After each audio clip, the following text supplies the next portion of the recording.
On a full moon night, the sky shimmered with countless stars, casting an ethereal glow over the scene. A gathering of numerous knights stood in anticipation, their armor reflecting the moonlight. Suddenly, a commanding voice pierced the air.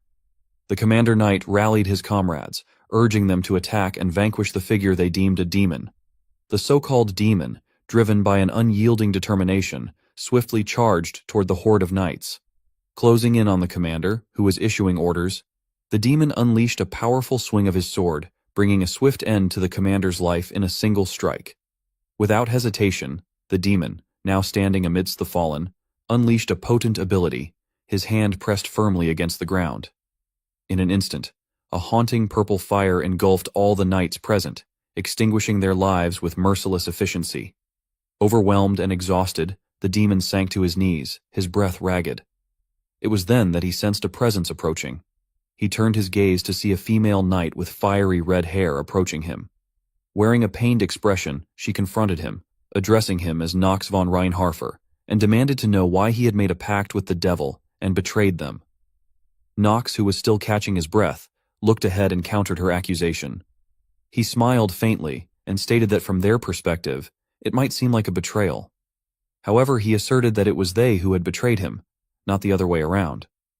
The female knight, filled with frustration, implored Nox to stop arguing and simply tell her when he had become so broken. In response, Nox began to explain that the beginning of his journey was like a crash landing.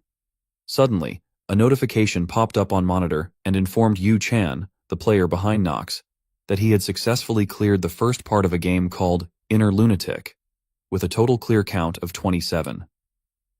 Yu Chan expressed satisfaction with his achievements, acknowledging the acquisition of valuable items and the successful completion of hidden quests. Yet there was a somber reality lurking in the background. He had received the news that he would die the following month. Reflecting on the past, 2 years prior, Yu Chan had visited multiple hospitals, seeking answers about his condition. The doctor's explanation had been unsettling, advising him not to panic and simply listen. Despite undergoing numerous tests, the results remained consistent, leaving him with little hope. The doctor had prescribed pain relief medication, suggesting he take them when the pain became unbearable. Alone in his room, Yu Chan reflected on the passage of time, realizing that 2 years had already slipped by. As he glanced at the calendar, a sudden bout of illness struck, causing him to vomit blood. Staring at the crimson stains on his hands, a profound understanding washed over him. Yu Chan accepted the harsh reality that his days were numbered, and he acknowledged that dwelling on the inevitable wouldn't change the final outcome. Yu Chan was feeling isolated and devoid of social connection, heard a series of notifications, and saw that they were some hospital appointment confirmations. He couldn't help but express his loneliness, realizing that no one had reached out to him after his memory loss, and he had no one to reach out to in return. Additionally, his deteriorating health prevented him from venturing outside, further intensifying his isolation. Glancing at the papers on his desk, he saw various documents related to late-stage cancer support groups, church flyers, and hospice options. Overwhelmed by the emotions welling up within him, Yu Chan discarded the papers, and some tears escaped his eyes. Turning his attention to the monitor in front of him, Yu Chan noticed Lunar Lunatic prompting with the question of starting a new game. He contemplated his limited options and decided that this was all he had left. With a sense of resignation, he entered the player's name as Carl. Yu Chan, lost in thought, contemplated the kind of character he should create this time. He weighed the options, considering the possibilities of a mana sensitivity genius and swordsmanship and combat genius. However, a warning message appeared, cautioning him about the penalties associated with choosing multiple genius traits.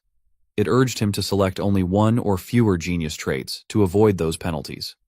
Noticing that the neutral trait was empty, Yu Chan's attention was drawn to the negative trait listed as terminally ill. He laughed, realizing that he and his character were both afflicted with this condition. Despite this revelation, he decided to proceed and accepted the game's prompt to start with the chosen character. Suddenly, a strange sensation overcame Yu Chan, causing him to fall from his chair. Fear gripped him as he wondered if he was truly dying at that moment. On his monitor, a message displayed that character creation was successful. He thought death was something he was accustomed to, but he at least wanted to die the way he wanted to. A notification appeared alerting him that his character's name had been forcibly changed. Shortly after, another notification appeared, indicating a synchronization level of 4%. Then it increased to 6% and further climbed to 19%. Finally, the synchronization abruptly halted at 71%. Another notification appeared, announcing that the character settings were completed. As he awakened, Yu-chan found himself in a state of disbelief. He surveyed his surroundings with astonishment, wondering if this place could truly be what he thought it was. In search of answers, he approached a nearby mirror, observing his reflection intently. A sense of familiarity washed over him, and he came to a startling realization that he had become the worst character known as Nox von Reinhofer in this accursed game.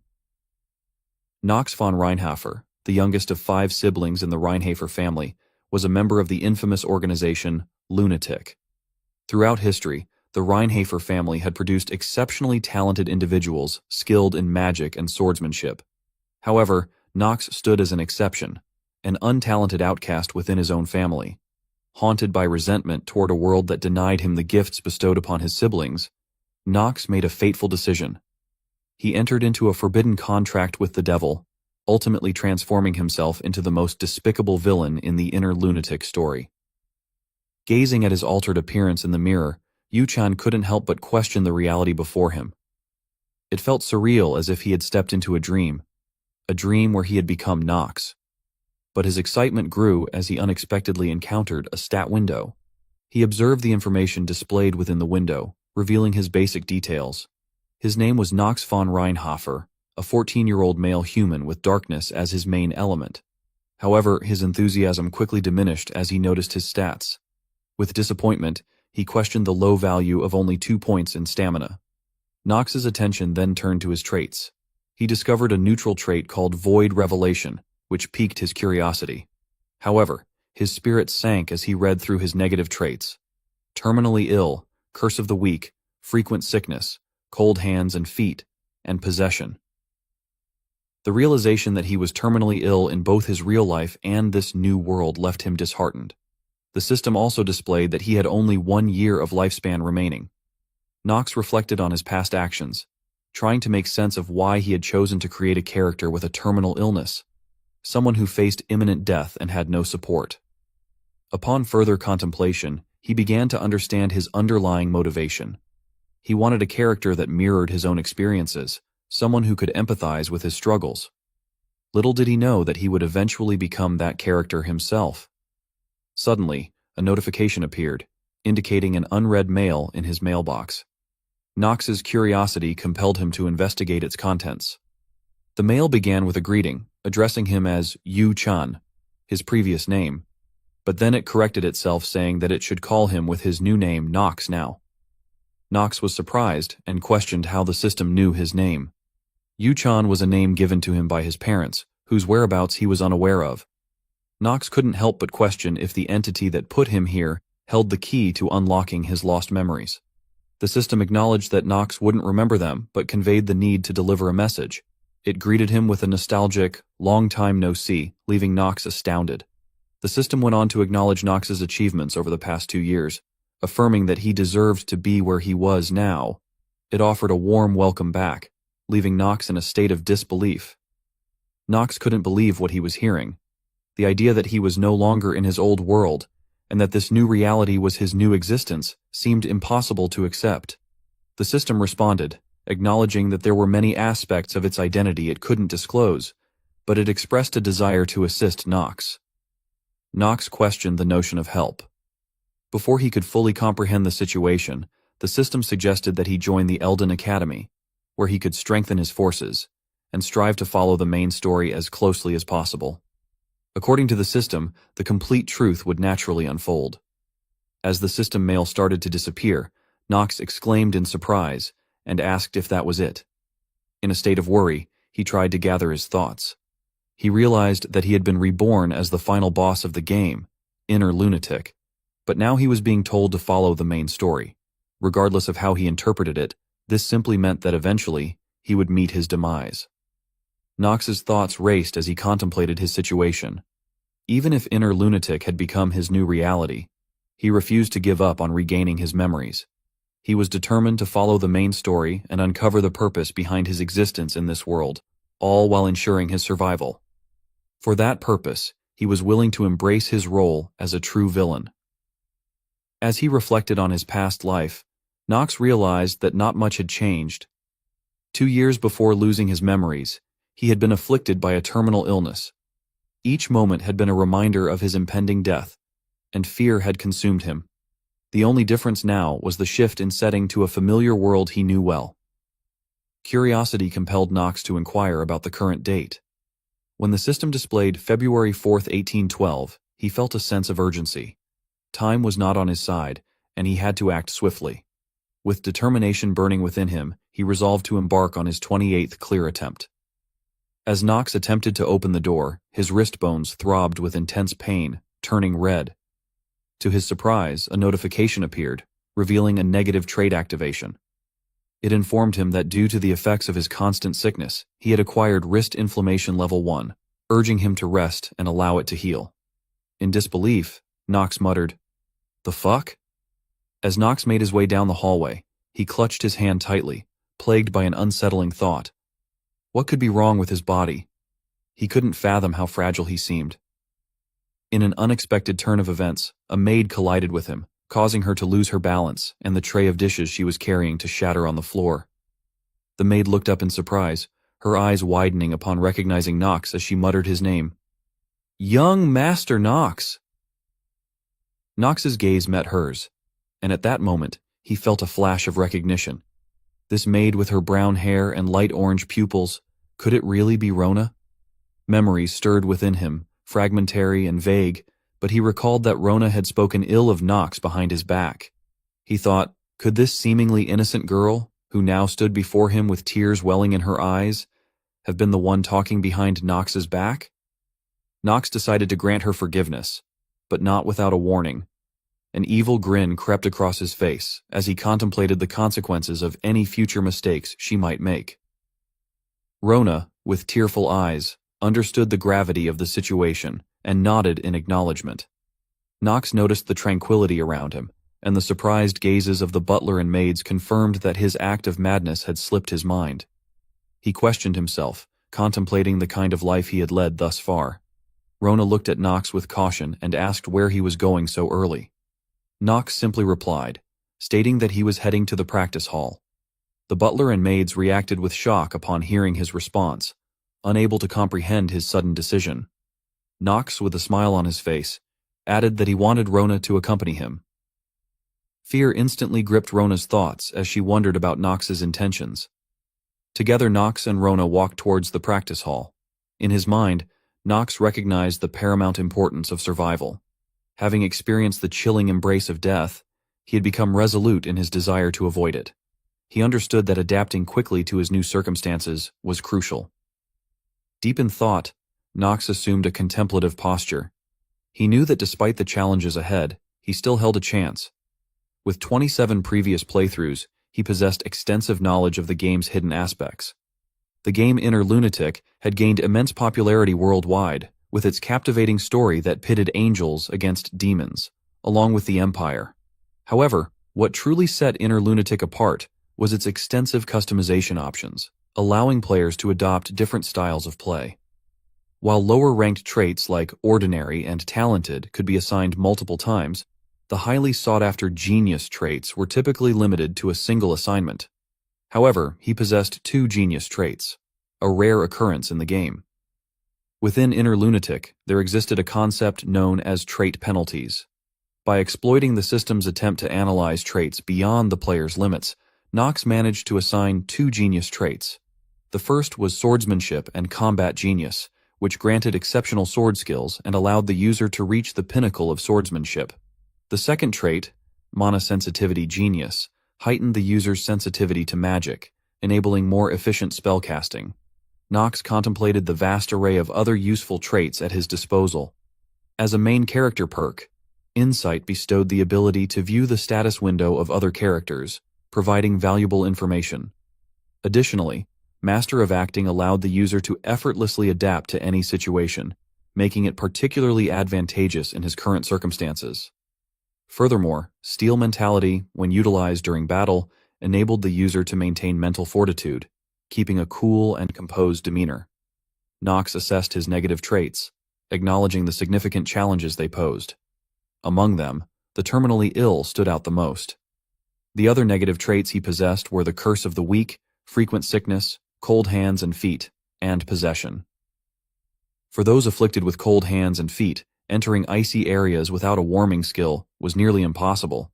As for frequent sickness, Knox anticipated fainting at least once every chapter due to its effects. Knox contemplated his situation, realizing that he had no other choice but to proceed step by step, accepting the challenges that lay ahead. Observing Knox standing still, Rona, with a hint of disbelief, wondered if he truly intended to enter the practice hall. Moments later, her surprise grew as she witnessed Knox walking toward the gate. Knox pushed open the gate, determined to address the first obstacle, the curse of the weak. This curse afflicted users from birth. It reduced the growth rate by half, and made the users twice as susceptible to enemy debuffs. As Knox continued his sword practice, a sense of despair washed over him. Regardless of how much he pondered the situation, he could only arrive at one conclusion: he was doomed. Just like reading the beginning of a story, exhausted and lying on the ground, Knox struggled to catch his breath. The realization that he couldn't even swing the sword more than 10 times hit him hard. He lamented the immense difficulty imposed by the curse of the weak. Looking around, Knox found solace in the availability of numerous weapons. This abundance could be attributed to the Reinhardt family's origins, which centered around the sword. Known as the High House of the Blade and Darkness, the Reinhardt family had earned this title due to their mastery of imbuing attribute magic into their dark blades, allowing them to slash through their enemies with great proficiency. All of this was made possible by the legendary Commander's Blade, also referred to as the Tyrannical Blade of Darkness.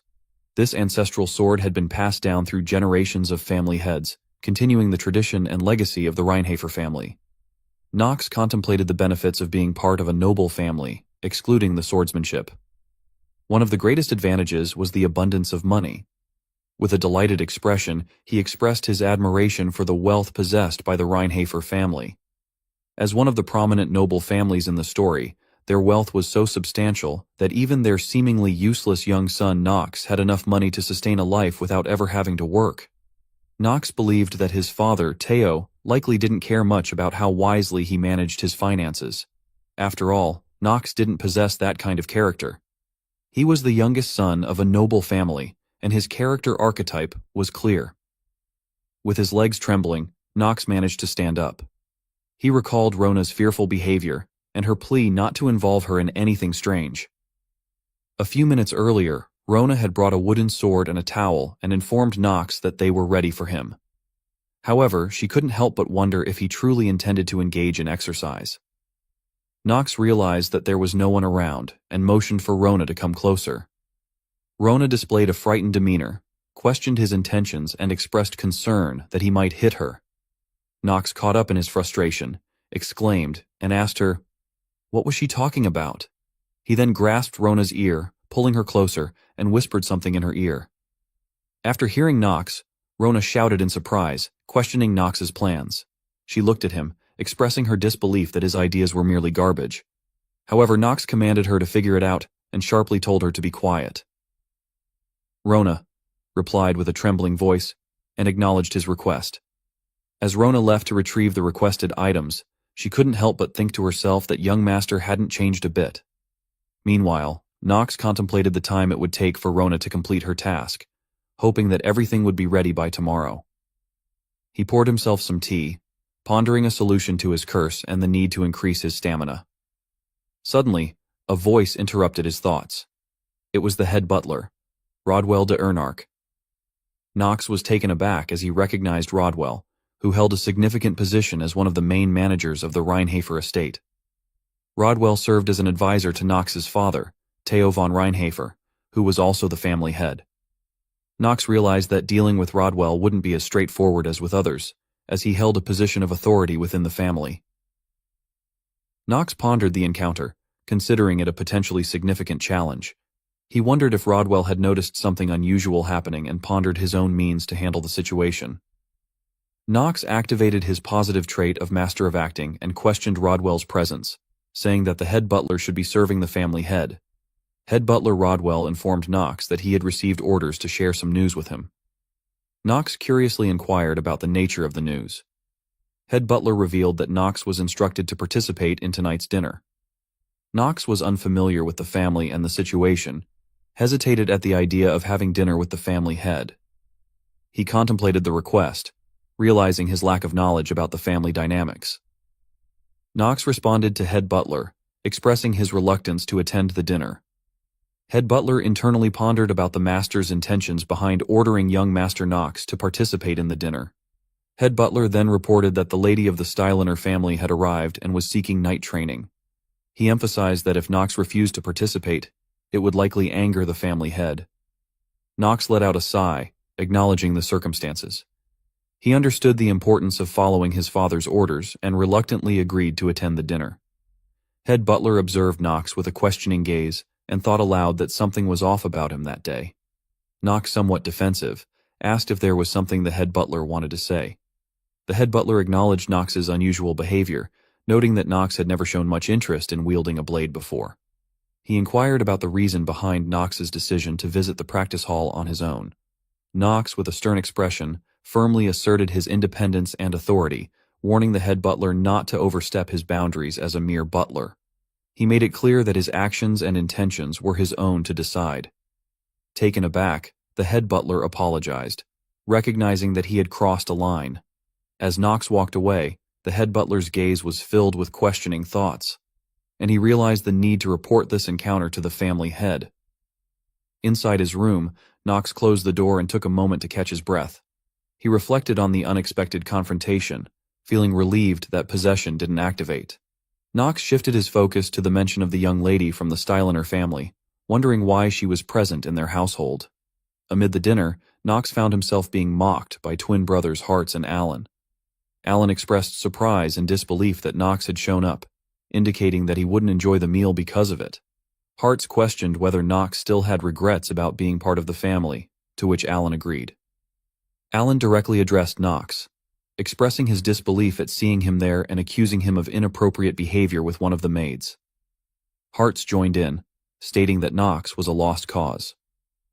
Despite the mocking, Knox remained calm, recognizing that he hadn't done anything to warrant such treatment. At that moment, Theo von Reinhafer, the family head of the Reinhafer family, and Knox's father, entered the scene. Knox acknowledged his presence, knowing his role within the family. Following Theo's arrival, a beautiful girl with red hair introduced herself as Talia von Stilliner. Family head mentioned that Talia had requested night practice and would be spending time at their estate, and urged everyone to greet her warmly. Knox gazed at Talia and contemplated her significance. In the game Inner Lunatic, she was the hero and the character who opposed the future villain, Knox. Knox recognized that in the near future, it would be Talia who would eventually stab him in the chest with a sword. Family head Theo acknowledged Knox's presence at the dinner and suggested that since everyone was there, they should proceed with the meal. During the dinner, Knox noticed that Hartz and Alan were engaged in a discussion. Hartz then proposed to their father, Theo, that it was time to make a decision regarding the next person to enter Eldine Academy. Theo considered the suggestion and agreed that it was indeed time to make that decision. Eldine Academy held great importance within the game Inner Lunatic, as it was where pupils faced various challenges and fought demons, forming the main storyline.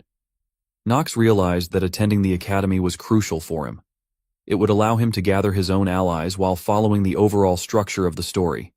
However, family head Theo clarified that Eldin Academy only allowed 3 individuals from each family to attend. The limitation was intended to restrict the influence of the nobles.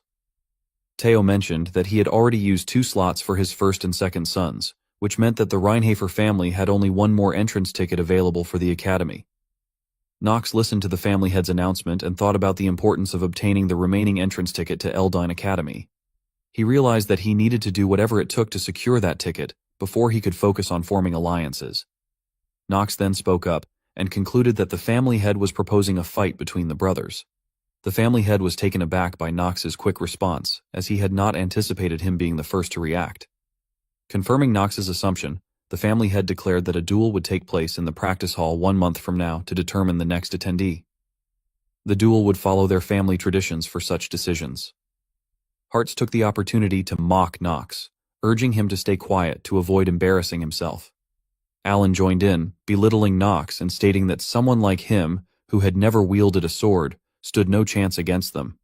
Knox calmly took a sip of his wine and responded to Alan's taunts, stating that they could discuss it after he emerged victorious.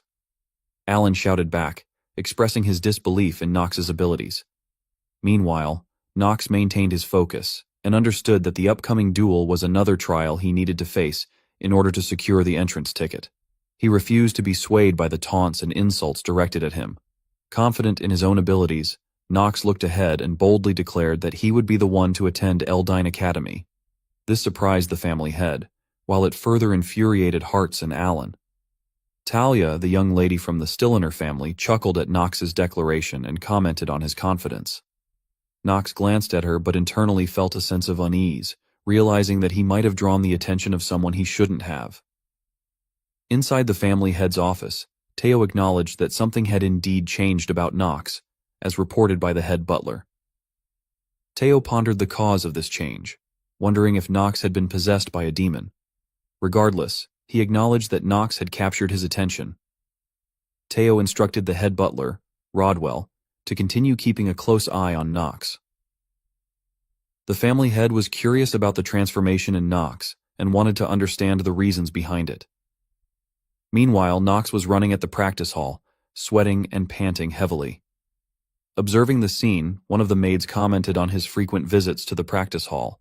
Another maid mentioned the upcoming duel in 1 month, sparking curiosity among them about Knox's sudden dedication to physical training. Knox, overhearing their conversation, wondered why he was able to pick out their words so clearly and questioned if he had a special trait. At that moment, he received a system message indicating a slight increase in his stamina stat. Knox expressed disappointment at the small increment and reflected on the significance of stamina for him. He recognized that his low stamina was his greatest obstacle and a hindrance to unlocking his full potential with the trait swordsmanship and combat genius. Knox understood that the requirement to utilize the trait was to have his stamina stat reach 4. However, due to the curse of the week, it had taken him a month to increase his stamina by only 1.9 points. Knox felt frustrated with the curse of the week, a trait that reduced his growth rate by half. Despite putting in a lot of effort, he had only managed to increase his stamina by a small amount, and the terminal illness trait further hindered his progress. Knox realized that he needed to exert 4 times as much effort compared to others just to see minimal improvements. The difficulty of his situation weighed heavily on him. However, Knox decided to put aside those concerns for the time being. Just then Rona arrived there, pushing a moving tray filled with the materials Knox had requested the previous day. Knox acknowledged her arrival, realizing that she was faster than he had anticipated. With the supplies now available, he felt confident about making progress. Contemplating how to reach a stamina level of 4, Knox reassured himself that there were no issues. He believed that his knowledge would allow him to overcome any obstacles. Curious about the purpose of the materials, Rona questioned why Knox needed them, expressing concern about their dangerous nature and their expensive cost. She pointed out that the scroll seemed to be the only useful item among them. Knox simply replied that people didn't know how to use those materials effectively, implying that their usefulness was hidden from others. As Rona looked at him with a questioning expression, Knox picked up a bottle of elixir and drank it in one go.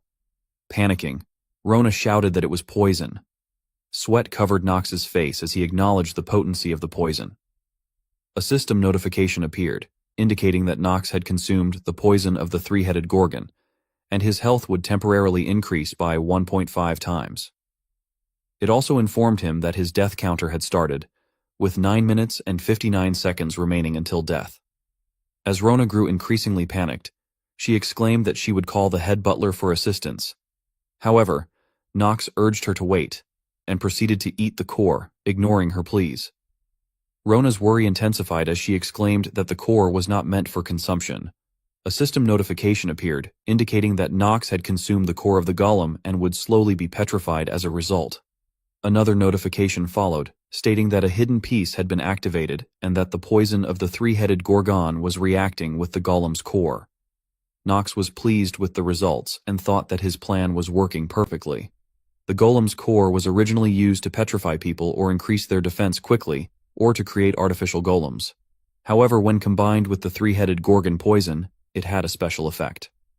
Notifications continued to appear, indicating that a special effect had been activated and the poison of the three-headed Gorgon had been diluted, causing the negative trait, Curse of the Weak, to disappear. Nox was ecstatic, as the curse that had plagued him was now gone. However, Rona, with tears in her eyes, looked at Nox and expressed her concern, fearing that he might soon die. Ignoring her worries, Nox suddenly began to unbutton his shirt, causing Rona to cover her eyes in embarrassment and exclaim in shock. After opening a few more buttons on his shirt, Nox proceeded to pour an elixir bottle onto his head, resulting in a series of notifications. The dew of the Remembering Fairy countered the petrification effects of the golem's core, and a hidden piece was activated. Nox was granted the temporary trait, Blessing of Growth, through the interaction between the dew and the golem's core. Nox was pleased with the outcome, as his plan had unfolded just as he had intended. The notification indicated that the Blessing of Growth would double his stat growth until his stamina reached 5. With only a scroll remaining, Nox picked it up and used it. Another notification appeared, stating that he had activated the Rapid Stamina Growth scroll, which doubled his stamina growth rate. Nox contemplated the results, realizing that he had successfully eliminated the curse. And with the Blessing of Growth mitigating the debuffs from the terminally ill trait, coupled with the effects of the scroll, his current growth rate should be twice that of most people. This meant he should be able to increase his stamina stat at a faster pace. Suddenly Rona jumped on Nox, causing him to nearly lose his balance. She expressed her concern with teary eyes, questioning if he was okay. Nox was slightly annoyed and told her to bring him a towel. However, seeing Rona's distress, he decided to go easy on her now that the curse had been lifted. With a smile, Nox assured Rona that he was fine. She continued to worry, suggesting that he should rest and consider calling the head butler. Nox reassured her once again, insisting that he was all right. Curious about his next course of action, Rona inquired about his plans. Nox simply replied, "Run!" With that, Nox and Rona sprinted through the practice hall, catching the attention of Talia, who stood nearby and observed their actions. Talia, who had been observing Nox, questioned why someone as weak as him would accept a match against his brothers. Her maid Emma tried to advise Talia against staring at Nox and reminded her of proper etiquette. However, Talia interrupted Emma, expressing her frustration and disbelief at Nox's lack of sword skills and his refusal to accept help from the other knights of Reinhafer. Talia couldn't understand why she was so bothered by Nox's situation, considering that she believed he would simply end up getting beaten up in a month. Despite her thoughts, Talia couldn't shake off her annoyance. Determined to address the matter, Talia walked towards the practice hall, telling her maid Emma that she would be right back. Approaching Nox as he rested, Talia introduced herself, stating her name. Nox was surprised by her approach and wondered why she had come looking for him. He asked her what she wanted, mentioning that he had heard her name before. Talia felt flustered by Nox's cold attitude and thought to herself that he must have been surprised by her beauty. Talia confronted Nox, questioning his confidence in being able to defeat his brothers, and asked if that was the reason why he had accepted the match. She asked him if he thought that he could defeat his brother just by running like this. She then offered her assistance, expressing her willingness to help him. However, Nox calmly rejected her offer and told her to get lost, showing no interest in her help. Talia was taken aback by Nox's response and exclaimed in disbelief, expressing her indignation at being treated this way when she was offering her support. On the sidelines, Rona observed the exchange and thought that if Nox continued to speak in such a manner, it would make girls dislike him. Talia gave up on trying to persuade Nox and started to walk away from the practice hall, clearly upset with his refusal and dismissive attitude. Nox used his insight ability on Talia, gaining access to her stat window and learning more about her abilities and traits. He observed that Talia had impressive stats, particularly in terms of stamina, which was higher than most grown males. While her potential may not match the 3 swordmasters or the 4 great mages on the continent, Nox recognized that she had the potential to reach their level and could effectively combat demons with her fire attribute magic. Nox also knew that in the near future, Talia's fire attribute magic would awaken to white flames and be used to burn the demonized version of himself. He understood that if he managed to make Talia his ally at this point, it would drastically alter the future events of the story. Therefore, he needed to find a way to navigate the original story while avoiding his own death. He pondered whether it was possible to maintain a good relationship with someone who would eventually be responsible for his demise. 1 month later, Talia walked through the hallway. She pondered about the praise she had received for her quick learning abilities and the expectations tied to the Stillreiner family's talent. However, she couldn't help but feel inferior compared to her sister's exceptional talent. Talia questioned her own potential and wondered if she could ever become a knight. She reminded herself of the qualities and principles that a knight must possess. They should never be consumed by greed, maintain a frugal lifestyle, and be willing to sacrifice themselves for the greater good. In addition, they must master the art of swordsmanship and adhere to proper form to become a true knight. Talia pondered the possibility of Nox being able to defeat his brothers, who had trained for years, by solely focusing on cardio exercises. She expressed her doubt, believing that it was unlikely for him to succeed.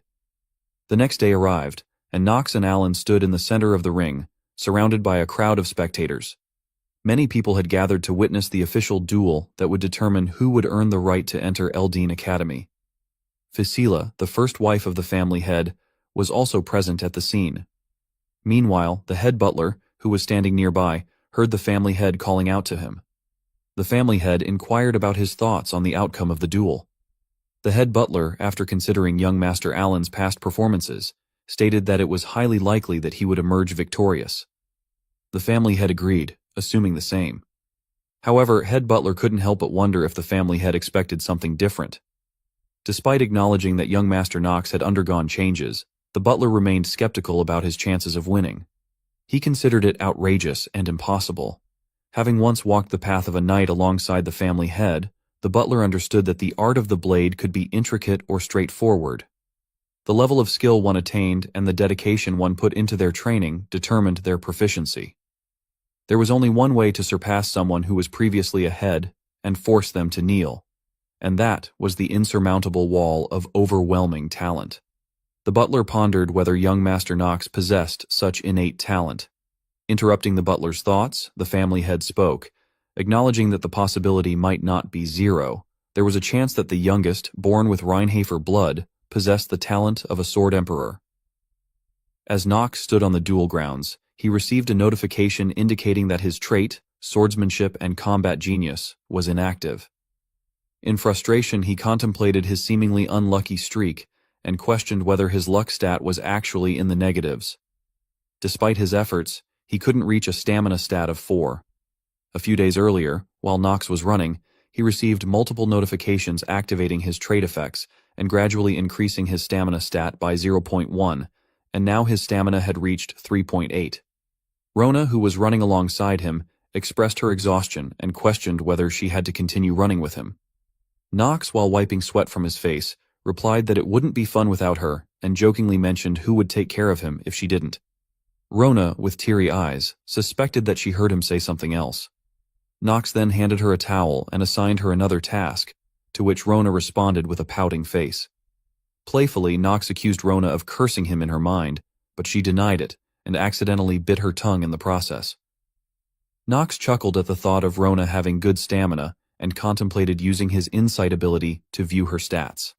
To his surprise, Rona's stamina stat was 4.5, surpassing his own despite his dedicated training. Nox was astonished by the strength of the Reinhafer family, where even a maid was stronger than an average man.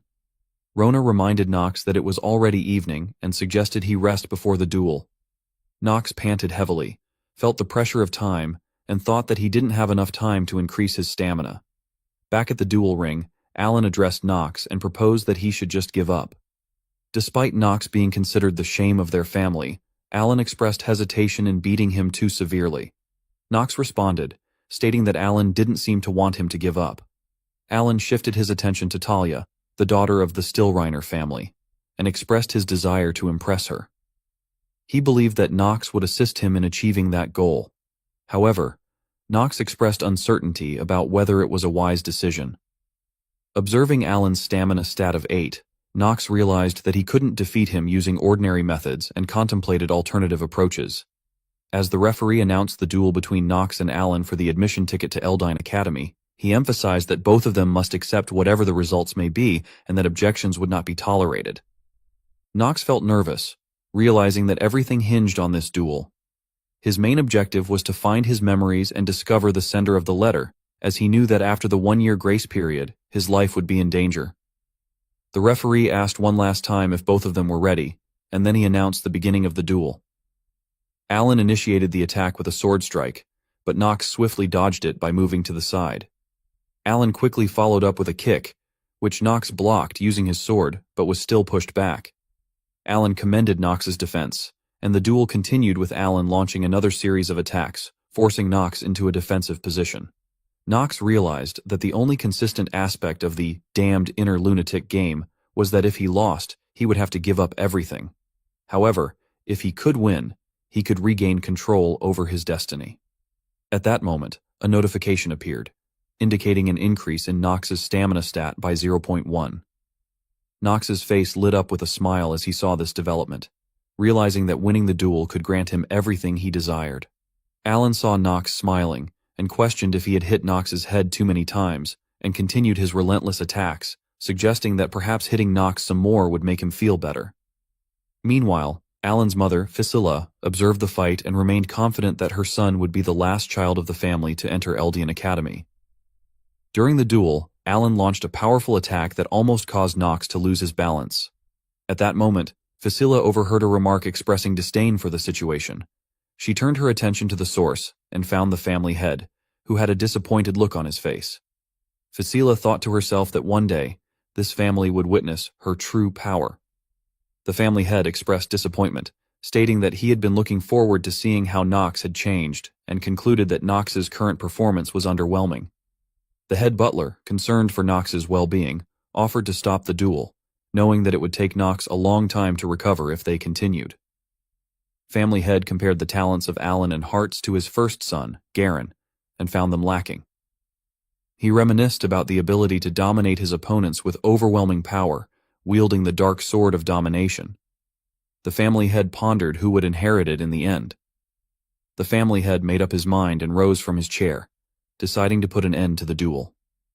On the duel ring, Nox received a message that his stamina had increased by 0.1, followed by the activation of his trait Swordsmanship and Combat Genius. Overwhelmed with excitement, Nox burst into laughter, surprising Alan and drawing the attention of the family head. Nox then activated a skill, and a system message appeared, saying that the skill hour of the genius had been activated. Nox's thoughts raced as he recalled a saying that distinguished geniuses and the talented each had their own unique time. At that moment, he felt that it was his time, a genius time. With the skill active, Nox perceived everything around him in slow motion. It was as if time had decelerated, giving him a distinct advantage in the duel. He realized that while the enemy's movements appeared slower, his own actions were faster, granting him the ability to react swiftly and execute precise maneuvers. It was hard to fully utilize this skill, but his innate trait Swordsmanship and Combat Genius had been activated, which allowed him to use the skill. Nox launched a powerful attack against Alan. As a result, Alan's sword was knocked out of his grip, leaving him defenseless. Nox's determination grew as he saw his victory within reach, firmly believing that he would emerge triumphant in the duel. As the sword slipped from Alan's grasp, a surge of anger filled his gaze as he directed it toward Nox. In response, Nox met Alan's furious gaze with a smug expression and remarked that the duel was fun. Overwhelmed by frustration, Alan could only manage a bewildered exclamation. Nox's mind raced, acknowledging that he couldn't afford to let his guard down. The skill he employed had a limited duration of 5 minutes, leaving him with the urgency to conclude the battle within that time frame, regardless of the circumstances. Nox's face lit up with a confident smile as he addressed Alan and Hartz, stating that he had been holding back until now, finding the encounter tedious due to their lackluster performance. He proposed a swift resolution by urging them to attack him simultaneously. The unexpected request from Nox left both Alan and Hartz in a state of shock, their minds struggling to comprehend the situation. Knox then turned towards the family head and made a plea, seeking permission to engage in a 2-on-1 battle against his brothers. The family head's expression mirrored a mix of curiosity and doubt as he assessed Knox's demeanor. Meanwhile, Talia's voice trembled with concern as she whispered, questioning Knox's current actions. She couldn't fathom his motives. Observing Knox's newfound energy and determination, the family head sensed that something had changed about him. He was intrigued and decided to grant Knox's request, allowing the unconventional sparring scenario. Just then, Fasila rose from her seat, prepared to intervene, but her plea went unnoticed by the family head, who was resolute in his decision. With a simple command, he signaled the commencement of the battle, setting the stage for what was to come. Alan reclaimed his fallen sword from the ground, his movements fueled by determination. Hartz was seething with annoyance and resented Knox for daring to humiliate them in front of their father. Knox stood before them and maintained a serene smile, ready to confront them head-on. Hartz issued a warning, indicating that Knox should be prepared for what was to come, and without further delay, both Alan and Hartz launched their assault on Knox simultaneously, their swords clashing with a resounding clash. The air crackled with intensity as the battle ensued. Amidst the clash of steel, Alan, in a desperate attempt to strategize, gestured to Hartz, indicating that he should close in on Knox's left side. However, Hartz expressed his frustration and abruptly told Alan to shut up. Knox displayed remarkable skill and skillfully defended against their relentless attacks, blocking and parrying with precision. At that moment, a message appeared before Knox. It indicated that the hour of the genius had bestowed its special effect, and had increased his low-grade swordsmanship of the Dark family's proficiency. A smile crept onto Knox's face, recognizing that he was now able to see the sword clearly. Seizing the opportune moment, Knox swiftly retaliated by countering their attack, and landed a calculated strike on Alan's shoulder. Both Alan and Hartz, visibly exhausted, panted heavily as they struggled to catch their breath. In contrast, Knox stood composed, seemingly unaffected by the physical toll of the battle. He observed their perplexed expressions, aware that they must be questioning how he had transformed from a symbol of family humiliation into this formidable adversary. Their silent exchange was interrupted by Knox's voice, reaching Alan and Hartz as a reminder not to lose focus during their spar. Fueled by determination, Knox pressed on with his assault. Despite the high stakes of the spar, he felt joy in wielding the sword itself, and a smile spread across his face. Knox's swift sword swing captured the attention of Talia, the family head, and others present, eliciting surprise from their wide-eyed expressions. Hartz, who bore the brunt of the attack, struggled to process the impossible feat unfolding before him. Despite his attempt to block, Hartz fell to the ground, defeated. Alan and Hartz, both on their knees, uttered their frustration through gritted teeth. A message appeared before Knox indicating the end of the hour of the genius skill. Knox stood victorious and breathed heavily, the weight of the battle apparent on his fatigued form. Seeing her sons defeated, Fasilas shouted out in concern for Alan and Hartz, her worry evident in her voice. Knox turned his gaze towards the referee and silently inquired if the victor had been decided. The referee responded with an affirmative nod, confirming Knox von Reinhofer as the triumphant combatant. With a formal announcement, the referee declared Knox's victory to the gathered audience. Alan, consumed by anger, clenched his fists in frustration, unable to accept the defeat. Knox released his grip on the sword and shifted his focus to the family head, who was wearing a content smile on his face. Expressing his gratitude, Knox bowed respectfully to the family head before announcing his departure. As Knox made his way towards the exit, Talia locked her gaze on him, a determined expression etched on her face. Realizing the urgency of the situation, she felt compelled to reach out to Knox without delay, her mind set on the necessity of their immediate conversation. As Knox stepped outside, a sudden bout of coughing overcame him. He glanced down at his hands, only to find them stained with blood. Realization dawned upon him as he realized that he had used the skill for a little too long. Knox was well aware of the significant flaw within the skill, Hour of the Genius. If he exceeded the skill's allotted duration, a debuff called Recoil would take its toll. Just then, a message materialized, confirming the repercussions of the skill's recoil. It revealed that his life had been diminished by a duration of 2 days and 17 hours. Knox comprehended the gravity of this debuff, understanding that it permanently reduced his lifespan and made him more vulnerable to illnesses.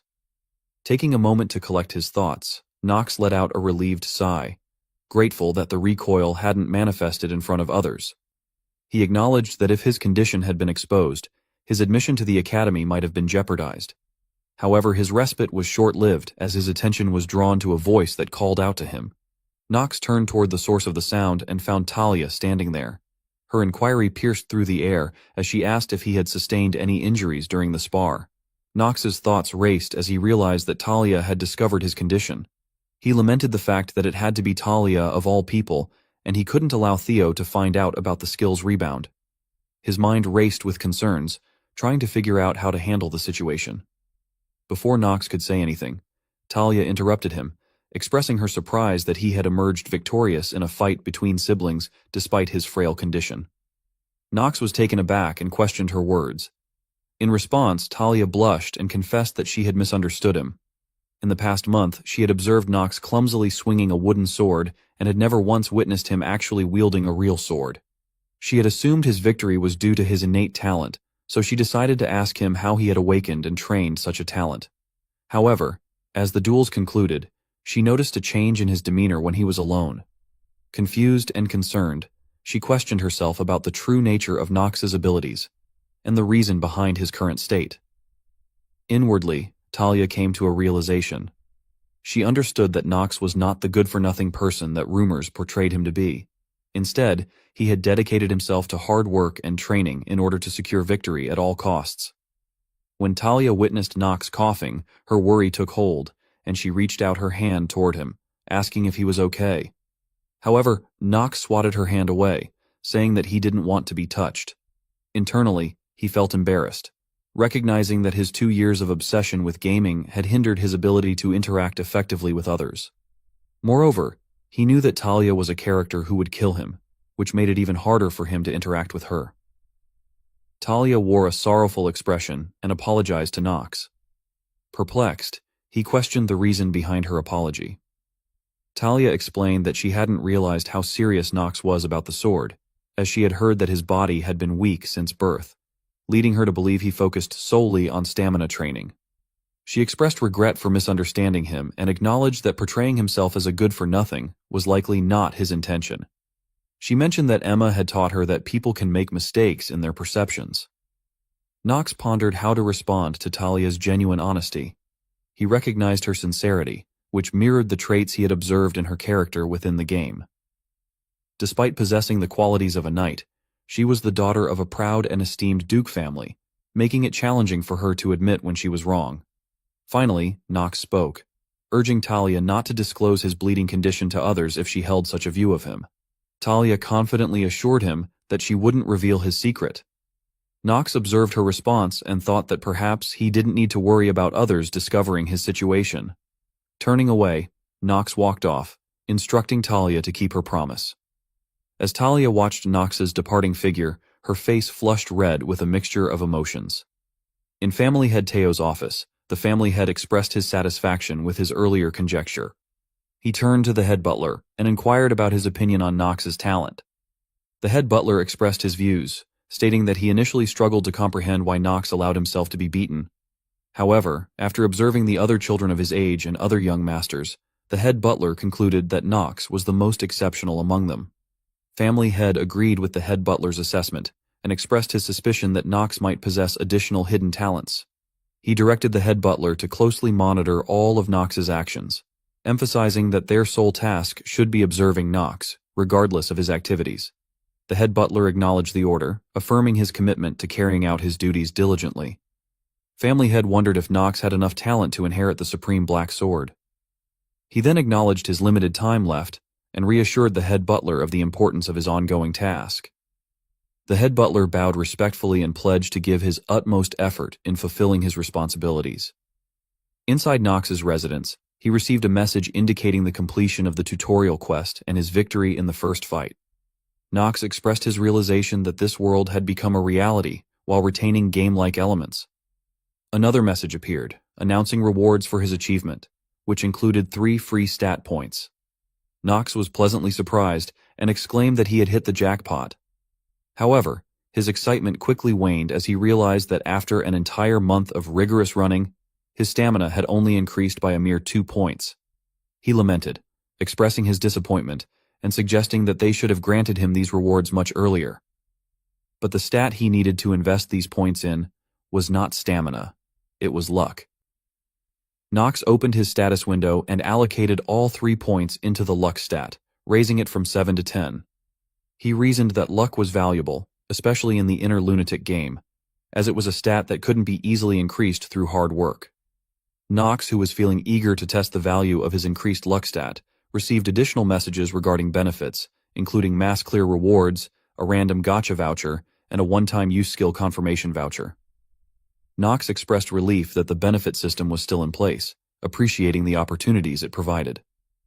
Knox eagerly decided to use the gacha right away, and a gacha machine appeared before him. He found it quite alien to see it in person. Knox rotated the handle, hoping for a high-ranking reward. He remembered that with his high luck stat, there was a 95% chance of getting an intermediate rank or above. He knew that the basic rank and ranks below were white, the intermediate rank was silver, and the advanced rank would be gold. The highest rank would be rainbow. Knox hoped for at least a gold rank or a higher rank reward. His excitement grew as his reward appeared, and he exclaimed in joy. As he opened the scroll, new messages appeared, identifying the rank and revealing that he had obtained an advanced trait called Supreme Ruler's Awe. Knox couldn't believe his luck and expressed his happiness at acquiring such a powerful trait. The skill information revealed that it was an active skill of advanced rank with no attribute. Its effect was that those with a lower status value than him would have all their stats reduced by 20%. Knox considered it a jackpot and smiled at the fact that it was a debuff skill. However, he was aware that there was another reward awaiting him.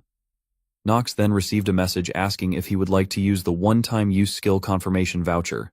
He knew that the skill he would obtain from this voucher was already decided, and it was one of the hidden pieces he needed to achieve his goal. He decided to save it for when Theo gathers all the siblings in the estate. Knox realized that it was almost time for Grain von Reinhofer, the second son of the Reinhofer family, to return to the estate after completing his training to become a knight. Knox acknowledged that he had to find the hidden piece and handle Grain, leaving no time for rest. However, he felt relieved that he probably didn't need to worry about Talia anymore, considering her character and the promise she made. He believed there was no reason for her to approach him again. To his surprise, the very next day, he found Talia standing in front of him. Knox questioned why she was there after they had settled everything the day before. Talia, looking down, spoke in a low voice, but Knox couldn't understand her, so he asked what she was trying to say. Talia then looked up at Knox with a confident expression and asked him how he had become so strong so quickly, and how she could become stronger too. After hearing Talia's question, Knox remained silent for a moment, his gaze fixed upon her. He then began walking and revealed that Talia had secretly observed him training for an entire month. Talia's expression turned puzzled as she questioned the notion of secrecy. Without hesitation, she swiftly followed Knox, urging him to wait. Talia insisted that they at least have a spar, or that he should tell her how he trained. Reflecting on his knowledge of Talia, Knox recalled that she was a character driven by a strong desire to gain recognition from her sister. Knox paused and turned to face her. He reminded her that before asking how to train or seeking advice on becoming stronger, she should first think about her own talent. Talia looked at Knox, seemingly contemplating his words. Knox thought to himself that he had never comforted anyone before, and wondered what he should say. Taking a deep breath, he added, "Don't compare yourself to others." With that, Knox left, leaving Talia behind.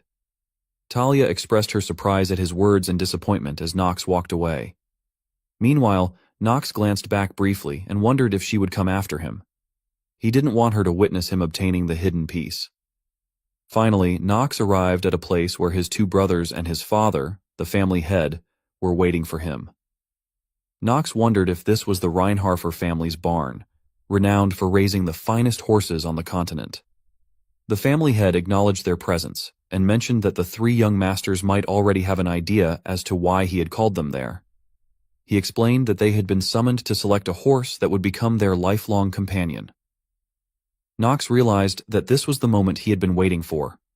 Horses were revered as the most sacred creatures in both the continent and within the Reinharfer family. If you've decided to become a mage or a knight, you choose a horse when you're young to have as a lifelong companion. Eldin Academy taught horse riding, and as the game progressed, there would be large-scale wars where horses played a crucial role. If a horse died, one would have to raise a young horse again. Since transportation magic was expensive, horses became a vital mode of transportation. Knox believed that it was essential for him to select the best horse for himself. Interrupting his thoughts, the family head announced that Knox, as the winner of the duel, would have the first choice. He emphasized that Knox had only one chance. This caused annoyance for Alan and Hartz. Knox strode into the barn, his determination unwavering as he set out to find the horse he sought. The family head pondered which horse the youngest member would ultimately select. Knox carefully surveyed the horses, finding them quite adorable. Suddenly, his eyes rested upon the one he had been diligently searching for. This particular horse appeared diminutive and seemingly feeble.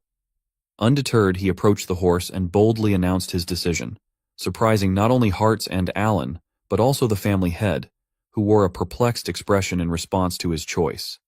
The family head decided to give Knox another chance to choose. Knox thought to himself that this opportunity was a reflection of how the others doubted his decision. However, he remained determined.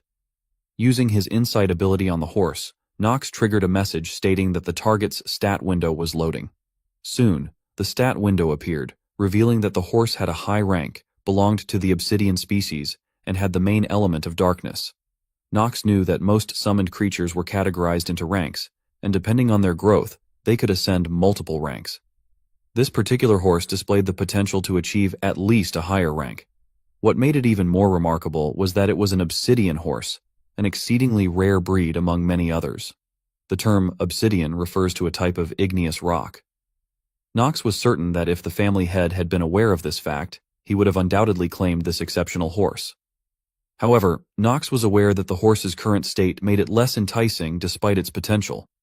Upon careful examination of the horse's traits, Knox discovered several positive attributes such as steel strength, talented army horse, and courage.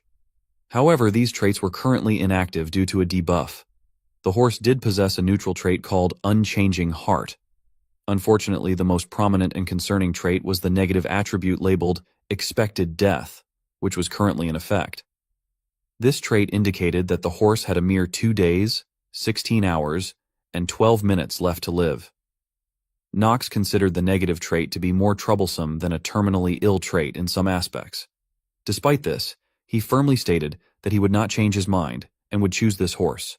He believed that with his knowledge, he could save it. The family head's concern and disappointment were palpable as he questioned Knox's decision and thought that Knox might be projecting his own emotions onto the horse. In the family head's view, Knox appeared to be emotionally driven and weak, leading to a deep sense of disappointment. Expressing his hope that Knox wouldn't regret his choice, the family head began to leave. Despite Alan and Hartz's attempts to call out to him, their pleas fell on deaf ears. The guards assured Alan and Hartz that they would keep a watch so that they could choose their horses. Knox pondered, wondering if the family head was genuinely disappointed with his decision. But just as he began to delve deeper into his thoughts, the head butler interjected, abruptly interrupting his train of thought and prompting Knox to choose a name for the horse. After a brief moment of contemplation, he settled on the name Carl, the very name he had used when conquering the inner lunatic. It held profound significance for him, making it a meaningful choice. Sometime later, Carl lay on the bed, covered under a bedsheet. Knox had taken the precaution of bringing Carl into his room to ensure his actions remained hidden from others. Knox looked at Carl and recognized the determination in the horse's eyes to keep living, mirroring his own ongoing battle. Knox recognized that Carl, like himself, was fighting to extend his lifespan, clinging to the desire to live a little while longer. Knox called out to Rona and demanded her immediate response. However, before he could finish his sentence, Rona suddenly appeared but stumbled, losing her balance and falling to the floor. She questioned how Knox had known about her presence. Knox playfully accused her of being caught red-handed and teased her about her habitual clumsiness. Knox then instructed Rona to take care of Carl. Rona looked surprised and commented, "A horse in the bed?" She pouted, imagining the daunting task of cleaning up after a horse in such an unlikely place. With a smile, Knox reminded her that Carl was unwell and encouraged her to do her best. Rona glanced at the horse and reluctantly agreed to take care of him. She then asked the horse if his name was Carl and inquired if he was hungry. Knox contemplated the situation, realizing that what was about to unfold would be quite shocking. He wondered if Rona would be able to handle it. 3 days later, in Knox's residence, a loud cry resounded from a room. Rona sat on the floor, cradling Carl's lifeless head in her lap. Overwhelmed with grief, tears streamed down her face as she mourned the loss. Knox watched Rona cry over Carl's death and realized that it was evident since she had put a lot of effort into taking care of Carl. He felt a hint of sympathy for her. However, Knox was already aware that this was going to happen. There was no way Carl could have been saved.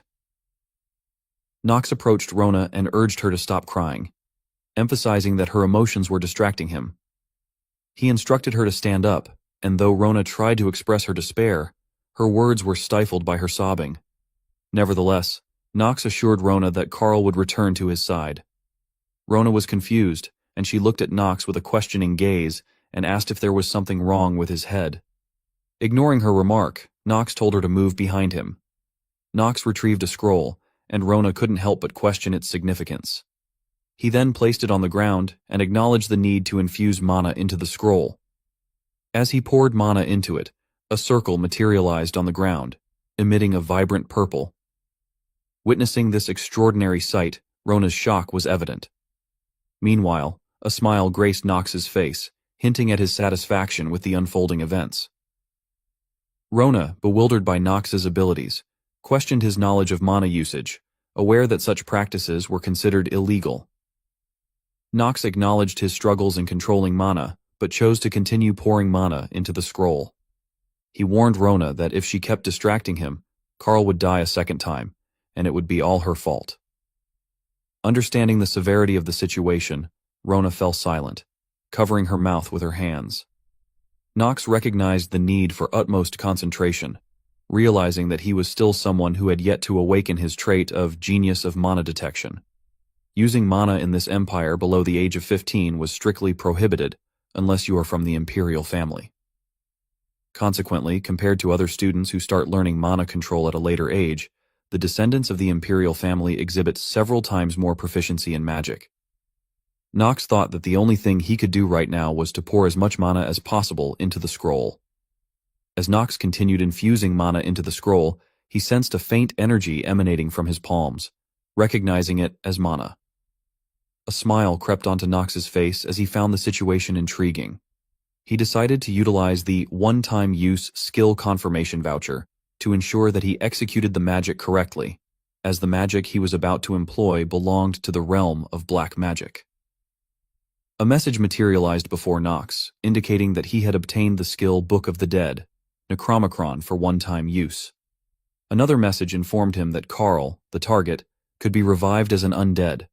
A prompt appeared, asking if he would like to use this magic. Deep within Knox's thoughts, he contemplated the existence of two types of beings that possessed the trait of undead within the inner lunatic world. The first type comprised beings resurrected through black magic or dark mana. The second type consisted of those who were reborn without ego and are reborn as stronger beings. Knox pondered the implications of reviving Carl as an undead, acknowledging that the revived creature would exhibit unwavering loyalty to its master, almost to a fault.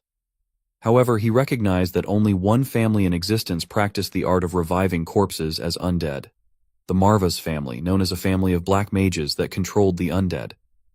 While the Reincarnated family belonged to the Dark family as well, they were a night family. Knox contemplated that if that was the case, then the players that don't belong to the Marvas family would not be able to utilize their skills at all. However, with a knowing smile, Knox revealed that this assumption was not true. He had obtained a one-time use skill selection voucher, which allowed him to acquire the Necromicron, also known as the Book of the Dead. Just as Knox continued pouring mana into the scroll, black hand-like figures started emerging from the circle. The hands reached towards the lifeless body of Carl, covering him. In the midst of this, blood began to drip from Knox's mouth. Concerned, Rona exclaimed, but Nox hushed her, signaling for her to remain silent. Nox persisted, his determination unwavering.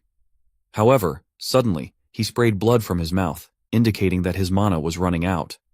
Frustrated, he looked down at his hands, realizing the diminishing energy within him. Yet, as he looked ahead, he witnessed a remarkable sight. Carl standing on two legs, almost floating in the air, enveloped by dark energy. From Carl's mouth, a resounding voice echoed, and Nox received messages confirming the successful activation of the skill.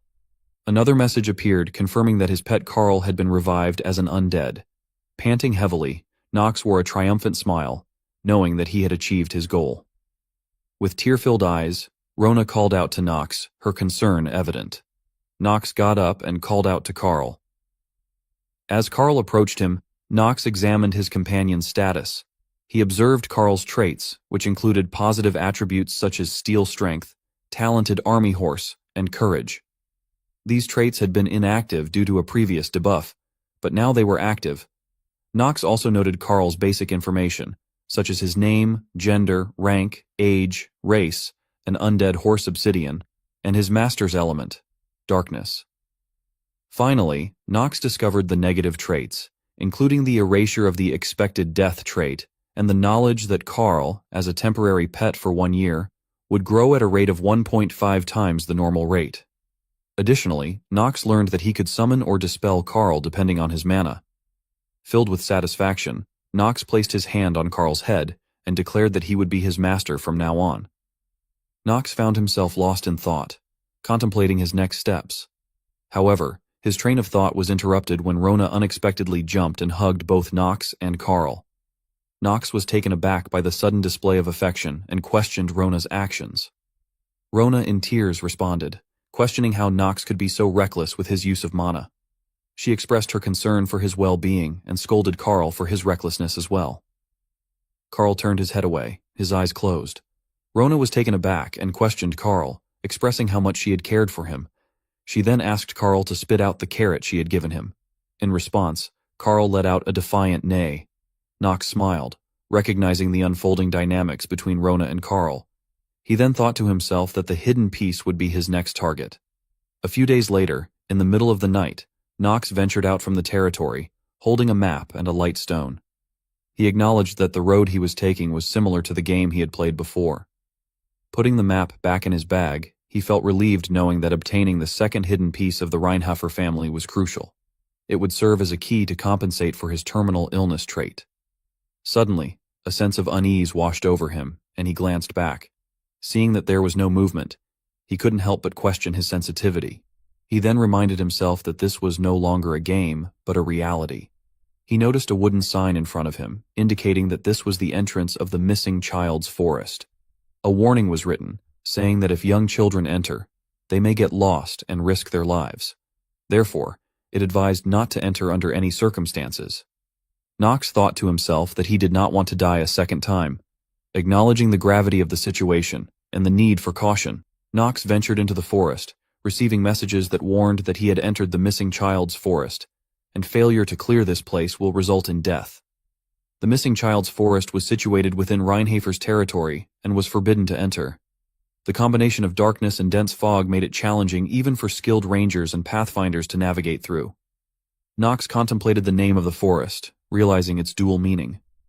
It was a place that could make anyone feel lost, just like a child, but it also meant that even if full-grown adults kill monsters here, they wouldn't find any valuable artifacts.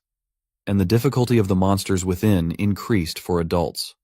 Nox had died multiple times in his attempts to find the right way to clear the forest, which led him to believe that the missing child's forest had a difficulty rating of at least 2.5 stars, with 5 stars being the maximum. With a wry smile, Nox acknowledged that this game was designed to have the worst difficulty. As he reminisced, he recalled his previous attempts to clear the forest without any knowledge of the items that would appear. He realized that the forest was the perfect challenge for his character's terminally ill trait. Nox proceeded to craft a fire torch and ignited it. The emitted light allowed him to see ahead, and he understood that the crucial key to clearing the missing child's forest lay in the direction of the smoke. More precisely, he had to go in the opposite direction of the smoke. Before embarking on his journey, Nox paused, realizing there was something he needed to do. He turned around and spoke to someone hiding in the shadows, asking them how long they intended to remain concealed and suggesting they reveal themselves now. After waiting for a few moments without a response, Nox sighed, remarking that they planned to hide until the end. Drawing his sword, Nox swung it at nearby bushes, causing a loud cry to emanate from that direction. In Talia's residence, Talia expressed her disbelief that her beauty had failed to captivate Nox. She couldn't comprehend the situation. Her maid, Emma, pleaded with her, using her title, Young Miss, asking her to stop following young Master Nox. Emma explained that if Talia continued her pursuit, she would also face reprimands. Talia reassured Emma, stating that she would ensure Emma wouldn't get fired from the family. However, Emma tried to convey a different message, but Talia didn't grasp it. Later, during nighttime, Emma walked through a hallway, holding a lit candle. She contemplated Talia's talent and how she was respected as the potential next matriarch. Emma wondered why Talia felt inferior to her sister Chell, and why she seemed so impatient. Emma arrived at Talia's room and opened the door, speculating that she should have given up by now and would be sleeping. However, as Emma entered Talia's room, she noticed something was wrong. A sense of horror struck her as she called out, "Young Miss?" In her thoughts, she worried that Talia might have gone to find young Master Nox. Emma's voice echoed through the mansion, urgently waking everyone up.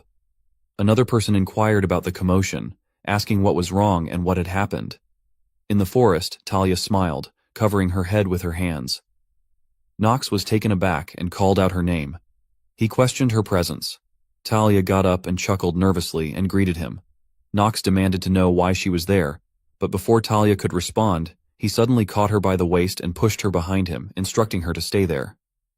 Confused, Talia called out Nox's name, trying to understand the situation. Just then, they noticed a figure approaching them from the darkness. Talia immediately recognized it as a gray wolf. Shocked, she realized they were in the territory of the gray wolf. Despite having only a dagger at hand, she braced herself for the encounter.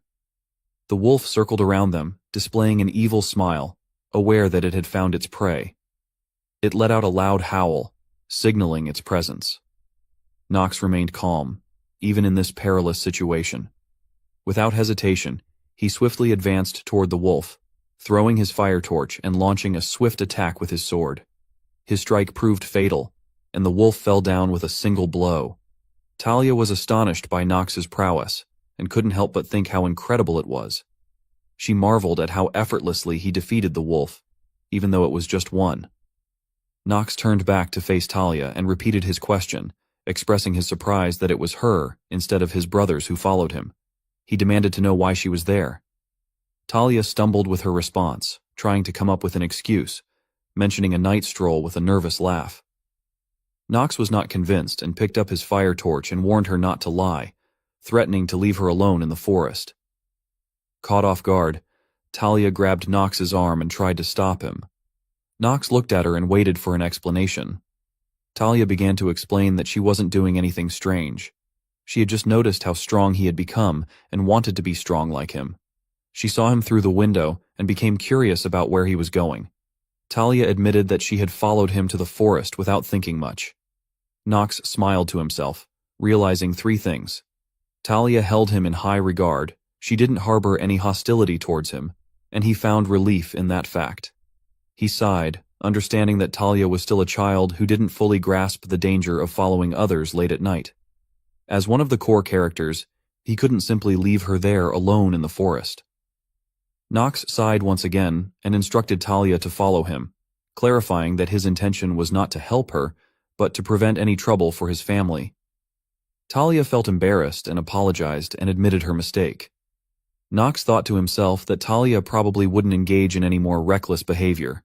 However, before they could proceed further, Talia interrupted, calling out to Nox. Talia blushed and expressed her gratitude. She looked at Nox and began to say something, but her expression abruptly shifted to shock as she noticed numerous glowing eyes in the darkness. Worry evident in her voice, Talia called out to Nox. He stood with the fire torch in hand, alongside Talia. The flickering light from the fire torch revealed that they were surrounded by a pack of wolves. These wolves had likely been drawn to the location by the loud howl of the wolf Nox had previously defeated. As the wolves closed in around them, Talia grasped Nox's arm tightly, trembling in fear.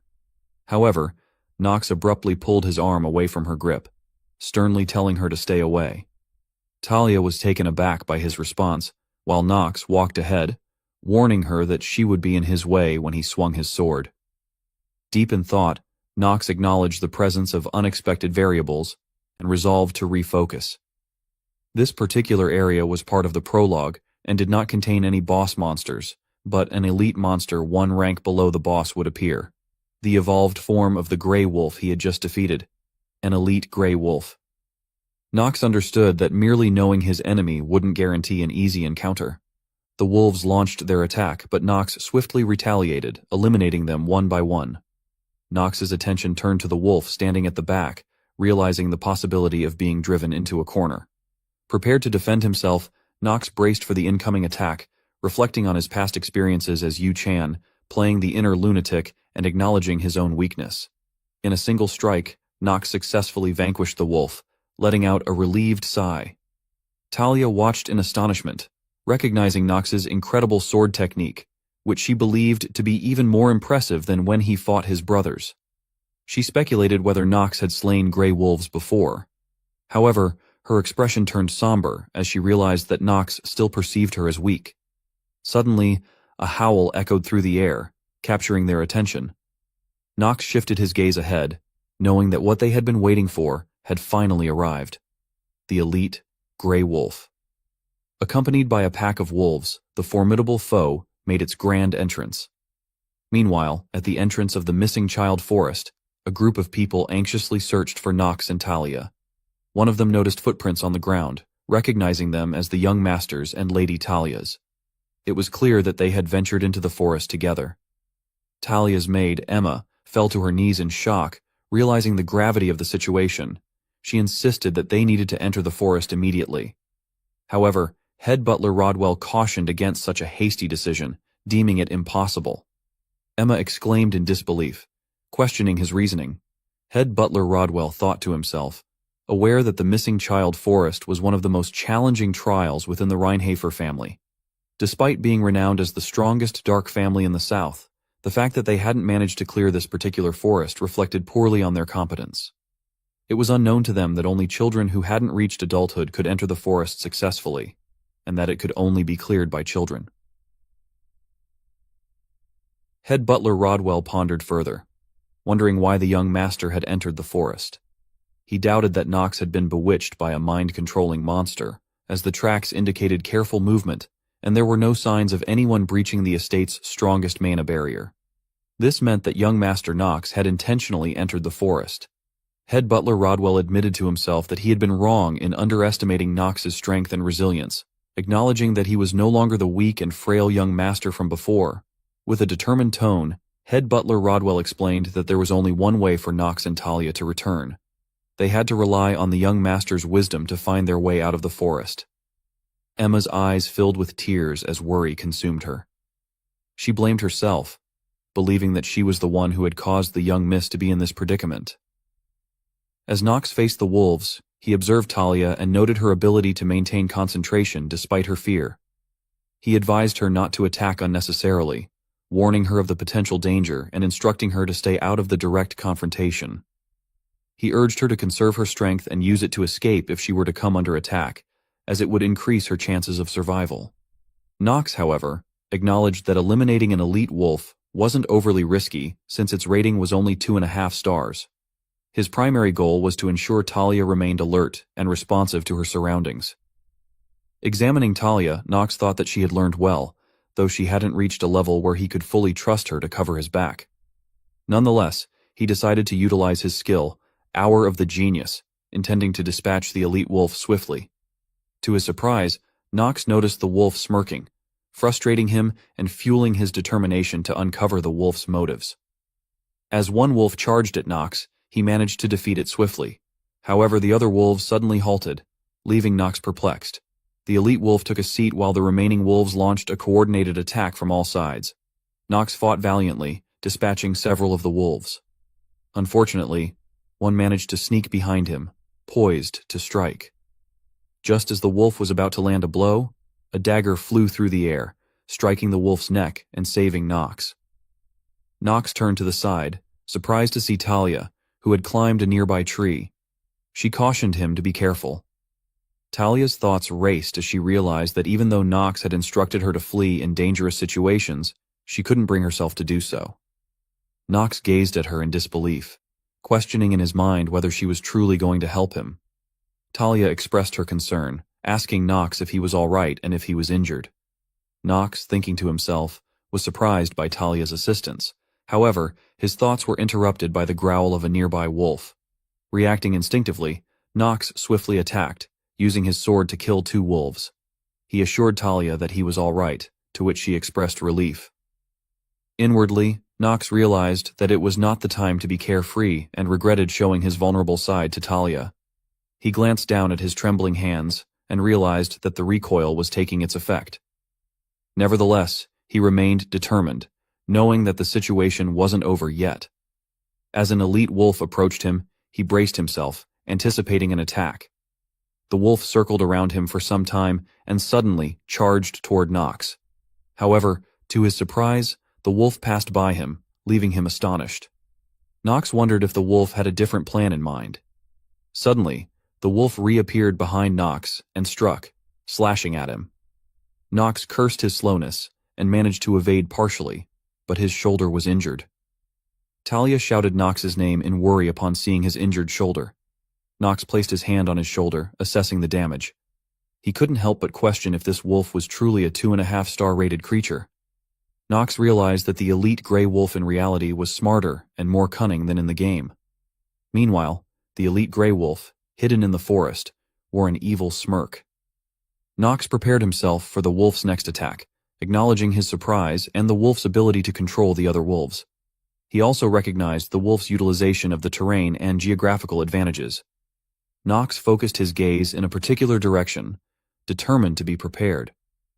The wolf lunged from that direction, prompting Nox to swiftly swing his sword. In that split second, Nox believed he had skillfully struck his target.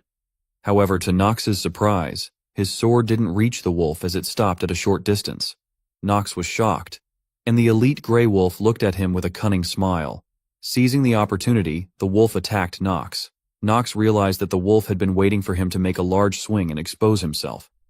Attempting to counter the attack with his sword, Nox's expression suddenly changed. He realized that he was facing the recoil of his skill. As the wolf closed in with its mouth wide open, ready to bite him, Nox thought about his overconfidence. Clearing the game multiple times had led him to believe he could do anything, but it was a foolish judgment. Resigned, Nox closed his eyes, feeling helpless. However, he then heard the whimpering sound of the wolf. He saw a dagger lodged in the wolf's eye. Nox was shocked and realized that if the wolf could create an opening, so could they. But the unexpected variable, the one who created the opening, wasn't him. It was Talia. Seizing the opportunity, Nox attacked the elite gray wolf. As Nox's sword pierced through its body, the wolf let out a loud growl and fell to the ground. Exhausted, Nox fell to his knees, panting heavily. Talia called out to Nox, expressing her worry. She then noticed the remaining wolves that were still present. However, upon witnessing their leader's death, the remaining wolves started running away. Talia rushed over to Nox, expressing concern for his well-being. Nox reassured her that he was all right, but he paused, shocked by his own thought. He had almost thanked the enemy who would eventually kill him in the future. Nox looked away and told Talia that there was no need to worry. However, Talia noticed the injury on Nox's shoulder, and with teary eyes, she voiced her concern about his well-being. Nox brushed it off, stating that it was just a slight wound. Talia persisted, expressing her relief that he wasn't injured elsewhere. Suddenly, Talia noticed a spider on her shoulder. Fear filled her eyes, and she let out a loud scream. Nox was taken aback, thinking that there was another monster. In her panic, Talia fell into Nox's arms and hugged him tightly. Nox was shocked and called out to her in a questioning tone, seeking clarification. Talia tightly hugged Nox as she spotted the spider. She held onto him even tighter, causing Nox to almost lose his balance. Nox wondered how long she intended to cling to him and pondered if she was scared of the spider. He flicked the spider off Talia's shoulder and questioned her decision to follow him into the forest if something as small as a spider frightened her. Talia, with teary eyes, expressed her fear of spiders, asking if Nox was scared of them too. Nox smiled and remarked that she wouldn't be able to become a knight with such fear. Talia looked at Nox, their faces just inches apart. She let go of him and blushed with embarrassment and shouted, "No!" Nox responded, noting that she finally got off him. Suddenly Nox coughed, and Talia expressed concern, asking if he was okay. Nox reassured her and reminded her not to worry. Nox thought to himself, acknowledging that Talia had contributed her fair share. He survived thanks to her, even though he couldn't express his gratitude due to her sudden scream. He then looked ahead and realized that now their goal was to escape the forest. Outside the forest, Emma remained on her knees, crying and confessing that she was the one who killed the young miss. Head butler Rodwell wondered if Talia and Nox didn't make it, realizing that Talia's disappearance would create problems between the two families. He also acknowledged that the Reinhafer family was often criticized for their incompetence regarding the numerous missing children in the area. Just then, a man pointed towards the forest, calling out to Rodwell and informing him that the fog in the forest was clearing. Everyone looked toward the forest in shock as Rodwell realized that the infamous missing child's forest had been cleared. Emma stood up and expressed her belief that if Mana was being lifted, then it could only mean one thing. Head butler acknowledged that her earlier understanding was correct. This view meant that the forest had indeed been cleared, and their speculation had become reality. Emma, with teary eyes, realized that it meant Nox, and had managed to clear the forest. However, before she could finish her sentence, they noticed Nox and Talia emerging from the forest. Someone shouted, announcing that the young master was coming out, and people started discussing the feat of clearing the forest. The incredible sight of Nox emerging unscathed left them in disbelief. Head butler couldn't help but smile, as he was now certain that the hierarchy among the descendants within the Reinhafer family would undergo significant turmoil. Nox, appearing casual, asked why everyone was gathered there. Emma looked at Talia and called out to her, hugging her tightly and expressing how worried they had been. Head butler informed Nox that the family had also been concerned about his disappearance. Nox couldn't believe that the family would worry about someone as useless as him, lamenting that the family's reputation as a dark family was about to decline. Meanwhile, Talia told Emma to stop crying. Emma wiped her tears, grabbed Talia by her hair, and declared her intention to go over the 71 rules of the Stillreiner family once again. She urged Talia to follow her. Talia apologized, but Emma quickly reassured her, stating that she would never dare to blame her, as she was just a lowly maid. She emphasized that the patriarch would personally teach her the rules. Nox observed Emma, and thought to himself that the maid seemed to possess extraordinary stamina. Emma then greeted Nox and thanked him for protecting their young miss. Nox turned his attention to Talia, and acknowledged that even though he hadn't intended to go into the forest with her, she had proven her worth and shouldn't be too hard on herself. Nox entered his room, relieved that the ordeal was over, and placed his hand on his forehead. He contemplated the unexpected presence of Rodwell and the knights waiting outside the forest. He wondered if Talia had something to do with it. Nevertheless, Nox smiled and pulled something out of his pocket, a hidden piece. A message appeared, indicating that he had obtained a new artifact. The Black Flame Ring, categorized as an accessory of low intermediate grade. The ring had the attribute of darkness and provided a boost to stamina and mana. It could only be equipped by those capable of using dark mana. The ring also possessed a special effect. When defeating a target while wearing it, a small amount of their life force could be stolen and converted into the wearer's own. The amount stolen increased with the rank of the defeated target. Nox acknowledged that the Black Flame Ring was the only artifact capable of stealing someone else's life force, but he understood that merely possessing the ring wouldn't guarantee a longer life. Looking at the ring, he reflected on the limitations of extending one's life indefinitely. Stealing only a small amount of life force made it challenging to overcome the terminal illness. He decided to wear the ring, believing that as long as he could struggle and progress, it was far better than a hopeless life on the brink of death. Nox smiled with determination, sensing his life force and mana increasing. Nox turned toward the door of his room and called out to Rona, knowing that she was outside.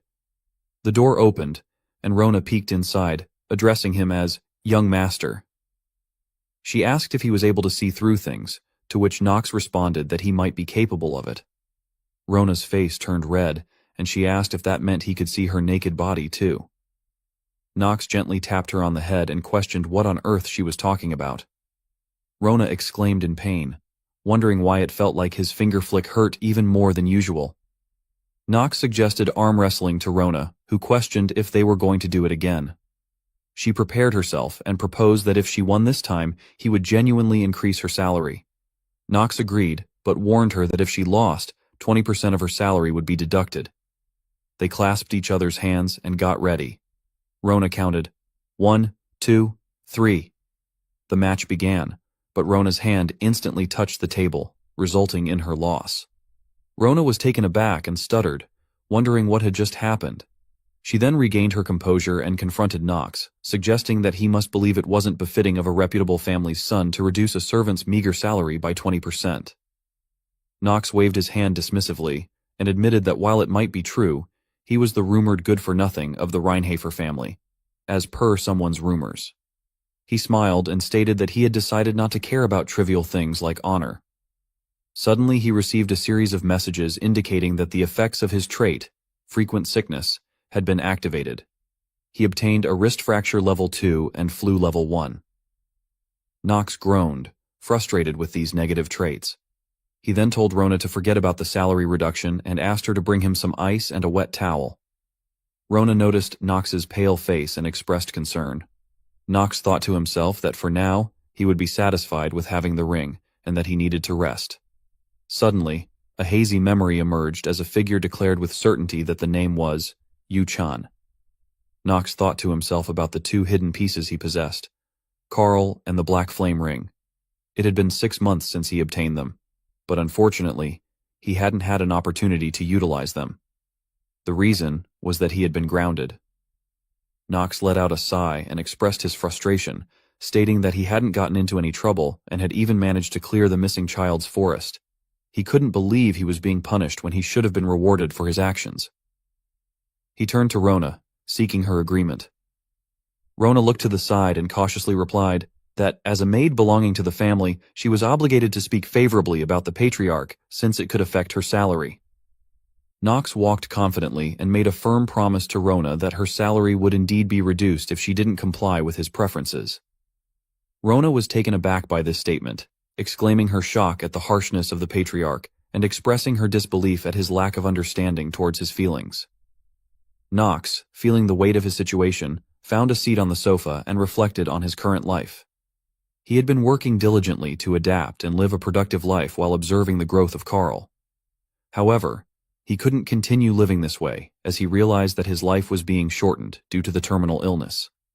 He glanced at a message revealing that he had only 147 days left to live. Frustrated, Knox thought to himself about the system that seemed more interested in his life than he was, sarcastically thanking it for explaining the situation so nicely. Determined to change his circumstances, he stood up and declared that he couldn't bear it any longer. He resolved to approach his father and seek permission to go out somehow. Just as he made this decision, someone knocked on the door. Head butler Rodwell entered the room and greeted Knox before informing him that the patriarch had summoned him. Meanwhile, the patriarch recalled a memory from the past, where he stood on a blood-covered battlefield facing numerous flying demons. He reflected on the night of slaughter, the devastation caused by the demons, and the humans caught up in the chaos. Opening his eyes, the patriarch acknowledged that someday, one of his sons would likely learn the supreme black sword, but he couldn't rely on probabilities alone. He needed a certain talent, because one of his sons would eventually have to kill him. As head butler entered and reported that the young master would soon arrive, the patriarch expressed his dissatisfaction with the delay and instructed head butler to bring Knox to him immediately. The patriarch acknowledged that, even though he didn't know how to clear the missing child's forest, but Knox's ability to accomplish it deserved appropriate recognition. However, rewarding Knox had been delayed due to strong objections from the family's vassals, who doubted Knox's transformation and initiated an investigation to verify his claims. The patriarch couldn't ignore the opinions of the family's vassals, making the investigation a necessary process. Knox greeted the patriarch and paid his respects, to which the patriarch instructed him to rise. The patriarch acknowledged that Knox's actions were wrong, but as the patriarch, it was his duty to give credit where it was due, even if it belonged to someone considered a good-for-nothing. He had summoned Knox to discuss his reward and made a surprising offer. He would fulfill one request of Knox's, no matter what it was. Knox was shocked by the patriarch's words, questioning whether it was a trap, and feeling as if he had been metaphorically shot or betrayed. Nevertheless, Knox asked if he could request anything. The patriarch assured him that he could ask for anything, emphasizing his role as the patriarch of Reincarnated, and swearing upon the long-standing history of the Black Sword to fulfill Knox's request. Knox looked at the patriarch, realizing that he was serious about granting his request. The patriarch, however, reminded Knox that if his request was too ridiculous, he might change his evaluation of him, expressing his trust that Knox wouldn't make a foolish request. Knox smiled and replied, assuring the patriarch that he understood, and requested some time to consider his options. The patriarch agreed and granted Knox permission to leave the estate, but reminded him that he should not get into trouble as he did previously. Knox responded with a respectful smile, affirming his understanding and loyalty to the Reincarnated family. The next day, Knox stood outside the estate as Talia was about to depart. Talia smiled and enthusiastically suggested meeting at Eldine Academy the next time they saw each other. However, Knox didn't even look at her and remained silent. Talia, undeterred, repeated her statement with a smile, expressing her anticipation of seeing him again. Knox still kept his face turned away and didn't respond. Head butler advised Knox, telling him that he should answer when a lady asks him a question.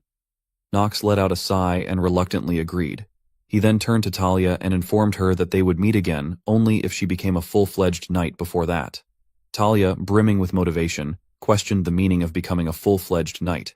Knox, teasingly, stated that his definition of a knight was someone who wouldn't get scared even after encountering a super-huge spider. Suddenly, a punch landed on Knox's stomach, and he thought to himself that saying wolves might have been a better choice than spiders. Talia confidently declared that she would return after becoming a full-fledged knight and warned Knox to prepare his head for her. Knox was shocked by her statement and wondered if she intended to kill him. Emma, a maid of the Styliner family, stepped forward and bowed to Knox, thanking him for everything, and especially for saving young Miss Talia.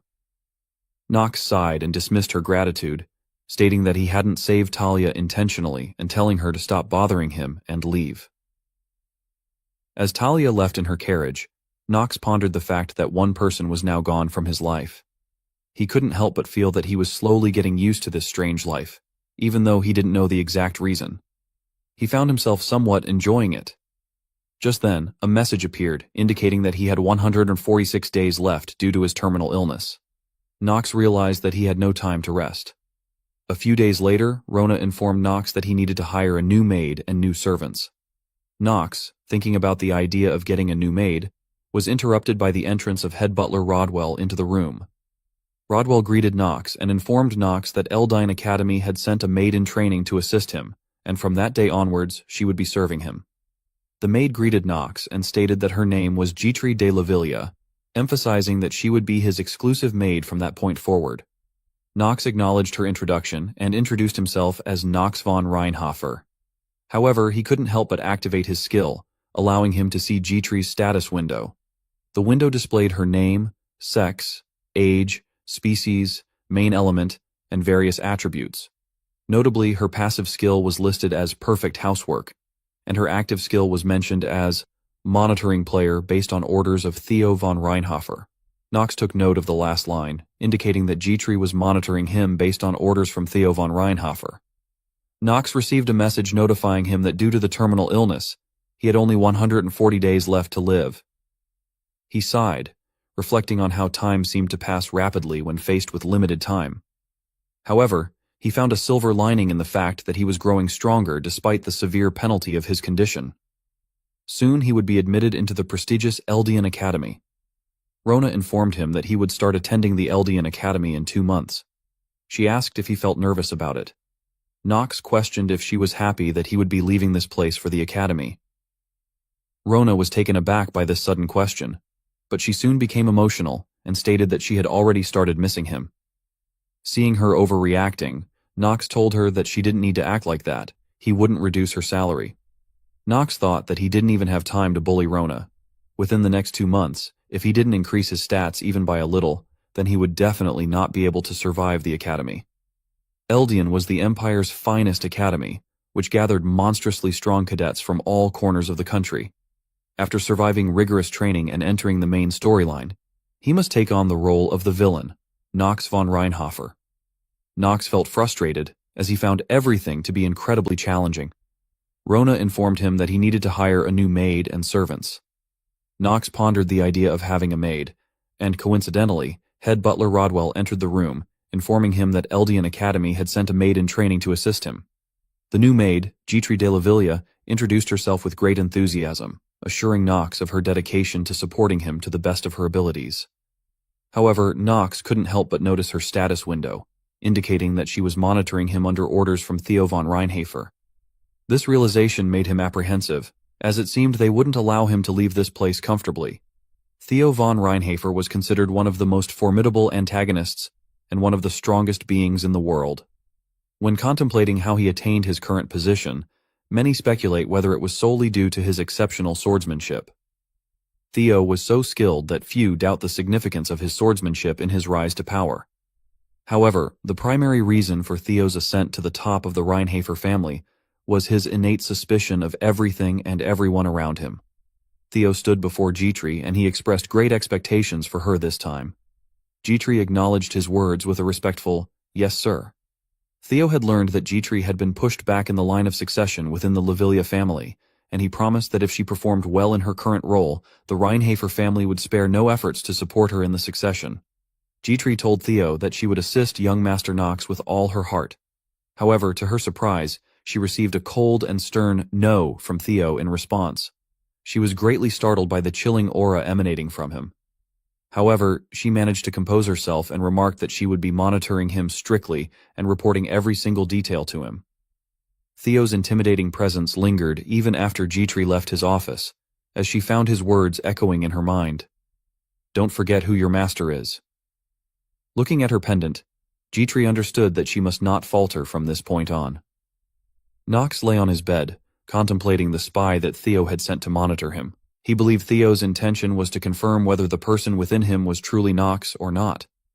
He knew that demon possession was a common occurrence within the inner lunatic, and in the original storyline, Knox's body had been taken over by the number 1 demon, Baal. Knox needed to ensure that his true identity remained hidden.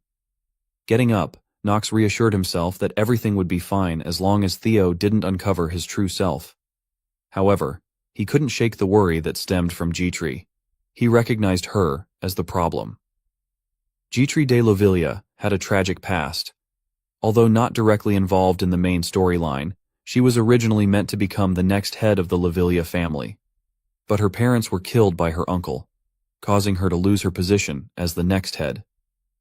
To escape from her family's darkness, she became a maid of the Reinhofer family. On the surface, she appeared cheerful and always smiled. But inside, she was deeply scarred and broken, on the verge of collapsing. The revelation haunted Knox. He knew that in the course of the story, Gitri was destined to commit suicide before the first part of the main storyline even began. This left him facing a moral dilemma. Should he try to change the storyline and save someone who was supposed to be dead? Such a decision could have serious consequences for him, possibly putting his life at risk. The next day, Knox gathered Rona and Gitri before him. He announced that they would be hunting monsters within the forest in the territory. Rona was shocked by the unexpected request and exclaimed in surprise. Rona, with a worried expression, tried to take a leave of absence, claiming that she was sick. On the other hand, Gitri calmly nodded in agreement to his order. Rona caught Gitri's hand with teary eyes and pleaded with her not to agree to everything. Knox observed that it was normal for a maid to be scared of hunting monsters, as the request was quite absurd. However, he noticed that Gitri gave an immediate answer without hesitation. Addressing Rona, Knox pointed out that he knew she had used up all her leaves, and therefore couldn't take a sick leave today. He playfully reminded her that he was a good-for-nothing, and threatened to reduce her salary if she didn't follow his orders. Rona tearfully asked whether she should bring a bow or a sword for the hunt. Dietrich then asked Knox if she should inform Sir Rodwell about his departure from the estate before starting to prepare. Knox agreed, realizing that his top priority now was to increase his lifespan since he was now free to go anywhere.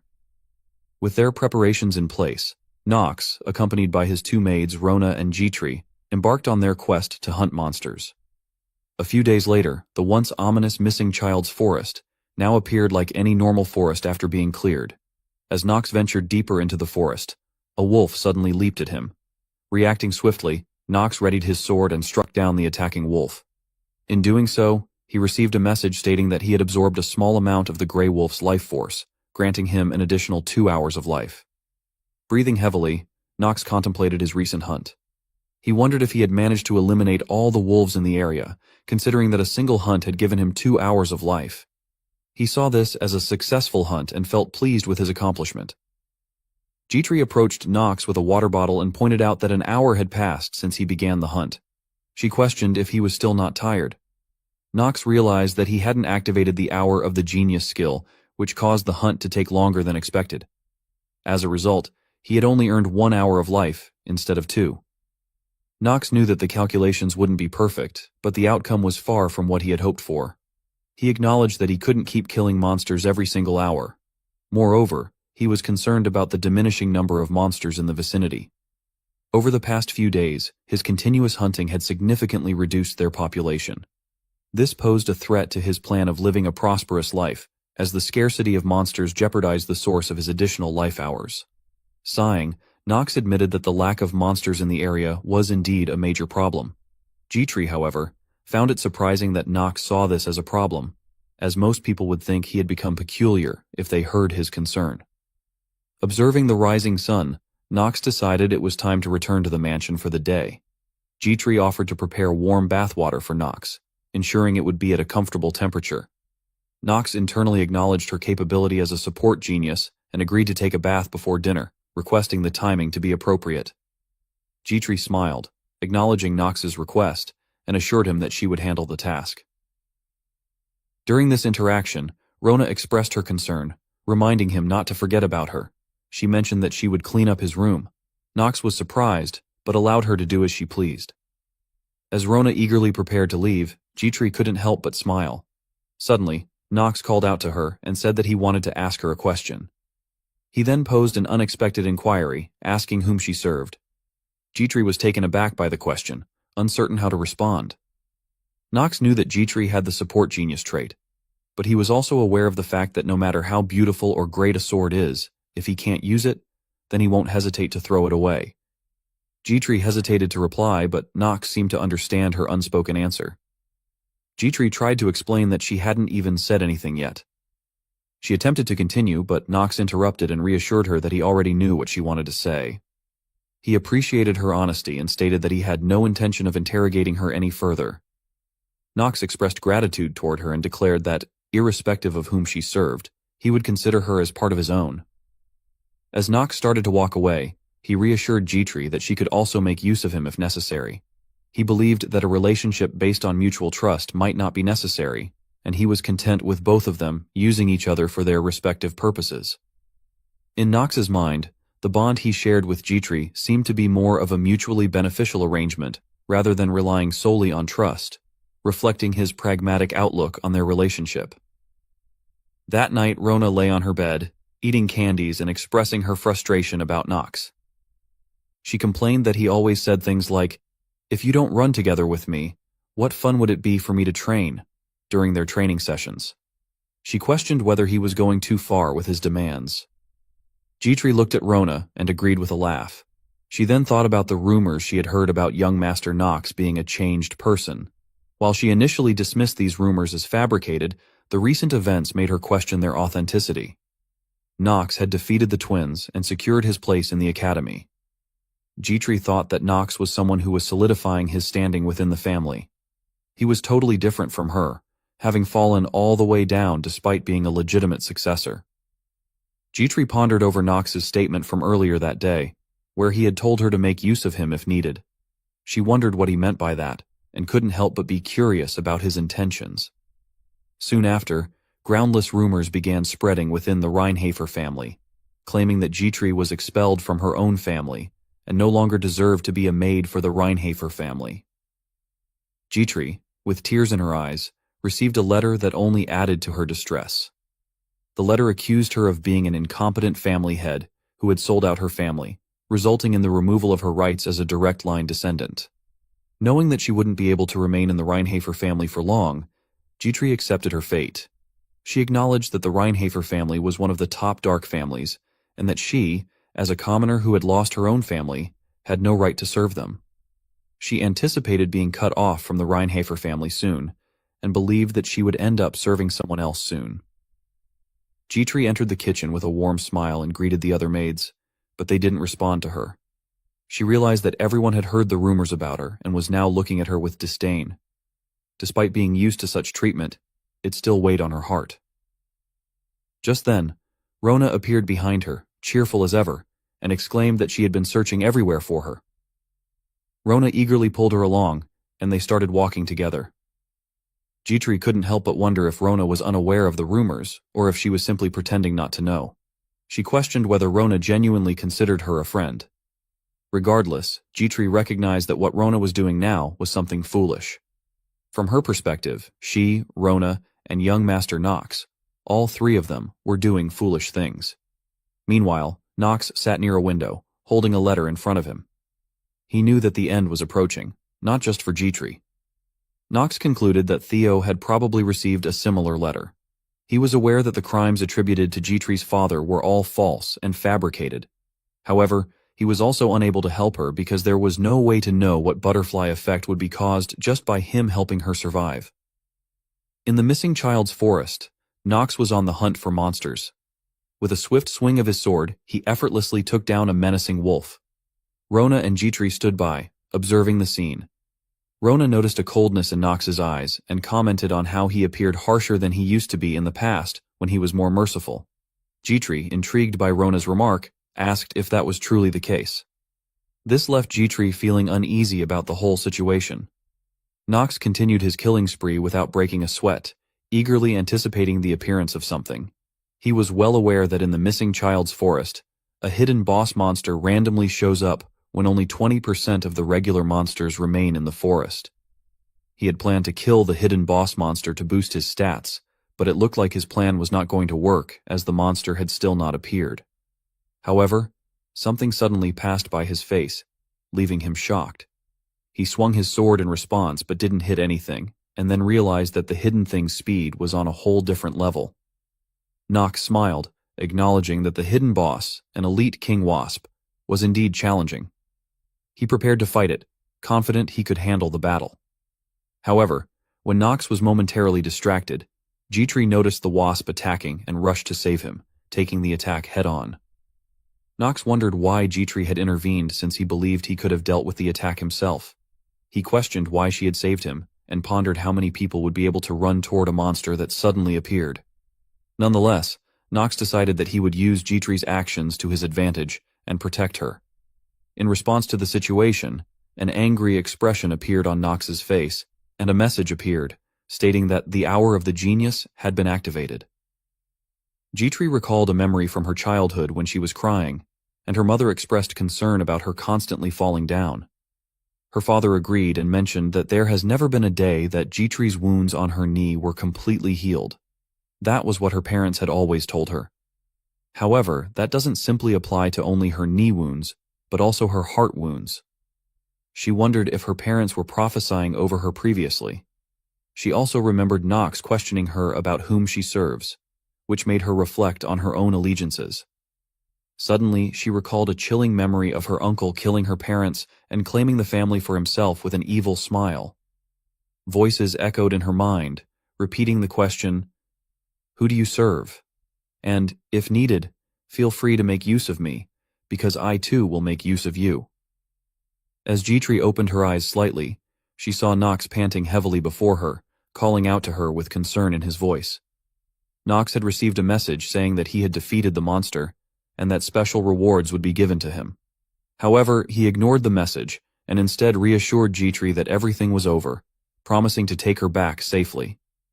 Rona expressed concern and urged Nox to head back to the mansion quickly. Dmitri observed Knox's expression and thought that he was lying. She questioned whether this was really the expression of someone who was just trying to make use of her. She wondered why she sensed a slight tremble and anger in his voice. Family head Theo read a letter and found it troubling. Head butler Rodwell confirmed that based on their investigation, the contents of the letter were true. The Lavilia family had decided to completely cut off Miss Dmitri. Theo reflected on his initial plan to bring Dmitri into their family and have him take over the Lavilia family. Since they had lost their previous head and were in an unstable state, he had thought that this would be the perfect time to take them over. With the involvement of Reinhafer, they should have been able to bring them into submission somehow.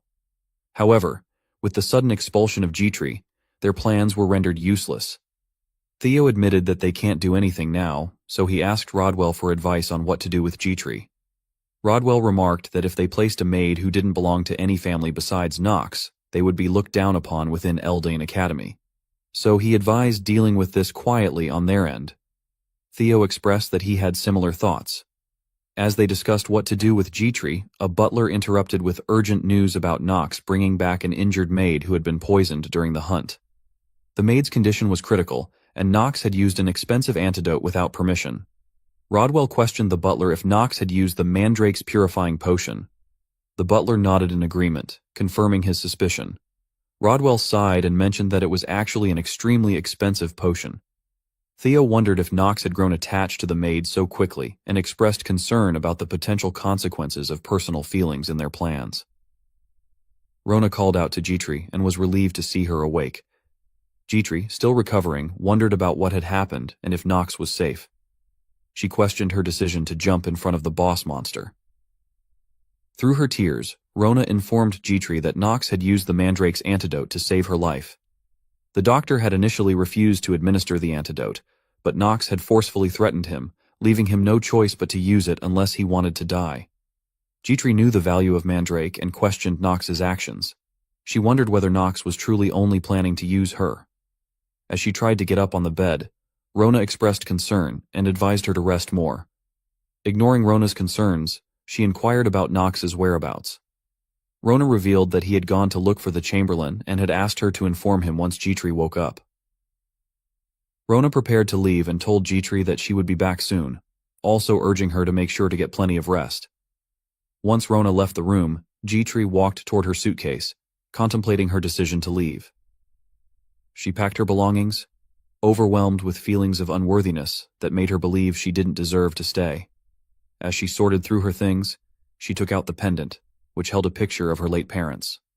With a heavy heart, she removed the picture, deciding to leave the pendant behind along with a heartfelt letter expressing gratitude to Knox for saving her life and using the pendant to pay for the life-saving potion. As Dmitri was about to leave, she encountered Knox in the hallway. He asked her where she was going right now. With a cold expression, he asked again, demanding to know where she was going. Knox's voice resonated with urgency as he confronted the doctor about the situation. He expressed his frustration at the doctor's apparent prioritization of the precious medicine over the critical condition of a dying person. The doctor responded hesitantly, explaining that he couldn't administer the medicine without permission from the patriarch. Knox's retort questioned the doctor's authority within the family hierarchy compared to his own. The doctor apologized in acknowledgement of his mistake. Unsatisfied, Knox made it clear that he intended to personally report this to his father and demanded the doctor to act promptly. The doctor complied, administering the potion to the unconscious Dmitri. Rona, concerned about Dmitri's well-being, inquired about her condition. The doctor reassured her that now that the poison had been neutralized, Dmitri would recover. As Knox attempted to exit the room, Rona called out to him. Knox's response was curt, informing her to report directly to him once Dmitri regained consciousness. Knox took an unexpected step to seek out family head Theo. Their conversation began with Theo remarking on the rarity of Knox seeking him out, speculating whether it had something to do with the maid. A message appeared before Knox, signaling the activation of a skill called the Master of Acting. Knox then reminded Theo that he had promised to grant him one wish, and Theo confirmed his agreement. Knox revealed his request and the name of the person he wanted as his wish, Dmitri de Lovilia, who had been exiled from her own family. As Knox contemplated his decision, He realized that his actions might set off a chain of events that would impact the main story. Concerns about Theo's potential espionage seemed trivial compared to the gravity of his current realization. Knox recognized that Jitri's attempt to save him held the answer that she hadn't explicitly told him previously. The family head agreed to Knox's wish, expressing his willingness to make it happen. Knox, however, had one more matter to address. He acknowledged Theo's status as his father, and just then a warning message appeared, indicating that the master of acting was losing efficacy due to his agitated state. With a steely gaze, Knox expressed his frustration and requested Theo to stop toying with his people. Sometime later, Knox found himself facing Jitri in a hallway. He questioned her intentions and asked where she thought she was going. Jitri trembled, explaining that she intended to leave as she felt she no longer had a place there. She thanked Knox for everything he had done. Knox's inquiry persisted, asking why she was abandoning her responsibilities as his maid. Jitri admitted to being ordered by the patriarch to surveil Knox, even if it involved deceiving him. Tearfully, she questioned why Knox was trying to stop her, considering the extent of her deception and her lack of options.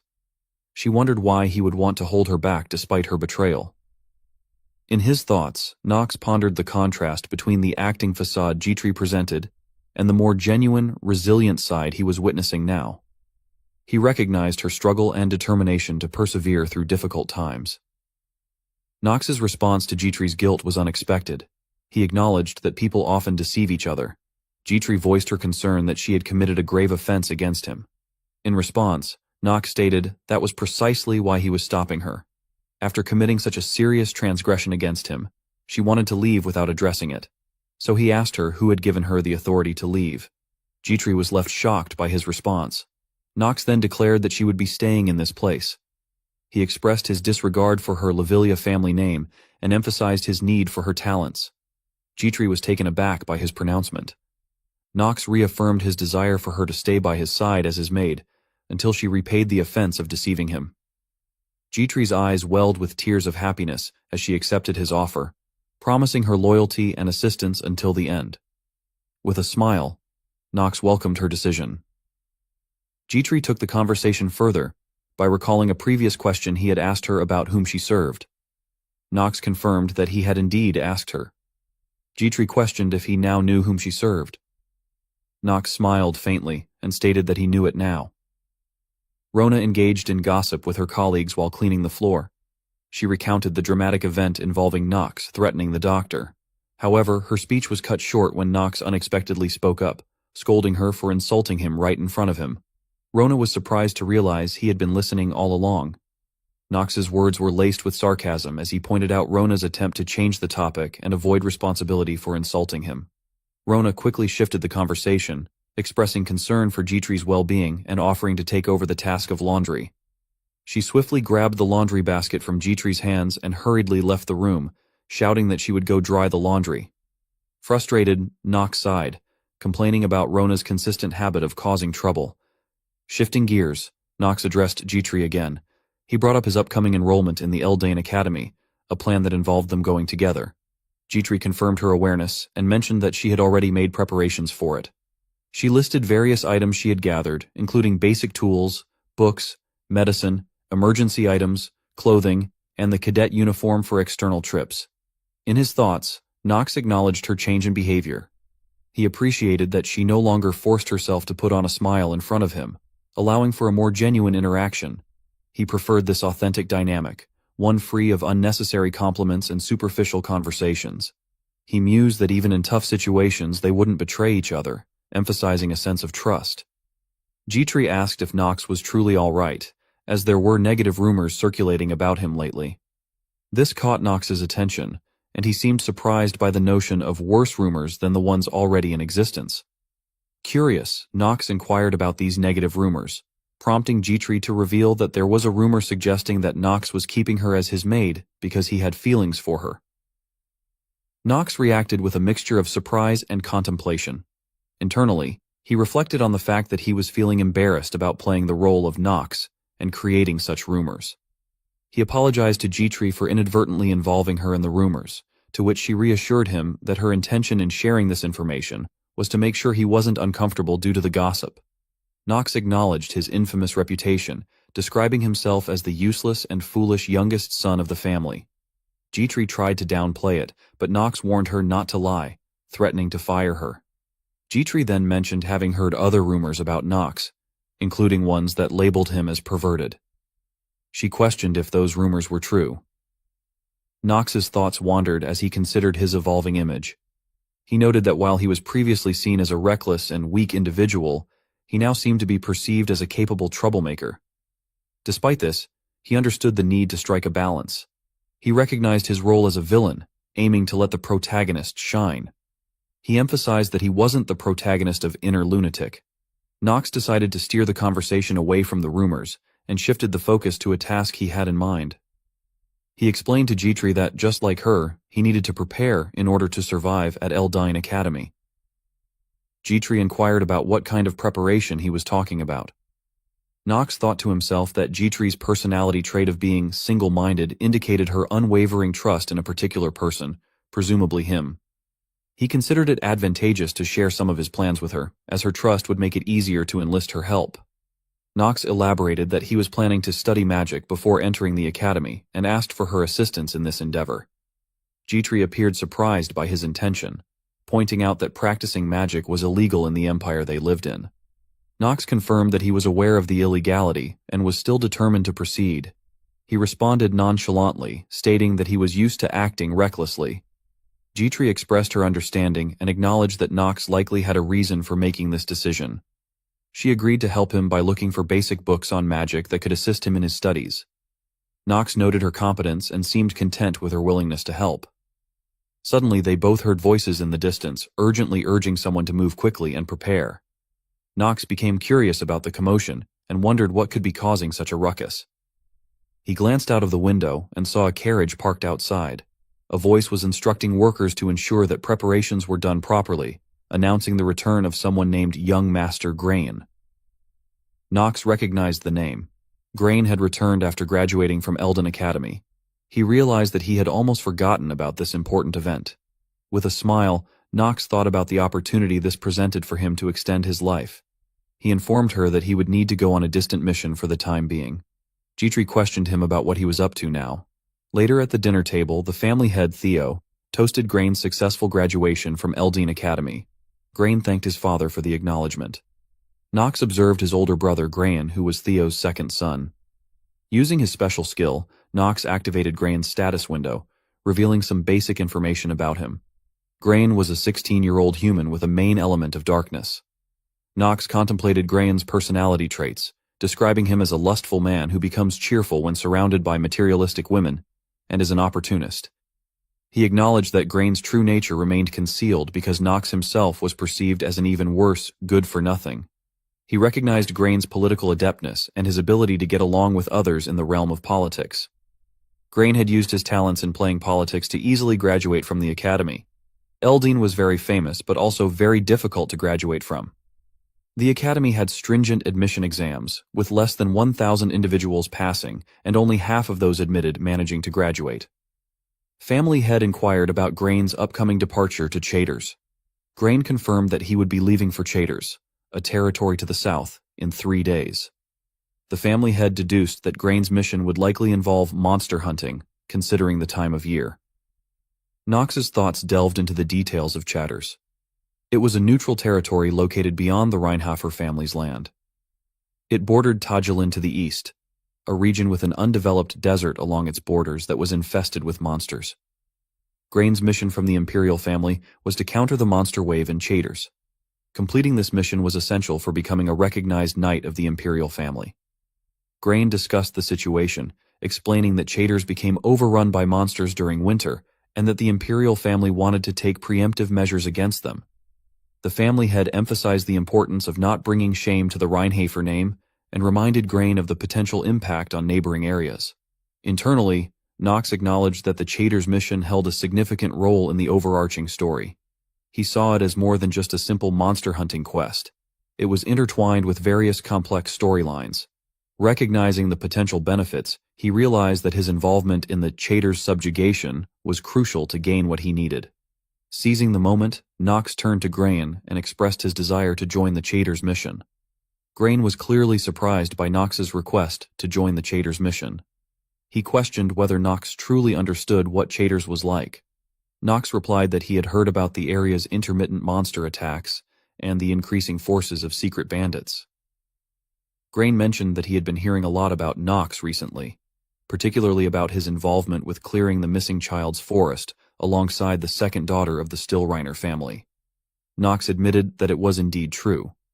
Nox recognized that Grain possessed a skill called precise detection. This skill allowed him to discern the reasons behind someone's restlessness, and if the target's stats were lower than his own, he could quickly identify the underlying causes. This skill had transformed Grain into an expert in navigating the world and playing politics. As Grain continued to question Nox about his victory over the twins and his decision to hire a commoner maid, Nox's skill, Steel Mentality, activated, countering Grain's precise detection. Nox confirmed that all the rumors were indeed true. Grain sighed and acknowledged Nox's achievements, but his demeanor quickly shifted to a more contemptuous tone. He stated that he couldn't allow someone who hadn't even been admitted to Eldine Academy to join him on the mission. He expressed a preference to avoid being responsible for collecting Nox's corpse. Suddenly, the family head interrupted the conversation, getting up from his seat. Grain seemed taken aback by his father's interruption and awaited his response. The head of the family stated that he would serve as a guarantee that Nox would remain safe during the mission. He then turned to Grain and issued an order, telling him to bring Nox along on the mission. Grain reacted with defiance, exclaiming, "Father!" The family head's gaze turned cold, and he reiterated that it was an order. He shifted his attention to Nox and informed them that the family would provide the necessary supplies for the mission. The family head instructed them to make preparations for the departure within the next 3 days. Nox's thoughts raced, wondering why the family head had granted his permission so easily. He considered whether Theo, the family head, had some ulterior motive behind this decision. Grain's voice interrupted Nox's thoughts as he asked him what he was up to. Grain sighed and wondered if Nox had genuinely lost his sanity. Nox retorted, challenging that regardless of how absurd he might appear, he couldn't be any more insane than he had been before. Grain seethed with anger as he questioned if Nox was just joking with him. Suddenly, Grain grabbed Nox by the collar, expressing anger and warning Nox to be cautious.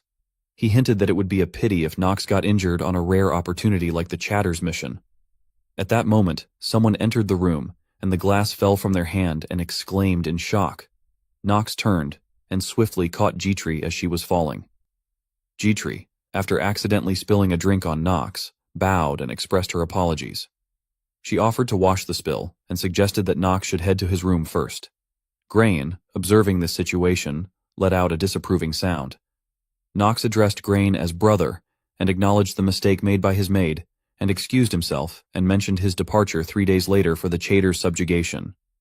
As Nox left the room, he thanked Jitri for helping him avoid a troublesome situation. Jitri responded by remarking on his talent for finding trouble. She then expressed concern about the upcoming dangerous mission in the Chaders region, but Nox reassured her, only to be interrupted by Rona's sudden appearance. Rona, in a state of worry, questioned Nox about his plans. Nox couldn't help but wonder if she had forgotten his status as her young master. He confirmed that everything had been decided, hinting at news about his participation in the Chaders' subjugation being widespread. Jitri and Rona both expressed concern about the perilous nature of the Chaders region, citing the high numbers of monsters and bandits. Nox inwardly reflected that this was precisely why he intended to go there, to extend his own life. He calmly responded that he understood the risks. Nox then proposed that he would go on the subjugation mission alone, and requested Jitri and Rona to remain behind. Jitri rejected this idea and stated that as his exclusive maid, it was her duty to assist him no matter the location, and she resolved to accompany him on the mission. Nox voiced his concerns to Jitri, warning her about the potential risks and dangers she could face during the mission. She acknowledged the risks but reminded him that he too had vulnerabilities, being weak and prone to illness. She pointed out the practical difficulties he might encounter during the journey, like forgetting things and needing assistance with daily tasks. Nox sighed, realizing that the trivial details he hadn't worried about in the game were now real concerns. Looking at Jitri, Nox contemplated the situation. He understood that if something were to happen to him, her position in the Reinhafer family could be compromised. It seemed that she had no choice but to accompany him. Nox agreed to her participation, on the condition that she follows his orders and learns to ride Carl. Jitri acknowledged her orders and mentioned that she had already gotten closer to Carl. Rona was shocked, and she questioned Jitri if she had really gotten closer to Carl and asked how she had managed to do that. Jitri mentioned that she had used half of her salary to buy high-quality sugar cubes for the horses, and after that, Carl opened up pretty quickly. Rona felt sadness and questioned Carl, asking if hay was not considered food, and went on to label him as a bad horse. She further remarked that Carl was a beast, much like his master. Nox then firmly announced his final decision. Rona would remain behind while Jitri would assist him on the mission. He instructed Jitri to make thorough preparations. Nox looked at the sulking Rona and thought that she seemed so concerned just now. He wondered if she would be all right. Their attention shifted as a knock sounded at the door. The head butler entered the room and informed Nox that the patriarch had an item to pass to him. Nox's thoughts raced as he considered the significance of this item. He recalled that Theo, during dinner, had mentioned that the family would provide necessary supplies for the mission. Nox suspected that the item might be one of those supplies, and he couldn't shake the feeling that Theo's support during dinner was part of a larger plan. Family head. Theo's gaze fell upon Nox as he entered the room, acknowledging his presence. Nox, aware of the purpose of his visit, inquired about the item Theo had for him. Theo confirmed, and then unveiled a sword before him. Nox's eyes rested on the sword, and Theo spoke, stating that the item's acquisition depended entirely on Nox. Theo explained that the sword he revealed was none other than the sword of Reinhafer's first patriarch. Nox's thoughts raced as he processed this revelation. He realized that this sword had never appeared in the game Inner Lunatic, not even in his previous 27 playthroughs. The novelty of this item left even a seasoned player like him astonished. Nox couldn't comprehend Theo's intention behind gifting him such a significant artifact. He recognized the need to obtain the sword, but was puzzled by its worn appearance. Theo appeared to have sensed Nox's concerns, and proceeded to explain that the sword, although weathered, had been the lifelong companion of the first patriarch and held equal significance to him. Nox then sought clarity and asked Theo to explain the test he must undergo to obtain the sword. Theo's instruction was simple. Hold up the sword. As Nox lifted the sword, a dark aura enveloped it. He soon realized that the sword was absorbing his mana, an unexpected and revealing turn of events. As Nox continued to hold the sword, he quickly noticed a change in the blade's color. Theo observed this transformation and expressed his satisfaction, noting that Nox had already begun to sense mana, just as he had anticipated. He explained that the sword's unique ability was to absorb its master's mana and amplify it several times over. Nox processed this information, realizing that the sword's power was intricately tied to the user's mana. He voiced his understanding, acknowledging that wielding this sword would not be an easy feat. However, his thoughts were interrupted by a warning message that appeared. His mana was rapidly being absorbed. Due to this sudden change, his trait of being a master of acting became unstable. In a flustered state, Nox realized the potential danger of having his mana absorbed so rapidly. Theo then outlined the condition for obtaining the sword. Nox had to hold on to it for a duration of 10 minutes. Nox, his face now drenched in sweat, contemplated the challenge ahead. He couldn't help but think about Theo, suspecting that his involvement had something to do with this trial. As Nox struggled to maintain his composure, Theo revealed the sword's name, Stormbringer. The weight of this revelation added to Nox's apprehension as he grappled with the task of enduring the next 10 minutes while holding onto the sword in his current mana-draining state. As Nox held the sword Stormbringer in his hands, a status window appeared, revealing information about the sword. Stormbringer was currently in a weakened state, with the potential to grow from an intermediate to an advanced grade. Its elemental attribute was darkness, and it had a special effect. Every time the user killed something with this sword, it absorbed its user's mana and converted it into its own stats. Once it absorbed a significant amount of the user's mana, it would discharge it, unlocking its power. Nox struggled to process this information, realizing that it wasn't the most pressing concern at the moment. However, another message appeared, indicating that his mana had been completely exhausted, and the sword was forcefully converting his life force into mana. Nox's life was rapidly depleting. Panicking, Nox thought about giving up, but to his horror, he found that he couldn't let go of the sword. Frustrated, he exclaimed, "Darn sword!" Meanwhile, the family head, Theo, observed the situation as Stormbringer absorbed Nox's mana. He contemplated the nature of Stormbringer and the kind of sword it was. It was a magic sword that granted tremendous power, but also brought harm to its wielder. Theo remembered that the first patriarch of the family had used this sword to build up their family's reputation. However, despite their rise to prominence as a reputable dark family, subsequent generations had struggled to properly wield the sword. He knew that 9 out of 10 people would collapse immediately due to exhaustion as soon as they held the Stormbringer. Even lasting for more than 10 minutes while wielding it was considered an impressive feat. Theo himself could only manage to hold it for barely an hour. Despite the dangers, he had deliberately ordered his youngest son Nox, who hadn't fully learned how to control mana, to hold the sword. Over the course of recent incidents, including Nox saving the maid and other significant family events, it was becoming clear that Nox's involvement was not coincidental. Theo couldn't help but speculate that Nox was growing at an astonishing rate, perhaps possessing a talent akin to a sword emperor. This thought led him to test Nox. If his son could endure holding the sword for 10 minutes, it would signify that he had the potential to become the greatest patriarch in the family's history, eventually surpassing Theo himself. And if that were to happen, Nox might eventually succeed in killing him. Finally, after a strenuous struggle, Nox managed to subdue the sword's effects. Theo calmly remarked that his thoughts about Nox hiding his strength were correct. Confused, Nox questioned what he was talking about, but Theo simply walked away and told him that the sword was his from now on. As Theo departed, Nox panted heavily, his thoughts echoing with frustration as he asked him to give back his life force before he left.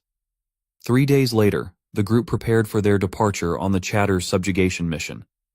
G-Tree commented to Nox about the numerous supplies they had to bring along and expressed relief that the dimensional pouch could hold all of them.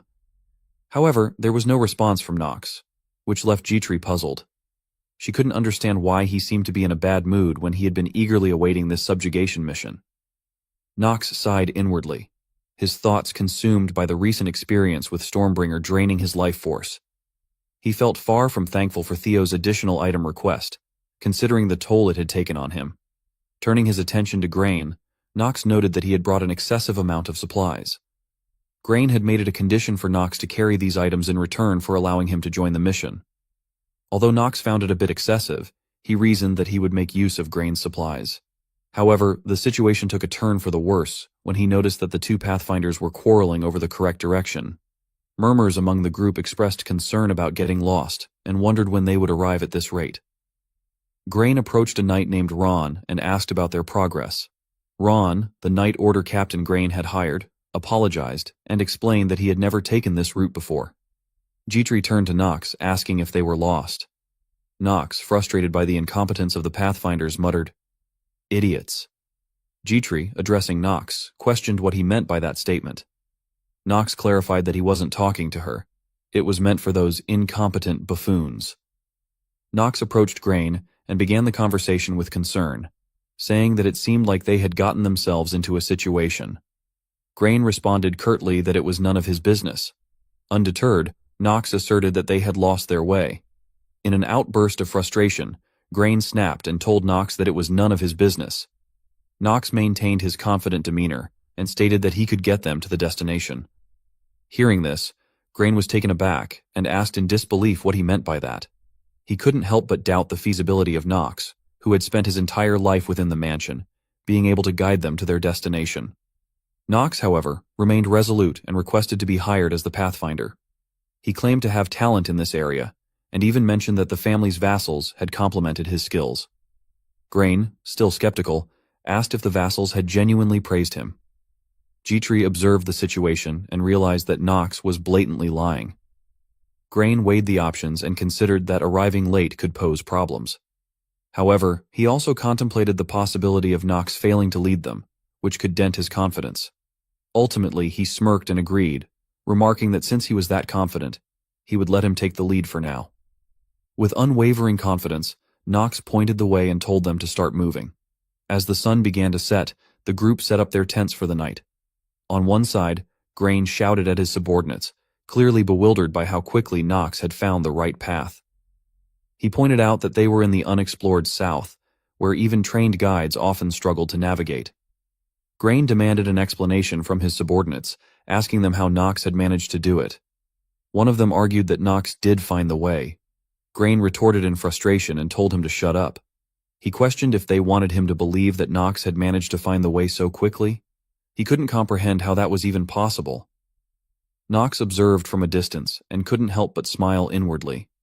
He knew the way well, as it was an easy task for a veteran player. Since the Chaders area was a strategic hub, he had visited it more than a few hundred times. Jitri approached him, curious about how he had found the way so quickly. Knox pointed to the ground and asked her what she saw there. Jitri was puzzled, prompting him to direct her attention to some footprints and feathers on the ground. He explained that they were the footprints and feathers of an owlbear, a creature with a bear's body and an owl's head that lived in the south. Its habitat was along the southern Chaders border, so by following the direction of those tracks, they would easily find their way to Chaders. Jitri then questioned whether it was safe to set up an overnight camp in the habitat of owlbears. Knox reassured her, saying that since they were afraid of fire, they wouldn't come into a camp where there were so many people. Meanwhile, within the group, conversations began to circulate. One person commented that he had heard that young Master Knox had changed a lot. He questioned whether he was much better than the second young master who had studied at the academy. These remarks fueled Grain's jealousy as he overheard them. In response, he turned to his butler, Schultz, and inquired if it was true that Hartz and Allen had lost to Knox. The butler confirmed that it was indeed correct. Grain then revealed his intentions to see just how strong Knox was. The butler, with a sinister grin, took out a small bag and revealed that he had the perfect item for this task. Grain immediately recognized the item, and an evil smile crept across his face as he remarked that it was going to be a long night for Knox. As night descended, everyone in the camp had fallen asleep, including the guards. In the darkness, a figure appeared amidst the bushes near Knox's camp. Inside Knox's tent, he opened his eyes and contemplated whether it had already started. He grabbed his sword and rose from his resting place. Jitri awoke and called out to him. However, Knox instructed her to wait there and exited the tent. Knox stood outside in the moonlight, and as dark figures approached him, he realized they were 4 ogres. He noticed something placed on his tent and suspected that it was the cause of the ogre's presence, as the soil there was mixed with a female ogre's pheromones. He believed that Grain had used this to lure the male ogres during their mating season to intimidate him. Smiling confidently, Knox drew his sword and addressed the approaching ogres, calling them his life forces. At that moment, a message appeared, indicating that the artifact, Stormbringer, was responding to the user's mana and will. An orc charged at Knox with his club, but he successfully deflected the attack with his sword. He then leaped into the air, dodging the attacks of the other ogres. His sword began to glow with dark mana as he descended towards one of the ogres. He landed on the back of the ogre and plunged his sword into it, finishing it off. The remaining ogres swung their weapons at him, but Knox noticed their movements and swiftly attacked all 3 of them. Looking at his sword, he thought that it was pretty good. He had been worried that it might consume his mana recklessly, as it had in the past when he was in front of Theo, but his concerns had been unfounded. As another ogre attacked him, Knox quickly dealt with it. He felt like the sword was moving easily in the direction that he wanted. Knox surveyed the scene, with 3 ogre bodies lying around him. He couldn't help but feel a bit disappointed that only 1 ogre remained. The last ogre, overcome with fear, threw his weapon aside and began trembling. Then, he turned and fled. Knox, determined not to let the ogre escape, whistled and called out to Carl. Carl, glowing with malevolent mana, swiftly arrived, and Knox mounted it. Together, they chased after the fleeing ogre. Knox quickly caught up to it, and with a single swing of his sword, he finished off the last ogre. As he breathed a sigh of relief, a message informed him that he had gained 1 day and 9 hours after defeating the ogres. Jitri exited the tent and expressed her concern for his well-being. Knox dismounted from Carl's back and reminded her that he had instructed her to wait in the tent. Jitri questioned the unexpected appearance of ogres at the forest entrance and suggested waking the others just in case. Knox, however, explained that someone had intentionally lured the ogres there, mentioning Grain von Reinhafer's name. He believed Grain had used the ogre's behavior to orchestrate the attack and had set up his tent further away from them on purpose. G-Tree deduced that Grain might be trying to keep him in check, and Knox agreed, speculating that Grain thought he lacked the qualities to become a successor candidate for the family. Therefore, Grain had decided to test his abilities in advance. Knox contemplated the situation, thinking about Grain's actions. He believed that Grain, compared to the eldest son Garen, wasn't as strong, so he resorted to cowardly plans like this to gather information. However, he was determined to show Grain that such tactics wouldn't work on him. He then crouched near one of the dead ogre's bodies and retrieved a small bottle. G-Tree, puzzled, asked what he was planning. Knox poured ogre blood into the bottle and inquired if she knew how to attract more ogres.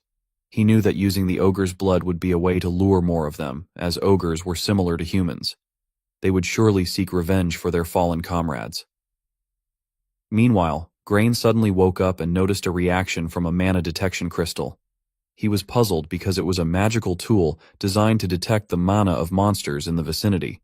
He couldn't help but wonder if it was faulty, but he dismissed that idea as it was a new tool that he had received from his father. He pondered that they were still at the entrance of the forest, so there shouldn't have been any powerful monsters in their current location. As Grain contemplated the situation, he felt large tremors, and his butler urgently entered the tent, advising him to evacuate immediately. Grain exited the tent, alarmed, and inquired about the situation. The butler reported that a large group of ogres had appeared, and the soldiers were currently engaged in battle with them. Taken aback, Grain thought in shock that this wasn't where the ogres should have been appearing. Morning arrived, and the dead ogres' bodies lay on the ground. Grain, in frustration, shouted at his butler and accused him of planting the soil on top of his tent. However, the butler denied the accusations and found it strange, as he had definitely planted the soil on Knox's tent. Meanwhile, Knox woke up and stretched, letting out a yawn. He looked at G-Tree and remarked on the refreshing morning. G-Tree, seeming weary, agreed, and suggested they eat. Knox sat down on a box and invited G-Tree to join him, even though she protested that she was a maid and couldn't eat with him. Knox insisted, citing their current mission and the potential danger of monsters. He playfully mentioned the possibility of ogres appearing, similar to what happened near his brother's tent.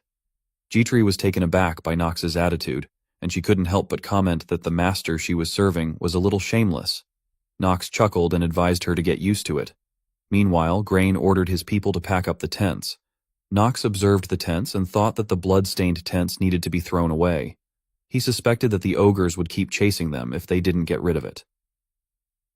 G-Tree asked Knox about his intentions for what to do next, and whether they should help Grain and his group. Knox responded with a nonchalant expression, questioning why he would do that. G-Tree was taken aback and pointed out that it meant the ogres would keep coming after them. Knox acknowledged this and confirmed that even if they moved away from this location, the ogres would likely continue pursuing them. However, he had his own motives for this, as he had intended for ogres to follow them from the start, but if he told her about his plans, she would probably nag at him. He needed more ogres to extend his life, and there was a hidden reason for which they would soon be needing ogres. After he was done eating, he got up and declared with confidence that it was time to pack up and depart. Somewhere in the forest, an ogre walked alone, unaware that something was closely observing it from behind. The ogre felt a sense of unease and turned to look, but saw nothing. Suddenly, it was violently pulled downward and dragged away, leaving behind only bloodstains on the ground. On the second day of Knox's journey, he assessed the terrain and thought about his progress. He had successfully mapped out the area, but Chaders was still a considerable distance away. Despite this, he felt optimistic about the situation. At this point, Grain called out to Knox and inquired about their pursuers, the ogres. He wanted to know if Knox had a plan to shake them off. Knox replied with confidence, explaining that they could indeed evade the ogres. However, he cautioned against launching a large-scale attack, as it would draw the attention of other monsters. Instead, he emphasized the importance of swiftly exiting the forest to avoid any problems. Grain, though, regarded Knox suspiciously, wondering what he meant by saying there wouldn't be any problems. As the soldiers began to praise Knox for his knowledge of ogres, Grain felt a pang of annoyance. He realized that, inadvertently, Knox had taken command of the soldiers. Just then, One of the soldiers noticed that Knox had been tapping the ground with a wooden stick since they began their journey that day. Curious, he asked him why he was doing this. Knox explained that he was tapping the ground because monsters could appear at any time. This revelation surprised two of the soldiers, who in fear questioned him further. Knox smiled and confirmed their suspicions, stating that they were indeed in a dangerous area filled with monsters. However, before he could finish explaining, the ground suddenly began to shake, startling everyone. Something ominous started emerging from the ground in front of them. With an excited expression, Knox remarked that the worm was coming out. The worm was a unique monster, resembling a hybrid between a snake and an earthworm. In the inner lunatic, it was known as a malformed dragon that hadn't fully developed yet. Knox knew that despite its inability to use magic, it was still renowned for its formidable strength.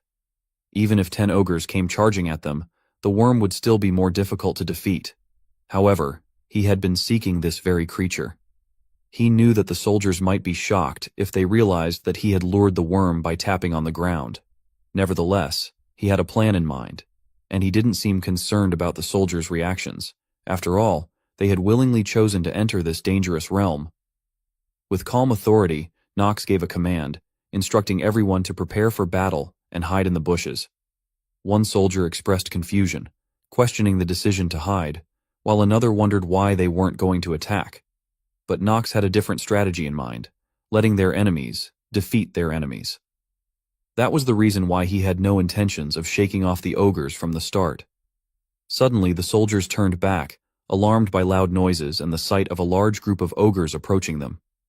Jitri, filled with horror, called out to Knox and expressed her concern about the multitude of ogres catching up to them. Knox, maintaining his composure, assured them that there was no need to worry. He then turned to Jitri and asked her if she knew what the worm loved the most, yet hated the most at the same time. Jitri, puzzled, sought clarification just as a loud sound rang out. They noticed that the worm had arrived near the ogres and was screaming at them, setting the stage for an unexpected confrontation. Knox explained to Jitri that ogres were the worm's main food source, but they were constantly seeking revenge, making them arch-enemies. This information was crucial for skilled adventurers who knew how to exploit this enmity. Jitri, perplexed, asked Knox what he meant by "make use of that." As she inquired, the worm pinned one of the ogres with its mouth. The ogres retaliated by attacking the worm with their clubs. The shocking sight of the ogres and the worm battling each other left everyone in astonishment. Grain felt frustration, wondering how Knox had possessed such information. Jitri asked Knox if they should just wait at this point. Instead of answering, Knox collected some small rocks and observed the ongoing battle.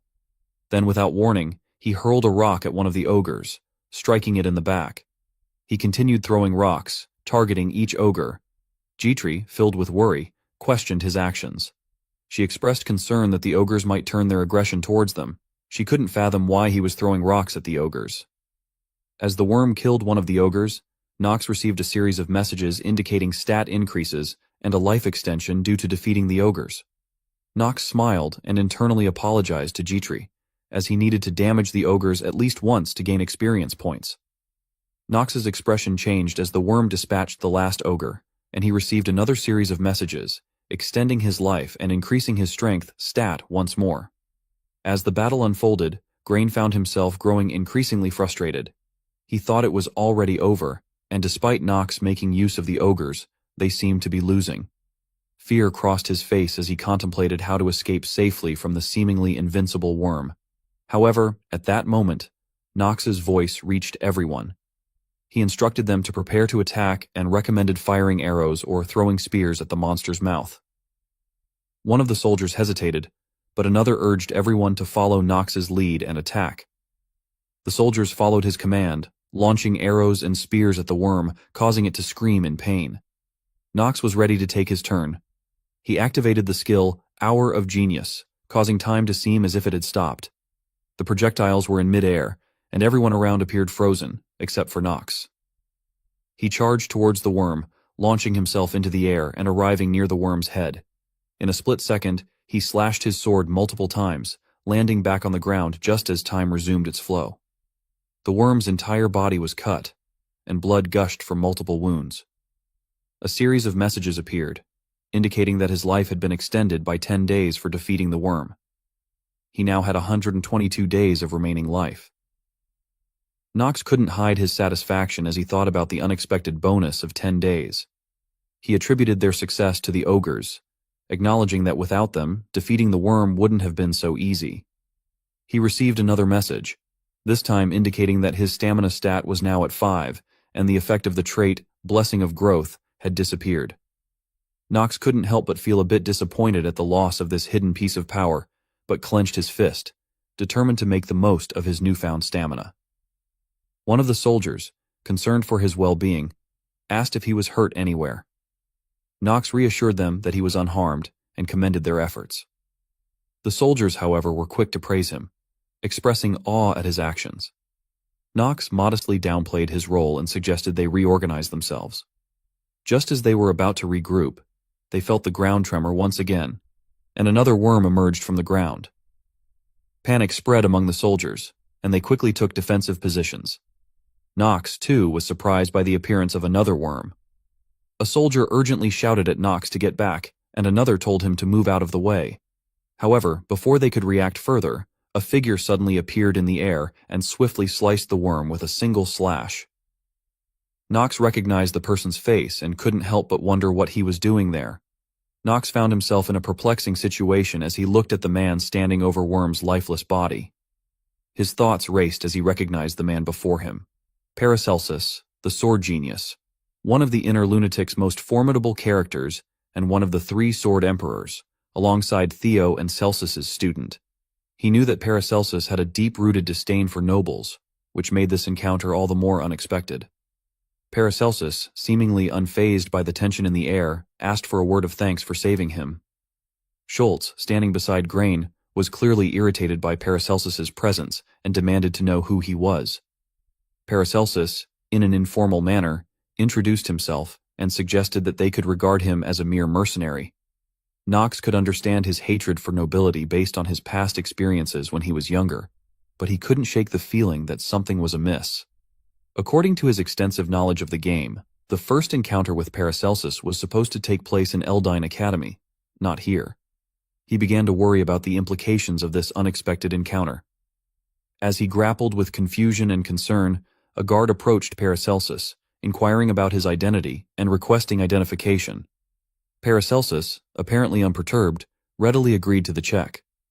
As the group continued their journey towards Chaders, Grain couldn't resist engaging Paracelsus in conversation. He asked Paracelsus if he was indeed a mercenary and whether he was also headed to Chaders. Paracelsus, with a sigh, confirmed that Chaders was his first stop, explaining that he had heard it was an excellent place for monster hunting at this time of the year. Nox couldn't help but ponder Paracelsus's intentions. He knew that in order to further his training, Paracelsus did travel everywhere within the empire before school started. So he wondered if he was now on a quest to train in various regions. Curiosity piqued, Grain continued his questioning, remarking on Paracelsus's youth and his apparent confidence in his skills. He even went so far as to offer him a position under his command for monster subjugation and promised generous compensation. Paracelsus remained composed and remarked that since they were sons of one of the sword emperors, Theo Reinhafer, he was indeed curious about both of them. However, Schultz was angered by his rude behavior and was about to voice his displeasure, but Grain intervened, suggesting that Paracelsus take some time to reflect on it. Grain regarded Paracelsus with calculating eyes and recognized the formidable skills that had allowed him to dispatch the worm with a single strike. He was determined to recruit him as one of his people, as that would help him divert the attention of the soldiers away from Nox.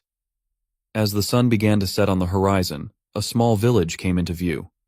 Nox informed Grain that they had arrived in Chaders. Nox's thoughts drifted as he looked ahead, remarking to himself that the village appeared even more desolate than it did when he played it as a game. As they entered the city, a poor girl approached them and timidly asked for something to eat. Grain looked at her for a moment but continued on his way, ignoring her plea. Nox, too, turned his gaze away from her. Disappointment welled up in the girl's eyes, and Paracelsus, who observed the situation, couldn't help but feel disappointed in their behavior. Soon, a man named Tigan appeared before their group and introduced himself as the security chief of the village. He recognized Grain as someone who had graduated from Eldine Academy and Nox as his younger brother. He revealed that he had been informed of their subjugation mission and their arrival in advance. Paracelsus couldn't help but reflect on the coincidental meeting with one of the Sword Emperors, Theo von Reinhafer's sons. He had high expectations when he learned that the prestigious Reinhafer family was personally involved in the subjugation mission in Chaders. However, his expectations seemed to wane as he recalled Nox's fight against the Worm. He regarded them as sheltered young nobles, capable of decent sword techniques but still lacking in real-world experience. Surveying the city's sorry state, Paracelsus noted that the city was unable to function properly. According to him, the Night Order was preoccupied with misappropriating funds for their own gain, leaving the city's residents defenseless against the monster wave. The people of Chaders were so desperate that they would be grateful for something as basic as food. Tigan then led them to an inn and informed them that since it was already quite late, he would provide details of their mission tomorrow. He acknowledged that while the inn wasn't much, they would be able to get some much-needed rest after their long journey. As the group members discussed the arrangements for their stay and the number of available rooms, Paracelsus approached Grain to address the offer he had extended earlier. Grain's face lit up, and he inquired if Paracelsus had made a decision. However, Paracelsus, with a simple and direct response, declined the offer. Grain was taken aback by this decision and asked what he intended to do instead, expressing concern that he wouldn't face the monster wave alone. Paracelsus calmly responded that he planned to stick to his original intentions and move accordingly. He wished Grain and his group a safe subjugation mission. Grain, not pleased with this response, muttered an insult about commoners. Paracelsus, undisturbed by Grain's comment, remarked that in the world, those with the skills would find their way, and competent individuals tend to attract rumors. With night falling, Nox advised G-Tree to get some rest, as they would be on the move again the following day. Nox entered his room, approached the window, and peered outside. There he spotted the girl and two other children sitting by a fire. Suddenly the girl's eyes fluttered open as she heard a voice calling out to them. The other children woke up and looked at Nox, who was standing near them. Nox then asked if they wanted some food. Without hesitation, he opened a bag filled with provisions and began distributing it to them, telling them to eat up. The girl's face lit up with happiness, and she asked if they could really eat these. Nox nodded, confirming that they could indeed have the food.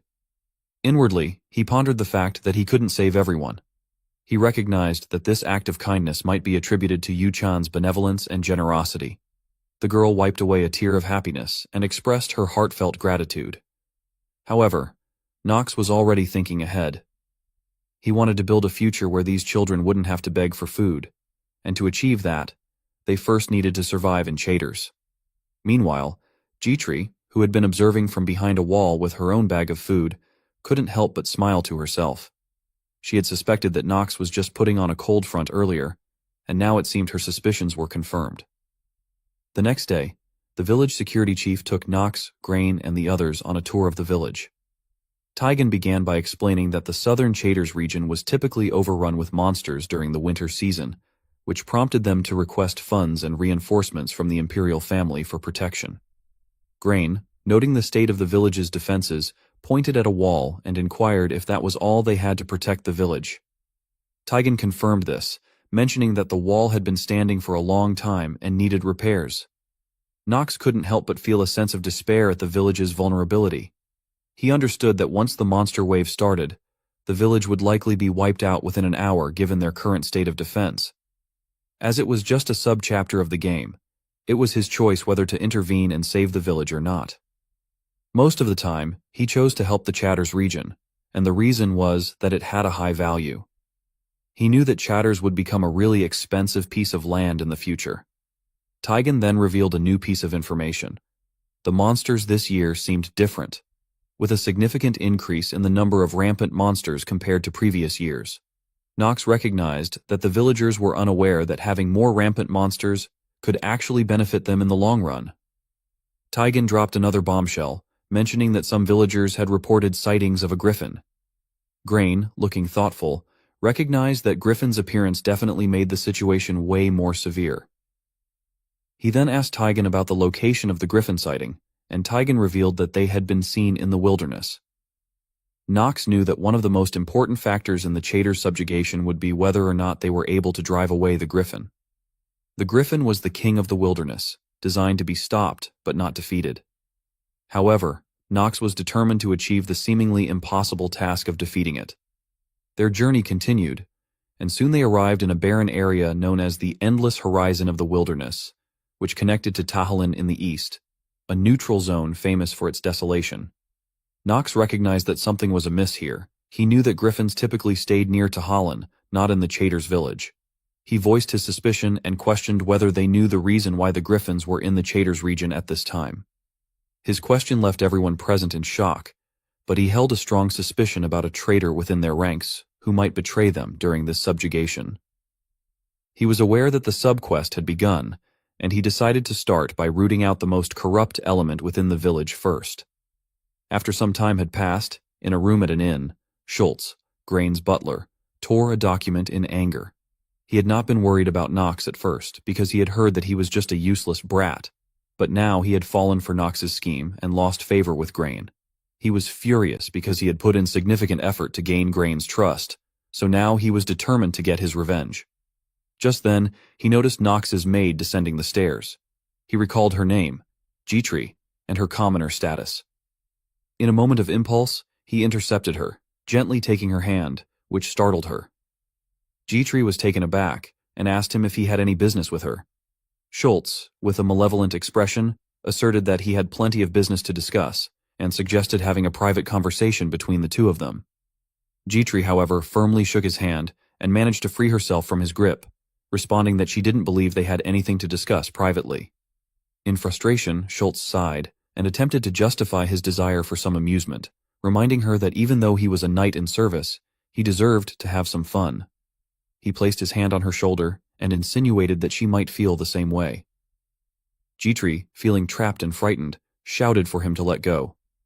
But in the next moment, she had a realization. If she rejected his advances now, it could jeopardize Knox's standing with Grain and bring unwanted attention from the family. She didn't want Knox to suffer the consequences. With an evil grin, Schultz claimed that she would pay for her master's actions, citing the loss of more than 10 years of his life's efforts. However, just as things seemed dire, a voice interrupted, offering to pay for something. Before Schultz could react, an object flew past his arm. To Gitri's relief, it was Knox holding his sword, wearing a cold expression. Soon, Schultz let out a loud scream of pain. Knox stared at him with a steely gaze and demanded to know how he would like him to pay. Schultz panted heavily, his shoulder injured, and his face drenched in cold sweat. He questioned Knox's actions, suggesting that even he wouldn't get away with such behavior. Then, he attempted to leverage Grain's influence by insinuating that Grain would not tolerate what Knox had done. Knox, with his eyes cold and unwavering, confronted Schultz, asking if he was trying to threaten him with his brother. Before he could react, Knox's sword swung again, and another piercing scream echoed through the room.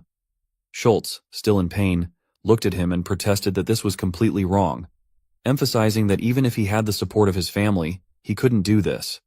Knox, however, interrupted him and asserted that he was not the one who didn't know his place because of his family being behind him. It was Schultz. Knox's sword descended and took away Schultz's life. Gitri was shocked by this sudden turn of events. She expressed her concern about what he had just done and mentioned that young Master Grain would not let this pass. Just then, Grain entered the room and demanded to know what was happening. He then noticed his butler's lifeless body and questioned Knox if he had just killed him. Knox calmly accepted that it was indeed he who had done this. Grain pointed his finger at Knox, expressing outrage by questioning how someone like him, who was good for nothing, could claim responsibility for killing his knight. Knox responded calmly, stating that his understanding of the sequence of events was incorrect. He then suggested that Grain should ask him for the details of what had transpired before passing judgment. Grain, seething with anger, grabbed his collar and demanded to know why he had killed Schultz. He warned him that if the reason wasn't justifiable, he wouldn't escape punishment. Knox responded calmly, stating that he had heard Schultz attempting to sexually harass his maid, and as her master, he couldn't possibly stand by and allow such mistreatment. In anger, Grain questioned if he had killed his knight just for a commoner like her. However, everyone present was left stunned as a massive amount of aura began to radiate from Knox. Knox then asked if Grain could take responsibility for what he had just said. Knox pushed away his hand, and Grain was overcome by fear as he felt Knox's power. He couldn't believe that the good-for-nothing youngest brother of their family was actually this talented. Grain backed off and realized that he should have reported the incident to him first. Knox reminded him of his reputation as the family's good-for-nothing, implying that he wasn't accustomed to such protocols. Instead, he proposed that they leave the resolution of the matter to their father once they returned to their estate. Grain realized that Knox wanted something from him, but he eventually agreed to leave the decision to their father. Knox smiled faintly and expressed that it was a wise decision. He then turned to G-Tree and inquired if she was hurt anywhere. As Knox and G-Tree walked out of the room, Grain couldn't help but question when he had become so strong. He was also sure that he had seen the sword Knox was holding before. Grain understood the gravity of the situation and realized that underestimating Knox during this subjugation mission would be a catastrophic mistake. Under the soft illumination of the moon, Knox and G-Tree stood in contemplative silence near a well. Knox's mind was preoccupied with the turmoil within the soldiers, who seemed divided into factions and faced a crucial decision, whether to follow Grain or him. Knox turned his attention to G-Tree and noticed her trembling. Concerned, he inquired about her well-being. G-Tree assured him she was fine, but her gaze soon shifted back to him. Tears welled up in her eyes as she expressed her concerns for him, questioning his actions and the potential consequences. She feared that his actions might invite more danger and enemies. Knox was taken aback by her emotional response. In response to her concern, he assumed a stern expression and reminded her not to forget the nature of the master she served. He emphasized that he was the good-for-nothing within the Reincarnated family, stressing that regardless of the circumstances, she should never bow her head. G-Tree wiped her tears and nodded, promising to keep his words in mind. On the other side, Grain set down his mug of liquor, visibly frustrated by the audacity of the good-for-nothing attempting to surpass him. Reflecting on the initial days when Knox was placed under his charge by his father, Grain had merely considered him a troublesome burden. However, as they embarked on their mission, Knox proved to be entirely different from Grain's initial expectations. Recalling the sword that Knox had wielded earlier, he pondered whether its resemblance to his father's sword was merely a coincidence.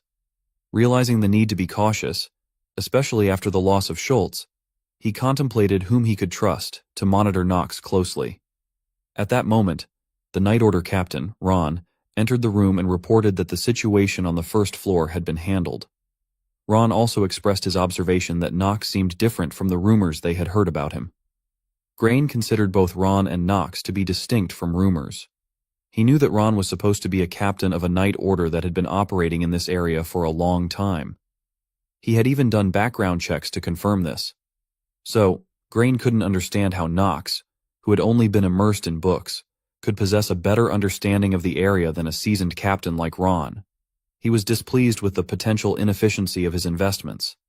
But he knew that the monster wave hadn't appeared yet, so he decided to utilize Ron's night order a little more. Instructing Ron to eliminate all bandits and monsters in the vicinity, Grain emphasized the need for immediate reporting should Knox exhibit any unusual behavior. Ron acknowledged the order before preparing to leave the room. The next day drew to a close, and the village bustled with activity. As night descended, G-Tree asked Knox about his activities during the day and whether he had examined the village's compromised walls. Knox confirmed their instability, prompting G-Tree to inquire about their strategy for stopping the impending monster wave. However, Knox simply turned away, suggesting they depart. Surprised by his sudden decision to leave the inn and head in the opposite direction, G-Tree sought clarification. Knox, with a mischievous grin, hinted at his plan to recruit a new member to their team. Internally, he mused that even in a small village there might be a character with remarkable talent. Alina, the genius potion maker, was a character that he had recruited every time he had come to Chaders, and this time, too, he intended to enlist her as his potion supplier. Sometime later, Knox and G-Tree disguised themselves and journeyed through the sewer towards their destination. G-Tree couldn't contain her curiosity and questioned the legitimacy of finding a genius potion maker in such a run-down place. Knox assured her of Alina's existence, but G-Tree remained perplexed, unable to comprehend why someone of such talent would hide in a remote location. In response, Knox stated that she had her own reasons to stay in such a place. His thoughts wandered, recalling that this was the hidden route to clear traitors. He knew that in the future, Alina would work for someone other than the Archive Empire. Clearing traitors using the hidden route was the key to securing Alina's assistance.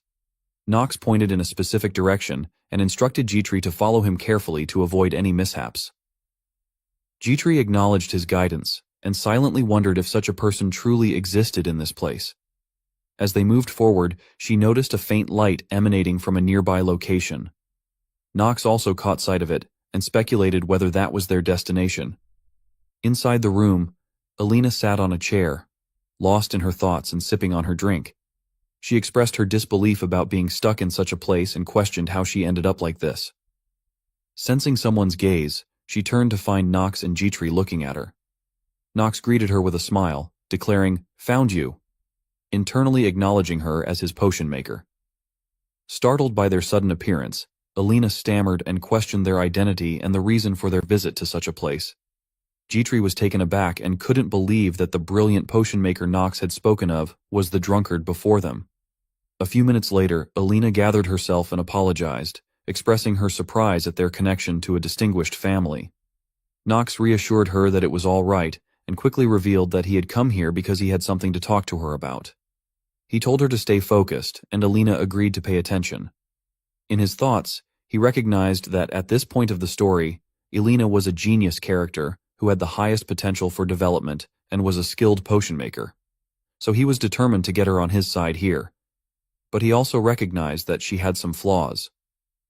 His eyes scanned Alina's status window, revealing her basic information. Alina was a 21-year-old half-elf, with her main element being wood. Most of her statistics were average, but her charm was notably high, and she possessed the passive skill, Blessing of Production. Her positive traits included being cheerful, a genius potion maker, and an unawakened low-rank spirit mage. However, Knox couldn't help but sigh when he noted her negative trait. Drunkard. Knox questioned how many genius characters the good-for-nothing of the Reinhardt family could recruit, and the answer was none, let alone a precious genius potion maker. Despite her problematic traits, Knox declared that he didn't have a choice. With teary eyes, Alina apologized for any perceived offense she may have caused. Jitri, however, discreetly voiced her concerns to Knox, suggesting that recruiting a drunkard might not be a wise decision. Knox concurred but explained their lack of alternatives, and Jitri guessed that the reason why Knox was still trying to recruit her might be complicated. Alina was listening and finally spoke up, questioning why they had come here looking for her. Knox didn't beat around the bush and made a straightforward proposal, inviting her to join him and offering to provide what she needed most. Alina was initially shocked by the offer, struggling with her response. After some contemplation, she respectfully declined his offer, stating she had a personal mission to fulfill in this place. But when Knox questioned if she was refusing because of something related to her friend May, her eyes widened in disbelief. Alina questioned how he knew about this, and Knox revealed that in the near future, May would be executed. Alina stood up with a shocked expression, about to question, but before she could speak, Knox added that if Alina accepted his offer, he might be able to save May. With a confident smile, Knox extended his hand toward her and asked if he had changed her mind even a little. Alina pondered as she recalled Knox's words. In the near future, May will be executed. So, if she joins him, he will rescue May for her. She couldn't shake the thought of May, her one and only friend, from her mind. She recalled a vivid memory of May standing confidently before a group of knights, fearlessly confronting them about the unjust imposition of additional taxes. Despite the disdainful looks from the knights, May persisted, pointing out the suffering of the people and the neglected state of the walls, even with funds provided by the imperial family. Alina couldn't help but feel a pang of regret, wishing that it had been her who was dragged away. She thought about how the situation might have been different if she had reacted more aggressively back then. As tears streamed down her face, Alina admitted her inability to save her friend alone. She couldn't shake the doubts about Knox's ability to rescue May either, doubting whether he would even try. The weight of the situation lingered in her thoughts, leaving her with a sense of helplessness and a fear that this memory would haunt her for a long, long time. In a bustling bar, members of the Night Order reveled in laughter and clinking mugs of liquor. As Ron emptied his mug, his friend prepared to fill his own and asked for his opinion on Grain. Ron dismissed Grain as a gullible fool, recounting how they duped him by posing as members of the Night Order, and he had believed them without any suspicion. Everyone started laughing after hearing this. Ron's friend reached into his pocket and mentioned that, although they had obtained it by coincidence, it was worth rummaging through the real Ron Night Order's living place. He then pulled out a token and gleefully remarked that with this token, they could aim for even bigger jobs.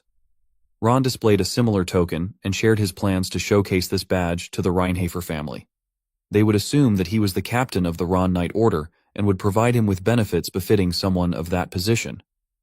Another member chimed in, mentioning that while the thing did happen due to coincidence, it was interesting that both their names were the same. Ron then remarked that if they held Grain as a hostage, they could secure a substantial payout. Considering that they were discussing a member of the Reinhafer family, the possibility seemed even more likely. Laughter filled the air as everyone agreed with the suggestion. However, one member expressed a hint of hesitation, voicing concerns about the potential repercussions of their actions, particularly when dealing with the formidable Reinhafer family, the most influential among the 3 dark families in the region. He wondered if there were any bandit groups that had survived after meddling with that family. However, before he could finish his sentence, the group's disapproving glances silenced him. One of the members resorted to calling him a fucking coward, while Ron's friend pointed out that this was why people called him an idiot. The hesitant member was silenced, and Ron raised his hand to halt the argument. With a menacing smirk, he demanded to know if everyone understood where they were. He revealed that they were in the Chatters, an area even abandoned by the Imperial family. Ron detailed his plan, proposing to hold Grain hostage, extract the ransom, and then flee to the east, an enemy nation surrounded by deserts where even the influential Reinhafer family's power would hold no sway. He emphasized the prospect of living a life of luxury after seeking asylum in the foreign land. Ron's friend praised his cunning strategy, reaffirming his position as their captain. The hesitant member voiced his concerns about the involvement of Nox, wondering if their deception had gone undetected by him. Ron, with a pensive expression, acknowledged Nox's dangerous nature, cautioning the group to steer clear of him until their affairs in the current territory were settled. Another member dismissed Nox's significance, labeling him as a mere child and deeming any worries about him unnecessary. The group collectively laughed off Nox's potential threat, affirming their confidence in their ability to handle any obstacles. Ron, signaling for the group to enjoy themselves, encouraged everyone to drink up, intensifying the revelry within the bar. But suddenly, the candles illuminating the room were extinguished by an unseen force, plunging the room into darkness. Everyone present was taken aback, but none showed any panic. Soon, one of the members questioned what had just happened, and another member asked, "Who the hell turned the lights off?" Ron attempted to calm the others, but his efforts were cut short as some liquid substance fell on his face. As Ron wiped his face, he noticed a crimson hue on his hand. He sniffed the air and questioned whether it was the scent of blood. Soon, his eyes fell upon a gory sight, a crimson fountain gushing beside him. In a state of panic, he stood up and in a loud voice questioned what was happening right now. But just then felt something beneath his feet, and when he looked down, he saw one of his subordinates lying dead there. Alarmed, he realized that enemies had infiltrated the bar and questioned the assailant about his identity. But he didn't realize that a figure had appeared behind him. Nox gazed at Ron with cold, unwavering eyes as he addressed him with a chilling demeanor, questioning why a vermin like him was speaking so rudely. Ron, displaying his combat prowess, swiftly distanced himself from Nox. Even in the darkness, he recognized that it was Nox who was attacking them. Nox chastised their attempt to rob the formidable Reinhafer family and accused them of overestimating their own capabilities. Ron attempted to maintain his facade of innocence, but Nox cut him off and revealed his comprehensive knowledge of the various criminal activities Ron and his accomplices had committed, including the misappropriation of funds with Tigan. He also showed awareness of Ron's manipulative intentions with Grain, leaving Ron internally cursing as his cover was blown. Ron attempted to persuade Nox and questioned what he wanted. He then suggested to Knox that he should think carefully, as getting rid of Grain could elevate his position within his own family. All he needed to do was to look away this one time. Ron emphasized that there was no need for him to take unnecessary risks. Meanwhile, Ron's subordinates encircled Knox, seemingly ready to attack. In response, Knox's sword emitted a dark aura as he swiftly eliminated one of Ron's men.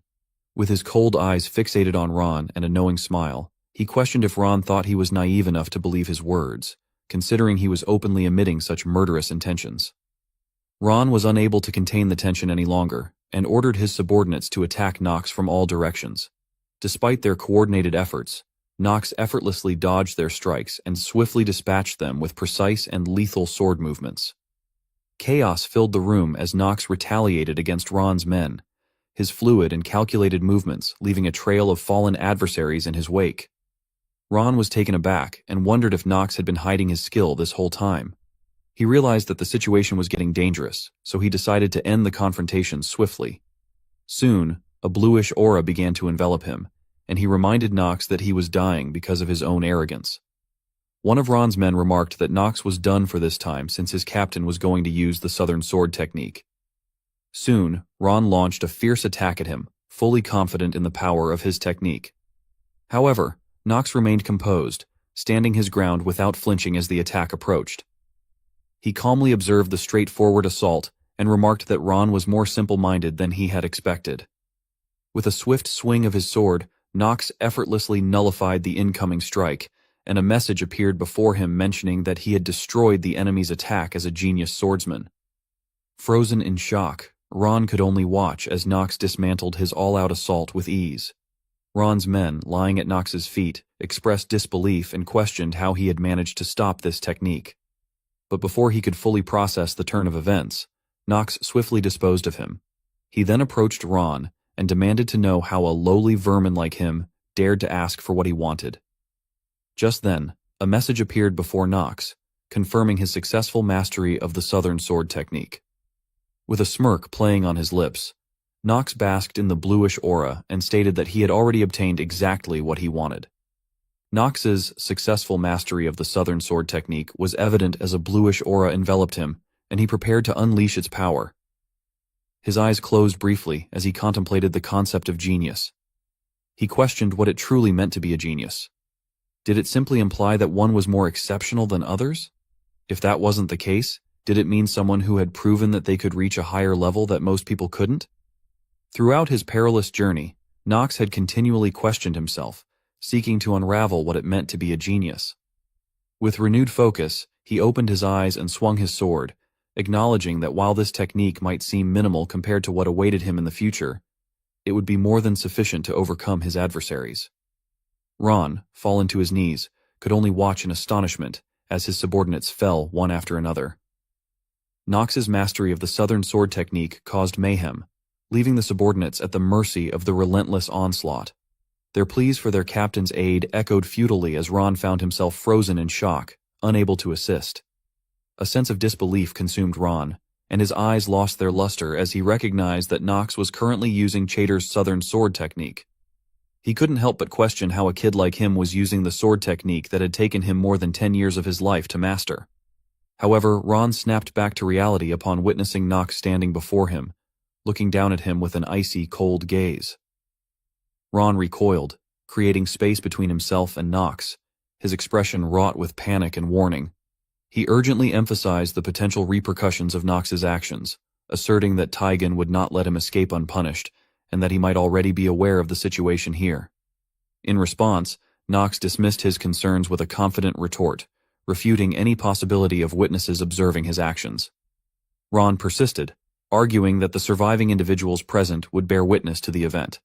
But Knox hushed him and proceeded to elucidate his intentions, addressing Ron directly as Bandit Captain Ron. He emphasized that what he was doing could simply be construed as an act of assassination. Ron was clearly taken aback by his words and sought clarification. Knox, wearing a smirk, noted Ron's confusion and implied that he might have failed to grasp the intricacies of the situation. Knox emphasized that if no one survived to recount the events, this incident would be perceived as a mere assassination. Drawing his sword with a sly smile, Nox embraced the imminent course of action, leaving Ron to confront his fate. Elsewhere, within the confines of a dimly lit prison, the flickering fire torches cast eerie shadows across the space. A young girl, her face marred with bruises, was shackled and visibly exhausted, her breaths coming in ragged gasps. Standing before her, Taigen's menacing figure loomed. Taigen addressed the girl as Mei and questioned her reluctance to comply with his demands. He emphasized her options, to work for him or be sold off to other nobles. He then slapped her and questioned her about refusing the options. However, Mei faced him defiantly, fearlessly meeting his gaze despite the dire circumstances. She adamantly refused to yield to the likes of him. In response to her defiance, Taigen caught her face. With a disdainful expression, he belittled her, asserting that her current situation left her with no choice but to struggle helplessly on the ground. Unbroken by his cruelty, Mei defiantly spat at him, an act that visibly startled Taigen. Infuriated by her defiance, Taigen struck her once more, his patience wearing thin. He sneered at her, taunting her with the possibility of being sold off to a black mage, a fate undoubtedly more perilous than her current predicament. As Mei grappled with the oppressive circumstances, her mind wandered back to a poignant memory from her time in the orphanage. She recalled a sister gently reprimanding her, expressing disappointment in Mei's persistent struggles with alchemical mixtures. The sister attributed this difficulty to what she perceived as an inherent lack of talent on Mei's part. Mei acknowledged that she had zero talent from the start, not just in alchemy but also in swordsmanship and various other pursuits. However, her thoughts shifted to Alina, a fellow orphan who stood in stark contrast. The sister's demeanor changed as she praised Alina's exceptional abilities, remarking that there was nothing left for her to teach. She questioned how they could have someone as talented as her in the countryside. The memory of the sister's admiration for Alina lingered in Mei's mind. Sister's words about Alina's brilliance and her regret over her background as a war orphan stirred a complex blend of emotions within her. In her eyes, Alina embodied an alchemical genius, an individual who seemed to emanate a radiance beyond the confines of their humble beginnings. She recalled how Alina had always shone brightly, as if destined for a different fate altogether, one far removed from the confines of the orphanage. In a moment of reminiscence, Alina's bright smile and her invitation to play still lingered vividly in her thoughts. And this was why Mei had decided to sacrifice herself for Alina's sake. She was certain that Alina was destined for greater things, far beyond what someone like her could ever hope to achieve. Undeterred by Taigen's threats and violence, Mei confronted him with a smile, revealing that a life of struggle was all too familiar to her. Dismissive of any consequences that might follow her demise, she playfully stuck her tongue out at Taigen.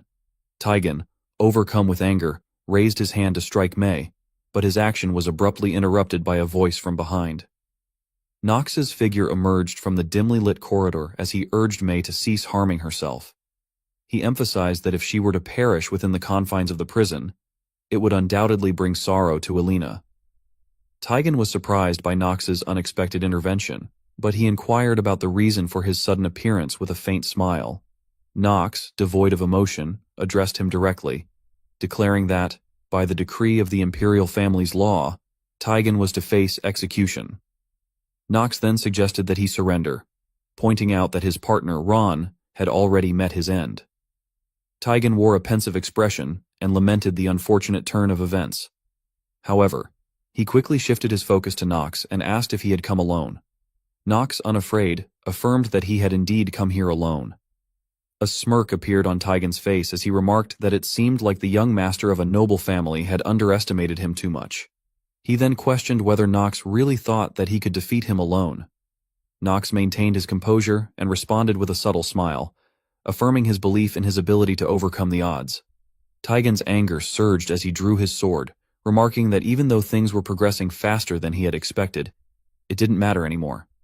Suddenly, reinforcements flooded the room, effectively blocking any possible escape routes for Nox. Taigen gave the order to eliminate Nox, and the soldiers, armed and eager, heeded his call, charging forward with resounding battle cries.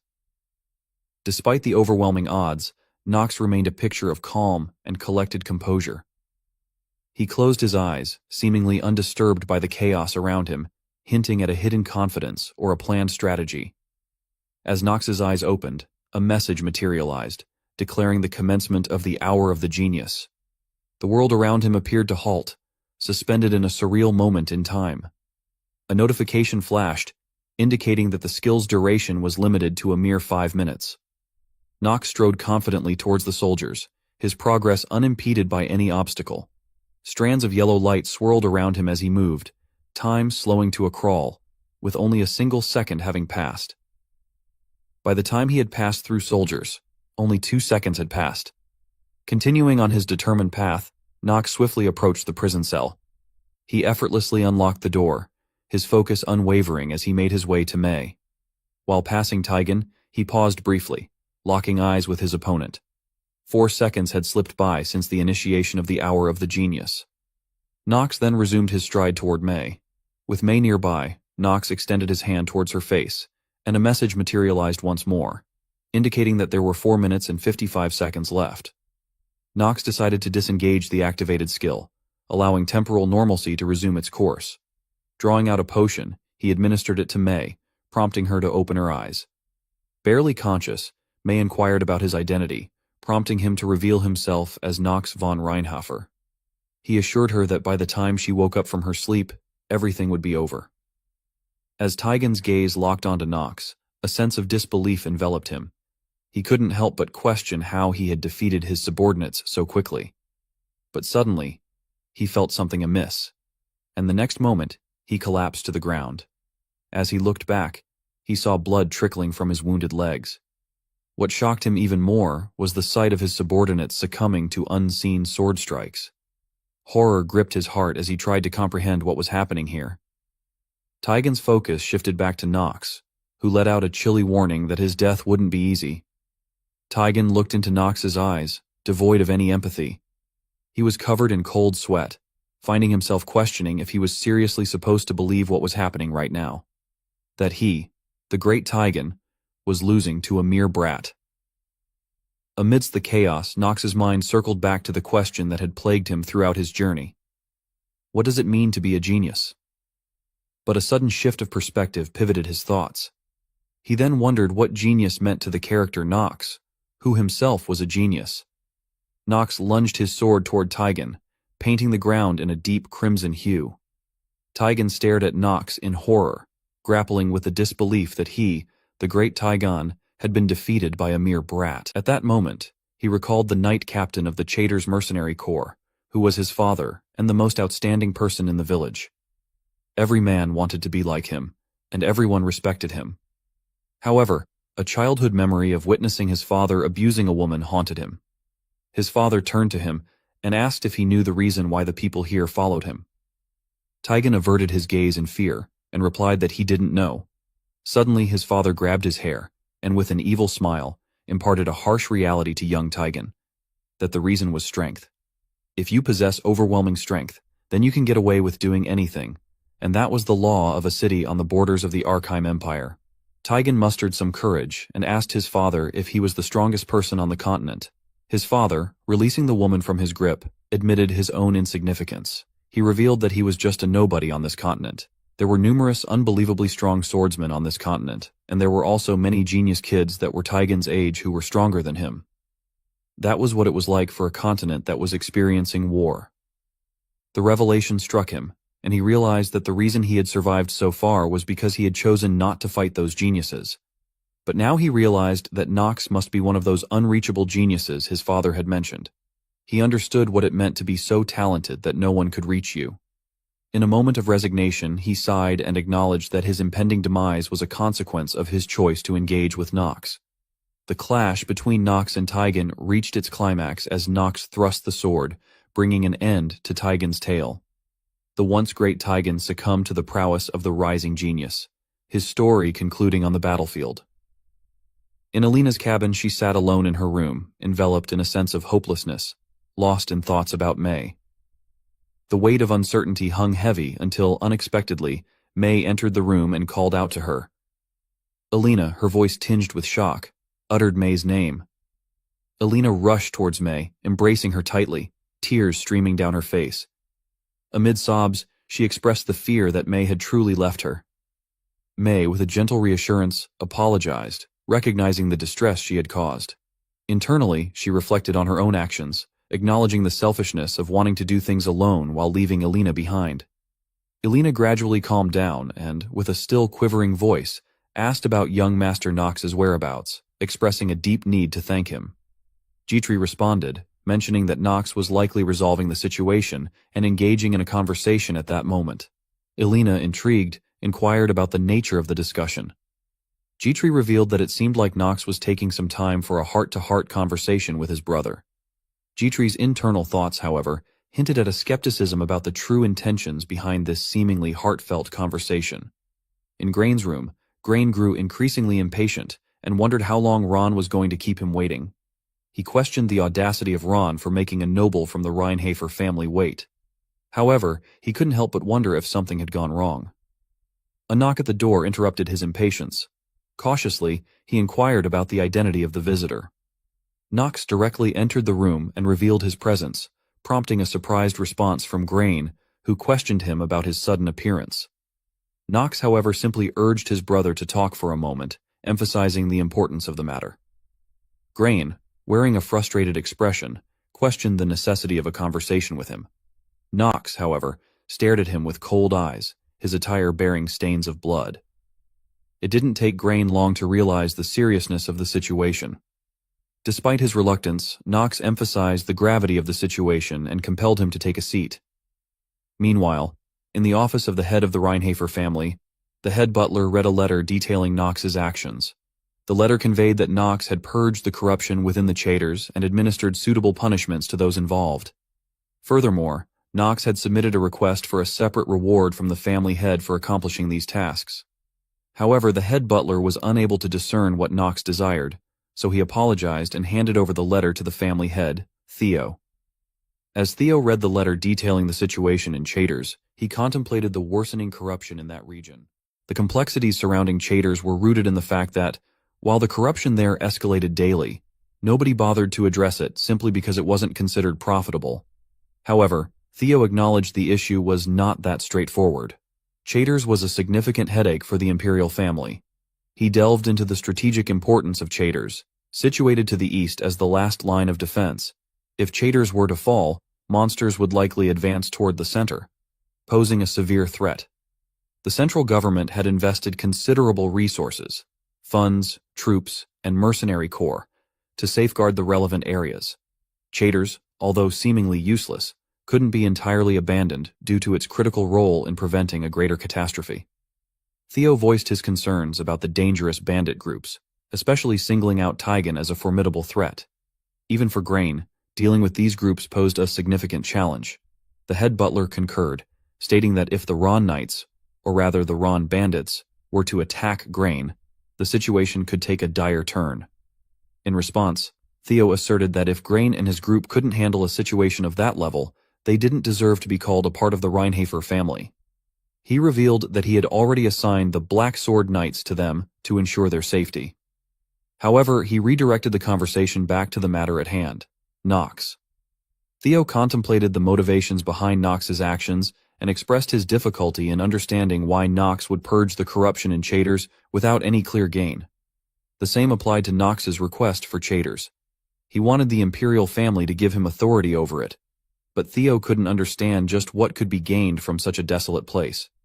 Nox had even mentioned that if he were unsuccessful, he was willing to give up his rights as the youngest son of the Reinhardt family. Theo found this proposition perplexing, wondering what could be gained from that decision that would prompt Nox to give up his familial rights.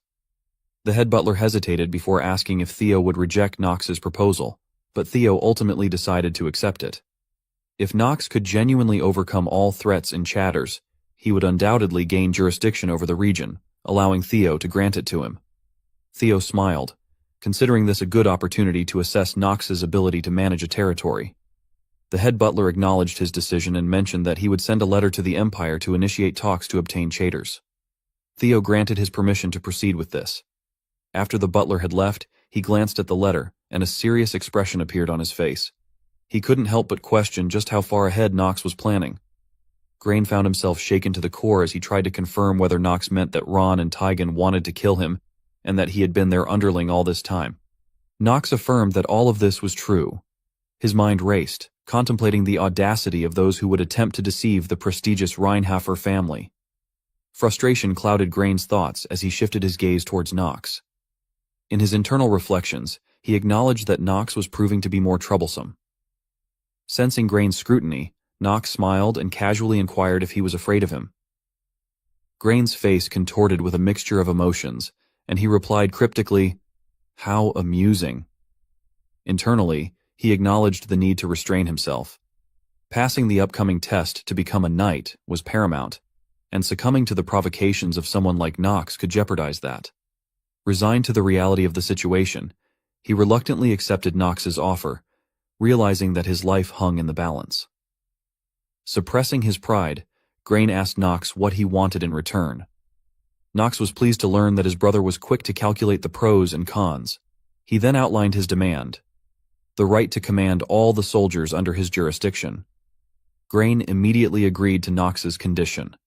He knew that even if he withheld the army, his life now rested in Knox's hands, and he had to admit that he was uncertain about Knox's true strength. Seeking to balance the scales, Grain laid down his own condition. He asked Knox to guarantee his life and ensure that the outcome of their collaboration favored him. Knox agreed to his conditions, but he pointed out that he had made two requests: guaranteeing his life and influencing the outcome. Grain restrained himself and reluctantly offered the mineral rights and artifacts of his large mine in exchange. He then asked Knox to ensure that he took care of things properly. Knox assured him that it was a small price to pay compared to his life. Rising from his seat, Knox smiled and conveyed his appreciation for Grain's cooperation during his stay in Chaders. However, his expression turned serious as he cautioned Grain against any impulsive actions. Sometime later, in Alina's cabin, she sat on the ground engrossed in documents, expressing uncertainty about creating metallization and corroding potions, as she had never made them before. However, after contemplation, she concluded that it was indeed possible. Knox, seated nearby, praised her for her thoughtful response. Jitri expressed concern and questioned whether it would truly be okay, as his plan seemed too dangerous. She acknowledged that as an ordinary maid, she shouldn't be asking such questions, but wondered if there was a specific reason he needed to kill the griffin. May echoed this sentiment, emphasizing the importance of not losing their hero in vain. Knox reassured them, dispelling their fears. He stated that if the plan were impossible, he wouldn't have proposed it. He could understand why they were so worried, but he couldn't tell them that there was something he needed to obtain after killing the griffins, so he had no choice but to lie. Responding to the lingering questions, he firmly declared that he had thoroughly considered the plan, discouraging any further inquiries. Jitri, understanding the situation, pledged to prepare everything needed for the task. Knox knew that killing the griffin in Chaders at the beginning of the game was actually close to impossible, as no one had succeeded in doing so. Suddenly, a sly smile spread across his face as he revealed that this was only true when they excluded him. He then started to explain the plan to the group and warned them to listen carefully, as he was not going to repeat it. It was impossible to defeat Griffin using a conventional playstyle in this particular scenario. However, there existed a hidden route that allowed for Griffin's demise, and this secret was exclusively known to the so-called stagnant water gamers. Knox fell into this category, having successfully completed Inner Lunatic 26 times. This explained his determination to vanquish the Griffin in the shadows of Chaders. The task was challenging but straightforward, with the promise of a significant reward motivating him to pursue it. Knox questioned the group, asking if they understood the plan. In response, they enthusiastically affirmed their understanding.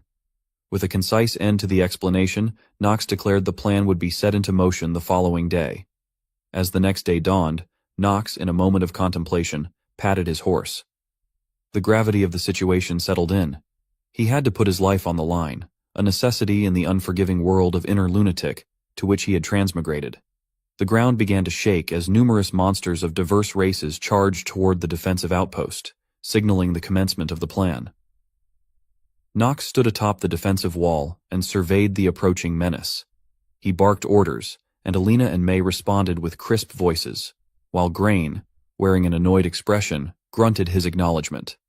Knox addressed the soldiers, emphasizing the gravity of the situation and reminding them that they had only one chance. The soldiers responded with a resounding affirmation. In a moment of reflection, he wondered why this moment felt so new. The realization that he had become Knox von Reinhofer, the sole strategist, weighed heavily on him. Dietrich arrived behind him, expressing concern about whether he would truly be all right. As she had mentioned the day before, the plan seemed too dangerous. But Knox silenced her, gesturing for her to stop. He then looked at her with a calm demeanor and told her to trust her master, assuring her that he wouldn't die. Knox then jumped off the wall, and thoughts surfaced in his mind about the moment he made a promise that he could not keep since he was terminally ill. Skillfully slowing his fall by sticking his sword into the wall, he propelled himself toward the approaching horde of monsters. Initiating the assault, he hurled a corroding potion at an iron golem, making it an easy target.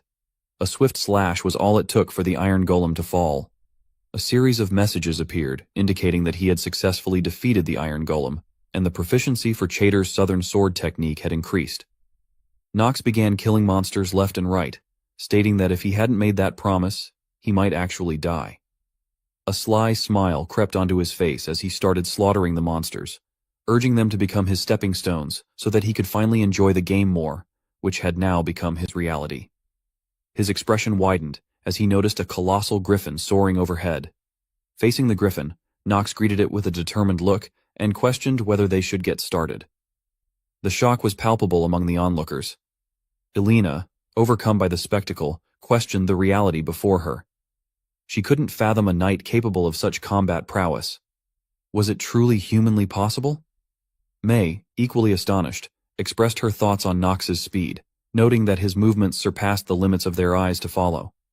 She couldn't help but wonder just what kind of place the Reinhofer family was. Dietrich provided some background on the Reinhofer family, a family renowned for swordsmanship and also a place where internal conflicts take place to determine the worthy inheritor of the Black Sword. Dietrich confidently asserted that Knox was the most talented among the candidates. Meanwhile, Grain, feeling a tinge of jealousy, grappled with a headache induced by the constant praise lavished upon Knox. Dietrich found herself contemplating the reasons behind Knox's decision not to address the circulating rumors about him. She harbored a certainty that Knox had his motivations, even if they remained elusive. Just then, May spoke up and admitted that the rumors about him might not be entirely accurate. She speculated that there were compelling reasons for Knox to maintain a facade of being a good-for-nothing, though she couldn't fathom what those reasons might be. Dietrich, wearing a knowing smile, acknowledged her sentiments. She then bowed and urged the others to play along with Knox's act, emphasizing that he was a wise person after all. Before she could articulate her thoughts fully, Elena cut in and questioned if she wanted her to hide Knox's true nature. Elena reassured her with a smile, and May also pledged to keep silent. After seeing this, Dietrich couldn't help but smile at the camaraderie forming among them.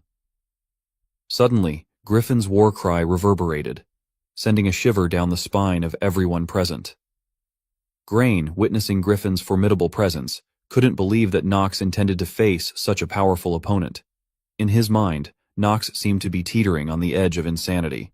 The battle commenced with Griffin launching its claws at Knox, who agilely dodged the onslaught. Seizing the moment, Knox aimed to strike with his sword, but Griffin swiftly evaded by employing its powerful wings to ascend. After the Griffin flew in the air, Knox turned his cold gaze to Grain, as if silently instructing him to take action. Though frustrated, Grain recognized the necessity of following orders. Thus, he obediently directed the troops to refrain from firing until the Griffin neared the fortress walls. Once it approached closely, they were to unleash the ballistas upon his command. Ensuring clarity, Grain asked if everyone comprehended the task, and in response, he received a resounding acknowledgement from the soldiers. They then began to prepare the ballistas for action. Finally, the moment arrived when Griffin neared the fortress walls. Grain signaled the soldiers with a green light, and ballistas were unleashed towards Griffin. Upon realizing the imminent danger, the creature emitted a fearful cry. Unfortunately, it was too late. A ballista pierced its wing, prompting a painful scream. The Griffin soon entered a free fall towards the ground. Knox observed the unfolding events with a satisfied smile and recognized the need to neutralize Griffin's flight ability to defeat it effectively. Without hesitation, he consumed a metallization potion that increased his stamina by 1. Confident in his preparations, Knox reveled in the unfolding strategy to bring down the formidable foe. Some days ago, Grain, overwhelmed by anger, protested Knox's request to create ballistas, considering it beneath him. He suggested that they could ask someone else to do that. However, Knox's response was straightforward. He suggested Grain face the Griffin on the battlefield if he found the task distasteful. After a brief contemplation, Grain gave in and questioned how many ballistas he needed. Returning to the present, Knox approached the fallen Griffin and considered Grain's potential usefulness, noting his good instincts. Knox's gaze, cold and calculating, locked onto the injured creature as he acknowledged that the only thing left would be the effectiveness of Alina's potion and proving himself by defeating the Griffin. The Griffin was overcome with fear and attempted to flee, but it encountered an unexpected obstacle. Despite its attempt to take flight, the pain from the wound on its wing forced it back to the ground. Knox advanced toward the struggling creature and taunted him. He noted Griffin's frustration at the unexpected turn of events, emphasizing that normally such injuries should be nothing for him, since he was the Griffin, a high-level monster. But the ballista bolts that pierced through his wing were not normal. They had been slathered with tons of poison that the Griffin liked so much. Knox ominously told him to look forward to what was coming, as the real pain would set in within the next 5 minutes. As the Griffin swung its claws towards Knox, he coolly responded, stating that 5 minutes were all he needed. The skill, Hour of the Genius, activated, and everything in Knox's perception seemed to be frozen in place. Knox was overwhelmed by the pressure radiated by Griffin and realized that it was definitely different from the game. However, he knew that he would not be the one who would be dying today. The Griffin, initially confused, was suddenly slashed multiple times from different directions. By the time the creature realized, Knox had already maneuvered behind it. Knox, seizing the opportunity, looked at Grain and called out his name. Grain, in shock, questioned whether this was truly the Knox he used to know. Nevertheless, he reluctantly acknowledged the situation and ordered the soldiers to fire the ballistas. Ballistas rained down at Griffin, piercing him from multiple angles, and Griffin's painful cries reverberated through the air. Knox let out a chilling laugh, and his sword began emanating a dark aura. Pointing the weapon toward the wounded Griffin, he wore a cold smile and declared that it was time to put an end to this. Griffin's anguished scream echoed through the battlefield as bolts pierced his formidable form. Onlookers, both soldiers and civilians alike, stood in shock and disbelief, witnessing the intensity of the unfolding battle. Knox, undeterred by the agony he had inflicted, charged at Griffin, unleashing a technique known as black execution. In a swift and calculated move, Knox severed Griffin's retaliatory claw with a single slash. Before Griffin could comprehend the rapid turn of events, Knox's sword cleaved through the mythical creature, splitting it in two. As Griffin crumpled to the ground, lifeless, Knox declared his victory by calmly sheathing his sword. The skill Hour of the Genius ended, and the strain of the technique took its toll, evident in his heavy panting. When his cold gaze met the surviving monsters, it sent shivers down their spines. Gripped by fear, the monsters fled the battlefield in a desperate bid for survival. Witnessing the monsters' retreat, the people of Chaders erupted in victorious cheers. Knox received a message notifying him that he had gained a 60-day extension after defeating the Griffin, and the remaining life he had left was 179 days. The joyous cries of the people echoed, and some shed tears of happiness. Observing the jubilation around him, Knox couldn't help but smile and express that it felt pretty good seeing everyone happy. Meanwhile, Grain was frozen in shock at the unexpected ease with which Knox dispatched the formidable monster. Griffin was a high-level monster, so he couldn't believe that a monster like that was stumbling around because of Knox. His thoughts echoed with the notion that taking down such a creature should require at least the prowess of an academy professor. The realization weighed heavily on Grain as he contemplated whether he had no choice but to acknowledge his strength. He realized that if everything Knox had shown so far was true, he might bring about a significant change to the successor ranking within their family. After a moment of contemplation, Grain made a firm decision. He acknowledged the need to align himself with the right side of this unfolding scenario. Approaching Knox along with the soldiers, he asserted control over the situation, stating that he would oversee the safe removal of Griffin's corpse, leaving Knox in charge of loot distribution. Knox was puzzled by this unexpected move from his brother. Before leaving, Grain advised Knox to go back and have some rest. With a knowing smile, Knox recognized the impact his display of strength had on Grain. As Grain departed, Knox seized the moment to access hidden clear rewards. A message materialized, presenting the details of the obtained item. Griffin's Heart. It was categorized as a miscellaneous item with an advanced grade and a wind attribute. The Griffin's Heart was also known as the Outlaw of the Wilderness and held a special effect. It could be utilized to create an elixir. This elixir had the unique capability of altering stamina and agility. Depending on how skilled the alchemist was, the elixir would either increase or decrease those stats. Sometime later, in Alina's room, the Griffin's Heart lay in her hand, and she agreed that, as Knox had said, there was power of wind within this heart. She speculated that if they made good use of this, they could create elixirs or equipment that had only existed in rumors. Knox didn't have much time to wait around, and was determined to use the heart to make an elixir. So, he asked Alina about the time required to create an elixir. Alina explained that it depended on the situation, and with the tools she currently had, it might take a while. Knox, determined to accelerate the timeline, offered to provide all the necessary tools. But amid this conversation, he extended an unexpected proposition. With a casual demeanor, he expressed his desire to hire both Alina and May as servants of the Reinhafer family. The shock on their faces was palpable. May expressed their commoner status and questioned the feasibility of such an arrangement. But Knox remained unfazed and questioned if something like that was important.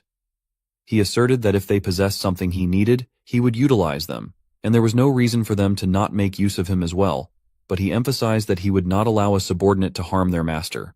Knox recognized that no one was able to make use of the monster's core properly at this point in time, especially since it was an item that had never been seen before, particularly as it was a unique item obtained by defeating a hidden boss that wasn't meant to be beaten.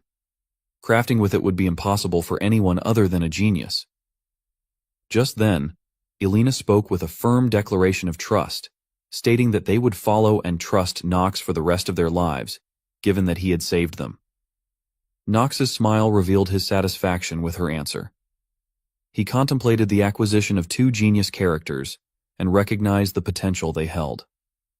As he prepared to depart, he informed them of their departure in 3 days. The elixir would be crafted secretly upon their return to the family estate, away from prying eyes. Emphasizing the need for secrecy, both Alina and May affirmed their understanding with a resolute yes. Knox and Jitri ventured out of Alina's hideout, making their way toward the inn through the sewers. Amid their journey, Jitri abruptly halted, prompting Knox to inquire about the reason for the sudden stop. Jitri expressed her observation that he was different from what she had heard about him. Knox, confused, asked for clarification. She pointed out the rumor about him being a selfish person who only cares about himself, but she knew that at least that part was not true. She then requested Knox to promise her that if he ever found himself in a difficult situation, he would let her know if she could be of help, despite her lowly status. She also expressed confusion about why so many people disliked him. Knox turned around and started leaving, assuring Jitri that he would seek her help if the need arose. He then shifted the conversation, expressing concern about the chilly night and urging her to move quickly to avoid catching a cold. As they continued their journey, Jitri couldn't help but smile at Knox's nagging. However, an embarrassed expression later clouded her face. In front of her, Knox was lying on the bed, ill, and he knew what she was about to say, so he stopped her from doing so, finding it humiliating. Jitri reassured him, acknowledging that such things happened, emphasizing that he was still growing. Just then, a message appeared before him, revealing that he had contracted a negative ailment, cold, due to frequent sickness, and another negative ailment, chronic cough. Knox sighed in frustration, reflecting on the absurdity of the situation. Some days later, as Knox and Grain returned from their expedition to Chaders, a guard's announcement echoed through the territory welcoming them. The news of their return quickly circulated among the people, drawing attention to the presence of May and Alina alongside them. Whispers rippled through the crowd as onlookers speculated about the newcomers. A debate unfolded among the spectators, questioning whether May and Alina were the new servants of Knox. Some expressed skepticism, citing Knox's history with women and insinuating that his apparent improvement might be a facade. Concerns about potential consequences for speaking ill of Knox arose. warning against potential beheadings for those who criticized him openly. Amid the chatter, doubts emerged about the truth of Nox clearing the missing child's forest. Some dismissed it as a lie, while others countered, referencing the patriarch's affirmation of the events. Nox was accustomed to the persistent image that seemed to cling to him and realized that, regardless of his actions, the perception of him as a good-for-nothing persisted. Resigned to this reality, he decided to confront the murmurs. Suddenly, Nox's gaze turned cold as he addressed the crowd, questioning if they didn't have any work to do. He remarked that they must have plenty of time on their hands to waste. The rebuke prompted a swift dispersal of the onlookers, creating a hasty retreat. As the crowd scattered, head butler Rodwell approached Nox and delivered news that the patriarch had requested a private meeting with him. Nox's expression shifted to seriousness, and he began anticipating the impending conversation. A couple of minutes later, the young master stood in his father's office. Theo looked at him and acknowledged his arrival. Nox immediately knelt, bowing deeply, and conveyed that he understood he had been summoned. The head of the family narrowed his eyes, mentioning they needed to discuss certain matters, and hinted that his youngest son might also have something to share. Theo continued, noting that rumors praised Nox's critical contribution to the mission's success, crediting him with ensuring everyone's safe return, save for the traitors. Even Garen had acknowledged his accomplishments. Nox tensed and cautiously asked if his elder brother had truly reported everything. A letter lay on Theo's desk as he responded affirmatively, stating that Garen admitted he could hardly have completed the mission alone. The young master frowned, casting his gaze downward, wondering what Garen might be aiming to achieve with such praise. Theo calmly closed his eyes, pulling out a small bundle of papers, and told his youngest son that he didn't summon him for trivial matters. He handed the papers to Nox, commending him on accomplishing an almost impossible task and glorifying the Reinhofer family name once more. In keeping with his promise, Theo would grant him what he had asked for. Nox took the papers, opening them to reveal 2 red seals at the bottom. Theo then informed him that traitors now officially belonged to him. The young master rose, smiling as he bowed in gratitude before thanking his father for his generosity. Afterward, Theo tapped a thoughtful finger on the table and rubbed his chin, watching his son intently. Nox, sensing a lingering question, wondered what else his father might want to address. Theo soon voiced the thought. Nox was Nox Reinhofer, the family's youngest son. Would he consider taking his father's place? Nox's eyes widened in surprise, fear flickering across his face. Theo narrowed his gaze, studying his son's reaction as Nox bit his lip, pondering why this topic had come up so suddenly. Meanwhile, in a distant desert, an unusual palace stood tall. A red-haired masked man held a device resembling a watch, displaying how Nox had killed the griffin. He reported to an older man who wore a pink feather on his shoulder that the griffin was dead. The older man noted that the Reinhofer brat had been victorious and that traitors had been completely conquered. Rumors circulated about the youngest son's achievements. The red-haired man, addressing the elder as Crumbs, expressed the need to prepare for war. When Kemi asked if it was truly worth it, the red-haired man replied that the Reinhofer family had stolen something priceless from him, leaving him with nothing to lose. Kemi bowed respectfully, agreeing with him. They both wore golden jewelry on their necks and arms, their skin a shade darker than most others around them. Smiling, the red-haired man rose and took the hand of a young girl with short red hair, who wore a pink scarf. Crumbs tenderly stroked her cheek and told her that the day they would subjugate the kingdom, and the day she would awaken, was close. Back in his father's office, Nox remained unsure how to respond to Theo's question. Their conversation was interrupted by Rodwell, who suggested that such a question might be premature for the young master, reminding Theo of the heavy responsibility that came with leading the family. Nox looked at Rodwell with intensity, yet Theo disagreed. He asserted that now was indeed the right time. Feeling panic rise, Nox apologized to his father, respectfully declining the proposal. He clarified that he couldn't assume the title, not now, and even suggested that Garen would be a more fitting choice. Theo slammed his fist on the table, declaring that it was not Nox's decision to make. Bowing again, the young master confessed that he didn't want the headship, deeming it too burdensome and beyond his capability. Theo questioned whether his son feared responsibility, to which Nox calmly replied that he found such feelings to be natural. After a pause, Theo closed his eyes and told Knox he understood and respected his choice. For now, Knox expressed his gratitude, and Theo warned him that his extraordinary talent wouldn't remain hidden forever. People would continuously test him, and he must be prepared for it. Knox wanted to respond but simply nodded in agreement. Theo then dismissed him, knowing he was likely tired from his journey. Thanking his father for his consideration, Knox left. Minutes later, Knox was back in his room, sitting as Gitri, his maid, stood nearby. She asked if the head of the family had truly not scolded him. He reassured her, saying there was nothing to worry about, as nothing negative had happened. There was no mention of him needing to reject anyone. Gitri looked away with a sigh, then turned back to him. She mentioned that chambers for Alina and May had already been prepared.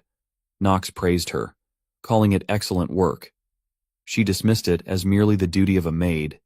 Yet before she could finish her thought, the young master interrupted. He told her that if everything in the world was done as it should be, then there would be no hatred, theft, and murder. Gitri awkwardly placed a finger on her lip, and he again praised her, telling her that she did well. She bowed before him and thanked him. Knox looked serious. He was thinking that it seemed like everything was serious now. He would become the best student at the best educational institution for magicians and knights, the Elaine Academy. At this time, Theo told Rodwell that their conversation with their youngest son had been difficult, as he thought. Butler told him that he still felt that he had raised the subject too early, because if Knox had known thoroughly everything there was to know about his position, his answer might have been different. The head of the family did not agree with him, and told him that the young master's look was as if he had already written out his own future for himself. If Knox is afraid of anything, it is not his position, or even him, but something more inevitable. He was afraid of something like when you look into the abyss. Theo thought that, at the moment, Knox was only afraid of death. He wondered why, in his reality, he was still afraid of this. Rodwell told him that he was not supposed to say such things, but he thought that his youngest son was greatly affected by what happened to Madame. Theo smiled sadly and agreed with him, then told him that Knox might even blame him for this, because for him he was just a pathetic person who could not protect his mother. Rodwell wanted to discuss one more thing, so he told the head that he believed that Mr. Guerin would soon become active and was planning something big. Theo frowned and told him that he would take that into account. In an unknown place, there were many corpses. The whole earth was red with blood. Many demons flew towards Theo. Suddenly, one of his grown-up sons appeared in front of him. He told him that his father should just give in and go along with it. Theo thought that this was the power of the Grand Duke. Talia stood in front of the mirror. She was wearing a beautiful fluffy yellow dress, and there were many more clothes lying around her. Emma was folding her clothes and asked her if she looked good. The maid looked tired, holding a burgundy dress in her hands, and called out questioningly to her mistress. Emma told her that she had shown her this kit almost 20 times. Talia ran back and forth and examined the new dresses. She said that this dress looked good, and the other one too. She asked what accessories to match the dress. There were accessories and beautiful pink shoes on the table. Emma told her that she was too excited. There was a slight blush on Talia's face. She happily told the maid that everything was so beautiful. Emma sighed heavily and told her that wasn't what she meant. She was talking about young Master Knox. Since this would be their first meeting since he was officially announced as her fiancé. Talia turned away from her and blushed, then asked if maybe that dress with ruffles would look better on her. After that, she frowned with displeasure, and Emma said, offended, that she was not helping her at all. She had to admit that she didn't care about it. The maid looked to the side wearily and told her that she always said that. Meanwhile, at the Reinhofer family estate, Knox looked handsome, wearing a black suit with purple details and a beautiful jewel on his collar. He saw Alina. She buried her head in the sofa. She heard his steps, raised her head, and then told him that he had come. Alina looked shabby, and there were bags under her eyes. He agreed with her and told her about the elixir, but he didn't finish the thought and asked her worriedly how she was feeling. The young master told her that she didn't look very good. Alina smiled awkwardly and crossed her arms, telling him that she was always like that when she was focused on her goal. She'd take care of her friend so Knox didn't have to worry about it. Alina smiled and told her that she was the best. She laughed sweetly and then told the young master that he didn't need to worry about them, and he'd better take a look here. She pointed her hand to the side. Knox looked there and saw a bottle of blue liquid. It glowed. The young gentleman walked up and took the bottle into his hands. Basic information about this item appeared on a black screen. It was a disposable type wind elixir with an advanced level. The attribute of the elixir was wind, which gave +1 point to endurance and +3 points to agility. The elixir had no requirements or special effects. The bottle of liquid levitated above Nox's hands, and Alina looked at him expectantly, asking him if he liked it. The system notified him that the effectiveness of this potion was increased by 200% since it was made by the genius of alchemy, Alina. The young master smiled and thought that he had finally got it. The elixir of wind. Not only increases stamina, but also has a hidden agility indicator. Agility greatly influences the skill hour of genius. Therefore, he simply needed to get this potion. It was good that he had the genius of potions, Alina. If he hadn't recruited her, everything could have been much more difficult. She waited for his answer. The young master continued to smile and told her that she had done a great job. Alina blushed with joy and smiled. Nox immediately drank the liquid. Turquoise energy appeared around his body, and for a second, it was as if the wind blew. He told them that they were all finished now. The young master went out into the corridor, followed by Jitri. He smiled and confidently said that it was time for them to visit Alina. At the moment, his main characteristic was this. His name was Nox. He was male, 15 years old, his race was human, and his attribute was darkness. Nox had no accomplishments. His bonuses were a genius in close combat, a genius in magical perception, a strong mind, and a master of acting. His limitations were mortally ill, cold limbs, morbidity, and obsession. Nox's stats were better. His stamina was 6, +1 point. His mana was 9, +1 point. His luck was 11, +1 point. And his charisma was 26 points. In addition, he possessed skills such as Genius Hour, mid-level heirloom sword mastery, southern sword, and ignition technique. Nox's remaining life due to his fatal illness was only 150 days. The system notified him that the magic perception genius bonus had been activated as his mana had reached 10 points. Sometime later, the sun was shining brightly in the sky. It was the Elaine Academy building. It looked luxurious. A HSE-drawn cart arrived at the academy grounds. Nox came out, and Jitri was behind him. The young master looked very handsome, even wearing white gloves. Everyone began to discuss his arrival. One student said that he had white hair and lavender eyes. He asked if this was the youngest son of the Reinhofer family. The guy with blonde hair told him that he had heard that Nox was the one who would be entering the academy this year. The guy asked if this lousy son really went to the academy. He was told that he needed to watch his words, otherwise he might lose his head. Nox smiled and then asked why it was so noisy here. He rubbed his neck with his hand, looked at them arrogantly, and then asked if there were dogs yapping around somewhere. The men immediately fell silent and left. The young master also walked toward them. Jitri looked at him worriedly, and then opened her eyes wide in surprise. She saw another cart with a horse, and Emma emerged from it. She smiled and called out to the young master. Jitri bowed before her, while Nox looked displeased, telling her that they had already arrived earlier.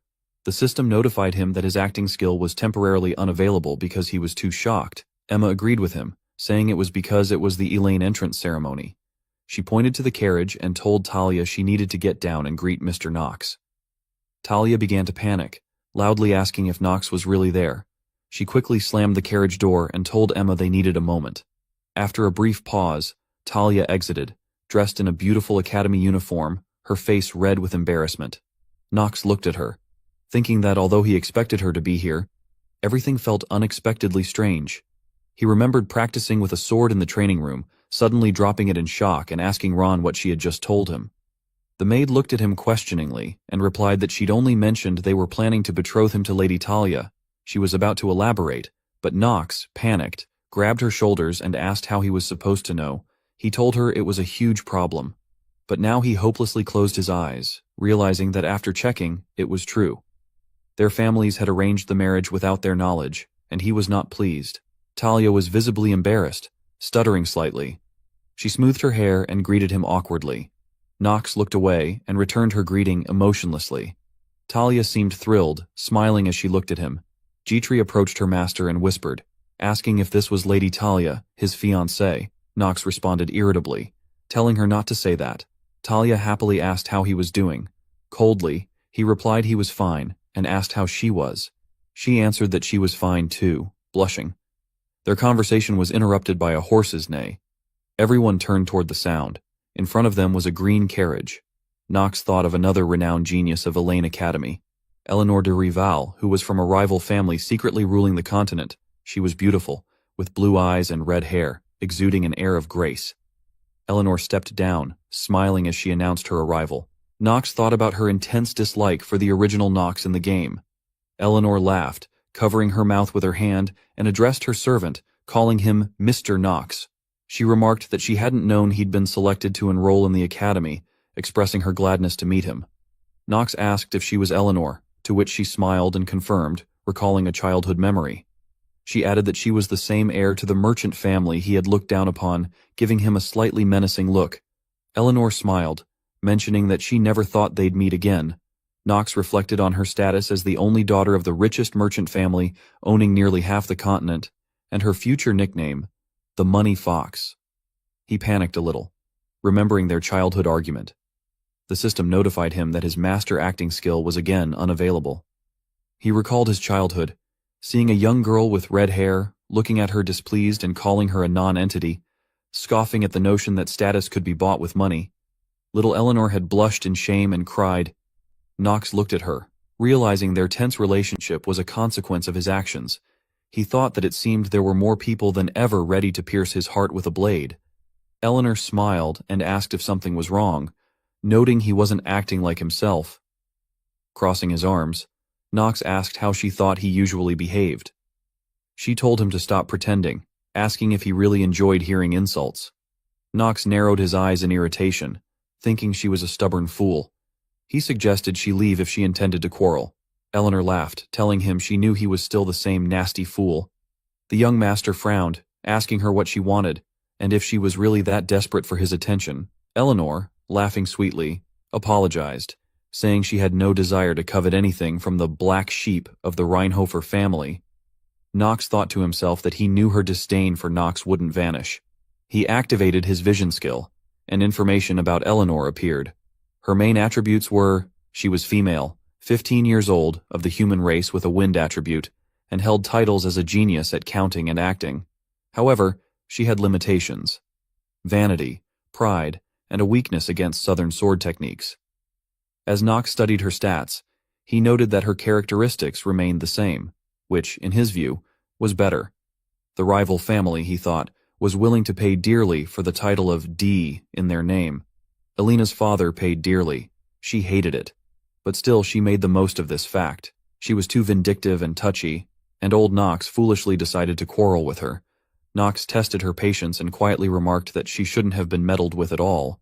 Alina bowed before them and told him she would leave, but they wouldn't say goodbye, as they were not close enough to wish each other well. Knox, calm as ever, told her that it didn't bother him since he didn't expect anything better from a hillbilly like her. She smiled, agreed, and simply walked past him. The young master then told Talia that they also needed to go, as the entrance ceremony would begin soon. She looked a bit worried and thoughtful, but quickly agreed with him. They headed toward the academy entrance, and Knox thought that now he definitely wouldn't be able to get rid of Talia because she was his fiancée, but he would try to make the most of this situation. As he glanced at the Elaine building, he thought it was time to get back on his feet. A couple of minutes later, they were inside. The young master looked around and told his bride that, as expected, the children of many renowned families had gathered. Some newcomers were already talking to each other, and Knox considered that although some of them might be useless and not align with the original story, it would still be advantageous to enlist their support. He remembered several individuals: Paracelsus Lenore, the girl with yellow hair, the guy with black hair, and the girl with pink hair, the strongest characters in the game. Rubbing his chin thoughtfully, he decided it would be best to avoid them to prevent completely derailing the plot. A cautious approach was necessary.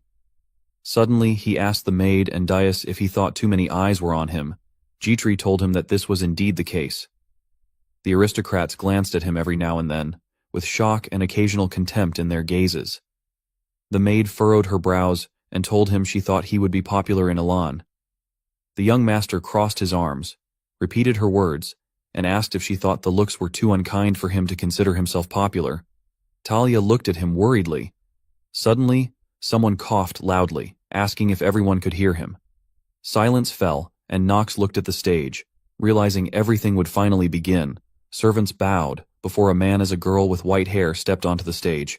She was barefoot, eating caramel on a stick, and greeted everyone with unusual clothes, azure eyes, and a strange mark on her chest. She looked somewhat human, though the students murmured, questioning if she was a child or a dwarf and where the professor was.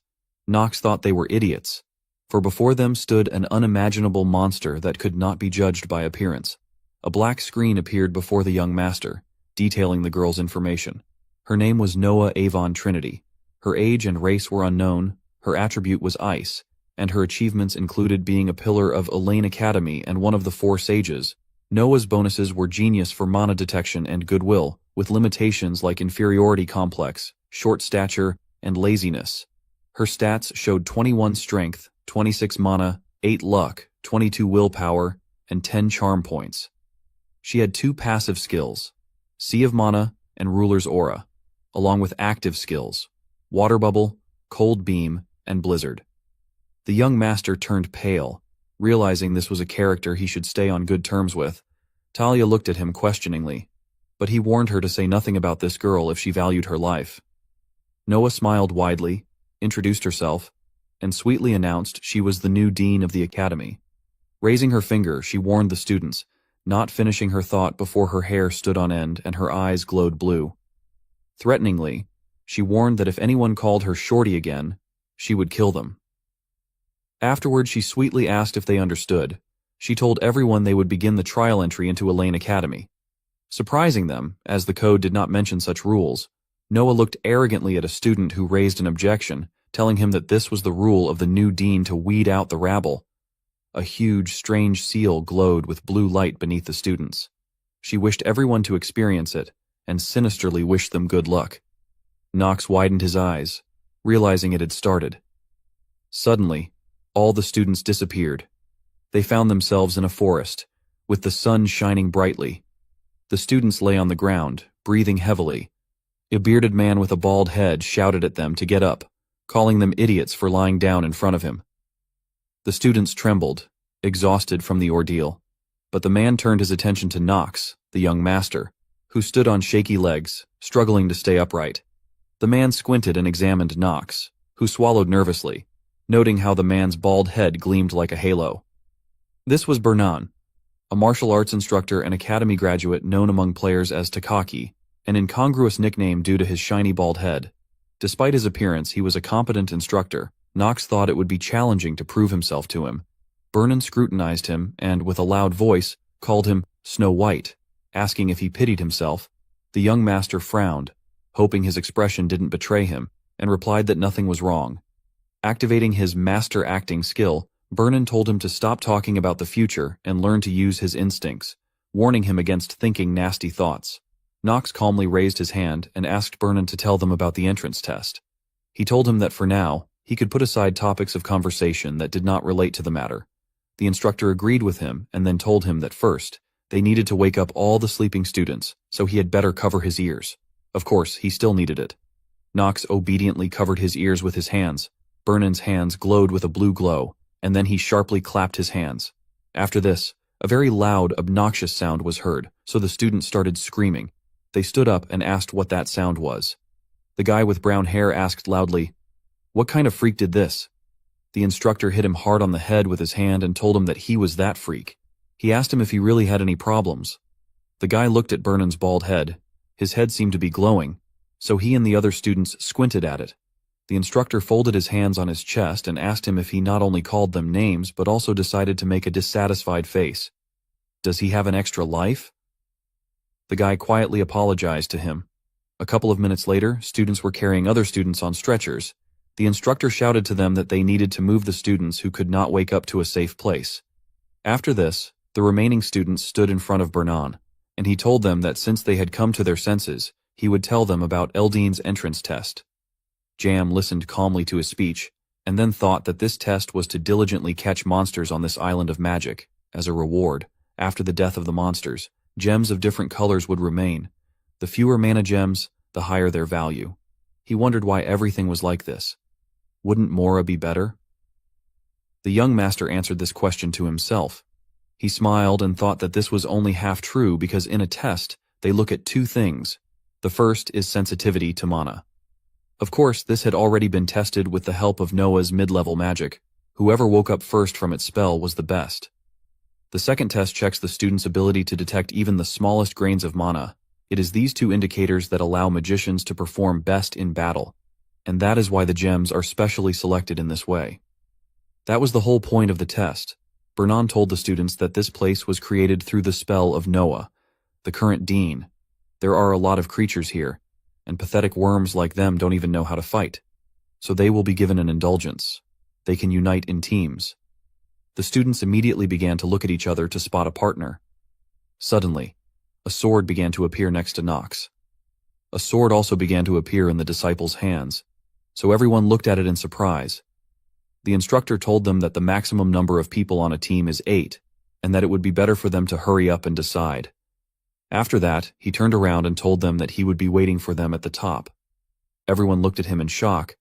A girl called him and told him that she still had questions for him. The guy asked if he really just left like that. The man told him that he had left. The guy with the brown hair rubbed his head with his hand and said that the place where he was hit still hurt. He asked why the instructor needed to hit him on the head. Everyone else watched him leave seriously. Suddenly, a girl with pink hair raised her hand and asked if there were anyone who wanted to help the princess besides her. Behind her stood a girl with long yellow hair. Alina smiled and said that she would generously reward those who went with her. She swore on the name of her family. The students looked askance at Nox, and he turned away from them and walked into the depths of the forest alone. He smiled and thought that in the game of prophetic dreams, a mediocre person simply would not survive here. And what matters most here is a person's knowledge. In order to strengthen his terminally ill body, he needed to use this. He approached the cave and said that for this, it would be best for him to act alone. Jan smiled and quickly ran inside it.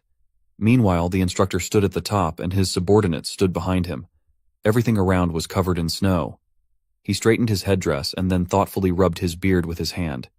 He said that no matter how you look at it, it's very strange, because the new student not only withstood the dean's magic but... He didn't finish the thought and asked if Nox had also gone into the forest alone. Does he have no sense of fear at all? Or what? Bernan said that's definitely not the case, and there's another reason he's not worried. It was clear in his gaze. Even an uncut diamond is still a diamond. He said he's waiting for Nox to show him what he's worth, calling him the hidden dragon of the Reinhofer family. He looked down and waited for him to show them everything he could do. After some time, Nox's sword was covered in blood. There were many dead monsters lying on the ground, and gems lay next to them. He walked further, and a man watched him. It was a girl with long white hair who seemed to be following him. Meanwhile, Talia, the yellow-haired girl, and the pink-haired girl were fighting together with goblins all around them. They held swords in front of them. It was bloody, and the girl with yellow hair was without a sword. Talia thought worriedly about where Nox had gone. She planned to stick with him. The girl with pink hair suddenly called out to her loudly, telling her that she had the great honor of protecting Princess Penelope. The girl told her that she needed more enthusiasm. Talia agreed with her. The girl with yellow hair was called Penelope, and she was holding a large purple gem in her hands. It glowed and sparkled beautifully. Penelope told them that they had gone quite far. She believed that purple crystals were valued far above the rest. The girl with pink hair told her that maybe this is not so. After all, this is a test for Noah, one of the 4 wise men. She was sure that there was something hidden behind all this. Penelope agreed with her and then looked around excitedly. The rest of their teammates were already tired and exhausted from the battles, their clothes bloody, and they were sighing heavily. The princess told them that she thought that in their current state, not everyone would be able to make it further. The girl with pink hair frowned, thinking that this would not work because she promised Penelope to take her to the top. The current Aram Empire is rotten to the core, so in order to restore the empire to its former glory, Princess Penelope must take the throne. She thoughtfully rubbed her chin and thought that she needed to do everything possible to make this happen. Talia confidently told the princess that she could still fight, so they could simply gather those who were still able to stand on their own feet and move on. She asked her what she would order them to do. The girl with pink hair told her that she had thought about it too. Penelope frowned, squeezed the purple crystal tightly in her hand, and then relaxed it. She remembered the guy with yellow hair who looked at her arrogantly. After that, she looked down and agreed with them. She told them that they would move on. They needed to hold on a little longer. Meanwhile, Nox had already left the cave. Steam was coming out of his mouth because everything around was covered in snow. He rubbed his hands, trying to warm them up. The system notified him that the third-level chilly limbs restriction was now in effect. His movement speed was limited, and his character's breathing would work intermittently. Additionally, all of his character's stats would temporarily drop. Nox frowned and closed his eyes. He exhaled heavily, thinking about how he knew this would happen. Clenching his hand into a fist, he then snapped his fingers. A fireball appeared above his palm, and the system notified him that the restriction of chilly limbs had been lifted due to the owner's fire magic. The young master looked at the screen and thought that if he wanted to go far with a body like his, he would need to come up with something for this limitation. Looking forward, he muttered that this was quite enough for now. He walked further, and a small fireball levitated beside his shoulder. Nox looked around. Snow and snowdrifts were everywhere, and the wind was blowing. He noted that this was quite fitting for the frost witch, Noah. The young gentleman looked up and smiled, commenting that he understood this was the top of the mountain, but there was too much ice here. Breathing intently, he closed his eyes and sat down, placing his palm on the ground. Purple energy began emanating from his hand. He wondered how this explanation would work if this place were an ordinary island. The ice began to crack, and purple energy glowed within the entire mountain, resembling the roots of a tree. He thought that this place was artificially created by Noah, and that everything here was of magical origin. Suddenly, ice monsters appeared. He realized that these monsters were also created by magic. Nox stood up, his hand glowing purple as if absorbing energy. He mused that it was difficult to imagine the amount of mana possessed by the dean of the academy. Smiling, he clenched his fist and muttered, "Who cares?" The ice continued to crack, and huge ice monsters emerged, their bodies several times larger than Nox's. The young master observed them and noted they were ice trolls, creatures known for their high regeneration and vitality. He commented that such monsters could easily kill a beginner, but for him, they were just dust beneath his feet.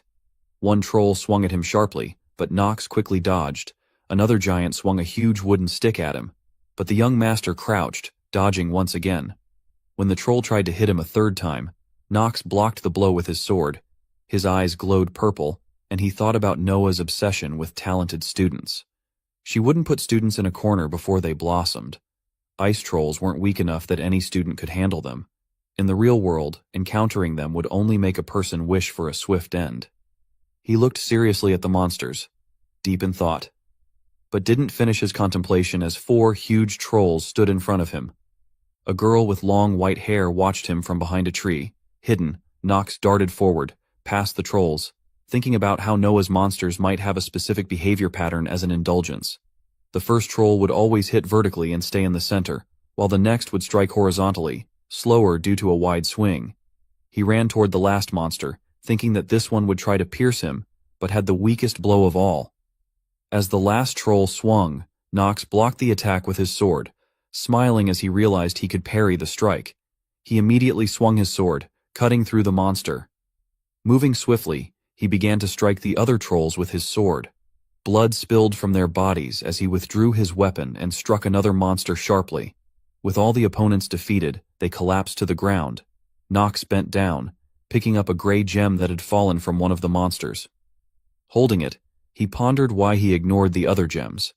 The gray crystal was a hidden marker that Noah specifically placed here, and he would be able to exchange it for a very important scroll.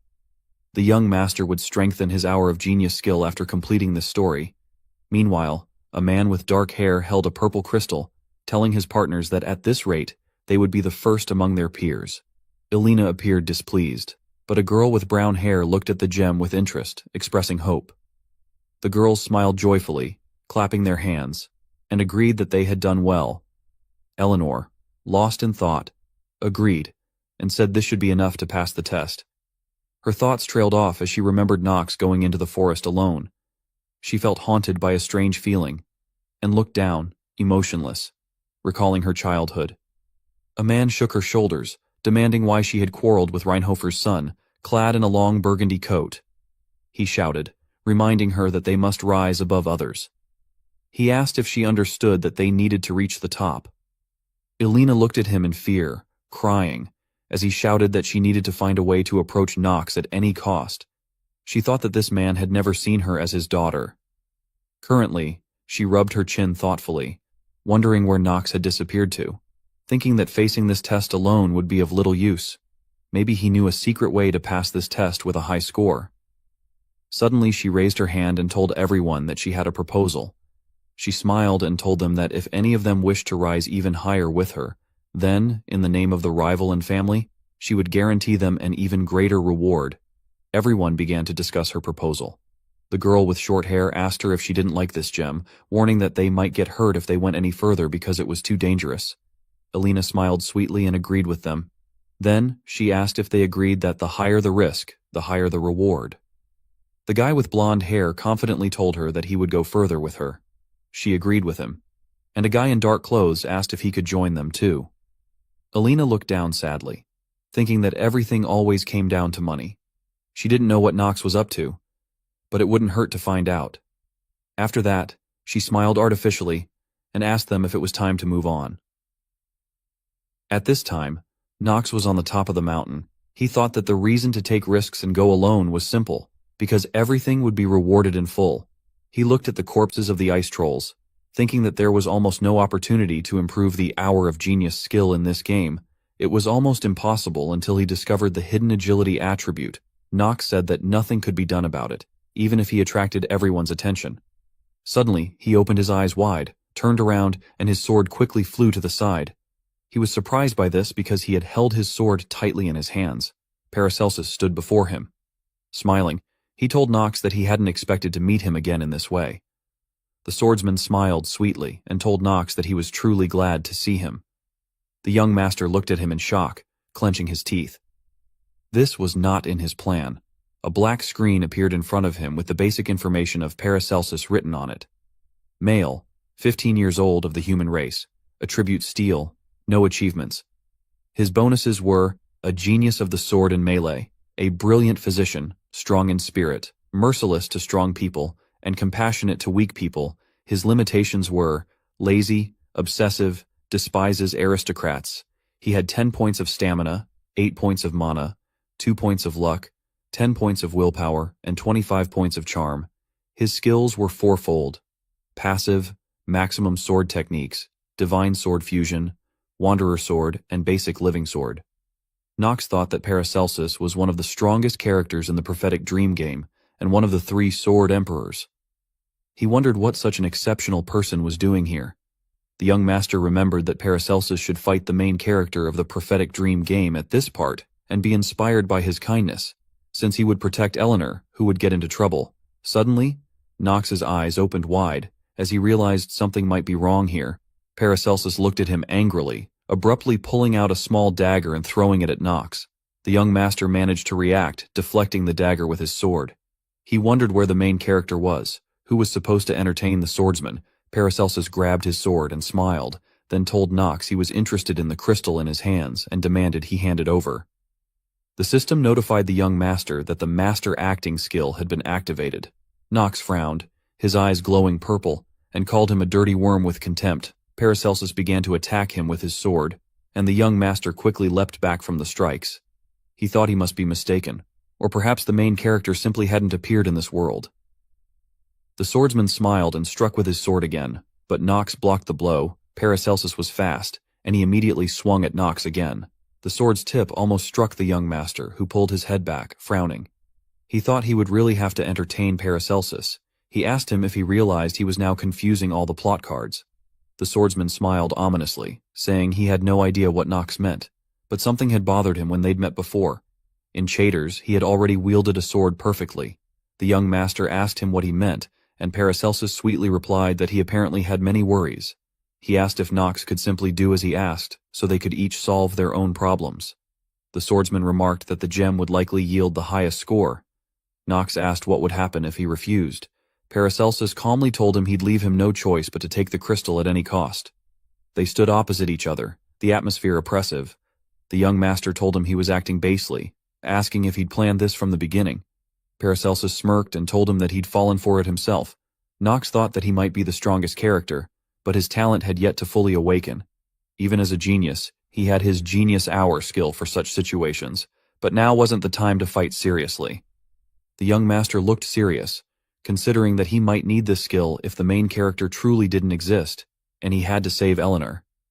He pursed his lips, realizing it was risky but unavoidable.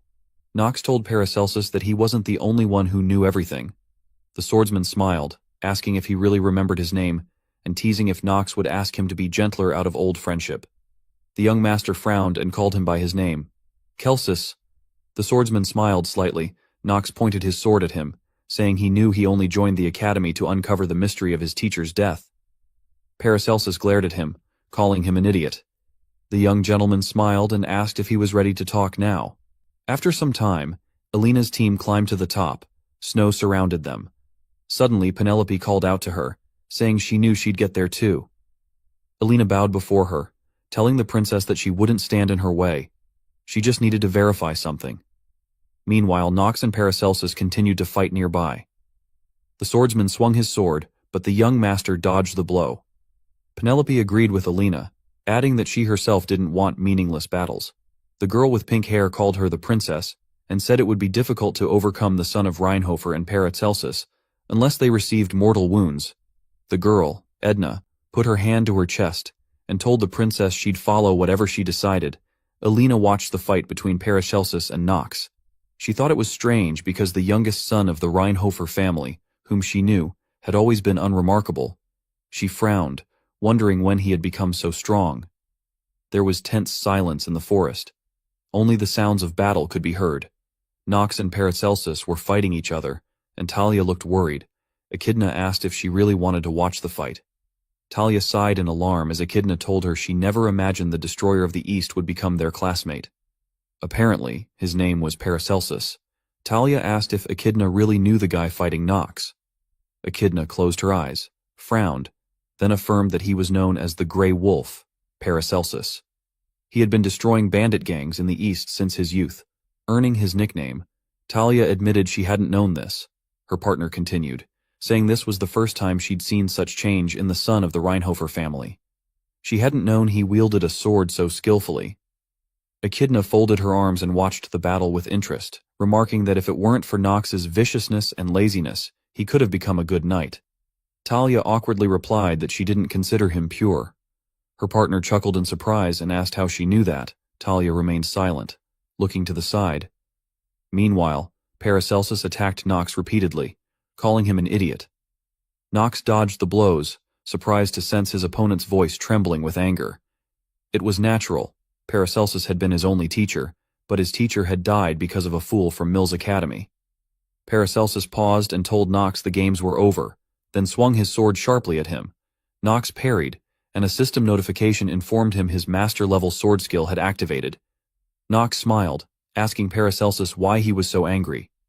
As they pressed their swords against each other, Nox told him he hadn't been the one who killed his beloved teacher.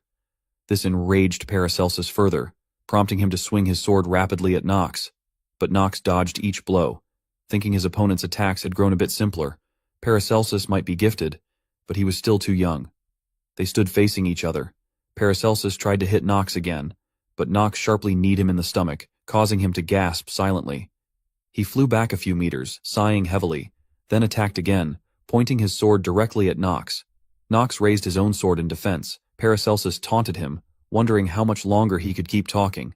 Nox smiled and told him he could talk as long as he wanted, though he felt his opponent's attacks had intensified and that it might be best not to drag out the battle. His legs were already tiring, Paracelsus charged, and Nox realized that if Paracelsus used his teacher's living sword technique, he would likely lose. There was a reason it had become an imperial sword technique. Paracelsus warned Nox not to get distracted. Striking at him again, Nox parried, expressing distaste and taunting him as a pitiful commoner. Another system notification informed him that the restriction of the swordsman despising aristocrats had activated. Paracelsus looked at him with pity, asking if aristocrats were the reason people were forced to beg in this world. They resumed clashing, their swords locking as Nox taunted him for wasting energy on hatred. He grinned, asking if Paracelsus wanted to know something about his precious teacher. Stalling for time, Nox spotted his classmates nearby. Eleanor among them, he thought to himself that the monster would appear at exactly 9 A system notification confirmed the time was 8:58. Paracelsus, smiling ominously, warned Knox he might cut off a body part to get information. Disgusted, Knox asked if he really intended to harm a nobleman and avoid the consequences. The swordsman hesitated, glancing around, noting their classmates as witnesses. Knox announced that this would be his last attack. No matter the outcome, Paracelsus called him overconfident, suddenly charging at him with a sinister grin, eager to test his opponent. Knox responded by swinging his sword quickly, dashing past him. Paracelsus, shocked, wondered what was happening as Knox, indifferent, told him to get out of his way. He ran past, saying he didn't have time for this.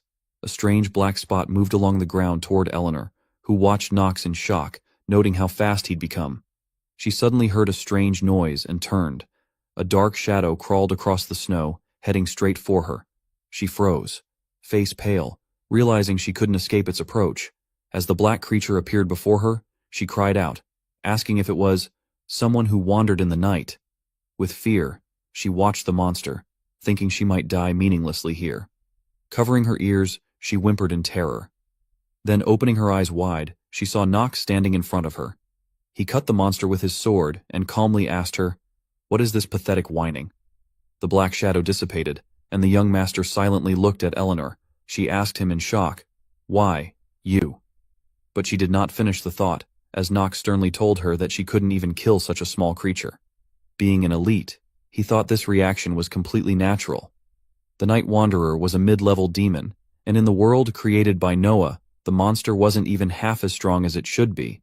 But this demon was real, and the person who set it up was the murderer of teacher Paracelsus. Eleanor had almost become his victim.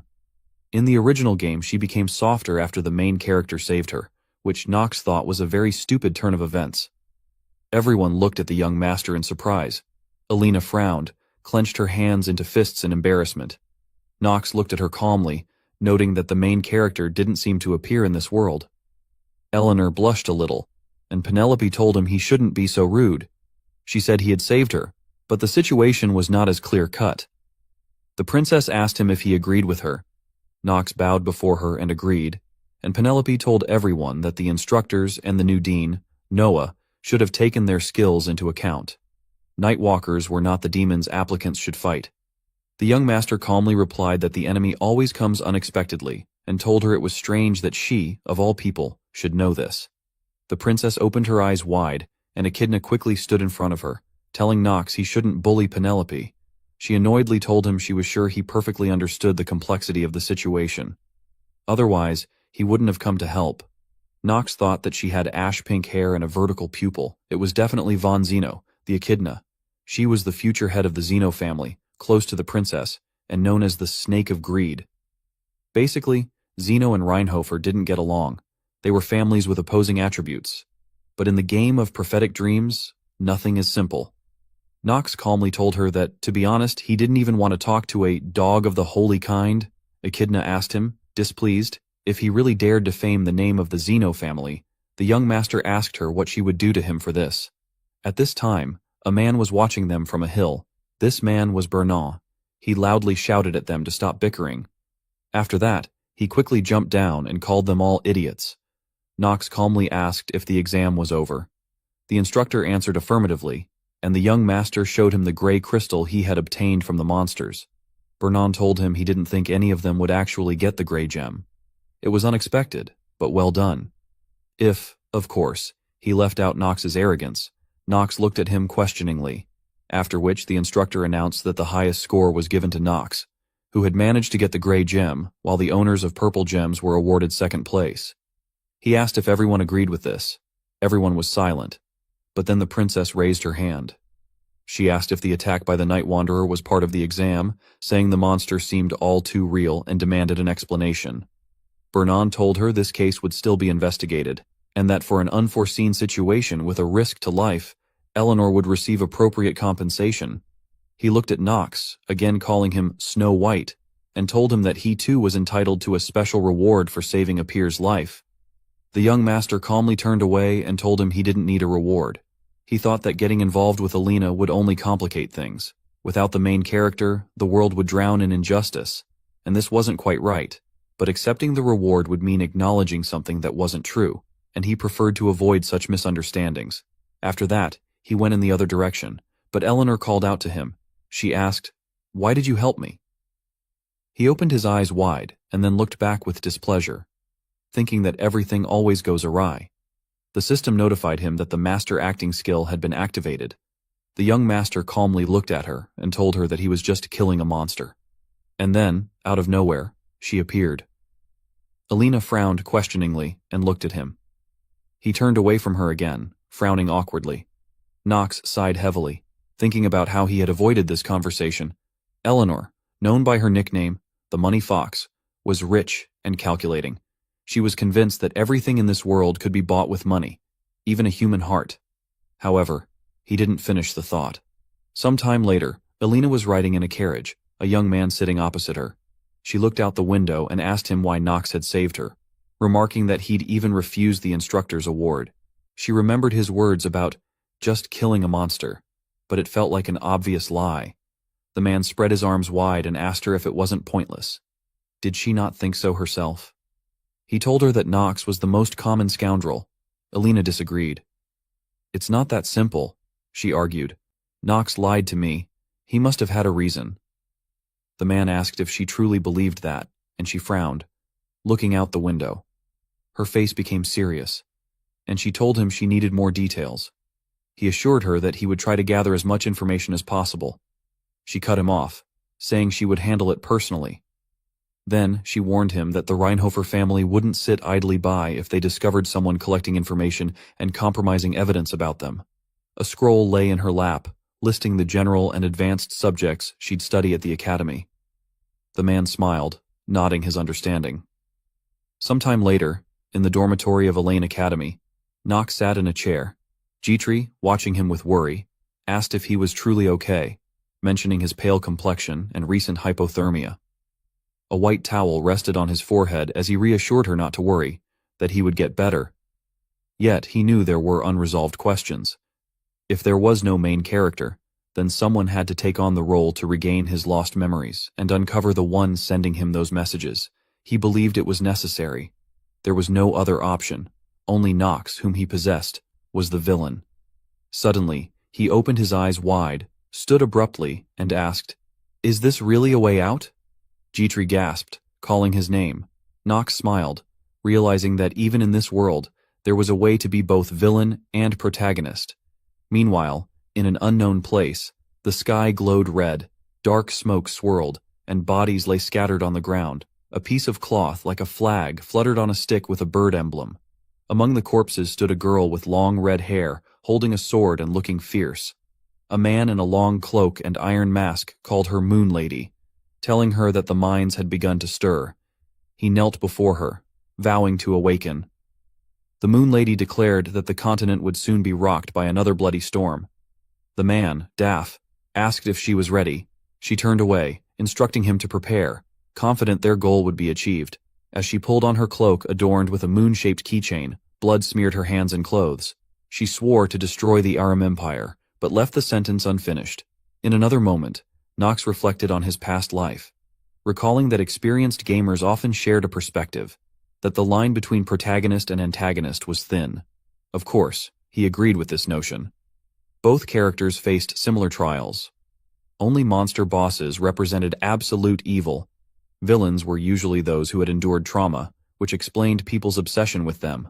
Walking through a narrow, dimly lit street, Knox, clad in a dark robe, mused that although villains and heroes were different in character, the villain could not become a hero. He grinned, realizing that in a world doomed by the absence of a protagonist, the villain might have to step up and fulfill both roles. He noticed a small house emanating a faint blue light at the entrance, as though it were illuminated.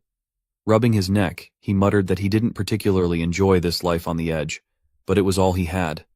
There was a great organization here, a gathering of villains eager to overthrow the imperial family. Blue energy swirled in his hand, and a bright glow appeared in front of him. Later, at a large table, an instructor and other men sat in discussion. Noah, seated at the center, looked boredly to the side. Vernon asked everyone for their opinions. A man with purple hair reassured him, claiming he was in control of the test. He asked him if he had screwed up somewhere again.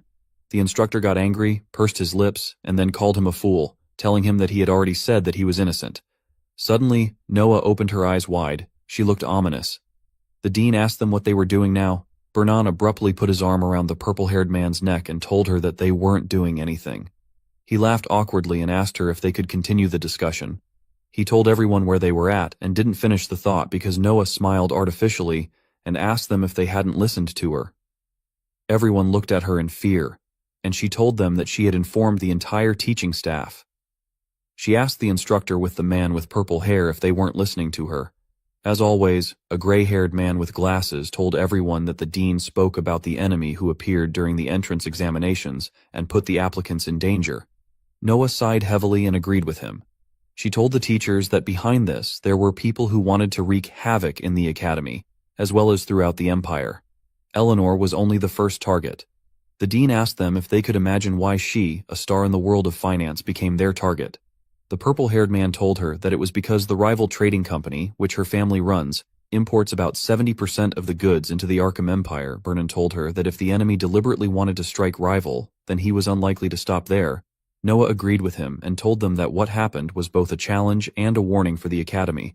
Therefore, they need to carefully prepare for bad events. Everyone agreed with her, so she stood up to leave, but she changed her mind, sat back down, and smiled, raising her finger. Noah told them that she also wanted to mark a person who was also a threat. Everyone looked at her in surprise, and Bernan asked her what she meant. The dean answered him affirmatively, and then remembered how she had been keeping an eye on Knox. In fact, she was the girl with the white hair. Noah told the teachers that this was a student who was supposedly the most talented in this stream of students. The man with purple hair asked her in surprise, "Who is it?" He was shocked and opened his eyes wide. He thought that there really was a person whom she immediately recognized as talented. The man thought that this was the first time since that incident with the princess. Noah told them that the student was Knox. The man with purple hair asked her if this was the same scum of the Rinoff family who was famous only for his lust. She stood up and walked toward the exit of the room, then smiled and told him that he was right. The dean remembered Knox's look and told all the teachers that this was a child, and she didn't finish the thought. Noah grabbed the doorknob and then told everyone that Knox might even be stronger than her. The man with purple hair stood up abruptly in surprise. The man in the red jacket asked, "Did I hear something wrong?" The teacher in the blue sweater asked, "How could the black sheep of the Reinhofer family be like this?" Everyone was shocked. They couldn't believe it. Meanwhile, Knox entered a small tavern. A man with a small beard called him a kid and asked him what he forgot there. Knox smiled and told him that moonlight would shine on the sharp pen for the glory of the empire. Looked at him seriously, then, displeased, told him that he could pass, although he had no idea how that woman could tell the secret code to someone like him. The young master calmly asked him, "Wouldn't you even introduce yourself?" He smiled and walked over to the shelf. There were bottles of various drinks. He rubbed his chin thoughtfully and thought about getting into the sleeping quarters. But Knox didn't finish his thought. He took bottle number 3, then number 1, then number 8, and 4. Suddenly, a blue, strong energy appeared in front of him, so he covered his face with his hand. The system notified him that he had been exposed to high-level magic, so his monoflow was temporarily reversed. The magic perception genius skill had been temporarily blocked, and his character would be teleported to the designated location. The young master's cloak and hair were billowing with a flow of air, and then he looked down sadly, thinking that his stat was still lacking. He even felt trembling in his body. Suddenly, he opened his eyes wide because there was a sharp blade at his neck. In front of him was Luna. She was holding a long sword at his neck. She asked him who he was. Knox happily called her Luna and smiled, but she only pressed her sword on his neck so his skin was pierced a little, and blood began to flow from there. The young master calmly told her that she was the leader of the sleepers, and the only pillar of the Sword Empire whose face no one had seen yet. He told her that he was here because of her. Luna opened her eyes wide and asked him if he knew not only the location of the headquarters, but also her real identity. She told him that she would ask him the question again. Luna asked him threateningly, "Who are you?" Knox calmly removed her sword with his hand and told her that he was Knox. He raised his hands up and told her that he wanted to join the sleepers. Meanwhile, it was already night. The bright moon was shining high in the sky, and Paracelsus was sitting in his room. He looked out the window and thought about Knox, because it seemed that he knew something about the death of old man Celsus. He thought about how the young master knew that his teacher was dead. Paracelsus doubted that he had simply guessed the death of one of the 3 pillars of the sword of the empire, who supposedly accidentally lost his life. He said it was ironic because Knox was a disgrace to the Reinhofer family.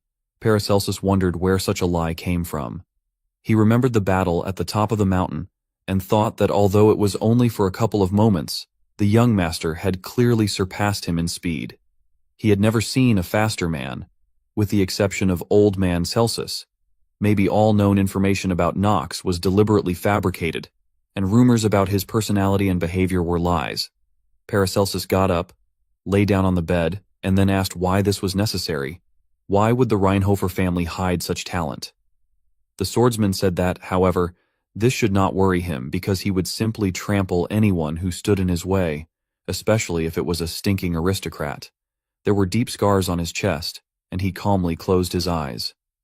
Paracelsus fell asleep, but he had a very strange dream. In the dream, there were events from the past. The man told him that Empress Esten had gone crazy and become a tyrant, which is why the authority of the imperial family was shaken, but her daughter, Penelope, known as the Benevolent Princess, opposed the first prince in the political arena. To survive, he would have to choose sides. It seemed that this man was his teacher. Paracelsus listened to him attentively, and the man continued to tell him that he should enter the Eldine Academy and think about which side he wanted to fight on. This was his main task. Paracelsus was sweating, tossing and turning in his sleep, and the teacher told him that he had taught him everything he could. After that, in a dream, he remembered how his teacher was killed. Celsus apologized to him for the fact that he would have to leave first. The swordsman woke up in a panic. He was breathing heavily and covered his face with his hands. He had gloves on his hands, which began to glow pink. Paracelsus rubbed his neck with his hand, displeased, and sighed heavily. Then he said that if the old man left, then he had to leave with ends. After that, he stood up and asked why this dead man was still torturing him. At this time, Knox stood opposite him, still holding her sword at his neck. Basic information about her appeared on the black screen. Luna was female, 20 years old, human, and had a lunar attribute. She had no achievements.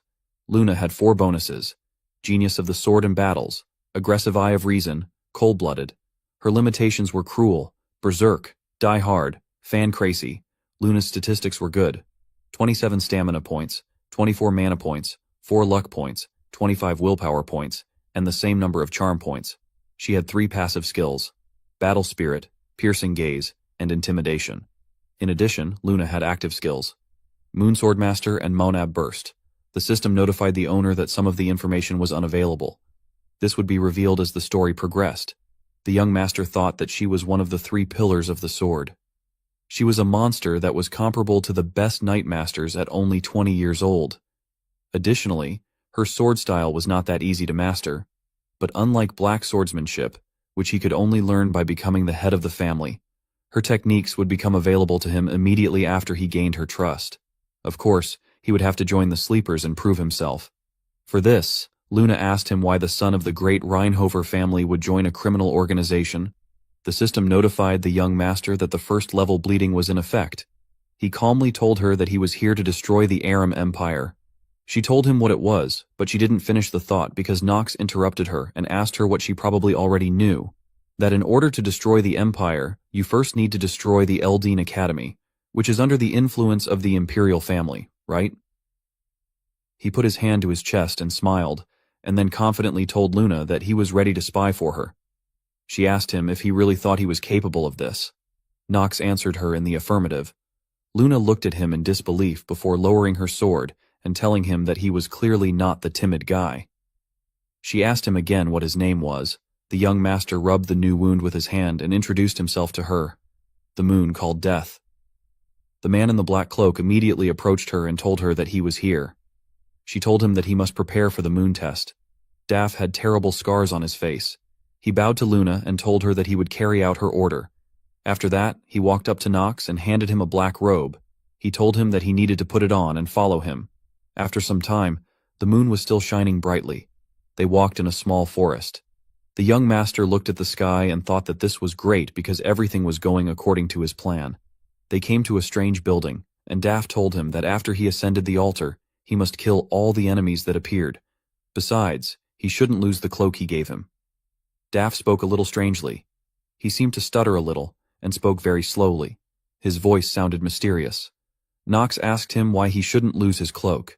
Daft told him that this was the only way he would escape the berserker's power. The young master was wearing a black cloak. He pulled the hood over his head and thought that he actually knew why he should keep this cloak. The berserk debuff was one of the worst in the game. It drives you crazy in exchange for a short-term increase in strength. Death told him that if he were exposed to the blood moon, he would go crazy. In essence, this was the berserk effect. The moon in the sky really turned reddish. The young master thought that there were two conditions for passing this test. Resist the crimson moonlight to avoid getting the berserk effect and face the crowd of monsters. The original game did not say how exactly this test should be passed, because it was the world from the perspective of the main character, and he definitely did not need the tests of the villainous organization, so hardly anyone knows how to pass the test. However, he is obliged to cope with it. Nox smiled, and Luna folded her arms across her chest and told him that after passing the test, one of two things awaited him. She raised her finger up and smiled, then told him that he would either join the sleepers if he could handle it, or go to the corpses. The young master looked at her and then chuckled contentedly, telling her that they would find out later whether everything was so clear. Here, he and Daff went to the altar. A member of the sleepers took out a scroll. Blood dripped onto the floor, causing a strange seal to activate underneath them. It glowed pink. And Daff looked to the side and saw that many monsters had appeared. Nox saw this. There were snakes, bulls, and monsters with huge fangs. There were a lot of them. The young master thought that this was definitely not a level that the current one could handle. After all, every monster here was at least a mid-rank chimera. The sheer number of monsters also bothered him. That's why. He didn't finish the thought. Nox took off his hood and then threw his cloak aside. The red moon shone on him, and he smiled, thinking that his way of passing the test was designed for this. Anyway, Luna frowned and thought that he had really gone crazy. The system notified him that the blood moon was imposing a negative berserk effect on him, and the character could lose his sanity. The young master opened his eyes wide. His body seemed to double. He looked at his hands in shock, and the system warned him that his sanity would not be restored if he lost it suddenly. The young master smiled. His eyes began to glow purple, and the system notified him that all the player's indicators had been increased by 1.5 times. His stamina was almost 10 points. His mana was almost 14 points. His luck was 10 points. His will was almost 17 points, and his charisma points remained the same. The system notified him that the berserk effect was applied to him. This did not affect his luck and charm indicators. The moon became even brighter and redder, and the system again notified him that the blood moon was putting a berserk effect on him, so he could lose his sanity. Nox's hidden statistics appeared on the screen. His agility was 7 points. The young master had the following skills: Genius Hour, Mid-Level Family Sword Skill, Southern Sword Technique, Ignition. The remaining time of his life, due to the fatal disease, was 142 days. He had a berserk effect applied to him. Luna thought he was a fool. She wondered if he was crazy. Nox smiled and took deep breaths. Daff told the chief that he could not believe that the young master simply threw away the cloak because it was the same as throwing away his own life. He asked her if he should stop him. Luna answered him negatively and then told him that, first of all, Nox is clearly not the kind of person who listens to others, and his death means nothing to them. Daff worriedly told her that he was the son of the Reinhofer family, and his father was Theo, and he did not like sleeping people. He asked her if they would give him a reason to create a conflict between them. Luna smiled and told him that wouldn't happen. She would take care of it. She smiled and looked at the young master again, and then asked Daff if he really thought that Theo was one of those people who is filled with fatherly love. He told her that this definitely couldn't happen. Luna told him that they would just watch it. She looked at Nox and called him an idiot. She then told Daff that he probably had a plan. He told her that he would do whatever she told him. Nox's sword began to exude dark energy, and the monsters screamed sharply.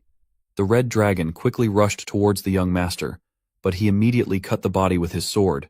Drops of blood poured onto his face, and he smiled. Then he thought that the whole world had suddenly turned scarlet. This is exactly how the sleeper test was described in the game. He sighed in concentration, and then thought that all his indicators had increased sharply, and that was not all. It was as if he suddenly became more capable. taller and wider.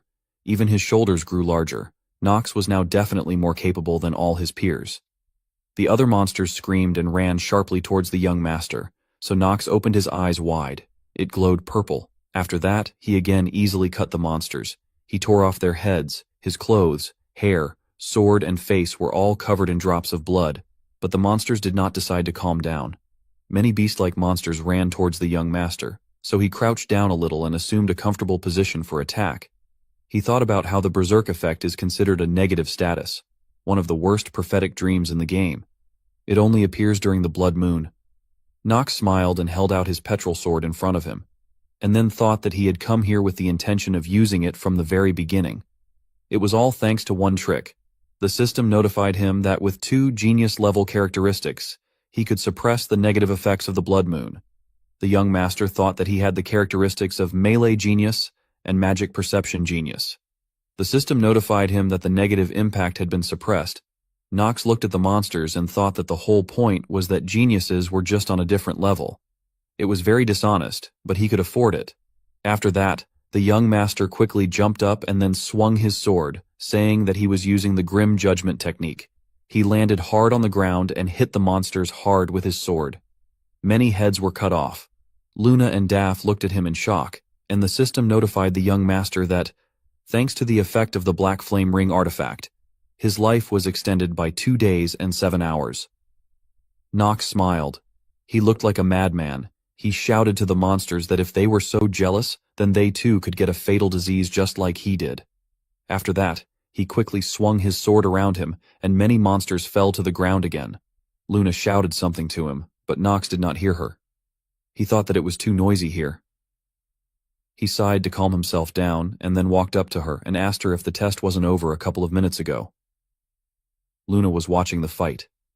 She smiled and happily told Daff that it seemed like they should still accept Nox to join them. He told her in surprise that there weren't many people on the entire continent with a talent like his. She called Nox loudly and told him that he had passed the test, so he needed to return to them. But the young master did not stop. He sat on top of the monster and continued to hit it with his sword. Luna frowned and asked if he had been consumed by madness. Daff told her that maybe they should kill him right now. Nox plunged his sword into the monster's body again and then stood up, swinging his sword so that the blood flowed from it. There were many corpses of monsters lying around. He approached the head and asked her if he had passed the test. She told him that the test was already over. Luna looked at him wearily and told him that Theo had raised a real monster. Daff agreed with her and told her that it couldn't be more precise. Nox smiled and thought that he had passed the test. Luna opened her eyes wide and smiled, and then thought that Nox was very interesting. He called Daff, and he bowed to her, then handed the young master a black robe. He told him to take it, because it was the cape of a full-fledged member of the Sleepers. The system notified Nox that he had received the item. The young master smiled contentedly and looked at his hands. The system notified him that he would receive a sleeper cloak, so the data on this item was downloaded. After that, basic information about the cape of the sleeping member appeared on the screen. It was an intermediate advanced item, and did not have a compatible attribute. The cape gave +1 point to willpower. The requirement to use the item is to be a member of the Sleepers. The cape had special effects. The Moonlight Oath was now available to the young master. Members of the Sleepers would recognize it by the design of the cape, which was woven from the web of black spiders. The cape could reflect most weak negative effects. The system notified the young gentleman that data about a new passive skill was being downloaded. After that, information about the Moonlight Oath skill appeared on the screen. This skill had an advanced level and did not have a compatible attribute. The effect of the skill would be available only when wearing the cape. The user would see a shining pattern on the cape, both on himself and on other members of the sleeping members. Other people wouldn't be able to see any of this. Also, the skill had an additional effect based on game time. After 800 hours, when day turned into night, its power would double. Nox smiled contentedly and thought that this was cool. The young master thought that now, with those sleeping on his side and the passive gift of the Moonlight Oath, it would be very useful to him. He was sorry that it only worked at night, but even so, his attack increased by almost 1.5 times, and this was a very rare thing for a game to have. A prophetic dream. Nox looked at his stats again. His stamina was almost 7 points. Mana was 10 points. Luck was 10 points. Will was almost 13 points. And charm was almost 27 points. The young master paid special attention to his willpower points, and then thought that his willpower score had also increased, and he had done an excellent job. He closed his eyes contentedly and then looked at Luna. She looked at him questioningly and then asked him if he really had any questions for her, since he looked at her like that. Nox calmly told her that, as far as he knew, few of the newcomers had done well in this test, which meant that he was entitled to an appropriate reward. Luna looked at him thoughtfully, and then smiled, telling him that he was handling everything well. She called him a brave newbie, and told him that she wondered how long he could continue to be as cocky as he was. After that, she told Daff to bring that thing, and he agreed with her. He handed her the white mask, and she took it, then handed it to Nox. The moon told him that this was an artifact that the sleepers had recently taken possession of. This was the lunar shadow. She told him that everything was clear from the name of the artifact. It creates a shadow clone. This is the ideal thing for a spy. She asked him if he was happy now. The young master bowed before her and told her that he was pleased with this. He smiled and thought that he had finally acquired the moon shadow artifact. The system notified him that he had received a new artifact, and a new clone of the player would be created. He must enter the name, characteristics, and basic information. Nox thought that it was precisely for this reason that he had to contact the sleepers prematurely for the plot, because with the help of this artifact, a full-fledged clone of the player is created. Thus, he can definitely be both a villain and a hero. The artifact makes this possible. The young master took the mask and thanked Luna, and she told him to listen carefully. She told him that sleepers are divided by rank. There are only 5 of them, apart from the captain and vice-captain.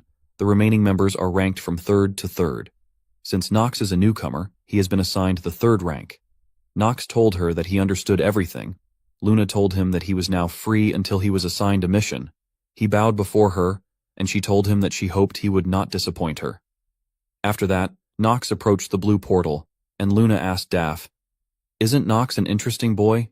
He agreed with her, then thoughtfully rubbed his chin with his hand and told her that he could not understand how the young master withstood the madness of the blood moon. Luna told him that she shared his bewilderment, because any other person would not last even 5 minutes. Of course, unless he was a genius. But even geniuses wouldn't risk fighting without protective clothing, which means Nox is risky enough to put his life on the line. Daff agreed with her again, and she asked him to keep an eye on the young master.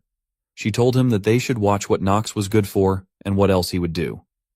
At this time, Nox came out from the other side of the portal. He walked back to the tavern. Kieran calmly wiped the dishes and then smiled and asked Nox if he was really crazy. Nox told him that he was right about that. He smiled faintly and thought that, in other words, he was asking him why he threw away the protective cape if it could have cost him his life. Only he didn't risk anything because he had the condition of complete resistance to the berserk effect. 2 geniuses at once. That is, the genius of melee and magical perception. Nox thought that simply put, only he is now able to use the blood moon as a bonus. Kieran told him that he hoped it was worth it. The young master asked him if he really needed anything from him. The man put on a serious face and told him that he thought it was unfair that Nox had not introduced himself to him. The young master opened his eyes wide in surprise and asked him what he meant. Kieran smiled and told him that he told him his name. But he did not finish the thought because the young gentleman immediately introduced himself to him and told him his name. He asked him if they were even now. Kieran answered him in the affirmative and then told him that they would see each other again. Nox walked towards the exit of the tavern, and Kieran told him that, in fact, it would be very difficult to get along with the Academy's schedule, but most likely it would not be easy for him to hide his strength. He hoped that Nox wouldn't stand out too much. After some time, Nox came to the dorm. He thought about how everything seemed to go smoothly. He entered his room, and Jitri was there. She was angry and asked him why he secretly left his room on the first day without even telling her anything. The young master looked at his hair in panic. There was blood in it. He thought that Jitri was sleeping when he left. He was checking it. The maid, displeased, asked him if he was listening to her at all. She told him that she had already told him many times that he should refrain from rash actions. Despite all sorts of negative rumors that existed in their family, there was always a chance to be rehabilitated. She said the last word especially loudly, so Nox awkwardly closed his eyes and sighed heavily. After that, he started taking off his clothes and told her that she should just forget about it. He asked her how her day was. The young master told her that, as far as he knew, servants were also trained. Jitri opened her eyes wide and rubbed her hands. She suddenly became sad and looked down, then told him that nothing special had happened. Nox looked at her and thought that something had happened today. He thoughtfully rubbed his chin with his hand, and thought that he meant lessons for the servants who were not only low-ranking but also nobles. It seemed Jitri had become a target for their ridicule. Nox wondered if nothing could be done about this. Afterwards, he handed her a small bag and told her that she needed to take this. If she had problems in class, she must open this bag. Jitri took the bag and looked at it with interest.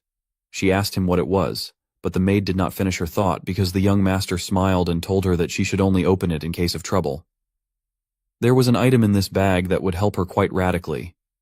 Jitri looked at him in surprise and asked if she really couldn't open it now. He told her she shouldn't do it.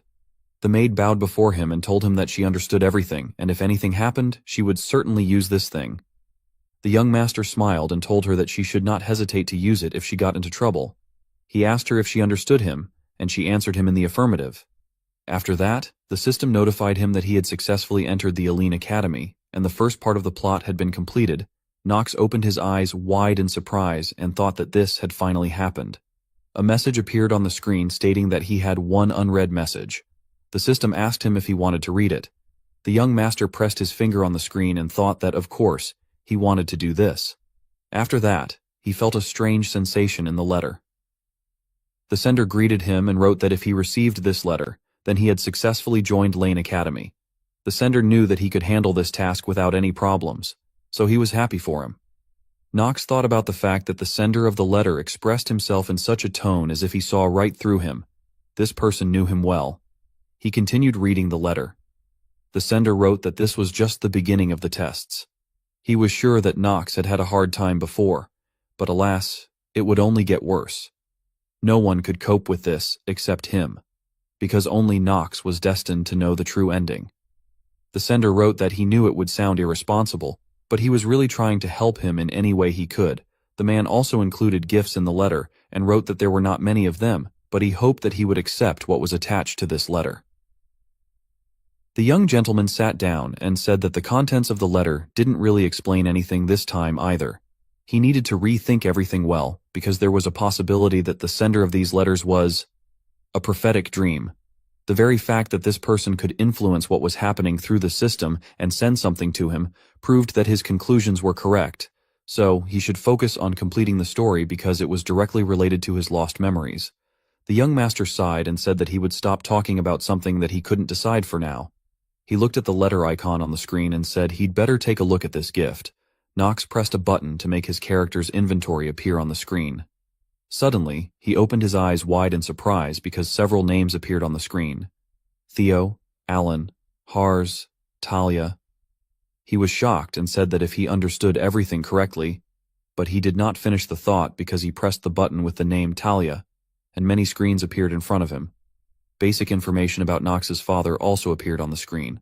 So, Nox smiled and thought that this was an incredible ability. Actually, in order to read someone's characteristics using vision, he needed to see the person. But here, everything was different. Now he could at any time look at the characteristics of those he had already met. He smiled and said that such a gift could really only be sent by... Suddenly, he frowned and looked more closely at the screen. He called Theo a crazy fool. His stamina had increased so quickly by almost 1/2 of a point. Nox wondered if he was still developing, even though he was already a recognized pillar of the Sword Empire. The young master immediately calmed down and said that it didn't matter, because while he was looking at the increase in Theo's stats, he realized one thing. He looked in the mirror and saw his present self from the past world, then thought that this world only looked like a game but was not a real game. Nox tested in displeasure and said that this was complicating everything.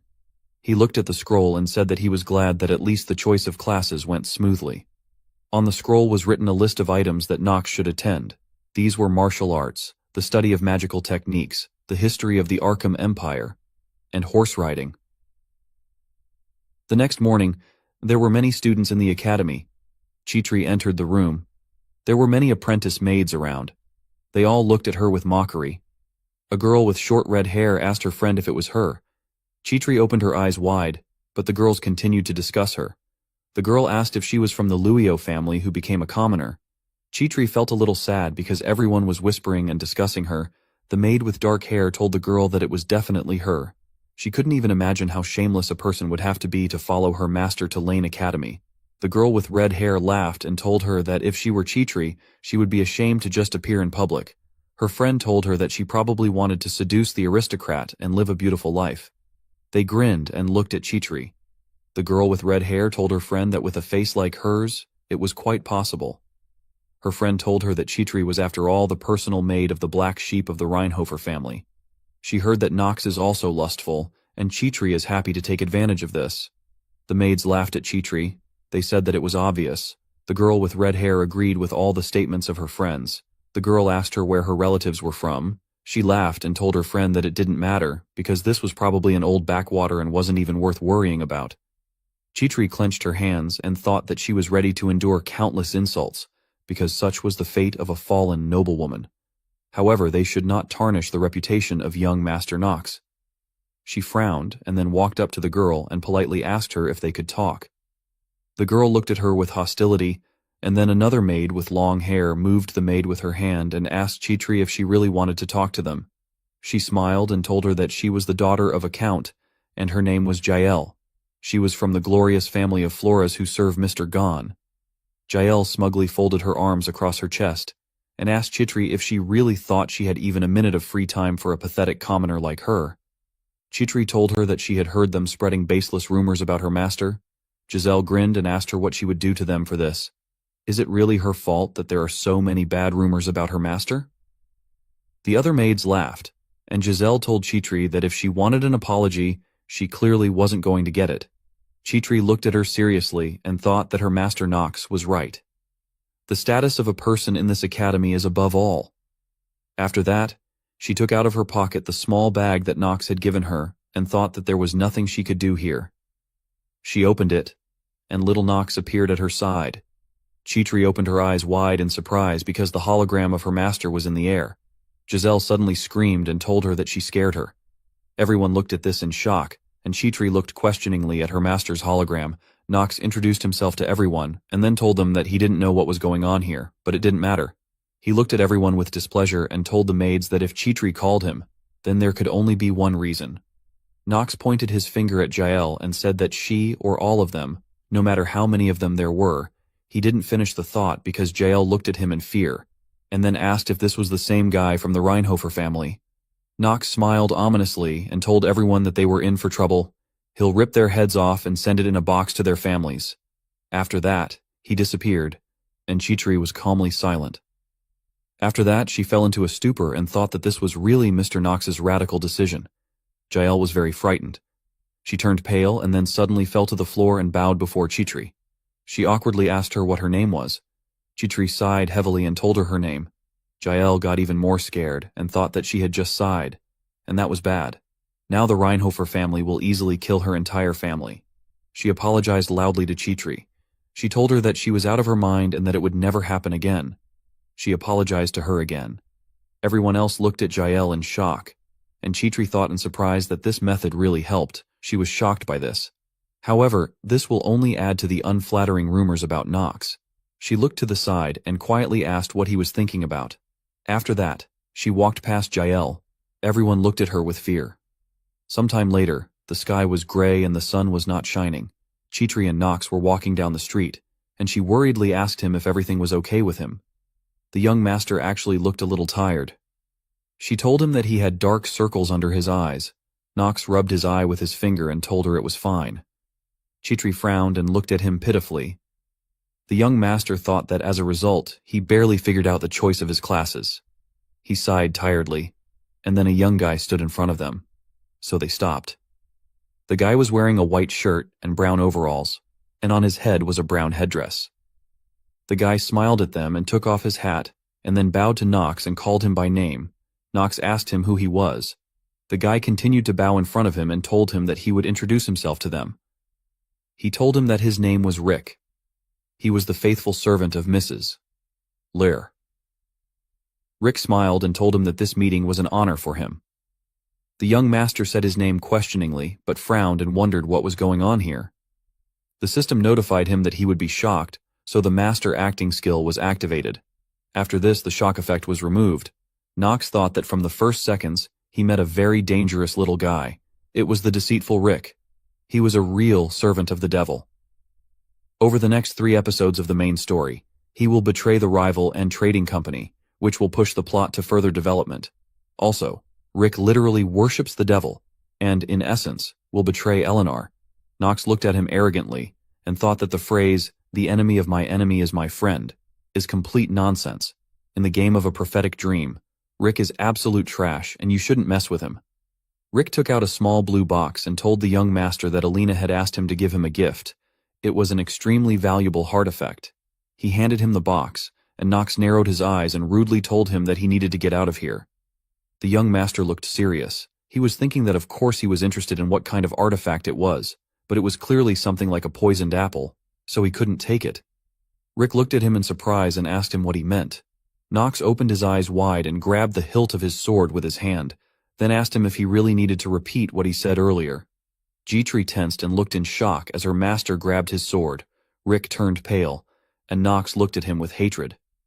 The young master was about to take out his sword, but the servant Eleanor began to tremble with fear, so he turned sharply and walked in the other direction.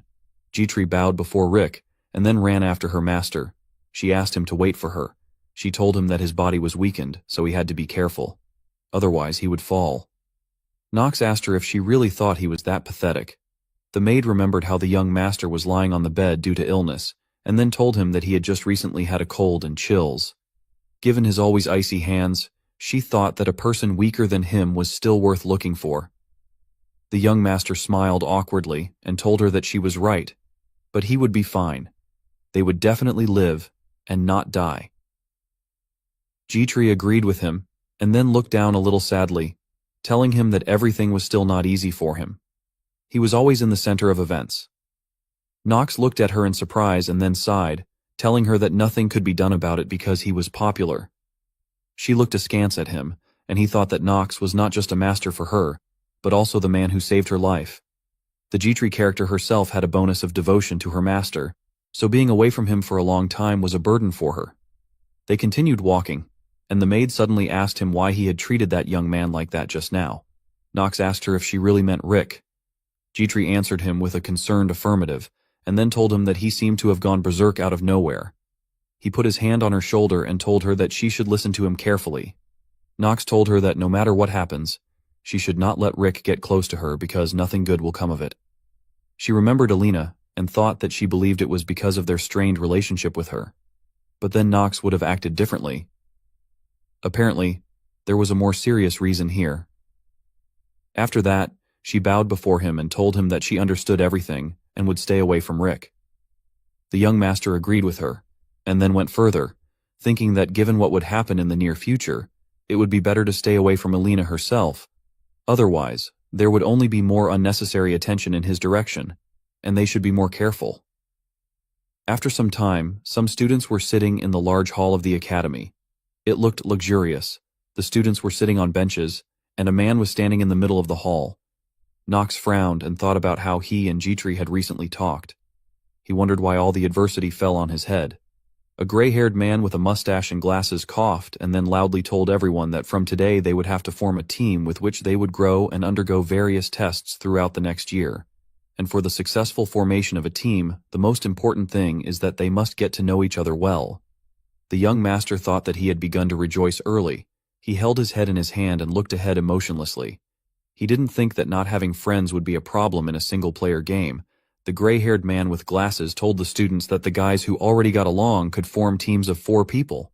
He gave them 5 minutes to do this. Knox closed his eyes sadly and thought that this was impossible because an outsider like Knox would never recruit people to his team. He raised his hand and asked the man what would happen if someone failed to assemble a team. The man told him that they would not be given a grade, and in addition, they would not be able to take this course again. He looked at the young master seriously and told him that he could not work alone. He asked Knox if he understood him. Knox answered him in the affirmative, and then thought that for this, he would really get a failure from the very beginning. He thought that Eldine is already not easy to graduate from. Failure in even one subject is a direct path to expulsion. He can't let this happen. All the students began to unite in a team. The guy asked the princess if he could join her team. Edna said that she also wanted Penelope on the team. The guy with black hair asked Paracelsus if he wanted to team up with him. He told him that his skills impressed him very much. The girl asked Leon if he wanted to join their team. Leon looked very cute, with black hair and green eyes. Knox sadly covered his face with his hands and looked at the desk. He thought that there must be a way to acquire a team, even for a person like Knox. A guy with blonde hair asked Alina if she wanted to join their team. He told her that even though he didn't look like it, he was pretty strong. The guy with short hair smiled and told him that Alina was already on his team. He told her that in exchange, he could give her a contract for his family's products, but Alina simply walked past them and approached Knox. She called him by name, smiled, and asked him if he really didn't like her gift. Knox remained silent, and she told him that she had another proposal for him because she wanted to return the favor. The young master asked her what she meant. Alina smiled and straightened her hair with her hand, then told him that she would take him to her team. He frowned and thought that she sounded wildly arrogant, but he immediately realized that in the end, he and she would be on the same team. Besides, he didn't finish the thought because Talia ran up to them. She told Knox that she wanted to join his team. Knox thought that another annoying girl, Talia, would be with them. She was embarrassed and therefore looked away, and the young master thought that she could be understood. Talia was a good character in the game. Whether she liked Knox or not, he was still her fiancé. She cannot remain indifferent and wants to help the unfortunate loner. Knox frowned and quietly said that it was chilling. Alina thoughtfully rubbed her chin with her hand and said that this was very unexpected. The young master, displeased, asked her what she wanted to tell him. She grinned and told him that the funny thing was that even a man like him had friends. Knox remained silent and then thought that considering what Knox told her as a child, she could be understood. He wondered why her words infuriated him so much. Talia sheepishly asked Knox if he would take her on his team. Alina smiled and asked him if they needed one more member, didn't they? Knox calmly told her that she was pretending that someone cared about his opinion. She smiled and asked him if he had a choice. The young master looked sideways intensely and told her that she was very perceptive. He thought that Eleanor was right because, in order for him to regain his memories, he must continue his studies at the academy. He needs good grades because, already in the first episode of the plot, he must get into the top 10 students of the academy. Next, he will have to fight an archdemon. This will be the first time he will play the roles of a villain and a hero at the same time. All the students were happily talking to each other when suddenly, a guy with brown hair and freckles on his face walked up to them and greeted them. This guy's name was Paul. He told them that he was glad to join their team. Knox looked at the black screen and thought that he was lucky because the last member of their team was an ordinary person. Basic information about Paul was written on the screen. He was male, 15 years old, and human. Paul had no attributes or accomplishments. His bonuses were survivalist, efficient, devout, and physically prepared for difficulties. His statistics were mediocre: 4 points of stamina, 3 points of mana, 2 points of will, and 10 points of charm. Suddenly, Knox noticed something interesting. Paul had an active skill, a one-time blessing, but no passive skills. The young master smiled and thought that this was amazing. His statistics were terrible, but that didn't matter because Paul could bless. This was one of the most powerful skills in the game. Prophetic Dream. This skill fully revealed the hidden power of the character it was used on. The screen began to disappear, and Knox quietly said that, in fact, Paul would not be able to use it. He looked at him suspiciously and thought that this was strange. He wondered how there could be such a person in the academy who possessed such a rare gift, inherent only to the saints from the monastery. He thought that now was not the time to think about something stupid. Paul smiled and told them that he looked forward to working together. Eleanor smiled, told him her name, and then said that she hoped they were all ready to work. Talia blushed and also told him her name, saying she was glad to be part of the team. Knox calmly looked at Paul and asked him if he could not introduce himself. He told him that he only hoped he wouldn't be a burden and could at least do something on his own. Suddenly, the gray-haired man hit the table hard with his palm to attract the students' attention.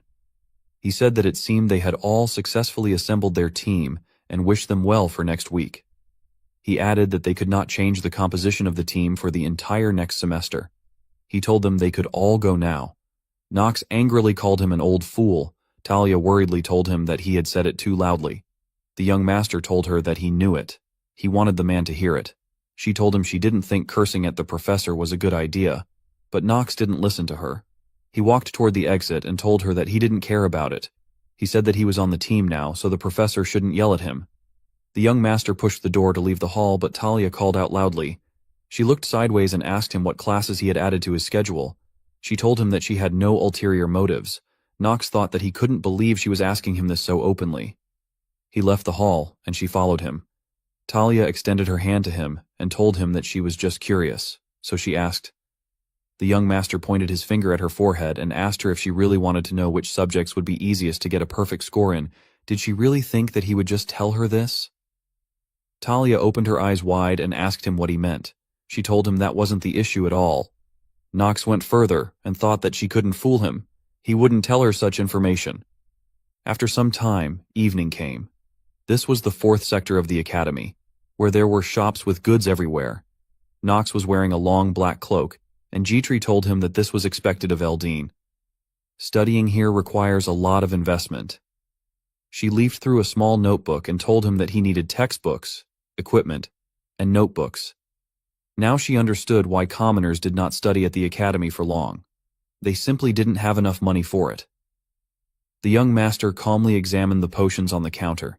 He took 2 small bottles and told her that the problems of ordinary people didn't concern him. He looked at the jar of potion and thought that if a person is talented enough for the academy, they will easily attract sponsors, even as a commoner. Provided that the person's talent is not something useless, Jitri gave the bag of money to the saleswoman, and Knox thought that the money issue would never become an obstacle. Suddenly, they heard a man calling someone a dirty brat. He was telling the man to get out of there. Jitri tensely told the young master that it seemed like it was getting noisy. Knox told her that a place where people gather is always noisy because anything can happen. She just needs to ignore it. Suddenly, he noticed a guy in a burgundy coat in the crowd of people. He opened his eyes wide in surprise and said, "That's the man," but didn't finish the thought because the guy spat on the asphalt and then pointed his finger at the man, telling him to get out of here if he wasn't going to buy anything. He asked the man why he was blocking the way for people with money. Knox thought that this was the son of one of the 3 families with the attribute of darkness. This was the young heir of the Marva family, Leon von Marvas.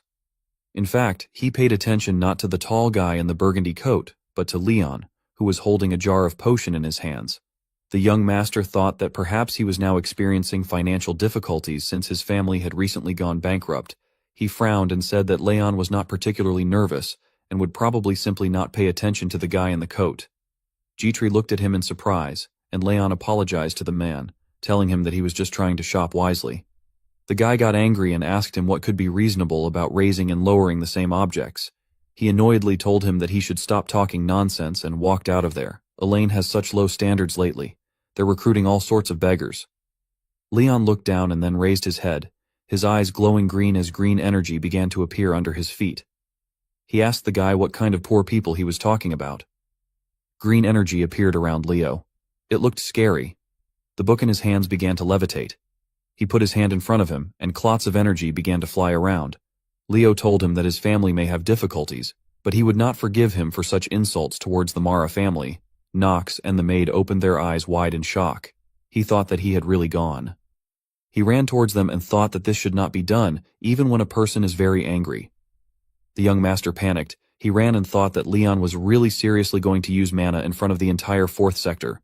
Also, black magic skeletons with swords appeared around Leon.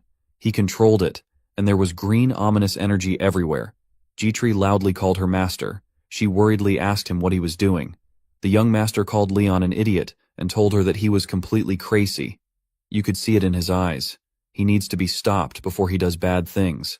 She asked him if he really understood it only from his eyes. Knox seriously told her that he knows what he is talking about. She should just believe him.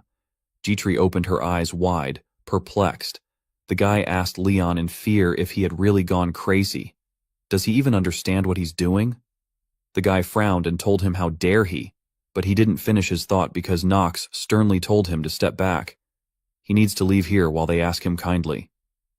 The young master stood in front of him, holding a black sword in his hands, and his body was shrouded in dark purple energy. He told the guy that he needed to leave if he didn't want to die. The guy asked him loudly what he meant. He called Knox an idiot and asked him how dare he stand in front of him. Does he even know who he is? The young master put his hand on his hood, grunted, and took it off. He asked him, does he know who is standing in front of him? All the people looked at him with wide eyes. They were in shock. Meanwhile, Emma looked at Talia in bewilderment. Talia asked her if she really believed that even though she was now on the same team with Knox, he had a reason for not telling her his schedule. She looked out the window and asked the maid if it was the result of his puberty, and if he was so shy about her. She turned sharply to her and asked her what she thought about this. Talia loudly told her to answer her. Emma looked at her nervously. Talia looked upset. The maid awkwardly asked her how she knew what was in Knox's head. She suggested that her mistress calm down a little. Talia looked sideways and told her that she was trying to act as mature as possible. She no longer judged people by their appearance. She did everything to win back Knox's favor, but he... And she didn't finish the thought because she began to awkwardly rub her hands together. Emma looked at her worriedly. She thought that at this rate her mistress would be thinking about this for weeks. If she knew what would come of this, she wouldn't have defended that idiot Knox in front of her. She remembered how they were riding in a carriage, and Talia asked her why her fiancé was so cold towards her. Emma then told her that she thought he was just going through puberty. The lady looked at her in surprise and asked her what she meant. The maid, with a smart look, told her that all boys at his age behave like this. They are rude to others and pretend to be hard to touch. Talia was pleased with her answer and smiled. Emma thought that it all seemed to have started at that very moment. She began to have feelings for Knox. At that time, Emma did not yet know what this would develop into. She wondered if maybe she shouldn't have said something so thoughtlessly. The maid helplessly rubbed her chin with her hand and thought that it was now obvious that Talia liked Knox, and since this happened. But she did not finish the thought and awkwardly told her that she was not sure that that was why Mr. Knox was behaving this way. Talia asked her in surprise what she meant. Emma told her that he was already her fiancé, and then asked her if it was possible that he was trying to draw a line between his personal life and success at the academy in this way. Talia suddenly grabbed her hand and joyfully called her by name. She told her that what she knew was that the maid was good at relationships. Emma hesitantly asked her if she really thought so. Talia blushed with joy and told her that she sounded very authoritative now. She would only turn to her for advice. Emma looked at her mistress's joyful face and mentally apologized to her and then thought about the fact that she had never actually met anyone yet. The maid smiled helplessly. Suddenly their dialogue was interrupted because a man knocked on the door of the room. They turned towards the sound, and Emma told the man that the maid of the selling family was ready to listen to him. For this, the person must name the purpose of his visit here. Alina entered the room and greeted them. She smiled and told the maid her name. She told her that she was a member of Talia's team in the battle magic class. She would like to talk to Madam. Emily looked at her wearily, so Talia called out to her questioningly. The maid frowned a little and told Alina that if they did not have an appointed time, it would be better for her to first arrange a meeting with the mistress. Alina smiled and said Knox's name, so they looked at her worriedly. She told Talia that she wanted to talk to her about Knox. A couple of minutes later, Talia and Alina moved to another room. Alina told her that she was glad to see her. This is the second time today. She smiled artificially, and Talia looked at her worriedly. At this time, Knox asked the guy if he needed to introduce himself to him. The guy opened his eyes wide in shock. He thought that he really had silver hair and purple eyes. All the people looked at Knox in fear. They thought that it was him. The guy asked him if he was really the Reinhofer who was accepted into the academy this year. Knox calmly told him that he didn't like to repeat himself. The guy immediately apologized to him. He told him that he did not recognize him immediately since he was wearing a cloak with a hood, but he didn't finish his thought because the young master looked at him ominously and told him to get out of here before he got angry. The guy looked at him in fear, and Knox loudly asked him if he would really force him to repeat this for the third time. The guy turned around in fear and began to run in the other direction. He shouted to him that he would do what he wanted. Leon looked at Knox. He told him that he did not finish speaking with the guy. After that, the skeleton shrouded in green energy opened its mouth and rushed towards Knox. The young master extended his hand in front of him, and a clot of purple energy appeared in it. It looked like a ball. Knox asked him if it was now necessary to use black magic to have a conversation. He put the energy ball into the skeleton's mouth, causing the skull to split into small pieces. People looked at this in shock, and Nox told Leon that he was almost directly asking the Imperial family to capture him. Suddenly, Leon opened his eyes wide and screamed in surprise.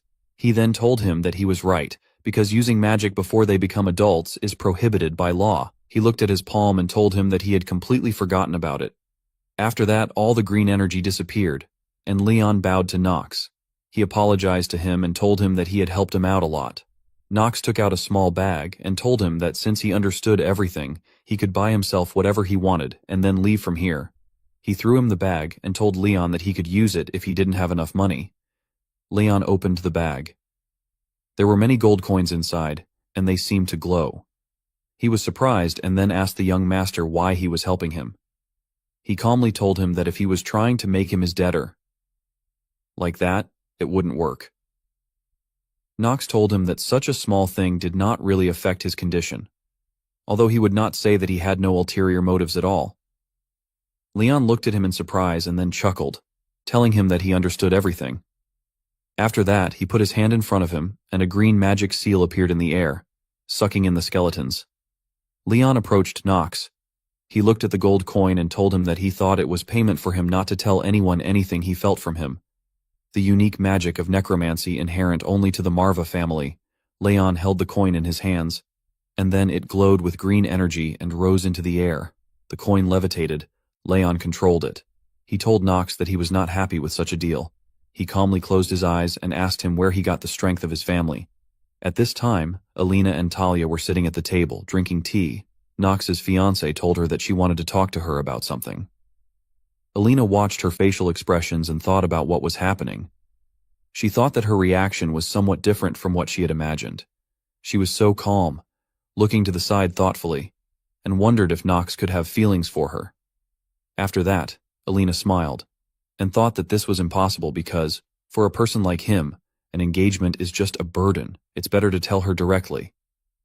Alina smiled slightly and told Talia that Nox was a dangerous person. Firstly, he was the son of one of the families that were pillars of darkness. Secondly, one could not deny the huge number of bad rumors about his strange behavior. She calmly took a sip of tea. Talia looked down and then told her that she did not think that Nox was such a bad person. She looked as serious as possible, and Alina frowned with displeasure, remembering her meeting with the young master as a child. She calmly closed her eyes and told her that not everyone would agree with her. Alina thought that Talia was really strange. She wondered why such an honest and open girl like her liked the worthless Nox. She looked at her and thought that the emotions in Talia's gaze expressed clear dislike for her. Talia told her that she would say everything straight. The young master has his faults, but he is not the kind of person who would do something terrible. It's just that all people misunderstand him since he is cold towards others. But this is just the tip of the iceberg. Talia thinks so. Alina looked at her displeased, and then told her that she had heard that they were engaged, which explained why she was so protective of Nox. She placed her cup on the table and told her that engagements between aristocrats were something that could change quickly. Talia looked unhappy. She loudly told her that this is not why she believes in Nox. Alina smiled darkly and told her that people don't change that easily. Nox's fiancé told her that she might be right, but she wanted to remind her of one thing. It was Nox who saved her life. If he had not been there, she could have died. Talia told her that she was sure Alina understood this herself. Alina opened her eyes wide, and Nox's fiancé asked her why she was so hostile toward him. Alina frowned, then smiled, and calmly told her that it seemed that she had told her too much. She then stood up and told her that they needed to end this conversation. She thanked Talia for her time, and Nox's fiancé said goodbye to her. Alina left the room and went down into the yard. Rick called out to her. He smiled and asked her if she really wasn't having a good conversation. Alina looked down. She asked him what he thought was the most important quality for a merchant. Rick smiled and told her that, of course, it was a keen eye and an awareness of his surroundings. She frowned and thought that it was her attentiveness that made her a money fox and a star in the world of finance. She wondered if Nox had really changed. Alina thought that this was nonsense. She frowned pitifully and said loudly that after so many years, this simply could not be true. Meanwhile, Nox and Leon were still in the 4th sector of the academy. The son of the Maris clan looked terrifying. Black and green energy emanated from his body. The young master shouted to the people that they should all leave here. Nox looked at him in confusion. and people started screaming and running away. Green energy began to spread through the air until a dark barrier appeared around them. The young master looked around intently and then asked Leon, "Is this really barrier magic?" He thought that things were starting to get more serious. No matter how much Leon needed money, he would never accept that his ancestral power was being used by a stranger. A gold coin levitated above Leon's palm. He told Knox that he should have chosen something more significant for negotiations than this. The young master chuckled and asked him if he really meant to say that he had something else to offer him. He told him that this matter concerns his family, so he does not think that he will be satisfied with anything in return. Leon looked threatening and told him that he was talking as if Knox knew him well. The young master called his name and then told him that his family occupied such a high position in society, like the Reinhofer family. His family was so powerful, but he didn't finish his thought because green energy appeared in the air. Leon told him that he didn't like that he was saying it in the past tense. Knox calmly told him that he himself knew that now things were not going well for his family. He said the word Sylvesters, and Leon immediately reacted to it. He frowned, and the young master told him that these people were organizing a turf war to overthrow the head of the Marvas clan and take most of his lands for themselves. Leon clenched his teeth and then calmed down. He told Knox that he was trying to make himself look more knowledgeable than him. He asked him if he was really appealing to his thirst for retribution. Knox smiled and chuckled, then asked him what he was talking about. He told him that this was nonsense and that he definitely had no such intentions, but he would like his family to return to its former glory. In addition, the new head of the family would defend what was rightfully theirs, and the Mara family would once again be on top. The young master smiled and asked him if this was not what he wanted. Leon told him that this was not bad and that he knew him well. After that, he pointed his finger at him and told him that they should return to the dialogue about how exactly he acquired the power of the Marvas clan.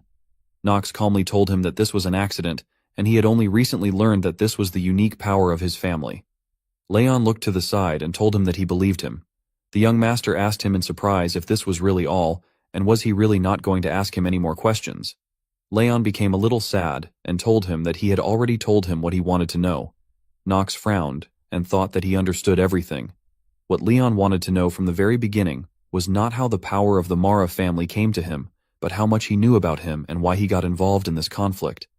After that, the black barrier began to disappear, and the young master told Leon that he was glad that he received his answers. The son of the Marvas clan thanked him for his help and told him that he would certainly repay him for this in the future, but not with money. The young master turned around and walked back to G-Tree. He told him that he could forget about it because he did not expect anything from him in return.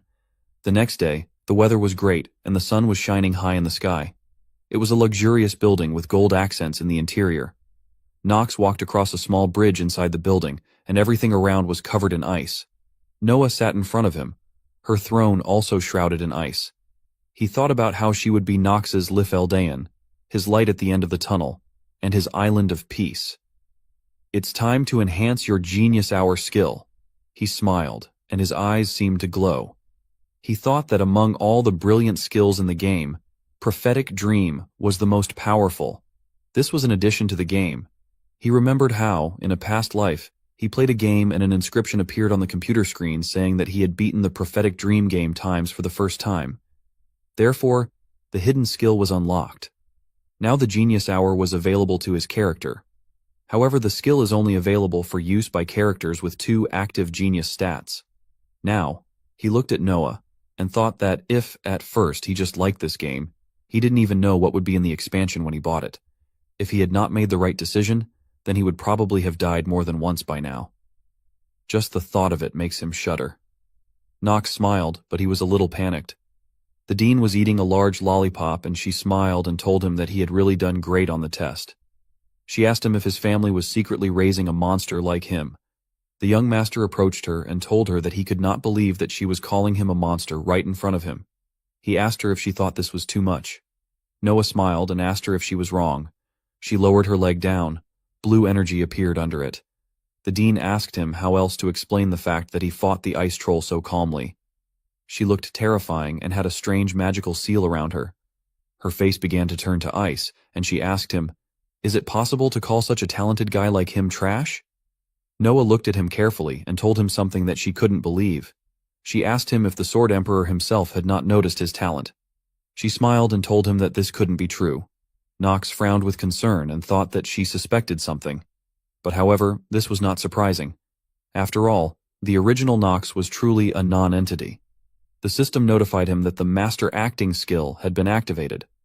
After that, he looked at her confidently and smiled, then wondered who cared about her guesses. The system notified him that the shock effect had been removed. The young master asked her why she cared what he was in the past. She told him he was right, but his talent was exciting. Noah smiled sinisterly and told him that she was so excited about it that she wanted to make him hers. Knox calmly told her that she seemed to be thinking about the wrong thing, so he would pretend he didn't hear it. He remembered how he passed the test and then told her that he saw her watching him, disguised as a student. The young master smiled contentedly, and she asked him if he really noticed it. A scroll appeared above her hand, it levitated in the air, and she told him that she wanted to see how much more he was hiding from her. The young master smiled and thought that this was finally happening. She told him that this is what she called him here for. It was a skill enhancement scroll. It would enhance any of his abilities several times. It was an extremely valuable item. Knox told her that this was the first time he had heard about this scroll.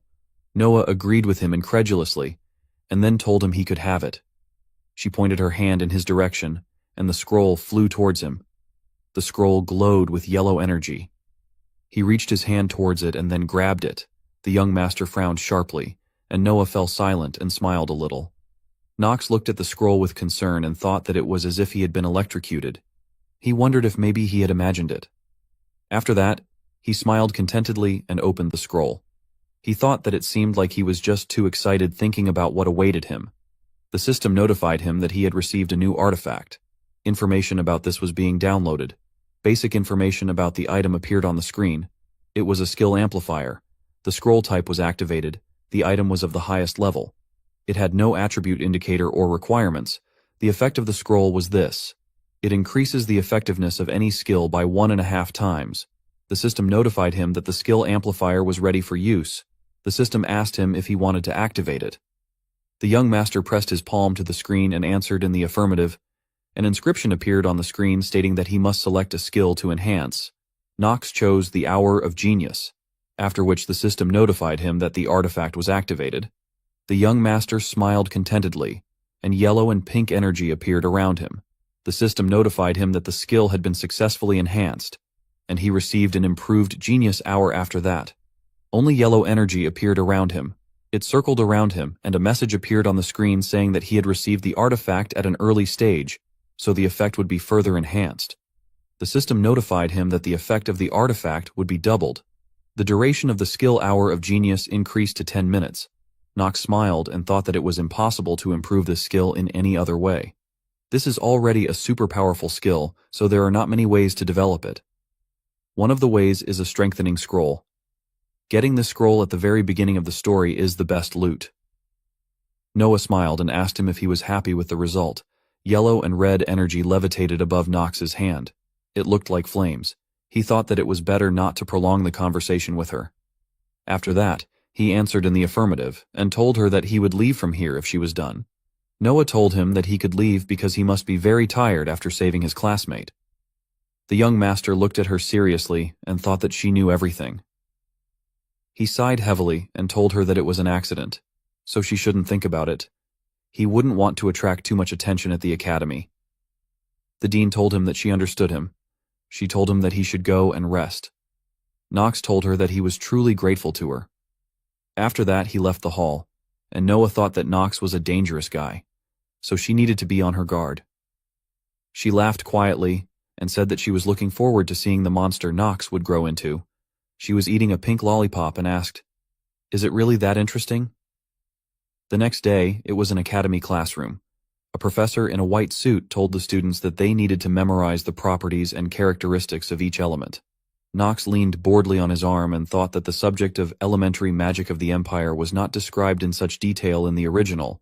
But now, it's not even the lesson itself that's more important. But Professor Ras von Celestia, basic information about him appeared on the screen. He was masculine, 35 years old, and human. His Celestius attribute was Earth. He had the achievement. Professor Eldine. He had 3 bonuses. Passion for studies, introspection, and mastery of unknown weapons.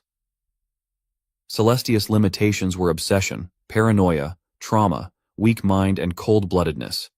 He was the same man with pink hair and a mustache. Knox thought that the professor had a crucial role at this point in the plot. Celestius's statistics appeared on the screen.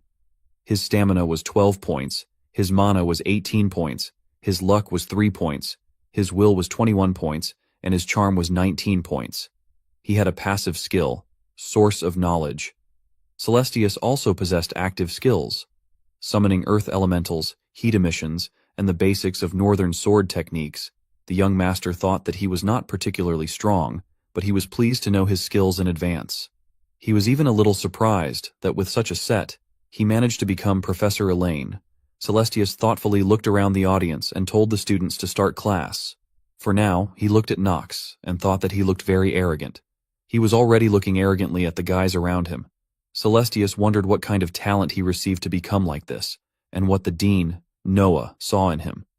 After that, he coughed and told the students that every person, not only academy students, has a predisposition to one or another element of mana. Today, they will find out what element each of them possesses and how to manifest it. Suddenly, he loudly called out the name, Knox. Knox looked at him questioningly, and Celestius asked him if he already knew what element he possessed. Knox told him that his attribute is darkness. The professor asked him what he knew about this. The young master told him that, unlike the 4 main elements, darkness is quite capricious and does not fit well with the other elements. However, the power of darkness can be truly destructive when compared to the basic elements. Among the disadvantages, it can be noted that it is quite difficult to control, and only certain families succeed in this. Passing on their knowledge from generation to generation, Celestius asked him what element is opposite to darkness. Knox immediately told him that it was light. The professor frowned and asked him when these two forces collide, which one usually wins. He smiled, and the young master calmly told him that light usually wins. Celestius's body began to tremble, either from anger or from fear.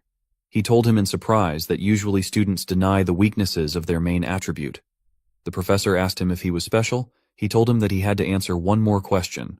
After that, he raised his finger, smiled, and then asked him what he would do if he suddenly encountered representatives of the light attribute in battle. Knox smiled and told him that he would try to find the right moment and kill the enemy before he did anything.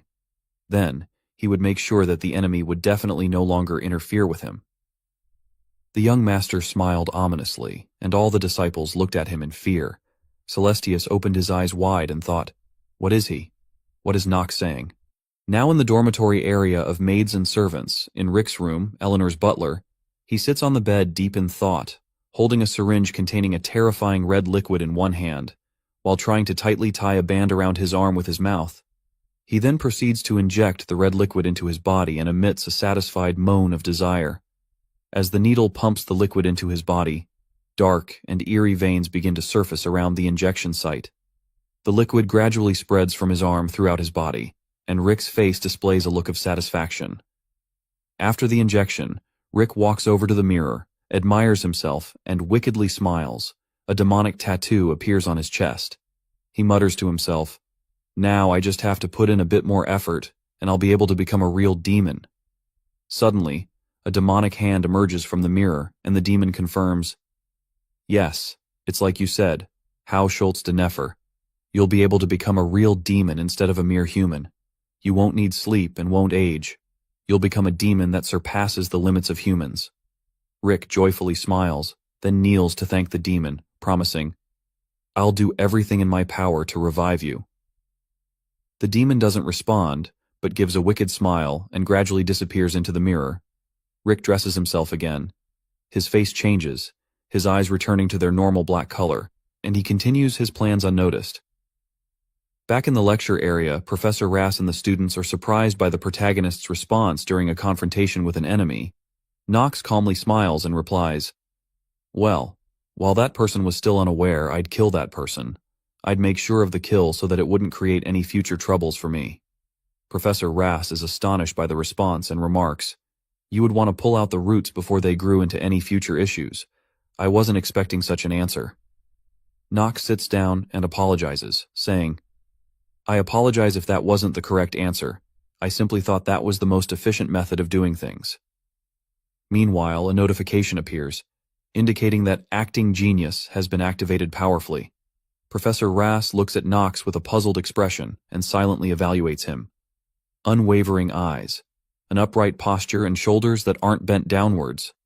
Knox von Reinhafer truly meant what he said. I'm starting to understand a little why Dean Noah is interested in him. However, as his thoughts halt, he loudly calls out, "Assistant, prepare the imp right away." The assistant, upon receiving the command, hesitantly asks for confirmation. Professor Raz coldly stares at the assistant and says, "Did you not hear me? I'm asking you to prepare for the magic adequacy test." The fearful assistant, without further questioning, prepares as instructed. Professor Raz then looks back at Knox and asserts, "That kind of haughty attitude needs to be brought down a level." He strokes his chin in satisfaction. In order to obtain a sharp sword, it must be tempered thousands of times. After a while, when the assistant brings a cart into the lecture hall, covered with a white cloth, the students begin to gather below. The assistant, still anxious, starts to unveil the cloth. As the cloth is removed, the students' eyes widen in astonishment at what is revealed before them. Professor Rass calmly explains, "They're the lowest-ranked demons provided by the association. They're known as imps." A terrifying creature with a small red body and 2 horns on its head is revealed. Though the students become increasingly anxious and curious about the presence of a demon in the lecture, Professor Rass reassures them, while it's very aggressive, it's not that threatening. Because it has low health, cadets can easily kill it. Despite the professor's assurance, the students re-Knox apprehensive and fearful because after all it is still a demon. The students below also express their concerns. "This is only the first class though, I guess this is the level of Eldon Academy." Professor Rass interrupts them, saying, Now, stay focused. You guys are the elites that got accepted into this academy, aren't you? You must remember this. Your ultimate goal isn't to become a knight or a mage, it is to subjugate all demons that exist in the world.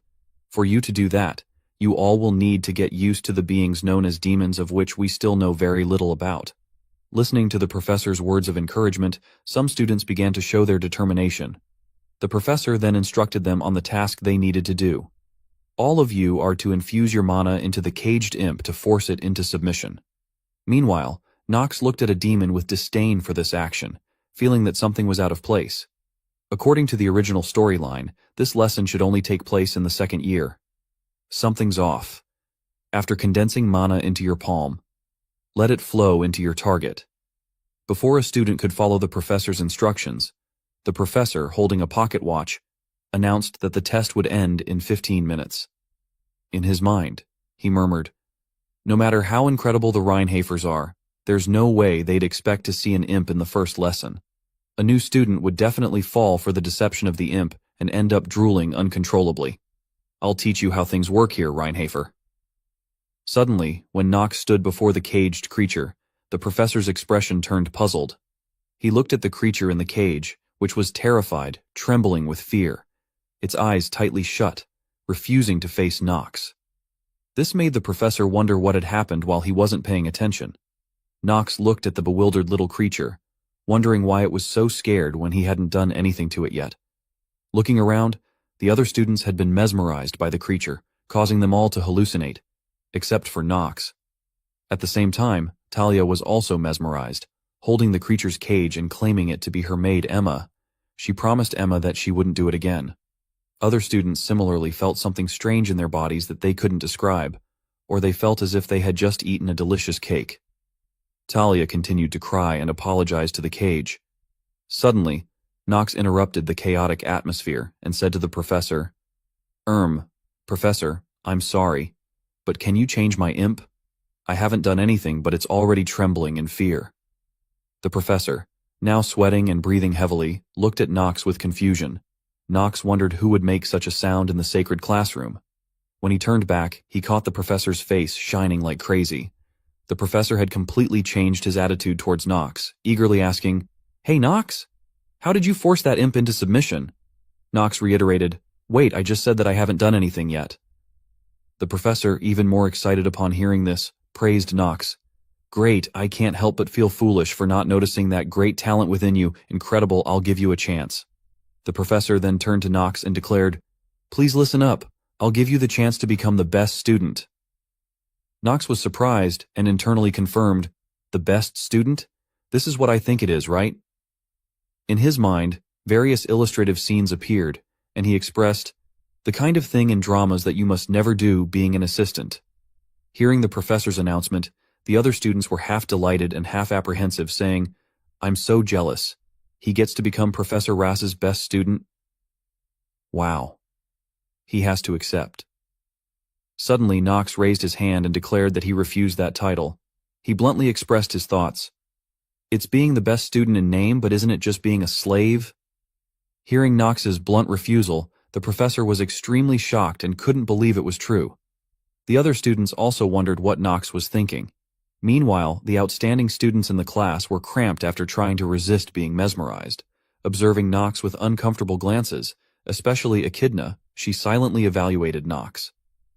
"I can't believe he's the only one standing up normally. Who the hell are you? Reinhafer." A few hours ago, on the academy corridor, Professor Bernan was following Professor Rass, eagerly exclaiming, "I'm telling you, that filthy-looking white-haired bastard is freakishly strong.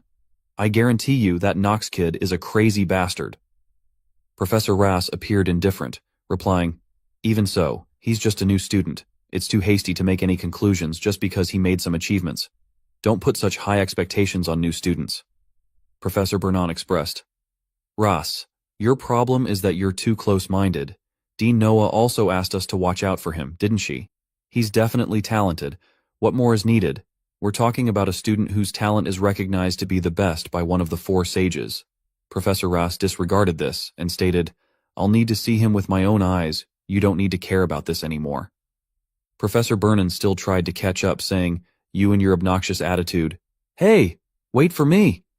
Returning to the present, Professor Rass, now with a completely contrasting expression, was shocked and couldn't believe that Knox had rejected his offer.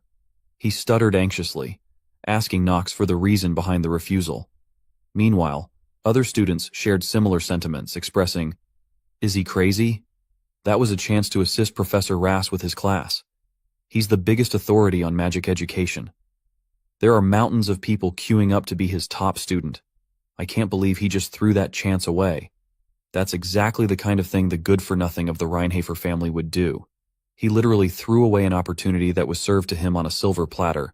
That's why good-for-nothings like him shouldn't be allowed here." Hearing the gossip about himself, Knox felt a bit puzzled, but remained resolute in his thoughts. "Say whatever you want. I won't change my mind anyways." Knox also felt annoyed and remarked, "Eleanor is already giving me a headache. Why is everyone around me creating trouble?" At that moment, another student spoke up to Professor Rass. "Professor Rass, I have a question." Professor Rass, with a mournful face, allowed the student to speak his mind. The student then looked at Knox with unfriendly eyes and wondered, "Why are you giving this chance to Reinhafer? There are many more outstanding students than him, aren't there?" He then turned to Princess Penelope and stated, "Moreover, your strength is magic, right? I think the princess and Echidna are worthy of being considered for the top student position as well." Knox looked at the student and confirmed he was an asshole. He expressed, "Look at how hard he's trying to leech off of a rising family smart asshole. He knows who to butter up. I better remember him." Professor Raz, hearing the student's proposal, raised his voice and said, "The professor is the one that decides who is the right person. But if I say that, you guys might not be convinced. There could also be negative rumors to say that I'm biased towards the talent of Knox. So, let's set the record straight." His gaze turned serious and challenged the students. "I'll tell you right now why he's the right person to become my top student." Then Raz turned to Knox, his eyes softening with affection.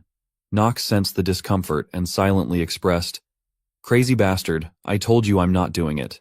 Professor Raz then announced, "Firstly, let's start with how he subdued the imp's mana."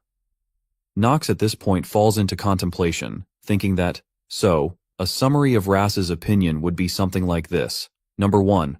I don't know why, but I was able to subdue the imp quickly.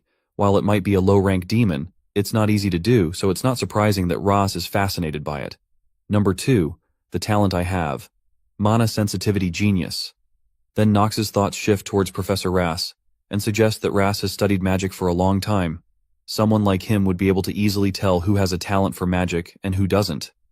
Interrupting Knox's thoughts, Professor Raz continues, "For that reason, it's only fair for Knox to become my top student. Knox bluntly refuses, saying, "I already said I'm not doing it."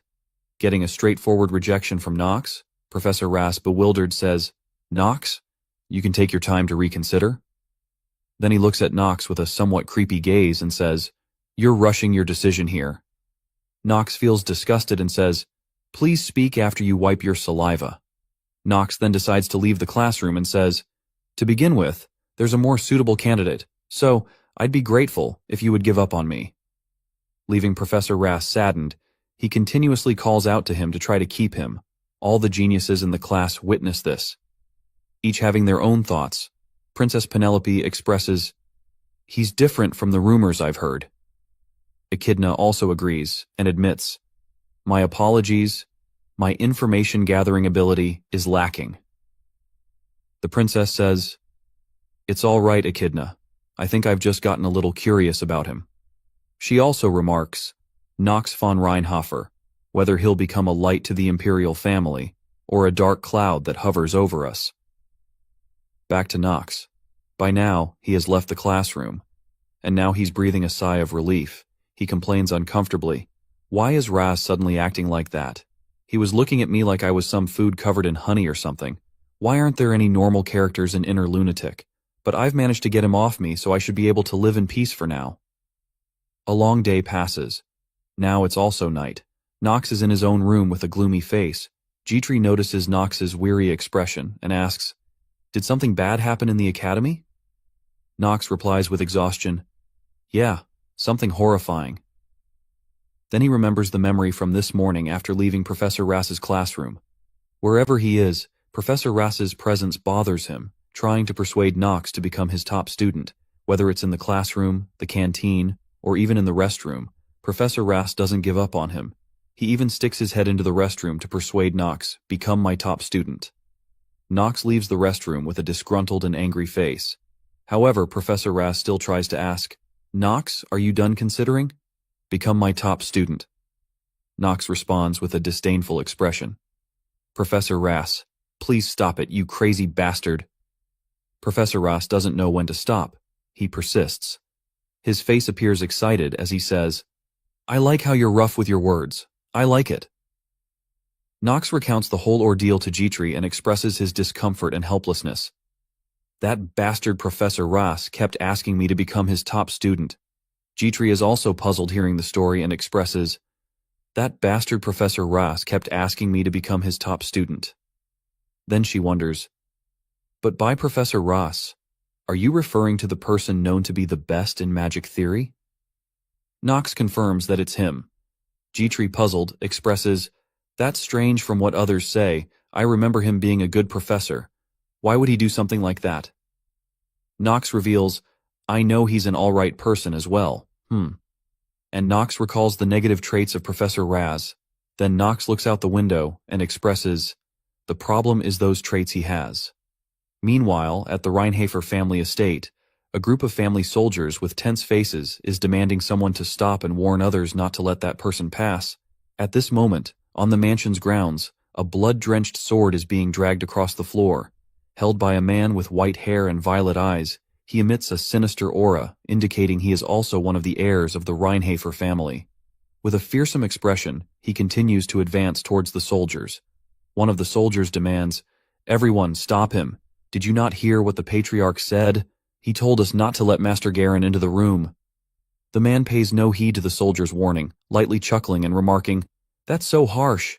In the next moment, with astonishing speed, he appears right behind one of the soldiers. The soldier freezes in fear, trying to comprehend what just happened, and the sudden appearance of the man behind him. The blood-stained man says, "That's not how a father should treat his son, is it?" With that, he ends the lives of the soldiers present. Meanwhile, inside the patriarch's room, Theo and the head butler are present, wondering about the unusual noises outside. Shortly after, the supposed heir of the Reinhofer family bursts in without the patriarch's permission. His entire body emanates a terrifying aura of dark mana, with the corpses of the fallen soldiers behind him. The oppressive atmosphere renders the head butler unable to move, filled with fear, as he wonders, "Master Garen has gotten even stronger in that short time?" The patriarch, with an unchanged expression, asks his son, Garen, I never thought you'd come back to the Reinhafer family again. Garen smiles and retorts, what reasons do I need to come back to my own home? Father. Theo, with a somewhat intimidating cold expression, questions Garen, is this place your home? Garen receives the question with a less jovial expression than before. He then lightly chuckles and tells Theo, I'm sure I told you already, it's time to give up. He further declares, there's not much time left, is there? Theo responds, that's none of your business, Garen warns Theo. The demon is also lurking around you. When you become weak, it'll rise and devour everything in its sight. Theo, with a cold and firm expression, confirms to Garen, it sounds like you want that to happen. Garen then states, well, my business here is simple. He then menacingly asks Theo, where did you hide that sword? Theo, shocked by his son's audacity, looks fearful and reiterates, the first patriarch's sword. Where did you hide Stormbringer? However, the first patriarch's sword, Stormbringer, had already been entrusted by the patriarch to Nox. The dangers awaiting Nox with Garen's return will be revealed in the next installment. Garen boldly questioned the patriarch, the first patriarch's sword. Where did you hide the Stormbringer of Jean von Reinhofer? Angered by this, the patriarch scolded Garen, Jean von Reinhofer. How dare you speak the first patriarch's name? You must be really out of your mind. Garen, unfazed by this, laughed it off, saying, is that what's important right now? What matters is getting stronger and building a stronger force. That's what's most important for a noble.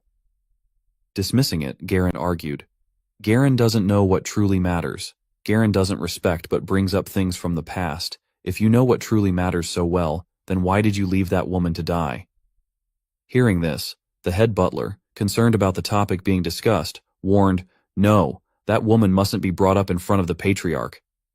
At this point, seemingly losing his composure, he said darkly, did you just say that woman?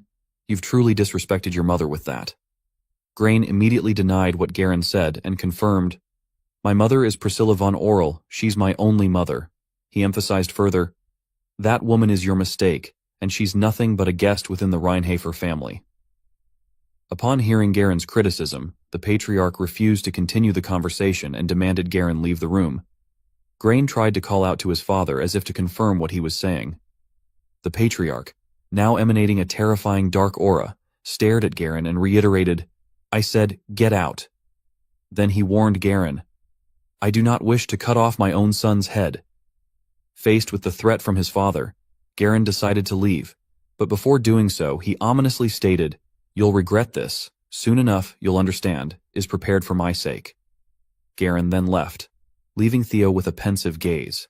The head butler, now worried, asked, Patriarch, are you all right? Theo turned away in shame and admitted, I slipped up, I showed you an unsightly side of me. The head butler denied it and said, please don't say that. I'm someone who swore my eternal fealty to the Reinhafer family. But, expressing concern, he added, if the world knows that Master Garen is working with a demon, I'm worried that things will get dangerous. So, I think it would be good if you decide on a new successor soon. Hearing this, Theo pondered about a new successor he would have to decide on in the future. The head butler provided further implied information about a new successor he could consider. Yes, it so happens that we just received some good news through a letter. Master Nox is the top student of this time's Eldine admission test. Surprised, Theo confirmed. Is that true? From what I remember, the new dean of Eldin Academy is... The head butler continued, confirming, yes, Noah von Trinity. One of the 4 sages has acknowledged Master Nox's talent. At this point, reflecting on the name Nox von Reinhofer, Theo also felt contemplative and thought, his growth might still be insufficient, but if he truly has the level of talent we witnessed before, then he has potential. Eventually, Master Nox might end up sitting there. Returning to Eldine Academy, Professor Ras still persistently invited Nox to become his apprentice. Nox remained steadfast in refusing, saying, I don't want to. Professor Ras didn't appear saddened but added, I'll provide a lot of supporting funds. You could graduate from Eldin Academy without having to pay for anything.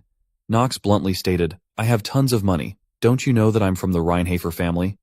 Professor Ras emphasized further, along with immense fame. However, Nox remained indifferent, saying, what use is fame for a good-for-nothing? That's just a luxury that I don't need.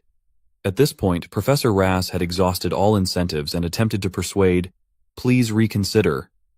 Knox sighed irritably, thinking, my ears are about to bleed from his persistent nagging. Knox recalled the previous evening when sharing everything with Gitri. Gitri, upon hearing Knox's concerns, asked, "Even so, shouldn't you listen to him if he's being so sincere?"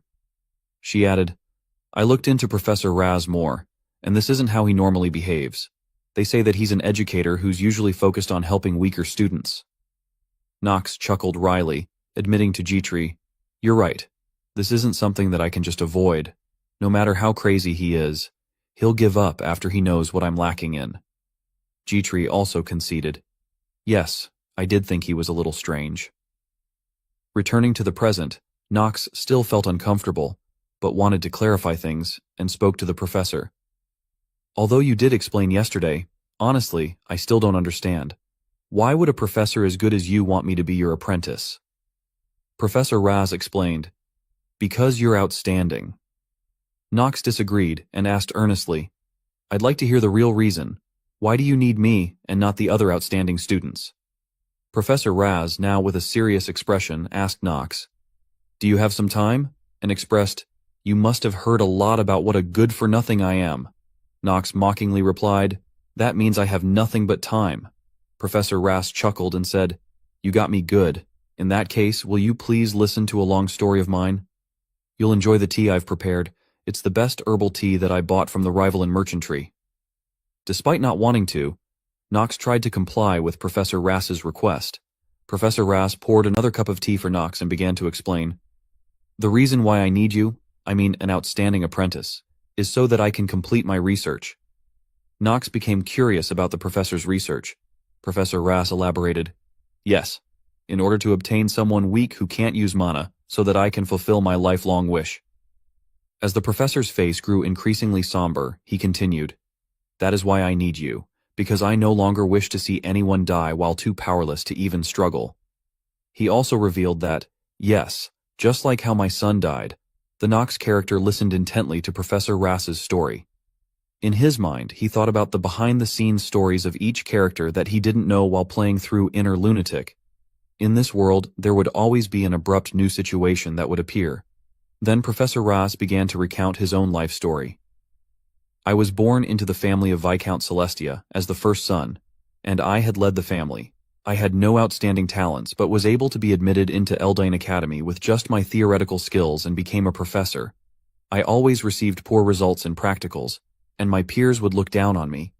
No matter how good I was at written tests, it wouldn't take away all of the contempt that they held for me. I always overcame my low confidence with my research. After constantly working hard, I was able to become a professor and even got married to a woman.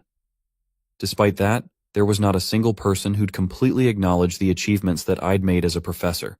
The achievements I made and my theses were published under another person's name, and everyone looked down on me. Even with everything that happened, I was able to have a son with my wife. My one and only child grew up and was admitted into Eldain Academy. He was able to successfully overcome all hardships and graduated from the academy. He said this to me, "Father, I'll work hard so that people will be able to speak highly of you." I was so happy hearing that, my son joined the squad that was directly under the Emperor and joined the battlefield at the forefront. He wanted to obtain victory so that people would speak highly of me and to raise the reputation of the Celestia family. But, on that battlefield, my son died. It wasn't even long after the war started. He died after being struck by an arrow that only had a touch of mana in it. Now, does this explain why I would be obsessed over this thesis and my research for the sake of the weak? After listening to Professor Raz's tragic story, the Knox character silently evaluated, "This story is nothing significant. In the merciless world of Inner Lunatic, there are hundreds more of such stories. But, I wonder why. The back of the professor that I saw through the monitor and Professor Raz's back right now, they seem different. I think I'm able to understand the depth of his loneliness just a little." The Knox character then told the professor, "I'm sorry, but I'm more certain after listening to your story. There's someone better suited for this than I am. Someone that would listen to your story better and more seriously than me. I think that's the kind of person that you truly need right now." Afterward, the Knox character decided to leave, and before doing so, he said, I will see you at the next lesson. Professor Rass watched the Nox character leave without stopping him. Then his gaze fell upon a photograph of his son on the desk, filled with fond memories. He smiled faintly and remarked, "There's a resemblance between them." At this point, the academy had returned to the night in the dormitory, in the Nox character's room. Right at that moment, he received news that was nothing short of disastrous. Anxiously, he asked, "What? Say that again. Who came back?" Dmitri, with a serious expression, replied, "The first son of the Reinhafer family, Master Garen, has returned to the family. Because of that, several bodyguard knights have died so far." Upon hearing this news, the Nox character worriedly thought, Garen von Reinhafer. The first crown prince Louis, and the #1 bad ending maker of Inner Lunatic, have finally started moving. After hearing that bad news, the whole room gradually fell silent. In Nox's mind, he thought, the worst bad ending maker. He then looked up at Dmitri and asked, "Dmitri, you've been to our family estate recently, right?" Dmitri confirmed, adding, "Head butler Rodwell summoned us, so I went there with Rona."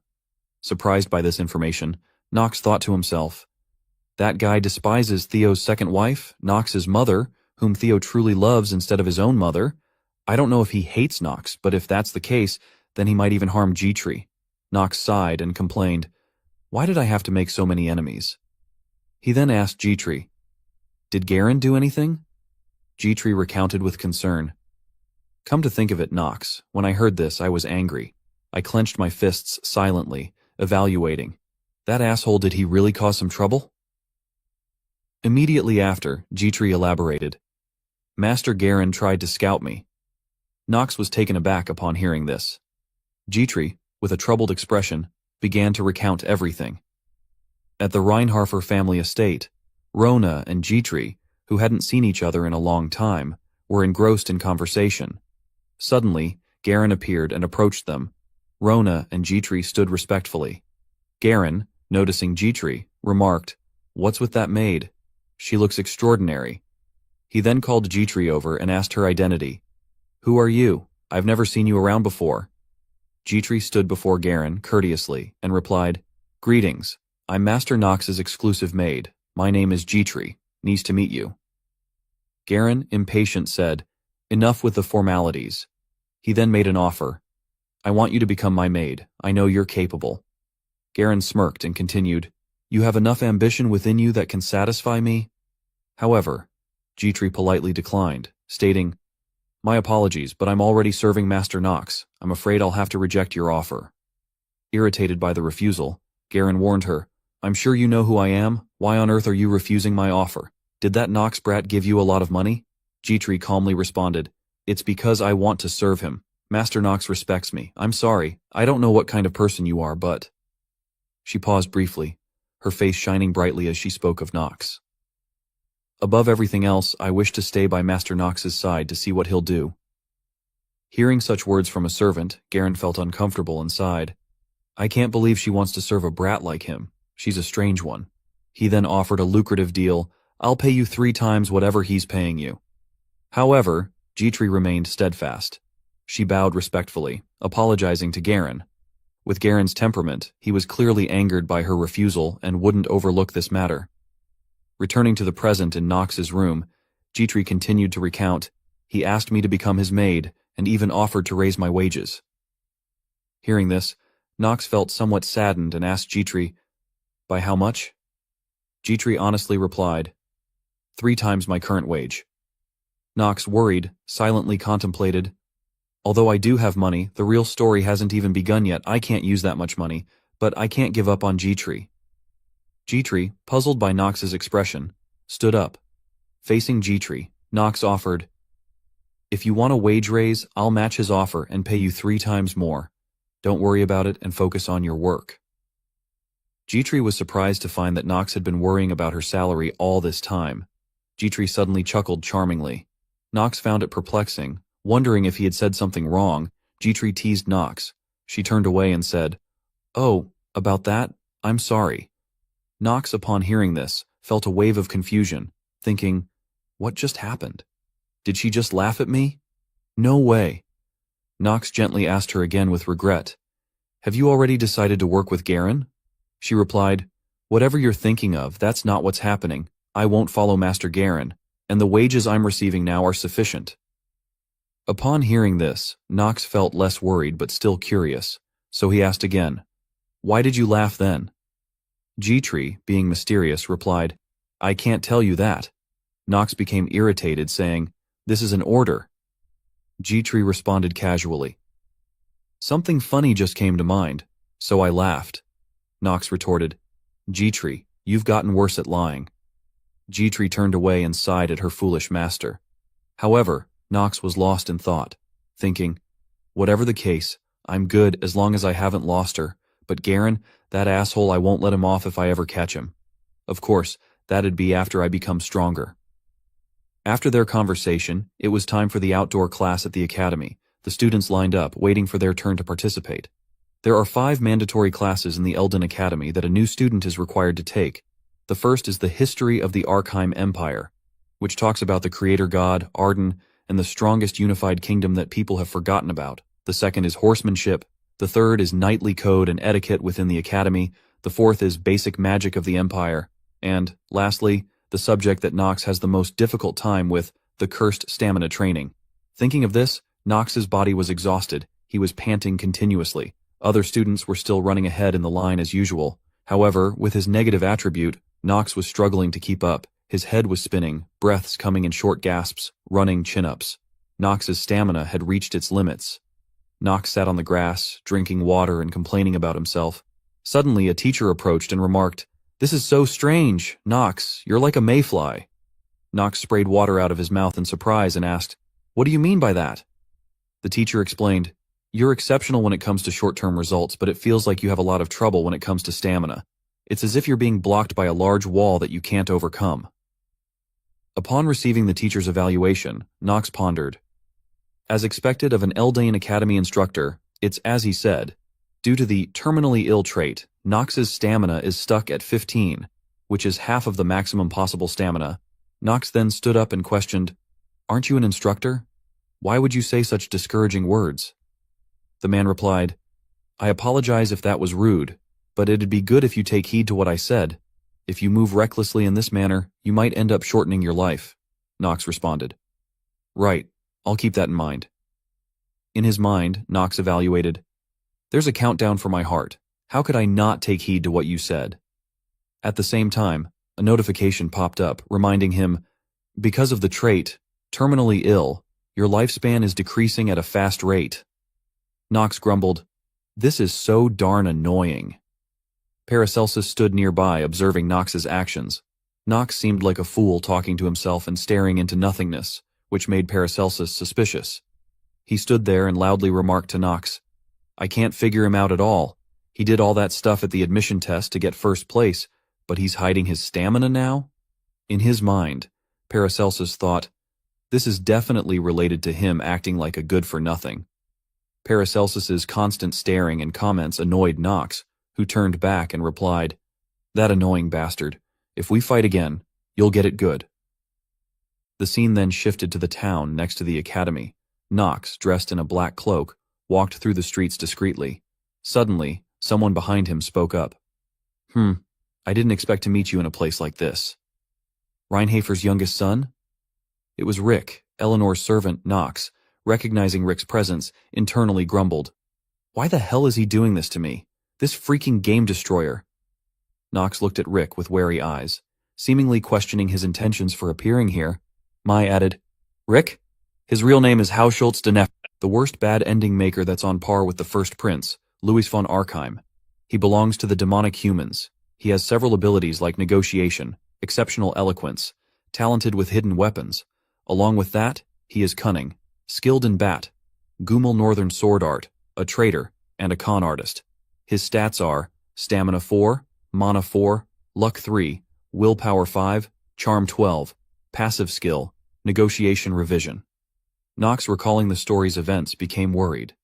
Later on, he'll attack the rival in merchantry and betray Eleanor, which means he's the #1 person to avoid. Nox looked at him with disdain and said, "You're the one who came to give me that gift previously. What business do you have with me?" Rick maintained his cheerful expression and replied, "It's nothing serious. It's just that I saw a noble of the influential Reinhardt family walking around without a servant. I was just a little puzzled." Knox immediately responded, "That's none of your business." Rick didn't mind and continued smiling. "That's true." Then he changed the subject. "Oh, since it's fate that we met here, shall I help you as you purchase some items?" "I have a lot of free time right now." Knox sneered and said, "Ha, I doubt that's the only task that the head of the Rivalan family assigned to you." Rick, showing respect, replied, "Since the past, great nobles have always closed their eyes to servants who deviate a little from their work." But the next second, his eyes changed, looking at Knox with hidden meaning. In Knox's mind, he thought, "I must find out what he's scheming. There must be a reason why he approached me." Then Knox responded, "I don't like people who talk a lot." Rick understood and answered, "Yes, sir. I'll make sure to remember that." Meanwhile, in Eleanor's room, a maid approached and handed her a letter. "These are the documents you've requested." Eleanor accepted the letter and thanked the maid. Holding the documents, she focused on examining them. Most of the documents she received were related to Knox. After reviewing the additional information about Knox, Eleanor pondered, "Knox von Reinhofer, why on earth did he save me?" She felt a mix of confusion and sadness. There was no reason for him to do that. In the first place, the Reinhofer family has pretty much no interaction with the Rivalan family. If he wanted to gain something, he should have accepted Professor Burnham's proposal, but he rejected it. The youngest son of the Reinhofer family that I know doesn't have that kind of personality. What's for sure is that he started behaving differently starting from resolving the missing child's forest incident. But I don't know the reason for the change. Upon thinking about it, she sighed deeply, and it seemed she also sensed Rick's mysterious and shady nature. His recent movements have been strange. He's also gathering people within the merchantry. Well, he probably can't accomplish much anyway. After a moment of contemplation, Eleanor quickly organized her documents and information. Her gaze slowly turned towards the window. She pondered deeply. When she closed her eyes, the image of her father filled her with fear. He continuously interrogated her. "That was so foolish. Why on earth did you do that?" His face was furious as he spoke. "If it was needed, you should have given everything you had." Eleanor's eyes were filled with fear, and she cried a lot. At the same time, her childhood memories resurfaced, of attending a funeral at the church. The maid at that time was very sad and crying. Eleanor was very young then. The little girl stood before her late mother with a crestfallen face. But that experience made Eleanor stronger. She remained determined, swallowing back her own tears. The image of a strong yet lonely woman looking towards the future emerged in her mind. Returning to the marketplace, Knox and Rick were now buying some items as Rick had mentioned. As they passed by the shops, Rick explained, "There's no need to buy a high-grade orb to use in magic classes. When you become a second year, you'll be given an even better orb for free. For the pot and ladle that'd be used for alchemy, you need to buy one that's made with a special type of iron. Items will usually be made in the empty chemical room. You just need to meet the minimum requirements." After shopping for a while, the purchased items piled up into a mountain. Knox continued to follow without saying a word. Rick added, "The store that you see further in has connections to the Eleanor merchantry, so you can get items at an affordable price. Let's see what else there is." While Rick pondered what else to buy, Knox contemplated, "While I don't want to admit it, Rick's talent is the real thing, the con artist trait and passive skill, negotiation revision, that he has. If he weren't a demonic human, I might have considered recruiting him." After tallying up the items to be bought, Rick approached Knox. I think you've probably purchased everything you need now, right?" Knox confirmed, "Yes, this will be sufficient." Immediately after, Knox's gaze turned cold as he interrogated Rick. "But I still don't know why you were looking for me." Suddenly Knox lost his composure. He grabbed Rick by the collar and forcefully pushed him against the opposite wall. The impact was strong, causing Rick's face to contort, losing the fake smile. Knox growled, "Why did you approach me?" Rick pretended ignorance and asked Knox, "What do you mean?" Rick's response only fueled Knox's anger further. Knox tightened his grip on him and lifted him higher. "Wasting time isn't in your favor, is it?" Rick dropped the pretense and began to smile sinisterly. Well, well, it looks like my conversation with you will be a quick one. I'll get straight to the point." As he finished speaking, a terrifying aura enveloped them. Nox sensed the danger and turned back to assess. A barrier. Based on its appearance, it's magic that blocks out sound. At this moment, Rick's face turned menacing. He smirked devilishly. Then with both hands, he tightly held Nox's hand with immense strength, making it impossible for Nox to resist even though he tried to exert more force. Nox instinctively pulled Rick's shirt, revealing the demon tattoo on his chest. Nox's eyes filled with anger, and the dark aura around him intensified as he interrogated Rick. The one you serve isn't the first prince, but a demon, right? When Rick heard Nox revealing his own secret, he was taken aback. You really do know a lot of information. Immediately after, a sinister aura enveloped Rick. He then smirked triumphantly, stating, I don't think my master will like that. This ominous aura made Nox uneasy, and he began to sweat. Behind Rick appeared a terrifying red-faced demon, its eyes glaring at Nox. Rick's eyes also changed to a yellow hue, seemingly merging with the demon's power. Despite facing this intimidating presence, Nox remained calm. He coldly spoke to Rick. Do you really think your master will grant your wish? Rick remained confident, confirming, of course. After a while, they both let go of each other. Nox warned, I hope you don't end up regretting that. Rick, still composed, buttoned up his shirt and returned to the appearance of a friendly servant. Nox then turned and left, but before doing so, he issued a final warning to Rick. Oh, just in case. If you dare to insult me and my family again, I'll kill you. At this point, Nox's eyes and face truly showed anger. This warning was the last Nox would give to someone like Rick. Hearing this, Rick understood the gravity of the situation and cautiously acknowledged, I'll bear that in mind. Nox then left the marketplace, leaving Rick alone. The scene then transitions to a forest near the academy where an outdoor class is taking place. Professor Bernan is in charge of today's lesson. He begins the class by addressing the gathered students. All right, now that everyone's gathered, we'll start the class. One student whispers to another, remarking, Isn't that the crazy instructor from back then?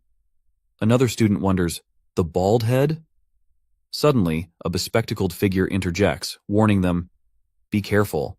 It's okay to call someone who's not bald-headed a bald head, but if you call someone that's bald-headed a bald head, then that's very disrespectful. Hearing the lengthy explanation from the bespectacled student, the others simply respond with an, Oh. However, Professor Bernan seems to have overheard their conversation. His face tightens in anger. He doesn't say anything but clears his throat loudly. His bald head shines brightly. In his mind, he thinks, Calm down. I can't crush these sprouts from our academy just because of my hair. He then composes himself and continues the class. I'll tell you about the location for the class first. This place is the Clariel Plains. It's a famous place within Eldine Academy that has lots of amazing trees and plants. You'll be learning the basics of horse riding here. Behind the professor, assistants arrive with horses. Professor Bernan encourages the students, All right, try riding your assigned horse or the horse that you brought here. Many students below begin to feel apprehensive about today's lesson. One complains, I haven't had a chance to take a good look around this place yet. A woman nearby asks, There are people who have their own horses? Others express their concerns. A horse? I've never ridden one before. And, why must we come to Eldine Academy just to learn how to ride a horse? A man beside them reassures, We don't have a choice. It's a mandatory subject. You know you'll be expelled if you get an F, right? While the other students grumble about the horse riding lesson, Nox pays no attention to their complaints. He immediately summoned his horse, which was Carl. Right after that, a shiny black horse with vibrant blue eyes appeared energetically. Then, the other students also received their assigned horses from the academy. Professor Bernan spoke up. All right, try to ride them. Please grab on tightly so you don't fall off. Nox's gaze at this moment was fixed on another person, Paracelsus. He was riding a horse. No matter how awkwardly, it seemed quite clumsy. Nox looked at him and evaluated. He's pretty good at riding a horse. Well, he's lived in the East for so long he should be able to ride a camel or a horse. Then, Nox mounted Carl and began to move, looking quite majestic. The other students were quite surprised and whispered among themselves, How could a good-for-nothing like him have such a horse? The Reinhafer house is rich, although they're still not as rich as the Rivalin house. The image of Carl with the blue flame was stunning. Knox smiled inwardly, thinking, Carl is indeed a fine horse. This is the benefit of being a veteran player. Back with the other students, one of them was practicing riding a horse, successfully mounting one and feeling joyful. The professor standing beside him praised, Well done. Slowly communicate with your horse and ride it. Then he turned to all the students who were ready on their horses and announced, Okay, it seems like all of you have gotten familiar with riding your horses. It's time to start the Knox race of this class. Hearing this, the students were quite surprised. A race? But aren't there people who only started riding a horse today?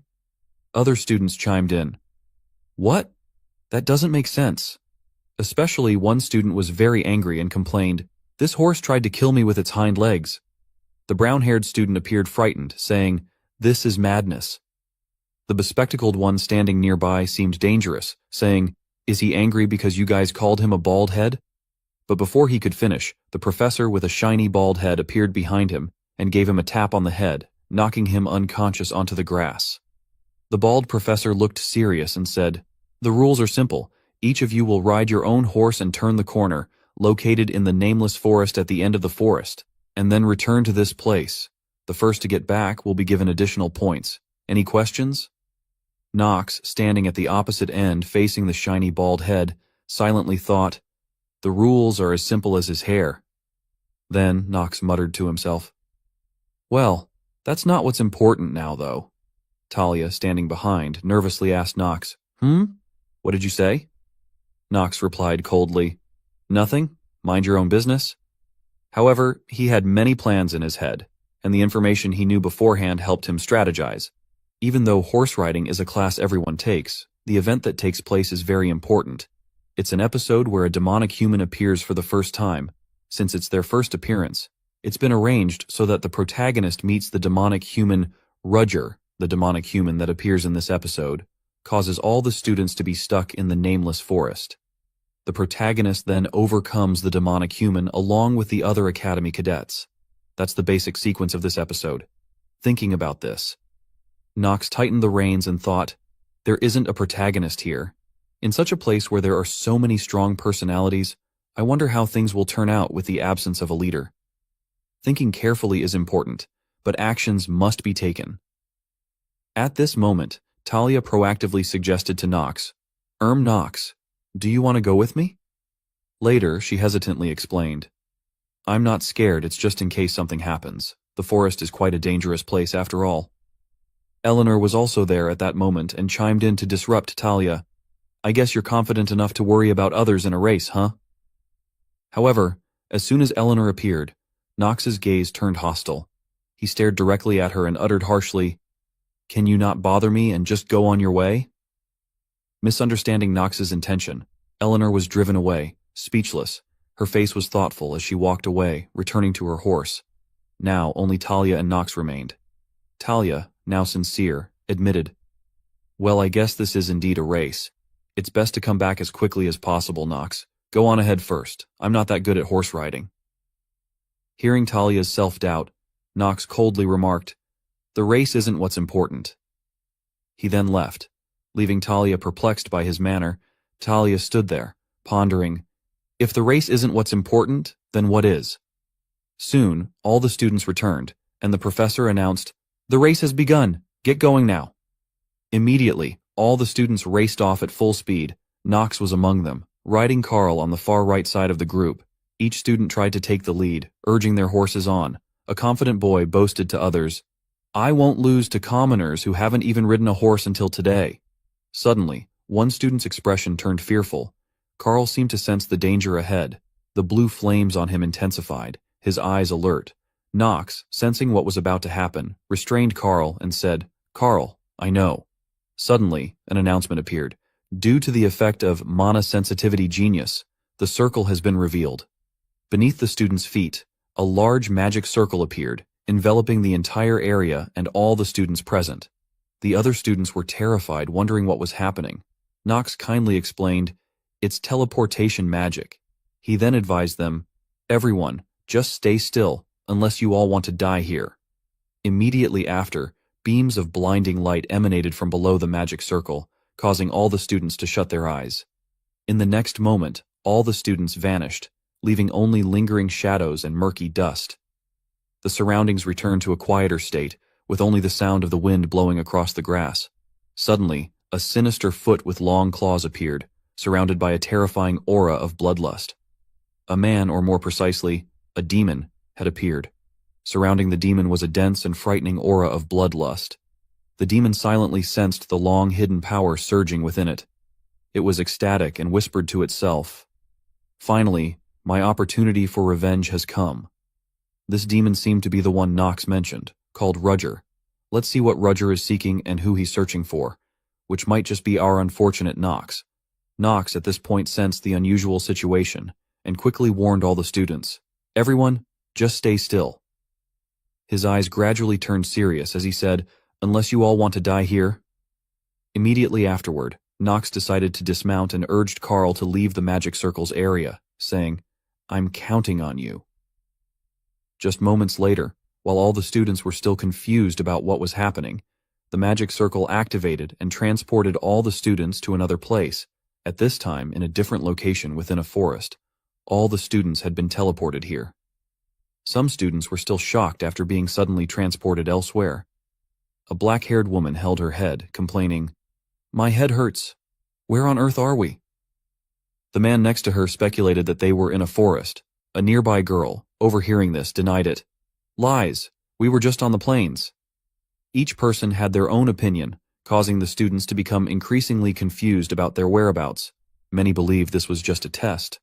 Knox stood silently among the crowd, his eyes seriously observing the surroundings, and silently assessing, "This is definitely teleportation magic. But this is different from Dean Noah's. The formula itself seems unstable." In moments like these, Knox was also quite a respected figure. The princess noticed his demeanor and approached to inquire, "Do you know what's happening?" Knox, although aware of what was happening, still responded coldly, "I'm trying to figure it out." Then he added cryptically, "But one thing for certain is that there are outsiders that aren't with the academy."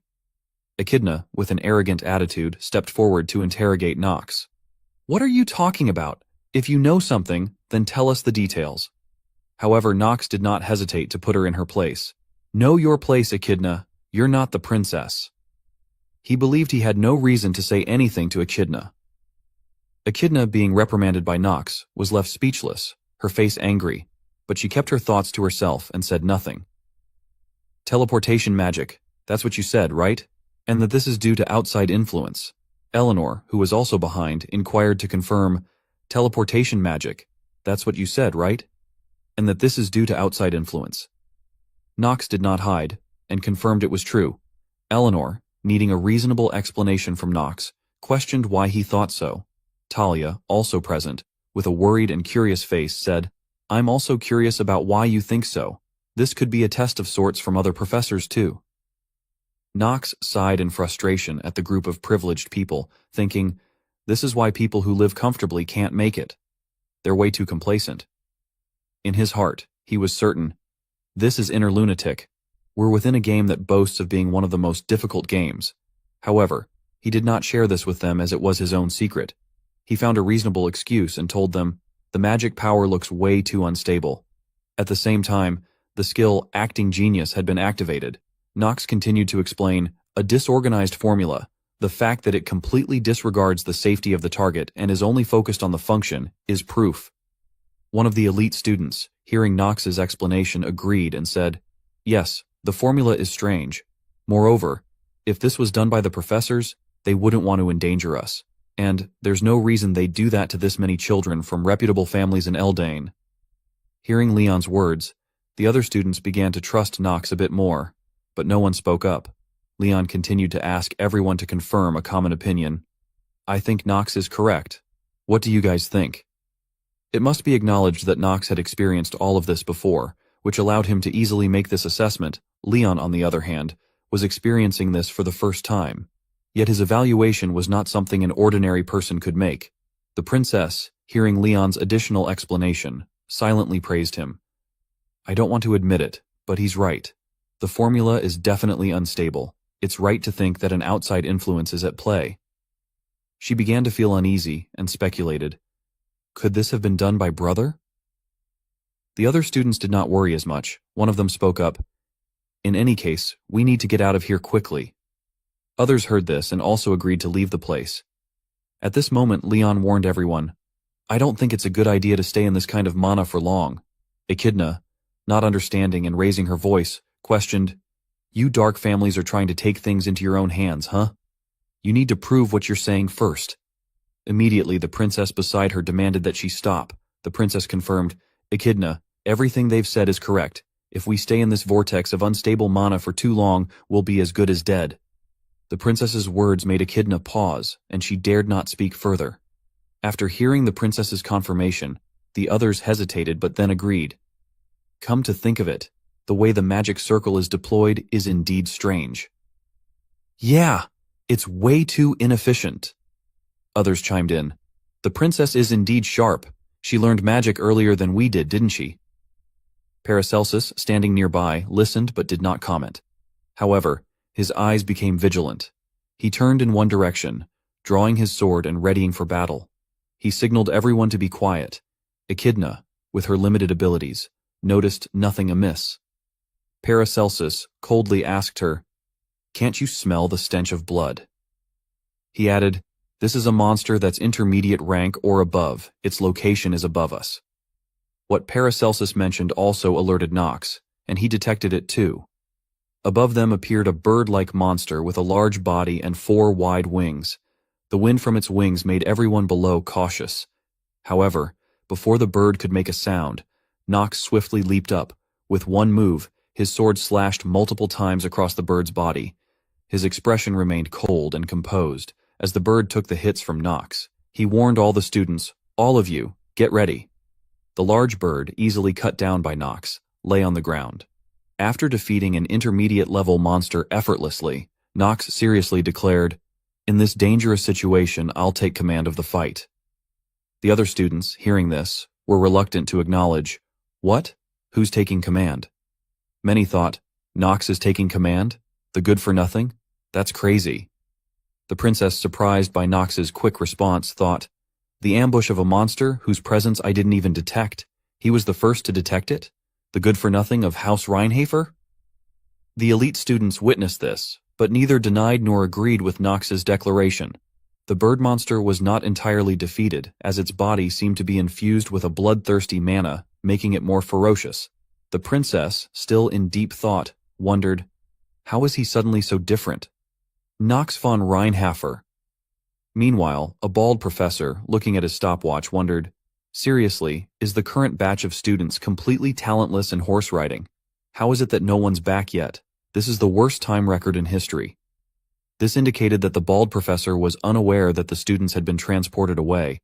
Suddenly, Professor Ras rode up quickly to report an incident. The bald professor, seeing Ras, asked, Ras, why are you here? Aren't you supposed to be having a class with the second years? Professor Ras quickly replied, That's not what's important now. Where are the students? The bald professor, still unaware of the situation, responded, They're having horse riding lessons in the plains. But he soon sensed something amiss. Wait a second, this feeling. What's wrong? Professor Raz explained, A person that uses demonic magic has been spotted in the academy. 3 hours ago, a huge magic circle was activated and we tracked it down to these plains. The bald professor, now angry, exclaimed, Of all times, it had to happen when Dean Noah wasn't around. Damn it, we need to get going now. Suddenly, Carl, Nox's horse, came running alone toward the destination. Attached to Carl was a letter written by Nox. The bald professor, seeing Carl, recognized him as Nox's, and quickly took the letter. The letter mentioned that a demonic human had appeared at the entrance of the nameless forest, and immediate assistance was needed. The bald professor read the call for help with some concern. Knowing the nameless forest was a dangerous place, he and another person hurried there. It'll take at least 2 days to reach the nameless forest. It's too late to use more teleportation magic. I hope they'll all be safe. Meanwhile, in the nameless forest, Nox had just finished thoroughly defeating the bird-like monster. Looking relaxed, he was cleaning his sword. Echidna, having witnessed Nox easily slay the monster, could no longer Noxtain her haughty expression and had to admit, I don't want to admit it, but I will. Your judgment was the correct one, Reinhafer. The princess approached, but before she could speak, Nox coldly interjected, Forget it. I don't need forced apologies, princess. The princess was puzzled by Nox's words.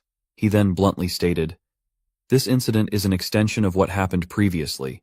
Please give me the authority to take command of all the students, by the law of the imperial family."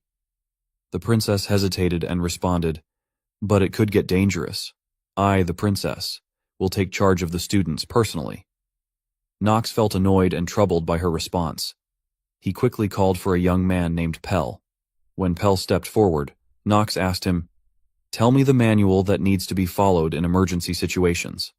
Pell hesitated, but then complied with Nox's order. "The top priority is to protect a member of the imperial family, and the authority to take command will be given to the most exceptional knight or mage." After Pell finished, Nox addressed the princess.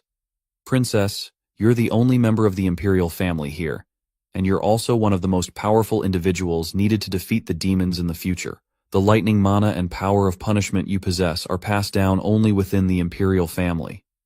Nox added, "And so even if everyone dies here, we must protect your life. That's the law of the empire." The princess, hearing this, hesitated and remained silent. Nox continued, "Also, the person who made the fastest judgment during that ambush was me. So please give me the authority."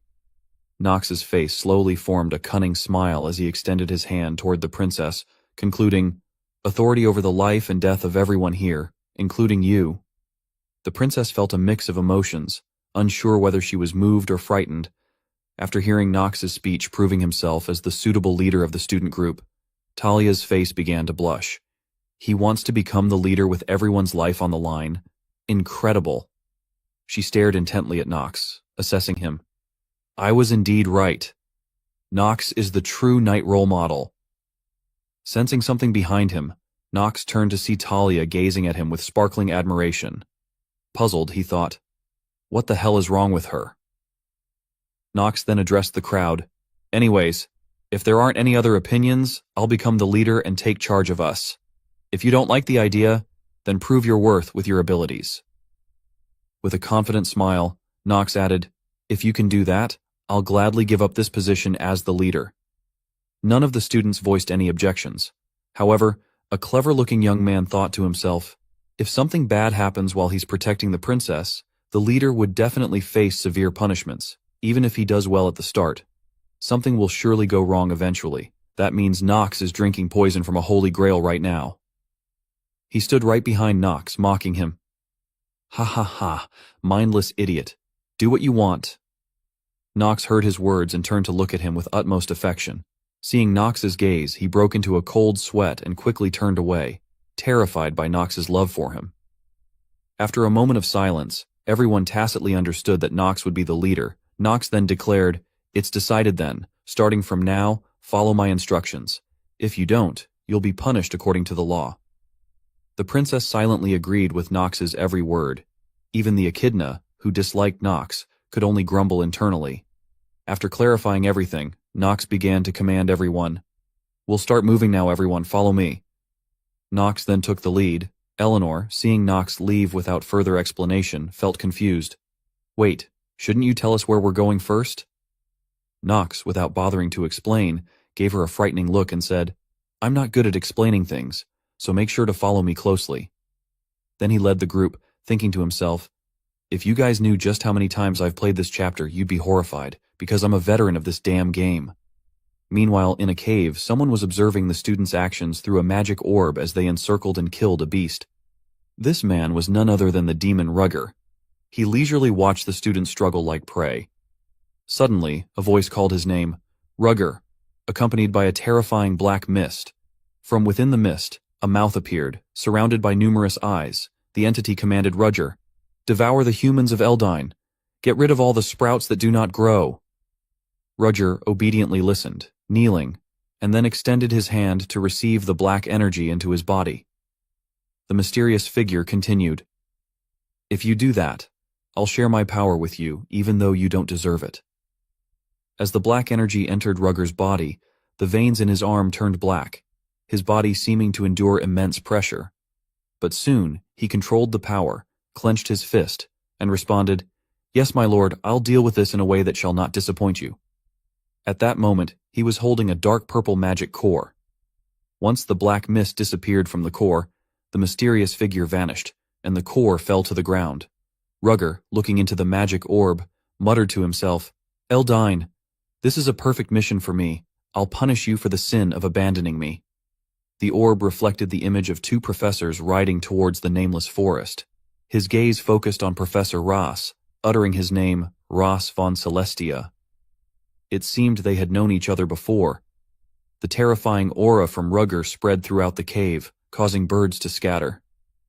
The evening began to set in. Under Nox's direction, the students quickly subdued the beastly boars. Nox then spoke, "From here on, we'll need to assign roles." He looked at Leon and Paracelsus, saying, "You and you, help me."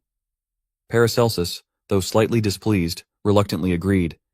"It's a fact that you defeated me, so I'll play along for now." Leon, however, responded differently, bowing respectfully. "I'm probably lacking in skills, but if I can be of help, I'll do my very best." Nox looked at the two geniuses in front of him, following his orders, and silently marveled, "Good, with this, I've got the strongest new students on my side." Then, his gaze shifted to another place as he thought to himself. Next up would be Nox gathered some elite students and said, "There are two ways to get out of this forest. Someone has to break the barrier from outside, or to kill the caster that used the teleportation magic within the barrier." The princess, upon hearing this, asked, "In the case of the latter," Nox explained, "indeed it could get dangerous, but we don't have any other options here. It'll take Professor Bernan about 2 days to reach this place from the plains, if he travels in a straight line. Our best option would be to try and survive as best as we can while killing the caster." Though he said this, Nox also thought to himself, "Actually, I already know. This event can't be resolved with the first method. If we want to get out of here, we must kill the caster. The caster is Rugger, the demonic human that lives in this forest." After explaining the situation to all the students, Nox spoke up. "We'll first gather some food. We should be able to last 2 days with this much." Hearing this, Paracelsus feared that Nox was referring to something they had killed and quickly asked, "Oi, Mr. Noble, what are you asking us to eat?" Nox nonchalantly replied, "This is a pig. Any problems with it?" Paracelsus sighed and said, "Hey, I know you're pretty skilled, but I think you've got the wrong idea. You must think this is the back mountain of a noble that they use for hunting. We can't eat demonic beasts like this. They're poisonous." Nox looked at the pig's carcass and confirmed, "I'm aware of that. I also know that the plants in this vicinity can't be eaten recklessly." Paracelsus, even more puzzled, asked, "Why are you asking us to eat it if you know all that? How are we supposed to eat demonic beasts? No matter how starved I was in the East, I never went this far. Do you know how long your stomach would be in pain for?" Saying this, Paracelsus wore a disgruntled expression. Nox, seeing him, thought silently, "This lunatic, he only got stomach pain after eating demonic beasts? I better not get too involved with him." After thinking for a moment, Nox sternly ordered him, "Shut up and be quiet. I have my ways." At this point, Nox picked some herbs and told Leon, "Leon, summon undead and ask them to protect the students from the monsters." Leon quickly agreed. Nox then turned to Paracelsus with a sigh and requested, "I want you to protect the princess. Except for that cheeky mouth of yours, you actually have pretty good skills." Being insulted like that, Paracelsus was quite angry but endured it as it was an order from the leader. "I'm definitely going to beat you until you're half dead in the future." After the two of them left to carry out their tasks, Nox began his own work. First, Nox found a large flat stone to use as a table. Then he used various available ingredients from the forest to cook. Finally, the Nox ingredient, a piece of purple demonic pig meat, was separated. Just looking at it, no one dared to eat it. All the students who witnessed it were terrified and wondered what that disgusting thing was. "Look at that color, I think we'll die if we eat that." After grilling the pork for a while, Nox placed an herb on it. From the herb, a golden aura spread and gradually infused into the meat. After a while, the meat changed from a dreamy purple to the color of normal meat. The students who witnessed this were surprised. Nox then explained, "I simply used this plant to neutralize the poison the meat had. The crimson rake plant is capable of neutralizing poison of middle-rank monsters and below. And the hornboar is one of those monsters." The other students reluctantly acknowledged this. "Is that so?" I think I've read that in a book somewhere. But the Reinhafers have no reason to starve. How would he know such information? I don't know either. Then Knox turned to the princess and asked, So then, princess, do you like it rare or medium rare? He thought to himself, I'm boldly excluding the option of well done. There was once a mention within the game that well done meat is thrown away. At this point, the pork was almost done. All the students, having moved all day, were very hungry. The princess, despite being royalty, also eyed the meat hungrily. At this moment, hunger had no place for dignity. At this point, the pork was almost done. All the students, having moved all day, were very hungry. The princess, despite being royalty, also eyed the meat hungrily. At this moment, hunger had no place for dignity. Meanwhile, at the two professors' location, they were riding horses hastily towards the nameless forest. The bald professor was using a device to contact the academy's principal, Noah von Trinity. On the other end, he began reporting the situation. Dean Noah, can you hear me? Yes. This demonic human is at least intermediate rank or above. The academy has determined this to be a grave matter. I'm on my way to rescue the children with Professor Rass. In response, there was only a sound of munching. The bald professor continued. The other elite professors are already out on other dispatch missions. Contrary to his worries, Principal Noah was still calmly eating, the sound of her chewing clearly audible. Shocked, the bald professor thought, what was that? That sounded like someone was eating snacks. However, he reassured himself, nah, I know she's crazy, but there's no way she'd be casually snacking in a situation like this. But Professor Rass beside him bluntly questioned, Dean, are you eating snacks right now? Caught, Principal Noah nonchalantly asked, Oh, you heard that? Her question left the two elderly men speechless. Seeing their silence, Noah reassured them. There's no need to be so worried. She confidently asserted, they'll come back without any major issues. While she was sitting in her ice chamber, leisurely eating snacks, the two professors were still very worried about the students.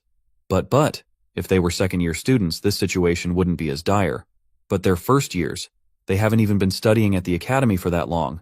They're basically dunces right now. Professor Rass beside him also shouted in agreement. Their expressions were far from calm. Sweat ran down Professor Rass's worried face.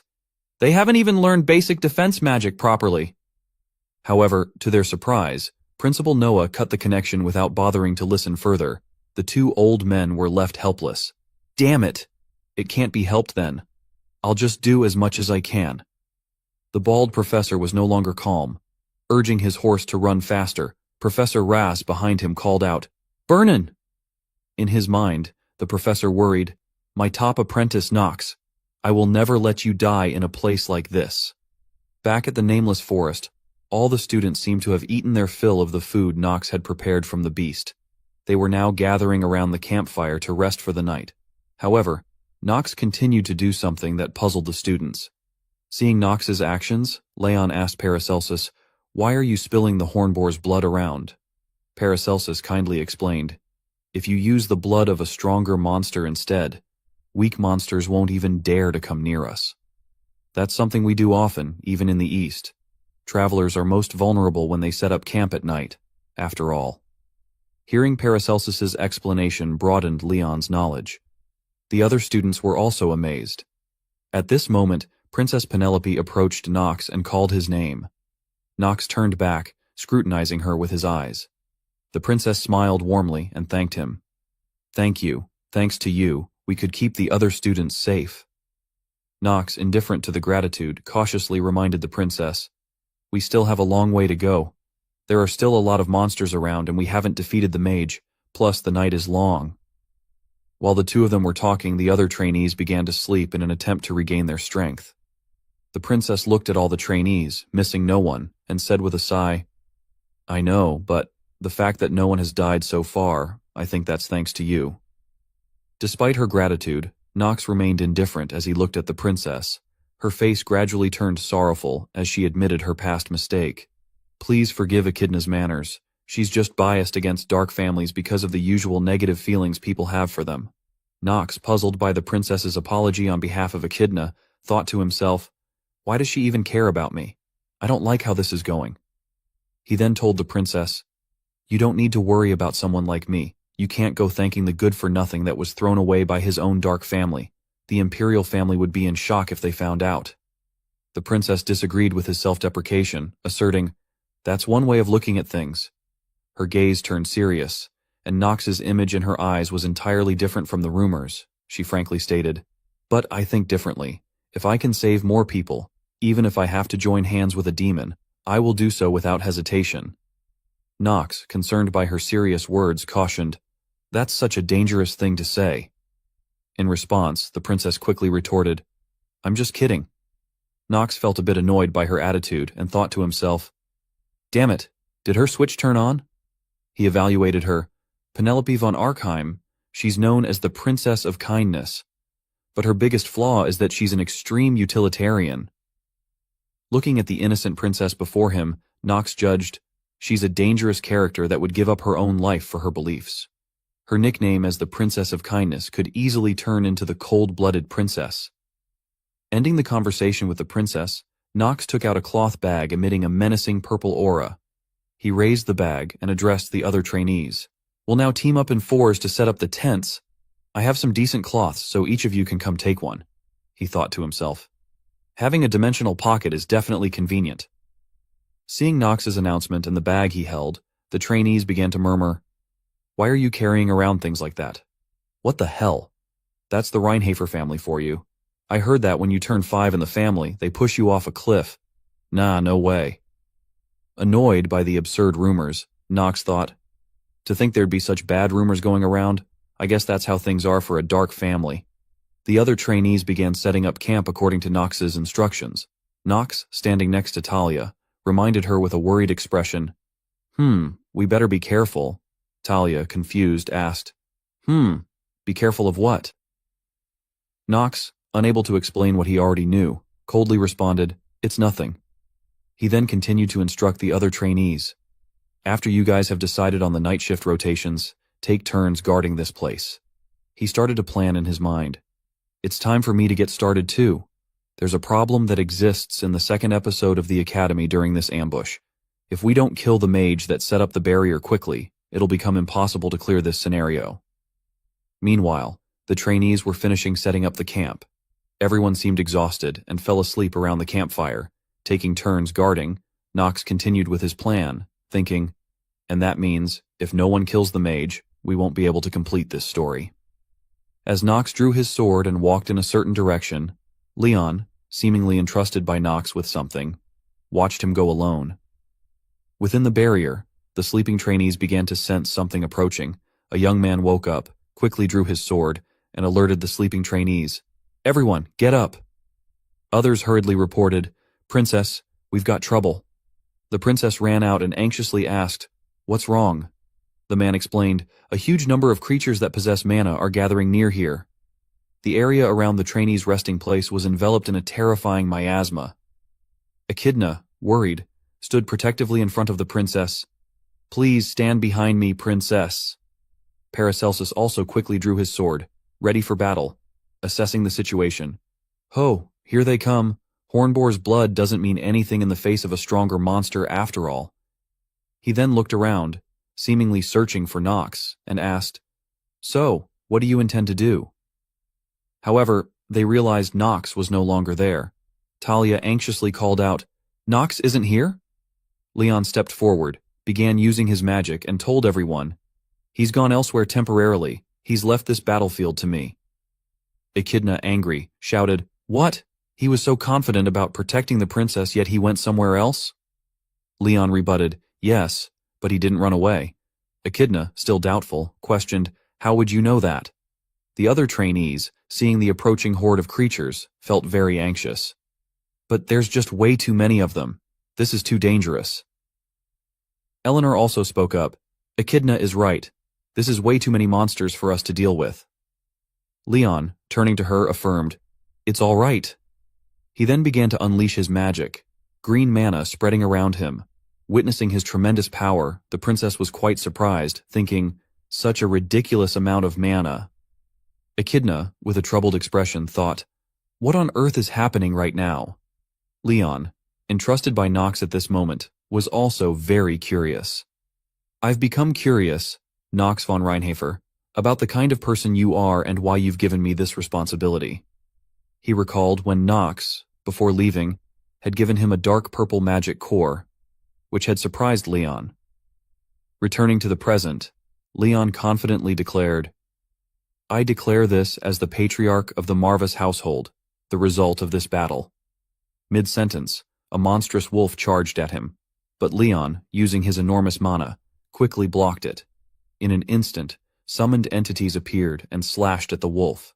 The strike was so powerful that it split the wolf's body in half. But that wasn't the end. His summoned army of zombies began to engage the monsters.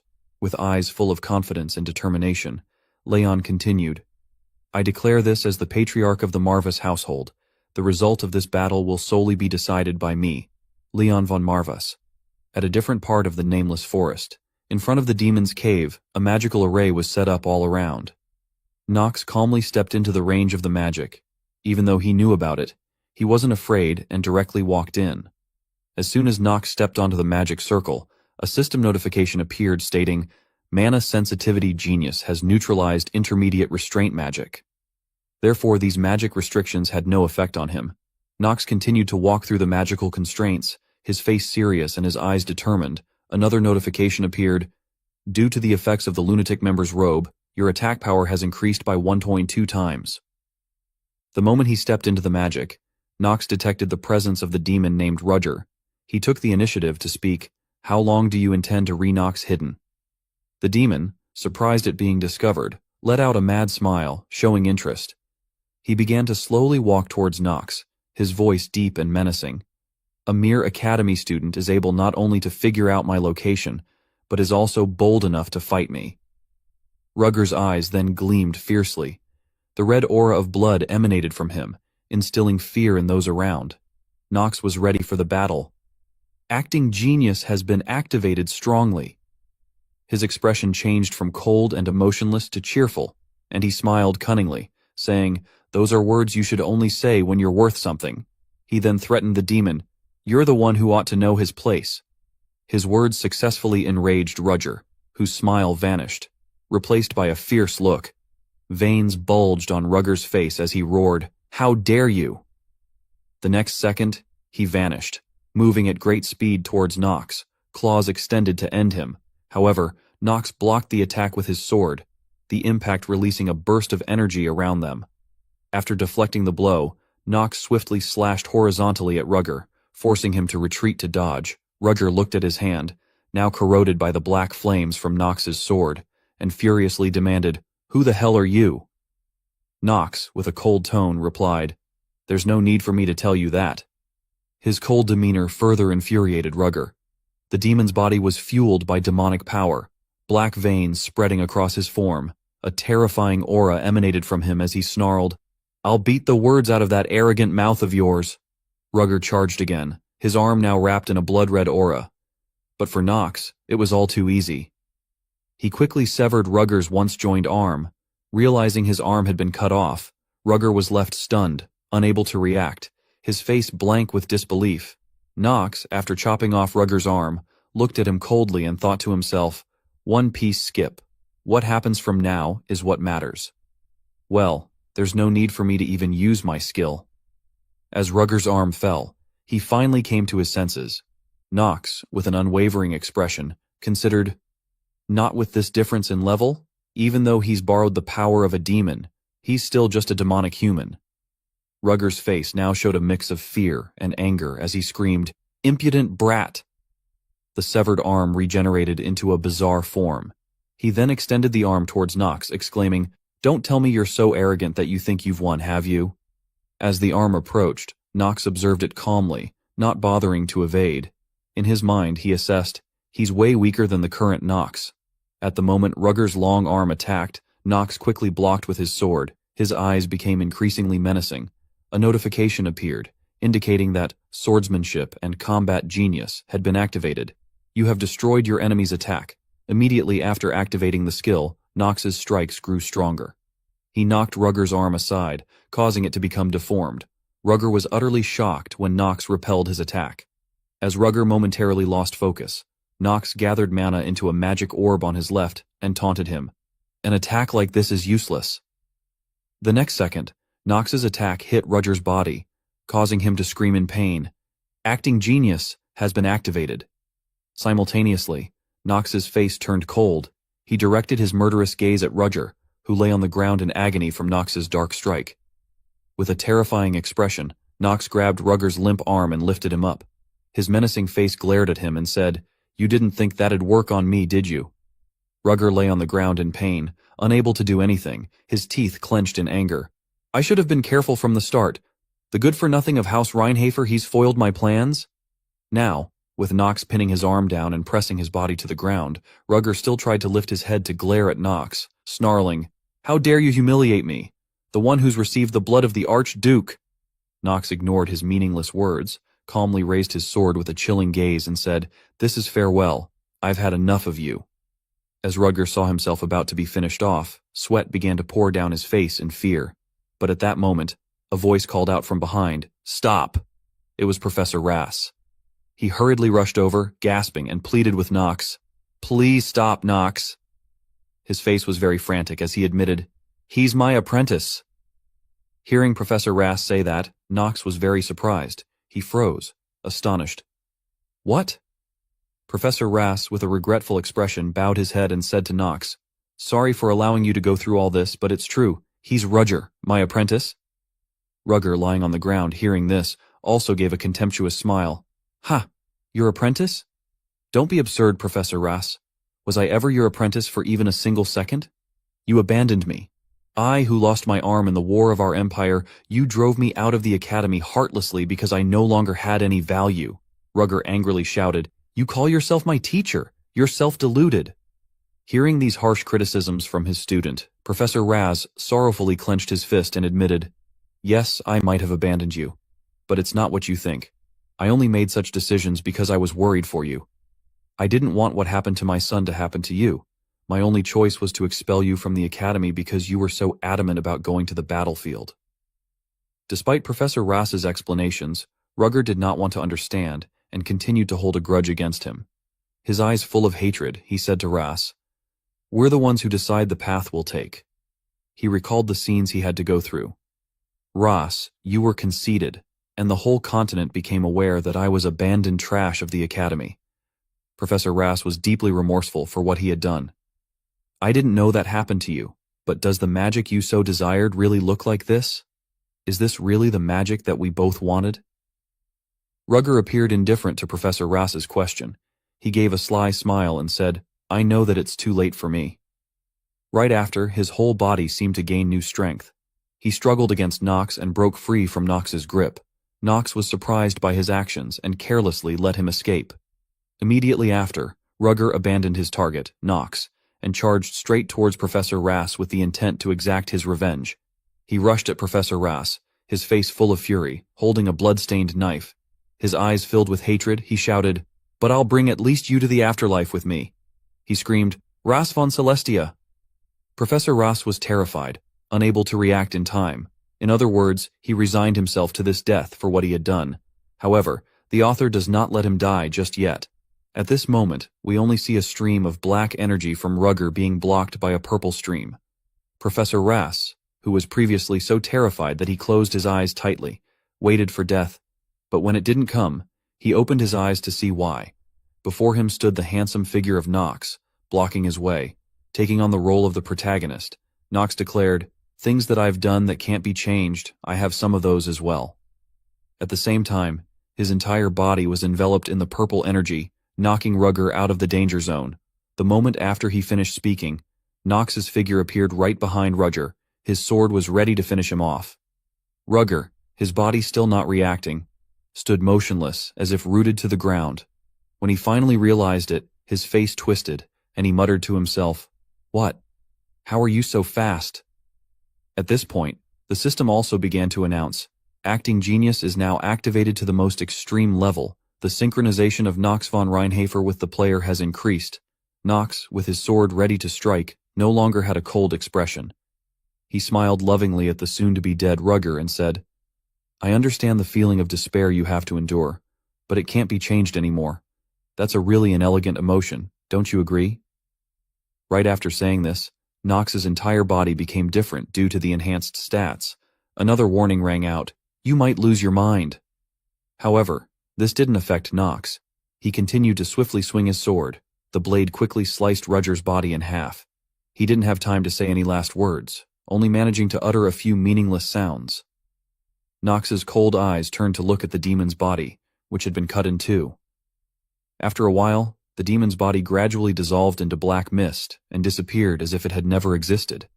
Professor Rass witnessed the entire scene, unable to suppress his sorrow. He collapsed to the ground, watching his apprentice vanish without being able to do anything. His eyes filled with grief. He lowered his face to the ground, helplessly accepting the truth. Then, Professor Raz softly called out to Knox. Knox responded, puzzled by what he wanted to say. Suddenly, the professor asked a meaningless question. "What should I do?" Knox, confused, replied blandly, "What are you talking about?" At this point, the professor began to open up. "You know already, don't you? My research and thesis exist only for the sake of those who are weak, but I'm no longer sure if there's any meaning to my research. I'm not even able to protect my own apprentice. I wonder if there's any meaning to continuing my research." Knox stood behind, listening but not responding. Professor Rass, in his sorrow, scooped up some dirt, watching it fall through his fingers, and said, "I've lost the direction of my life." Seeing this tragic scene, Knox showed no emotion. He wiped the blood from his face and replied, "I don't know how you're related to that demonic human." Knox looked at the image of the fallen professor and thought to himself, "This is the lesser evil. I need his thesis to be published so that artifact creation and the strengthening system can be unlocked within the game. He must continue his research. But is that really all?" As he thought this, his hand clenched in hesitation. At this moment, a notification appeared, stating, "Your emotions have interfered with the character, Knox von Reinhofer." Knox's eyes softened, seemingly filled with many unspoken words. Another warning popped up. Warning. Acting genius is wavering. Simultaneously, a light rain began to fall over the forest. After a moment of hesitation, Knox started to speak with genuine emotion. "Actually, something like that isn't important to me. However, I don't think your research is worthless." As he said this, Knox himself was hesitating, questioning himself. "I thought I believed that making use of Professor Rass was the best decision, so why am I wavering?" Under the rain, Professor Rass, his face full of sorrow, asked Knox, "Haven't you seen how powerless I am?" Knox, with a confused expression, confirmed, "Yes, I've seen. You looked pathetic." Then, Knox's face gradually softened as he thought to himself, "I understand now. He's gotten inside of my fence. That's why I'm wavering. Every word he says affects me."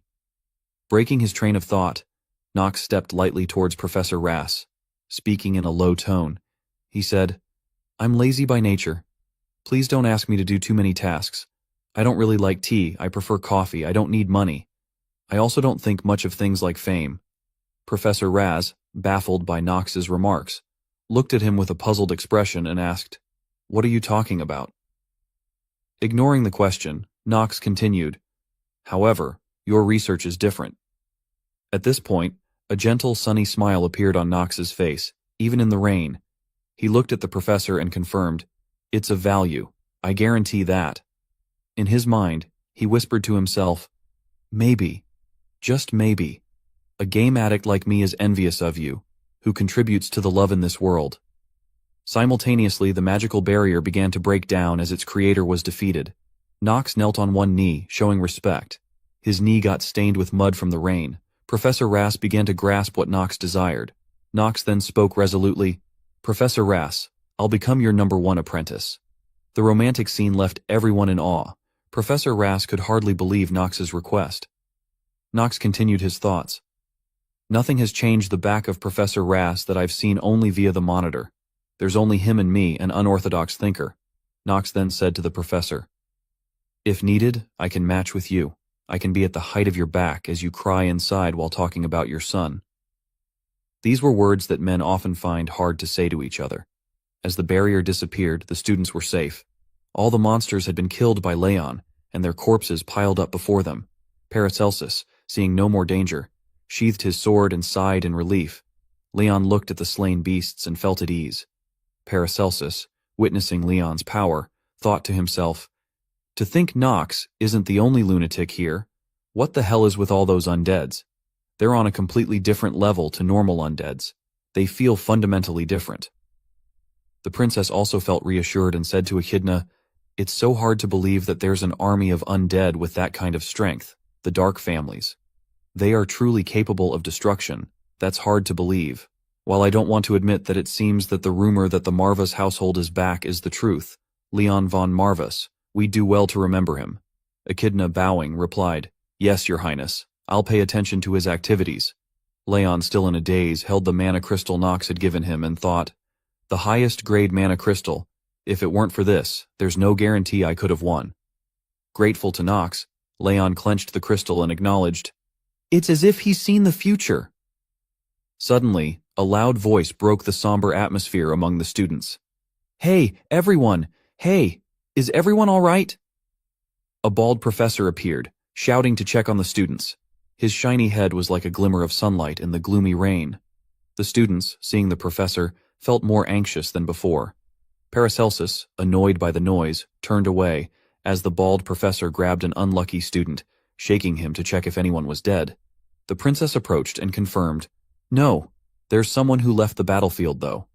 The professor, seeing the princess, stopped his frantic actions and respectfully said, "Princess, pardon me for being late with my greetings because I was in a rush."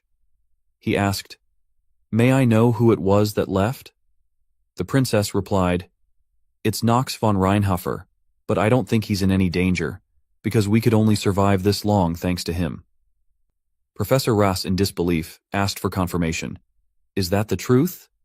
From afar, Leon affirmed, "Yes, the mana crystal he gave me helped us." Paracelsus chimed in, "He also resolved the tent and ration issue for us. Well, he basically did everything." The bald professor was astonished by the students' recounting. A group of students discussed, "Reinhofer.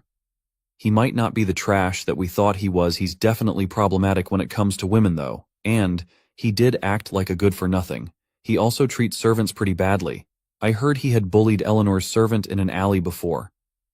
"Really? Maybe he's also problematic when it comes to men?" The discussions about Nox were now completely different from the rumors that had circulated before. The bald professor was less shocked by the danger Nox had faced than by the positive comments about him. Conflicted, the professor thought, "That white-haired brat again? Come to think of it, the barrier has disappeared. I confirmed that the large-scale transportation circle of the demonic human and the barrier can only be broken from within. What's happening? Not enough time has passed for Raz, who's a weakling, to have resolved everything here. That means..." After pondering, the bald professor began to realize the image of Nox's annoying smile appeared in his mind. He had to admit that everything had turned out well thanks to Nox. After the incident where a demon kidnapped students into a forest, everything was resolved, and Nox was now sitting in Professor Rass's office. He was diligently taking notes. At this moment, the system announced, "Ordinary acting is now activated. You will not waver." Nox's eyes gradually became contemplative as he recalled everything that had happened before. "After that incident, I had no choice but to become the apprentice of the strange professor, Ross von Celestia." Professor Ross was very happy to show off to the bald professor. Back in Professor Rass's office, he was cheerfully humming while putting a magical bracelet on Nox's wrist. Nox resignedly let him do whatever he wanted. Nox felt helpless, thinking to himself, for the sake of unlocking the artifact system in the future, his research is an absolute necessity. In the game, Inner Lunatic, Professor Rass never died, but things are different now. If I don't save him, then I'll be the one suffering. Nox suddenly swung his arm, his elbow hitting Professor Raz square in the face. Nox then casually remarked as if it was an unintentional action, "Oh, sorry. You were bothering me so much. I mean, I reacted unknowingly because you touched me." However, Professor Raz didn't seem angry. On the contrary, he was cheerful, saying, "It's all right. I know you did that on purpose, so no need to act coy in front of me." Even though his nose was bleeding. Seeing the professor's expression, Nox felt both helpless and annoyed. Nox then seriously said, "You know me that well, and you still chose to bother me. I know the Empire's laws include sexual harassment laws, Professor Rass replied. For someone who acts like the good-for-nothing of a reputable household, you're saying some really smart stuff. The Empire's laws, if you look at the relationship between a commoner and a noble, you'd see the laws have been broken down for a long time. Nox was displeased. I don't think that's what a professor of Eldain, an institution directly under the command of the imperial family, should say, Professor Rass nonchalantly responded. It doesn't matter as long as you don't tell on me. Nox, annoyed by the professor's indifferent attitude, thought, he's seriously insane. Professor Rass, holding the magical bracelet, said, This time around, I recommended you along with Leon von Marvis. I'm talking about my recommendation to the imperial family for the two of you to go into the treasure vault of Eldain and take an artifact. Nox was surprised, asking incredulously, What? You really did that? Professor Rass casually confirmed, Yes, as you know, I can be quite convincing. Doing this much for my top apprentice is not a big deal, so there's no need to feel pressured. In Nox's eyes, the professor was now shining brilliantly. Unable to hide his joy, he moved closer and asked, Whoever said I felt pressured? Professor Rass was surprised by Nox's sudden change in attitude. Nox clenched his fists, his face full of excitement. Since you went through the trouble of preparing a gift like that, I'll gladly accept it. The professor was at a loss for words, seeing Nox's shameless attitude. You seem even happier than when you became my apprentice. I'm overthinking things, right? Nox didn't care about what the professor said. He was lost in his thoughts, thinking, Eldain's treasure vault, what an unexpected jackpot. Nox then moved towards the Academy's storage room. He looked around, evaluating. This place is co-owned by the Imperial family and the Rivalan household. While there are a lot of incredible artifacts in here, I know the one that will have the best efficiency. If I get that at this point in time, I'll be able to grow several times faster. Suddenly, his steps slowed down. Eleanor appeared behind him, commenting, I would have never imagined you opening the treasure vault of Eldain. She smiled mockingly. Looks like you got yourself a good teacher, huh? Nox, too lazy to pay attention to her, coldly responded, Think whatever you want. He sighed inwardly. Eleanor's share in the Rivalan merchantry has been acknowledged, so she's going in with me. I hope she doesn't cause any trouble for me. Eleanor, seeing Nox's cold attitude, mentioned, You're greatly mistaken if you think I don't want to give away the artifacts that I donated. I have every intention of making sure that you are properly paid for saving me. Nox, hearing this, turned around indifferently. You like to make things troublesome for me as usual. Eleanor smiled and asked, You heard about how it works from Professor Rass, right? She then took out the key to the artifact room. With an expectant look, she asked Nox, What artifact are you going to take? Speaking of this, Nox gradually became interested, smiling maliciously as he said, The item I'm looking for is... No one knew what Nox had told Eleanor he wanted, but she was very shocked, stammering, What did you say? She asked again, What did you say you wanted? Nox, appearing indifferent and considering it normal, complained, Are you going to make me repeat myself twice? Eleanor crossed her arms, expressing her attitude, I don't know why you'd want an antique like that. I guess it's not completely surprising if it's just a hobby of the son of a rich family. Nox didn't want to waste much time there, so he mentioned, How about giving it to me first before we continue talking? Eleanor, hearing this, smiled knowingly and said, Wait, before that, Nox von Reinhafer, I need to test whether you're fit to receive an item from this place or not. Hearing her say that, Nox was confused, his mind filled with questions. I wasn't told of something like that. Eleanor confidently stated, That's my special right as the person who donated the artifacts. The Rivalan merchantry is already fully in control of Eldain after all. After saying that, Eleanor clapped her hands, and then the space around them began to change to another place. This surprised Nox greatly as he looked around, full of curiosity. In his mind he thought, Space teleportation magic. I've seen this countless times in the game. Eleanor, seeing Nox's rather calm expression, remarked, You're not surprised, huh? Nox replied, I've experienced things even more surprising than this after all.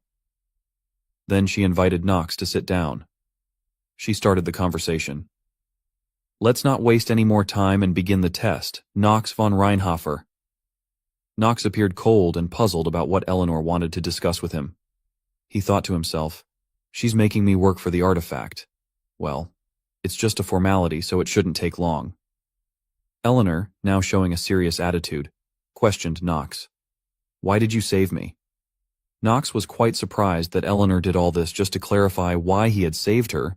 He indifferently asked, That's the test?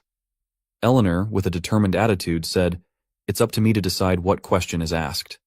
Knox felt a bit confused by her persistence. Trying to make an excuse, Knox said, As I've told you previously, I simply... But before Knox could continue, Eleanor slammed her hand on the table, interrupting him. Oh, right, I forgot to tell you something. She then propped her chin up with her hand, appearing cute with a beautiful yet threatening smile. Lies don't work on me. Oh, maybe you already knew?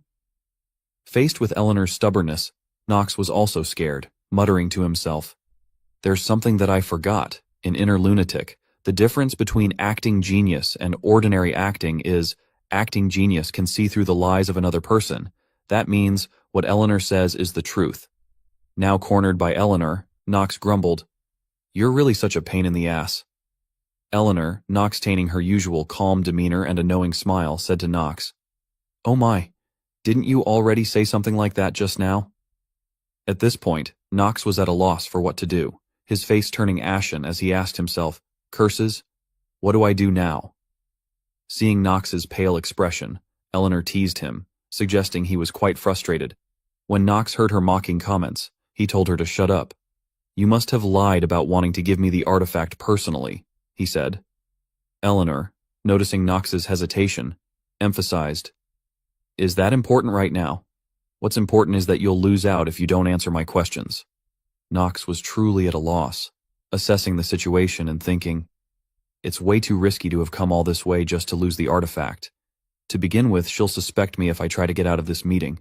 It'd be better to just face it head on here. He then devised a solution and asked Eleanor about her desire regarding why he saved her. Eleanor confirmed that was indeed her desire. Knox looked away and said, It's because it was necessary for me. Eleanor, still puzzled, asked why. Knox coldly replied that she was part of his plan. Eleanor was stunned, feeling as if struck by lightning. She quickly questioned him about the plan he mentioned.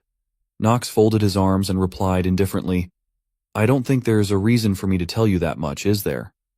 Eleanor, frustrated by her lack of knowledge, decided not to press further and moved on to another question. Knox gladly answered her. She recalled something from her past, asking, What happened in the ballroom in the past? Did you not save me because you feel indebted to me because of that? Knox firmly responded that it was not the case. Eleanor was somewhat disappointed by his decisive answer, asking, It's not because of the past?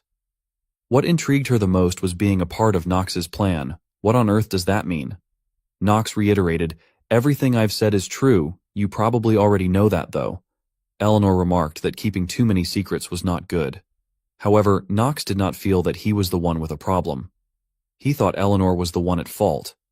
Eleanor seemed to avoid that and brought up something people had been saying about him lately, that he had changed quite a lot from the negative rumors before.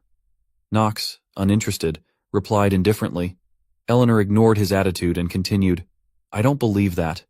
Even though you saved me, I still remember what you said to me in the past. Her gaze turned hostile as she glared at Knox. She was about to say something, but Knox interrupted. Do as you please. Eleanor was very annoyed by his cold, indifferent attitude. Knox, unconcerned, suggested, Blame me and hate me all you want. It's your right to feel however you want. I'm saying you can do whatever you want. What you feel towards me will not change anyway. Knox reminded himself to stay firm in his stance to avoid any random incidents. He then decided to stand up and said, Are you done here? Now that I've received the artifact, I'll be going back. Eleanor was absorbed in thought, convinced that Knox had truly changed. Despite his attempts to act coldly towards her, a woman's keen intuition could not be wrong. After Knox left, Rick entered the room. Eleanor still had many questions about Knox and picked up a teacup, mumbling to herself, Why did Knox choose that kind of artifact when there are so many other better ones? Rick thought, Although it's not a bad one, it's not the best either. Honestly, I have no clue why a knight like him would need an orb. Eleanor continued to wonder what Knox was thinking. There were many items that were better, like swords, elixirs, shields, and armors of the top quality. But instead, he chose an old-looking orb. I doubt he's doing this to make me feel indebted to him. Rick smiled reassuringly. Well, I don't think you really need to think so much about this, do you? It's not like he caused you any harm. Eleanor still had some concerns. Is it really okay to think of this in such a simple manner? It's not like I have any other choice, though. She then changed the subject and asked Rick about the state of the merchant trade. Rick reported that everything was going well. The nobles of the capital and Talon Feather are buying Rivalin Households products in large quantities. This is all thanks to you. Eleanor felt pleased with Rick's report and asked him to continue monitoring Knox. Report back to me if anything happens, understood?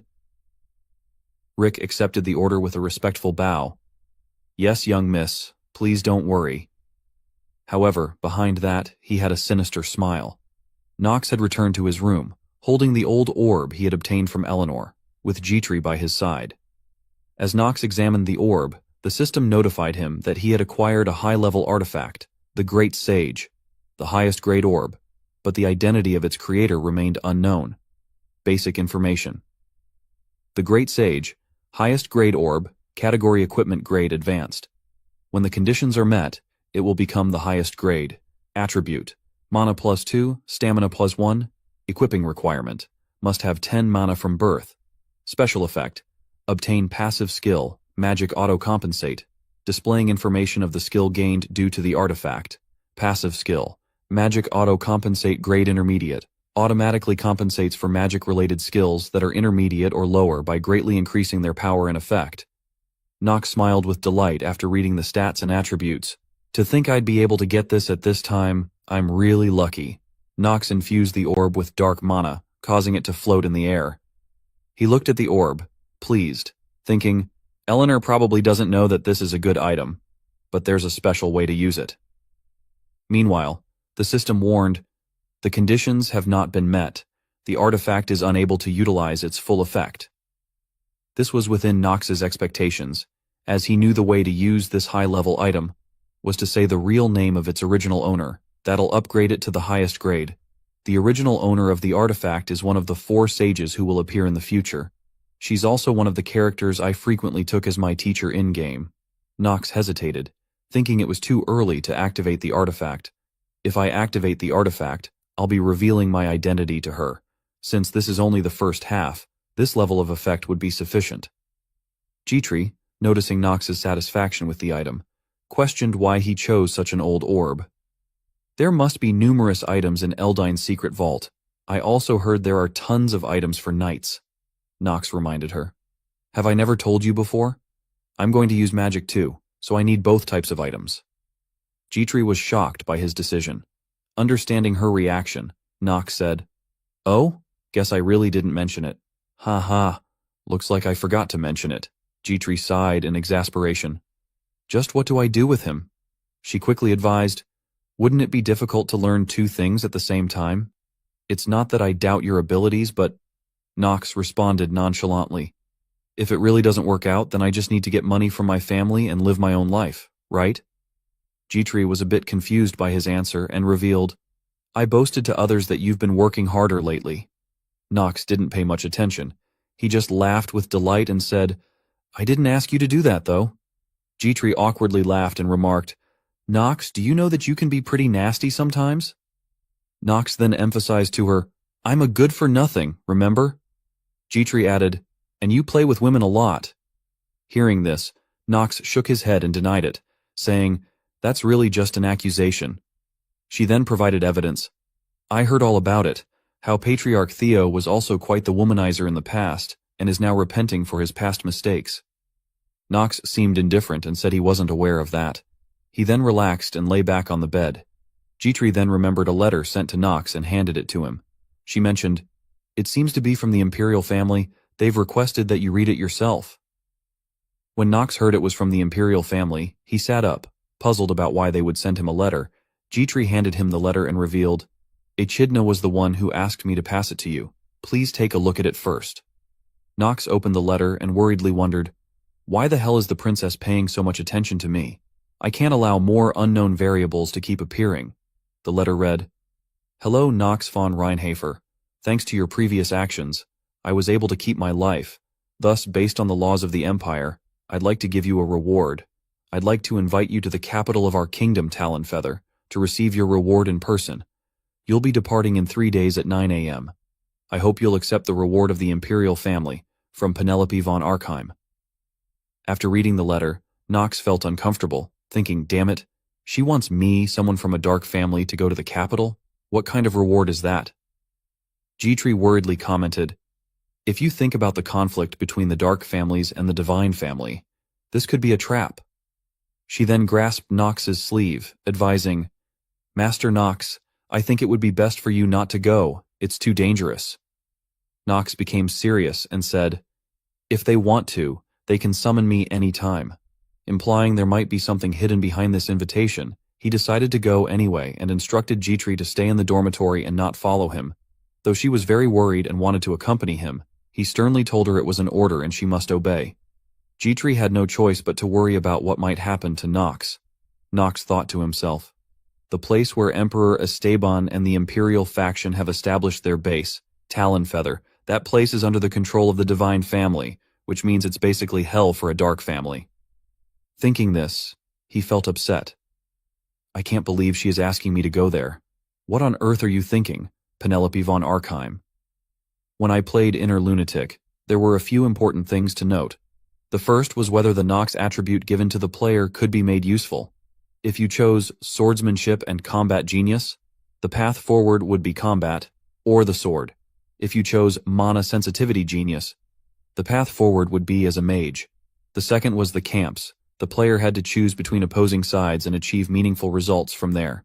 For example, thinking this, Knox looked at the person before him, Princess Penelope von Arkheim. She asked Knox what he wanted to discuss with her. Knox, showing little friendliness, replied, there's nothing much. Someone as insignificant as me wouldn't have any business with you. The princess kept her cheerful demeanor and said, please don't say that, I'd feel hurt, you know. Hearing this, Knox felt even more annoyed by the woman before him. He said nothing more and continued to brood. He noted, among the camps within Inner Lunatic, the strongest are the Imperial faction, led by the princess, and the radical faction that opposes them, led by the dark families. Lastly, the merchant faction, which is led by a significant amount of funds, tries to decide the continent's dynamics.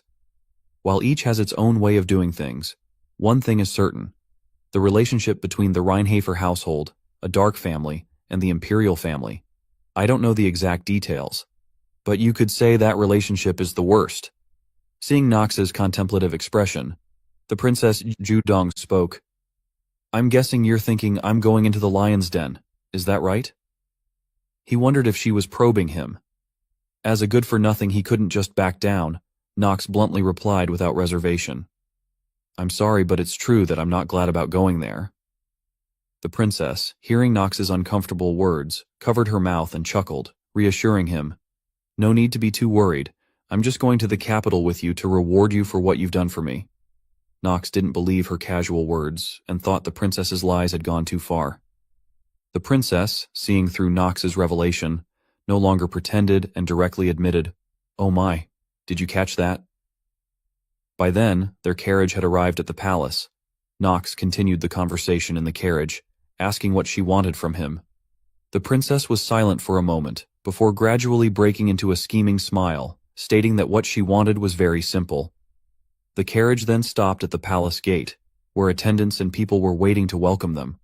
A voice rang out, causing the princess to become anxious. It seemed to be Prince Louis, Penelope's older brother. He cheerfully welcomed them. I heard a guest was coming and was looking forward to it, Penelope. This is unexpected. The prince looked at them with a sharp gaze and no goodwill. Knox also began to notice Penelope's worried expression. He then bowed and greeted. The last sword of the Reinhafer household, I pay my greetings to you, Prince Louis. Penelope's face turned very pale. She bowed her head and said, I heard you were supposed to depart for the war in the north. The prince smiled and replied, It somehow got cancelled. He then turned his gaze to Knox and said, I ought to play host since we have an important guest visiting. He added, I'll tell the Emperor about this myself. He then glanced at Knox and called him Knox, To which Knox responded, "Yes, Your Highness." The prince then extended a public invitation. "Let's meet often, okay?" Knox bowed respectfully, but inside he was fuming and cursing. Why did I have to meet this lunatic now of all times? His name is Louis von Arkheim, the first prince of the empire and the only person ranked higher than Penelope in the hierarchy to ascend the throne. He is also known as the notorious creator of bad endings in the Inner Lunatic. After making an appearance to intimidate his younger sister, Prince Louis, and his entourage left, Knox observed the situation with some discomfort, feeling unintentionally caught up in the attitude and circumstances. Meanwhile, Princess Penelope fell into deep thought and worry, seemingly aware that her brother had discovered what she was planning and had come to admonish her to stay in her place. Noticing the princess's somber mood, Echidna, who was beside her, asked if she was all right. Princess Penelope waved her off, saying she was fine and currently just surprised by Prince Louis's appearance. She then turned to Knox and asked if he was surprised, addressing him as Knox von Reinhofer. She suggested they move inside to continue their conversation. Knox agreed pleasantly to the princess's proposal, but internally he considered the relationship between the princess and Prince Louis, which was as incompatible as it was in the game. He planned to use this point as a stepping stone for his own plans and to make it back alive. By this time, dusk had fallen over the grand estate of Princess Penelope, and the star-filled sky was shining brightly. In a lit room, Knox lay on the bed contemplating the next steps. "Tomorrow's the day that I receive the reward. I better rest as much as I can right now," he thought. He sighed and hoped that no assassin would be bold enough to try and kill him within the princess's estate, which would keep things relatively smooth. However, life is rarely so simple, and especially for Knox, it's often quite the opposite. As he was relaxing, a disturbance arrived. Someone knocked on the door, waking him up. Knox, hearing the knock, became anxious, got up, and took his sword, his gaze more alert than ever. The knocking continued, and upon closer inspection, he saw that it was Princess Penelope and her close attendant, Echidna, in dark cloaks, coming to see him. The princess announced from outside, "It's me. If it's all right with you, can you open the door?" Knox, relieved it wasn't an assassin, was still annoyed as he guessed that anyone coming at this hour was likely to drag him into trouble. Nevertheless, he couldn't refuse, and opened the door to see what was going on. He asked the princess with a displeased look, "Princess, what are you doing here so late at night?" The princess did not provide a reason, but gave him a look as if it were obvious, saying, "You know it's not wise to keep me standing here in the corridor, right?" She then entered without Knox's permission. Knox had no choice but to watch her walk in, as she was, after all, a princess. Once inside, Echidna immediately got to the point, saying, "The princess has something to propose to you. I'll protect this place, since there are a lot of eyes within the imperial palace." Knox eyed her suspiciously at this seemingly unreasonable kindness. The princess took a seat and, noticing Knox's tense expression, reassured him. "Don't worry, I don't intend to take too much of your time." She then threatened, "But I need you to promise me one thing. Depending on your answer to my question, you may not be able to return to Eldon." Her gaze became frightening as she clarified. "In fact, you might never be able to return to the Reinhofer estate." Knox, however, remained unfazed and showed no sign of fear. The princess continued, "So I order you in my name. Please pull the strings behind the scenes for me." Knox calmly acknowledged this, explaining that he had anticipated her request and elaborated that she needed someone who could deal with the first prince, and that it would be easier to sever ties with a dark family. He suspected she wanted him to become a useful tool, or, in other words, a pawn in her scheme. The princess, hearing Knox's response, did not hesitate to confirm that this was indeed her intention.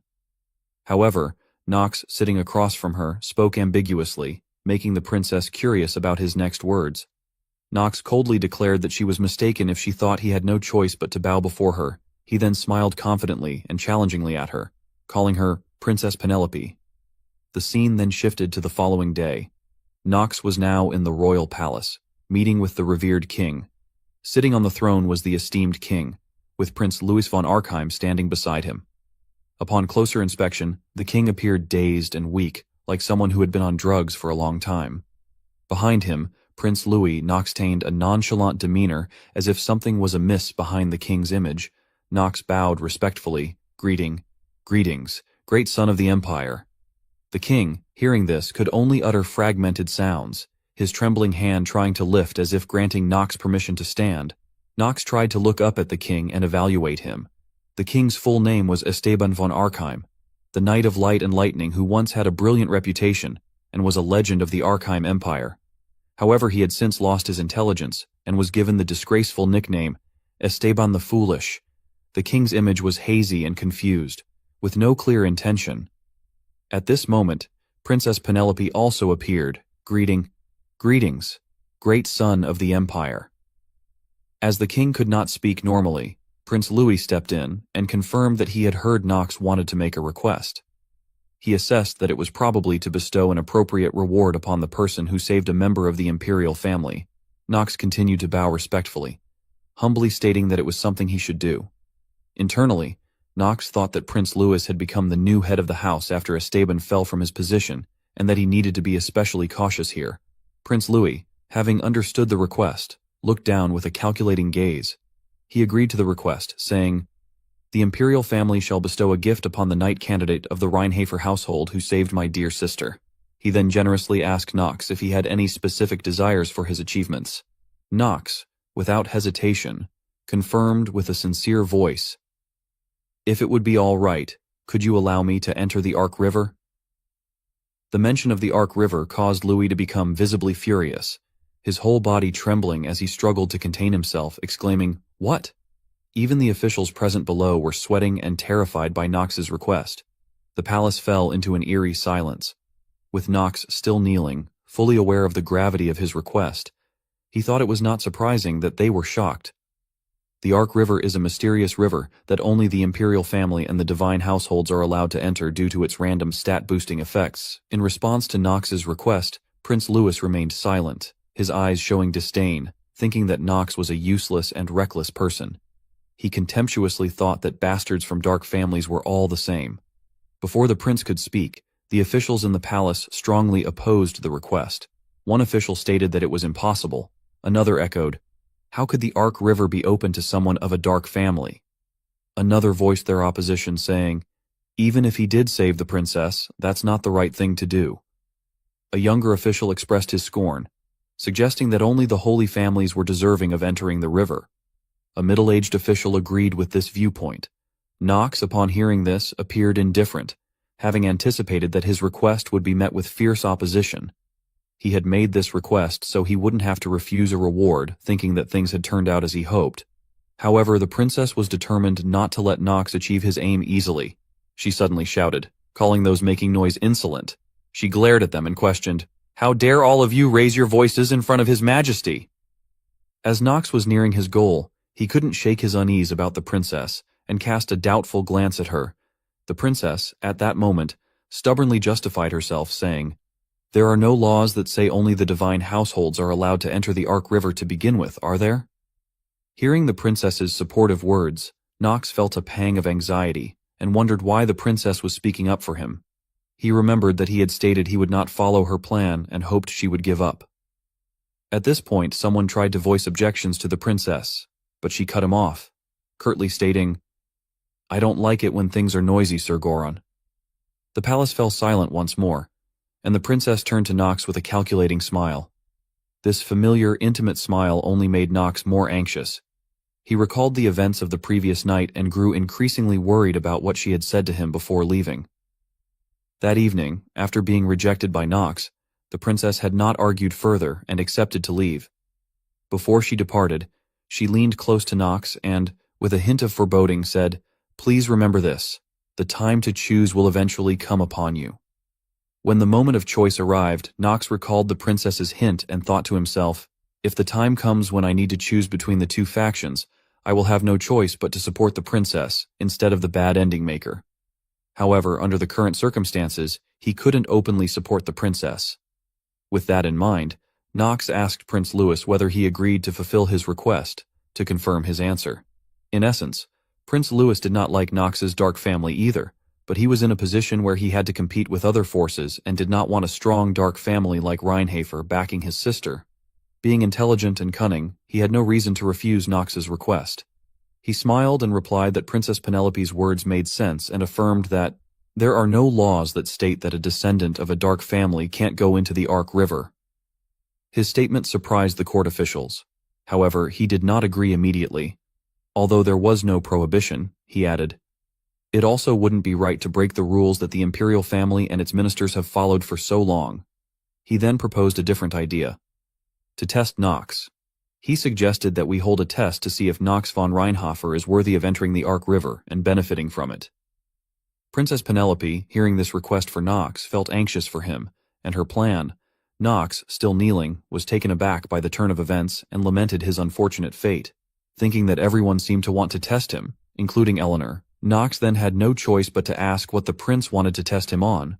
Prince Louis confidently replied that it would be a duel with him. Nox was confused by the answer. Prince Louis explained, from what I heard, you have exceptional swordsmanship skills, right? In that case, I think it'd only be appropriate for me to ask you for a spar. He also emphasized that the Ark River is our empire's sacred river, so it's only open to those who are competent. Nox thought to himself. He must be thinking that he just suggested a good idea, but I don't intend to lose easily. Nox then smiled confidently and challengingly at the prince and accepted his challenge. Seeing Nox's prompt acceptance, the prince smiled with a hint of contempt, as if belittling Nox's abilities.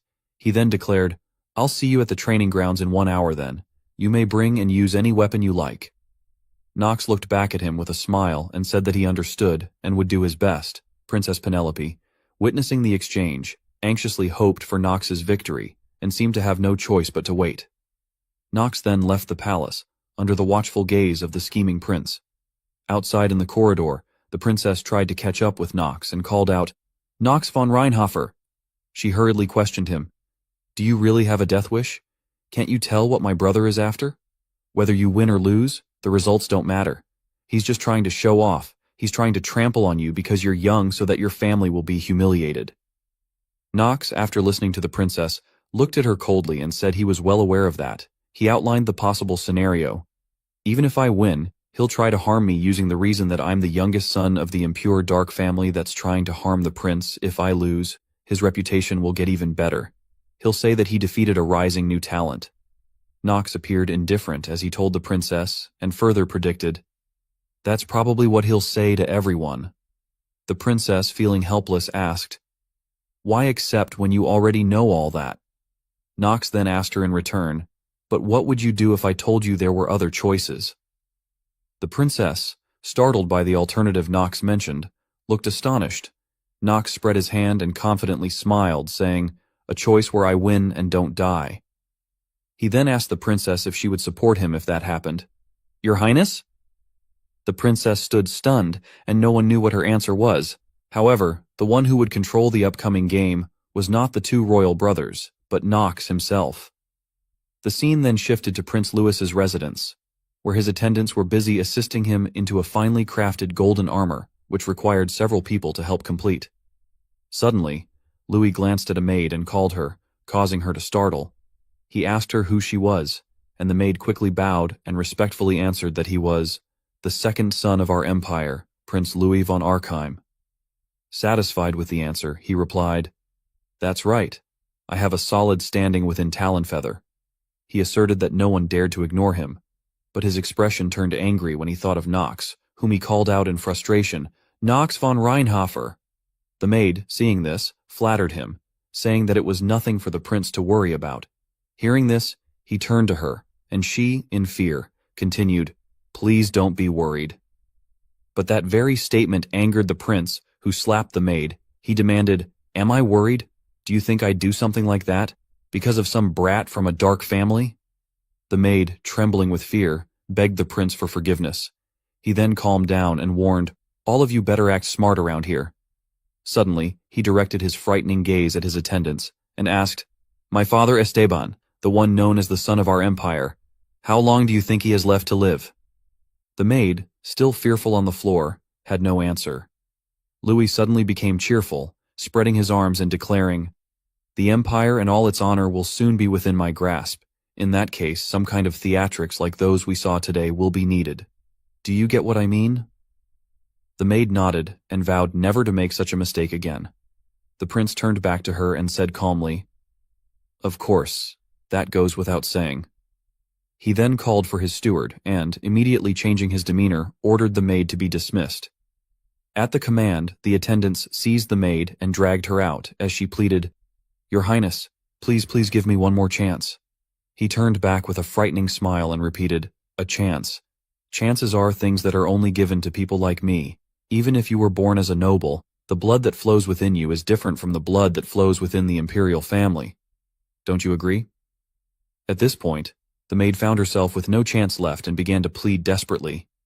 He muttered to himself like a madman, "Nox von Reinhofer. No matter how outstanding you are as an uprising talent, you can't turn around a match once your defeat has been decided. I wonder what kind of face he'll make while crying." And the moment of the battle had arrived. Nox and Louis were now in the arena. Above them in the stands were the king and Princess Penelope.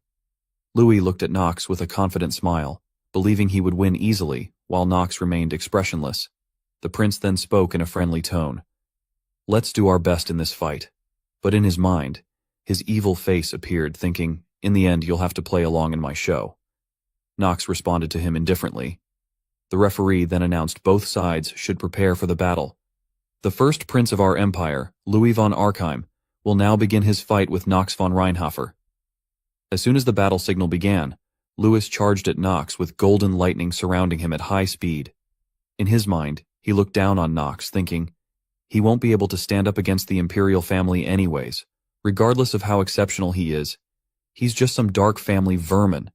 He won't be able to raise his sword against me in this place where the divine families, including the imperial family, reside. Nox made no reaction to his attack. As Louis's strike approached, Nox simply drew his sword and blocked the seemingly powerful blow with ease. This was beyond Louis's expectations. He was quite surprised that Nox could block it. Sweat began to appear on his face, and his confident smile vanished.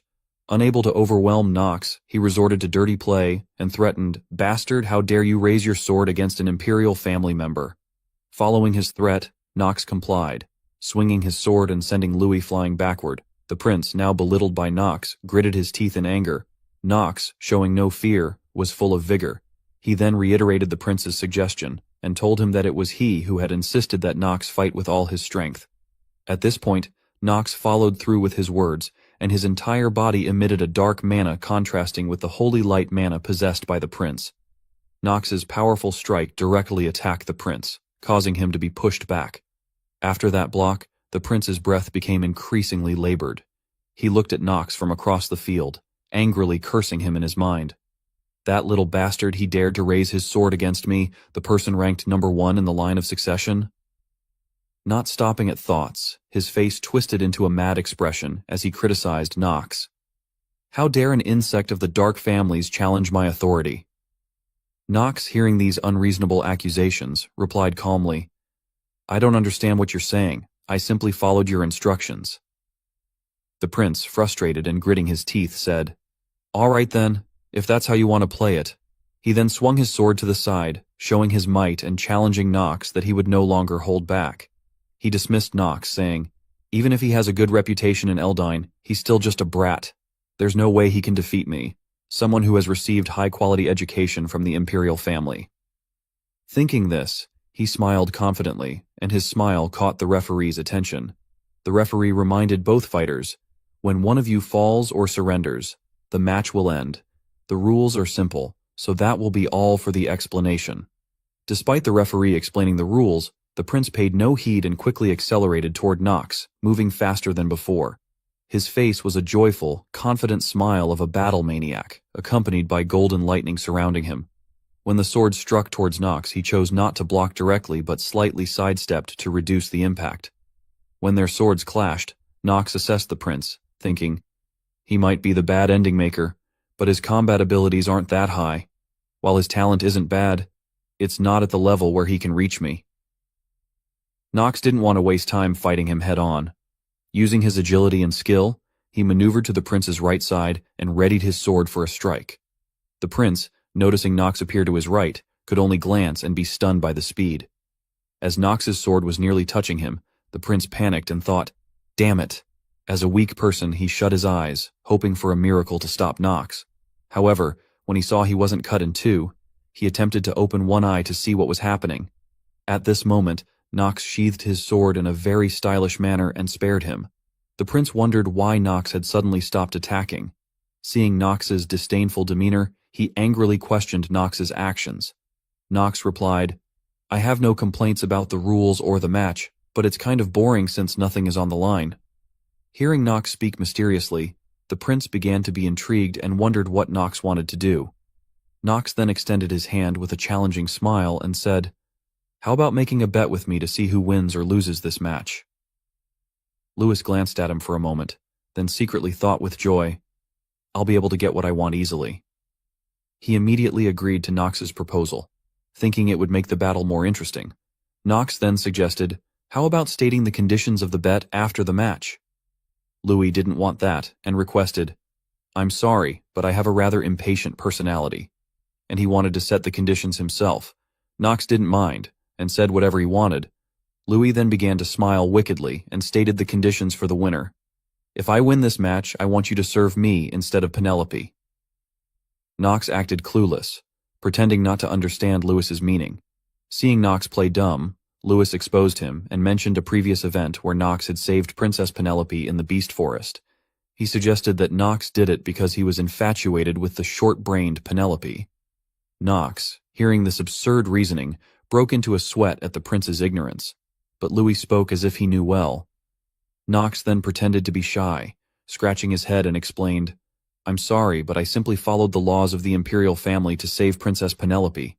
I don't harbor any other intentions. There's no reason for me to do that either."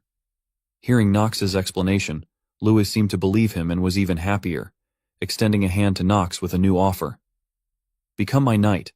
I want you to become my shadow, not the shadow of the Reinhardt household, and swear your loyalty to me."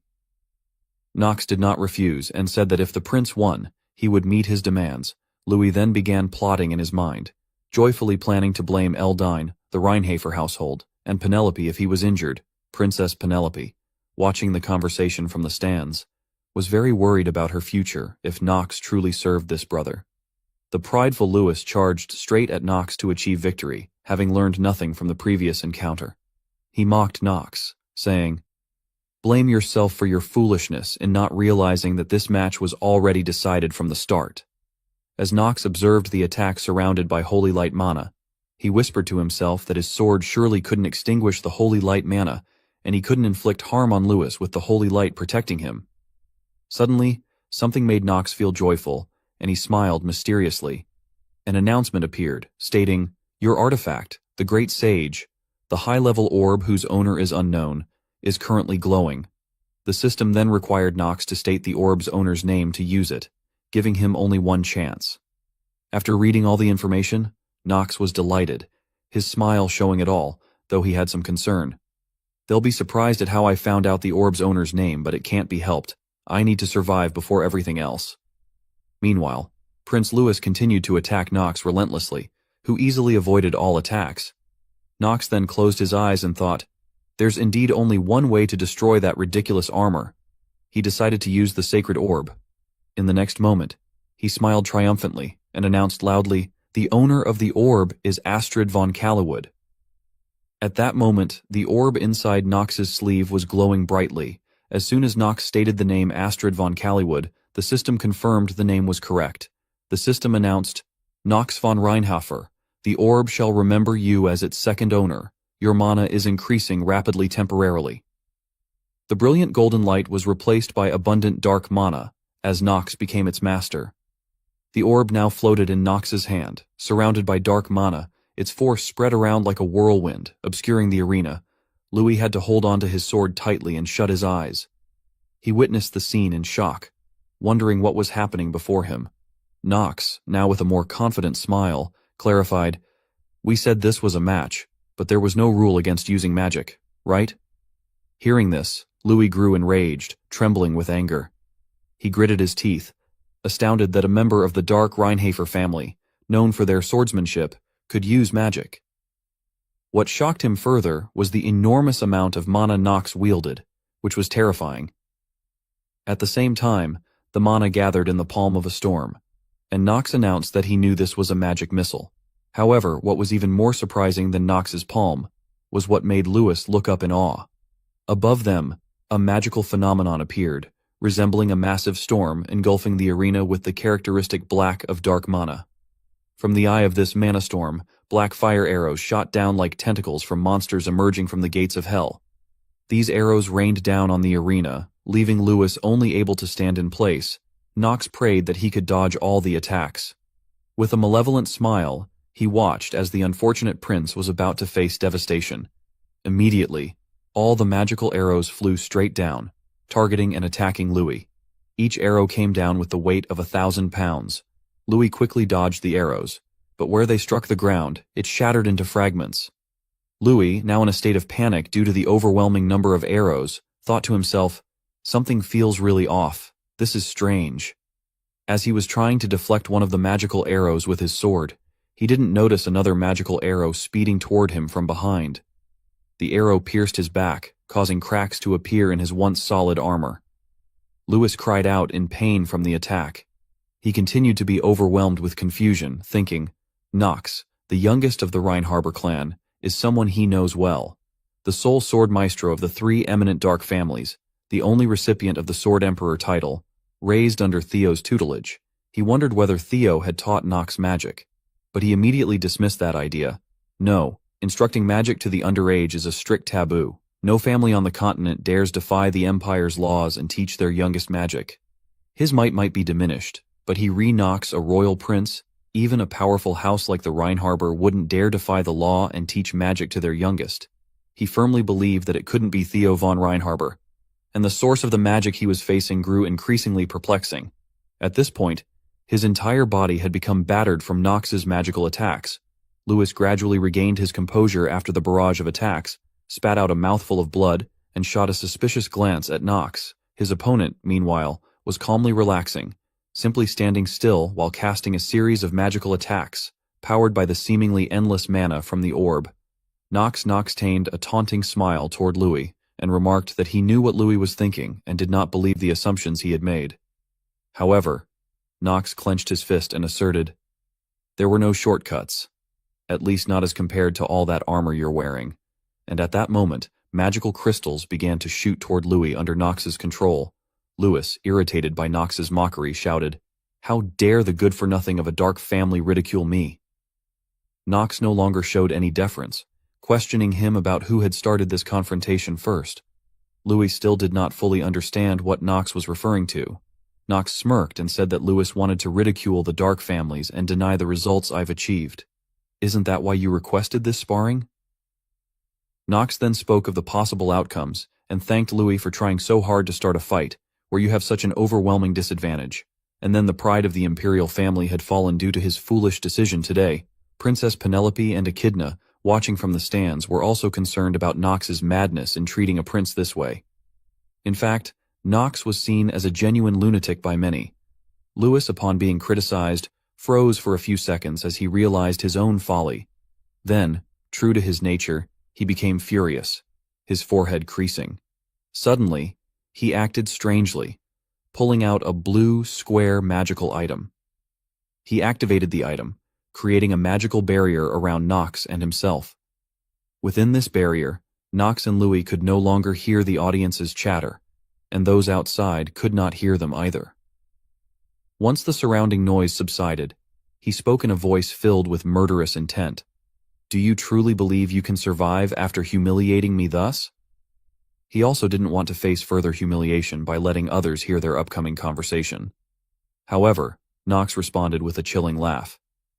He then asked Louis what he intended to do with that item, and Lewis irritably thought that Nox didn't have the right to question him and was clearly unwilling to answer. Feeling too ashamed to let others know, Louis laughed maniacally, saying that he had heard rumors that Nox was a madman. But he never thought Nox would dare oppose him to this extent. He also threatened that once this sparring is over, all of the Imperial Knights will kill Nox. Nox had assumed he would resist a bit longer, but Louis was revealing his true nature sooner than expected. In this situation, Nox decided to expose him and retorted with a smirk, doubting Louis's ability to follow through with his threats. In fact, Nox had anticipated this situation from the very beginning and had prepared for it. He was confident that Louis didn't have the capability to kill him here, because Nox had protection by his side. Nox then flashed a sinister smile, pulling a crystal ball from his cloak that resembled a block of ice. He then spoke to someone. "Dean, are you just going to let your cute student die in this place?" The person Knox was addressing was one of the four wise men and the dean of the academy, Noah von Trinity. When Knox produced the ice crystal used for communication, a cold breeze suddenly swept through like a whirlwind. Suddenly, a voice emanated from the crystal. "Wow, what's happening here?" Knox now waved the communicator in front of Louis's eyes. The voice coming from it belonged to Noah von Trinity, the frozen witch. In other words, one of the most powerful figures in the academy. A formidable individual capable of reducing this castle to rubble if she desired. Knox understood this and knew from the outset that he was treading on dangerous ground. And this was the result, a gaze of terror, with the prince's eyes gleaming with frenzied desperation. This voice impossible. No. Noah von Trinity. How? Louis, still in disbelief, was reminded by Noah that they had met once before, and she called him Prince Louis. The ice crystal not only transmitted Noah's voice but also projected a three-dimensional image of her. "Although he's not cute, he's still a precious student of mine. If you're trying to oppress him using your imperial authority..." She hesitated for a moment, her cheerful face shifting to a murderous glare as she declared, "Then, as one of the four sages, I swear upon my honor that I'll destroy you." Prince Louis became hesitant, his face paling, and beads of cold sweat forming. Knox, witnessing this splendid scene, smirked triumphantly. Several days prior, atop the Eldane Academy's faculty building, an uncanny chill permeated Noah's office. The room held two occupants. Knox and Noah sat opposite each other on the central couch. After receiving Princess Penelope's offer, Knox had sought to meet Noah privately.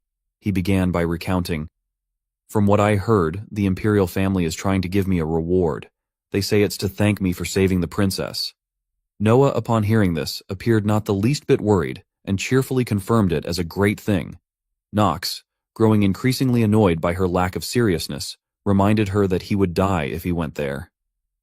He recalled that no member of his black family had ever survived leaving the capital. Noah, upon hearing Knox's story, casually responded, "Yeah, that's probably the case," while cheerfully eating a sweet treat. Oblivious to Knox's unease, enraged, Knox snatched the cake from Noah's hand, holding it high so she couldn't reach it. He asked her why she could eat cake so casually at this moment. Noah, crying, begged Knox to return the cake. Knox, feeling helpless and sighing, admitted he really needed her help. He suggested, "Just one word from you, and the princess won't bother me anymore." Noah understood his intention, but emphasized that he might not receive the reward. She believed that if he accomplished something noteworthy, he deserved a reward. Knox wanted a reward but thought, not receiving the reward would be better than taking it and coming back as just a head. And he didn't know how things became so complicated. Noah suddenly thought of something odd and told Knox, "Magic is really developed these days, so any lost limbs can be put back together really quickly. I'm not sure if that also works for heads though." It was unclear whether she was serious or joking. Knox, infuriated, clenched his fists and asked, "Are you really saying that to your student?" Noah had another intention. "In that case, if there was a way for you to get the reward and return from Talonfeather safely, what would you do?" Knox replied, "There's no way a solution like that exists." After saying this, she took out the crystal ball, which we already know Knox used previously. "The crystal that Noah gave me. It's a type of long-distance communication tool. Unlike normal artifacts, it's a tool where mana can be infused into it and transferred over to the other side." Knox then directed his gaze towards Louis, confident that even the prince couldn't mess with the leader of Eldane and one of the four sages. Louis, on the other hand, only glared at Knox and cursed him internally, not daring to threaten him openly. Knox, seeing his expression, couldn't help but grin, thinking that Noah was rarely as useful as she was at this moment. Noah, through the crystal, indicated that she could hear what he was saying and instructed Knox to tone it down. She then threatened Knox with a calculating look, saying that if she didn't help him, everything bad that happened afterward would be his fault. Knox, feeling intimidated, reluctantly turned away and admitted he needed her help. Prince Louis, exhausted after the battle with Knox, had his armor nearly cracked and dented. Louis, trying to speak with a respectful tone and no longer arrogant, called out to Dean Noah, "This was a misunderstanding. If I had known he was a precious student to you, I wouldn't have done anything like this." Noah, upon hearing this, corrected his manner of address with a terrifying look and told him not to act as if they were familiar. She emphasized, "I was close to your father, not you. You're not my student yet either." She then scolded him as a child. Frightened by Noah's scolding, Louis quickly showed remorse, saying, "I'm sorry, what should I do to appease your anger?" Noah coldly instructed him to beg and apologize to Knox for the humiliation he caused. She would forgive Louis if he did so. Knox, somewhat surprised by what she was doing, found it beyond his expectations. Louis, though very angry inside, didn't dare to anger Noah further and managed to mutter, "I'm sorry." Knox took advantage of the situation, showing no humility, and said, "Your Highness, I'll let this go with a generous and magnanimous heart." Noah, impressed by Knox's response, thought his expression was excellent. Noah then decided to leave and told them both, "I'll be watching this fight, so I hope you guys finish it up fair and square. I want this barrier to be dispelled too." Louis, begrudgingly agreeing to her demand, deactivated the item and put it away. As the shield was gradually removed, Knox's figure vanished, and he charged towards Louis with terrifying speed. Before Louis could finish his sentence, Knox's figure appeared right behind him with a serious face. Immediately, Knox struck Louis's neck with his sword's tail, causing him to collapse unconscious onto the battlefield. As Louis lay on the ground, the shield was completely removed, and the audience was stunned, unable to comprehend what had happened, seeing only Knox standing next to the unconscious Louis. After a few seconds of silence, the stands erupted into chaos. The spectators were enraged that Knox dared to humiliate the prince, and were in disbelief that he had truly lost. Princess Penelope, witnessing the match, was also shocked by what she saw. Her voice trembled in disbelief that Knox had actually defeated Prince Louis, a member of the royal family fully equipped, and she couldn't understand how Knox had accomplished this. Echidna, standing beside her, could not contain her astonishment and exclaimed with a focused gaze at Knox, wondering if he had 2 lives to dare such a feat. The princess was still in shock and told Echidna that she couldn't believe he could do that just with guts. He must have some kind of hidden card. The princess was filled with doubt, thinking that the authority of the Dark family could influence even this place, the Arkheim Empire. That's impossible. That means he must have something else he's counting on. And the image of a powerful woman appeared in her mind, making her feel she was on the right track. She then firmly told Echidna that she would get Knox at any cost. Despite her hatred for Knox, Echidna had to admit that Knox von Reinhofer's abilities were the real deal after witnessing his overwhelming power. Back in the forest and during the admission ceremony, Knox displayed his superior abilities in front of everyone present, and no one could deny that. Moreover, with this fight, we now know that he has no intention of joining Prince Louis. Hearing this good news, the princess smiled gently, but then turned to Echidna with a serious face, urging that they needed to do something immediately. Seeing the princess's serious expression, Echidna began to worry and wanted to know what the princess was thinking. The princess, with a mysterious look, leaned in close to Echidna and whispered what she was planning. Upon hearing the entire plan, Echidna was shocked and asked the princess if she was sure she wanted to do that. Meanwhile, the royal servants and soldiers were in a panic, rushing down to the arena to check on Prince Louis after Knox knocked him out. The captain urged the soldiers to move Prince Louis to the infirmary immediately. He must not suffer any after effects. On the maid's side, the head butler sternly instructed them that they must not tell anyone anything they had seen today. While the servants continued to call out, hoping for their prince to wake up, Princess Penelope remained on the grandstand, watching with a satisfied and calculating smile. As for Knox, he gradually slipped away from the crowd to avoid trouble, while the soldiers and servants below the stage were trying to assess the prince's condition, repeatedly calling out, "Prince Louis." As night fell, at the residence where Knox was staying, he sat on his bed, lost in thought. He held his forehead, sighing, thinking that he had almost gotten into serious trouble. He recalled the scene during his duel with Louis and thought, the prince is a total lunatic, and that might be the reason he's a bad ending maker for a reason. Ignoring the mad Louis, Knox focused on the item he successfully activated. He reached for the magic orb, feeling pleased, thinking, this really is her item. It's very useful. It'll be pretty useful not just in the first half but even towards the middle and later halves. Holding the orb, which was emanating strong magic, Knox admitted that it was easier for him to deal with the prince because of this. He then sighed and assured himself that he wouldn't even dare to dream of being this lucky again next time, breaking the quiet moment. Someone knocked on Nox's door. Hearing the knock, Nox became instantly alert. He cursed under his breath, thinking, "That fucking prince, is he already here for revenge?" This thought irritated him. As he was being disturbed during his rest, he grabbed his sword and walked towards the door. Standing behind the door, he loudly asked who was outside. Echidna and the princess spoke up, with Echidna saying that the princess would like to meet with him alone. Nox was startled and surprised to hear Echidna's voice, not expecting it to be her and thinking it was the crazy prince instead. He hesitated and nervously asked if they wanted to meet him now. Echidna seriously replied that yes, they wanted to meet immediately. Behind the door, Nox felt uneasy about this. However, he decided to meet them and opened the door to let them in. The princess facing him said nothing, but a moment later, with an arrogant attitude, she walked past him, leaving Nox confused about this princess. Echidna, however, did not follow them. She stood by the entrance. Growing impatient, Nox asked the princess why she wanted to meet him. "If you're here to interrogate me about my fight with Prince Louis, I have already settled that matter." The princess removed her hood and smiled cunningly, denying that she wanted to talk about that, and telling Nox that he didn't need to pretend to be stupid anymore. Nox, still calm, asked what the princess meant by that. The princess smiled and narrowed her eyes, but her smile was suspicious, and she suddenly asked Nox, "Can you imagine me and my brother sitting down at the dining table together?" Nox didn't know how to respond to that and remained silent. Seeing that Nox said nothing, the princess asked him to sit down so they could continue talking, as it seemed she had much to say to him. After sitting down, Nox, with a cold expression, reminded her that it was getting late, and that there would be better times for them to speak again.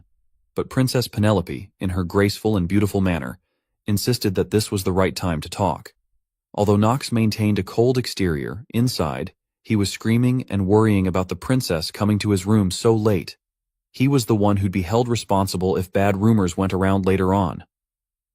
Princess Penelope seemed to read Nox's mind and asked if he was worried about rumors. Nox didn't want to deny it. He admitted that was true. "The fact that you're in the room where a member of a dark family is staying is problematic." However, the princess had something dubious in mind, and she believed that they shared the same thoughts. Hearing her suggestive words left Nox puzzled, and she didn't hide it, admitting that this was what she wanted to happen. "A scandal will definitely take place. That's why she came here." Nox, hearing this, was shocked and thought, "What is she talking about? Explain yourself properly. You crazy bitch." However, outwardly, he remained cold and asked her to clarify. Princess Penelope, calm, opened her enchanting golden eyes wide, looked directly at Nox, and declared, "I need you to marry me." Everyone was shocked, as the princess had taken the initiative to propose to Nox, her beauty making it impossible for anyone to refuse. The answer wasn't revealed, and the scene shifted to a completely different place. A blood moon appeared in the dark and eerie sky. The red moonlight filtered through a small crack in the wall. In a large hall with a conference table, 4 people were present. Luna was there, asking about the situation. "So, is it true that our incredible new recruit is heading for the Ark River?"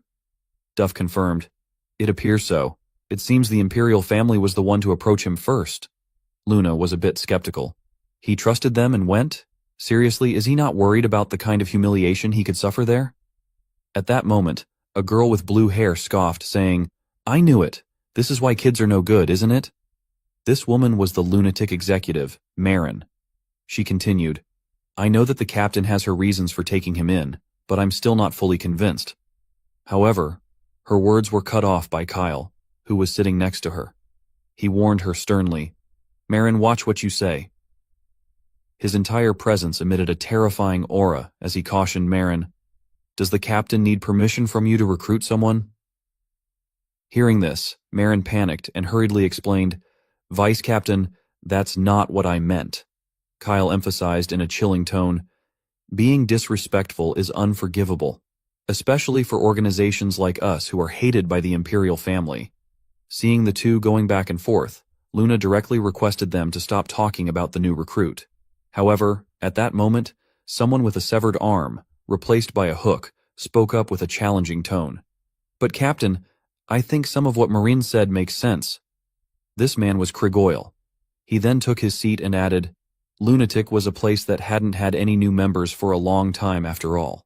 He then asked Luna, Why have you suddenly decided to recruit someone new?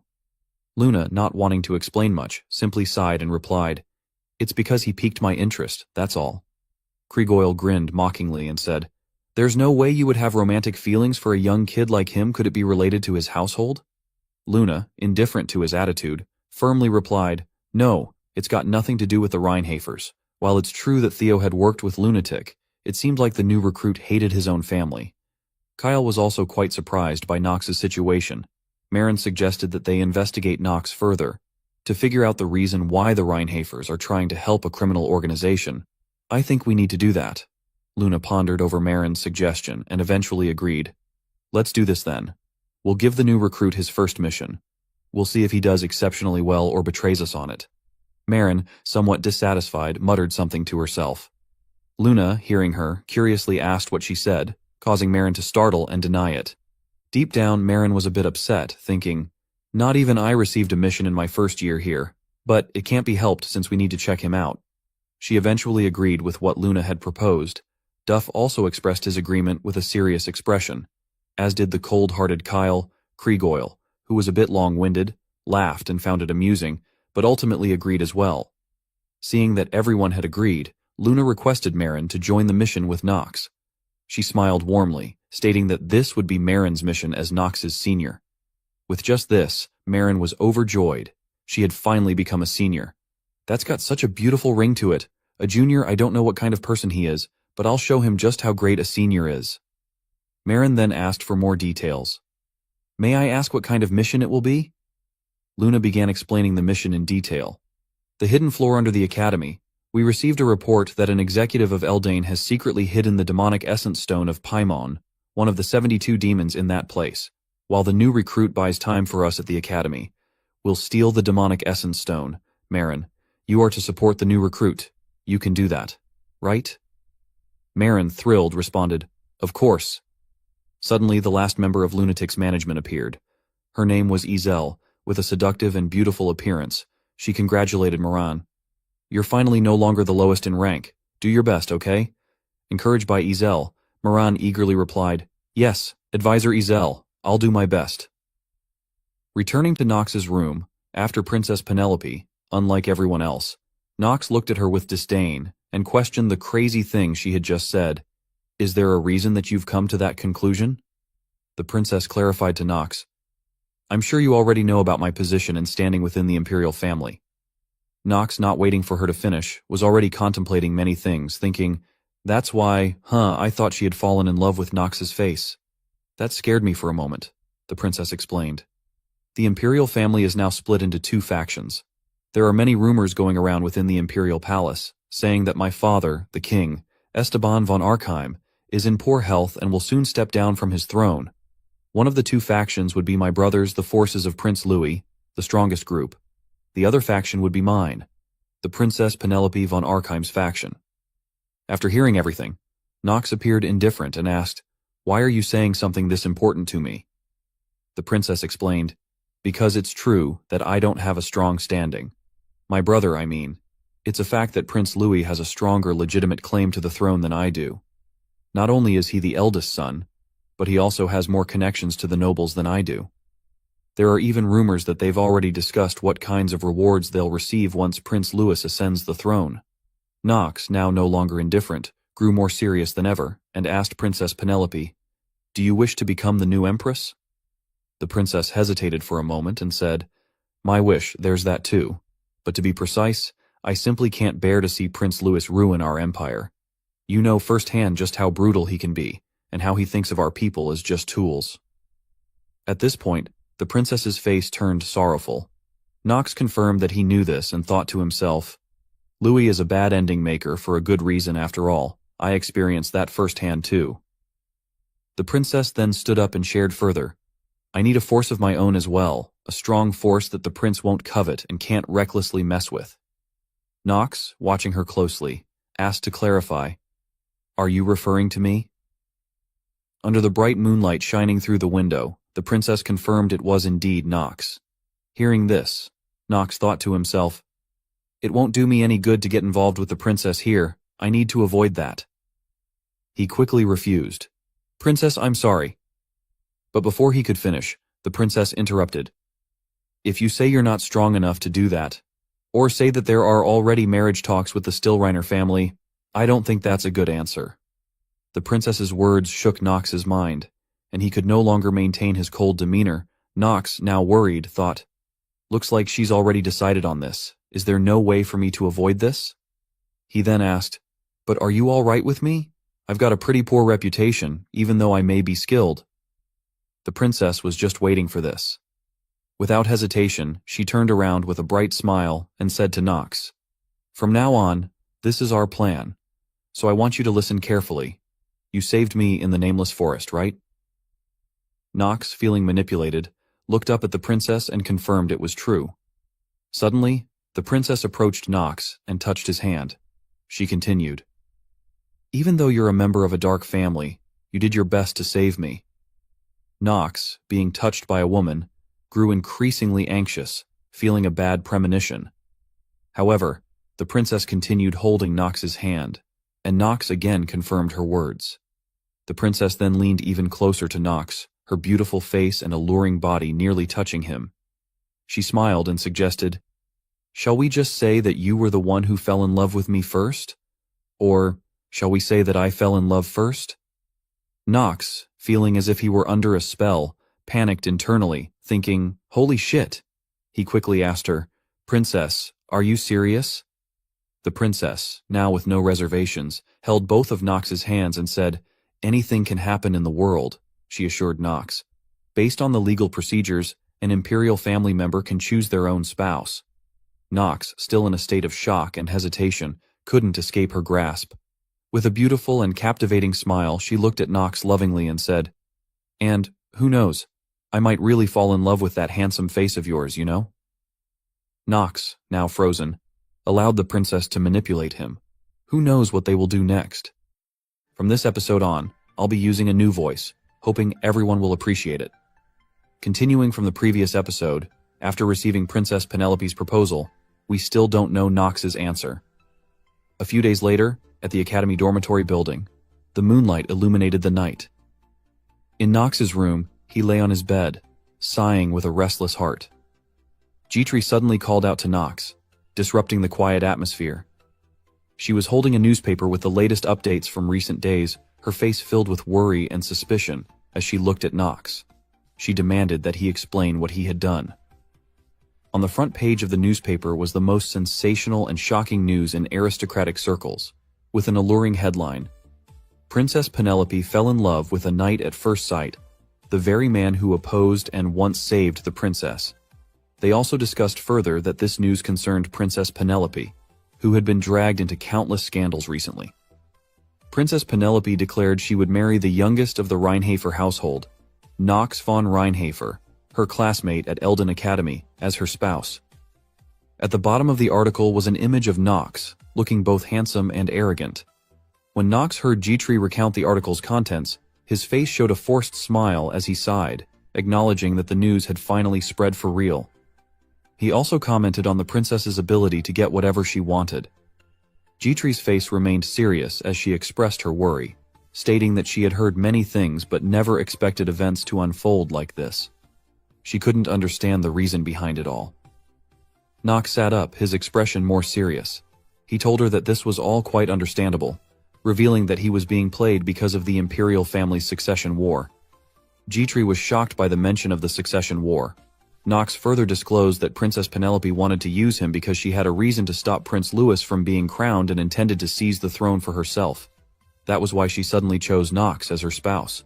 Upon hearing this, Jitri began connecting the dots.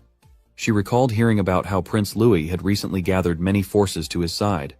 However, the Reinhafer household was a dark family, and Jitri hadn't expected the princess to work with Knox's family.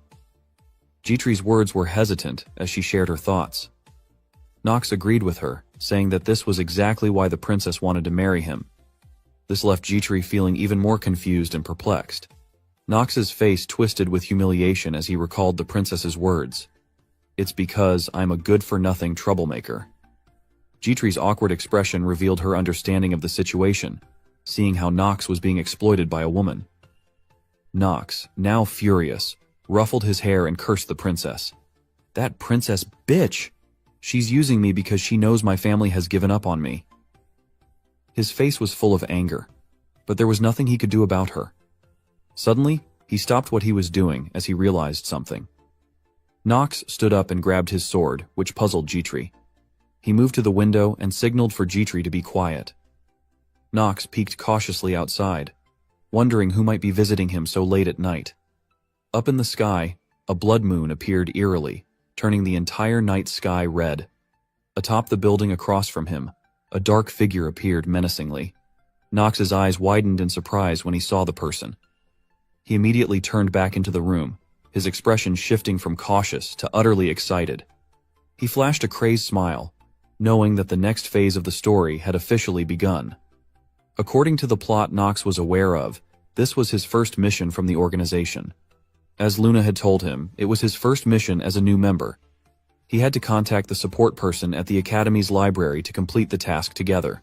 His partner was Marin, who had now appeared, filling Nox with excitement. Jitri, still confused, was full of questions as she approached the window to check the situation with growing concern. In contrast, Nox was still buzzing with excitement about the new developments in the story and the increasing pace he needed to keep up with. On the roof of the building opposite, Marin was trying to conceal her presence, unaware that Nox had already detected her. She used binoculars to observe Nox, and after a while she admitted that he was indeed very handsome, just as the rumors suggested. However, she didn't think much of Nox just because of his looks. She considered him merely a child and thought, he looks too sick to be acknowledged by Miss Luna. A moment later, Marin flashed a sinister smile and muttered to herself, "It can't be helped. I'll have to confirm it myself, to see if he can become the new face of Lunatic." The scene shifts to the Eldon Academy library, where Nox is present, looking for a few books to read. Behind him is a familiar face, Echidna, known for her loyalty to Princess Penelope. Surprisingly, Echidna is acting like a servant, carrying all the books Nox has selected. As Nox flips through one of the books, he grumbles about how Professor Ras left him with this boring task, and then disappeared. Frustrated, he slams the book shut, feeling something off about the situation. Earlier, Professor Ras, with a suspicious look, had told Nox that he urgently needed to find the dean, and then handed him a tall stack of books, apologizing as he said, "Nox, I'll leave the cleanup of this place to you." Ras quickly left, leaving Nox annoyed and displeased. Back in the present, Nox, his expression dark, curses the professor, calling him a bastard. Echidna intervenes, stopping him, and demands that he shouldn't speak recklessly about a professor. Angry, Nox snaps back, asking, "Do you understand the difficulties of a graduate student?" Taken aback, Echidna struggles to respond. Still frustrated, Nox complains that being the #1 apprentice is more troublesome than he imagined, telling her to just shut up and be quiet. Understanding Nox's mood, Echidna falls silent. After a while, as they continue Ras's assigned tasks in the library, Echidna suddenly interrupts the silence, calling for Nox. Irritated, Nox warns her, "If you're going to say something useless, then I'm going to have to pass." Echidna quickly denies this, admitting that they don't like each other, though her tone softens slightly. Unbothered, Nox coldly tells her to reflect on her own actions. Echidna, feeling guilty, clears her throat, her eyes hesitant, and suddenly apologizes to Nox about what happened with the princess, admitting that she won't ask him to understand. Nox, suspicious of Echidna's sudden change, asks why she's acting this way and questions her intentions. Echidna shifts to the main point, sternly asking Nox about rumors regarding his engagement. She doubts that the princess announced she would marry Nox just to make him miserable. Nox, realizing Echidna is talking about his marriage to the princess, is a little surprised, though still confused about why she's apologizing. Echidna explains, "It's simple. I'm not asking you, a member of the Dark family, to support our side. I just want to tell you that the princess is not that kind of person." Her face is full of sadness. Hearing Echidna's sincerity, Nox is surprised, though his usual unserious demeanor remains. He silently acknowledges that Echidna really cherishes the princess. In his mind, he complains that more trouble is probably coming his way, thinking, "A character that's different from what I've experienced many times in the game. Am I feeling frustrated, excited, or empathetic as a gamer?" He quickly dismisses the thought, clenching his fist and resolving to forget about it.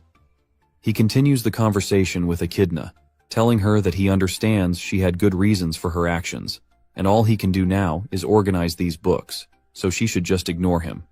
His ambiguous words seem like a subtle acceptance of her apology, which reassures Echidna. She smiles, grateful that Nox no longer holds a grudge over being used, and she thanks him sincerely. Nox, no longer speaking with bitterness, smiles back and says, "Just act like you normally do. Don't say something embarrassing like that." He then resumes his task, but as he places a book on the shelf, it emits a red, blood-like energy. Nox senses it immediately, realizing it's a message from the lunatic organization. Looking at the book's cover, he deciphers the message. Marin, contact complete. Mission delivered. Nox hadn't expected them to contact him this way. He tells Echidna that he has something to check, and she agrees not to interfere with whatever he needs to do. Nox leaves the library and heads to a quiet, secluded spot. There, he opens the book, revealing ancient characters. The message is clear. A demon sealed on the night of slaughter, Paimon's demonic essence stone, is hidden beneath the academy. Your task is to steal it, along with the academy's internal structure information, and trap as many faculty members as possible. This is Nox's mission. Understanding the task, Nox smiles with excitement, realizing, it's finally started, Inner Lunatic. This is the first Nox episode of this hellish game. The scene shifts to the academy dormitory. Emma, Talia's maid, stands behind her, worried. Talia, for some unknown reason, has been wrapped up in layers of clothing. Emma tries to ask if Talia is all right, explaining that Talia has been acting this way for 2 days now, and she's concerned about her health. Talia remains silent, offering no response. Emma watched Talia's figure, and silently realized that Talia's current condition was likely due to the recent news about Nox. She wondered to herself, how could Master Nox be involved with the princess? No matter how handsome he is, no one would have expected her to choose someone from the Dark family as her spouse. Moreover, if the patriarch who adores his daughter finds out about it, he'll definitely kill Master Nox. If something goes wrong, it could lead to disharmony between the two families. At this moment, Emma tried to persuade Talia, hoping she would stop her current actions. Suddenly, Talia stood up straight, throwing off the blanket that had been covering her, her face filled with anger. Emma, worried about Talia's unusual behavior, called out to her. Talia got off the bed and approached Emma. With a lifeless expression and a chilling voice, Talia called Emma's name. The eerie way she was called made Emma tremble as she stammered a response. In her mind, Emma thought, Talia is so scary. Suddenly Talia gave a twisted, dark smile and declared, I've become an adult today. Emma stood frozen, both frightened and confused by Talia's proclamation. Talia knows that it's possible for what's mine to be stolen, she continued, and what father said in the past was right. One must become strong so that no one can take what belongs to them. Talia's eyes had completely changed, taking on the look of a villain, and she laughed unconsciously in a terrifying manner. Meanwhile, Emma was speechless after hearing Talia's confession, unable to understand what was happening or why Talia was saying such things. Talia then lifted her gaze to Emma and asked if she agreed with her decision, but Emma still couldn't utter a word, remaining silent. Talia's expression grew increasingly terrifying, and the atmosphere in the room became more tense and ominous. Inwardly, Emma prayed for Nox's fate, hoping he could run as far away as possible to avoid being caught by Talia. Switching back to Nox's mission, we learn more details. The task involves Archduke Paimon, the figure responsible for the Night of Slaughter, which killed Nox's mother in the past, and the being who reversed Noah's time, turning her into a child. Nox's first objective is to kill him. Of course, it's impossible for me to kill him with just my own strength, Nox thought. The only fortunate thing here is that I can randomly increase my stats by being in the Ark River. As soon as Nox touched the water in the Ark River, a notification appeared, informing him that he had discovered a hidden piece and entered the Ark River. After absorbing the river's water for a while, another notification revealed that his stats had increased by 2 points, both of which were added to his mana. However, that wasn't all. Nox began reading some ancient language, and shortly after the system announced that a hidden piece had been activated, and Nox had obtained the dragon's tongue, the language of a lost ancient magic. Inwardly, Nox mused, "If I weren't involved in marriage talks with the princess, this would have been a good harvest." Suddenly a voice spoke behind Nox, with a woman remarking that he had arrived just in time. She thought he might have gotten lost. Behind him stood Marin, a member of Lunatic, who would accompany him on this mission. Nox turned and asked if she was indeed Marin, to which she confirmed, reminding him that her code name was Marin. With a slightly arrogant tone, Marin told Nox, "You're speaking a little too casually. Listen up, I'm your senior and your archer. Got that?" Nox's expression remained unchanged as he countered Marin's attempt to assert dominance. Actually, he thought, Marin is one of the more troublesome characters within Lunatic. At 17 years old, Nox's element is water, and he's an official member of Lunatic. Her positive traits include being cheerful, having strong desires, solid trust, rare mana sensitivity, and genius-level archery skills. On the negative side, she's quick to judge others, has an inferiority complex, is young but bossy, and suffers from motion sickness. Her stats are Stamina 12, Mana 12, Luck 6, Will 13, and Charm 20, with skills such as arrow adjustment, auto-targeting, and water shot. There was one thing about her that Nox absolutely hated within the inner workings of Lunatic, that darn young but bossy trait. Sure enough, Marin immediately displayed this trait, bossily telling Nox, "You're my junior from now on, so you must speak to me with respect." Without hesitation, Nox responded with attitude, calling her so bossy. Marin was furious when she heard Nox accuse her of being bossy. She screamed in rage, denying that trait in herself. Pointing at Nox, she cursed, "This world has just gone to shit." Nox, unfazed, responded indifferently, "It seems you have a habit of being long-winded and talking nonsense." Marin didn't listen to him, jumping down and continuing her arrogance. She flashed a smug smile and demanded that Nox show her respect because she had joined Lunatic several years before he did. And she was also 2 years older than him. Nox, showing no concern, reminded her that he had heard her rambling about that before. He then asked her, "So, what exactly do you get from a good-for-nothing like me showing you respect?" Marin was flustered because Nox wasn't intimidated by her and even challenged her. She threatened him, saying that Lunatic had rules, but before she could finish, Nox signaled her to stop. "People are coming. Let's go to the hideout first."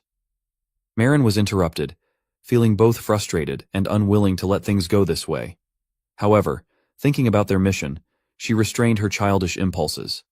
She pulled out a scroll containing the mission information for Nox and told him that she would let him off this time for the sake of the mission.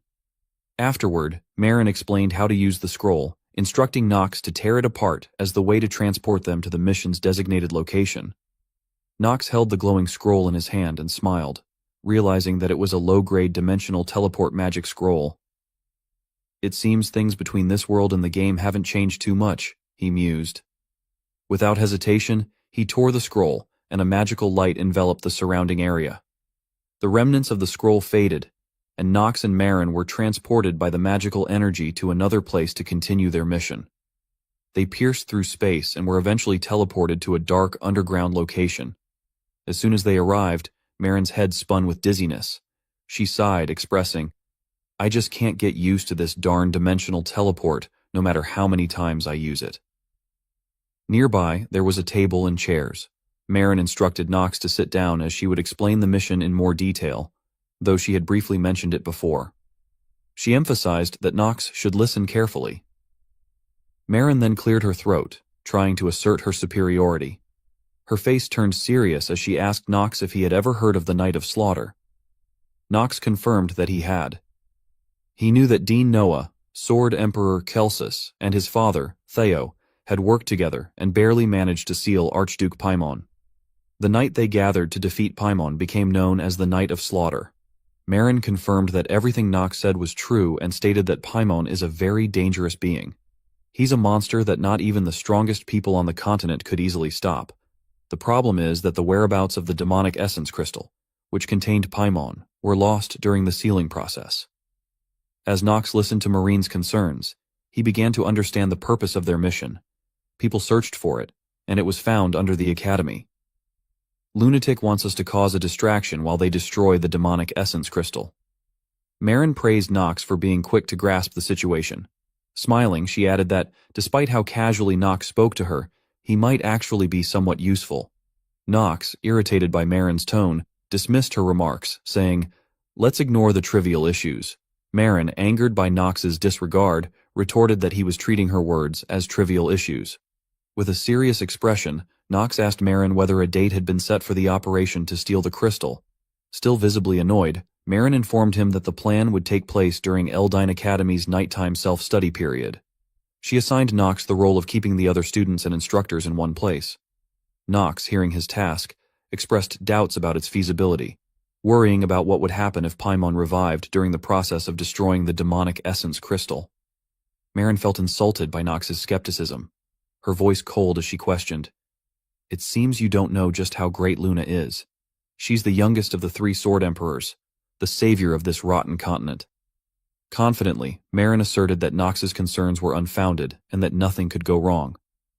After finishing her declaration, she smiled smugly to herself, while Nox, exasperated by her arrogance, thought, "It'd be best if things could go according to what Marin said, but there's no way that will happen." He recalled the unfolding story. This episode is the one where Paimon revives. While he's not at full strength, even a small mistake will completely destroy the academy and everything nearby. This is the first chapter of the main episode, known as The Night of Labyrinth and Slaughter. Thus, Nox must act as both the protagonist and the villain simultaneously in order to save the other characters. Nox constantly reminds himself to stay cautious and focused on this mission. After a moment of deliberation, Nox speaks up, expressing his desire to hear more details about the plan from Marin. The scene shifts to a gloomy, dusty place, seemingly an underground chamber, covered with tree roots and spider webs. A figure gradually steps into the center of the chamber, where a flash of light suddenly appears. The source of the light is a magical orb, reflecting a blurry image of a mysterious individual. It is none other than Rick, Eleanor's servant. He appears before the magical orb with ill intent. Speaking to someone on the other side of the orb, Rick says, "All preparations are already complete. Archduke, all that's left is for you to raze everything on Earth to the ground like you did in the past." At that moment, the magical orb suddenly emits a dense, dark aura, forming the shape of a demonic face. A sinister voice emanates from it, praising Rick. That sounds good. While it'd be tough to achieve a complete revival because of those cursed rats, this much should be enough. The demon remembers that the person before him is Rick, and Rick shows respect and joy at being remembered by the demon. From the orb, the terrifying eye of the demon appears, and he promises Rick, if this succeeds, Rick will be able to become a true demon instead of just remaining as a demonic human. The demon hopes Rick won't disappoint him. Hearing that he will become a true demon, Rick's face turns dark and terrifying, and he smiles with delight at the upcoming deeds he will commit. The scene shifts back to Nox, who is now in a lecture hall surrounded by female students. Nox feels confused, unsure how to handle the situation in front of him. Eleanor stands behind him, looking at him with disdain. It's unclear what they were discussing, but Princess Penelope and Talia are now facing each other, the atmosphere becoming suffocating as the 2 rivals confront one another. The princess's face remains calm and unaffected, but opposite her, Talia's face has darkened, losing its usual innocent and cheerful expression. Penelope speaks first, apologizing to Talia for taking her fiancé and hoping that Talia would understand. However, Penelope's attitude shows no real remorse. She smiles confidently, saying, "Humans can't just control their emotions as they wish." Her words make the situation even worse. Nox, standing nearby, begins to sweat and reminds the princess to be careful. He then turns to Talia, calling her name when he notices she hasn't said a word. Suddenly, she stops being silent and starts laughing maniacally, as if the beast within her has finally awakened. Seeing her savage expression and wild laughter, Nox is horrified. His whole body trembles as he curses under his breath, "Holy shit!" Nox realizes he forgot to consider how Talia would react. Now, Talia's face is no longer gloomy but fearsome. with her red eyes radiating murderous intent as she stares directly at the woman trying to steal her husband. Caught between the two women, Knox feels powerless, unsure of what to do. He sighs, complaining to himself, "How did things get like this?" The chatter of other students shatters the tense atmosphere. One of them gossips, asking the others if they've heard about the latest news, and they all gather around a bulletin board. One student mentions the news about the top 7 students with the best scores. Another chimes in, saying they've also heard about the nighttime self-study period and how extra points are given later on. Another student complains, "I could have made it if I did a little better." Someone else disagrees, stating, "Definitely not," and insists he didn't even make it to the middle of the pack. Others agree, knowing the nobles took up all the top spots from the beginning. A student wearing glasses asserts, "Commoners like us can't become one of the top 7 students, even with good grades." The others nod, complaining that nobles only care about their own family members, even though they always preach fairness. They begin questioning, what's the difference between this place and the outside world? They all know what the higher-ups are thinking. A nearby girl quietly asks a boy next to her about the identity of the person who chose the 7 students and what criteria were used. The boy doesn't know, but guesses that grades were a major factor.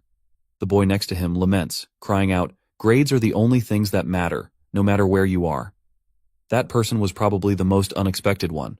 The person they're referring to is none other than Knox.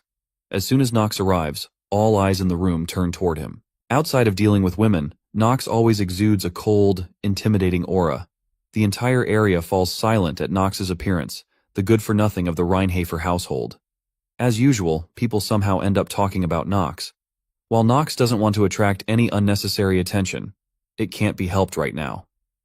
The thing he must pay attention to at this moment is the newbie killer. When it comes to clearing the Paimon episode, the most important thing is your grades.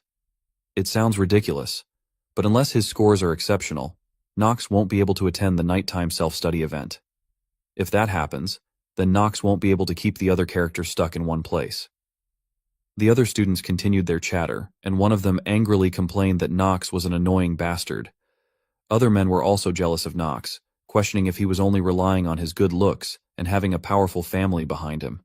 They didn't want to admit it, but it was true. The student, hearing his friends agree with this, became enraged and shouted at them, "He's the enemy of all men. Don't take his side." Other nearby students approached, saying that the guy was an idiot, and asked if he hadn't heard about the recent rumors surrounding Knox. The student stepped closer and warned him that Knox had become the princess's spouse, and he might die if he gets on his nerves. The student, upon hearing this, was frightened and panicked.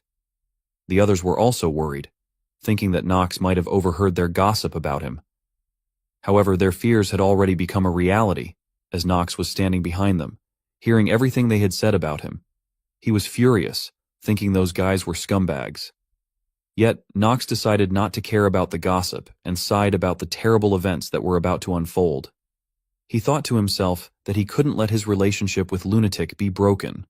Whatever the case, they were the rope Knox would use to escape the Reincarnated household. What was certain was that Knox had to stop Paimon from reviving on the last day of the 7 days of nighttime self-study. After a while, Knox stood in front of the notice board, his face showing confusion because he had forgotten to check who was ranked under him. The funny thing was, Knox was on the list, and not only that, he was at the top. The second place was Leon von Marvis, followed by Penelope von Arkheim, Talia von Stillreiner, Echidna von Janos, Eleanor de Rivellin, and finally Iana von Sader. Knox wasn't just caught up in this situation, but now he was also facing 2 women, who were staring each other down in a tense standoff. Knox wondered if this situation was the kind that happens in dramas. The confrontation between the ex-girlfriend and the current girlfriend? Damn it. This is the worst situation, and what's worse is that I didn't even do anything wrong. Talia, facing the arrogant princess, glared at her with fiery eyes and spoke, saying she understood what the princess was saying but that she wouldn't give up. She declared, "It might be rude of me to say this, but Knox is a really good person, so she can understand why Penelope likes him." Penelope remained unfazed, smiling brightly and thanking Talia for understanding. But at that moment, Talia's smile stopped. Her voice turned cold and threatening as she made it clear to the princess that she hoped Penelope didn't think she would back down that easily. Talia's firm stance made the princess stop smiling, and Echidna, standing behind, could sense the situation was becoming increasingly awkward. Talia continued, asserting that winning holds special meaning in the Stillreiner household, and that applies to people as well. Despite Talia's determination, the princess remained unshaken, offering a sweet smile and wishing Talia good luck.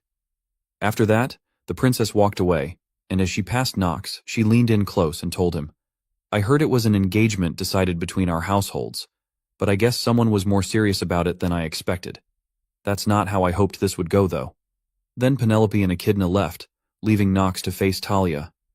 At that moment, something caught Nox's attention. He looked outside and saw a red mana swirling like smoke, and within that, smoke was a message that only Nox seemed to recognize. The short message read, "Hideout. Plan to explain more details of the operation. Gather quickly." After receiving the message, Nox immediately left and soon arrived at a secret underground hideout of the lunatic organization. Marin appeared above, calling him a newbie, and stared at him with a look that suggested she didn't have good intentions. She jumped down and began questioning Nox. "What have you done for there to be news of you becoming the princess's spouse? Are you out of your mind?" Nox avoided Marin's gaze, replying, "You heard, huh? To be honest, I don't know what's happening either. It seems the princess is trying to use me as a card to keep the prince in check." Nox's explanation didn't satisfy Marin, who, enraged, asked him if he thought she had called him here to hear something so obvious. Nox, unwilling to continue arguing, tried to change the subject and asked her to talk about the mission. But Marin wouldn't let it go. She yelled at him, demanding that Nox explain everything that was going on. She declared that she was also someone who looked after Captain Luna. Pointing at him, she accused, "I can't accept someone like you when you don't even know who you are." Nox calmly explained, asserting that this was something already decided by the higher-ups. However, Marin refused to accept that. She arrogantly claimed, "It's up to me to decide how I judge my junior." Immediately afterward, she drew the bow from her back and declared, "I need to know whether Nox deserves to join the lunatic or if he will betray us." Faced with Marin's challenge, Nox let out an irritated sigh. Although he didn't want to fight, he was forced to prove himself in front of this troublesome woman.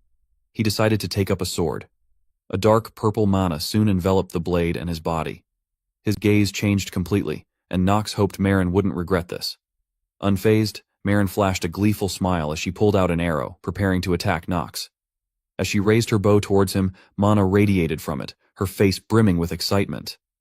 She also hoped Nox wouldn't regret his decision to face her. As soon as the arrow was released, it shot straight toward Nox. He quickly blocked it with his sword. But the battle wasn't over yet. In an instant, Marin appeared at his right side with incredible speed, her bow drawn and aimed at his flank. Her movement was so fast that Nox had to reassess this woman. Marin, with a smug smile, declared, "She'll go easy on Nox, so make sure Nox don't die." Facing Marin's arrogance, Nox smirked with confidence as she fired an arrow imbued with water elemental power toward him. The arrow shot forward like a rushing torrent. Nox, confronted by its gale-like speed, kept his composure, dodging swiftly and silently, noting that Marin's pride wasn't baseless. It had reason. She is a descendant of one of the lost races of legend, the marine race. She's inherited their blood, and the power of her water shot is unfathomable. Even Luna, the captain of Lunatic, wouldn't be able to completely stop that attack. Faced with Marin's inherent strength, Nox's acting genius trait was activated intensely. At the same time, he moved, dodging her successive attacks. Inside, he felt a tinge of regret, thinking he might have provoked her too much, leading to this precarious situation. However, he can't gain her trust with his current abilities, and there's a large chance that this episode will end in catastrophe. As the situation grew increasingly dire, Nox still motivated himself, affirming that he must achieve a clear victory. His gaze became more serious than ever, locking onto the opponent before him. Nox swung his sword downward, his entire body beginning to emit a dark mana, intent on proving his own strength. Marin observed him. Her actions paused as she assessed that Nox might have received the captain's acknowledgement, but he is still the lowest ranked. Growing angrier, Marin questioned him, challenging his attitude toward her, a senior figure, and demanded that he explain his relationship with Princess Penelope. Her face darkened with anger as she demanded further that Nox clarify the events surrounding him. After a barrage of questions, Marin fell silent, launching a fresh assault against Nox with a fiercer force than before, her water-based power filling the entire chamber. She continued to press Nox, suspicious and unconvinced that everything related to him was mere coincidence. Despite her anger and accusations, Nox maintained a calm demeanor, saying that she just doesn't want to believe what he says. If that's the case, then there's no need for him to explain. Nox's indifference fueled Marin's rage. She clenched her teeth, drawing her bow at him, determined to see how long he could maintain that lofty attitude. As each arrow was released, Nox found himself engulfed by a raging flood, a massive wave crashing down upon him. Encased within a globe of water, Nox's eyes remained steady. He then looked directly at Marin, asking her, "Do you think a little trick like this will work on me?" With those words, he swung his sword at the water globe, slashing it apart until it shattered into fragments. Immediately, the scattered droplets evaporated, blanketing the area around him in a dense mist. Undeterred, Marin swiftly moved behind Nox, leaping forward with a gleeful smile, admitting she didn't expect that attack to affect him, but simply wanted a soft opening for the battle. Finishing her sentence, she released an arrow with overwhelming force, aiming straight at him from behind. Realizing the arrow was coming, Nox quickly activated the skill, Hour of the Genius. In that instant, everything around him seemed to halt. A notification followed, stating, "Your sense of time has slowed down." The skill affected the arrow's speed drastically, allowing Nox to dodge it effortlessly. However, he doesn't really want to reveal what he is capable of yet, but it can't be helped. As Hour of the Genius expired, time resumed its normal flow, and Marin's arrow missed Nox, flying past him. Marin was left in shock, unable to believe it. There's less than a 10-meter distance between us, and he was able to dodge that? While Marin was still reeling, Nox, with a fearsome expression, showed no hesitation, channeling dark energy into his sword as he prepared for his counterattack. The next second, Nox's eyes flashed as he swung his sword downwards. A wave of dark mana surged forward from the blade, shattering Marin's water barrier before advancing and enveloping her body. Her entire figure was now submerged in the water she had summoned, intertwined with Nox's dark power. The two opposing forces collided, creating a massive vortex that engulfed Marin. It seemed as though Nox had successfully overpowered her. Beads of sweat formed on his face, revealing the strain his attack had taken on him. But within the mist, Marin's faint silhouette emerged, her voice ringing out in disbelief as she questioned the terrifying strength Nox displayed, asserting, "That's not the kind of strength that a 15-year-old can possess."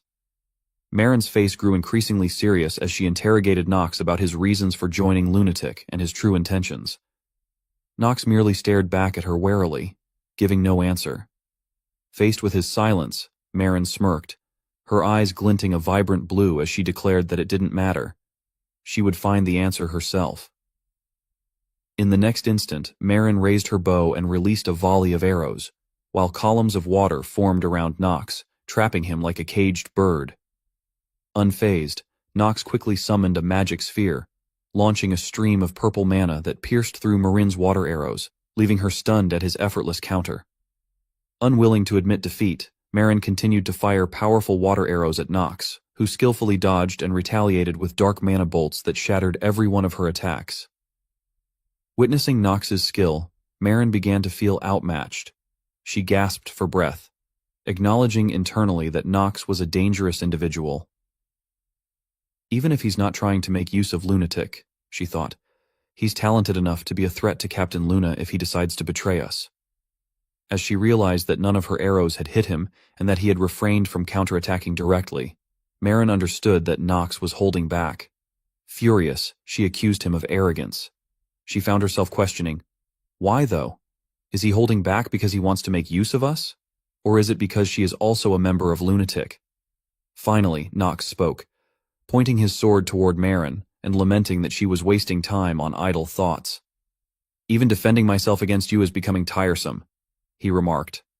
Enraged by his criticism, Marin realized he was mocking her, making a fool of his superior.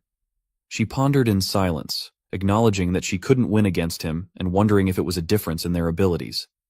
Clenching her fists in frustration, she reaffirmed to herself that she would never lose as long as she didn't give up. Yet her thoughts began to spiral, casting Nox as a significant threat. Every member of Lunatic might end up being taken down if Nox is allowed to survive. Resolute, Marin called out in a low voice. Nox von Reinhofer, I can't acknowledge you as one of Lunatic's members. You're exceptional, but I can't discern the intentions behind your actions. So, I will follow the regulations of Lunatic and dispose of you as a dangerous individual. With that declaration, Marin unleashed a new technique, different from any other arrow she had fired. It held an immense power that caused the entire area around her to tremble. Seeing this formidable attack, Nox hesitated slightly. He realized it was the secret technique of the Marine race, water shot. He knew that if he were hit by it in his current state, it would be fatal, and he wasn't confident he could dodge it. He found himself at a loss for what to do. Without hesitation, Marin launched the arrow. The immense power radiated a brilliant light, barreling straight toward Nox. He had no time to respond when, suddenly, another sword appeared, striking the arrow and knocking it off course. Confused, Marin tried to comprehend what had happened. Suddenly, a voice echoed, chastising her. Marin, what do you think you're doing? The voice belonged to Luna, who stood above on the balcony, questioning Marin loudly and reminding her that she had instructed her to execute the mission with her junior. Luna's furious gaze bore into Marin as she demanded to know if killing Nox was part of her orders. Both Nox and Marin turned their eyes toward Luna. Marin's face paled in fear, and she addressed her as Captain. Nox, with courtesy, greeted Captain Luna as well. But Luna did not spare Nox either. She demanded that both of them explain clearly what had transpired, warning that failure to do so would result in punishment. Her gaze held no hint of leniency. When neither of them responded, Luna's tone grew harsher as she repeated her question, demanding an explanation from Marin. Luna then jumped down, approaching Marin directly. With a stern voice, she reminded her that her mission was to work with the newbie to draw the attention of the Academy's staff and students. Luna's eyes stared intently at Marin, confirming to her that she never told Marin to do anything like this. Facing Luna's anger, Marin trembled, her eyes not daring to look directly at Luna. Marin immediately apologized for her actions and explained that she only wanted to confirm if Nox was loyal to the organization. Hearing this, Luna voiced her disapproval of Marin's independent actions, stating that it was her role as the captain to handle matters like these, not Marin's. Luna then picked up a dagger with intricate carvings, raising it in front of Marin and scolding her, demanding she take a closer look. The blade was chipped even though the trajectory of the attack was off. With that much power, Marin must have been trying to kill Nox. Luna asked Marin once more if that was indeed her intent. Marin, with a remorseful expression, lowered her head in silence. Luna then glanced over at Nox, acknowledging that she understood Marin's reasoning, and she also agreed that Nox hasn't shown them much yet. However, her gaze quickly turned angry again as she looked back at Marine. Luna asserted that Marine had crossed the line here. There is only one situation where a member would be allowed to kill another. She was sure Marine remembered that clearly. Marine then responded, confirming that the exception was if someone betrayed the organization.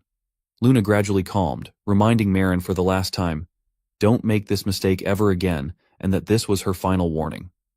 Luna then turned back to Nox, calling him the newcomer and reminding him that he also needed to remember this rule. Nox didn't hesitate and immediately confirmed that he would remember it well. Marin's gaze still avoided the two of them.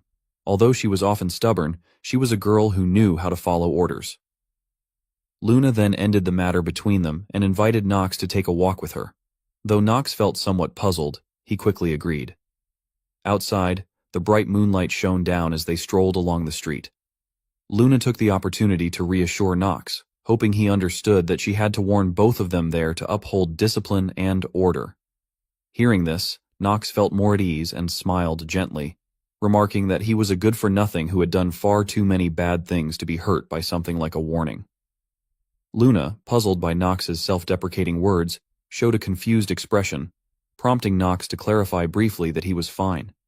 Besides, Nox mentioned that Marin probably didn't feel like he was trustworthy. Luna, familiar with Marin's true nature, tried to explain to Nox, saying she's not usually like this. It's hard for Luna to tell Nox the details, but there's a reason for her behavior, so she hoped he would be understanding. Luna then gave a sly smile and reminded Nox that he still owed her a life. That arrow from Marin, if Nox had been hit by it, he would have surely died. Nox fully understood the arrow's immense power, but he didn't want to admit it, and instead smiled, suggesting that Luna was exaggerating. Luna, surprised, questioned why Nox didn't seem more shocked by its power. Nox calmly explained that his way of life had led him to near-death experiences so many times that it felt normal to him. Luna, entertained by his words, gave a light laugh, calling his life dull and suggesting that it might be why Marin disliked him. Suddenly, Luna's expression grew serious, as though she had something on her mind. She revisited the earlier incident, saying that it was all because of that one arrow, making Nox puzzled by the underlying reason. Luna elaborated, stating that the reason Marin was able to join Lunatic was due to just one arrow. The destructiveness of that arrow, which she takes a long time to prepare, is on a completely different level. It's so powerful that even Luna couldn't block it completely head-on. Hearing Luna's confirmation, Nox felt more assured in his suspicions, and understood why his sword was destroyed. However, as he pieced things together, Nox found it even stranger. If Marin possessed such strength, why did she not appear in the Nox episode? Luna then revealed a bit more to Nox, explaining that Marin is the final descendant of the marine race, able to control both water and bows to their utmost limits. That's how she could wield such a powerful arrow. At this point, Luna hesitated and fell silent, her unusual demeanor catching Nox's attention and making him slightly suspicious. Having knowledge of the subject, Nox commented that the marine race, they were a special race among those that had disappeared. They appeared in the inner lunatic backstories, but they've never appeared in the Nox episode. Nox quickly dismissed the story, stroking his chin with a confident smile and declaring to Luna that the next time he fights her, he won't give her any time to use her arrow. Hearing Nox's scheme, Luna couldn't help but laugh and called him a little rascal. She then pointed at his forehead, urging him not to even think about engaging Marin in battle again. She knew how dangerous Marin could be if she went on a rampage. She had already told Nox just now, but he really could have died. Nox, startled by her touch on his forehead, took a step back, then adjusted his hair and gave a slight smile in acknowledgement of Luna's reminder. The moment after, Nox quickly changed the subject, commenting on the vastness of the surrounding area. Seeing his indifferent attitude, Luna sighed in exasperation, but in Nox's mind, he was smirking, already planning to exploit Marin, knowing she had a deadly attack he could leverage in the future. Afterward, the two continued strolling, and suddenly Luna called out to Nox, noting that he was quite powerful. Nox couldn't understand why Luna was bringing this up. Luna seriously pointed out that Nox was able to subdue Marin once before Marin went on a rampage. Furthermore, he was cold and rational enough to eliminate his enemy without hesitation. Hearing this, Nox smirked teasingly and asked why Luna was flattering him. At this point, Luna's expression changed completely. She asked Nox for a favor and directly stated that he could kill Marin if he thought she would go berserk during a mission. Luna asserted that only Nox could do this job. Feeling her trust in him, Nox's face gradually turned serious as everything ominous in the shadows began to emerge. The scene then shifted to the lecture hall. The lecturer, a man with a long mustache, was instructing the students, explaining that they can only become a great knight or mage by unleashing their upper energy core, central energy core, and lower energy core. However, he also emphasized in a stern tone that while it's important to be talented, in the end, only those who work hard will succeed at unleashing them. The atmosphere in the class was quiet as everyone listened attentively, though there were two students with unresolved issues between them. Since the class began, Talia's gaze hadn't left Nox. She stared intensely at him from behind, making him feel uneasy and distracted. Nox found himself in a difficult position, unsure of what he had done wrong, only hoping Talia would give him a chance to explain everything that had happened between him and the princess. At this time, Princess Penelope, seated beside Nox, always wore a gentle smile. Noticing Nox's uncomfortable expression, she turned to ask him kindly how he was doing. Deep in thought, Nox was startled by her voice and complained that she shouldn't scare him like that. Inwardly, he was shouting at himself, thinking he shouldn't be sitting next to the princess. Yet, Nox had no choice. As before class, Princess Penelope had privately informed him that they were engaged, stating, "If they don't sit together, then others will get suspicious of us." Feeling helpless, Nox resigned himself to her wishes, reminding himself that he needed to keep personal and professional matters separate. She is the princess of a country. Penelope, seeing Nox's absent-minded demeanor, chuckled with satisfaction, evaluating that the current situation was quite favorable. At least Prince Louis won't be able to kill Nox easily now that I've chosen him as her spouse. Back in the lecture hall, Nox, feeling deeply unsettled, didn't know what to do other than sigh at his current predicament. Meanwhile, Talia's jealous gaze continued to bore into him and Penelope. Princess Penelope also noticed Talia's stare, and as their eyes met, Talia quickly looked away, hiding her feelings. Just then, another girl moved down toward Nox from above. This new presence caught Nox's attention, and he turned to ask her name. Before him stood a beautiful girl with long purple hair and a gentle expression. She shyly introduced herself as Iana von Sater. Hearing the name, Nox immediately recognized her, knowing that Iana von Sater is the next head of the succubus Sater household. They were renowned for their ability to drain a man's essence using the skill, charm, and for amplifying their own strength or that of others. Fully aware of who she was, Nox replied coldly and indifferently turned away, his dismissive attitude surprising and flustering Iana. In front of Nox was Leon, who showed little interest in his surroundings, sighing out of boredom with the lecture. He was weary, even during self-study, and the thought of more classes in the evening, after the afternoon sessions, made him even more exhausted.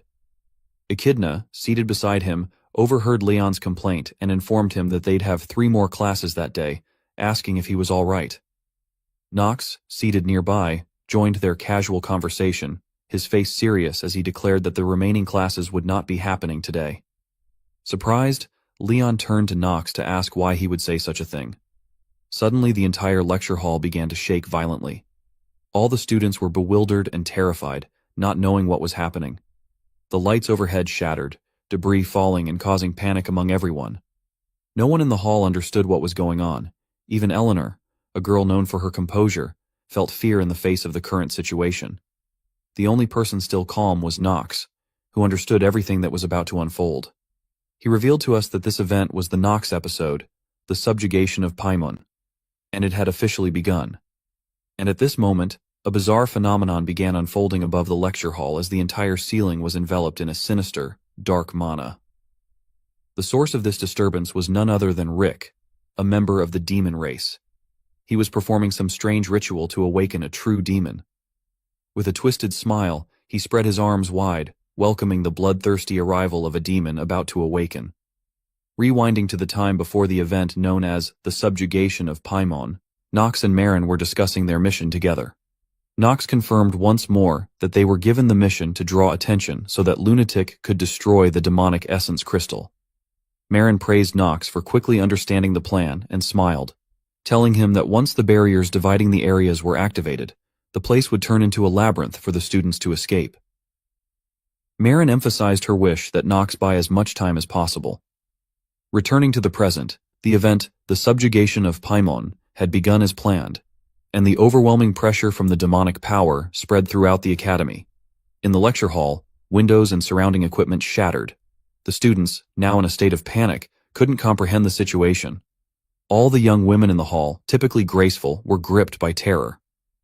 Assessing the situation, Nox acknowledged that Marin was handling her role well. He reminded himself that he needed to buy as much time as possible, because his goal was clear. At that moment, Leon also warned that staying any longer would be dangerous. He noted that he had discovered 2 spells in effect. There are 2 spells active right now. The first is a dimensional barrier that cuts us off from the outside and keeps us trapped here. The second is a layer transformation spell that randomly alters the floors of this building, in order to escape from here. Hearing Leon's detailed explanation, Nox frowned, realizing Leon had picked up on everything quickly. Playing along, Nox feigned ignorance and confirmed with Leon that they needed to handle the layer transformation spell first. Princess Penelope agreed that this was the right course, adding that it was impossible to destroy the barrier in their current state. Iana, standing nearby with a timid demeanor, nodded hesitantly in agreement, observing, "This seems to be the type of layer-transforming magic that's most commonly used on buildings." Seeing Iana's presence, Nox was slightly surprised, since, according to the storyline, Iana wasn't supposed to interfere with this particular incident involving Nox. He questioned to himself, why is she constantly trying to interfere? With a sigh, he considered that the storyline might have changed. Taking on a leader's stance, Nox acknowledged Leon's statement, saying, "They need to destroy the magic." The group was shocked at his direct approach, but Nox reaffirmed his intent, adding that this was what he wanted, because the spells have an obvious goal. He looked toward Talia, gently explaining that it wasn't surprising she hadn't figured it out, as she hated thinking after all. Continuing, Nox explained that if they either fulfilled that goal or destroyed the spells by force, they would be able to escape. Talia, hearing this, was visibly baffled, only nodding absent-mindedly as smoke practically poured from her head in confusion. Leon joined in, adding, "Basically, there's a high chance that any powerful attacks we throw at this magic will be dispelled." Nox then took charge, guiding the group's actions. He instructed, "We need to first check the condition of this building. Let's split into 2 teams, inspect its condition, and then regroup in exactly 1 hour." While Nox successfully led the students to buy as much time as possible for Marin to fulfill her mission, Marin, somewhere else, was moving swiftly. She silently acknowledged to herself, "Nox von Reinhofer. He's indeed competent. It's no wonder he could defeat me." She was impressed by his calmness, despite the large-scale magic, and his ability to earn the others' trust. Hidden, Marin watched the students' actions from above. With agility and skill, she descended onto the top of a statue and mused, "Is it finally time for the first attempt of the second area's labyrinth?" She named the labyrinth of Dreams and Delusions. An illusion spell, it used spilled imp blood to steal the minds of travelers and show them the sweetest dreams. Not even the clear-headed students of Eldine would be able to withstand this easily. She thought, since I poured out that much blood, it should buy us at least an hour. She needs the newbie to get through this somehow, though. Suddenly, Marin's eyes widened as she noticed something unexpected. The labyrinth she had created not only sent the weaker students into illusions, but also left Nox unconscious on the ground. This astonished Marin. That's not how it was supposed to go. Her magic should have been at a level that he could resist. Disturbed by this anomaly, she realized it was a major problem, and decided she would have to intervene directly. Elsewhere, high above the academy, Luna appeared, her red eyes glowing as she looked down upon the scene. She ordered Duff to begin the plan. Duff obeyed and used magic to transport both of them directly into the academy's main hall. Duff felt a bit uneasy, knowing their threat was none other than Noah von Trinity, a formidable opponent. Luna was fully aware of this, yet continued her dangerous mission undeterred. After moving through several locations within the academy, they finally reached their intended destination. Upon entering the chamber, a magical barrier guarding an important area became apparent. Luna ignored the barrier entirely, charging straight through it and shattering it with ease. Inside, the room was cloaked in a frigid atmosphere, encased in ice and snow.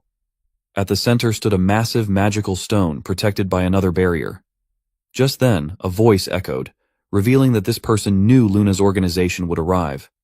Noah herself appeared, expressing her anticipation for this event and claiming she had prepared for their arrival. She referred to her opponent's identity as the Captain of Lunatic and also one of the 3 new Sword Emperors. Luna, the last successor of the lunar swordsmanship.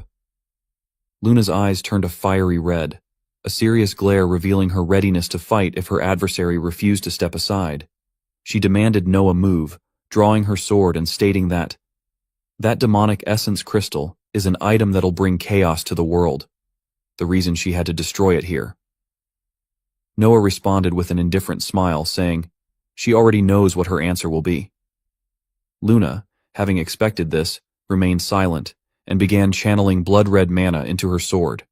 In the next moment, she lunged at Noah with an intense attack, her slash powerful enough to shatter anything in its path. However, Noah vanished from that spot, and snowflakes began to fall slowly, filling the room.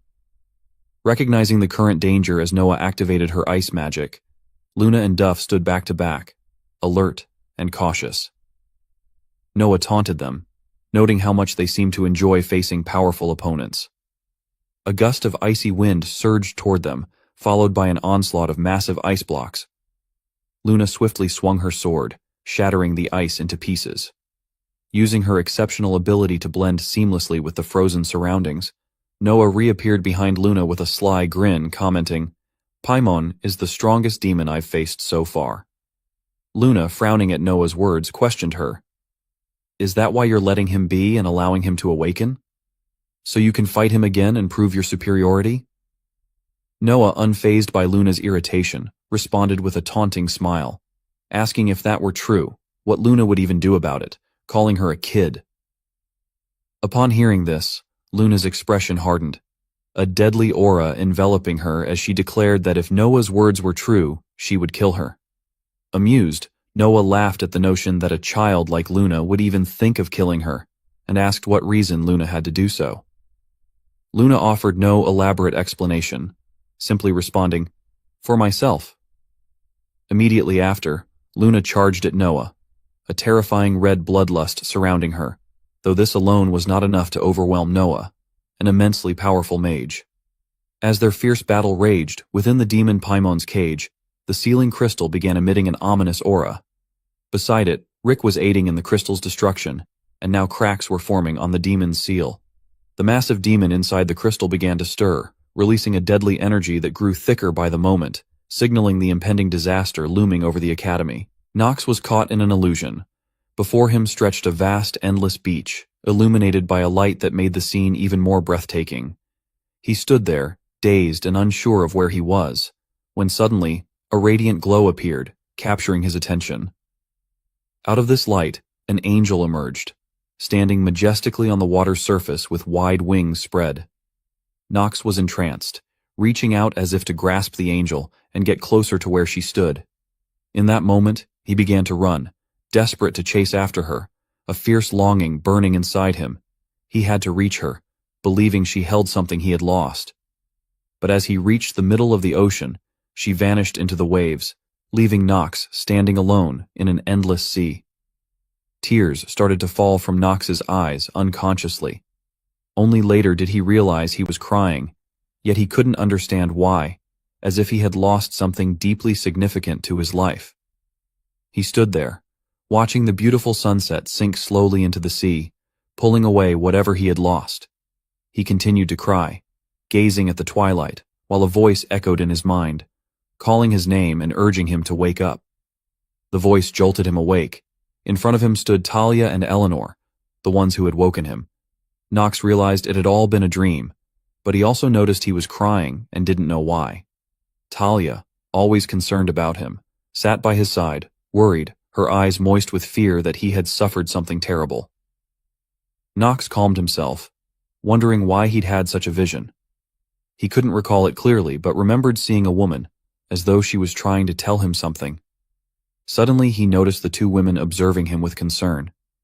He stood and told them he had shown them a pitiful side of himself, and he hoped they would forget what they'd seen. Then he urged the two to keep moving. He didn't allow himself to dwell on these thoughts, refocusing on their current predicament. He knew that although the second labyrinth wasn't too dangerous, he couldn't afford to drag things out. With that, the group ventured deeper into the labyrinth, greeted by a horde of monsters. Each member possessed exceptional abilities from the academy, and Nox led them as their captain. Talia, wielding her fire mana, cloaked her sword and delivered sharp strikes at the monsters blocking their path. Leon, a dark family prodigy, summoned skeletons and commanded them to charge at a stone golem ahead.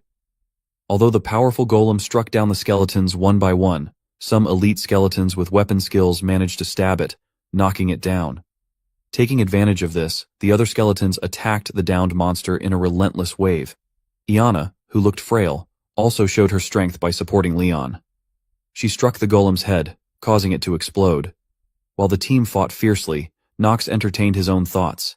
He hadn't forgotten his mission to delay the group's progress. He only attacked superficially, holding back his true power. He even playfully tripped Echidna, apologizing and claiming it was an accident. Echidna was visibly annoyed but couldn't retaliate given the situation. After some time, they defeated all the monsters in the second labyrinth. Leon was exhausted, panting heavily and visibly drained. Iana, equally weary, had sweat pouring down her face, evidence of the grueling battle. Princess Penelope worriedly checked on Leon to see if he could continue, and Iana explained that Leon was overexerted because she wasn't strong enough, forcing him to fight on her behalf. Feeling guilty and anxious, Iana glanced at Nox, asking him how he was holding up. Nox acted arrogantly and responded that he was just fine, asking her not to compare him to weaklings. Standing nearby, Eleanor laughed and teased him, saying, "It hasn't even been 3 hours since they saw Nox crying, so there's no need for him to act tough in front of them." Princess Penelope, hearing this, immediately spoke up to defend her fiancé, aiming her words at Eleanor, telling her, "You can't talk like that to my future husband." Eleanor, warned, paused for a moment and then gave a pleasant smile, politely asking the princess to forgive her for speaking to Nox. Nox, standing beside them and hearing the exchange between the women as they taunted each other, could only remain silent and feel helpless. Echidna interrupted their conversation, asking what they thought awaited them in the third labyrinth. She was quite worried, since the second labyrinth had already been so challenging. At that moment, Nox returned to his arrogant demeanor and replied that no one knew anything. And in his mind, he thought, it's finally his turn to play his part. He knew that the third labyrinth's boss monster was the labyrinth's flower, and that monster was Nox himself. His eyes glinted dangerously, eagerly anticipating welcoming his friends. Back in the dungeon, where the evil demon Paimon was sealed, the demon was slowly awakening after Rick's interference. Rick smiled and greeted him, calling him Lord Paimon. Just then, from the magic communication orb, Prince Louis's image appeared, asking if Rick could hear him. Rick confirmed that their story's course was stable and that he could hear him clearly. He then reported that everything is going well, there's nothing to be concerned about. Louis smiled with excitement and instructed Rick to make sure everything goes smoothly. This is a rare chance for him to become a hero. Hearing this, Rick confirmed his understanding and assured that he'd handle everything. As soon as the transmission ended, Rick smirked and muttered that the prince was a fool. He wanted to defeat the revived Paimon and become a hero from that victory. Rick couldn't believe Louis thought he could defeat a demon just because they'd be weak right after reviving. Not that Rick cared, as it all worked in his favor.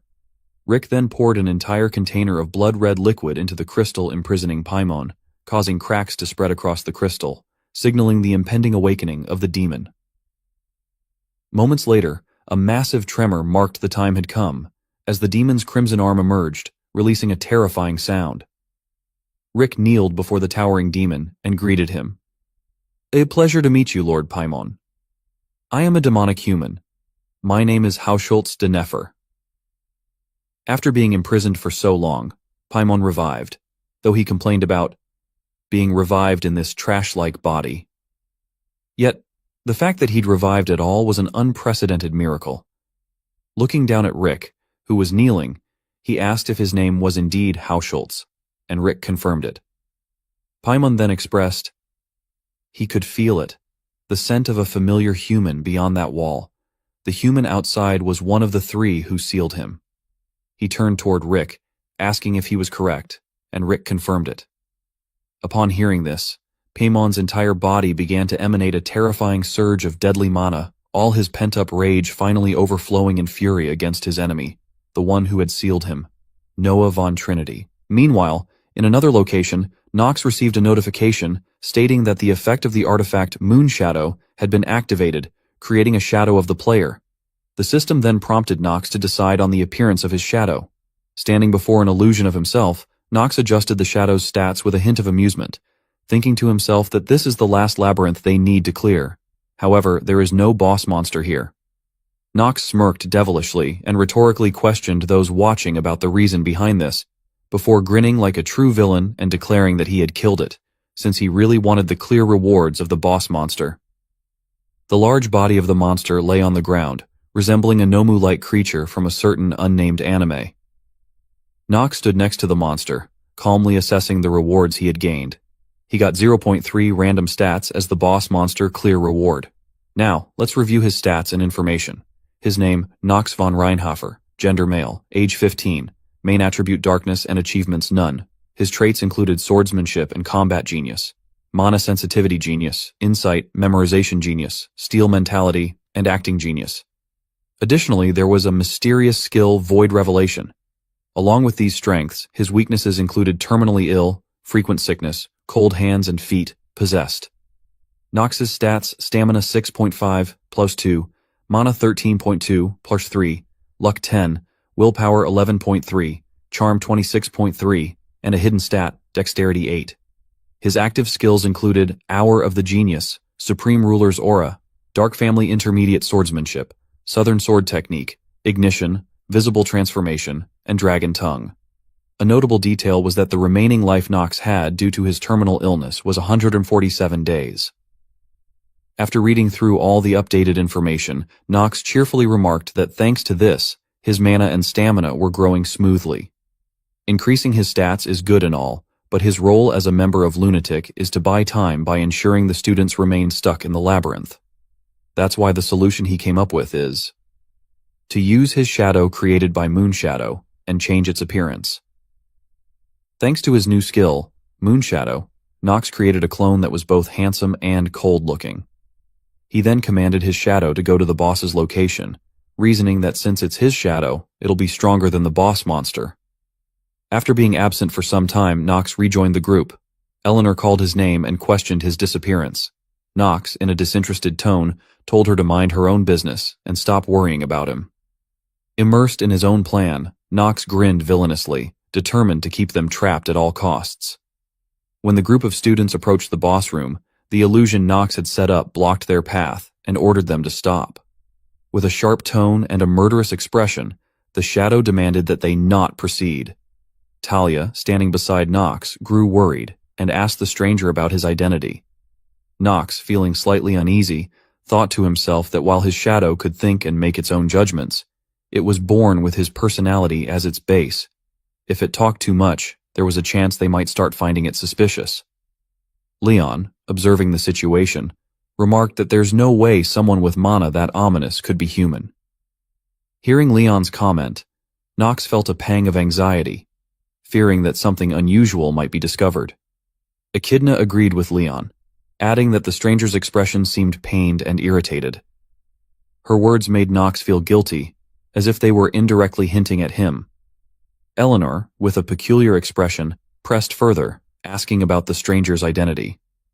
The shadow introduced itself as Shane, a mage that roams from place to place. He claimed that he had coincidentally been in the area and got caught up in the magic that was activated. Eleanor blushed slightly and stared suspiciously at Shane, remarking that something about him felt odd, and she found him strangely familiar. Sensing the growing instability of the situation, Nox decided that Shane's chatter was both excessive and unnecessary.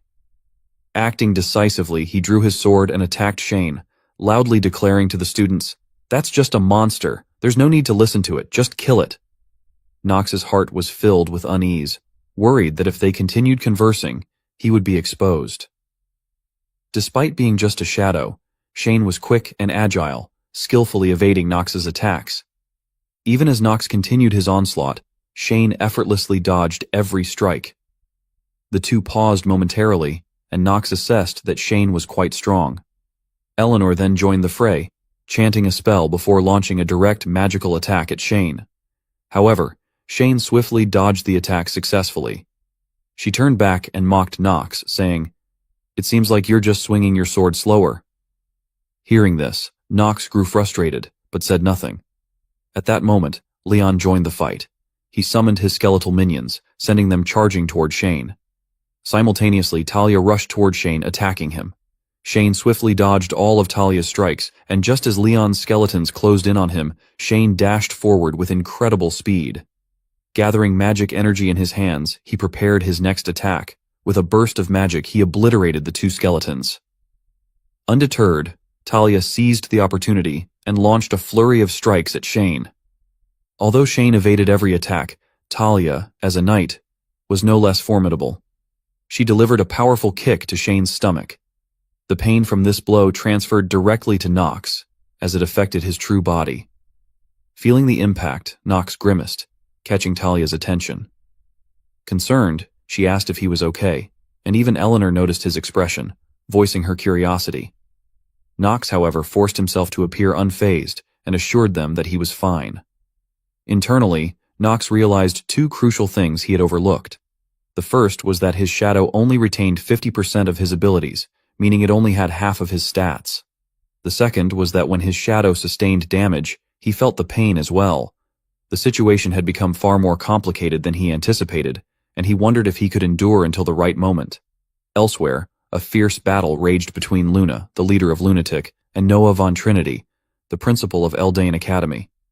Despite the looming danger, the two continued their duel until an explosion erupted from the sealed area of the demon Paimon. Both of them halted their fight, sensing an ominous aura awakening. The creature emanated a deathly presence, its hateful gaze fixed on them. Realizing the worst had happened, Luna gritted her teeth in anger, turning to Noah and accusing her. "You've ruined everything. Do you not care about saving mankind?" Without waiting for a response, Luna raised her sword high, unleashing a surge of crimson mana. Noah, standing beside her, realized Luna had been holding back the entire time. Inwardly, Noah thought of the countless times she had destroyed similar threats, noting, "But there's only one way to destroy the demonic essence crystal of a demon archduke, and that's to defeat the demon when it revives." However, she hadn't expected it to revive so quickly. Witnessing Luna's unleashed power, Noah acknowledged her talent and resolved to use her true strength to deal with Paimon. Luna, focusing all her power, delivered a powerful slash at the newly awakened demon, Paimon. At the same time, Noah used her frost magic to freeze Paimon's lower body, immobilizing it and leaving it vulnerable to Luna's strike. The combined forces of their attacks directly hit Paimon, yet the demon remained unscathed. Its calm expression betrayed no concern as it shattered Noah's ice effortlessly. Scoffing, Paimon remarked, "A witch who's lost her powers and some little girl cannot hope to stop me." Channeling an enormous amount of dark magic, he declared, "If that's all, then you'll all die here." Immediately, the orb of magic in his hands exploded, sending shockwaves throughout the room. Back with Knox and the students, they were coordinating attacks against Shane. Since Knox's shadow only retained 50% of his power, Shane found himself overwhelmed and gradually worn down by the students' relentless assaults. Meanwhile, Leon unleashed his magic, commanding all his skeletons to attack Shane continuously. He declared, "Those who possess such ominous magic will not be allowed to pass. I will deal with Shane here." Watching Leon relish his apparent victory over Shane, Knox thought to himself that Leon was an arrogant fool. Yet, inwardly, Knox felt a strange excitement at finally cornering Shane. Determined to end the current stalemate, Knox decided to finish Shane off, reasoning that Shane had already bought him enough time. Suddenly, the entire floor of the academy began to crack. The tremors caused by Paimon's awakening spread destruction across the area like a massive earthquake. Knox grew uneasy, unsure of what was happening. The other students felt the same, their confusion mounting as the cracks deepened. Amid the chaos, the tremors caused a massive fissure to form, and Eleanor was caught off guard. She let out a scream as she fell into the crevice. The students above could do nothing but call her name in despair, unsure of how to save her. At that moment, a swift figure leaped across the falling rocks, moving toward Eleanor. She had her eyes tightly shut, awaiting her fate with no idea what to do. Fortunately for her, Shane came to her rescue. Opening her eyes, she found herself in Shane's arms as he gently asked if she was all right. Blushing and at a loss for words, Eleanor looked at Shane with admiration. She hesitantly asked why he saved her, but Shane, true to his reserved and stoic nature, didn't reply. Instead, he swiftly carried her to a safer area beyond the landslide zone. Once they were safe, Shane set her down, carefully asking if she was hurt. Eleanor, usually composed and cold, felt her defenses crumble under his kind words. Her gaze grew even softer, realizing she might be falling for this side of Knox, a version she had never seen before. Watching this romantic scene unfold, Knox couldn't hide his irritation. Cursing under his breath, he wondered, is it the remnants of Yu Chan, the soul who possessed me, that saved her? Sighing, he admitted that Shane was still a part of him but found him utterly lame. Shaking off his annoyance, Knox turned his focus to the dire situation. A massive fissure had split the academy, and from the darkness within, an ominous energy emanated. His suspicions solidified. The source of this chaos and overwhelming power was none other than the archdemon, Paimon. Realizing the danger, Nox quickly headed toward the place where Paimon had been sealed. The students nearby couldn't stop him, but Talia, worried, called out, asking where he was going. Drawing his sword, Nox muttered to himself, "Things are completely screwed. Where did it all go wrong? If we don't stop Paimon, that monster, it'll be the end of us." Meanwhile, in a devastated chamber where the battle raged on, Paimon's magical outburst had flattened everything. Luna, though heavily injured, managed to pull herself out of the rubble. Scanning the area, she noticed Duff pinned under a massive rock. Rushing to his side, she anxiously asked if he was all right. Still alive but struggling, Duff stammered that he was fine and urged her to focus on killing the archdemon. Grinding her teeth in anger, Luna turned to Noah, demanding an explanation for everything happening. Dusting herself off, Noah called Luna a little girl, chiding her for being distracted at such a critical time. She questioned if Luna truly wanted to divide her attention now. Paimon approached them, his sinister presence growing even more intimidating. Noah unleashed all her remaining power, freezing the air around her with icy mana. Luna observed her carefully, noting, even though she's acting calm, Noah's mana reserves are nearly depleted. She might only be able to use her strongest spell twice more. Gripping her sword tightly, Luna reflected, "I'm no better off. I've already used my lunar sword art twice." Paimon sneered at their weakness, his aura growing more oppressive. Mocking them, he declared he would still toy with them before ending it all. He gestured toward the academy and asked if the people there were their students. Realizing his malicious intent, both Luna and Noah tensed. Noah remarked that Paimon had grown even filthier and more vulgar since their last encounter. Paimon, angered by her disdain, unleashed a frightening burst of power, demanding they witness the futility of humanity and her inability to challenge him. He gathered energy into a devastating attack, aiming it at the academy. Luna, panicking, jumped to intercept the blast, but Paimon blocked her, forcing her to defend against his relentless assault. Taking advantage of the distraction, Noah slipped behind Paimon and summoned a magical barrier to halt his attack, but Paimon smirked. It was all part of his plan. As Noah strained to hold back his energy, Paimon charged through the barrier, shattering it and striking her directly. The blow left Noah coughing up blood. In her injured state, memories of her tragic past resurfaced. She recalled her childhood trauma, her village engulfed in flames, people fleeing in terror, and her parents escaping the blaze without her. Left behind, she cried out for them, but no one came back. That pain echoed through her present despair as she muttered, "I don't want to lose anyone ever again. I gained this strength, so I wouldn't have to lose anything." Thrown backward and gravely wounded, Noah gritted her teeth in frustration. She couldn't defeat this demon, but Luna refused to give up. Summoning all her remaining strength, she dashed toward Paimon's magical attack, determined to stop it. Noah, watching helplessly, thought it was too late. No one could stop him now. Suddenly, a streak of violet light sliced through the magical orb, detonating it before it could reach the academy. Standing before the explosion, Luna was shocked to see a new figure had joined the fray. Noah, equally stunned, tried to comprehend what had just happened. Emerging from the shadows with a cold, commanding presence was Nox. Fixing his gaze on Noah, he asked, "Dean, are you going to give up here again? If you, who've already lost your family, now lose your students, you'll have nothing left." Noah's eyes widened in disbelief as Nox stepped forward. She wondered how he knew about her past. With a serious expression and his sword drawn, Nox declared, "I, Nox von Reinhofer, swear upon the long-standing tradition of the Black Sword. Here, I shall slay Paimon."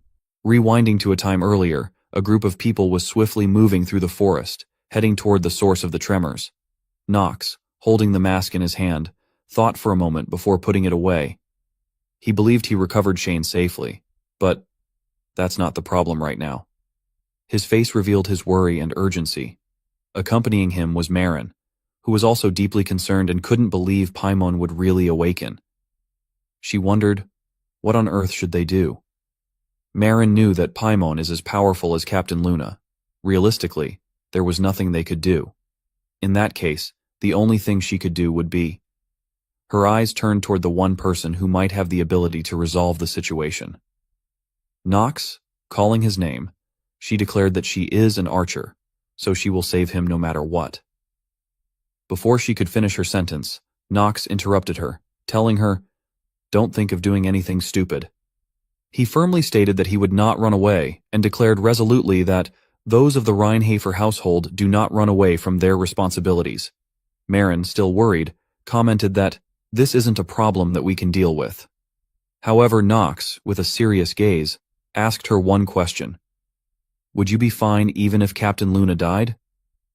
These words shook Maren to her core, leaving her trembling and unable to respond. Meanwhile, Nox reflected on Maren's personality, her strong desires and solid trust. He understood that she's probably feeling those emotions right now because Luna is the one who saved her and rose to the position of leader on her own. Therefore, he would make use of those traits of hers. With his decision made, Nox stopped and spoke, reminding Maren that Luna saved her when she was suffering in a research lab. Because Nox is the villain and good-for-nothing of Inner Lunatic, he was unafraid to provoke her, asking bluntly, "Are you really just going to leave her to die like this?" Maren, angered by his words, gritted her teeth and admitted her helplessness in the current situation. Lowering her head, she asked Nox, "What are you suggesting we do?" With a worried tone, she added, "Paimon is a demon that even the sage and the 3 sword emperors had a hard time with." Nox proposed that Maren use her arrows. Before she could respond, however, a terrifying surge of energy spread toward their location. They recognized it as Paimon's power, Nox remarked. "It looks like Paimon has come out. If we don't work together, it'll be impossible to stop him." Maren hesitated and asked Nox if he heard about her arrow from Captain Luna. Nox, noticing her conflict, dismissed her question, replying, "Is that really important right now?" He could tell that she was conflicted. Maren revealed the risk, reminding Nox that he had experienced it firsthand. She pointed out, "So Nox, you know just how powerful the water shot I fire is. Plus, I go berserk whenever I fire that arrow." Hesitating further, she added that it could kill him. Nox, understanding that Maren inherited the full abilities of the marine race, turned away with a serious expression and told her, "Don't flatter yourself. I wouldn't die to the likes of you." Then, he urged Maren to prepare quickly. Despite his confident words, Nox hesitated internally, knowing that not even he would be able to defend against her arrow. But this was the only option if they wanted to stop the ending of the damn game. Maren, still indecisive, was observed by Nox, who smirked mischievously and taunted her. "What's there to hesitate about? Did you end up liking me after all?" Hearing this, Maren's expression changed, and her hesitation vanished. She prepared her weapon and warned Nox not to regret it. As Maren's mana surged, Nox remained calm and commented that he had no reason to regret. Maren, with a stern tone, remarked, "Stubborn until the very end, I get why Captain Luna calls you the absurd rookie." Nox, turning his back to her as he prepared for the plan, replied, "I'm not really a fan of that nickname, though." Meanwhile, Payman's attack was nearing. Nox channeled dark mana into his sword. A system notification appeared. "Stormbringer is absorbing your mana to its limit. Due to the large temporary loss of mana, your mana sensitivity has been reduced." Both Nox and Marine braced themselves for the impact. Counting down. At the count of 3, their combined powers clashed against Paimon's attack, creating a devastating explosion. They successfully blocked the strike aimed at the trainees. Afterward, Nox panted heavily, while Maren began to lose control. Her consciousness faded, and she started attacking wildly. Nox, frustrated, narrowly dodged an arrow from Maren that nearly struck him fatally. Exhausted but feigning composure, Nox remarked sarcastically, "You fail as an archer. To think you'd fire an arrow with so much bloodlust at your junior." Maren, still out of control, continued firing arrows toward Nox, struggling to avoid them. He turned to witness the destruction her attack caused and couldn't help but feel shaken. Suddenly, Nox called out loudly, "Iana von Soder, stop hiding and come out. Or is the daughter of one of the 3 great dark families into voyeurism?" Discovered, Iana revealed herself, shocked that Nox had noticed her shadowing him. As Maren's uncontrollable attacks continued, Nox, dodging frantically, asked Iana for help. He recalled that Iana should be on the same level as Paracelsus and Leon, trusting her abilities. he requested that she use her charm skill to stop Marin. Iana, flustered and blushing, stammered her agreement, stating that she didn't want Marin to be in danger. However, with an ambitious glint in her eyes, she demanded that Nox help her replenish her dark mana later. Nox received the request and felt a bit uneasy. He thought that the method for replenishing a succubus's mana was somewhat sensitive, and he would rather not have to do it. However, the current situation didn't allow him to refuse, so he agreed and asked them to start, while he would go to stop Paimon. At this moment, Marin's powerful arrows continued to shoot chaotically everywhere, frightening Iana. However, thinking about Nox transferring mana to her made her excited, and she began to activate her skills. The scene shifted to Paimon's battlefield. The entire area surrounding the battlefield had been completely flattened and left in ruins. Finally, Nox appeared there to assist them. He surveyed the surroundings and noticed Noah exhausted near a collapsed cave. He quickly approached her, thinking about the death of her family and friends that was written in her backstory. She might look crazy, but she is one of the most anguished characters. His body ignited with dark mana as he spoke to Noah. "Dean, are you going to give up here again?" Standing protectively in front of Noah, he said, "If she, who already lost her family, now loses her students, she will have nothing left." He thought. What she needs now is encouragement before she falls into utter despair and gives up on everything. Nox assured her that he will kill Paimon right here, so he wanted her to hold on. Noah, seeing Nox's sudden arrival, was overwhelmed with worry for him. At this moment, Paimon's voice echoed, questioning if Nox was the one who changed the trajectory of his attack. Paimon sniffed the air and said he smelled a familiar scent on Nox, recognizing that mana and sword that contain utter darkness. Paimon laughed menacingly, releasing an oppressive demonic aura that engulfed the entire area. A system notification appeared, warning that his opponent has cast a spell on him. Noah and Luna both felt the terrifying pressure, and had to brace themselves against it. Paimon's sinister laughter grew as he identified Nox as the son of Theo. However, Nox's gaze remained calm, observing the situation. Thanks to the trait, Steel Mentality, he had neutralized the negative trait, Fear. Completely unshaken, Nox confidently stood before the fearsome demon, exuding his family's signature dark mana. Without saying a word, Nox slashed his sword, sending a wave of energy toward Paimon. For Paimon, this attack was trivial. He easily destroyed it with one hand. Nox then asked Paimon, "If I am the son of Theo, so what?" He smirked mockingly, calling the demon before him Archduke Paimon. He even ridiculed Paimon, saying he'd heard Paimon was one of the weaker demons that had been sealed by his father. He added that Theo said Paimon didn't deserve a grand title like Archduke. Paimon, angered by the mockery, retorted that Nox sure knew how to talk and found it quite amusing. Nox was deliberately provoking him, knowing that he is indeed overly emotional, just like his in-game description stated. Nox's sinister grin grew more terrifying than Paimon's, and he resolved to use this to his advantage. Nox began to delve into Paimon's background, and all of the demon's information was revealed. Name Paimon, gender male, species demon, attribute fire, achievements one of the 72 demons. Traits positive include mana sensitivity, rare genius, battle spirit, principled, neutral trait, pure evil, negative traits cruel, madness, desire to kill, sense of superiority, stats stamina, 26, mana 29, luck 6, will 27, charm 16, passive skill art of fire, active skills, flame, disaster flame, condemnation. After reading the information, Nox smiled confidently, acknowledging that Paimon easily surpasses everyone he has fought so far. He also noted that the hellfire he just blocked fires in a straight line and its flames steal life force. The disaster flame is a damage over time skill, and while the damage is RNG, it's dangerous. Condemnation uses a flame sword to attack the enemy. He concluded that asshole only has monstrous skills. Meanwhile, Luna contacted Nox telepathically, calling him rookie, and asking what he was doing there in such a dangerous place. She questioned why he had shown up at all. Nox glanced back at Luna, thinking that Luna and Noah could both easily defeat Paimon.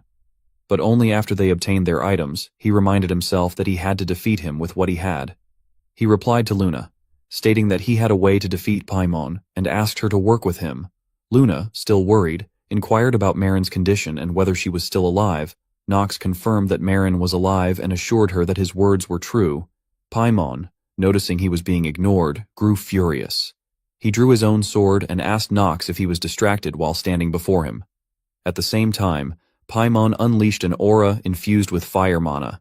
The terrifying fire energy surrounded Nox, forcing him to use his sword to defend himself. A system notification appeared. Rare genius of acting is wavering due to a large impact. Paimon's powerful attack sent Nox flying backward. He recognized that this was the condemnation skill. As Nox struggled to get back up, Luna told him that she needed Marin for her plan. She is certain that Marin will be able to overcome her trauma and gain control over her strength. Luna quickly coordinated with Nox and charged toward Paimon. Paimon noticed her and looked at her with terrifying eyes, but Luna was undeterred. She leaped high into the air and attacked Paimon, but he easily blocked her strike with one hand. Luna warned him that he had forgotten she was still there, while simultaneously sending a telepathic message to Nox, telling him she will leave him to her. That's better than everyone dying here. Nox then called out to Dean and asked her, "Can you use wide area magic 2 more times? In that case, please deploy a wide area barrier spell around the area. Make it so that no one can get into it." Noah, having regained her composure, stood up with a smile and agreed with Nox, understanding that Nox wants to protect the students. Hearing this, Nox felt annoyed but dismissed it, saying she could interpret his actions however she liked. Noah began chanting the spell while remarking that Nox wasn't honest with himself. She added that this was why she found him so endearing. Nox ignored her and continued fighting alongside Luna. Meanwhile, Noah's frosty mana began to spread, creating a barrier that isolated the area from the outside. Luna and Paimon were still locked in intense combat. Paimon mocked Luna's attacks as mere tricks, while Luna grew increasingly frustrated with his overwhelming power. He taunted her, asking if she really thought she could buy time against him. Just as he unleashed a devastating strike, Nox intervened, taking the blow in Luna's place. The shock wave from the collision radiated outward. Nox, struggling to endure, forced a smile and remarked, "Is this all an Archduke has to offer?" "This much is nothing," Paimon sneered at Nox, asking, "Do you think you're like your father just because you could block a few attacks?" A warning then appeared, stating, "Your opponent has cast fear on you," Paimon continued, mocking Nox. "Your father was several times stronger than this. And even though that was the case, he couldn't kill me and had to resort to sealing me. I will trample you into the ground in an instant." Under Paimon's heavy assault, Nox began to falter, his body strained, but thanks to the trait Steel Mentality, he neutralized the negative trait. Fear, with a confident smile, he declared, "They won't know until they try." Another notification appeared, stating, "The artifact, Stormbringer, has absorbed his mana to its limit." This caused Nox's power to surge dramatically. He channeled all his strength and swung his sword, deflecting Paimon's attack skyward. However, the effort left him with severe internal injuries, causing him to cough up blood.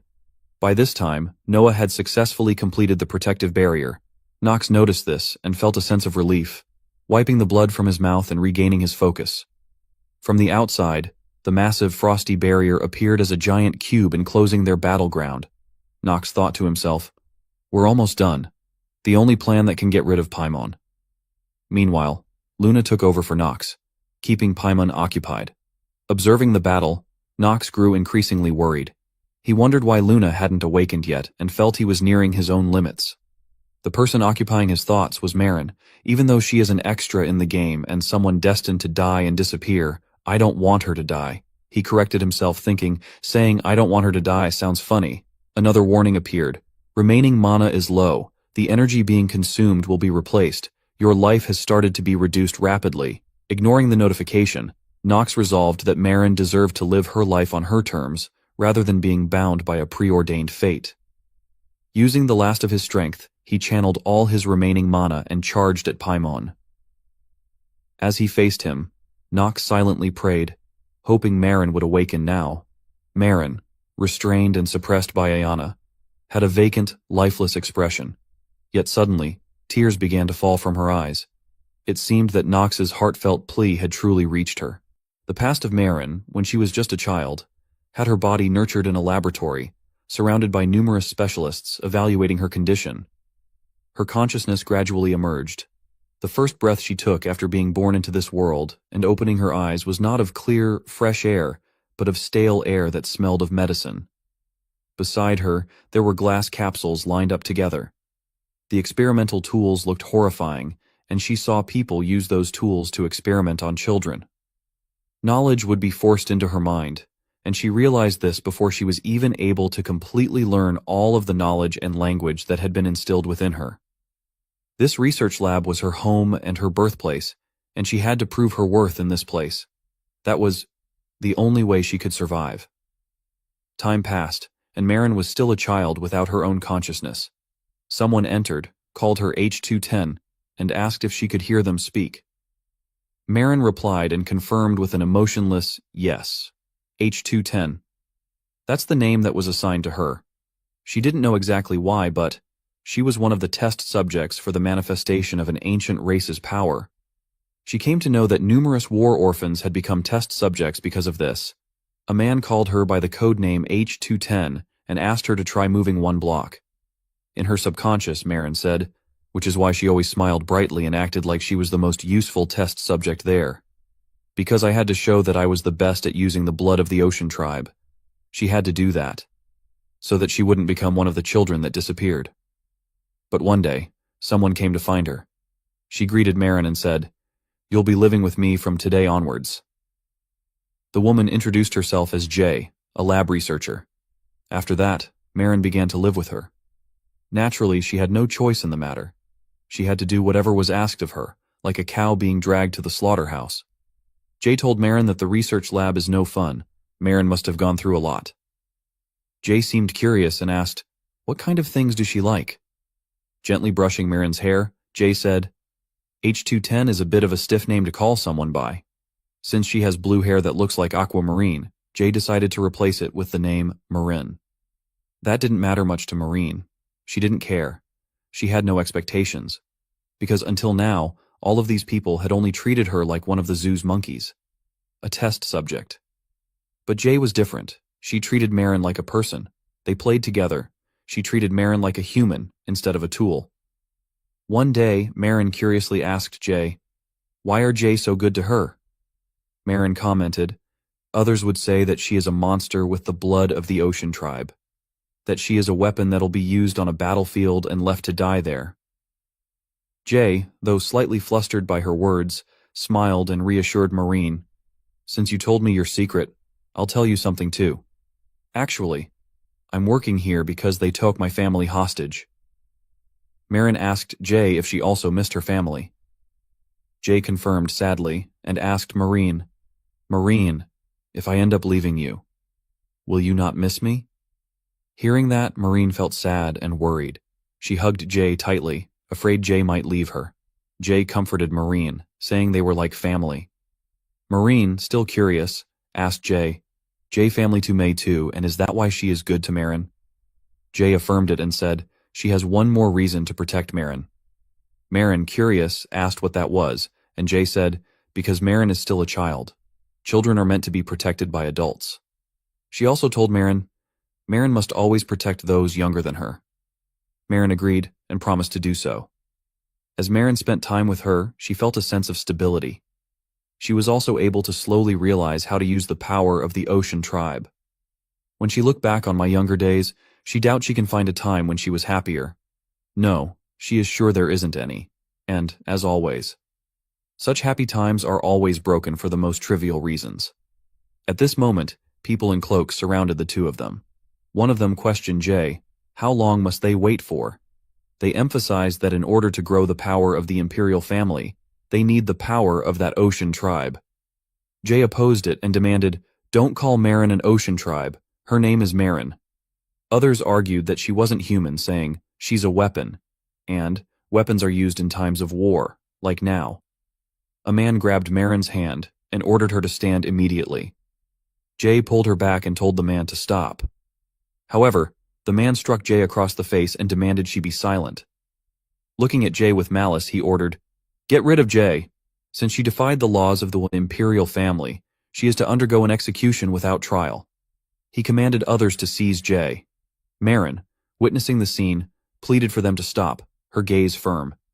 Seeing Marin resist, the man drew his sword with darkened eyes, saying a weapon couldn't have emotions. He smiled wickedly and asked, "If I do this, then what?" Marin witnessed the horrifying scene of Jay's arm being severed. Her agonized screams echoed throughout the room. He pointed the blade at Jay and threatened Marin, saying, "If she is a tool, then act like one." He warned her, "Remember this, her right arm will be next." Tears streamed down Marin's face as she shouted, "How could you do that? I might not be human, but she is. She's also human like you. How could you cause suffering to one another?" However, the man, with his cruel gaze, dismissed her, saying, "A mere weapon has no right to ask him questions. Just follow him quietly." Marin defied his command, her eyes burning with rage. Her fury became her strength. A massive mana surge emanated from her body as she declared that they were the real weapons, not her. Marin seemed to lose control. The overwhelming energy radiated around her. Jay tried to call out to Marin, urging her to stop, but Marin's eyes turned white. She no longer recognized friend from foe. Drawing her bow, she prepared to attack. Nothing could stop her. The arrow she unleashed carried an unstoppable force. Time passed. No one knew what happened to them. The mansion was left in ruins. Marin slowly regained consciousness. She opened her eyes, looking around, wondering where she was. At this moment, the voice of a woman calling her alias, H210, echoed. Marin turned around with a face full of skepticism. The woman with blonde hair informed Marin that, based on the reports, that seems to be her name. She introduced herself as Luna, the leader of Lunatic. Marin silently wondered who this person in front of her was, why the laboratory she had lived in no longer existed, and about someone important to her, Jay. Thinking of Jay, Marin immediately asked Luna what had happened to her, describing her as she's a lady with brown hair. She looked after Marin. However, Luna interrupted and told Marin that Jay was dead. Marin couldn't believe what she heard. Luna emphasized further, saying, "There's one thing that needs to be made clear. The person who killed her was Marin." This truth shocked Marin to her core. She froze, unable to believe she had done such a thing to Jay. She thought it must be a lie, but Luna clarified that the current mission of Lunatic was to attack the Imperial Research Lab, which has been kidnapping children and experimenting on them. Although the whole situation was over before they even arrived. At that time, Jay was still taking her last breaths. She tried to raise her hand for help and wanted to say something to Luna. She begged for assistance, holding tightly onto an unconscious Marin. However, what she pleaded for wasn't her own salvation. It was for Luna to take Marin with her. Luna asked Jay, was she overwhelmed by the power of the Ocean Tribe? Jay did not confirm but simply said, "It's not her fault." Jay remarked that Marin is just a child who suffered under grown-ups who forcefully experimented on her. She begged Luna, "Please bring her with you and help her live a normal life." In her final words, Jay affirmed, "Marin has done nothing wrong. She never killed anyone." However, Luna did not lie. She reinforced that everyone, including Jay, had died because of Marin. Marin was devastated upon hearing this truth. Trembling, she replayed what had happened and admitted that Jay died because of her attack. She relied on the power that was forcefully injected into her so Marin could save Jay. But, in the end, she didn't save Jay at all. Marin became the very weapon that those people wanted her to be. Suddenly, Luna broke Marin's train of thought and proposed that she join Lunatic. Luna suggested if she wishes to seek revenge against the Imperial family that caused her to suffer. Hearing this proposal, the thought of demons surfaced in Marin's mind. Jane told her about them in the past when she read fairy tales to Marin. Demons would squirm their way into weakened human hearts, offering them sweet deals and temptations. But she had no place to go, and so Marin decided to join Lunatic. Even though she knew that a heart of revenge would only drag her into the mud, the feelings of anguish she had towards Jay pushed her onto this path. So, what Luna said was nothing short of salvation to her. Luna approached her and requested that Marin call her captain from now on. With a stern look, Luna stated that Marin's skills are the only thing that matters in Lunatic, emphasizing that Marin was a genius. If Marin learns to control that power even a little, then I'll promote her rank immediately. Marin herself knew that, Even though that power and talent didn't belong to her, she needed to run towards Luna like a moth to a flame and make use of her. For the sake of Luna, who saved her, and Jay, whom she killed. Returning to the present in the forest, Marin was restrained by Iana. As Marin gradually regained consciousness, she was greeted by Iana. Looking at Iana, Marin was puzzled by her identity, but quickly recognized her as Iana von Sater. Moments later, memories flooded back, and she was shocked to realize that she had just fired the water shot. She definitely went berserk. However, to her surprise, Iana was still alive somehow. At this moment, Iana knew that Marin was very confused, and explained that she used her ability to suppress Marin. There's no need to worry about going berserk. Marin was quite surprised to learn that the trait of the Sater household, charm, could end Marin's berserk state. That's why Nox entrusted Marin to Iana. Marin hastily asked where Nox was. Iana confirmed that Nox was currently battling the demon. Hearing this, Marin was shocked and worried about Nox's condition. She immediately ran towards the battlefield. Iana warned her of the danger. At that moment, Nox telepathically communicated with Marin, realizing she had regained consciousness. With a confident tone, Nox informed Marin that Luna was still alive, and so was Noah. Hearing this, Marin was relieved and happy, thinking that if Nox could communicate with her now, he must still be fine. However, Nox cut to the chase, asking if Marin understood the current situation. He pointed out that she had once been under Iana von Sater's charm. Marin was puzzled by Nox's words and his plan. Nox then instructed her to shoot at him as she had done before. Marin was shocked and worried about the dangerous plan, fearing she might lose control again. Nox remarked, "Paimon is very fast. No matter how well Marin shoots at him, he'll be able to easily dodge her attack. So, when Nox holds him in place, he wants Marin to shoot at him." Marin was confused and questioned why Nox always chose such dangerous methods that involved sacrificing himself. While continuing to fight Paimon, Nox asserted that he wasn't sacrificing himself.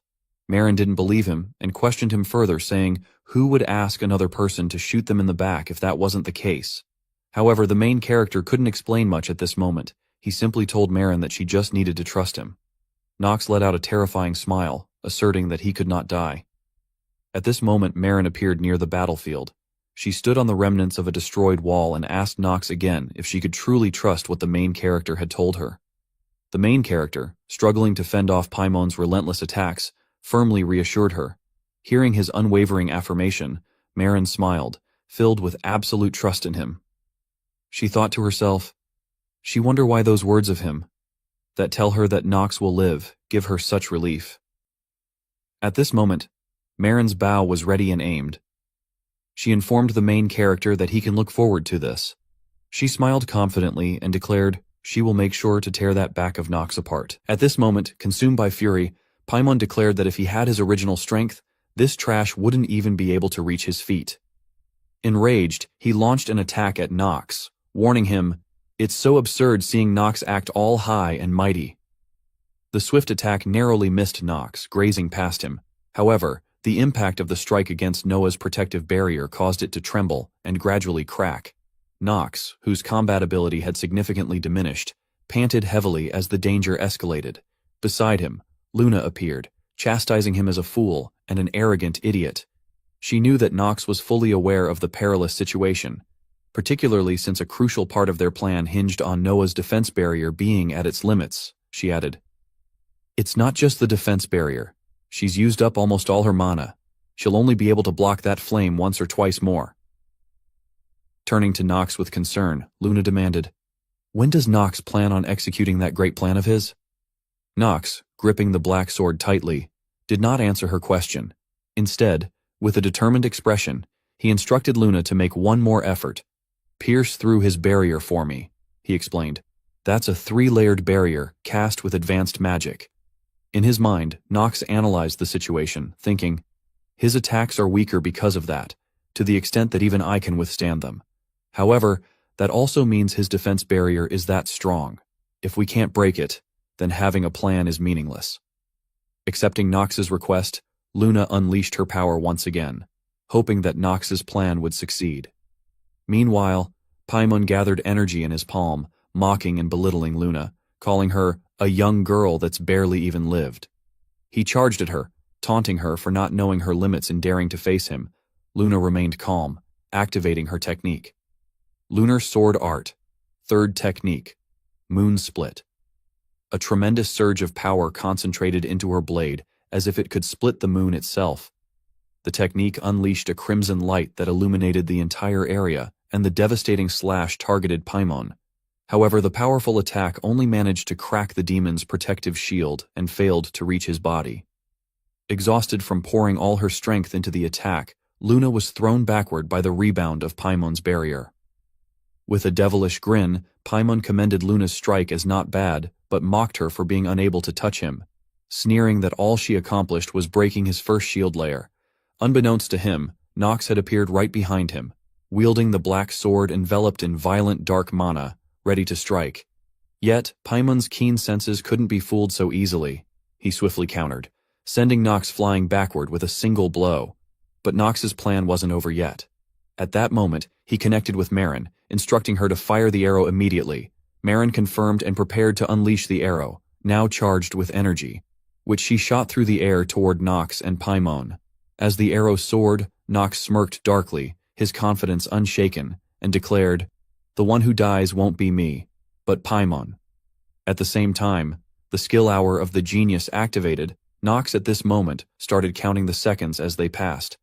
In his mind he calculated, the speed of the Ocean Tribe's arrow, based on the story settings, would be at least Hookem. When she pulls the bowstring from the rooftop, the distance is about 0.3 kilometers. It should reach him in about 3 seconds, but he wasn't a mathematician, so this wasn't an accurate calculation. By the second, the arrow was already closing in on Nox. He smiled with satisfaction, thinking, he will take a gamble here, on his instincts that have helped him survive this long in this damn world. And by the 3rd second, as the arrow was just a heartbeat away from Nox, he pushed his current state to its limit, using incredible speed to narrowly dodge its velocity. The events unfolded so quickly that even Paimon failed to grasp what had happened until Marin's arrow was nearly upon him. True to their plan, they succeeded in piercing through Paimon's defenses entirely, the arrow striking him and making him cough blood. After the attack, Nox turned back and assessed the situation. Paimon lost a lot of strength as well. It's inevitable, since he's been using multiple mana-draining skills consecutively. Through the thick smoke, a shadow emerged. Paimon was still alive, smiling sinisterly and gloating. Nox still wasn't able to break through the last barrier. This is my victory. Despite the sturdy defenses before him, Nox smiled enigmatically and retorted, "Who said we didn't break through?" In the next moment, Nox shifted his state and attire. A system notification appeared. He has equipped the artifact, Lunatic Member's Robe. Another notification followed. The artifact, Stormbringer, is absorbing the maximum amount of life force from the user. The special effect of the artifact, Lunatic Member's Robe, has been activated. His attack power has risen. But it didn't stop there. Nox channeled mana into his palm and activated the skill Limit Break. Instantly, a massive surge of mana erupted from him. Sensing danger, the system warned, his enemy is way too strong. He has sacrificed a tremendous amount of life force for the strike required to defeat it. He will not be able to absorb the life force of the enemy he defeats using Limit Break with the Black Flame Ring. The system then asked Nox if he wished to proceed with the skill. Without hesitation, Nox smiled confidently and confirmed. His eyes flashed with a deadly gleam as he looked straight at Paimon. A massive concentration of mana began to gather into his black sword. Raising it toward the sky, Nox prepared his next attack. Seeing the colossal amount of mana Nox was accumulating, Paimon faltered and cursed him. He quickly channeled energy into his own sword and charged at Nox, shouting, "It's no use struggling, nothing will change." Nox effortlessly deflected Paimon's attack, their mana clashing violently and rippling outward.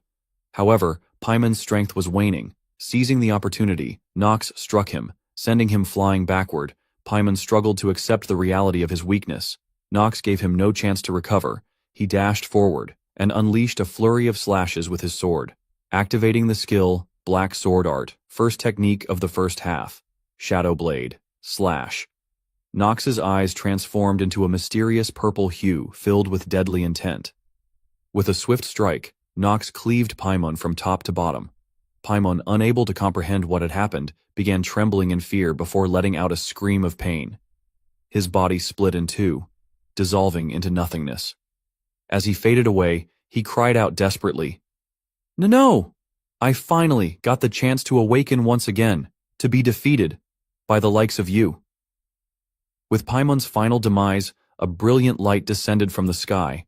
Nox's body trembled from the immense strain of the power he had unleashed. The system issued another warning. A tremendous amount of his life force has been reduced. Following this notification, Nox collapsed to the ground, unconscious and utterly drained. The system further warned, his lifespan is less than 30 days. This is a very dangerous situation for Nox. The scene shifted to Marine.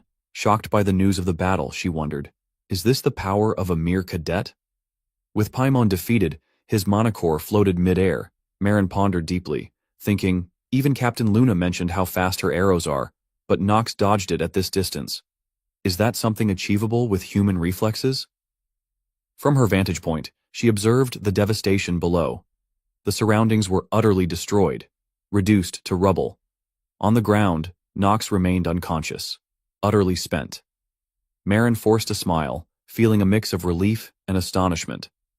Looks like an incredibly strong person just became my junior, yet, she mused further. His talent might surpass Captain Luna's, it might even surpass that of his father, Theo von Reinhofer. She questioned, why is he keeping such a low profile despite being so talented? Perhaps, she thought, maybe he believes his exceptional talent could one day become a problem for him. Allowing others to call him a good-for-nothing might be his way of hiding his existence. That might also explain why he always has his maid accompanying him. Marin seemed to have finally connected the dots and understood the reason. Overjoyed, she hurried to the scene of the battle and exclaimed, "Rookie, despite looking so handsome, you've got a pretty crafty side to you, but I think it can be done. Together with the Rookie and Captain Luna, we'll be able to bring down Esteban von Archheim, the foolish emperor, although we'll also have to kill his daughter, Penelope, in the process." At the battlefield, Noah, with a lifeless expression, stood next to Luna as they observed the massive mana core left behind by the slain demon. Despite its lifeless state, the core continued to emit an eerie energy at a slow pace. Luna called out to Noah and questioned why she allowed Paimon to awaken. She seemed to understand that Noah's reasoning was that he could destroy the demonic essence crystal. Her eyes filled with anger as she asked Noah once again. Noah remained silent, and Luna took his silence as confirmation. "Now that I think about it, it was really strange," Luna muttered, reflecting on the situation. Noah, who had suffered so much because of demons, had allowed Paimon to awaken. If it had only been about revenge, that would have been way too childish of Noah. Noah's gaze seemed sorrowful, but the next moment, she regained her cheerful demeanor, smiled, and admitted, "It's true. I wanted revenge. It's a pity my abilities weren't strong enough, but that's all there is to it." Luna understood her words but hoped Noah would provide a proper explanation next time before taking such actions. Noah smiled faintly and replied, "Let's hope that'll be the case," Luna advised Noah. "Better recover your strength as much as possible for the next time we meet. Stronger enemies will surely appear and—" But before she could finish, Noah turned away, waved her hand dismissively, and told Luna not to worry. Sitting beside Nox's unconscious body, she smiled and said, "I'll make sure to look after him." Luna turned away as well, saying, "Then, I'll entrust him to you." Noah watched Luna's silhouette fade into the smoky air. She then turned her gaze to Nox, who lay unconscious on the ground, smiled gently, and whispered words of gratitude that he couldn't hear. At that moment, the protective barrier slowly dissipated, revealing a breathtaking scene. As soon as the barrier was gone, the Academy staff arrived, visibly shocked by the current state of the battlefield.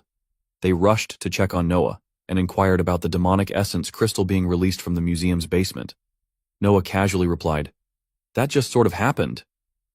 Her nonchalant response worried the two instructors, who pressed her for clarification on what "sort of happened" meant. Meanwhile, a purple-haired professor was horrified to see his prized student, Nox, lying unconscious on the ground. He frantically called out Nox's name, trying to wake him up. Other staff members used magic to begin clearing the debris.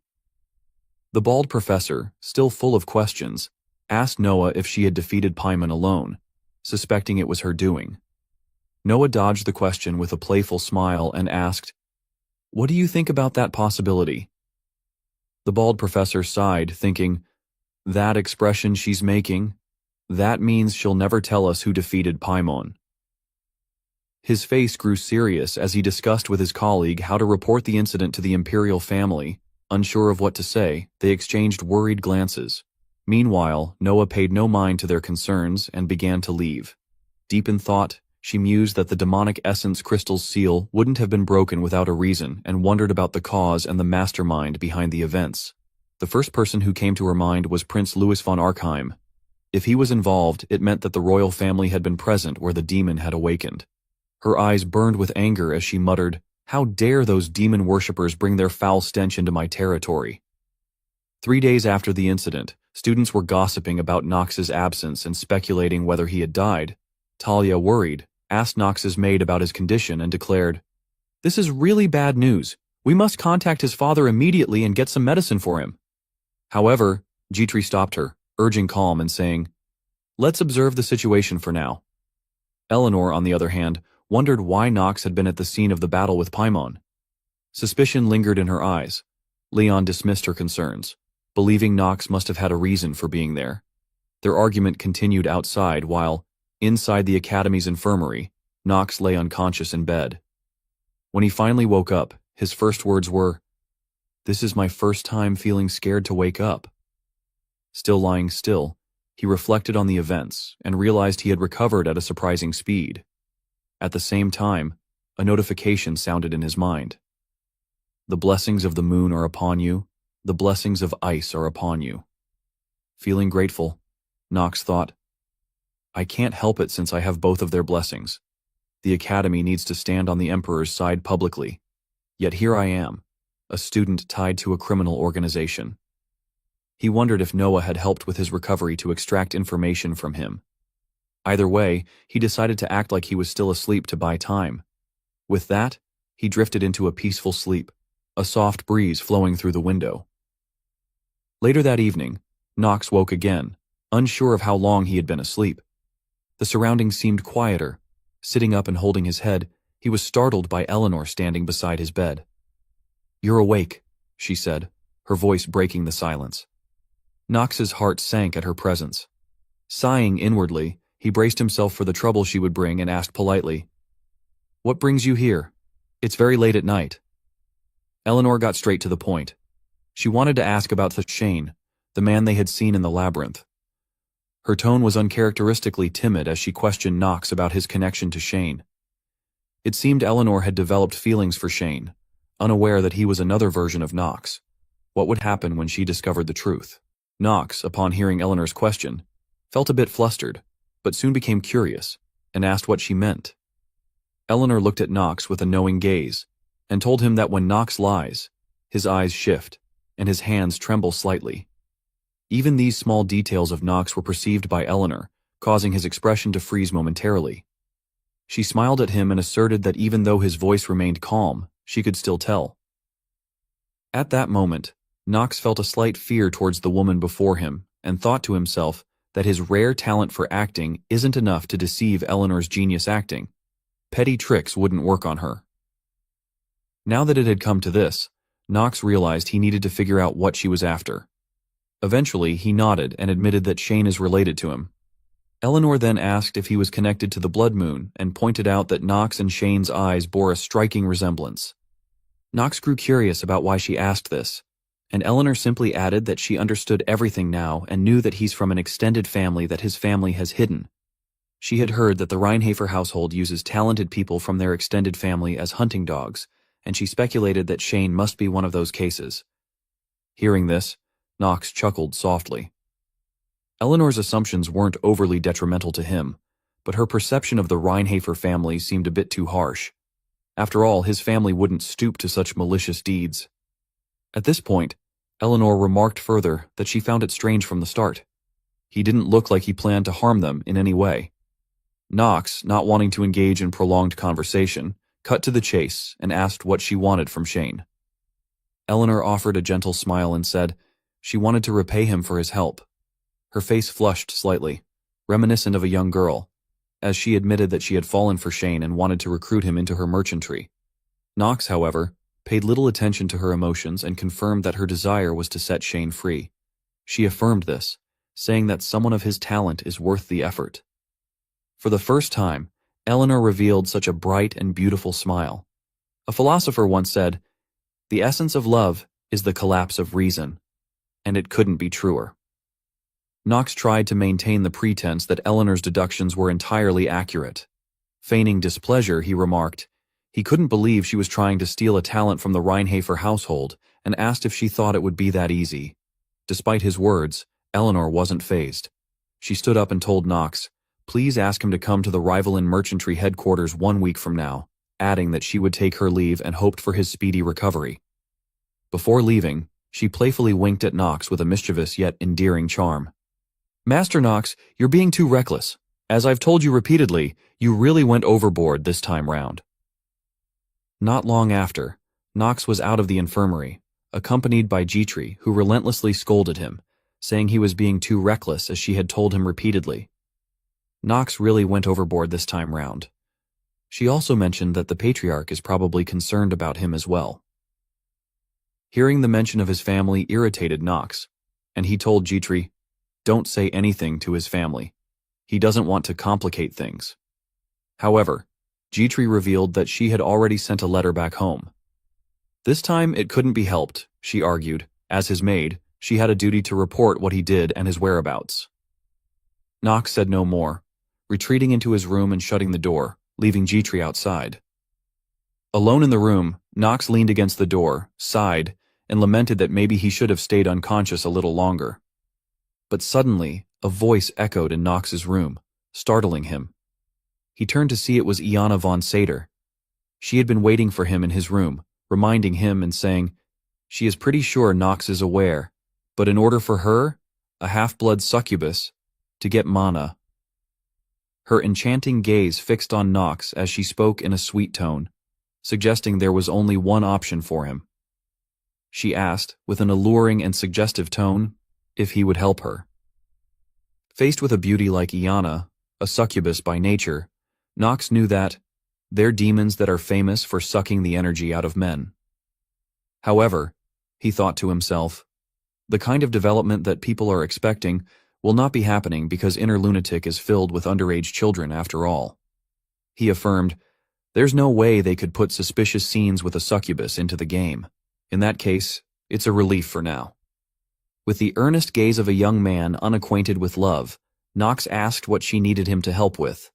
Iana, her face flushed with shyness, surrounded by an almost fragrant aura of youthful femininity, said she wanted to know if she could hold his hand for a few minutes. Hearing the request, Knox thought it wasn't a big deal and confirmed, you only want to hold my hand, right? To which Iana shyly and awkwardly affirmed. Before they could proceed with anything ambiguous, Knox had some questions and asked Iana why she had been following him. When asked, Iana lowered her head in embarrassment, unable to meet Knox's eyes. She explained that she too hailed from a dark household which made her curious about him. As she spoke, her sparkling eyes began to waver and her face turned increasingly red. She admitted, Knox seems to have changed quite a lot recently. In the past, Knox were a little more... She paused, hesitant to continue, leaving Knox curious. He asked her what she was implying about his past self. At the same time, Knox began to remove his outer jacket, which made Iana incredibly tense, causing her to hiccup out of sheer nervousness. Embarrassed, she apologized, unsure of what to say next. Knox decided to let it go, not pressing her further. He sat on the bed and gently asked Iana to give him her hand so he could transfer mana to her. In the quiet room, with only the two of them, Iana seemed flustered, but obeyed. She gently sat down on the bed next to Knox, extending her hand to receive his mana. Knox closed his eyes, contemplating Iana von Sater. While she looks ditzy and naive, unlike a usual succubus, I know the truth since I have played through this game many times. He thought about how Iana had another side, one far more seductive and provocative. Breaking the silence, Knox firmly stated, we'll only do this for 10 minutes. No overtime. However, Iana's face gradually lost its flush, her breathing growing erratic, even though she was merely holding Knox's hand. Seeing her expression, Nox began to worry about his own condition. Suddenly, Iana turned to look at Nox with a gaze full of allure and lust. Sensing something was wrong, Nox quickly stood up and declared, "Time's up. I need to leave." But before he could, Iana grabbed his sleeve, asking where he was going. At that moment, her true nature was revealed. Her possessive gaze made it clear she wanted to claim him then and there. She firmly clasped his hand, intertwining her fingers with his, and declared that she wasn't satisfied yet. At that moment, a system notification appeared, displaying information about her stats and skills like pheromone addict, charm, and blood. However, the system screen suddenly glitched, becoming blurry as if disrupted. A warning sounded. Currently, the character is experiencing a status abnormality known as dual personality, and her personality has flipped 180 degrees. Nox, stunned by the notification, couldn't comprehend what was happening. Suddenly, his body was pushed forward onto the bed.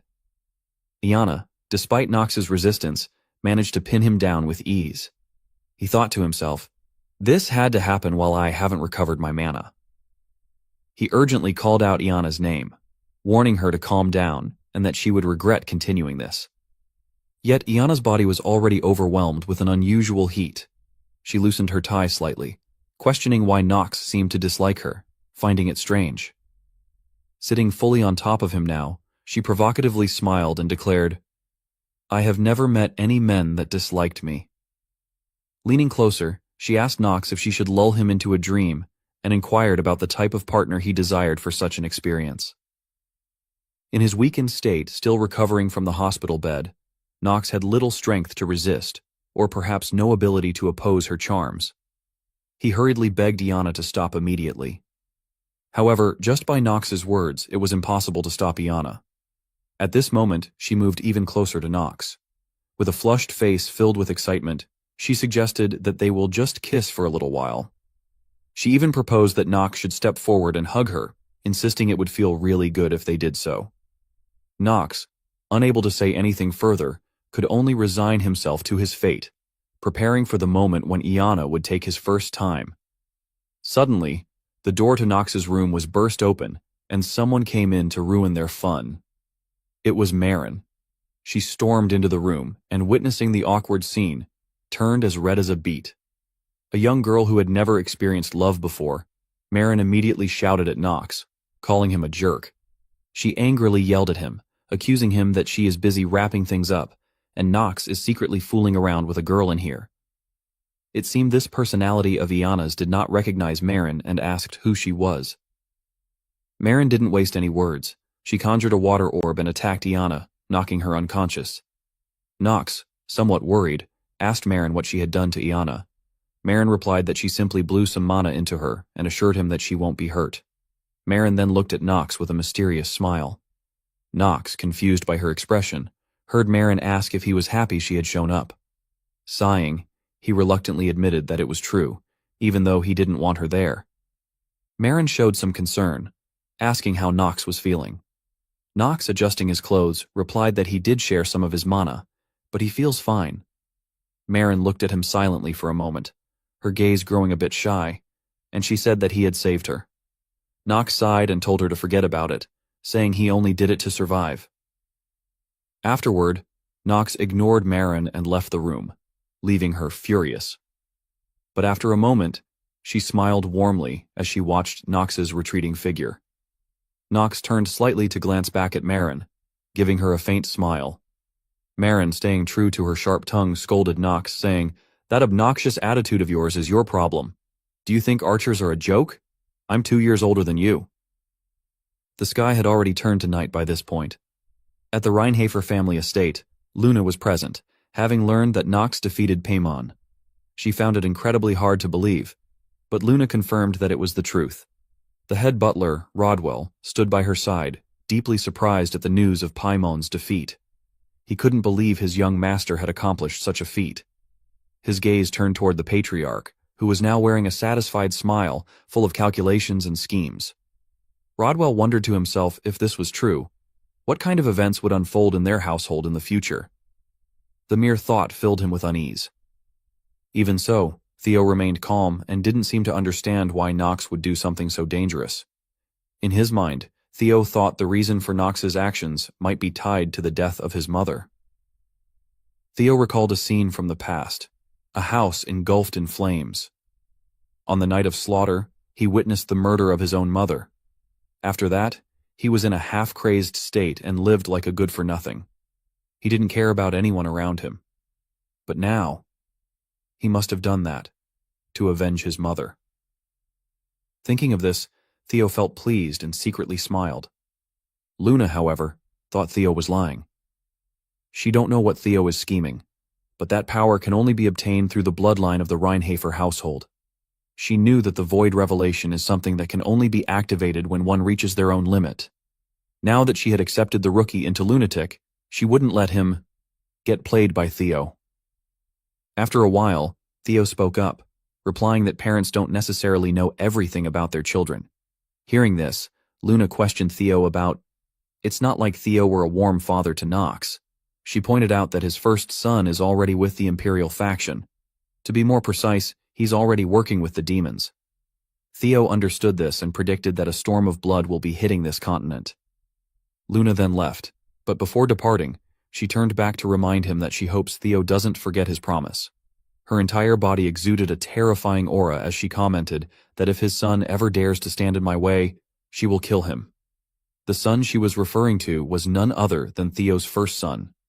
That's how Lunatic operates, and that is his contract with Lunatic, so throw away any personal feelings Theo has. After saying this, Luna vanished in a mysterious swirl of black and red smoke. Meanwhile, Theo sat deep in thought, reflecting on everything about to unfold. He stood up, looking out the window as the blood moon shone through, casting its eerie light into the room. Theo pondered that he knows all of this is for the sake of destroying the Imperial family and the 72 demons. The scene then shifted to Eleanor's mercantile guild. Eleanor was speaking to someone and said, "Simply put, you've piqued my interest, so I want you to sign a contract with the rival in merchantry." She lifted her teacup with a smile and promised that she will make sure to compensate him handsomely. She was proposing a contract to none other than Shane. Shane, with a confused expression, apologized to Eleanor, explaining that he is working with his family. Eleanor smiled warmly, mentioning that she had already heard about this from Knox, and said that Knox has already permitted this, so Shane need not worry. Shane's face showed unease as Knox, in his mind, felt furious, thinking that he had never agreed to this. Though he did take down the boss monster in advance and gained some free stats, he still couldn't work for the rival in merchantry. Feeling awkward, Shane addressed Eleanor politely by name, but Eleanor insisted that he call her simply Eleanor. Shane, shy and reserved, thought it best to continue addressing her as Miss Eleanor. Despite this, Eleanor refused and remarked that there's something both Shane and Knox have in common.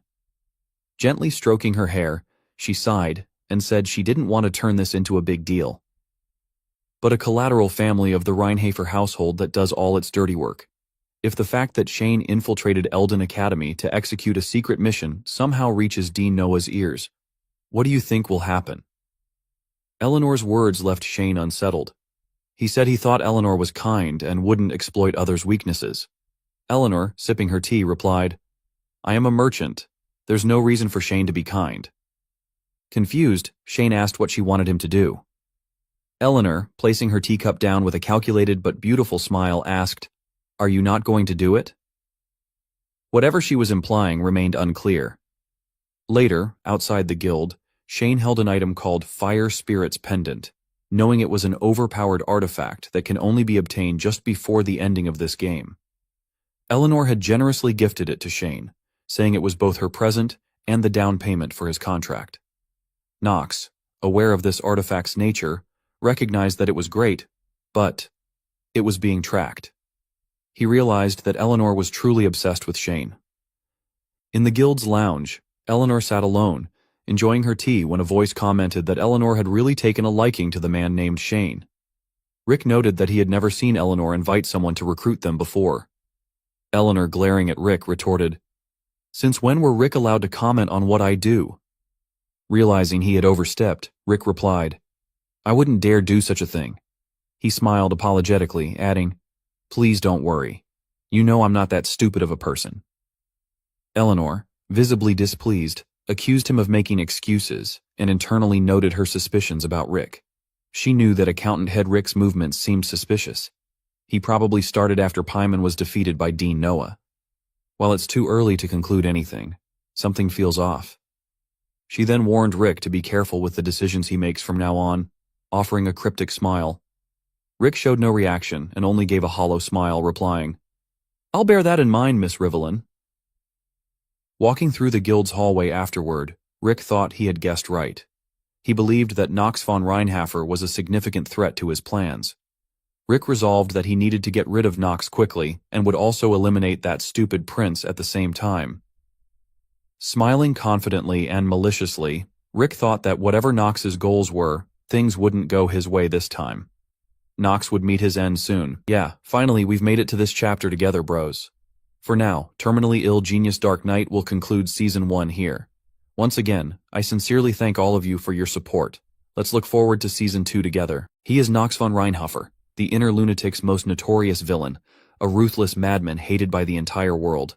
But few people know, inside that shell is Yu Chan, a guy who once suffered from an incurable disease, and is now caught up in the very game he used to play all his life.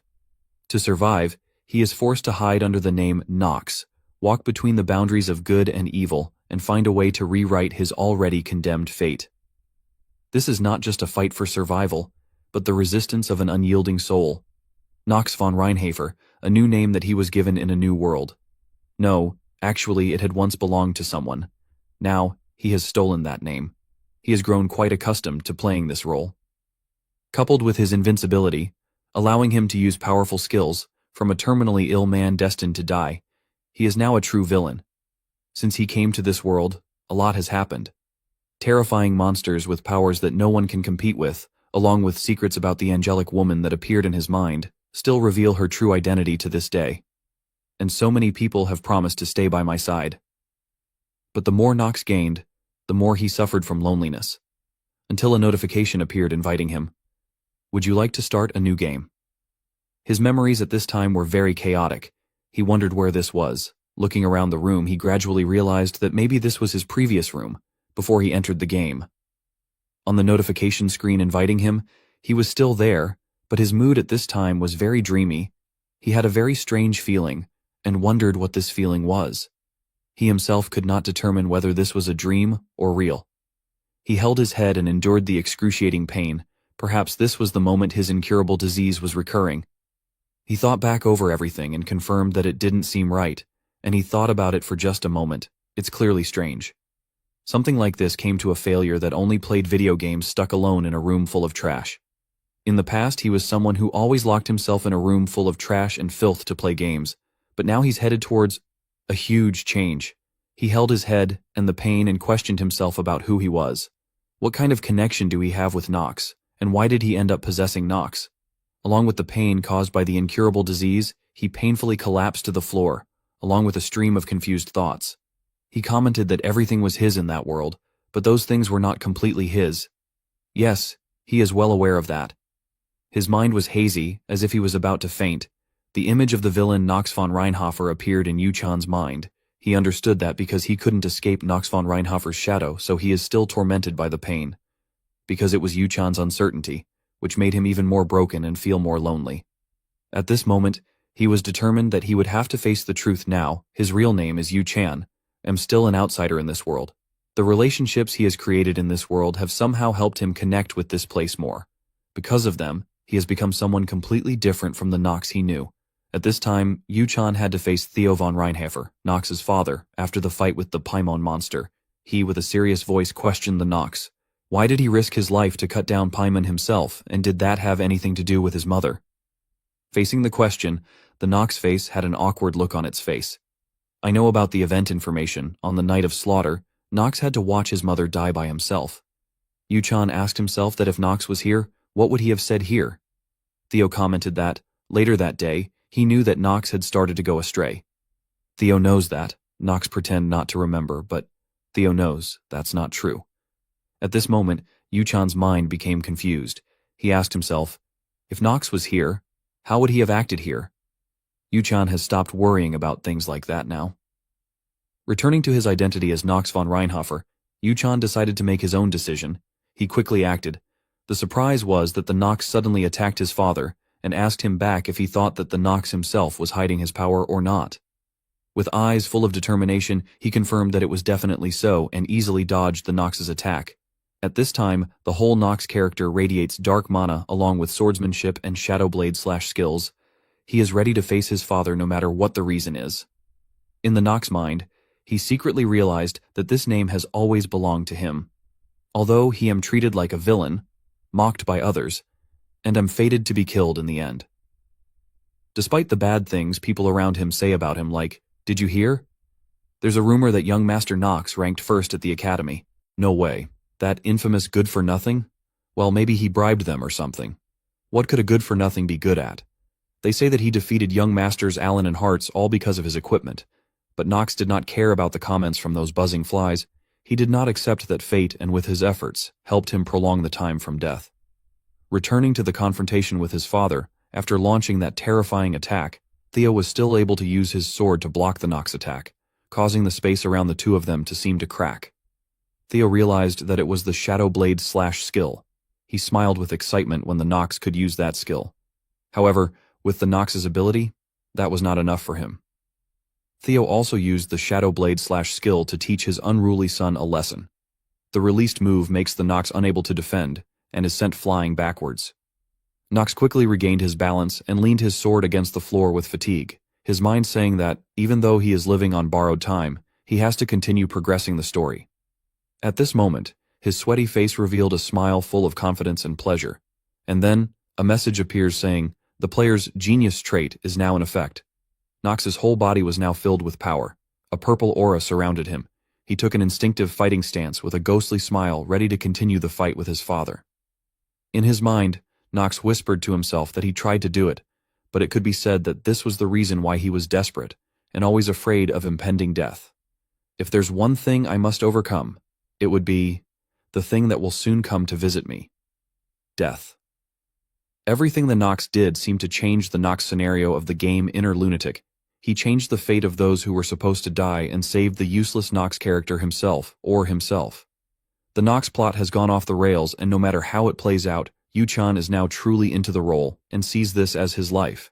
After the fight with Paimon and the confrontation with his father, it seemed he had to stay in bed for a few more days, now in the conference room and starting a new journey. Jitri then pointed at the map and said that they are currently in the northeastern region of Chaders. She turned to the Nox side with concern and asked him to make sure that they still plan to keep moving like this. Nox with a firm voice confirmed that it was true, and he commented that they are moving northeast. The young knight next to him calls the Nox young Master Nox and tells him that such a plan is very dangerous. Anta Giai Thich Rang, more than the monsters, the real concern is the Tajalin Kingdom, the enemy of House Reinhafer. Nox understood that because he already knew the plot by heart, and this was his intention, and he affirmed that they were still continuing with their travel plan, and the problem that the young knight mentioned was also the reason he chose this path. Before the Nox's confident decision, the girl in the room was a little worried, but did not give any further advice. Nox commented further that he is heading to the Tajalin Kingdom from here, and he asked them to send a letter with the content, "The son of House Reinhafer is coming," and asked them to prepare to welcome Nox. At this time, Nox's face revealed a smile full of meaning and mischief, truly looking forward to the developments at the Tajalin Kingdom. Yeah, Season 2 begins. At this time, a red warning from the system sounds indicating that the player has 27 days to leave live. Looking at such a confident and strong guy, we don't notice that he has very little time left and has to earn every hour of his life. When he realized this, the Nox himself felt a bit sad and wondered if everything had turned out in a very bad way. After offering my lifespan to Stormbringer to eliminate Paimon, with only a short time left to live, he was approached by Eleanor, who tried to recruit the awakened succubus, Ayana, and his clone Shane, into her guild. If he don't replenish his lifespan immediately, it'll get dangerous. He sighed and asked himself why things kept happening the way they did. When this information appears for an item, the pendant is known as the Fire Spirit's Pendant, is regarded as a high-grade accessory imbued with the fire attribute. When equipped, it grants the wearer a powerful passive skill called Spirit Magic Affinity, an ability that enables the formation of a pact with fire-type spirits. The strength of the spirit that can be contracted depends on the amount of mana the user possesses. However, This piece of jewelry is not meant for just anyone. In order to use it, one must earn the affection or favor of Eleanor de Rivaline. Special effect becomes bound once equipped and grants the passive skill spirit magic affinity. It allows the wearer to form a contract with a fire spirit. The rank of the spirit that can be contracted with depends on the user's mana. However, Eleanor de Rivaline is constantly able to track the user's location once equipped. Knox looked at the item in his hand with some regret. He put the item away and commented that, "It's a relief that the tracking effect only begins after he equips the artifact. When my mana exceeds 15, a high-rank spirit can be summoned. Once my mana reaches 20 and my stamina exceeds 15, he can contract with the Spirit King, Salamander. It's a ridiculously overpowered item. The problem is, it's a bound item, so his clone Shane can't equip it. If Nox wear it, it'll reveal that Shane and Nox are the same person. Nox knows that. Eleanor has genius acting talent, which surpasses his normal acting talent. It's impossible to fool her with a half-baked lie. Information from the Academy, they said the Academy would take at least 2 weeks to settle the situation over there. So Nox decided first he need to return and start planning. Come to think of it, it's been a while since Nox was last at the Reinhafer estate. Rona, May, Alina. It's been a while since he reunited with his unit too. He is worried about Theo's barrage of questions regarding this incident. But what worries him the most is the previous red warning that said he only had 27 days to live. Thinking of this, Nox silently cursed this damn game, and he needed to do something to improve the current critical situation. At this time in the bedroom, Ayana von Sader was lying on the bed unconscious. Her face was red as if she had a fever. Her face grimaced in discomfort. In her dream she remembered the words her mother had said. "I can't believe you still can't drain magic from a man's body. And yet you call yourself a bearer of House Sader's blood? It would have been better if one of your had sisters inherited the demon's blood instead. You're disgusting. Get out of my sight." Faced with her mother's curses, Iana could only bow her face to face her. At this moment, she suddenly woke up from the nightmare, and that was also the truth that she had to go through. She woke up with a face covered in sweat and fear. When she held her head and remembered everything, she realized she had done dark things to Nox. At that time, she was in a state of excitement, her face was red, her breath was rapid, and she whispered to the Nox, "Just a quick kiss would do. Come here and hug me. Just kissing is okay. If it were me, the game would have ended, and there wouldn't be any more chapters." When she remembered everything, Iana felt crazy shy because she had done too much with the Nox. She struggled on the bed embarrassed and did not want to believe what she did was true. Remembering that moment, Iana's whole body could no longer calm down and trembled as if she had lost control. She tried to control herself, and now she sat in front of the mirror. A more seductive alter ego of Iana appears in front of the mirror. Looking at Iana with a smile, the girl in the mirror smiled at Iana, making Iana surprised. An illusionary image appeared before Iana's eyes. The personality spoke up and told Iana that she had finally realized this. Let's wait and see what it is. This time at the family Reinhafer, Nox now returned while waiting for the Academy to make repairs. At this time, Nox got down from the carriage together. G-Tree next door, the head butler, Rodwell, was waiting to welcome Nox's return and ask about his health condition. Nox replied to him to confirm that his condition was still very healthy, and he asked to see his old father and asked where he was. The head butler replied that Theo was in the Nox room and he would take Nox there. While Nox was passing by, the group of servants working started whispering to each other, "Did you hear? There's a rumor that young Master Nox ranked first at the Academy." Other people heard that and expressed disbelief. "No way. That infamous good-for-nothing?" Others also joined in saying, "Well, maybe he bribed them or something. What could a good-for-nothing be good at? They say that he defeated young Masters Allen and Hartz all because of his equipment."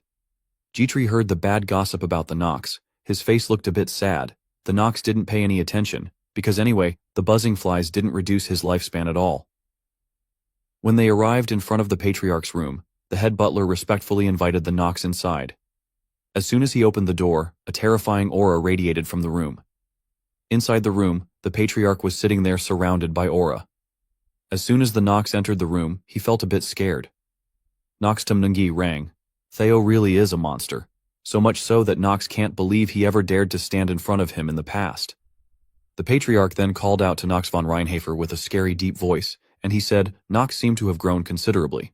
With a fatherly look of fear, he commented that, For Nox to be able to remain calm even after sensing his presence, it seems the reports weren't wrong. Faced with the scary situation in front of him, the Nox still remained calm with a fearless face and asked his followers to stay calm when meeting him. Nox Cho Rang, he told Theo already. He no longer intend to do anything that would harm the family. Theo bin Luan Rang. He have heard that Nox have become a candidate to marry the princess and that Nox even took down payment. Theo's words made him realize that normal acting talent is wavering. Theo then questioned the Nox character that he had hidden a lot of things that Theo didn't know. Nox denied and said that he only landed the final blow and he was just lucky. With the Nox's excuse, Theo raised his voice and radiated aura of anger and said that the Nox was trying to lie to him. Theo Cho Biet them rang. Even the family retainers agree that Nox deserved to be punished. Nox was not embarrassed at all, he accepted it, and commented that, if according to the wish to hold him responsible, he would accept it humbly. However, when Theo spoke up and asked if the Nox character knew, his empty words made the Nox confused, the way to suppress and justify all these deceptions and betrayals. It's to become strong. So strong that no one dares to even look Nox in the eye. Theo asked Nox if Nox had said that he was not interested in the position of homeowner. Nox quickly confirmed that it was true. Theo heard the answer and smiled slightly.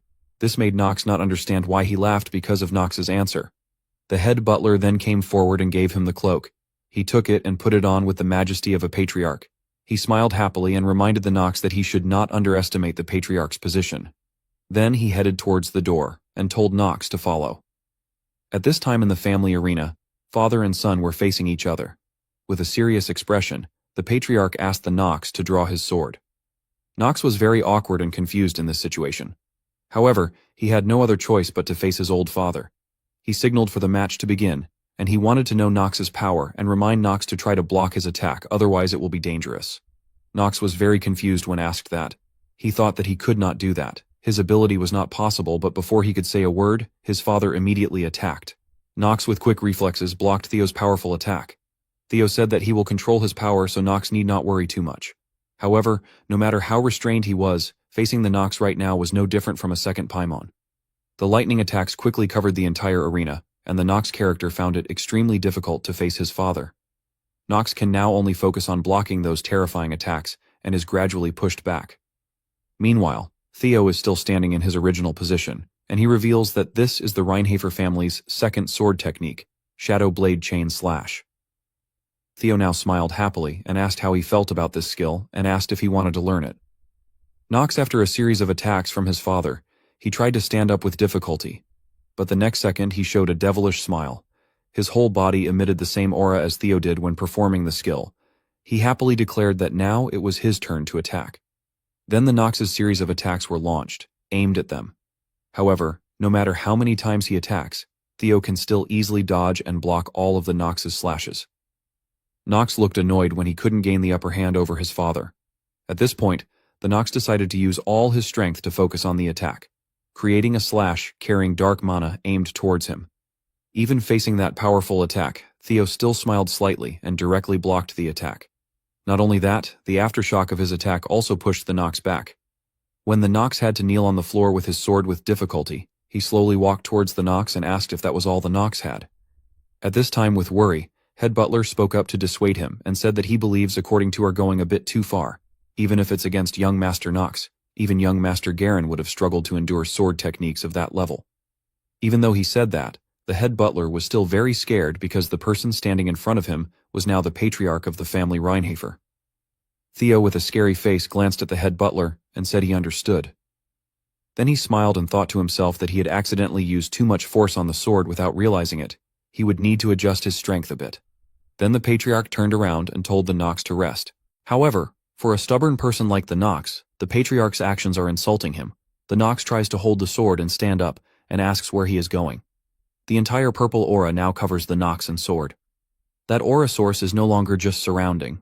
Now its shockwave radiates strongly to the surrounding as if this power is endless and never exhausted.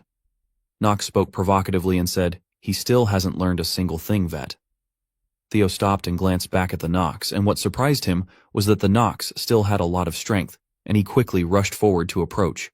The Nox then unleashed a powerful slash towards his followers. The shock energy of the two of them colliding with each other spread terrifyingly throughout.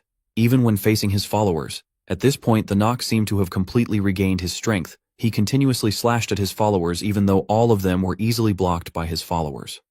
Theo praised Nox's abilities and said that Nox was very interesting.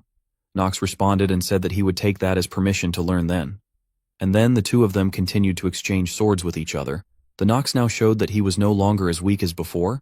He fought harder and gradually learned more about his followers' sword moves. However, confronting the Nox is not an ordinary person. He then spoke up and said that he wanted to ask the Nox one last question, which was why did he risk his life to cut down Paimon himself, and does it have anything to do with his mother? Facing the question, the Nox face had an awkward look on its face. I know about the event information. On the night of slaughter, Nox had to watch his mother die by himself. Yuchan asked himself that if Nox was here, what would he have said here? Theo commented that, later that day, he knew that Nox had started to go astray. Theo knows that. Nox pretend not to remember, but Theo knows that's not true. Faced with his father's exposure, the Nox stood still and said nothing, but he continued to attack, and asked his father if he was implying that he was hiding his strength. According to confirmation, that is correct. Nox did not say another word at this time. He focused all his power on the attack. The black sword was now covered with dark mana, and the power from it burst out around like an invisible blade. And that is the Shadow Blade slash move that Theo is trying to teach him. The Nox slash at this time is aimed straight at the follower. Even so, Theo was still able to use his sword to block the Nox attack, causing the space around the two of them to seem to crack. Theo realized that it was the Shadow Blade slash skill. He smiled with excitement when the Nox could use that skill. However, with the Nox's ability, that was not enough for him. Theo also used the Shadow Blade slash skill to teach his unruly son a lesson. The released move makes the Nox unable to defend and is sent flying backwards. Nox quickly regained his balance and leaned his sword against the floor with fatigue, his mind saying that, even though he is living on borrowed time, he has to continue progressing the story. At this moment, his sweaty face revealed a smile full of confidence and pleasure.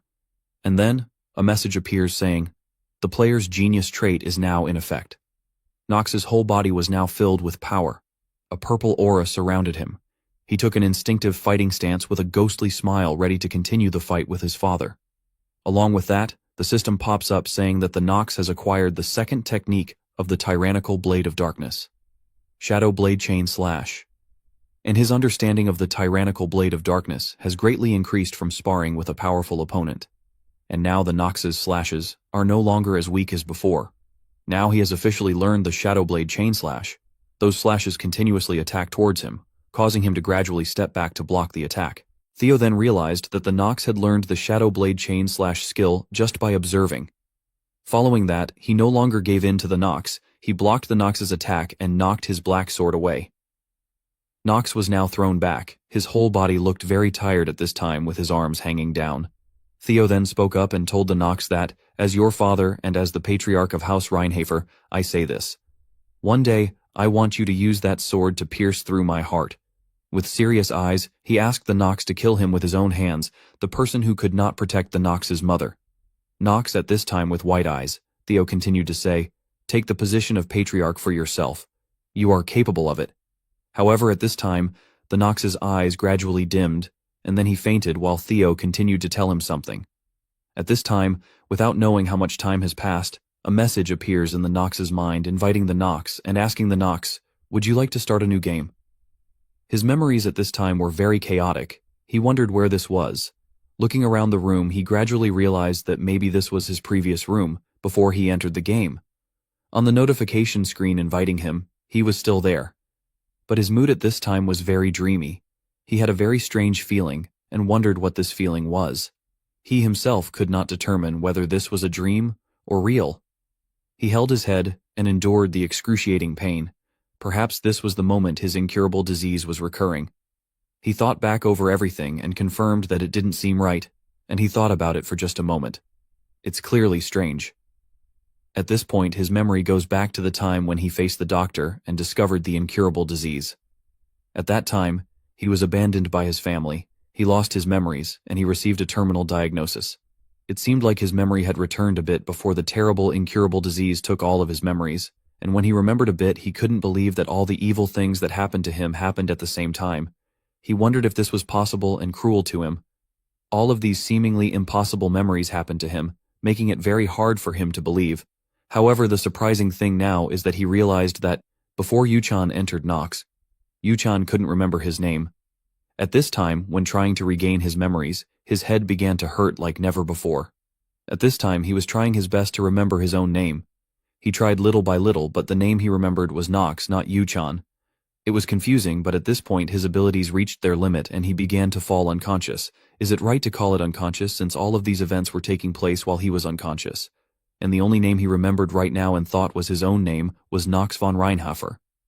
Back to reality, the Nox character is now lying unconscious on the bed due to exhaustion after the battle with the Patriarch. Suddenly, his eyes opened wide, and the clan's signature purple light glowed. Reinhofer is now clearer than ever. Along with his expressionless face, I don't know who he is now and who he is. Luckily, by this time the Nox's face had regained its normal expression.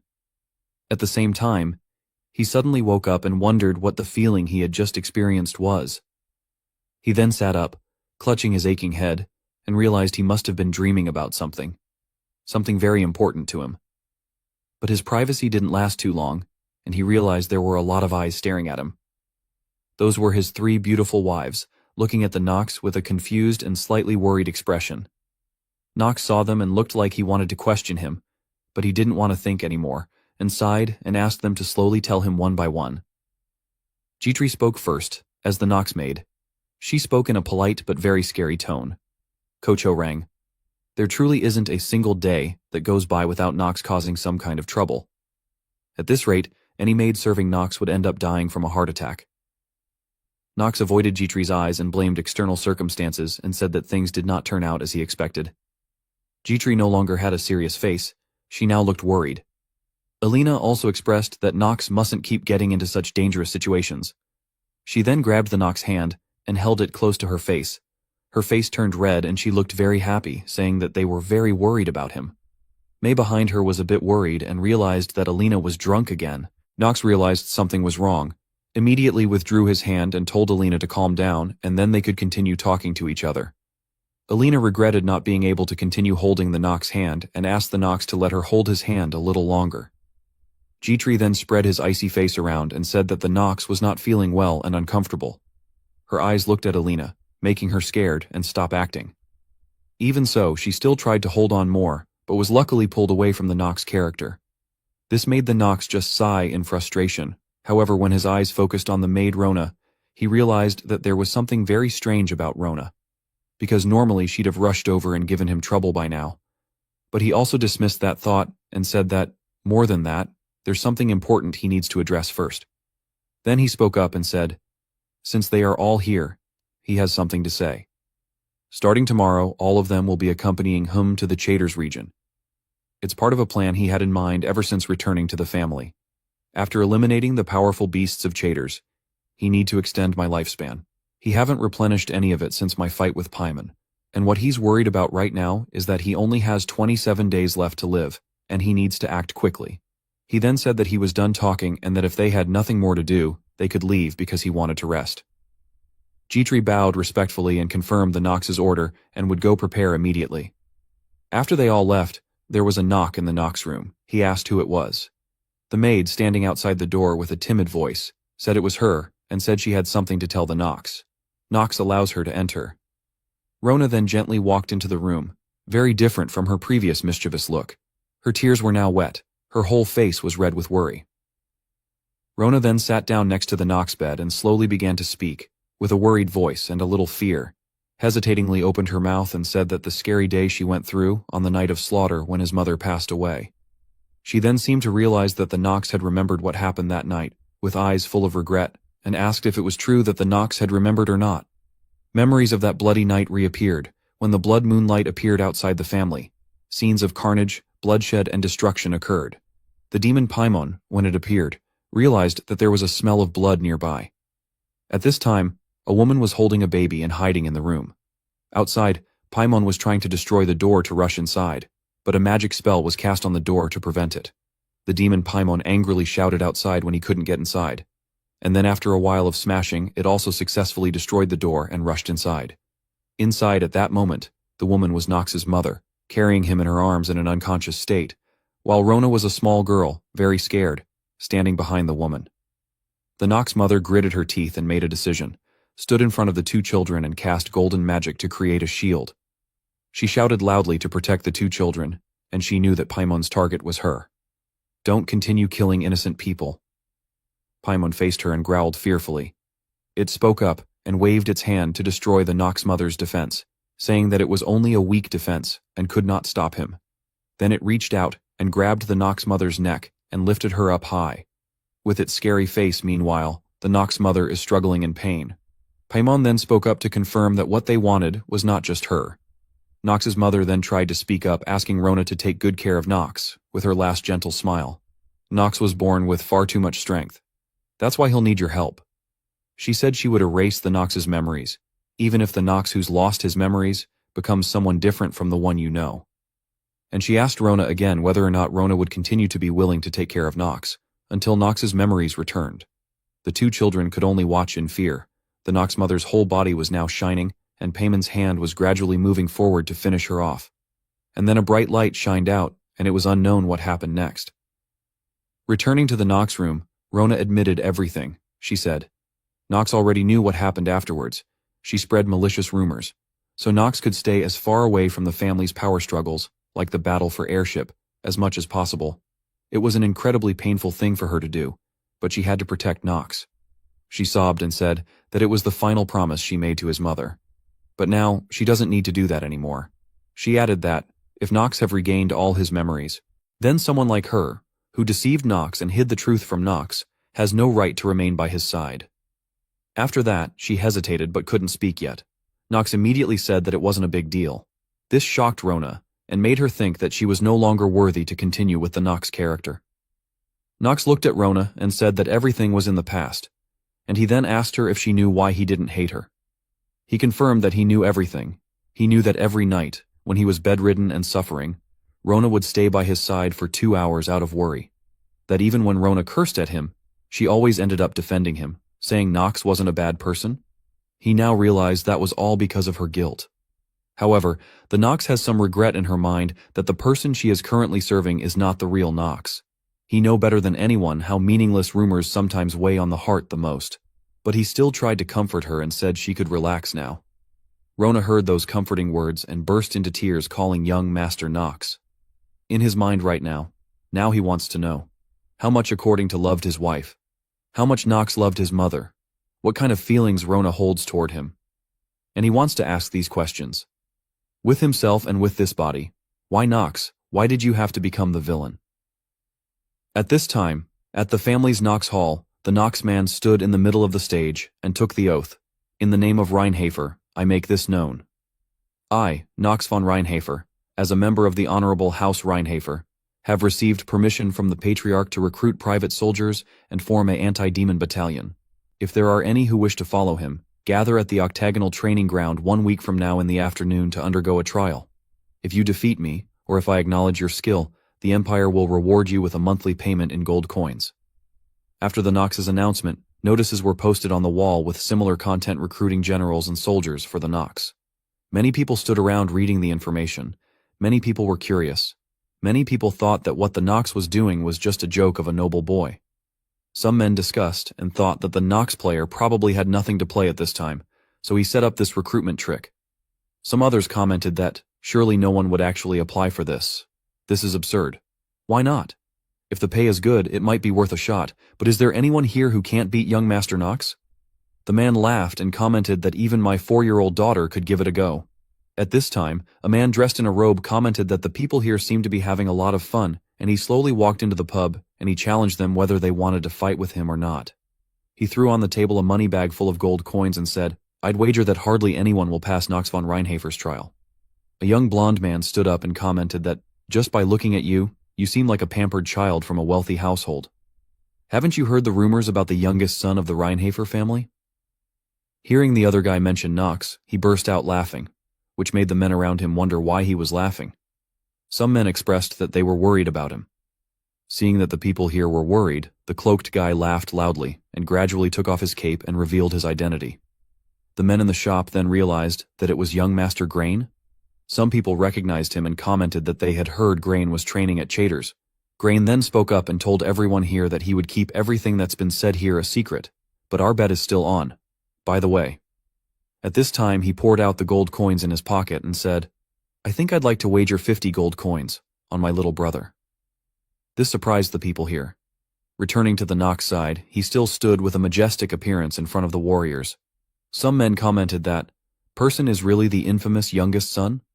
Nox supposedly graduated top of his class at the academy, but it seems like his whole vibe has changed. And the man commented that it was just a lie. The person next to him also agreed and commented, It has to be, right? He must have pulled some kind of trick. Nox stood looking down and could hear many similar bad talks about him, but he said nothing and continued to wait for the first person. He then thought, why has this become such a big deal all of a sudden? I did post a recruitment notice for soldiers to subjugate the monsters in Chaders, but I didn't expect this many people to show up. Did my reputation suddenly go up or something? Ah, now I get it. That bastard stirred things up, doing things I never even told him to. Grain was now below waving to the Nox with a bright smile. His actions unintentionally put the Nox person in a more difficult situation. Nox then asked the person next to him, had everyone gathered here yet?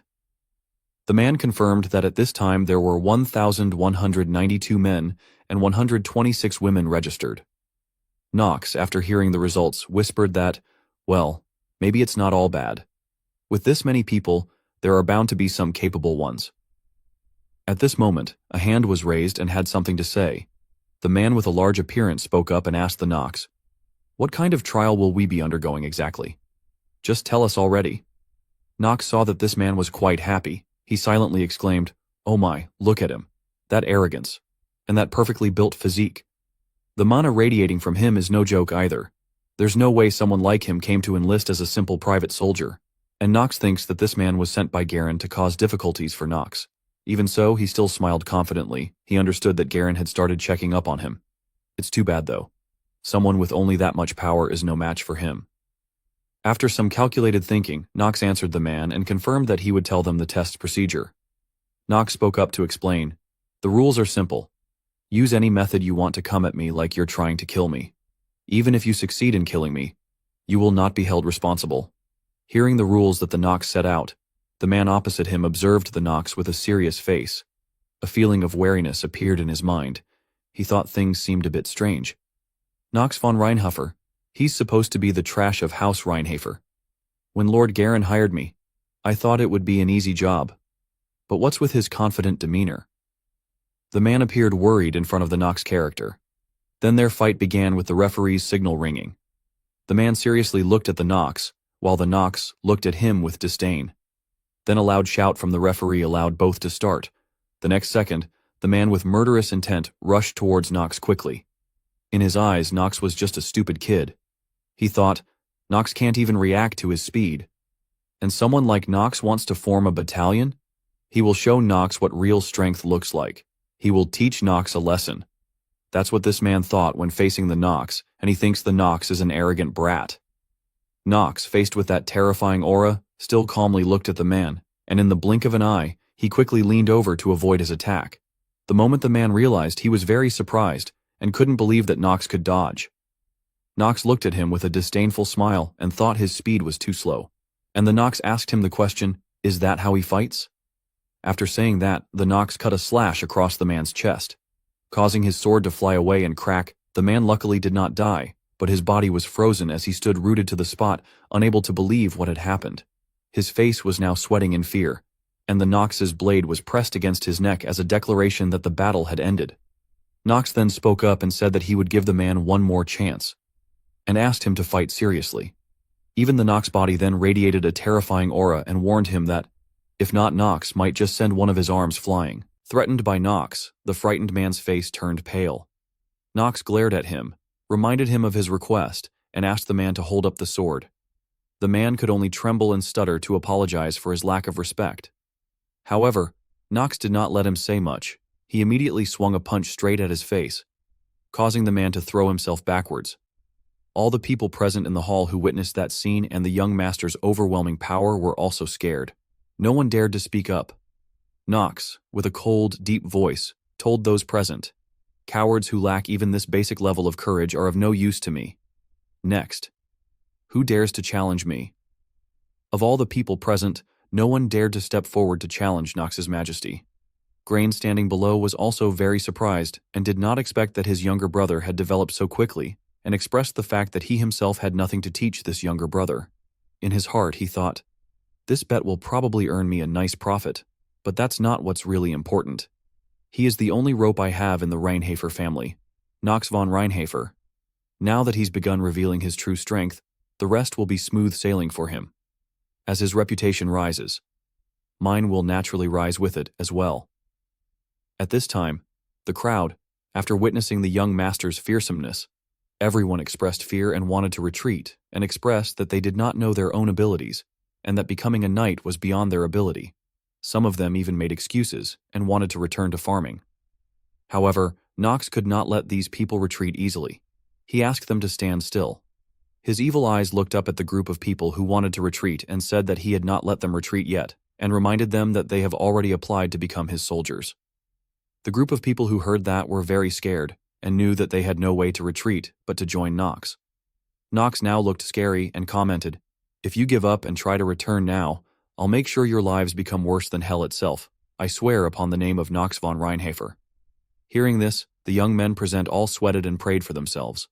After that, Nox's testing ritual continued, but the scene at this time was very pathetic. Everyone was overwhelmed by Nox on the ring. When Nox rushed at them, they could only run away. One by one he defeated them, but what was surprising was that Nox accepted all of them and believed that it was his fault to defeat them even if they resisted. However, a second later, Nox spoke up with a cold voice and reminded them not to be happy too soon, and let them know that, from now on, he will push they all to the brink of death. The men regretted participating and thought they had made a huge mistake in their lives. A few days later, the army led by Nox began moving towards Chater. The girls of Nox sat on the carriage chatting with each other. Alina spoke up and wanted Nox to have some problems. Nox spoke up and told May to help Alina calm down before she asked him random questions. May sighed, expressing that she understood. May then immediately took the apple and put it in Alina's mouth to avoid causing trouble to Nox. Alina did not give up and asked May to stop. However, even that could not stop her. With the expression of an alcoholic, she wondered why. Nox planning to return to Chater's and commented she heard Nox bought the land there. Nox gently explained, because he is going to develop it. Alina heard Nox's wishes and thought it was a difficult task, because that land is barren, unfit for farming, and is crawling with monsters. Nox reassured her and told her that he already had a plan. Hearing that, Alina thought Nox was a stubborn person, but her face turned scarlet and perverted to the point of being scary. Luckily, seeing that Alina's illness had recurred, she immediately covered her mouth to prevent her from talking nonsense. Meanwhile, Nox pondered over some stories. He expressed that, "I can understand the others tagging along, but even Rona, the family maid, came with us. Could it be that she still feels guilty about my mother?" Rona's side looked sad, but the next second her face turned back to a mischievous look and thought about the horse Carl and wondered when she would be able to ride on its back. Seeing that mischievous expression, Nox sighed and thought he was thinking too much. He then observed the surrounding soldiers and silently assessed that the private soldier recruitment for the monster subjugation seems to have gone quite well. The knight walking next to Nox also commented at this time. To be honest, he didn't understand much about the Chater's region. But after Professor Rass's latest paper was published, he realized something. He thinks that Nox truly resembles the patriarch. Nox has the same sharp insight, and I think Nox is a great guy. Nox hearing those compliments, he asked the knight to stop and talk about this matter later. Nox in his mind, he continued to reflect and felt anticipation of what was to come. He said, "Christopher." Maybe Under was actually concerned about him and sent him a bodyguard. A knight over 2 meters tall and highly skilled, apparently, but Knight is so annoyingly talkative. After a while of traveling, the whole group now arrived at Chater's. May looked at the scene of Chater's in front of her and commented that they've developed quite a bit. It's different from last time. Alina excitedly expressed that they've changed a lot. Christopher Len Tiang Bin Luan Rang. They haven't progressed as much as he expected. He guessed it can't be helped development here only really started recently. Now that it's become the land of a dark family, it'll be hard to attract people here. Nox hearing that, I also confirmed, and that's why he brought soldiers here. Hearing Nox say that, Christopher looked excited and admitted that there was a reason Nox recruited them after all. Nox confirmed that it was, however he said, There's something that must be done before we revitalize Chaders. Christopher wonders what it is. Knox explained to me, the monsters in this region. They need to reduce their numbers first. But Knox had completely different thoughts in his heart. He silently expressed that, that's a convincing excuse. But let's be honest, it's not the real reason. Screw the development of Chaders. Because what Knox is most worried about right now is that damn notification that's red flashing in front of him and saying that player has 10 days left to live. It asks you, restore his lifespan immediately. Knox grit his teeth in anger and cursed the damn system and think that the most important thing right now is how to live first, and leave other damn development matters later. At the gates of Chaders, Grain stood waiting, flanked by several treasure chests, clearly prepared to welcome Knox's arrival with fanfare. As Knox approached and caught sight of the chests overflowing with gold coins, he couldn't help but question why Grain was offering them to him. Grain, wearing a beaming smile, explained cheerfully that it was only natural.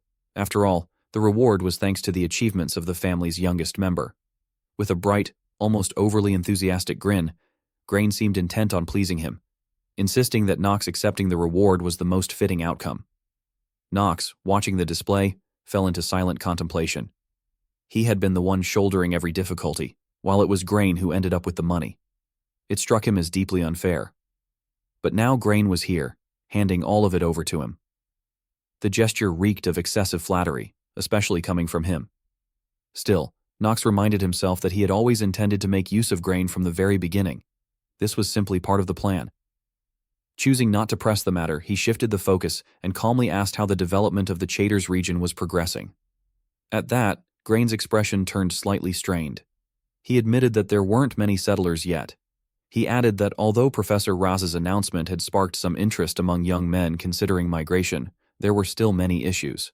The soil was poor and unsuitable for crops, dangerous monsters roamed the outskirts, and the roads remained unpaved.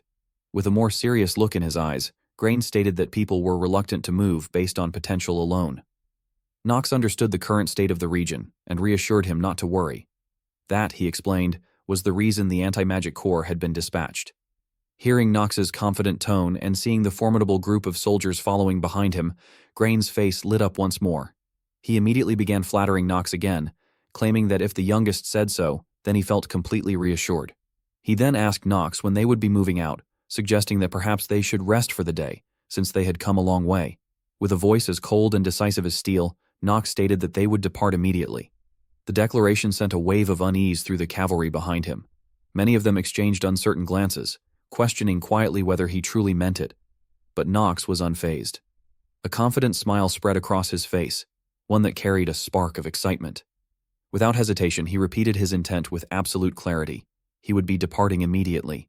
The scene shifted, flashing back to a few days earlier inside the chambers of the patriarch, Theodore. Facing the man before him, Theo voiced his doubts, questioning, almost incredulously, why someone as exceptional as the knight before him would choose to follow Lord Knox. Standing across from him was Christopher, his hands respectfully clasped before his chest, his expression unwavering, firm in the decision he had made. Theo went on, reminding him that the house had always treated him well. There was no reason for him to leave. Christopher responded with a calm smile, saying that he had seen the light. He spoke of the overwhelming talent Knox had displayed, talent so rare it had ignited something within him.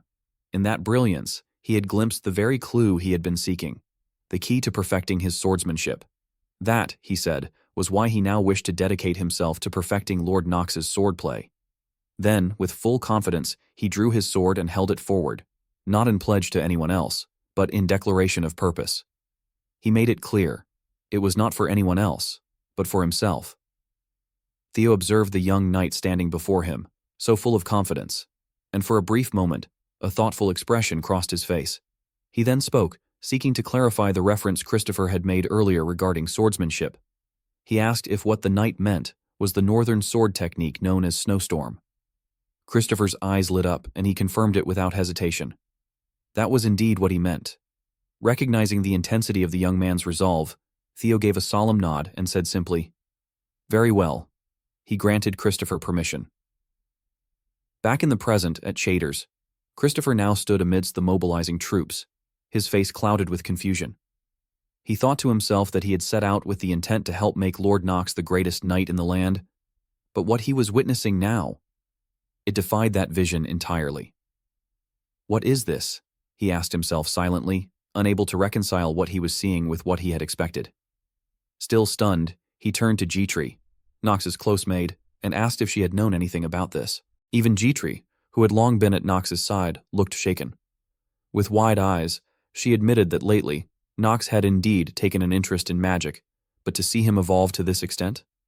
It was beyond anything she had imagined. What truly left everyone speechless was Nox himself. At that very moment, he was casting a high-tier spell, an advanced magic technique fueled by an immense mana reserve that no one could have ever imagined possible from a swordsman. The entire spell had formed a massive arcane matrix spanning across the sky above the Chatter's Gate. Below it, a horde of monsters stood restlessly, ready to strike. They hadn't yet realized that their end was already written. For now, they simply watched the strange, shifting pattern in the sky, unable to comprehend the danger looming above. A moment later, the silence shattered. From the skybound magic array, beams of concentrated, high-voltage energy suddenly rained down. They tore through the air and struck the monsters below with unrelenting force. Each blast triggered a terrifying explosion, tearing through the creatures. Only then did the monsters begin to understand the severity of the threat. Panic surged through their ranks as they howled in terror, trying to flee from what was now an unstoppable assault. On the city walls, May and Alina watched the destruction unfold, both completely stunned by the display of power. May, wide-eyed and breathless, muttered in disbelief, "What the? He's gotten even stronger. And it's only been a few months." Alina, unable to contain her worship of Nox, clutched her face with an expression bordering on obsession. Her mind spiraled into wild admiration, already fantasizing about his overwhelming coolness. Back near the battlefield, Nox was slightly winded from the mana expenditure, but stood his ground. Around him, a series of system-like notifications began echoing repeatedly. "You have defeated a Null. Your lifespan has increased by 2 hours." And again. "You have defeated a Null. Your lifespan has increased by 2 hours." The rewards flowed in, as did the quiet awe of everyone watching. Nox was not pleased, and he muttered to himself, feeling frustrated. He couldn't believe that after each kill he was only getting 2 hours. A Null, being a fairly strong mid-tier monster, should have been worth more. According to the effect of the Black Flame Ring, the stronger the opponent compared to his current strength, the more his lifespan would increase upon their defeat. This meant that defeating stronger foes would make him that much stronger, but he couldn't help but feel irritated. With a displeased expression, Nox continued to wave his hand, channeling his power to unleash relentless attacks on the monsters below. The creatures, unable to resist, could only scream in despair. After a while of carnage, the system's notification sounded, informing him that his remaining lifespan had increased by just 4 days. Nox stared at the message, his face full of disdain and annoyance. Even after killing so many, it only increased by 4 days. He thought to himself, "I'll need a solution for this." His gaze then turned cold as he looked down at the Knight Army below. No one knew the ironic predicament Nox was facing. All they could see was his formidable presence, which left them in awe. Everyone stood there, mouths agape, unable to speak, silently admiring Nox. Seizing the moment, Alina swiftly ran up to where Nox stood. Without hesitation, she threw herself into his arms, exclaiming, "Lord Nox, you're amazing!" Despite her enthusiastic praise, Nox's expression remained anything but pleased. Afterwards, it was thanks to May's timely intervention, pulling Alina away, that Nox was able to finally find peace. Christopher, who had been standing nearby, was deeply impressed by Nox's abilities. He said that he had thought Nox was only skilled in swordsmanship, but was now surprised to learn that he was also proficient in magic. Christopher was genuinely amazed and could not help but express his curiosity, saying that he was really interested in how far Nox's limits went. Upon hearing Christopher's words, Nox quietly realized and thought to himself that they didn't know he was good at magic. He paused and reflected on this fact. A little later, all of Nox's personnel had gathered to discuss what needed to be done next. To quell their curiosity about his abilities, Nox explained, somewhat reluctantly, that he had learned all of this from Professor Rass, a person with immense theoretical knowledge. His explanation, though reluctant, left everyone present feeling skeptical. Nox, sensing their doubts, put on a somewhat villainous expression and added that if they didn't like it, they didn't have to believe it. Seeing that the situation was starting to spiral out of control, Jitri cleared her throat and suggested that they revisit the issue later.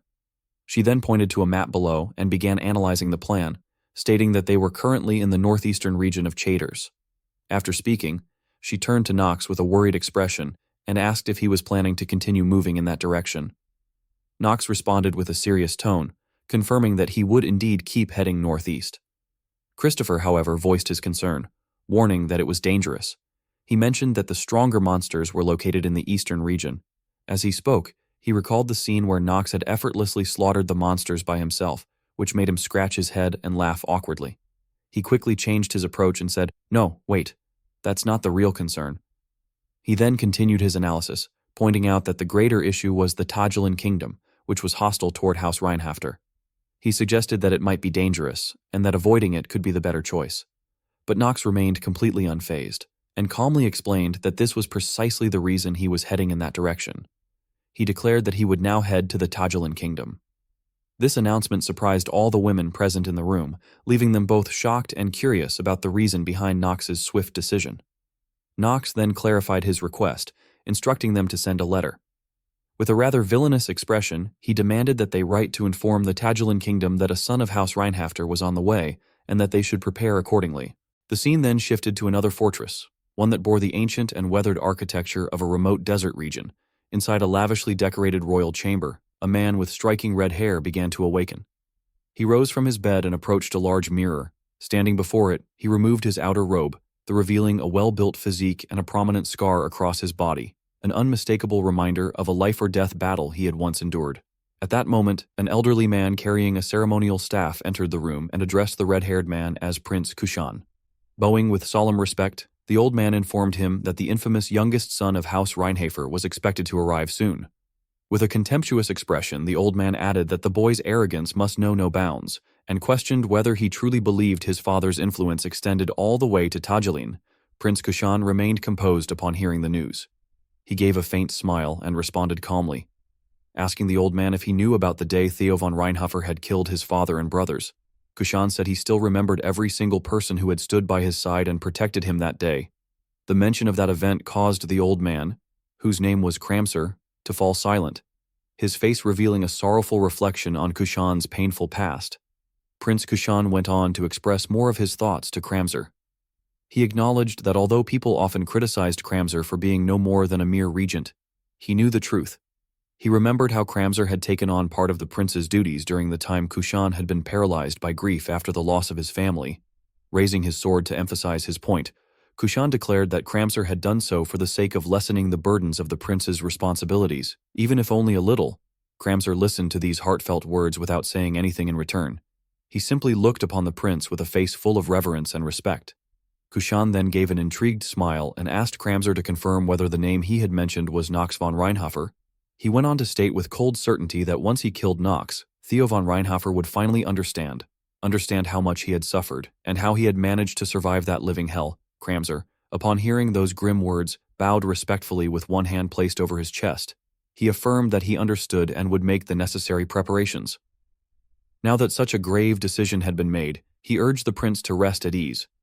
Yet, as soon as he turned away, Kramser's expression began to contort grotesquely. His face twisted into something vile and perverse, his eyes glowing red with malice, and from between his lips slithered the long, forked tongue of a wicked serpent.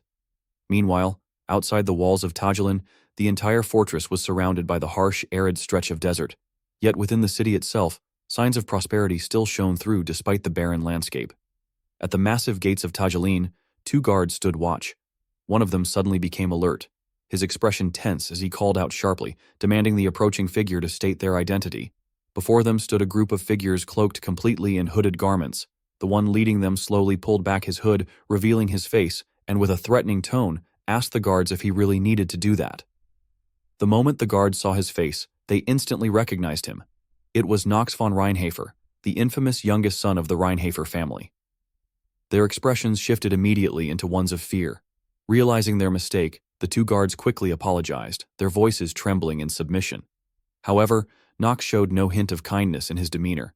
Instead, his eyes narrowed menacingly, and a deadly aura emanated from his entire being as he growled that standing in this heat for too long had made his blood boil, to the point that he felt like killing someone. The guard who had spoken to him immediately recoiled in terror, stammering that they would escort him inside right away. Without another word, Nox and his group proceeded through the gates of Tajulan, and not a single soul dared to stand in their way. As they moved deeper into the city, one of the gate guards led the way at a brisk pace, yet even as Nox walked, his mind was interrupted by a sudden warning flashing before his eyes. Player has 9 days left. Defeat monsters to restore your life. Reading the message, Nox's expression darkened. He muttered to himself that crossing the desert had severely drained his remaining lifespan. Still, he reassured himself. It was exactly for this reason that he had come to Tajulan. Once he obtained the item hidden in the ancient ruins of northern Tajulan and dealt with that guy, he believed he wouldn't just survive. He would grow stronger faster than ever. The thought brought a subtle, sinister smile to his lips as he imagined the next monster he would tear apart. In his mind's eye, the creature's face twisted and reshaped, until it looked just like that wicked man, Kramzer. But things never went as smoothly as he hoped. Without warning, a red system alert flashed violently before him. Penalty applies if lifespan falls below 10 days. Negative trait, dead count has been applied. Almost immediately, Nox felt the impact. His body staggered, overcome by weakness, and a violent cough erupted from deep in his chest, spraying blood into his palm. And then, another message followed. All physical abilities reduced by 20%. The activation probability of the negative trait, lingering ailment, increases exponentially. This caused Nox to become severely exhausted. He held his head in his hands, and sweat continued to pour from his body. Noticing Nox's worsening condition, Rona, who was walking beside him, panicked and asked about his health. Her face was now streaked with tears as she looked at Nox with deep concern. In frustration, Nox expressed his irritation at the system and the damned incurable trait, then quietly told Rona to keep it a secret. He explained that he had come here to improve his physical condition. Although Rona didn't understand what he meant, she quickly nodded in agreement, indicating that she understood. After a while, Nox's group entered the main hall of Tajulan. Above them, Prince Kushan and a woman were already seated, waiting to receive Nox. At that moment, Christopher leaned in and whispered a reminder to Nox, telling him that although he likely already knew it, from this point onward, he would need to be extremely cautious. Then, clenching his fist and wearing an excited expression, Christopher declared enthusiastically that he, Christopher, would serve Nox faithfully, and that Nox had absolutely nothing to worry about. By this time, Nox's group was standing before Prince Kushan. However, the prince looked at them with an indifferent expression, showing no sign of welcome. The woman sitting beside him mirrored his attitude, despite her striking beauty. When Nox approached the seat opposite them and stood before Prince Kushan, the prince finally spoke, saying that Nox had arrived and that they had received his letter. However, the way he addressed Nox showed no respect, sounding more like someone of superior status speaking down to him. This made Nox furious, and it was clear he would not let it slide. Gripping his sword tightly, he didn't even let Kushan finish speaking. In the very next moment, radiating overwhelming presence and killing intent, Nox raised his blade and cleaved the table in half. The unfortunate table, entirely innocent, was shattered into splinters. Then, in a cold, sharp voice, Nox declared that Kushan was merely a prince, not even the ruler of a vassal state. He stated that he had arrived bearing the name of Reinhofer, and questioned whether Kushan truly thought he could greet someone of that name while remaining seated. This terrifying display caught Kushan off guard and made him begin to show signs of hesitation. With a murderous aura enveloping him, Nox glared intensely at Kushan and asked whether he wanted his nation to be erased from the Wa-Pi. Without giving him a chance to respond, Nox then shouted a command, ordering Kushan to kneel immediately. Kushan, overwhelmed by Nox's aggression and terrifying presence, froze entirely, unable to speak a word. At that moment, it became evident that Nox's threats were not empty. His eyes carried a deadly seriousness, and a lethal aura emanated from him as he warned Kushan that if he didn't comply, Nox would erase him first. The scene then shifted to the Reinhofer estate. Inside the Patriarch's chamber were Theo and the head butler, Rodwell. Rodwell broke the silence by asking Theo why he hadn't stopped the young master from heading to Tajulan. Theo, puzzled, asked what he meant. Unbothered, Theo read from a sheet of paper and calmly explained that he believed Nox could handle that much. Then, turning to Rodwell, he added that Rodwell's insight was unmatched, and it was impressive that he had read his thoughts so clearly. Rodwell listened to Theo's words without responding. Theo then acknowledged that he was right, stating that he had decided to name Nox his heir and place him in that seat. He explained that attracting too much attention before Nox was ready was dangerous, and that until he reached a certain level, he wouldn't be able to protect himself. Hearing Theo's explanation, Rodwell understood his intentions and confirmed by asking if that was why he had assigned the Black Sword Knights to guard him this time, adding that Theo had always preferred certainty in situations like these. Theo stood up and replied that if any threat were to arise, those elite knights would act immediately. Rodwell listened to Theo's arrangements and agreed with his approach. Theo then looked out the window, his mind drifting back to a time when he and Nox were training together. At that time, he had told Nox, speaking as his father, and as the patriarch of House Reinhafer, that one day he wanted Nox to use that sword to pierce through his heart, to cut him down himself with his own hands for failing to protect his mother, and to take the position of patriarch for himself, saying that he was capable of it. Thinking about those things, his face became pensive, and he said to Rodwell that he must know this as well. His end, the end of Theo von Reinhofer, was drawing near. Theo's words were like a final instruction. Rodwell's face showed sadness, but he understood that it was inevitable and could not be changed. Rodwell then bowed respectfully and declared that he would always stand with his lord. At this moment, Theo's face was full of contemplation, and Rodwell's face showed sadness and regret, reflecting the emotions of a father, the head of a renowned family, and a person about to face an unchangeable fate: death. Back to Nox. At that moment, his mind was drifting with idle thoughts. He mused that there were two key tips for figuring out a guy's personality in a game. The first, he reflected, was during moments when equipment enhancement fails and explodes. A vivid image formed in his mind of a blacksmith patiently forging gear while failure notifications echoed endlessly beside him. It was just a game, after all, yet the player involved was already on the verge of tears, overwhelmed by the absurdly low success rate. Nox continued his train of thought, silently concluding that this first point didn't require much explanation. His eyes then turned to the rude figure standing before him, calmly sizing the man up. The second tip, he thought, revealed itself in situations exactly like this, when a mediocre character, completely unaware of their own limits, decided to act out. Nox admitted to himself that he really hated situations like this. He then recalled the name Kushan Adrian, a character whose entire family had been wiped out by Theo, save for his younger sister. It was understandable, Nox thought, that the man might harbor resentment toward House Reinhofer, but even so, he couldn't help but question it. A mere prince of a vassal state, did he truly dare to express his emotions so freely? At that moment, a quiet scheme began to take shape in Nox's mind.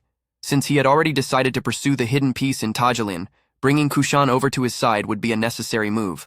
But before that could happen, he knew what had to be done. He needed to break the man's spirit, just enough to make him more manageable.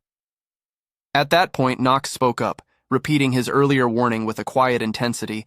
Asking if he really needed to say it again, Kushan heard the words and forced a polite smile, though irritation flickered beneath the surface. Still, maintaining his courtesy, he replied that it seemed Nox had taken offense to him sitting in the presence of an honored guest. Then, without further hesitation, Kushan lowered himself to his knees before Nox. Declaring that he would remain kneeling in his presence, Nox observed the submissive posture in silence, not rushing to respond. Instead, he shifted his attention to something else. He began carefully examining Kushan's stats. The status panel for Kushan appeared, presenting a detailed overview of his attributes. His name was Kushan Adrian, a 17-year-old human male whose primary elemental affinity lay with Earth. Among his accomplishments, he had been recognized as the direct royal successor of Tajalin, a title that carried significant weight and expectation. On the positive side, Kushan was noted as a poison genius, exhibiting rare talent in martial arts and a normal aptitude for dagger combat. He carried himself with a serious demeanor that suggested discipline and inner focus. Among his neutral traits, he was described as loyal, though this loyalty had yet to be fully awakened. He had not encountered anyone who truly deserved his complete devotion. As such, much of his inner potential remained dormant. At present, he placed a moderate level of trust in Royal Court Mage Kramzer, estimated at around 40%. The negative aspects of his personality painted a more troubled image. Kushan was burdened by self-destructive tendencies and a habit of self-deprecation. He bore an overwhelming sense of responsibility that often left him indecisive and easily swayed. Additionally, his hot temper made him prone to emotional outbursts, complicating his ability to maintain clarity under pressure. Kushan's physical and mystical capabilities were unevenly distributed, reflecting a complex and unbalanced potential. His stamina stood at 11, granting him moderate endurance, while his mana reserve was relatively limited at 7, hinting at a restrained capacity for magical exertion. With a luck stat of only 5 and a willpower score of 4, he appeared vulnerable to external influences and internal doubt. Yet in stark contrast, his charm surged to an impressive 23, suggesting an innate magnetism or persuasive presence that far outweighed his other attributes.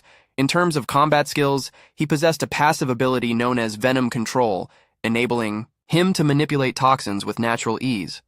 Complementing this was his active technique, Intermediate Poison Dagger Arts, a specialized form of close-range combat that fused agility with lethal precision. Together, these abilities marked him as a unique and dangerous figure, particularly in the art of poison-based warfare. At that moment, a red warning appeared in front of Nox, alerting him to Kushan's demeanor. His hatred toward House Reinhafer had reached its peak.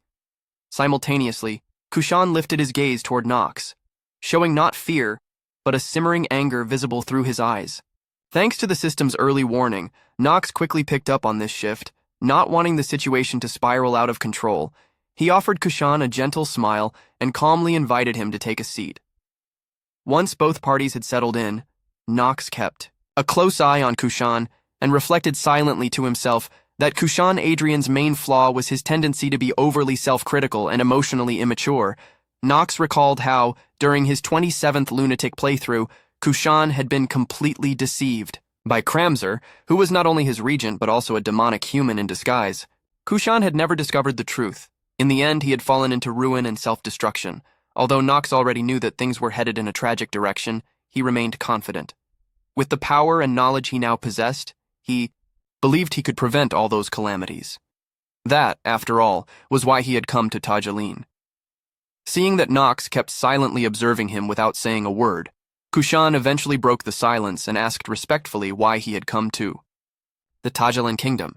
Nox returned to his serious demeanor and answered curtly that he was there for tourism and to explore ancient ruins, nothing more. Then, with a smile, he added a warning. Until he left, Kushan was to behave properly. He emphasized that Kushan surely understood what that meant. Kushan didn't argue. He simply nodded in understanding and signaled to one of the attendants nearby. Kramzer, catching the signal, gently rang a small bell. Moments later, a group of attendants appeared, exclusively young and beautiful women, with the servants now gathered. Kushan instructed them to make the proper arrangements for Lord Nox to tour the kingdom, and if he made any further requests, they were to treat him with the utmost hospitality. Before Kushan could finish his sentence, Nox interrupted him, clearly displeased, and ordered him to stop speaking.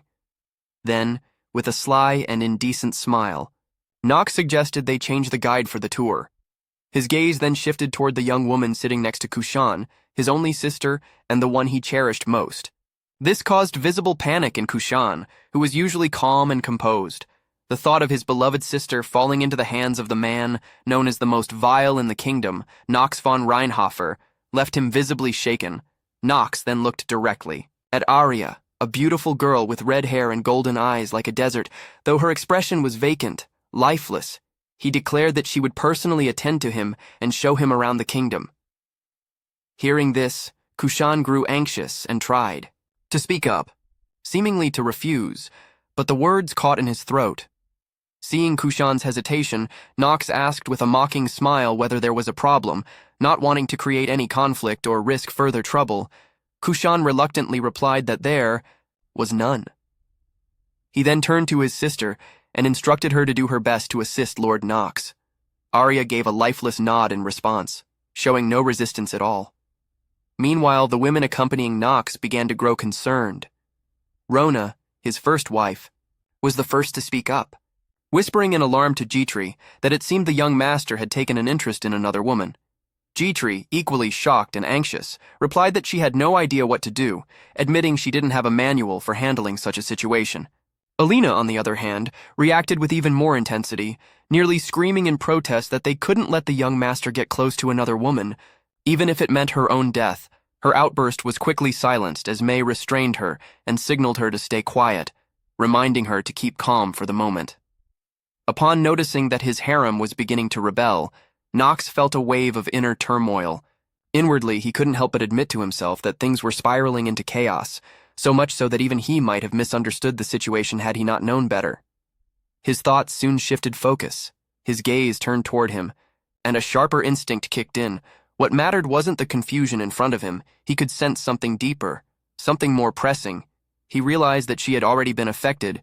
In Nox's eyes, Princess Arya now appeared as though she were trapped within the clutches of a monstrous being, entirely under its control, powerless in its grasp. Snapping back to the moment, Nox addressed his group, calmly but firmly announcing that it was time to go. He instructed the others to rest, signaling that only a selected few would accompany him. He began naming those who would join him. The first name he called was Alina. Hearing her name, Alina lit up with joy and eagerly confirmed her readiness. Nox met her eyes and told her to come with him. Then, turning to Christopher, he told him that he too would be part of the group. Overjoyed by being chosen, Christopher's face beamed with pride. He responded with enthusiasm, affirming his role as the captain of the Reincarnated Knights. Unable to contain himself, he even shouted that it would be an honor to escort Nox, proudly declaring his name as though this moment defined him. Meanwhile, Jitri stood quietly, her heart sinking at not hearing her name called. She approached Nox and asked with concern whether he would truly be all right without her. To that, Nox responded that she was being overly protective. Then, rising to leave, he reassured her that everything was progressing according to plan, urging her not to worry too much, though Jitri said nothing further. A heavy disappointment settled in her heart. She had hoped to be by his side, and now, being left behind felt like a quiet wound. At that moment, the group that had departed with Nox included Alina, Christopher, and Princess Arya. They had already exited the palace. Alina, noticing Arya's expression, seemed to realize something and began to worry about her. Nox could tell that both Alina and Christopher had sensed something unusual about the princess. He pointed it out, saying that they might have already noticed something strange about the girl.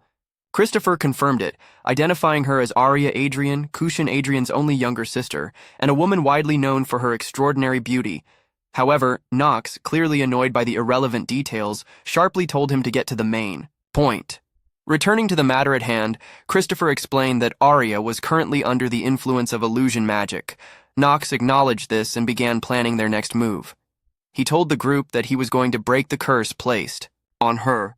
Alina and Christopher were visibly shaken by this announcement. Christopher, clearly alarmed, questioned whether such a thing was even possible, reminding Nox that the princess was afflicted by a high-level dark magic curse. Nox understood the difficulty of the situation but instructed the group to move to a more private location, away from prying eyes. Sometime later, the group arrived at a mysterious house. As they approached the entrance, a beautiful woman with a seductive figure appeared and warmly greeted them. Upon noticing their noble appearance, she politely remarked that her humble dwelling was not a fitting place for such distinguished guests. Nox heard those words, but said nothing. In his mind, he silently mapped out his plan, reminding himself that there were 3 things he must accomplish here. First, to break Arya's curse. Second, to awaken Alina's powers. And third, at this thought, he hesitated briefly before curling a wicked smile. Then, suddenly, he spoke to the woman before him, asking how the preparations for the rebellion were progressing. Hearing Nox's question, the woman was startled. In the next moment, she vanished and swiftly lunged toward Nox, intent on killing him right then and there, as if the words he had spoken were a secret she desperately wanted to keep. However, her attack was unsuccessful, abruptly stopped by another sword. Christopher did not disappoint Nox. He arrived just in time to intercept the assassination attempt. The burst of energy radiating from their clash showed the force behind the attack was considerable. Confident in his own ability, Christopher even reproached the woman, remarking on her lack of manners for swinging a knife without warning. Realizing her surprise attack had been thwarted, the woman did not seem to give up. Her eyes gleamed with murderous intent as she prepared to strike Nox again, but the focus shifted when Alina's voice rang out, warning her not to bully the young master. Beside Alina, a magical aura manifested, causing several alchemical vials to float and ready themselves to be hurled at the disrespectful woman challenging her master. Seeing that the situation was becoming very difficult, the girl immediately stepped back to plan her next move. At this moment, Nox stepped forward and warned that he thought it would be best if she listened to him. He then asked if she would agree to stop fighting so that both sides could talk instead of continuing the battle. Nox looked at the girl standing before him with a deadly gaze, silently noting that this was the point of contact with a special character named Lise. He recalled the teachings of Professor Rass about magic lessons. In the lecture, the professor had explained that the dispel spell was based on reverse engineering the formula that made up the magic. Simply put, it was like untangling a mess of strings. However, the process of reverse engineering and neutralizing magic was by no means easy. Therefore, it was best not to attempt it alone. In short, it was wiser to seek help from an expert, such as the rare race of elves. Returning to the present, the girl looked at Nox's group with great caution, feeling that the tension was unnecessary. Nox spoke up, telling the two of them that enough was enough, and ordered everyone to sheathe their swords. Christopher, worried, protested that she had attempted to attack Nox. However, Nox did not want to explain much and insisted on speaking with her privately, asking everyone else to leave them alone. Hearing Nox's firm words, Christopher reluctantly obeyed and ordered the others to step aside. Though he was clearly uneasy, Nox then emphasized that Christopher should wait outside. Feeling abandoned, Christopher was upset and quickly protested, reminding Nox that he was his bodyguard. But since Nox had already given the order, Christopher had no choice but to quietly step out with a sense of being forsaken by the whole world. Nox then turned to Alina and told her to stay behind, assuring her that he would protect her if anything happened. Alina, a bit foolish and twisted, moaned happily upon hearing this, covering her face with a blush and starting to imagine some ambiguous scenes in her mind. At that time, night was beginning to fall over the harsh desert, and Nox's blue eyes scanned the old houses below. Inside one of them, a conversation between Nox and a mysterious woman began. She questioned him sharply, asking if he knew who she was. Nox responded with a sneering laugh, confirming that he did.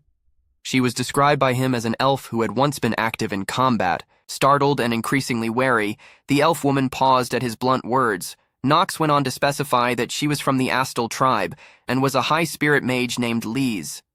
Upon hearing these details about herself, Lise no longer concealed her true form. She began to transform back into an elf, revealing her long golden hair and the characteristic pointed ears of her race. Her beauty was beyond mundane description. At that moment, she declared that she would no longer hide her identity. Nox judged this to be a wise decision on her part.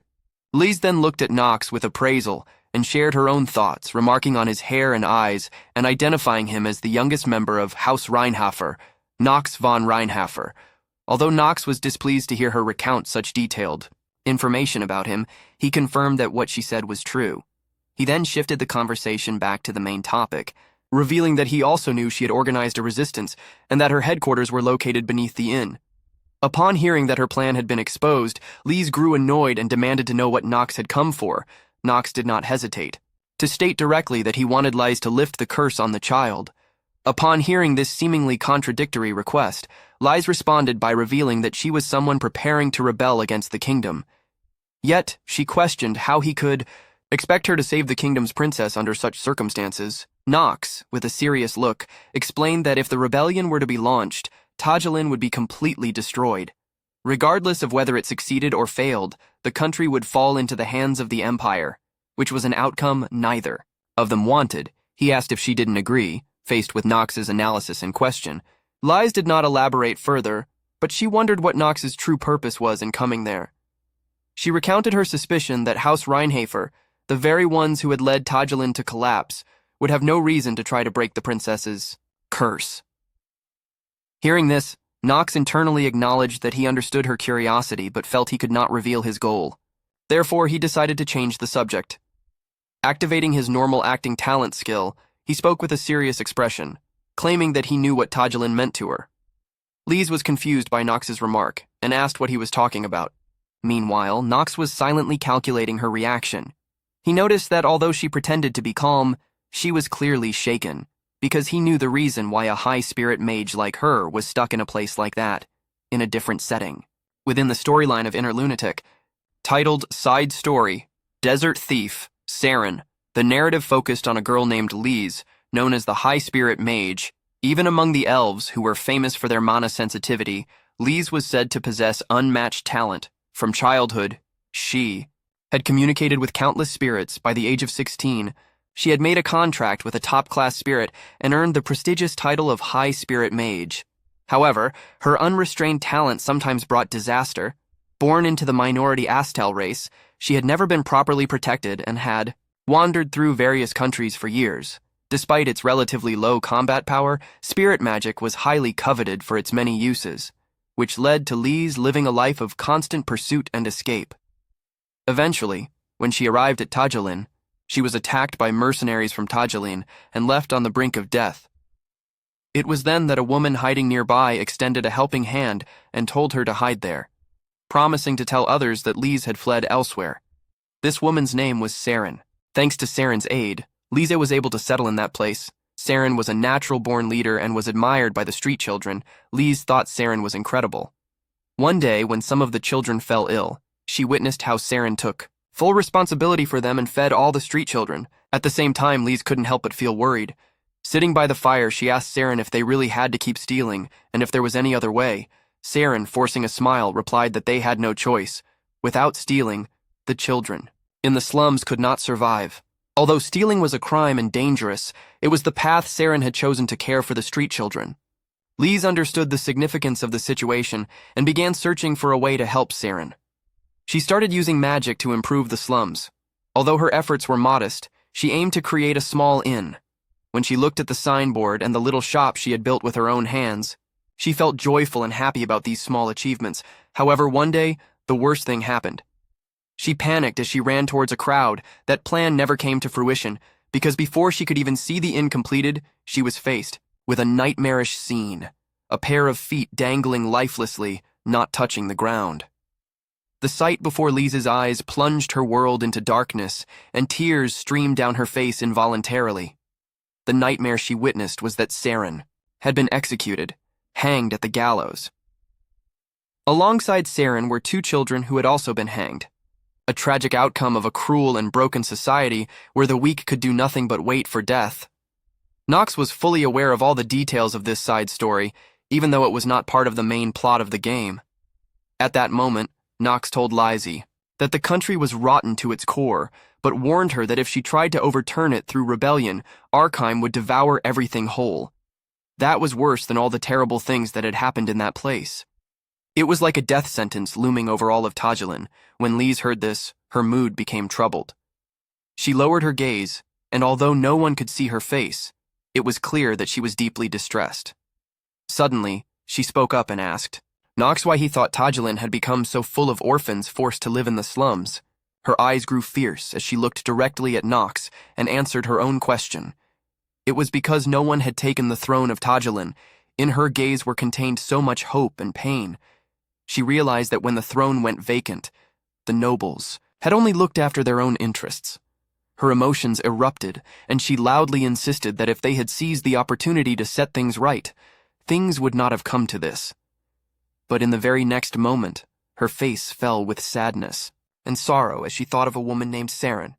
At that moment, she bowed her head, overcome with grief, and softly said that Saren wouldn't have died either. Seeing Liz's emotional state, Nox did not provoke her. Instead, he gently acknowledged that she was right. Hearing Nox agree with her view only made Liz more confused. She snapped at him, demanding to know what he meant and what he was implying by agreeing with her. Nox did not answer her question directly. He explained that while he agreed with the truth she had recognized, it did not mean he supported the plan she intended to use to change the situation.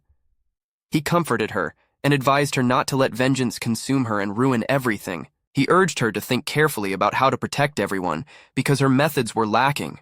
What Nox said seemed to awaken Lise, and she managed to realize it before it was too late.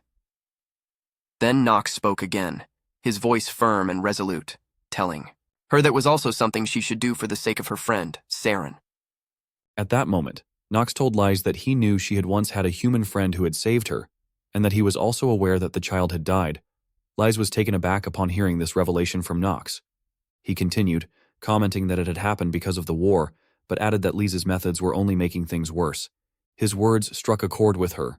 Shaken, she choked back her emotions and asked him what exactly he intended to do to resolve the situation.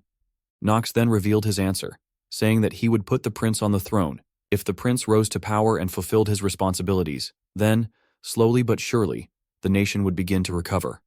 Hearing his plan, Liz immediately rejected it. She scoffed at the idea, saying that after everything, it was nothing short of a joke.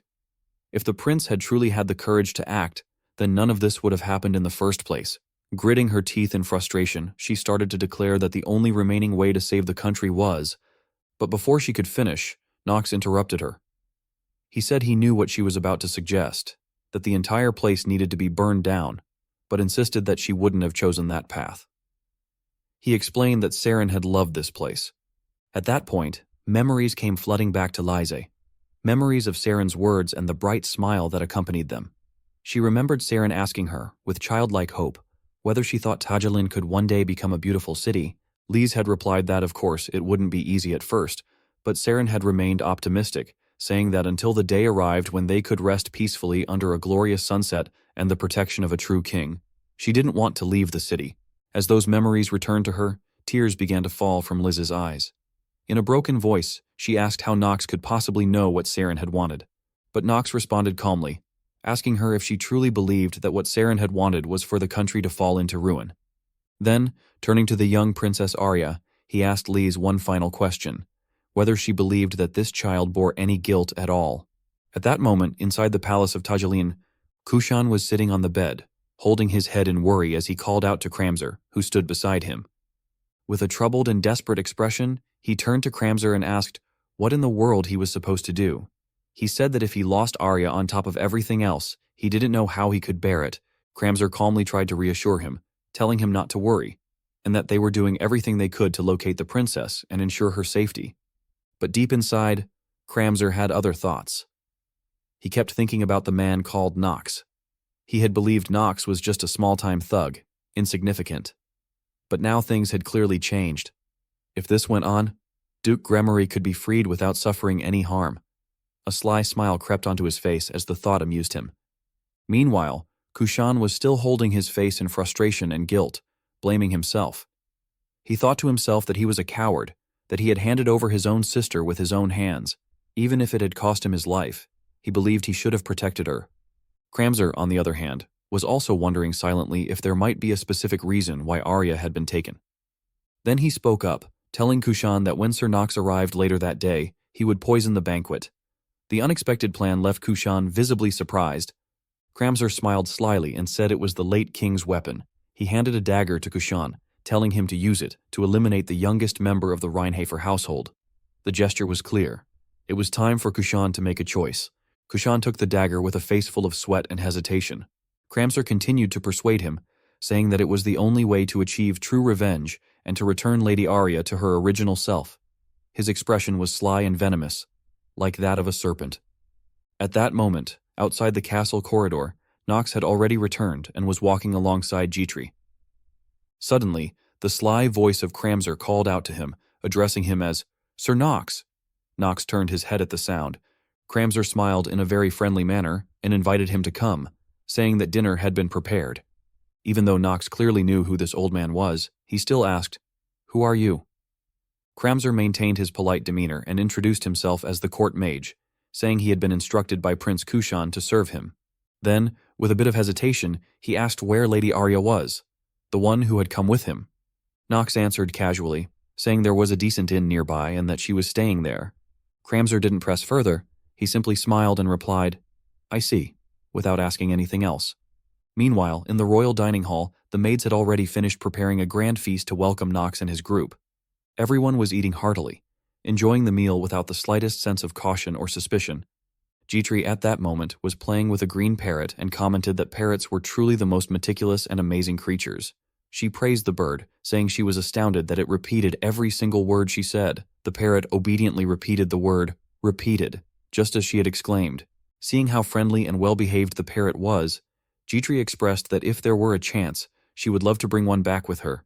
May, sitting beside her, added that there were also quite a few useful materials and even herbs that only grew in the desert. Rona, still chewing with food at the corner of her mouth, noticed that Knox seemed somewhat preoccupied. She leaned in slightly and asked him in a gentle voice how he was feeling. Knox replied calmly, assuring her that he was perfectly fine. At that moment, the old man Kramzer had yet to take his leave. With a forced smile, he commented that he was glad Nox had enjoyed his time in Tajaline. He then added that they had prepared a dish that would surely make the evening even more enjoyable and asked if Nox would like to try it. At his signal, a maid wheeled in a food cart into the room. Upon realizing that the dish was none other than the tail of the silver-faced scorpion, Nox appeared rather impressed. Without hesitation, he began to indulge in the meal.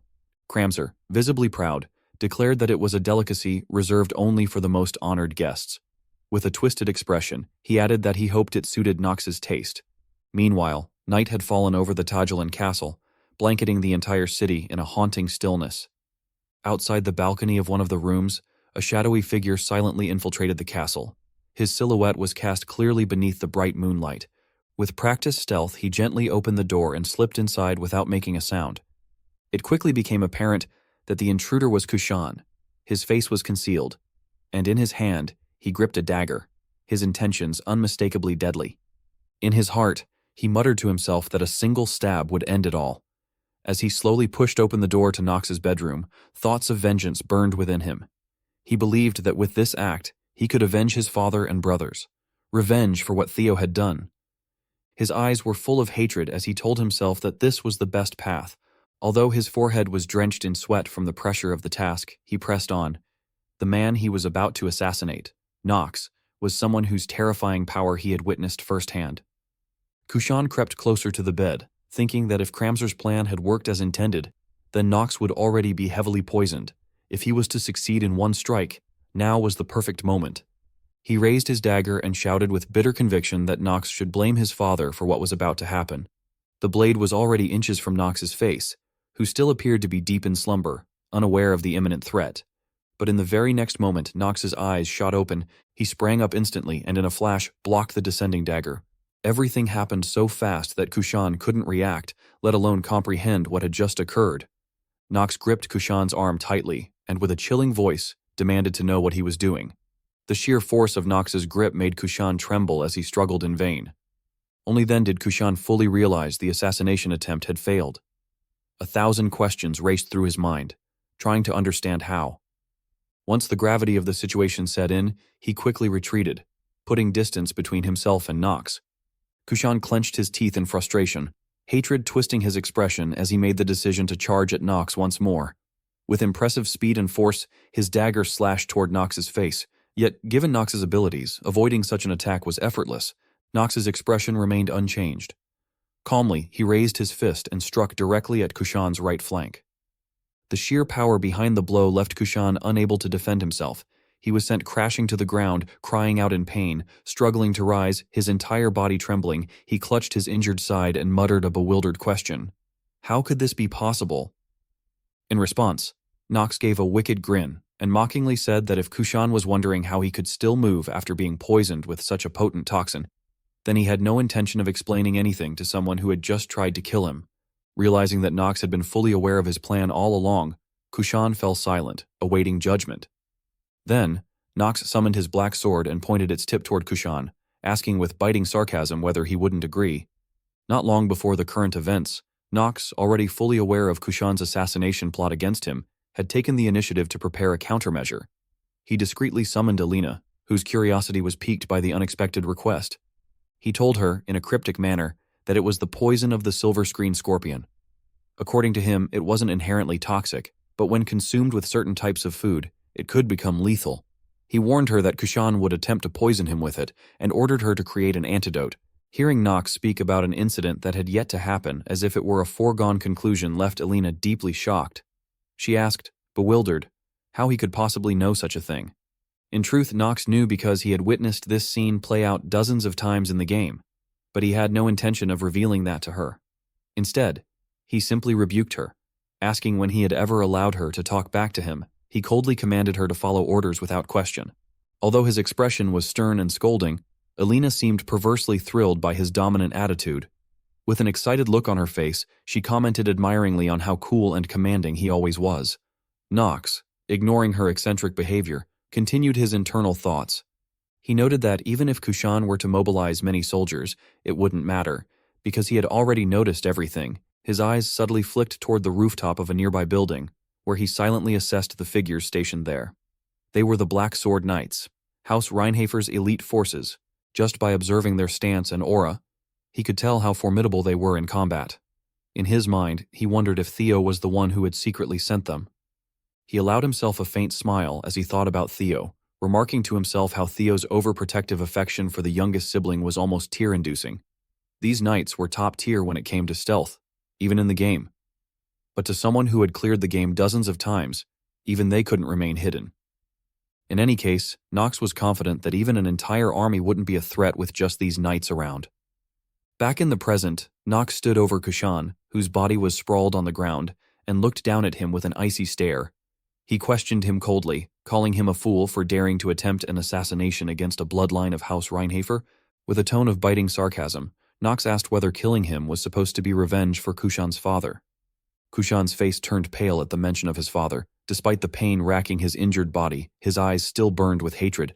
In a burst of rage, he sprang to his feet and launched himself at Nox, yelling furiously that Nox had no right to speak of his father so lightly. As he attacked, Kushan exuded a murderous aura, his sharp blades gleaming with deadly intent. Yet, every one of his strikes was effortlessly dodged by Nox. Even though his initial assault had failed, Kushan didn't give up. He continued his relentless offense. But Nox didn't even bother retaliating. He merely leaned and dodged casually, evading every blow without effort. No matter how hard Kushan tried, none of his attacks landed. Slowly, he began to realize just how vast the gap in strength between them was. Inwardly, he questioned what he had heard before, that the youngest of House Reinhafer was just a pampered brat. How could someone like that wield such refined swordsmanship? Seeing the frustration on Kushan's face, Nox smiled mockingly, as though playing with prey. He mused that perhaps Kushan, being a prince of a kingdom, at least had the basics of swordplay. But even so, his skill was only at an intermediate level.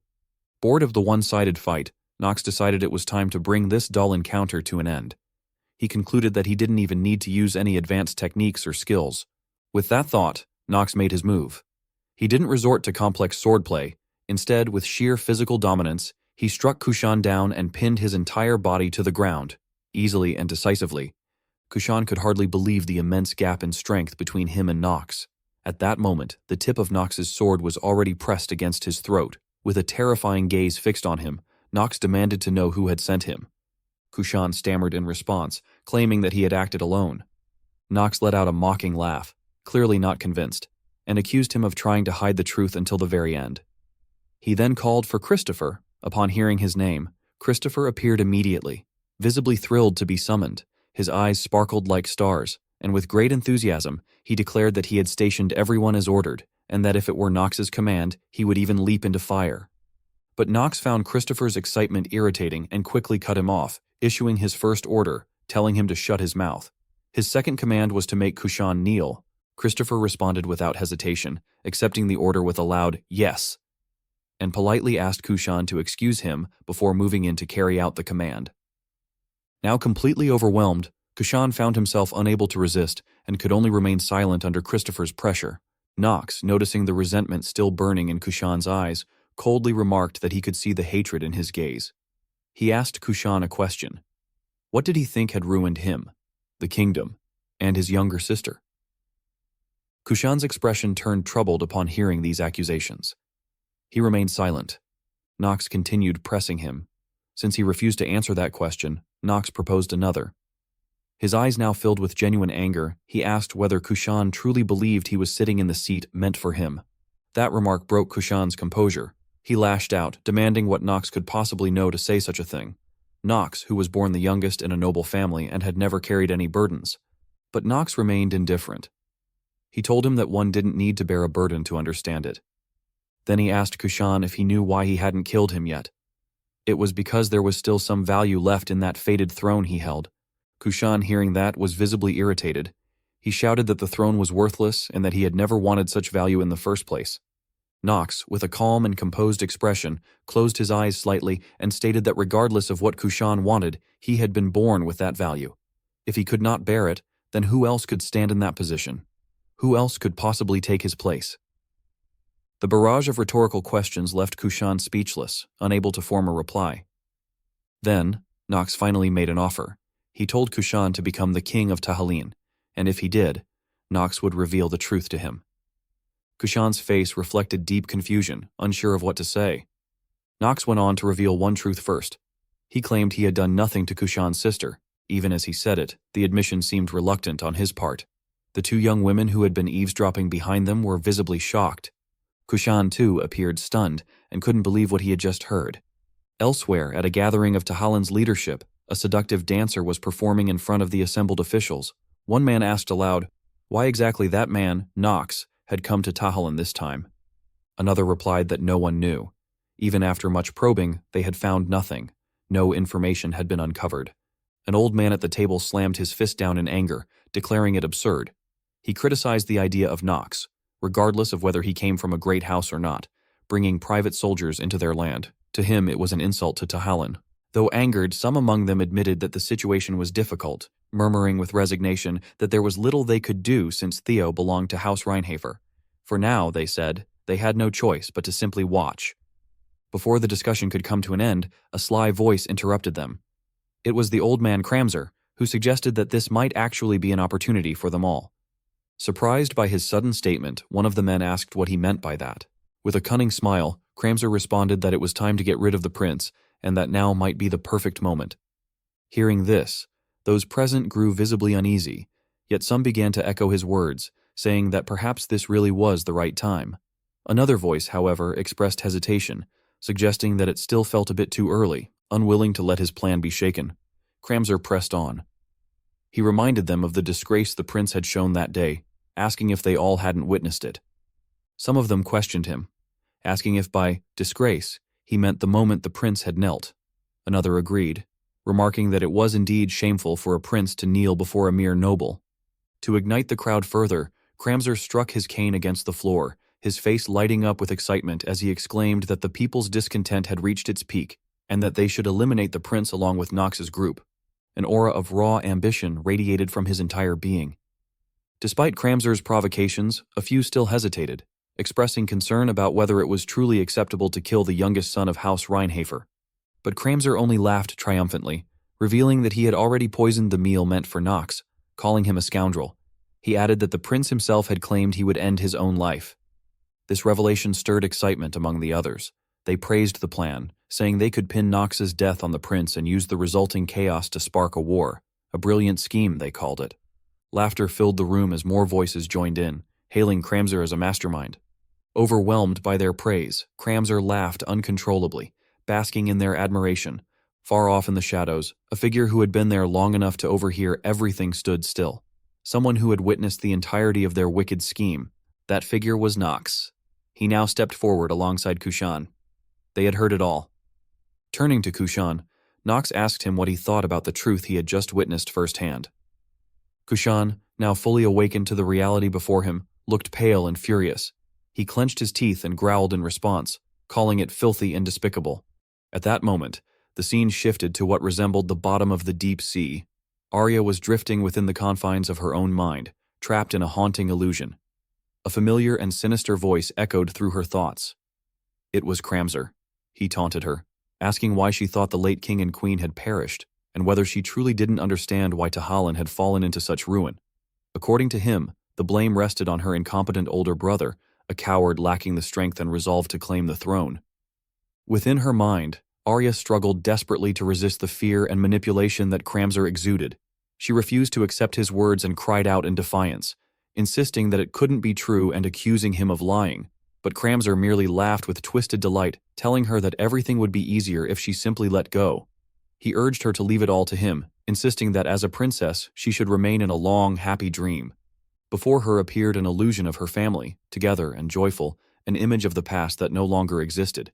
Yet this vision was nothing more than a false construct, a mental trap crafted by Kramzer to imprison her within a dream. Her face had grown pale and lifeless as if she were on the verge of surrendering.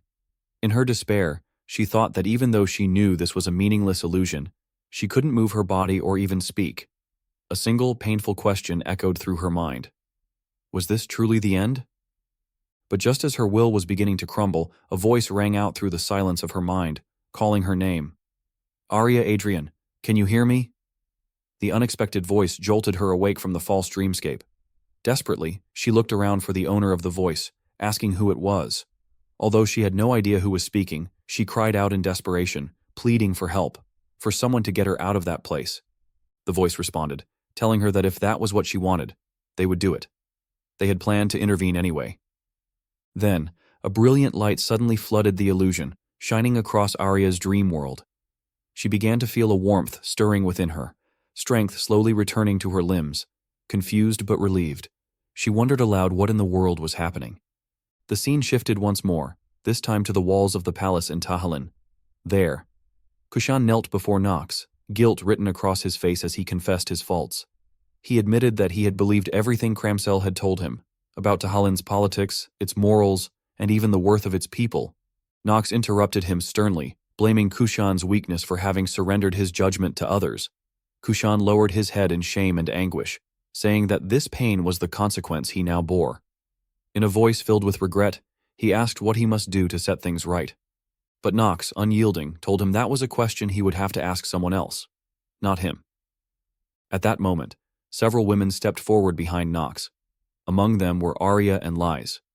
Arya's expression was bright and alive again, a clear sign that Lies had helped free her from the illusion created by Kramser. When Arya saw her older brother again, she gave him a radiant smile, one she hadn't shown in a long time. Kushan, startled and moved by the sight of her restored spirit, quickly stood up, grasped her small hand and asked if she was truly all right and what had happened. Nox answered for her, explaining that she had been under Kramser's brainwashing. The revelation shocked Kushan, who repeated the word in disbelief. Brainwashing? No way! But Nox affirmed it firmly. He said that Kramsel was not just manipulative. He was a demon, a devil. Kushan wanted to reject the idea, but suddenly, fragments of memories, long buried and suppressed, rushed back to him. The confusion and force of it all sent waves of pain through his head. Seeing this, Nox calmly explained that Kushan too had been partially brainwashed. As the truth returned to him, the illusion shattered bit by bit, causing the splitting headache. But Nox assured him that if he waited a while longer, the pain would ease, and he would come to understand what he truly needed to do. Just as those words left Nox's mouth, something unexpected happened. Kushan sensed a presence behind him. When he turned around, Lise was already there, her eyes blazing with fury. Without hesitation, she struck him hard across the face. She shouted at him with righteous anger, warning that if even now he failed to make the right decision, she would hang his head on the royal tower. Upon hearing the accusations, Kushan remained silent, merely listening without offering any rebuttal. Lise, overwhelmed with fury, continued to shout that it was because of Kramsel's tyranny and Kushan's weakness that things had come to such a tragic end. Standing nearby, Nox quietly reflected to himself that her reaction was to be expected. Everything, he thought, had stemmed from Kramsel's machinations. That man, once the royal court magician, had manipulated the kingdom through regency and brainwashing. But beneath that facade, he was, in truth, a demon whose ultimate goal had been to resurrect Gremory, one of the 72 demons. Through his control over the king and queen of Tahalin, who had been brainwashed, Kramsel incited them to act against the royal family. This enraged the Archheim Empire, which, following Kramsel's plan, ordered the Reinharbor family to directly subjugate Tahalin. In the end, it was through the ruthless efforts of Theo, Rodwell, Christopher, and the Black Sword Knights that the king of Tahalin, and countless others, lost their lives. To Nox, the revelation of these truths had been deeply shocking when he first uncovered them. He now saw that Liza's rage and Kushan's frailty were mere consequences of that greater tragedy. After a moment lost in thought, Nox finally spoke, telling both of them that they had experienced the same pain. He reminded them that in war, there were no true winners or losers. No one could be entirely defended, nor wholly blamed, but he urged them not to misplace their resentment. Lise, however, was not ready to listen. Angrily, she shouted at Nox that it was too late, that Kushan had still not found the resolve to act. If he had had even a shred of courage to seize the throne, Saren and the children might still be alive. Nox, undeterred, gently insisted that even if it was too late, people could only grow by reflecting on the past.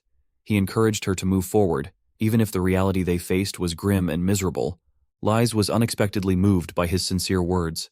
In that moment, she saw the shadow of an old friend in Nox, almost as if that friend were standing before her again, speaking those very same words.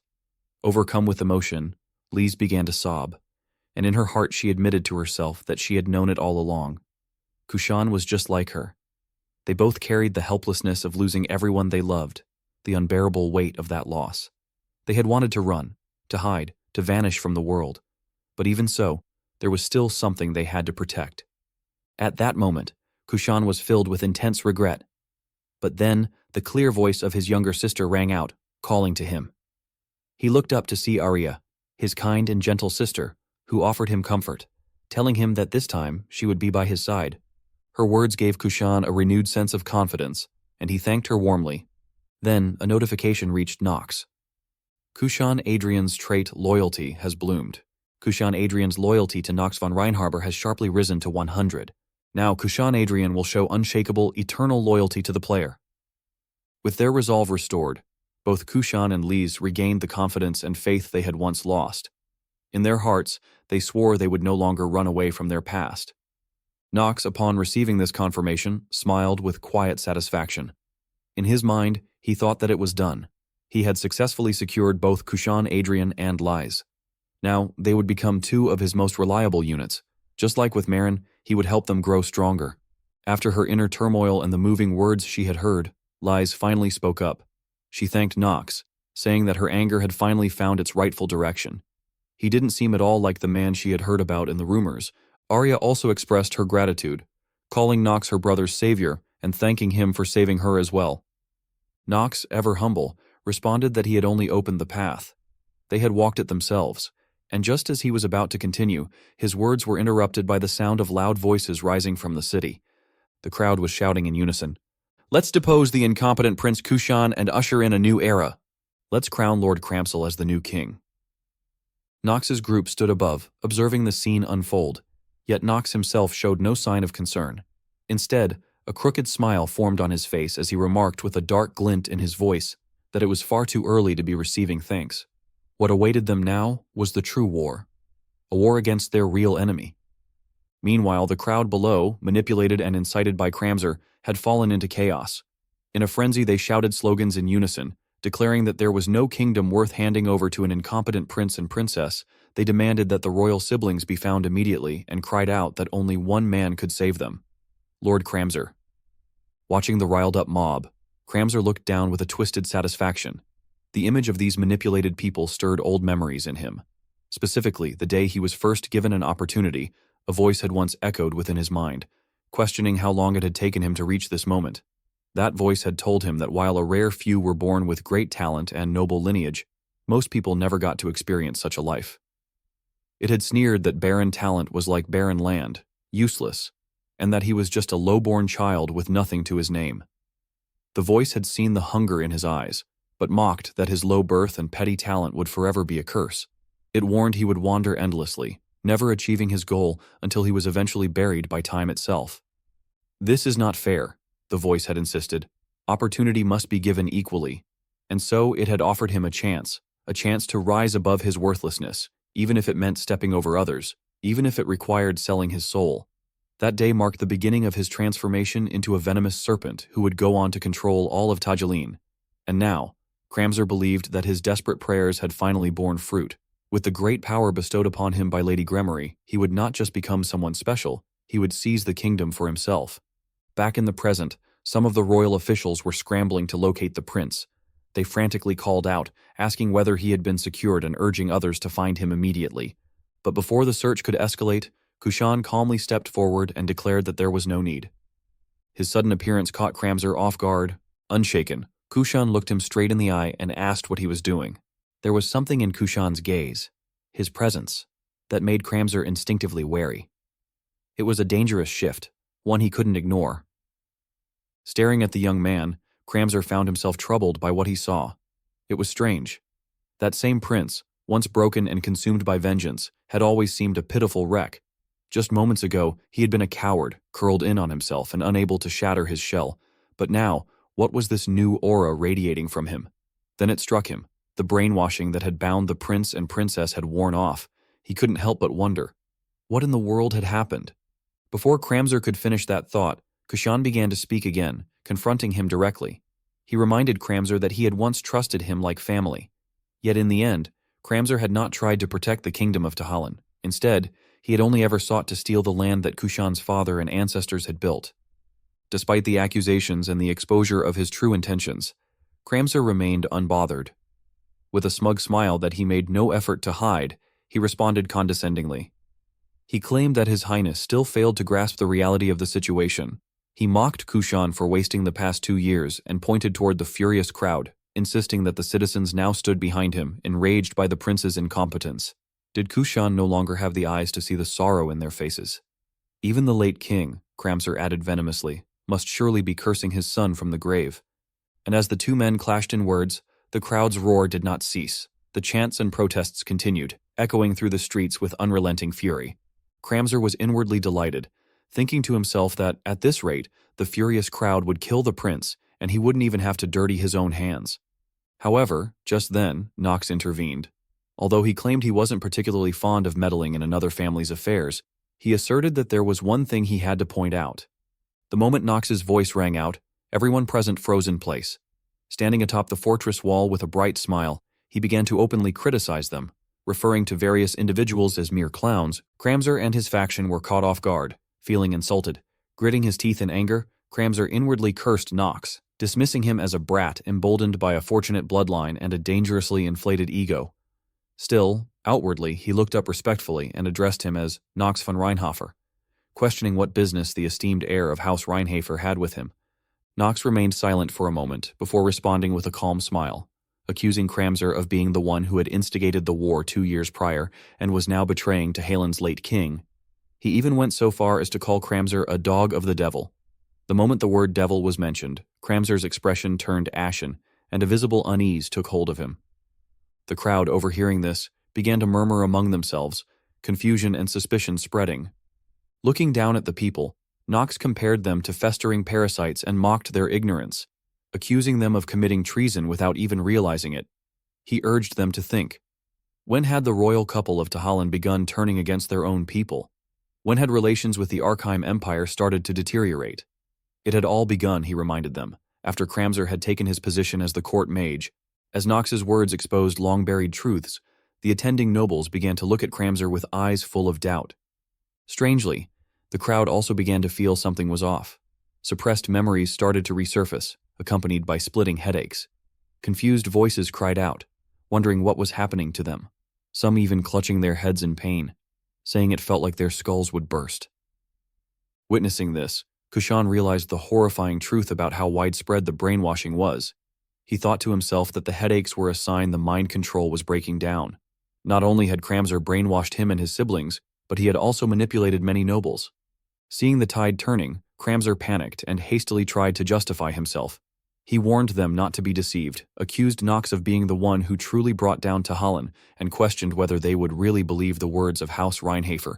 Demanding proof that he was aligned with the devil, he threatened Nox, claiming he couldn't guarantee his safety if such rumors continued. Nox responded with a scornful tone, mocking the word guarantee as amusing. Without hesitation, he leapt down into the crowd below. This reckless act caused both May and Christopher to panic, warning him that it was dangerous and that enemies awaited him below. Yet despite descending from such a height, Nox landed unharmed. He turned to his worried companions and dismissed their concerns, saying that the situation was, in fact, the opposite of dangerous. He pointed out that although he had come down alone, not a single one among the armed crowd dared to strike him. He condemned them for being deceived by Kramser's empty promises of eternal wealth and for exploiting the common people. As he spoke, he unsheathed his sword, and a surge of purple aura radiated from him. Enraged by the insults, the crowd's fear turned into fury. They shouted back, demanding to know how someone from House Reinhofer could dare say such things, and questioning his right to judge them. One particularly foolish man among them decided to act, shouting that Nox was alone and that if they killed him now. However, Nox merely looked at the man like he was a fool, not even bothering to acknowledge him. In the next instant, his blade sliced cleanly through the man's torso. Blood sprayed out around them as Nox spoke coldly, declaring that if someone had drawn their sword, then they had better be ready to be cut down. The others recoiled in fear, panicking as one of them exclaimed that he had really killed him. Another shouted in outrage, saying that even if Nox was from House Reinhofer, such interference in the kingdom's affairs was unforgivable. But Nox stood firmly, resting his sword upright before him, his gaze fixed on the cowardly crowd. He told them to understand clearly who it was that had pointed their sword at him, and more importantly, who it truly was that had blinded their eyes. Kramser, watching the scene unfold, was furious. yet he didn't dare act recklessly. Then, Nox turned and called for Kushan. The latter immediately descended in response to the command. With a calm but commanding tone, Nox told him that a new king would be born into Holland tonight, and that he was to show it with his own hands. Kushan nodded without hesitation and answered, "Of course, Sir Nox." Without delay, he rushed toward the nearest enemy and began slaughtering them. The clash above triggered a powerful explosion, sending shockwaves through the lower levels of the city. The citizens below were thrown into confusion, unable to comprehend what was happening.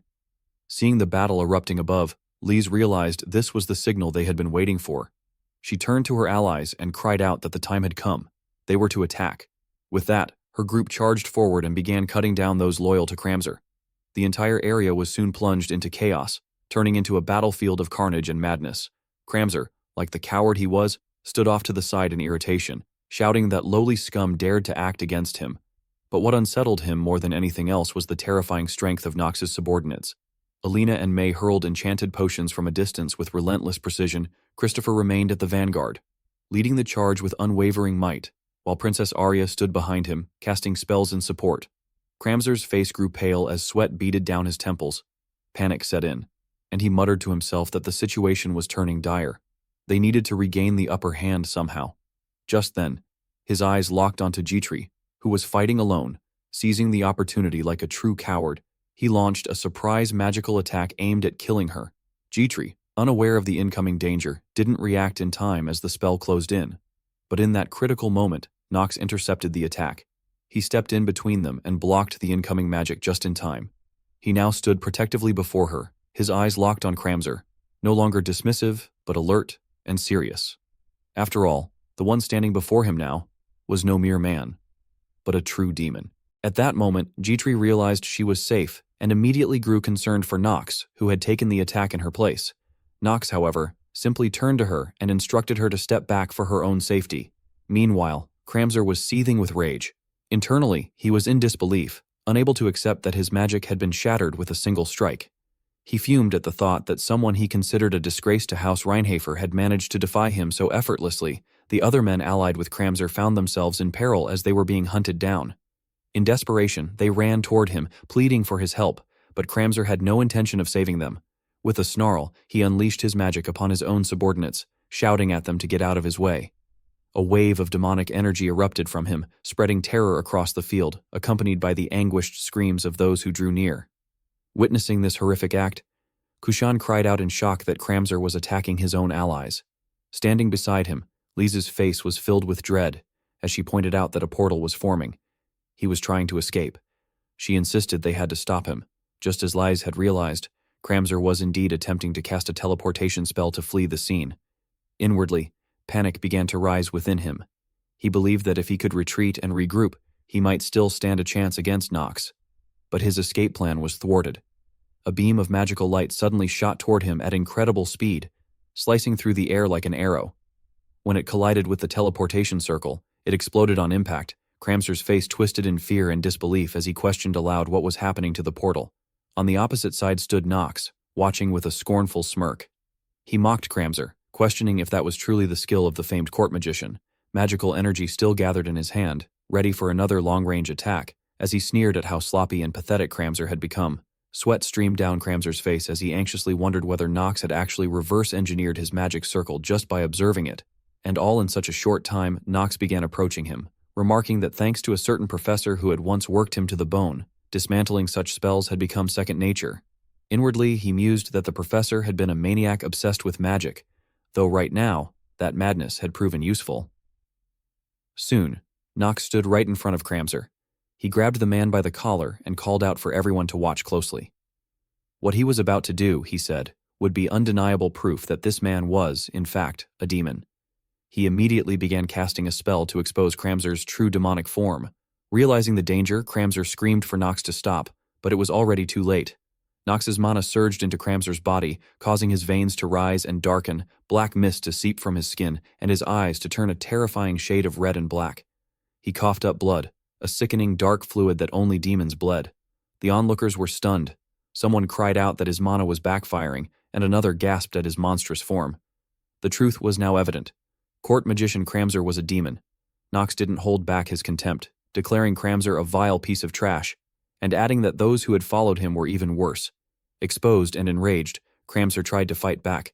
He cursed Knox, calling him a disgrace to Reinhafer. Then, with a twisted expression, he revealed the name of the demon he served.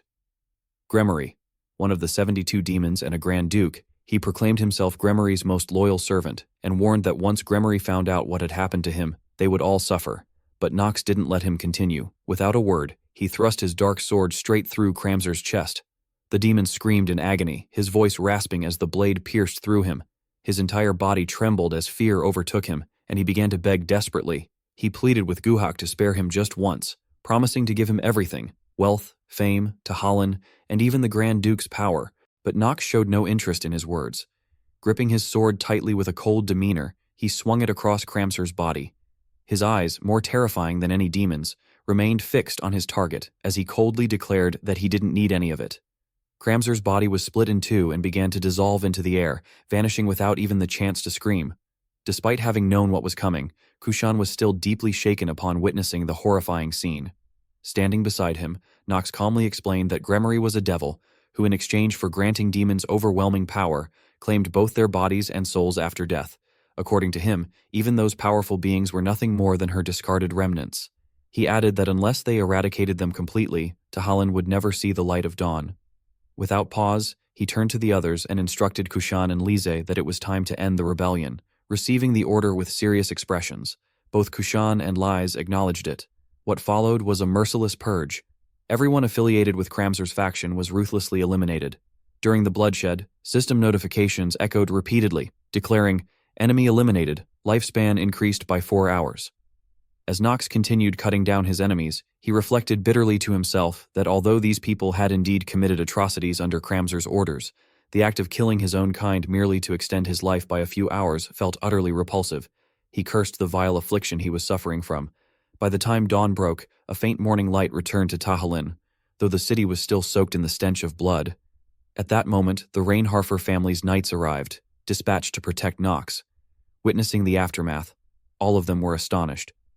The leader of the knights silently thought to himself how he had rushed there to protect Lord Knox, only to find that the chaos in all of Tahalin had been quelled in just a single night. His gaze then shifted to Kushan, and he was surprised to see that Kushan was present as well. Recognizing him, Kushan called out his name, asking if he was Rodwell D. Ernark. Rodwell, however, cut him off, stating there was no time for greetings. He demanded to know where Lord Knox was, and warned that if any harm had come to the young master, none of them would survive the wrath of the Black Sword Knights. His eyes gleamed with killing intent, and he already had his sword drawn, awaiting Kushan's answer. At that moment, Knox appeared and instructed Rodwell to lower his sword. Upon seeing him, Rodwell immediately called out his name in relief, exclaiming that the family had been very worried. Knox responded dryly, saying that he could tell, especially considering how many Black Sword Knights had been dispatched. Rodwell replied that it was only proper to bring elite troops when it came to protecting the bloodline of House Reinhafer. Upon hearing those words, he questioned the man before him, asking whether he hadn't considered the consequences. He couldn't believe this was something his father would have done. Surely this decision had been made solely by the man himself. If any punishment were to come from it, he instructed the man to simply say that it was he, Knox, who had summoned him and left him with no other choice. Rodwell, clearly moved by Knox's attempt to protect him, seemed emotionally shaken for a brief moment. But regaining his composure, he calmly clarified that it had indeed been the patriarch, Knox's father, who had made the decision. Knox, caught off guard by this revelation, expressed his surprise, to which Rodwell confirmed once more that it was true. Hearing such a firm answer, Knox found it hard to believe and silently questioned whether Theo had really done that. It was unexpected. Then, Rodwell asked Knox why he was with Prince Kushan. Before Knox could respond, Kushan himself stepped forward and answered that it had been his decision. He struck his chest with a clenched fist, symbolizing his loyalty, and declared that Lord Knox had saved the kingdom of Tahalin. To him, being pulled out of that hopeless pit by Knox was akin to receiving a divine blessing, something he could never repay even in a lifetime. With those words, he dropped to his knees and humbly offered his loyalty to Knox. Knox, visibly pleased, let out a laugh and remarked at the irony of it all. The king of Tahalin pledging allegiance to someone considered a disgrace of House Reinhafer, he then asked Kushan whether he could endure the mockery that might come from his people because of this decision. Kushan, without hesitation, affirmed that he could. His loyalty, he said, was not to House Reinhafer, but to Knox and Knox alone. At that moment, Lise also stepped forward and voiced her agreement, turning to Princess Arya for confirmation. Arya, standing beside her, smiled gently in response, silently affirming her support. Observing this newfound group of allies, Nox smiled to himself, mentally noting that 3 units were now secured and that everything was progressing smoothly. Meanwhile, standing behind them, Rodwell watched Nox's mature figure in silence, reflecting inwardly. For a long time, he admitted, he had harbored a faint sliver of doubt about the young master. But now, that doubt had vanished completely. Witnessing Nox take responsibility for the actions of his subordinates and gradually earning their unwavering loyalty, Rodwell felt certain. The young master, before they had even realized it, was beginning to embody the presence of a true sovereign. But just then, a red alert rang in Nox's ears. A short-term negative trait had been activated. The trait labeled Dead Count was now in effect. Immediately, his body weakened significantly, nearly causing him to collapse. Another notification soon followed, informing him that his physical abilities had decreased by an additional 5%. The system explained that the trait would only be removed once his remaining lifespan increased by more than 30 days. Eyes wide and lips trembling, Nox held a hand to his mouth and wondered why the negative trait had activated when his remaining days were under 10, but now required over 30 days to be removed. A sarcastic thought crossed his mind. Should he have filed a complaint to the developers asking for a patch? Noticing his unusual expression and unstable condition, Jitri grew alarmed and cried out in concern, asking if he was all right. Though clearly weakened, Nox forced a smile and reassured her not to worry. Deep inside, however, he reminded himself that soon his remaining lifespan would increase significantly, and the one he awaited was the real demon, the being responsible for turning this place into a twisted and manipulated domain. The group had begun their journey to hunt down the demon, traversing a vast desert filled with sand and wind. As they moved forward, the system displayed a chilling message. Player's remaining lifespan: 9 days. Nox, still recovering from the recent battle, was visibly weakened. He kept coughing, his health clearly affected, and the rapidly diminishing lifespan only made matters worse. Internally, he cursed himself, lamenting that among all the traits in inner lunatic, he had chosen life-limiting. He knew this disaster was entirely of his own making. Sweat dripped down his face as he muttered silent profanities. Alina, quick to notice his deteriorating condition, shouted out with concern, asking if he was feeling unwell, and pointed out that he hadn't taken any rest before plunging into the desert. But almost instantly, her expression shifted disturbingly. With a flirtatious grin, she offered him her lap to rest on, her tone disturbingly suggestive. The sudden change made Kushan, who was riding nearby, visibly uncomfortable. Nox, unfazed but irritated, immediately refused her offer and resumed his internal monologue, thinking how he couldn't even admit he was sick. Playing the villain, he thought, was such a tiring role. Elsewhere, Christopher was having a completely different reaction. Full of energy and enthusiasm, he began setting up camp with the other followers. He confidently instructed his subordinates to pitch tents and declared that the young master need not worry. His over-the-top behavior made Nox sigh and ask him to tone it down a bit. Annoyed, Nox couldn't help but think that his companions were all a bit insane. So frivolous, so unserious. And yet, not everything was bad. He reminded himself of the demon he sought. Gremory, the demon of honesty and sorrow. Among the 72 demons, she was the only one who didn't interfere with the main storyline. Hidden deep within the desert and protected by a magical barrier, most players never even realized she existed. But Nox saw an opportunity. If used well, Gremory could become a powerful asset, not just to extend his lifespan, but to serve as a crucial trump card in desperate times. Eventually, the group stopped their march as a mysterious wall loomed ahead. Nox turned to the others and told them not to act on their own, instructing them to follow his lead from this point forward. Christopher quickly responded with military-like obedience. Kushan echoed the sentiment, reaffirming his loyalty to the young master, Alina.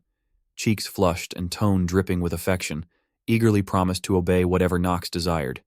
Nox paid her no mind. Focused, he began casting a spell. Advanced Barrier. As expected, the presence of Gremory was confirmed. She was indeed hiding within. He turned to Alina and asked if she could activate the magic. Her face lit up with joy as she confirmed she could. Closing her eyes, Alina began chanting, "Gnome, Earth Spirit and Fairy, answer your master's call in this place." A radiant light shimmering like a rainbow began to emanate from the point where her magic was cast. At that moment, the system also began to reveal more details about Alina herself.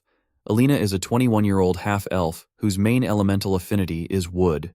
She is known for her cheerful demeanor, often radiating positivity in any situation.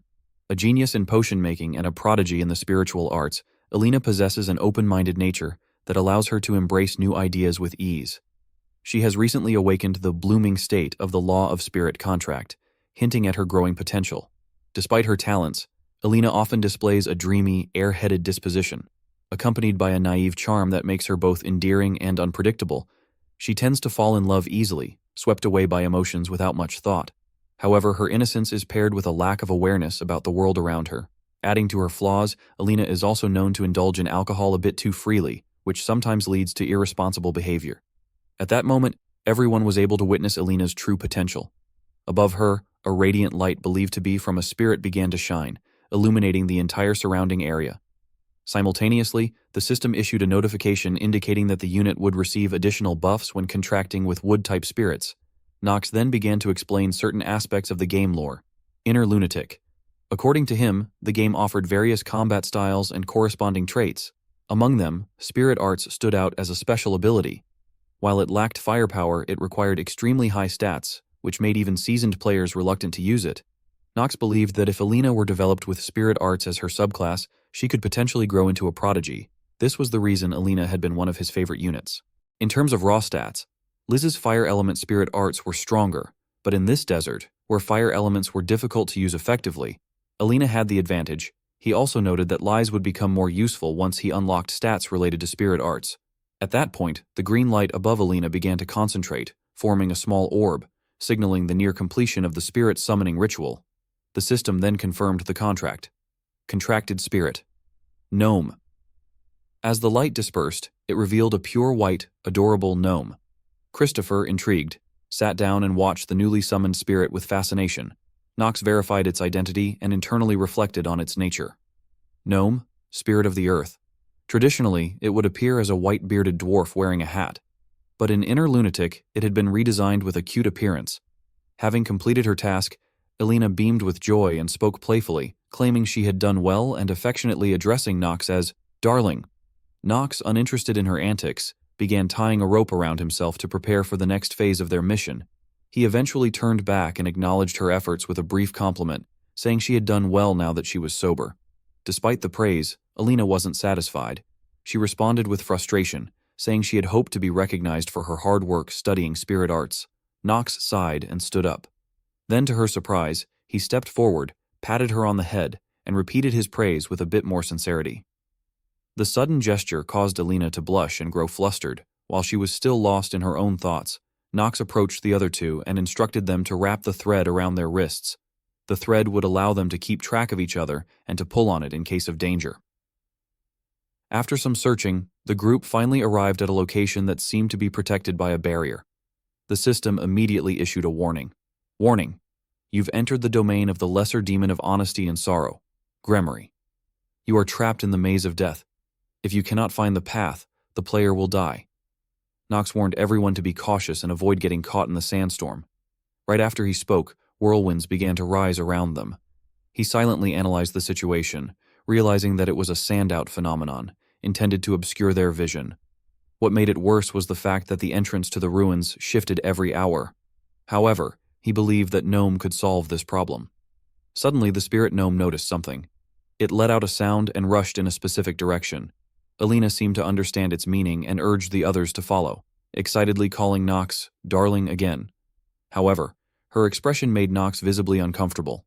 Irritated, he told her to let go of his hand before speaking. Without further delay, the entire group followed Gnome's lead. Eventually, Gnome stopped at a location that appeared to be a dead end. The group halted with caution, staying alert to what might happen next. At that moment, the group encountered a massive pit ahead. Christopher, upon realizing what it was, reacted with alarm, recognizing it as a type of sand dune with a dangerously steep drop. One misstep could cost them their lives. The gnome suddenly grew more agitated, gesturing excitedly toward the depths below. It seemed to be trying to tell them that what they were seeking lay at the bottom. Alina, catching on to the creature's intent, began to feel a hint of unease. Christopher, curious and slightly concerned, approached her and asked what the gnome was trying to say, but instead of answering, Alina, displaying her usual recklessness, offered no explanation. Without hesitation, she leapt into the abyss with the gnome, leaving the rest of the group behind with only a single sentence: that they should simply follow. Nox, witnessing the impulsive act, found himself speechless. He couldn't help but think to himself that this version of pathfinding was nothing like he had imagined.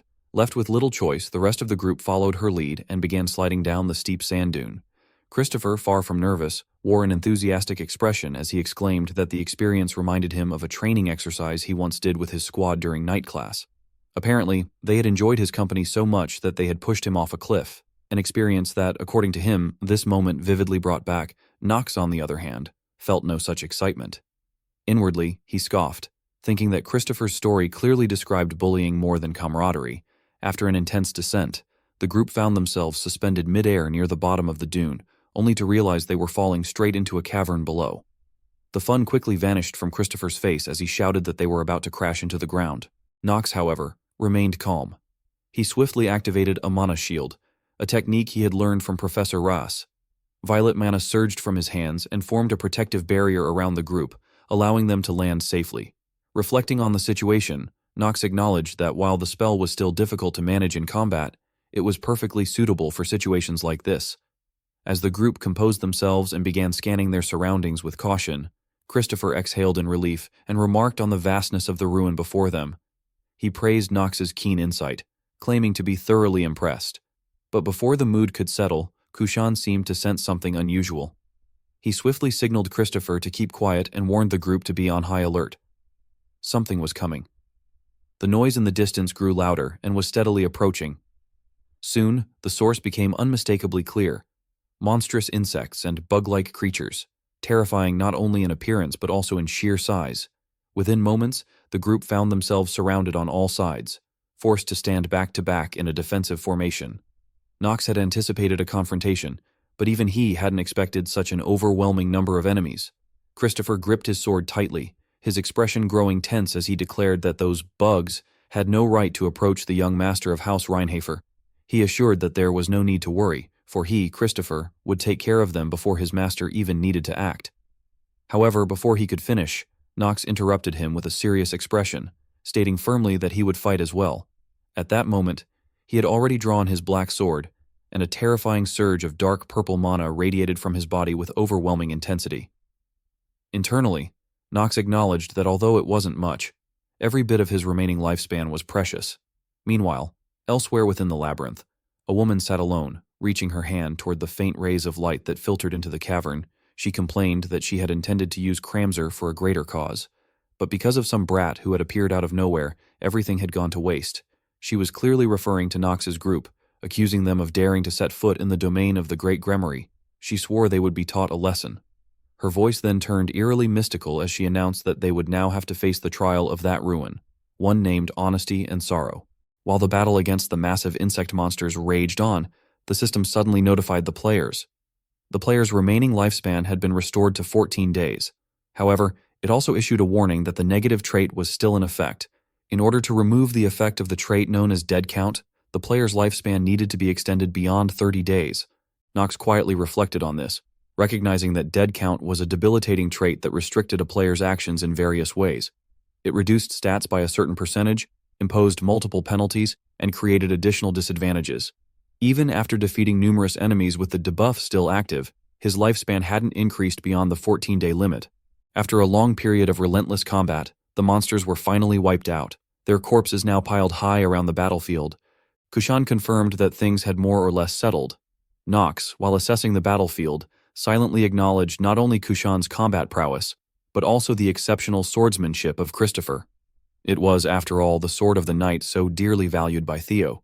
He recalled the moment they unleashed the technique, Frozen Blade, a sword art of immense destructive power and precision. The technique comprised 9 forms, categorized into the first phase, middle phase, and final phase.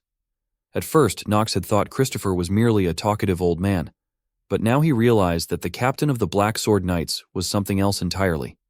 He then turned to Alina and praised her, saying she had done an excellent job, especially with her progress in learning spirit arts. He told her she had contributed in many ways this time.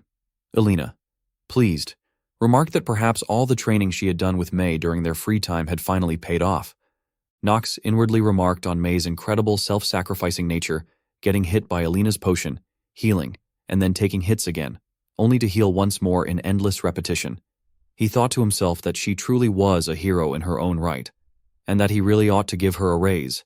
After that, Gnome guided them forward, leading the group to a massive gate.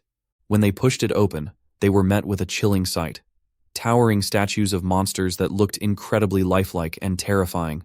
Kushan observed that, as expected of a demonic ruin, monsters seemed to spawn endlessly. Christopher, concerned, asked Kushan to step aside, declaring that he still had enough strength left to swing his sword. Without hesitation, he struck the leg of one of the statues. Yet, to everyone's astonishment, the damaged portion quickly regenerated as if nothing had happened. Shocked, Christopher exclaimed in disbelief, questioning how it was possible when he had clearly seen the statue being struck. It was then that Nox calmly instructed everyone to remain still, explaining that most of what they were seeing were illusions. Christopher, still unwilling to accept it, asked if that meant they weren't actually fighting real enemies, and then wondered aloud how they could distinguish reality from illusion. Nox thought to himself that what lay ahead required knowledge that only a seasoned player would possess. Normally, one would have to struggle through the maze and defeat the beasts within. However, with the right trick, the whole ordeal could be bypassed effortlessly.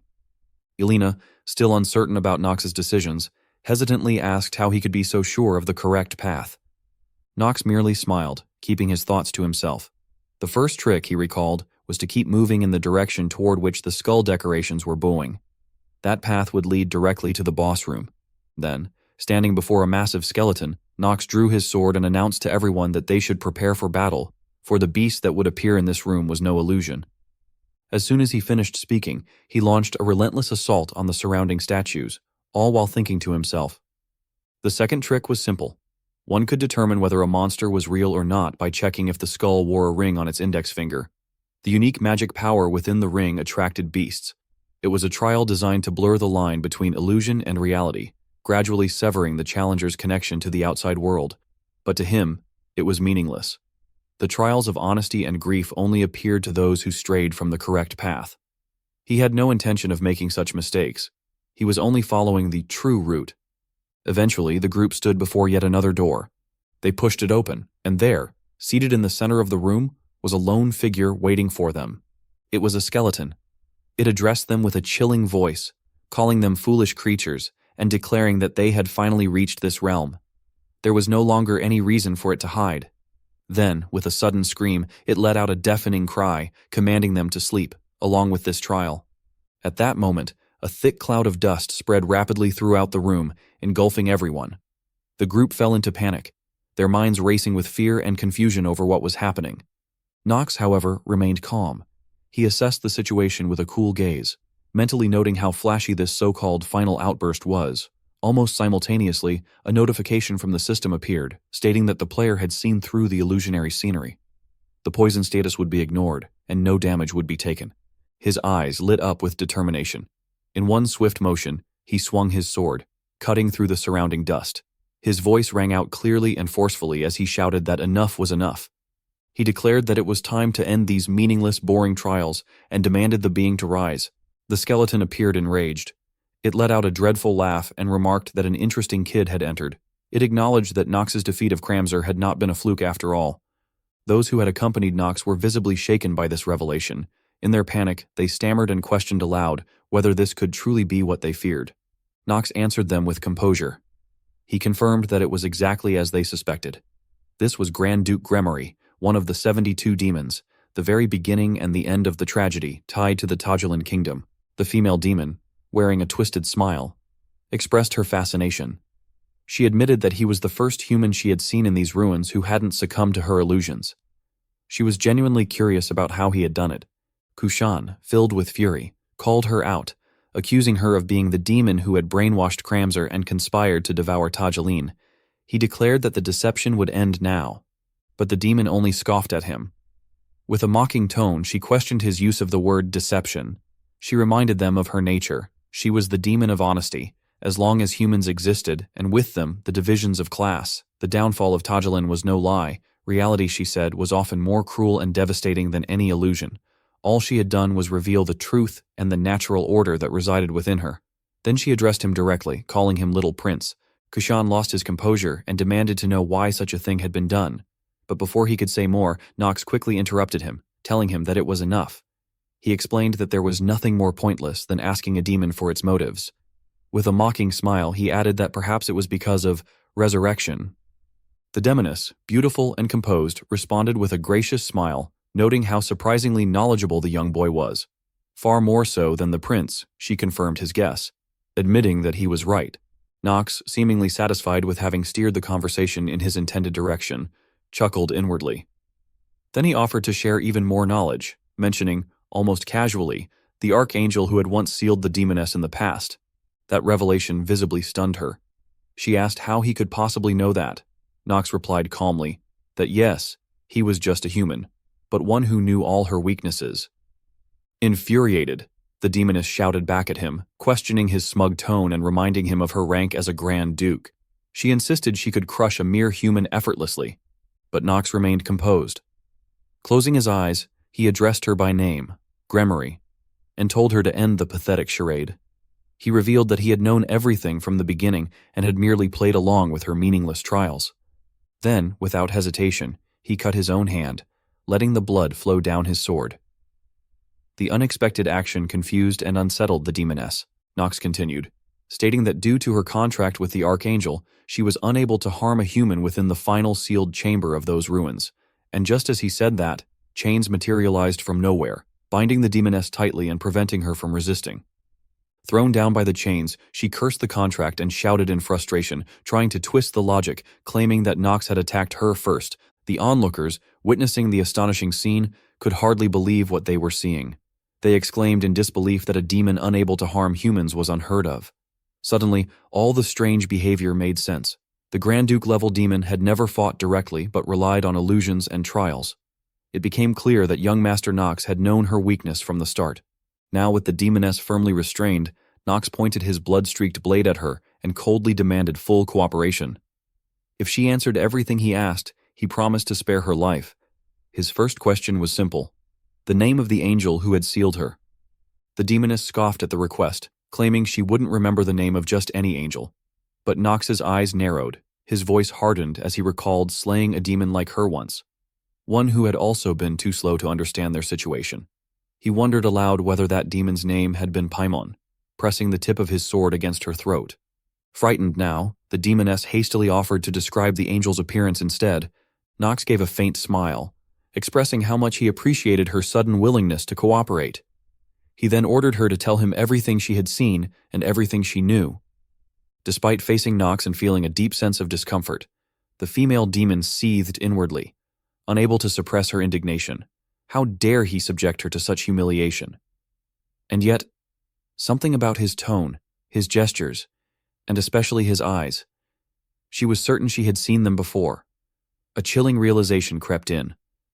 This man was dangerous. Avoiding his direct question, she tried to divert the conversation, claiming that the angel had large white wings, each about 2 meters wide. Knox was unimpressed. He swiftly raised his sword and retorted that such a detail was nothing more than common knowledge, akin to saying demons had horns. If she intended to waste his time with such trivialities, he warned coldly, he would kill her on the spot. The gleaming tip of the blade so close to her face made her flinch in fear. In a stammering voice, she called him an insolent brat. After a moment of hesitation, she finally spoke again, her tone shifting. She claimed to remember now. The angel had looked just like him. He possessed eyes that were truly gem-like, strikingly beautiful, and violet in color. That answer made Knox freeze. Everything suddenly felt far more uncertain and obscure than before. Within the depths of his thoughts, Knox reflected silently. He contemplated the concept of angels, beings widely known as the embodiment of good, often portrayed in stories as symbols of righteousness. Traditionally, they stood in eternal opposition to demons, who represented evil and served as their complete moral counterparts. In the world of inner lunatic, angels existed as well. However, one puzzling question lingered in his mind. If demons were so prominently featured throughout the main storyline, then why were angels never shown directly? Even when they were mentioned, it was only through hidden references, Easter eggs, or cryptic item descriptions. Driven by curiosity, Knox had dug deep, scouring through documents and in-game texts, until he came to a realization. These beings, these angels, might be tied to a tremendous secret hidden within the lore of Inner Lunatic. What was known for certain was that Gremory had once been sealed away by a great archangel and had remained imprisoned in the ruins for an extraordinarily long time. That fact alone suggested she must know at least something about the nature of angels. Returning to the present, the demoness's voice broke through the silence. She claimed that her memory had returned, that the angel who had sealed her looked remarkably like Nox. She described his gem-like stunning violet-colored eyes, which shimmered with a haunting beauty.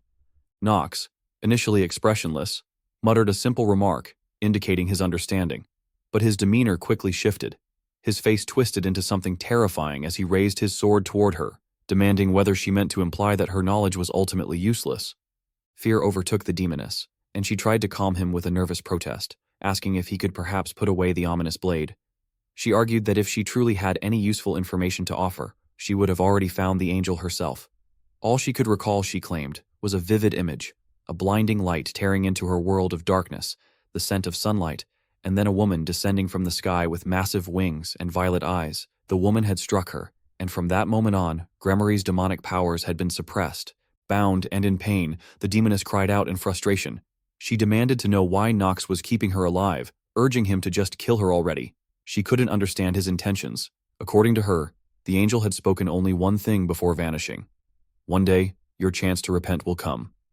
Those were the final words she remembered. Listening intently, Nox processed every detail she offered. He thought quietly to himself about the mention of violet eyes, an extremely rare trait in inner lunatic. Only members of House Reinhafer possessed such a color. That connection stirred something within him. Theo, Reinhafer, the angel. Could there be a link between them? Then, breaking the silence, Nox spoke again, signaling it was time to move on. The demoness, terrified and pitiful in appearance, asked with dread whether there was still more to come. Without a trace of emotion, Nox solemnly declared his next demand. He ordered her to grant him access to the trial of honesty and grief hidden within the ruins. Having fully subdued her, he began analyzing her information in greater detail. A series of data windows began to materialize before him, each revealing specific insights about her. Gremory was known as a female demon, whose true age remained an enigma. She belonged to the demonic race, yet wielded the divine element as her primary force. Among her many accomplishments, the most remarkable was her association with the legendary 72 demons. Her abilities were recorded with notable precision. Her stamina reached a level of 27, mana stood at 23. Luck was relatively low at 7, but her will and charm both measured an impressive 20. Those who spoke of her described her positive traits as a natural talent with the sword and martial arts, combined with an unyielding honesty, unwavering loyalty, and a generous spirit. Her mouth was often referred to as the mouth of truth, for she rarely spoke falsehoods. However, her nature was said to be intertwined with pure evil, a neutral yet defining aspect of her being. On the darker side, she carried traits of sorrow and grief, often marked by tears, and had moments of frivolity that contrasted with her otherwise commanding presence. After reading all of Gremory's information, Nox smiled with satisfaction. In his mind, he reflected on what he had just learned. Her most valuable trait was something called Mouth of Truth, a demonic curse that made her completely incapable of lying. On the surface, it seemed like a worthless trait, one that any demon would be ashamed of. But to Nox, it was perfect, the ideal tool to exploit. Without hesitation, he ordered her to explain the details of the trial. Gremory responded with a gentle smile and began to clarify.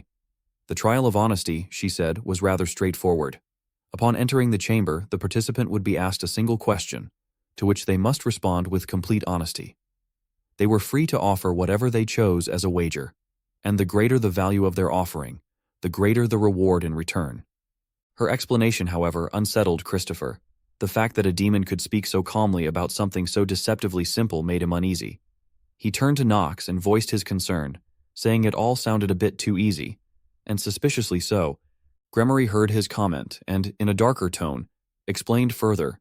The question, she said, would be deeply personal, about someone closely tied to the participant, and most crucially, the answer given would not be kept secret. It would be delivered directly to the person in question. She then gave a chilling example. If she were to ask, "Did you ever want to abandon that loud man over there in the middle of the desert?" and the truthful answer was, "Yes," then that honest reply would be carried to the man's ears in the form of a demon's whisper. The mere thought of such a scenario left Christopher frozen in fear. He stammered Nox's name in disbelief, his face pale with dread. Even Nox, usually composed, wore a look of frustration and powerlessness as he realized how the labyrinth truly operated.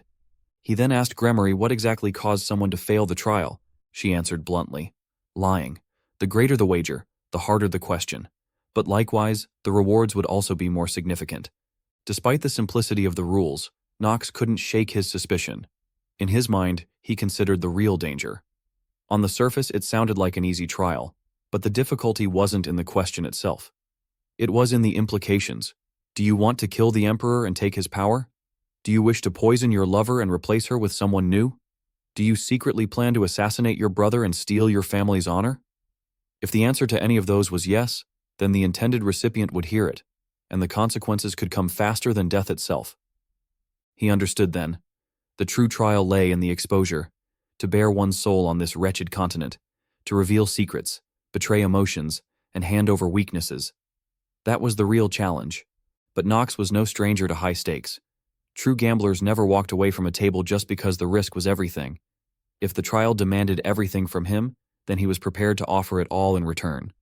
At that moment, a system announcement echoed through the air. The trial of honesty and grief had been activated. To proceed, the player would need to wager something of immense value. The system asked him directly, "What will you bet?" With a blank expression, Knox responded coldly. He would bet his life, every remaining moment of it. Outside the trial chamber, Elena cried out in alarm. She had heard his declaration and was gripped by worry, calling his name desperately. But no one could stop him now. As he stepped forward, the black gate before him opened, releasing a wave of deathly mist. Without hesitation, he passed through. Simultaneously, the system's voice rang out once again, loud and final. The player has wagered himself, Knox von Reinhofer's own life. The trial's difficulty has increased to maximum. Failure will result in death. At that moment, Knox had already entered with Gremory into a strange and indeterminate space, shrouded entirely in darkness.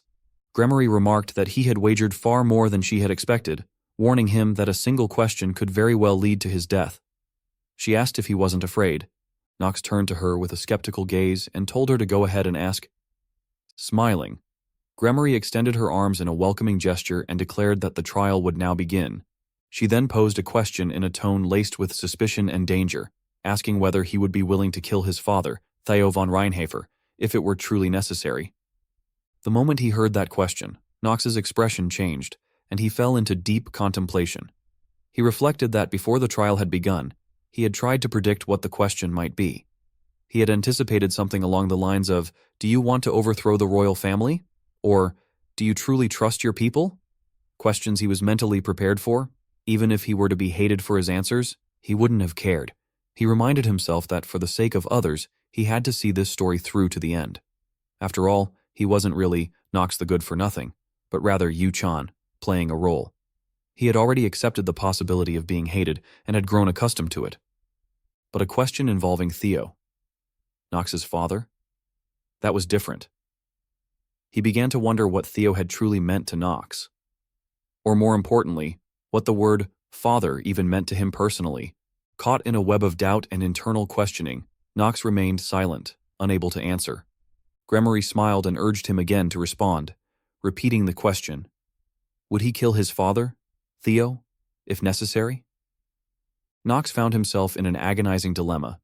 He closed his eyes and thought to himself that this question had, in fact, reminded him of his true purpose. He was, after all, a stranger to this world. He needed to find his memories, to understand why he had been brought here, and above all, he had to eventually find a way to leave this world. With that in mind, he finally responded that yes, he could kill Theo von Reinhofer even if he was his father. If anyone stood in his way, he would kill them. His answer was met with heavy silence. Moments later, a surge of black energy engulfed Knox, and both he and Gremory were transported out of the sealed chamber. Though his response had not been the one he had hoped to give, his sorrowful expression revealed the emotional weight of choosing a path bound to the harsh current of truth. At that very same moment, far away in Theo's office, the man was in the midst of writing a letter. Suddenly, his hand began to tremble as if he had sensed a terrible omen. Rodwell, the head butler who was present at the time, addressed him, asking if something was wrong. Theo's face had gone pale and tense. It seemed he had sensed something terrible had just occurred. His eyes darkened more than ever before. In Theo's office, while he was writing a letter, a mysterious voice suddenly echoed in his mind. It declared solemnly that he, the patriarch of House Reihofer, Theo von Reihofer, would be killed by his own child, Knox von Reihofer, if necessary. The words struck him like thunder, his expression darkened, and he could no longer maintain his composure. Sensing the shift in Theo's demeanor, the butler asked with visible concern if he was all right, noting that he didn't look well. After a brief pause, Theo managed to collect himself and replied that it was nothing, as if nothing had happened. But in truth, his mind was still spiraling, consumed by the words that had invaded his thoughts. He questioned internally why he would feel shaken now. Hadn't he always known a day like this would inevitably come? He reminded himself of the secret and the curse that every head of House Reihofer was burdened with, passed down from one generation to the next. Even his father and grandfather had been unable to escape the tragic fate. And to break this endless cycle, to bring it to a definitive end, Knox, his child, would have to kill him one day. Though he had always presented himself as a cold and composed man, his hand began to tremble at the realization that he was destined to be slain by his own son. Despite knowing this fate, Theo found himself wondering, every time he watched his child grow stronger, so full of ambition and potential, if it was truly impossible for him to hand over the position of patriarch willingly, like the heads of other families, instead of by dying. He admitted to himself that he had lived by suppressing emotions unbefitting of a Reihofer, and perhaps, he thought, he was starting to grow soft. Letting the pen fall from his hand, Theo turned to Rodwell, the butler, and told him that they should take a walk. The two of them strolled together down the hallway until Theo paused before a window, gazing out at the rain pouring from the gray sky. He asked Rodwell how long he thought it would take. Rodwell, puzzled, asked what Theo meant. Theo elaborated that, since Rodwell had just returned from a mission, he should have some sense of it. He explained that Knox must harbor deep hatred toward him, the father who had failed to protect his mother, making Theo, essentially, the boy's sworn enemy. Theo then asked how long it would be before Knox drove a sword into his heart and succeeded him as patriarch.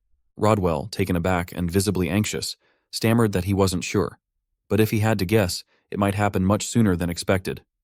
Hearing this, Theo responded with a calmness that seemed almost unnatural. He remarked that he understood, and that there wasn't much time left. Outside, the rain continued to fall, like the weeping of a father burdened with a grief too profound for words. Back with Knox's group, after receiving his answer, Gremory gave a satisfied smile. She commented, even as a demon, that she still couldn't understand how a child could be so cold toward their own parent. Knox tensed at the remark and demanded curtly that she hand over the reward. Startled by his coldness, even Gremory grew wary. She snapped her fingers, and his reward materialized before him.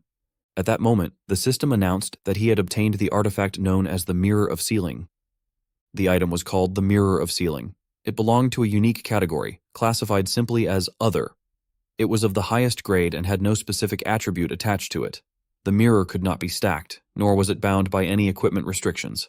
Upon receiving the reward, Knox picked it up and examined it. Seeing this, Gremory spoke up again, a hint of concern in her voice. She warned him that the artifact was extremely dangerous and urged him to handle it with care.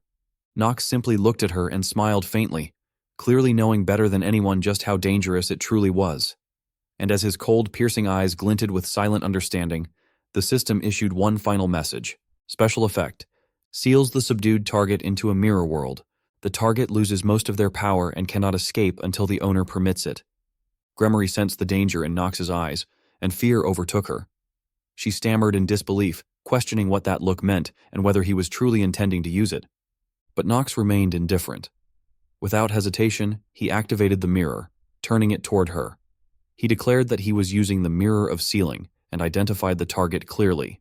It was one of the 72 demons, the Archduke of Honesty and Grief, Gremory. A system notification immediately followed, announcing that the artifact had been activated. The Mirror of Sealing had begun the process of sealing the designated target, Gremory. Within seconds, dark energy resembling invisible chains erupted from the artifact, binding Gremory's body. She struggled violently and screamed, demanding that he wait and calling him a maniac. As panic set in, another system message confirmed that a negative trait, dead count, had been removed. It reported that by using the artifact, Knox had gained 131 days of life, bringing his remaining lifespan to 145 days. Moments later, Gremory's figure had been completely absorbed into the mirror. Knox, unfazed, calmly confirmed that she had been captured. He then handed the mirror to Kushan, telling him that this piece of trash had nearly destroyed his kingdom, and from now on, it would serve as a pawn in their fight against demons. From within the mirror, Gremory howled in fury, demanding to know how he dared to do such a thing to her. Nox ignored her curses and lifted the mirror toward the sunlight. The light irritated her, and she began shouting obscenities from within. Seeing that she had quieted down a bit, Nox smirked and remarked that things were peaceful now. He warned that if she made noise again, he would double the heat next time. Kushan, witnessing the scene, was left speechless by Nox's ruthless behavior. He couldn't help but wonder who the real demon was. Christopher, still concerned, hesitantly voiced his thoughts. He reminded Nox that even if Gremory had been captured, a demon was still a dangerous creature. He questioned whether bringing her back might cause trouble at the estate and suggested that it might be better to dispose of her immediately. Nox brushed off the concern with a simple explanation, stating that as long as no one found out, it would be fine, and that the discussion should end there. Alina came running over with relief and joy. She expressed that all she cared about was Nox's safety, and that if it was something he was doing, she would trust it no matter what. Encouraged by her words, Christopher chimed in as well, echoing the sentiment and saying that they felt the same. Nox, paying no mind to his overly enthusiastic servants, turned inward in thought. He reflected that although Gremory had lost much of her power and wouldn't be of much help in direct combat, she would still serve excellently as a compass for future demon hunts. He noted that the Black Flame Ring granted the most lifespan not from beasts, but from demons, and thanks to Gremory, he had gained enough time to breathe a little easier. He then concluded that it was time to return. The Tajilan rebellion had come to an end with the great reward of his extended lifespan. He had already ordered Kushan, Arya, and Lise to concentrate on stabilizing Tajilan for the time being. Once everything settled down, he intended to integrate all three of them into Eldine as soon as possible. He also considered integrating individuals like Alina and others into Eldine as well. Although each house was officially granted only 3 entry passes, he reminded himself that with enough money, the rules could be bent. After all, that was the true essence of nobility, finding loopholes when needed. At that moment, Kushan, clearly in high spirits, told Nox that he would wait for his orders as previously discussed. Nox responded by saying that was good and promised to send word as soon as he could. Inwardly, however, he admitted to himself that even the mere sight of desert sand now made his skin crawl. He thought that once he returned, he would take a hot bath and collapse into a soft bed. Finally, he could relax a little. After a long journey, Nox and his group had finally arrived at the family estate. However, what awaited him there was something even more terrifying than any demon. The moment he stepped foot inside, the loud voice of a woman called out his name, startling him to the core. It was Talia, a beautiful red-haired girl who hadn't shown up for a long time. Her face carried a hint of awkwardness as she greeted him, saying it had been a while. Her sudden appearance took Nox by surprise, and he asked in disbelief why she was suddenly there. She hesitated, beginning to say something, but before she could finish, a stern voice rang out from behind. The voice addressed him directly, confirming that he was indeed Nox von Reinhofer. As Nox heard it, he turned toward the source and immediately recognized the approaching man. His expression quickly filled with dread. The man went on to say that he had heard Nox had completely swept his daughter off her feet. He then remarked that Nox really was quite handsome, and added that the boy reminded him of himself in his younger days. As Nox recounted it, this man was Robert von Stillreiner, the most influential of all the dukes, widely known as the White Flame Knight. He was also the father of Talia, whose engagement to Nox had previously been broken off. Nox quickly bowed respectfully and asked what had brought Robert there. But Robert's expression darkened, his gaze turning menacing as he stated that he had come to discuss the progress of the marriage proposal they had talked about before. Those words froze Nox for a few seconds. Once he processed what was happening, his expression turned into one of nervous humor as he mentally cursed himself for having completely forgotten about the engagement with Talia. He then responded by pointing out that the matter was serious and that Robert should perhaps have discussed it with his father, rather than with him directly. Robert replied that he had already spoken with Theo, his old friend, and insisted that they now have a nice, long talk. Still confused, Nox questioned whether the engagement hadn't already been called off. He added that it wasn't as though he could refuse marriage talks with a royal princess.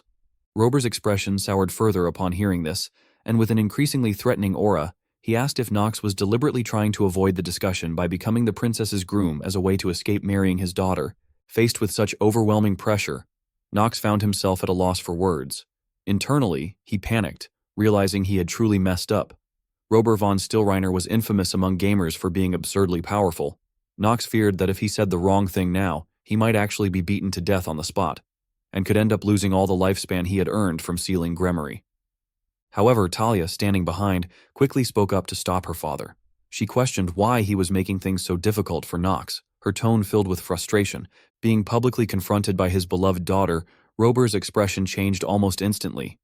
His demeanor softened as he gave a friendly smile and remarked that if his dear Talia said so, then she must be right. Nox, observing the scene, recalled to himself that Rober was a complete idiot when it came to doting on his daughter. He had expected something like this to happen, especially after the Penelope proposal. Still, the other party being a princess complicated matters. Pushing forward with an engagement involving their family instead wouldn't be easy. He couldn't help but wonder what had convinced Rober or swayed Theo to support such a change. Seeing the pitiful gloom on Nox's face, Talia began to feel guilty. She quietly admitted to him that although she had initially said she would just be stopping by casually, her father had insisted on accompanying her. She insisted that she hadn't had a choice in the matter and swore she hadn't planned for things to go this way. Nox, after hearing her explanation, concluded to himself that it didn't seem to be a lie. Robert, turning his attention back to his daughter, affectionately told her that he had only come to see what kind of man Nox was. He then reassured Nox not to worry or feel tense, adding that he understood Nox hadn't chosen the princess on his own. However, his gaze suddenly shifted, becoming intense and threatening, as if he intended to devour Nox whole. With that ominous expression, he stated that he just wanted to have a conversation. That was all. Not wanting to get beaten to a pulp, Nox reluctantly agreed. Inwardly, he could only think that returning home had led him straight into the biggest event yet, and he had no idea how he was going to survive it. Later, Nox returned to his room and found several letters already placed on his desk. One of them read, "Greetings, young Master Nox. This is your butler, Rodwell. I urgently send this letter with important news. The head of House Stillreiner has arrived at the Reinhafer estate with Lady Talia. They came to discuss the previously broken engagement with you. Since the initial cancellation of the engagement was quite unexpected, the atmosphere seems tense. Please return as quickly and safely as possible." Jitri explained that Rodwell had sent the letter immediately after their return from Tajalin. She added that even before their arrival, the heads of both families had already decided to cancel the engagement with the princess and instead proceed with the original engagement. Nox gave a strained laugh and commented that with one side being a royal princess and the other a duke's family, it might be safer for him to simply run away at this point. Jitri responded that it didn't seem like House Stillreiner would let things go so easily this time. Nox agreed, noting that she was right. He'd have to figure out how to explain everything to Lord Rober. Jitri concurred, saying that their first priority should be emphasizing that the cancellation hadn't been Nox's decision. Until then, she would ensure the servant stayed in line to maintain Lord Rober's trust. Grateful, Nox thanked her and reflected inwardly that, as expected of Jitri, her composure was exactly what one would expect from a support genius. He recalled that support genius was an extremely rare trait, found in only one or two characters across the entire game of Lunatic. It usually appeared only in the late game, which meant that Jitri was basically unmatched at this point. Just as she had said, if the engagement with the princess had been due to royal command, then ideally Theo would accept that House Reinhafer had no choice in the matter. The real problem, however, was that Theo had probably heard rumors that Nox might be capable of killing him. The thought alone made Nox hesitant to even face the man. At that moment, Rona teasingly remarked to Nox, questioning just how many girls he had been involved with. She exclaimed that at this point, trying to count them all seemed entirely meaningless. Hearing that, Nox was instantly enraged. He warned Rona with a chilling threat, implying that she must be eager to see what hell looked like first, and that he'd be right behind her, urging her to pave the way like a proper servant should. Only then did Rona realize that she had crossed a line, but by then, it was already too late. Just then, a knock came at the door, calling for Nox. It was Talia. She introduced herself somewhat hesitantly and asked if he could open the door. Jitri leaned in quietly and asked Nox what he planned to do. Nox responded that there was no other choice. He needed to go out. As he walked toward the door, he thought to himself that the key to resolving the current situation lay with Talia. He reminded himself that he had also prepared a trump card for this scenario. Now was the time for Nox to let his face shine. He needed to use his good looks to win her over and create an escape route. The moment he opened the door, his expression was calm and cold, yet undeniably handsome. He asked what was going on so suddenly, feigning indifference. Talia, clearly captivated by his appearance, grew shy and suggested that, if he didn't mind, perhaps they could go for a walk and have a little chat. Internally, She found herself thinking how handsome he truly was. Nox, caught off guard by her proposal, questioned whether she really meant to go for a walk, especially at such a late hour. Neither of them realized that someone was secretly watching them from the shadows, his expression filled with displeasure. Nox, however, had sensed the man's presence. He wondered whether that madman Rober was planning to burn down the entire estate. From a distance, Rober watched the two walk away and cursed Nox under his breath, calling him a little rascal. As they strolled, Talia, still a bit shy, commented that the moon was especially bright that night and the stars were twinkling beautifully too. Nox responded with a somewhat awkward tone, and in his mind, he lamented the situation. He couldn't even tell whether the stars were beautiful or not. Things were getting bad. Despite his efforts to diligently play the villain, the public perception of Nox was beginning to shift. They had only gone through one major story arc, yet already he was suffering the consequences of not severing ties with characters he should have kept at arm's length. Eventually, Nox asked Talia whether she was truly okay with the situation. She looked confused and asked what he meant.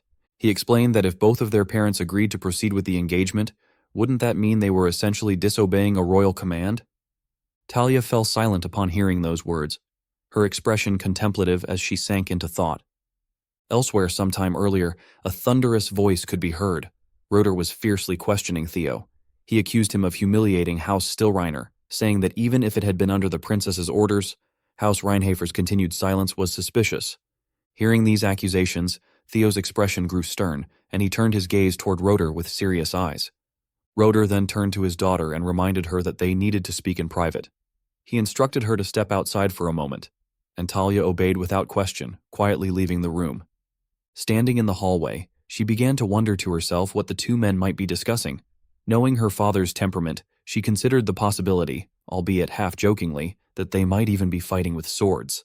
After a while, the conversation between the two household representatives concluded, and a butler called out to Talia, thanking her for waiting. He informed her that the engagement would proceed as planned. Shocked, Talia asked her father in disbelief if it was really true. Roder, brimming with confidence, reassured his daughter, reminding her that he had said everything would return to normal. Overjoyed, Talia ran to embrace her father, thanking him exuberantly and exclaiming that she would gladly tie his necktie 1,000 times over. Yet only seconds later, her mind began to swirl with questions. She recalled how, at that moment, she had been so happy that she couldn't even think straight. But soon, doubts crept in. What had become of the engagement with the princess? What exactly had her father and Lord Theo discussed behind closed doors? Her turbulent thoughts were suddenly interrupted by Nox, who told her that the most important thing wasn't the royal decree or their family's status. It was her own will. He asked what it was that she truly wanted. With a hint of sorrow, Talia admitted that she didn't really understand complicated matters and knew she had many shortcomings, but confessed that she didn't hate the engagement. Nox, maintaining a calm expression, simply acknowledged her response. Inwardly, however, he recalled the version of Talia from the game, that Talia had been like a disaster.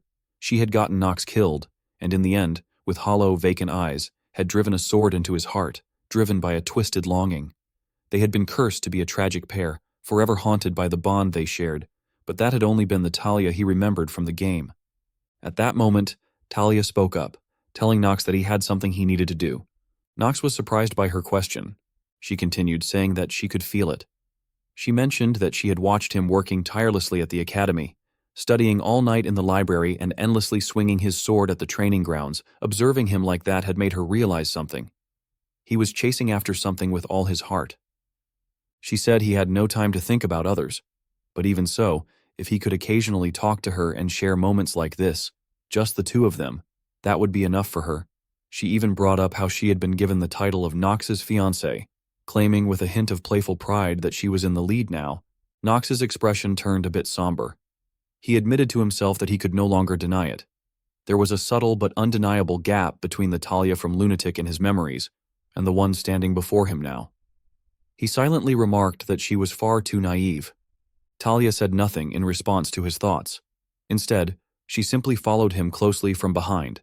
Then, without warning, she wrapped her arm around his in a gesture so sudden and intimate that he couldn't even react in time. She began speaking again, telling him that he probably already knew she had an older sister.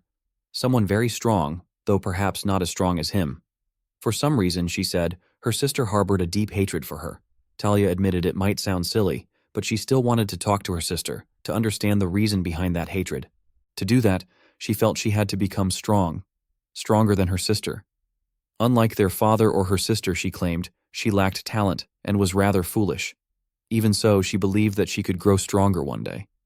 She said she wouldn't give up. Not on her sister, and not on Nox either. Later, back in their room, Talia was helping her father fix his clothing. She asked him, almost incredulously, whether he really still remembered what she had said when she was a child. Rober, in tears, told her that it felt like only yesterday when she was crying and begging to marry him. He then asked, with deep concern, whether that boy, Nox, had truly not done anything to her. He confessed that Nox had a terrible reputation as a scoundrel, and if he ever... Before he could finish, Talia cut him off, insisting that Nox would never do such a thing. She declared that Nox was far stronger, more amazing, and more determined than her father thought. Rober looked at Talia with eyes full of affection. Then he gently held her hand and called her name softly. He told her not to let her sister's feelings hurt her too deeply. No matter what happened, he said, both she and her sister were his precious daughters. Her sister was just a bit tired, and with time, things might change. Talia nodded, telling him it was okay now. She said she would become strong enough to earn the chance to speak with her sister. And then, in her mind, she recalled what Nox had once told her, that if she wanted to chase after her sister, she should go. He had told her to forget the pain, clear her mind, and that he believed she would overcome it. His words of encouragement had taken her by surprise. As he turned to leave, he added that the Talia von Stillreiner he knew was a strong person. Back in the present, Talia continued her conversation with her father. This time, she beamed with joy and mentioned that she now even had a husband who truly believed in her, giggling as she said it. Hearing that his beloved daughter had allowed another man to take her heart, Rober grew visibly irritated. That unpleasant look returned to his face, and he silently resolved to himself that it wouldn't do. He would really have to strangle that bastard with his own hands. Talia overheard this remark and immediately tried to calm him down, pleading with him not to lose his composure and addressing him both formally and as her father. At that moment, Rober was walking through the corridor. Unfortunately, he happened to run into Nox there. With a calm and composed voice, Nox greeted him respectfully. Bowing slightly, he apologized for the trouble that had arisen due to the engagement matter. Rober was somewhat surprised by Nox's attitude and responded that since Talia believed in him so deeply, he would say no more about it. He then noted that Nox's father, Theo, was the leader of the Dark families and that he was well aware of Theo's plan to rebel against the royal family. Rober added that he sincerely hoped Nox would succeed, because if the royal family fell, then Nox and Talia could be together, couldn't they? With that, Rober walked away, laughing heartily. Nox let out a sigh of relief and thanked him. Internally, he reflected that this must have been the private conversation between Theo and Rober that Talia had mentioned earlier. It was now clear to him. House Stillreiner had likely caught wind of Theo's rebellion plan. The primordial god. Arden was said to have created humanity, and it was in that place that the engagement took place in secret. Talia, standing beside Nox, whispered an apology to him, saying that she had not thought her father would demand such a formal engagement ceremony. Nox reassured her that it was fine and that it wasn't something she could have foreseen. The priest conducting the ceremony then called upon the children of both houses to exchange the sacred symbols of engagement. Talia slipped the engagement ring onto Nox's finger, and as he looked at it, he reflected to himself that it was the symbol of a vow, an enchanted ring infused with mana that temporarily restored about 10% of one's power. He thought that he might not wear it immediately, but it could prove useful in an emergency. Christopher, visibly excited, declared that it was just as expected of the young master. He said that witnessing such a beautiful engagement filled his heart with emotion, and praised Lady Talia for shining so brightly, insisting that their love was beautiful. Jitri, standing beside him, quietly tried to remind him to restrain himself, but his foolishness prevented him from understanding. When her expression darkened, Christopher grew frightened, and quickly fell silent, standing rigidly in place. From above, Nox noticed this exchange, and wondered what Jitri could have said to make him react so strongly, since he had only asked her to keep Christopher quiet. Rona, meanwhile, burst into tears, lamenting that she had always known the young master would grow into a man of dignity, yet she still felt upset. Jitri tried to reassure herself, saying that he would be fine, though what troubled her was that the entire engagement had been arranged in secrecy, hidden from the imperial family. Rona laughed through her tears and teased Jitri, saying that she still did not understand the young master. She argued that he would never be the kind of man to love only one woman for his whole life, and that he would probably take at least a few concubines. Hearing this, Nox grew irritated and silently vowed that Rona would be punished later. Alina, clutching a wine bottle in despair, sniffled about her husband, while May, standing beside her, pleaded with her not to drink, at least for that day. Suddenly, the solemn atmosphere of the ceremony was interrupted when Carl, Nox's loyal horse, galloped into the hall with a flower in its mouth, offering its own congratulations to its master. Rona, delighted by Carl's appearance, greeted it joyfully.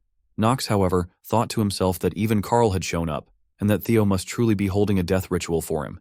Yet, strangely, he felt an odd sense of pride about it. As the ceremony drew to an end, Talia's father, Rober, stood up and thanked Nox for accepting his request. Then his face darkened as he warned him to take good care of his daughter, Nox. Uneasy, reluctantly agreed but wondered inwardly if Rober could at least put his sword away before speaking in such a manner. Rober went on, telling Nox that he would eventually fall in love with Talia. Even if he had not yet, he certainly would because she was that kind of girl. Nox realized then that Rober already knew the truth, that he did not yet love Talia, that his thoughts were still clouded, and that his heart remained unsettled. He understood that if he was to protect her from heartbreak, he would need to see this story through to the very end. At last, Nox turned to everyone and instructed them to begin preparing to leave, telling Talia as well that they would head to the academy. Talia, overjoyed, smiled brightly. After some time back at the academy, the professor was overjoyed to see Nox's return. He exclaimed that his top apprentice had finally come back and told him there were countless topics he wished to discuss. He added that he had presented a paper at the last conference, and that the results had just been released. Nox smiled and remarked that the professor had not changed at all. Inwardly, he reflected that this moment marked the beginning of the second chapter of the main story. He knew he had to endure all sorts of classes to prepare for the dark clouds that lay ahead. For at its core, Inner Lunatic was an academy story. To raise his stats, he would have to survive the hellish lessons starting now. He also reminded himself that he needed to quickly get his characters enrolled at the academy. The professor, still enthusiastic, mentioned that, along with the announcement of their paper, there had been unexpected news. The dwarves had reached out through magical communication. Surprised, Nox asked about the dwarves. The professor then elaborated that, as expected in a fantasy game world like Inner Lunatic, there were many races, and the dwarves were especially renowned for their smithing skills. He added that there was another surprise. Several dwarven shops had already opened in Sector 4, the Academy's commercial district. Thanks to their research, the dwarves were now able to extract materials from monsters and use them to forge or enhance artifacts. Not long after, Nox found himself in the merchant district. Seeing the bustling shops, he thought to himself that the crafting and enhancement system had finally been unlocked. Looking back, he admitted that his luck stat of 10 had felt nearly useless up until now. But at last, he could say goodbye to the days of suffering from cursed RNG and begin benefiting properly from equipment. Gitri then remarked that thanks to his paper, Sector 4 had undergone dramatic changes. She added that it seemed like he was finally maturing, and as someone who served him, she felt genuinely relieved.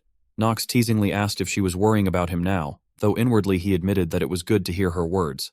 He noticed that her face had brightened recently, and he reflected that if he hadn't saved her, Gitri might have become a tragic victim. He was truly glad that he had saved her. Yet, despite the changes in the future, he reminded himself that he still had to keep up the act of being a scoundrel during the main story. Later, they arrived at a smithy where a dwarf was busy forging weapons. Nox greeted him, but the dwarf turned to them with an unfriendly look and demanded to know who they were. Nox thought privately that the way the dwarf spoke was incredibly rude. Choosing to ignore the attitude, he stated that he had come because he wanted equipment made. The dwarf gave him a skeptical look and scoffed, saying that he surely wasn't the first arrogant noble brat to visit.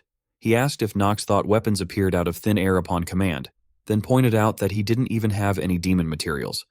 Unfazed, Nox emptied his bag, laying out a pile of rare ingredients and items that stunned the dwarf. The smith stammered in disbelief, exclaiming that such rare materials in such quantity were almost unheard of. With this much, he admitted something could indeed be crafted. His tone softened, and he invited them inside. He then introduced himself, saying his name was not Dwarf, but Arson, and asked them to remember that, since calling them merely by their race was highly disrespectful. Nox, however, brushed it aside, and mockingly referred to him as Dwarf again. Enraged, Arson shouted that Nox could call him whatever he liked. Ugly, shorty, bearded gnome. It didn't matter. Nox smirked to himself, thinking that Arson was exactly as he remembered. He had truly wanted to meet him. For dwarves were the best race for roasting. Their reactions were dramatic, their tempers explosive, and the impact always entertaining. Even among players of the game, many continued to call them by their race name for that very reason. To most characters in the game, dwarves were treated as nothing more than crafting stations anyway. Shifting to a more serious tone, Nox addressed him by name and remarked that he knew he wasn't the only noble from the academy to visit this workshop. Arson admitted that was true, but added that Nox was only the second to bring actual materials. Then he paused, confused, and asked what Nox had just called him.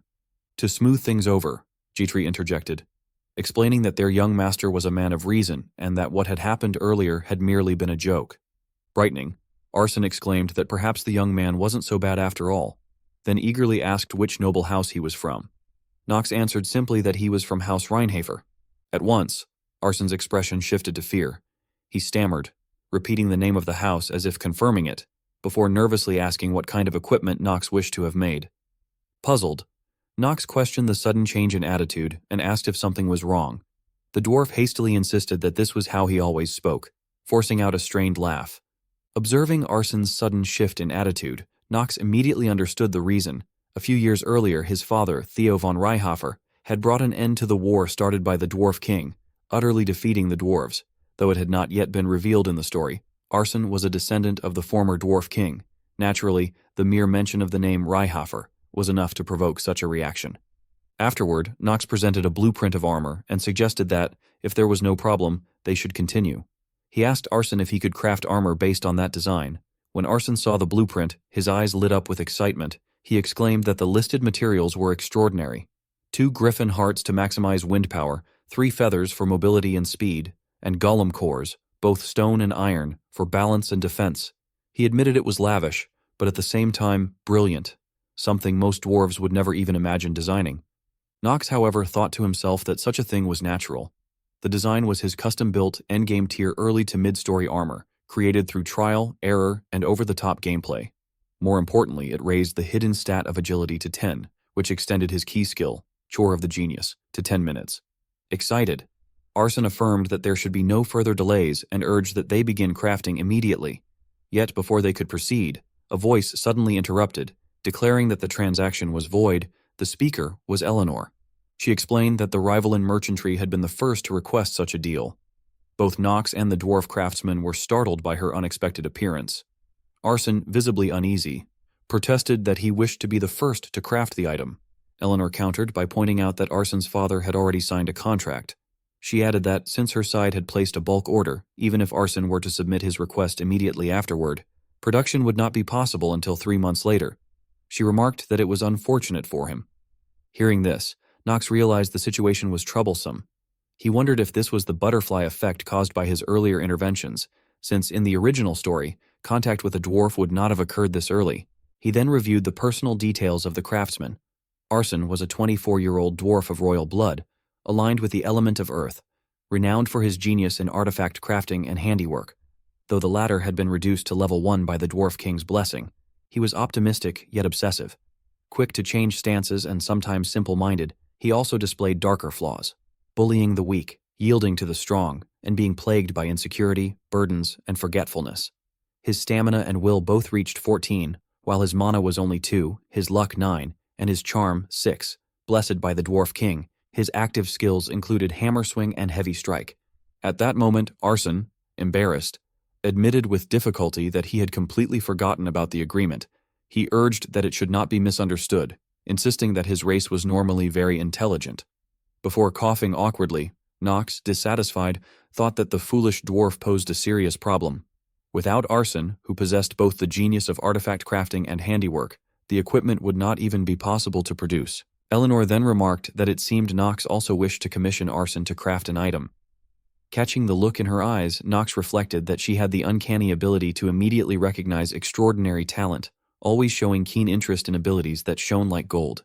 Yet, her dislike for him persisted, no matter how great his talent might be. When he responded by asking what of it, she proposed that they should have a constructive discussion. She suggested that his Nox merchantry sell the bulk monster materials he had acquired to her group. In exchange, she would allow him the first opportunity at equipment production. Hearing this new title, Nox felt irritated. He wondered what Nox merchantry was supposed to mean, and suspected that Grain had once again acted on his own without orders. From her demeanor, it seemed she was only pretending to remain calm, while in reality, she had yet to secure the actual materials and had merely signed the contract in advance. Thinking back, he realized that it had never made sense from the beginning. In the early and mid-game, nearly all monster materials came from the Chaders. With the Riehafer family holding exclusive control, it would never have been possible for Eleanor to produce equipment in such large quantities in the first place. After that, Knox, wearing a cold expression, turned back to the blacksmith and told him to sit. Since the conversation might take a while, he added that the same went for arson. Hearing this, Eleanor became uneasy and questioned in surprise whether Knox had just called the dwarf by his name. They then moved inside to continue their discussion.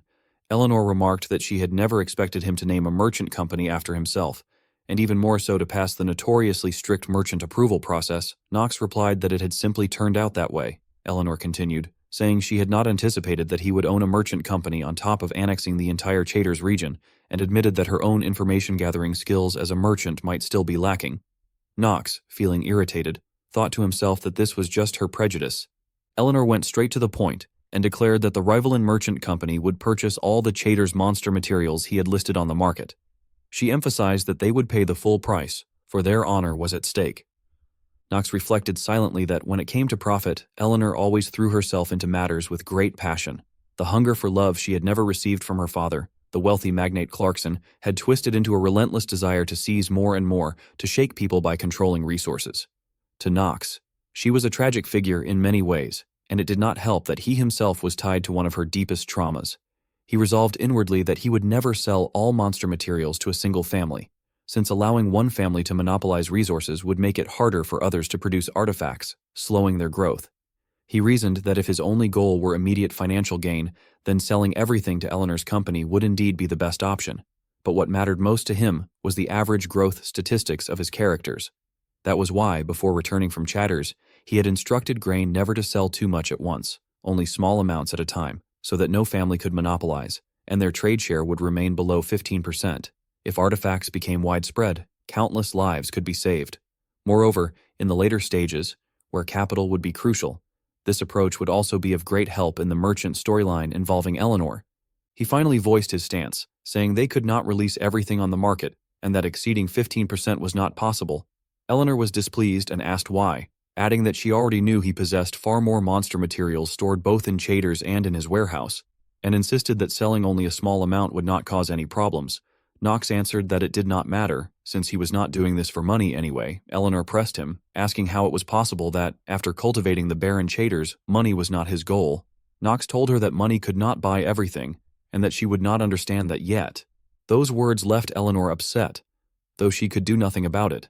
She admitted honestly that the Knox she had once known had changed far too much, to the point she no longer understood what kind of grand plan he was pursuing. She addressed him formally as Knox von Riehafer and asked what it was he truly wanted. Knox responded coldly that she did not need to know. Confused, Eleanor repeated his words, questioning whether she really did not need to know. Knox then told her that if she could not accept his offer, she could do as she wished. Whether it took 3 months or 3 years, he would simply find someone else. Inwardly, he thought to himself that this was a game he could not afford to lose. Eleanor did not know that he could craft the armor he desired through arson. In merchant negotiations, he reminded himself, the one with the advantage was always the one who held more information, and Eleanor's answer had already been decided. At last, Eleanor conceded. She said she would buy 15% and give up the production order, since without the materials, they would be unable to produce anything anyway. The blacksmith was overjoyed and asked in excitement if that meant he would be allowed to craft the gear first. Eleanor confirmed it, instructing him, as Dwarf Number 1, to begin with their client's order. That immediately ignited the blacksmith's enthusiasm, and he exclaimed that his artisan spirit was burning, demanding to know what everyone was waiting for and urging them to come straight to the crafting table. But Knox interrupted, telling him to wait and to hold off on production for the moment, explaining that they would first begin with equipment enhancement. Arson's eyes widened as he noticed the mana crystal in Knox's hand. He recognized it as an enhancement crystal, a rare blue gem with a very low drop rate from monster hunts. He also understood that, at this stage, with no reliable success rates, a single careless enhancement could waste precious materials. Alarmed, he protested, urging them to stop the young master, warning that if Knox's hands slipped and the gear broke, his own safety might be at risk. Jitri calmly reassured him, saying there was no need to worry. She insisted that their young master was a gentleman, and that he was surely thinking of a plan none of them had even imagined yet. Eleanor, hearing her flowery words, found the statement amusing, while Knox silently thought to himself that being praised so much was making him self-conscious. Nevertheless, he reflected that the moment had finally come, the one that had made countless gamers from beginners to veterans laugh and cry, equipment crafting and enhancement. He then handed the blacksmith a uniform, telling him to start with that one. The blacksmith took it, recognizing it as the Eldian Academy uniform, and remarked that with this, a single enhancement crystal should be enough, but Knox countered by ordering 100 enhancement crystals to be used first. The blacksmith froze in shock at the demand, and Eleanor herself was stunned, crying out in disbelief. She asked if she had heard correctly, whether he truly intended to use 100 enhancement crystals on nothing more than a school uniform. She insisted that it was impossible, and pointed out that even for him, a newly formed merchant group could never have so many stockpiled. Knox, however, with a cold expression, stated that he would pay the full amount up front, and ordered Arson to enhance them continuously. Reluctantly, the blacksmith, clearly overwhelmed, said that if Knox insisted, then he would begin. He immediately threw himself into a frenzy of hammering, the sound of metal striking metal echoing through the room. At the same time, the system notifications began to chime, announcing enhancement +1. Then quickly climbing higher with each strike, Gitri and Eleanor, watching from the side, were astonished as the blacksmith continued his relentless work without pause. Finally, a new system message announced the success. Eldine Academy uniform, noble, +3 enhancement. The item appeared, and the blacksmith held it up triumphantly, declaring that they had just witnessed a magnificent sight of success. Yet Knox, in an icy tone, simply remarked that there were still 97 left. The blacksmith froze on the spot, unable to utter a word. Knox, smiling with a twisted grin, raised a handful of additional crystals and declared that there were still plenty left, urging them to continue enhancing. After Knox requested equipment forging, Arson exerted himself to the utmost, sweat covering his face as he carried out the final steps. At last, the item began to glow, and in his astonishment, Arson exclaimed in disbelief, wondering how such a thing could be possible. At the same time, the system announced that Knox had succeeded in enhancing the Eldin Academy uniform noble to +15. Overjoyed, Arson declared that this was truly a masterpiece and questioned whether enhancement could really be this easy.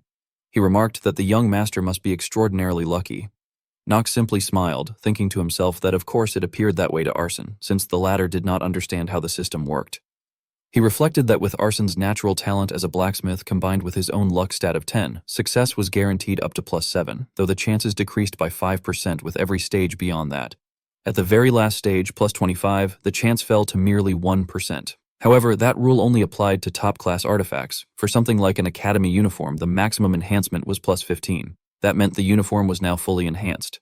He considered that it was always best to fully enhance equipment he would use frequently, and noted that simply equipping it already increased both his physical and magical attack power by nearly 30%. The system then announced that he had achieved maximum enhancement on the artifact and that, as a bonus, one additional skill slot had been unlocked.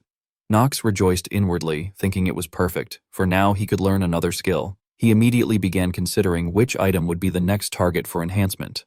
Arson, thrilled, confessed that it had been a long time since he had felt such excitement in his chest. In response, Knox asked whether he truly intended to stop at this point, smiling as he remarked that enhancing a mere uniform hardly suited the dignity of a master blacksmith. Arson, puzzled, asked what he meant, but then his expression shifted to shock as he realized what object Knox had revealed. He stammered in disbelief at the sight of such an expensive-looking item. Eleanor, too, shared the same astonished expression when she saw it. Meanwhile, Knox secretly laughed to himself, noting inwardly that Eleanor surely recognized it, the highest-grade orb of the Great Sage, which he had acquired from her armory. Arson resumed his work, this time focusing all his skills on enhancing the orb that Knox entrusted to him. After much effort, the Great Sage's highest-grade orb was successfully enhanced to +10. Delighted, Arson exclaimed that he realized just how many successful enhancements he had accomplished that day with the very hammer in his hand. He said he could feel the electric thrill of it and praised the young master as truly extraordinary. Gitri, equally elated, laughed and remarked that today's luck was indeed extraordinary, though he warned that Knox would not allow this streak to tempt him into gambling his fortune away.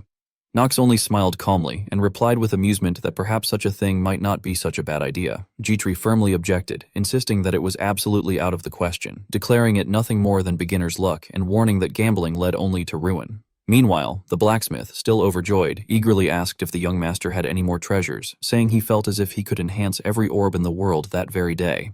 Eleanor, who stood silently to the side with a dark expression, muttered in disbelief, wondering how Knox could so recklessly enhance such priceless artifacts.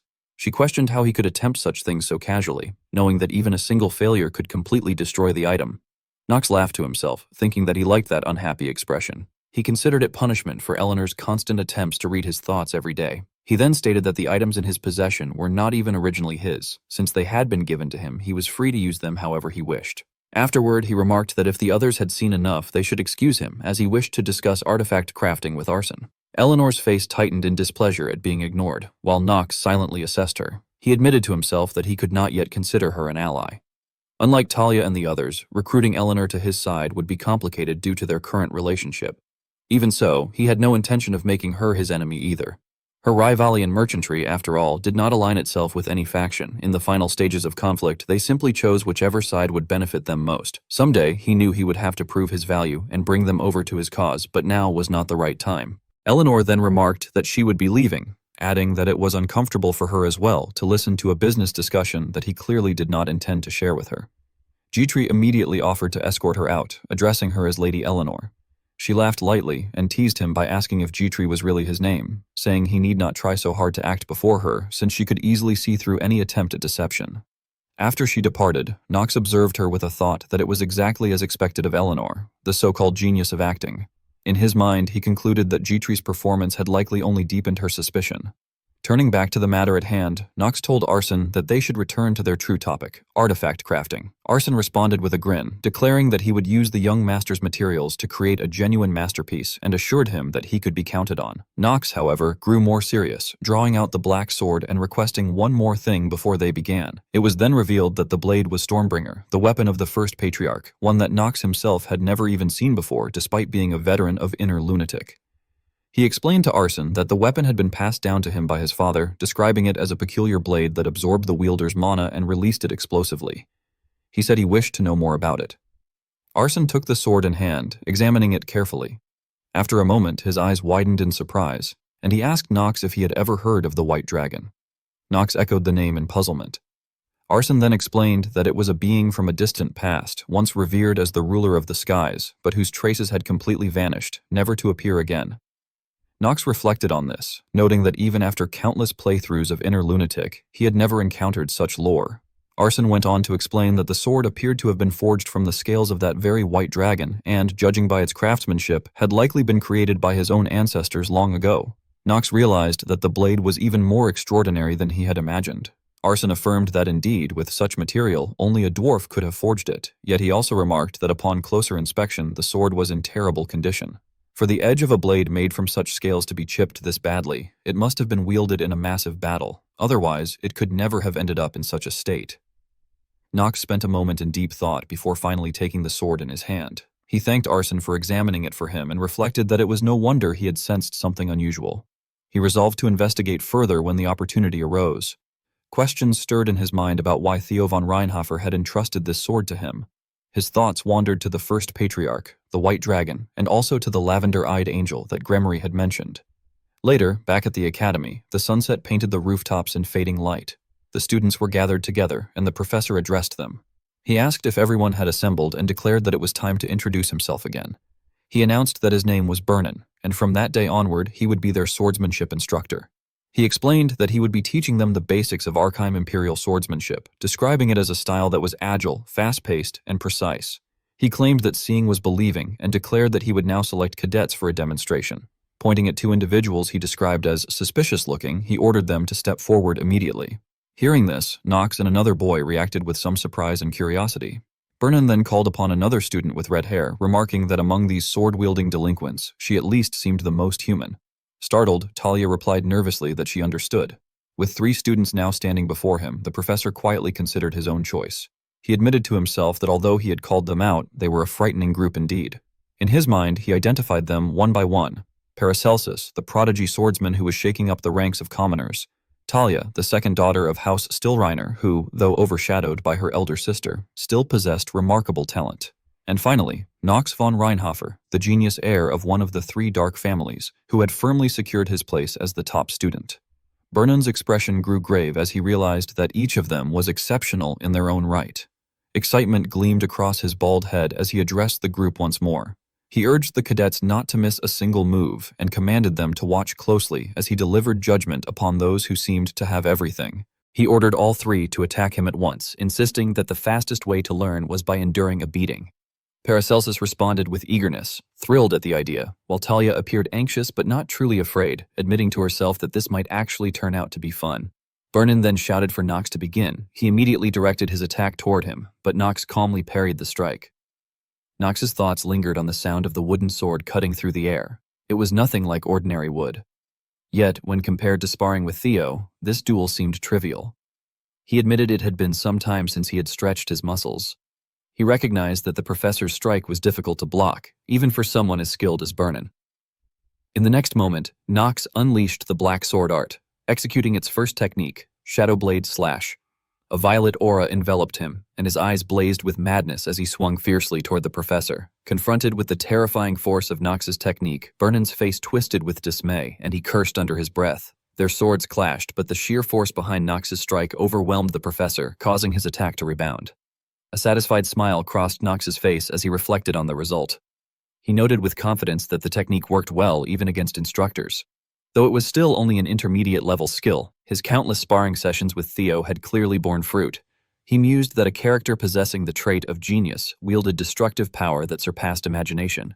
Even without guidance, such individuals would naturally ascend to the top, often gaining sudden insights and pioneering new realms of mastery by themselves.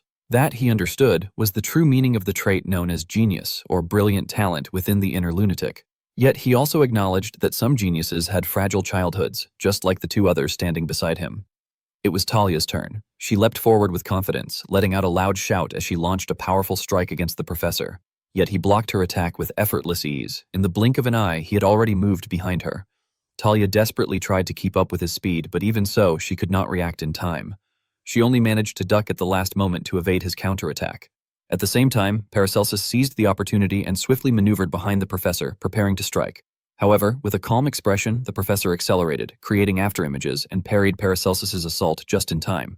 Both Talia and Paracelsus were forced to retreat, their expressions grim. From outside the battle, Knox observed that they were struggling considerably, especially Talia. He reflected that while her natural ability was nothing more than ordinary talent in swordsmanship and combat, she was, in the long run, the only one with the potential to surpass even those born with genius traits. The professor's face then twisted into one of frightening anger as he declared that all of them were so talented, clicking his tongue in annoyance and remarking that the world always seemed to revolve around those blessed with a full head of hair. But when his gaze shifted toward Knox, his expression changed and his thoughts darkened. He considered how that white-haired boy looked far too relaxed. Vernon must have realized it too, that he had not yet revealed his full power. He told himself that exposing all his cards now would cause more harm than good, especially since within Eldine, there were still extremely dangerous individuals lurking in the shadows, followers of demons who were waiting for the right moment to strike him and his students. For that reason, he admitted silently that he could not reveal his final trump card. That was something he would only use in the most desperate of situations. Afterward, he turned back to Knox and remarked that the white-haired brat had grown far more than the last time they met. He confessed he did not know what Knox had gone through, but acknowledged that the young man's reflexes had already become impressive.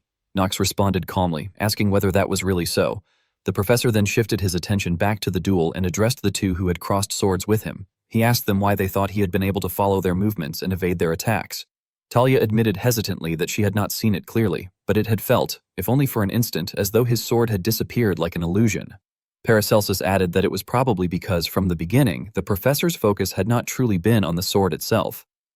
With a displeased look, the professor affirmed that their observations were correct before demanding that the white-haired student explain. He asked Knox how he had managed to track their movements and catch them from behind. Knox, still composed, replied that it had been because the professor used a footwork technique. The other students who had been watching outside began commenting among themselves in surprise. They questioned what footwork was supposed to be, wondering if it was that flashy movement style the royal swordsmen were rumored to use, darting about with a swoosh as they moved. They exclaimed excitedly that it was indeed footwork and that they were finally getting a proper lesson for swordsmen. Some expressed relief, saying they were sick of endless theory classes, while others remarked that at other academies this kind of technique was not even taught until the second year. The professor confirmed that what had been said was true. He explained that normally, footwork would not be taught so early, but since this was Eldin, where the very best students gathered, the training curriculum needed to advance more quickly. The first of these was the basic footwork known as Step of Light. As the name suggested, this technique belonged to the royal family. Although it was only a foundational level method, he stated that when enhanced, it could be developed into various derivative styles. Before teaching them the step of light, the professor declared that he would first test their skill levels objectively, since confirming their growth was the first step to learning. However, he remarked that evaluating each student one by one would be boring. Instead, he announced that from that moment on, each cadet would choose one of the three who had just sparred with him and fight them. They would see how many students those three prodigies, the so-called stars, could defeat, and conversely how other cadets would find a way to bring them down. He then called upon Leon von Marvis, ordering him to step forward and choose his opponent. Leon, looking uncertain, admitted that he was not confident with the sword. The professor, raising his voice, demanded silence and ordered him forward, questioning whether Leon was suggesting that mages should be spared from sword duels or that enemies would patiently wait until the very end to attack him. He exclaimed that such thinking was nonsense, for on the battlefield the ones targeted first were always the mages and healers. At the very least, Leon had to learn a final measure to protect his own body. Hearing this, Leon reluctantly agreed and responded that he understood. The professor, watching him go with a faint sadness, admitted that though he may have spoken harshly, fairness would still be considered. As long as Leon used a sword, he would permit any form of battle. After hesitating, Leon turned his gaze toward Knox and declared that he would choose Knox von Reinhofer. Knox was taken aback, unable to comprehend what the boy had just said.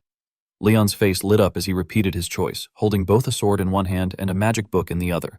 Dissatisfied, Knox quickly turned to the professor, calling for a timeout and protesting that what Leon was holding was not even a sword.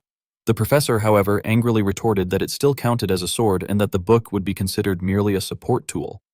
Annoyed, Knox thought to himself that such reasoning was absurd.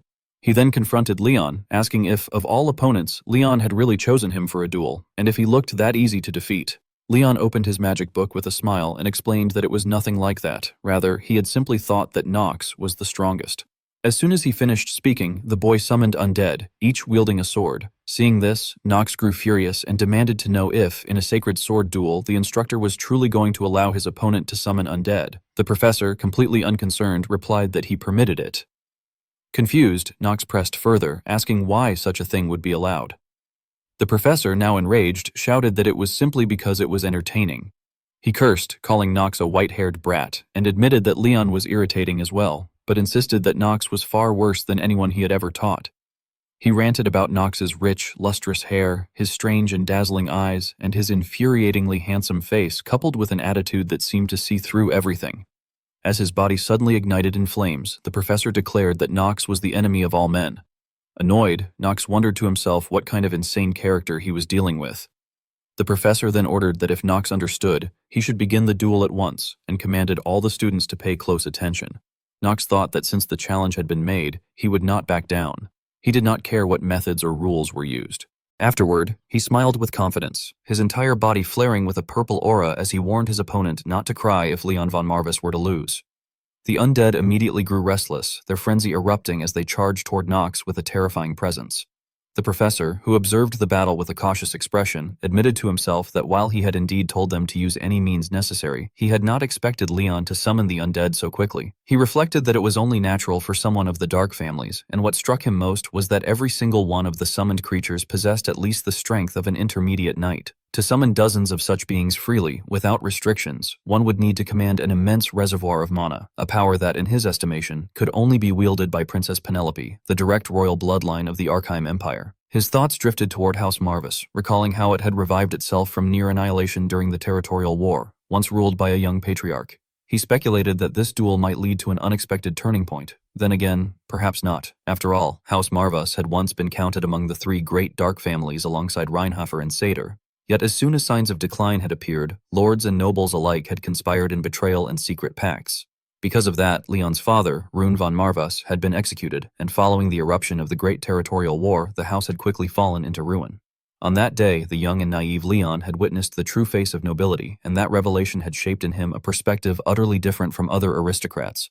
For the sake of victory, he no longer cared whether his honor was tarnished. He would always find a way to prevail, regardless of what sacrifices were required.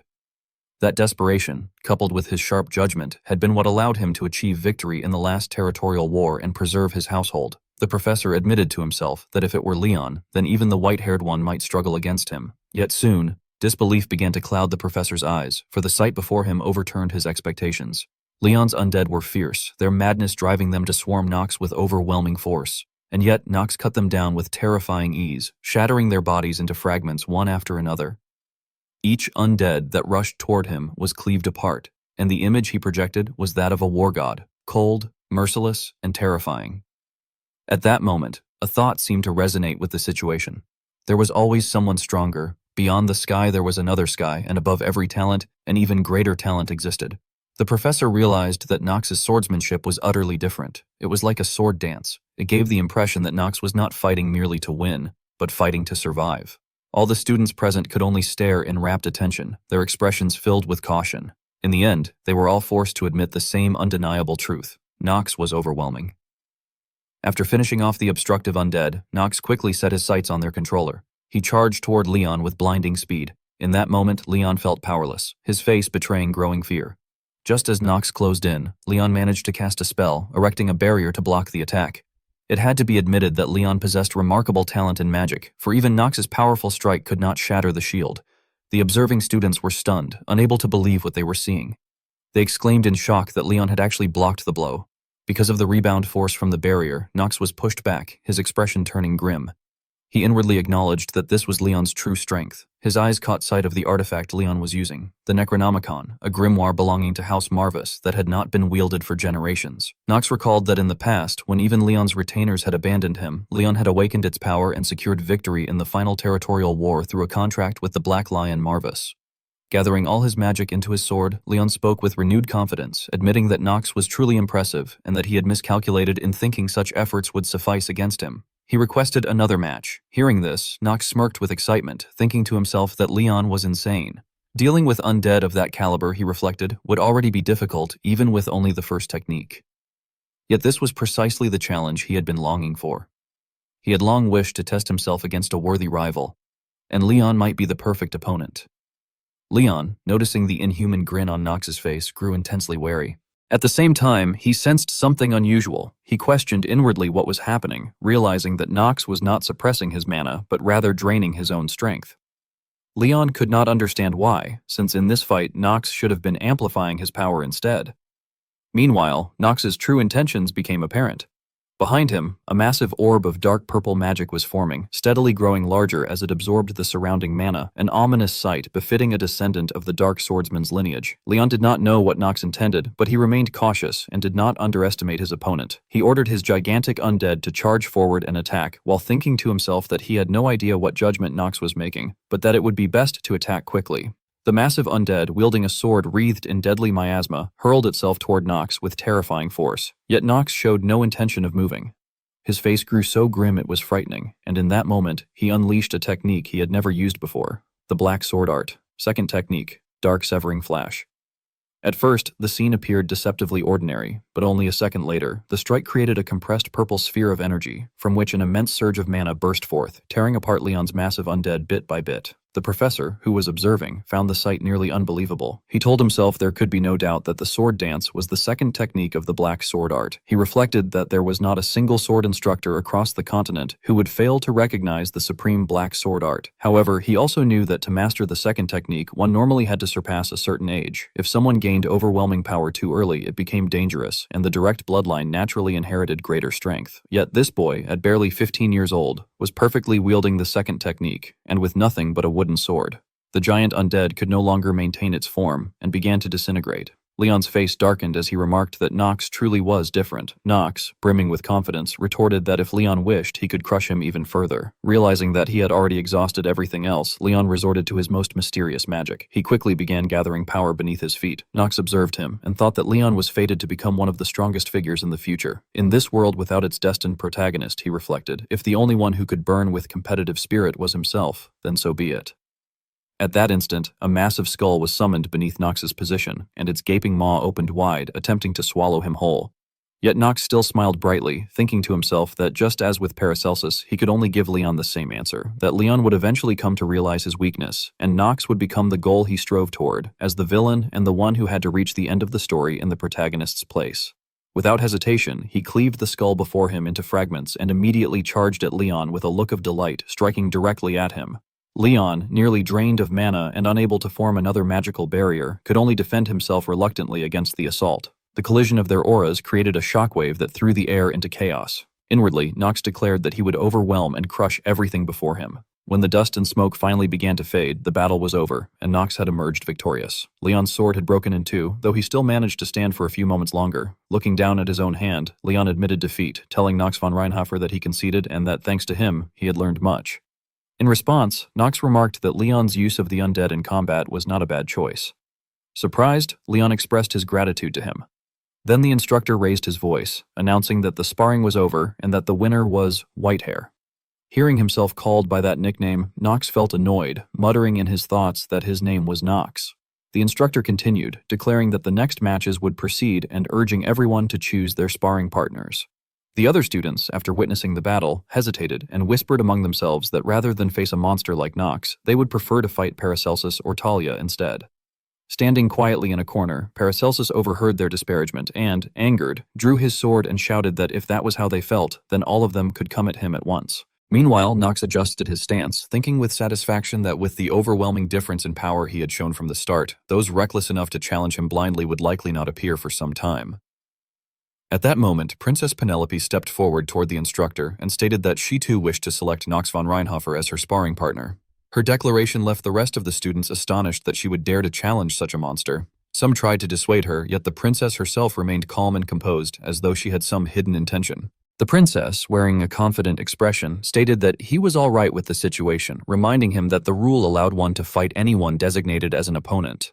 The professor beside her had already begun sweating in worry. Around them, the other students whispered among themselves, speculating whether Her Highness had deliberately chosen Nox von Reinhofer, expressing their shock and wondering if it was because of the annulled marriage engagement, or perhaps because Nox had caused so much trouble that the princess intended to punish him personally. Nox, grinding his teeth in irritation, commented that he could not understand at all the reason she had chosen him. The princess smiled and remarked that she possessed a rather keen sense of hearing. The system notification then announced that the trait normal talent of acting was violently shaking. Nox observed her and wondered to himself whether she might know something about his engagement with Talia. The princess quickly drew her sword, preparing herself, and instructed him not to worry but to give it his all, though only to the extent that the Empire would not arrest him on charges of attempting to assassinate the princess. Nox, feeling awkward, thought that even if she asked something that ridiculous, her sword stance was completely wrong. He reflected that the princess was a mage, not a swordswoman, and had no talent whatsoever in swordsmanship, so he questioned how on earth he was supposed to fight her. Seeing that both had agreed, the professor raised his hand and loudly declared that the duel should begin. Nox then quickly rushed toward the princess, thinking to himself that whatever happened would happen.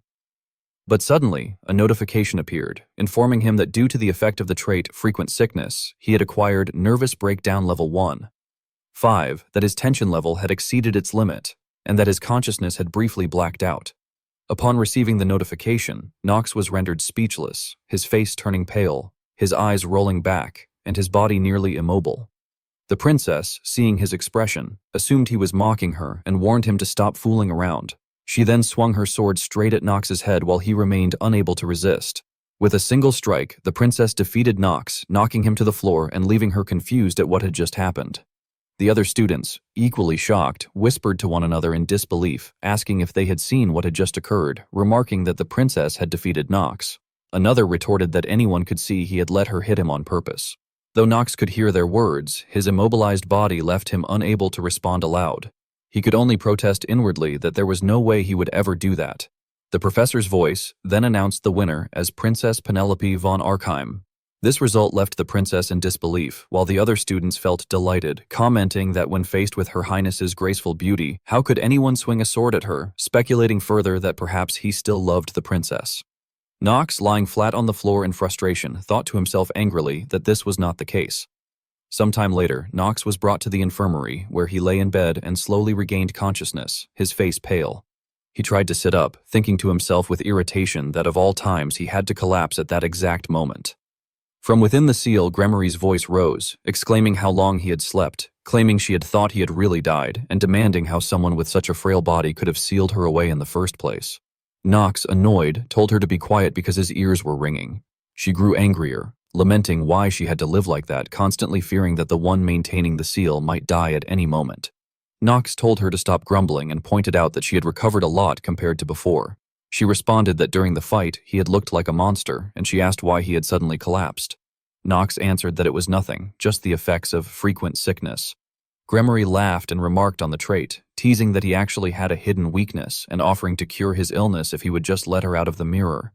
But before she could finish, Knox flung the mirror aside, frightening her. He told her that, as expected of a demon, she was always scheming to escape, and assured her that even if he died and went to hell, he would take the mirror she was sealed in with him.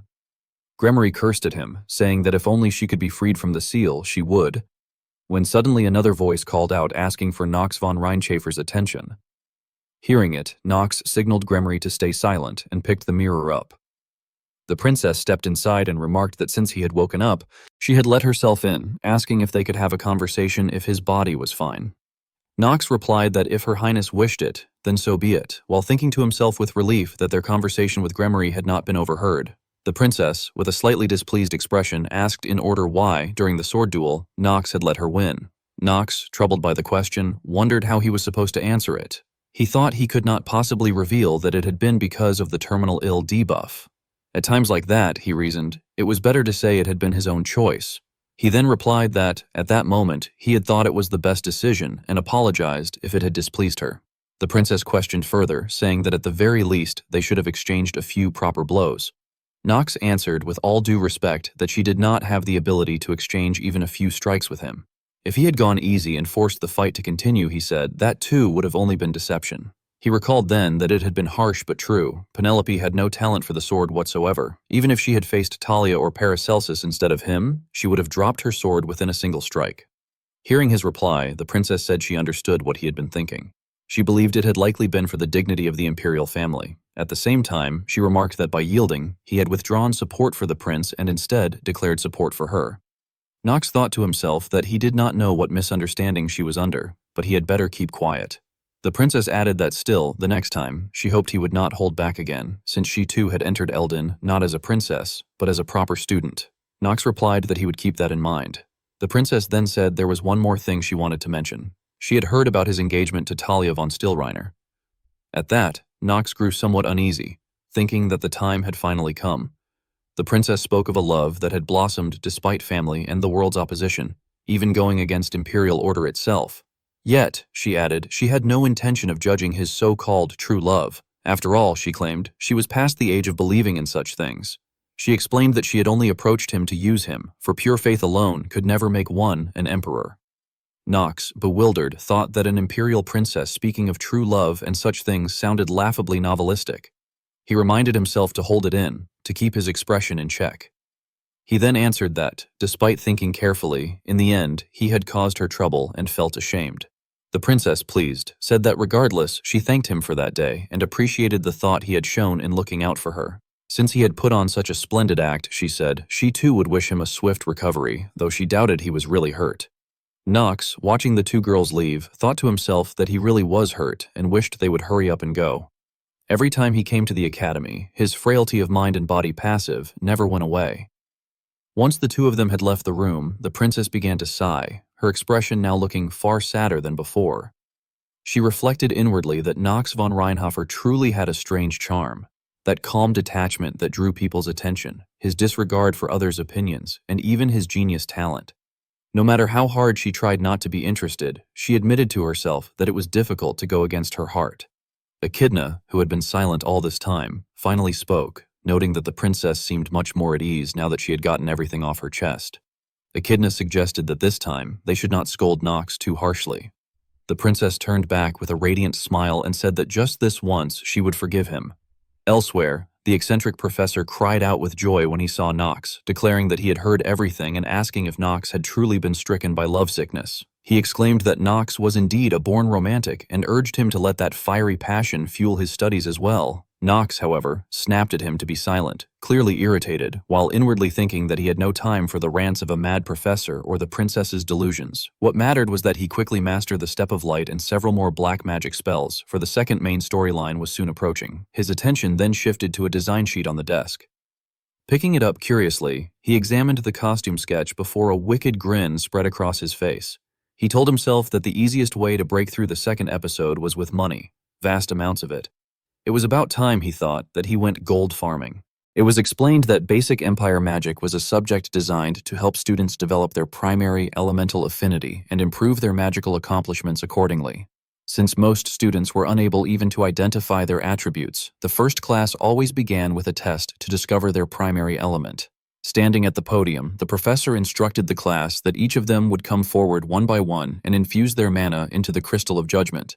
He explained that the core element they were most attuned to would then materialize within the orb. Whether it manifested as light, color, or something else entirely, they were to share what they saw and felt, and this would be used as reference for their personal curriculum. He then called for the students in the front row to begin. Meanwhile, Knox sat idly, lost in thought. For someone like him, who already knew not only his attributes but also his talents, the exercise seemed tedious. From the beginning, noble heirs had their elemental attributes determined by family lineage and birth. He wondered to himself that if, by some chance, the divine element suitable for healers were to manifest for him, it would be incredible. But he knew that such a divine attribute was monopolized almost exclusively by the House of Gynos. Above all, as someone born of a dark family, it had nothing to do with him. At last, he stepped forward and placed his hand upon the orb, as instructed. Immediately, dense black-violet colors began to swirl within it, so rich and overwhelming that even Knox himself was caught off guard. The mana surged outward in all directions, filling the hall with a suffocating violet darkness. When he finally withdrew his hand, he stood there in silence, confused and unable to make sense of what he had witnessed. The professor, however, praised him for doing well and asked what the orb had revealed. Knox replied curtly that the professor already knew. It had shown nothing but dense, dark violet shadows. Yet inwardly, Knox was unsettled. He had noticed a faint trace of pure white light seeping into the shadows. On his status window, no such white light was listed. That brilliance was unmistakably the holy element monopolized by the House of Gynos. It did not match any of the data he had gathered thus far. Something was amiss. There had to be something in his past, something even he, despite all his gamer's knowledge, could not see. He resolved that he would need to investigate further. When the magic class ended, it was time for combat training with the bald professor. The man explained that footwork techniques required immense mental strength, but once mastered, they allowed a fighter to move beyond ordinary perception. To demonstrate, he suddenly vanished from where he stood and reappeared beside the nearest student in the blink of an eye. He told them that with such mastery, one could slip entirely out of others' awareness. The students, stunned by the speed, burst into exclamations of disbelief. Some muttered that it was far too fast, that they could not even trace the trajectory of his movement. Others wondered aloud how anyone could possibly track an opponent at that speed. Knox watched the technique intently. At the same time, he activated his active skill, Hour of the Genius Plus. Time around him slowed dramatically, which allowed him to study the professor's technique in minute detail. He observed that everything seemed to slow as if frozen in time while a single figure moved swiftly to close the distance.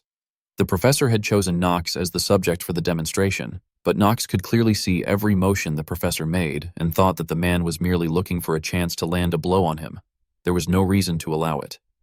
When the professor's blade descended, Knox managed to dodge in time. The students were stunned and murmured in alarm, asking what had just happened and remarking that Knox had apparently evaded the instructor's sword using footwork. Some admitted they had not seen how it had occurred and wondered aloud how it had happened. With a composed expression, Knox said that he understood. So that was what footwork truly was. The professor, feeling slighted, muttered insults and grew angry. Talia, shocked, demanded to know how Knox had done it and when he had even learned footwork. The professor told Talia that she had seen it wrong. Knox had not actually used footwork, but had simply read his movements and reacted. Even so, the professor judged that the fact Knox could react like that without training was remarkable, and he ordered the white-haired student to stay after class for personal instruction. Hearing this, Knox felt uneasy and thought that the situation seemed like déjà vu. The other students whispered among themselves, wondering why the best student in the class would need extra training. With his face twisted in anger, the professor declared that he only ever favored the chosen ones and told anyone who was jealous to learn footwork themselves. Otherwise, he warned, even lesser monsters, not just demons, would cut them down. A frightened student apologized loudly. Another observed that, as expected of the bald instructor, he was an expert, though his personality was a little off. After overhearing the comments, the professor grabbed one student by the head and promised that he would help awaken their talent as he had with himself. The same, he said, would apply to everyone. He announced that he would explain the step of light once more, slowly. He then began teaching them step by step. He explained that the step of light consisted of 3 stages in total. The first step, he said, began with mana transmutation, converting part of the caster's attribute into divine energy and channeling it into the legs. The second step was tensional flow, in which the transmuted energy interacted with the ground to create a smooth current. The final step was blink, which used the momentum built by the previous steps to make the caster vanish instantly from the opponent's sight. He added that since most of the students were only now learning their elements, they could not even stabilize mana properly, let alone transmute it. Therefore, he announced, they would spend the entire day practicing only mana transmutation. Nox watched and smiled inwardly, thinking that it sounded fun and wondering how quickly he could master footwork. Paracelsus looked at Nox with irritation, muttering inwardly that Nox von Reinhofer was a bastard. His mind drifted back to his youth, to a time when he had once asked his teacher whether the 7 stars of the continent were truly that powerful. His teacher had affirmed that they were, saying their strength was overwhelmingly so. Back then, Paracelsus had pressed further, asking the old man if he himself had not been one of the 7 stars, and if so, how his own sword ranked compared to theirs. His teacher had only laughed and admitted that his own talent had been the most lacking by far. He had explained that Theo's supreme black sword, the lunar sword art, and the heaven-destroying sword art were on an entirely different level. Though he himself had once been called a sword emperor, their talents had been far greater than his own. Paracelsus had protested, insisting that his master was the strongest person he had ever seen, and wondered aloud how it was possible that someone like him was still not at the top. His teacher had answered that when he compared himself at Paracelsus's age to the boy standing before him, he had been far inferior. That, he explained, was what talent truly was, something so transcendent that it could not be surpassed by time or experience. He had added that he could see that same overwhelming brilliance within Paracelsus and urged him to stop with the nonsense and devote himself even harder, calling him a genius boy. At the time, Paracelsus had reflected deeply on the notion of talent.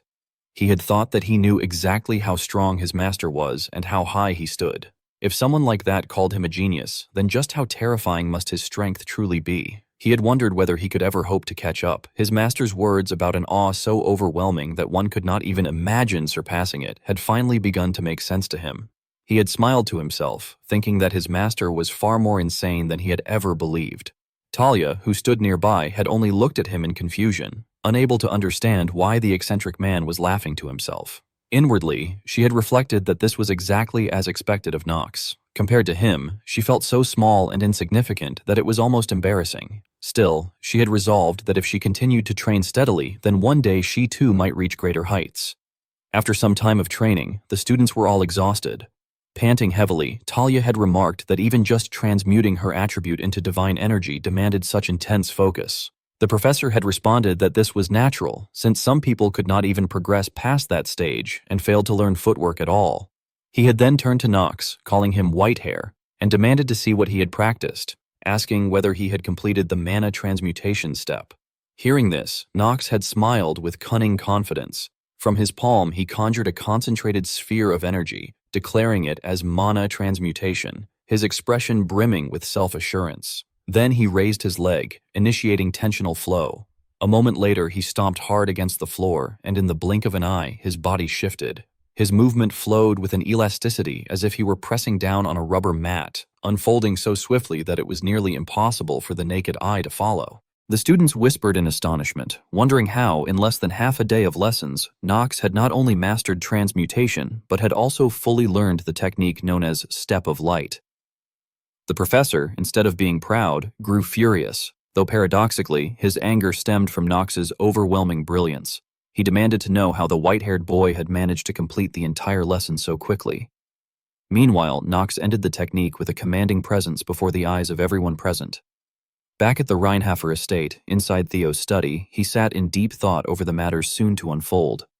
A voice called from outside, asking for forgiveness for disturbing his rest and conveying that the mistress urgently requested his presence.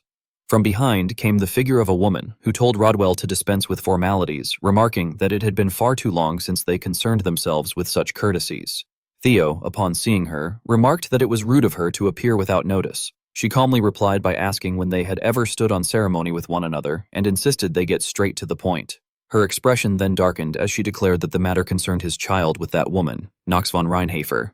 Theo sat in his patriarch's chair, regarding Lady Priscilla with a cold gaze before telling her to speak. She said she had heard that his youngest son, Knox von Reinhofer, was achieving good results at the academy. At that, Theo's expression hardened as he asked what she was trying to imply.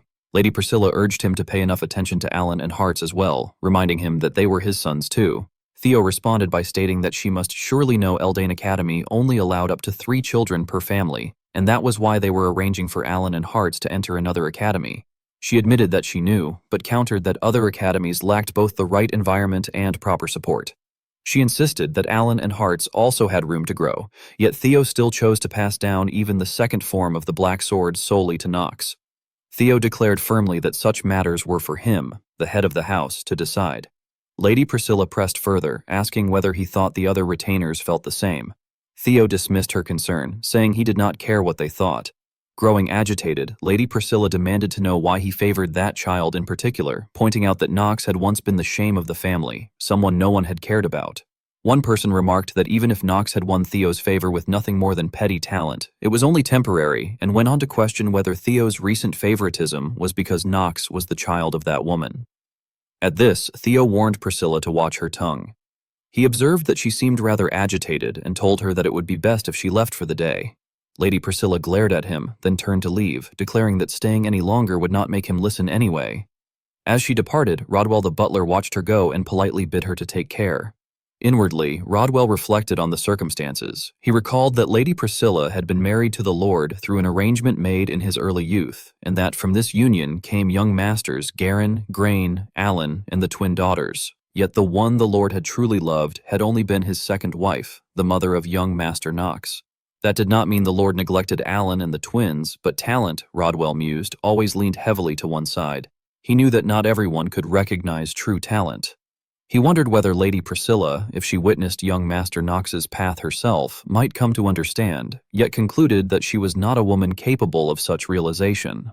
Rumors had begun to spread that Lady Priscilla had even bribed the Council of Elders to win their favor, and Rodwell appeared deeply concerned, warning that such actions could lead to bloodshed.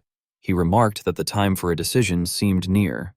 Theo, his expression resolute though somewhat lacking, acknowledged Rodwell's words and stated that it was about time he informed the council and the retainers of his will and successor. He added that he would need Rodwell's help. Rodwell bowed and assured him that he would be ready to follow his command at any time. Meanwhile, Lady Priscilla spoke to her sons, the twins, telling them that they must find a way to make the opportunity return to them. One of the boys asked how they could possibly defeat Knox, pointing out that he was already at the top of the academy and that even the new king of Talahan had sworn loyalty to him. Priscilla, smiling with sinister confidence, told them that she had thought of everything and that all they needed to do was train as instructed and wait for the right moment. At Eldane Academy, the principal smiled with satisfaction, for at last the freshmen had entered their first mission period. Professor Raz then informed her that some of the freshmen had already applied for a red mission and that he had come to request her approval. Another professor immediately stood up in shock, exclaiming that it was madness for Raz, who was known to care for students more than anyone, to allow such a thing. He stressed that the difference in difficulty between yellow and red missions was vast, and questioned how such a task could be given to freshmen. In response, Professor Raz explained that in the Elden economy, missions were divided into 5 levels of difficulty: yellow, red, blue, white, and black. He reminded them that the subjugation mission of the Charter's grain from the past had been only a yellow mission, the lowest level, but that this year was different. Among the newly enrolled cadets, he added, a top 5 would be acting as a team.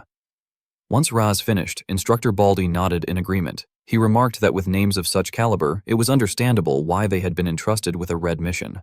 Moreover, he added that with that troublesome white-haired student among them, he doubted there would be much of a problem. The other professor eventually conceded that if everyone else acknowledged the matter, he would have no objections either. However, he reminded them that for freshmen to take on a red mission, the headmaster's approval was still required. In response, Professor Raz turned to the principal and explained that he had brought no fewer than 26 cadet analysis reports, requesting that the headmaster review them. The principal, with a dismissive wave of her hand, stated that she approved. Professor Raz was left stunned, unable to believe how easily the approval had been granted. He thought to himself in disbelief that Paracelsus and Lady Talia were knights, while Leon and Lady Eleanor were mages. To that, Knox was someone capable of wielding both sword and magic. With such a lineup, he reasoned that even if something were to happen, they could rest assured. In his mind, there could be no team more perfect than this. Before the meeting concluded, one of them added that there was still one last thing to be said. Suddenly, the room became filled with a chilling aura, leaving the professors shocked. The principal, wearing a sinister smile, remarked that she could no longer tolerate it.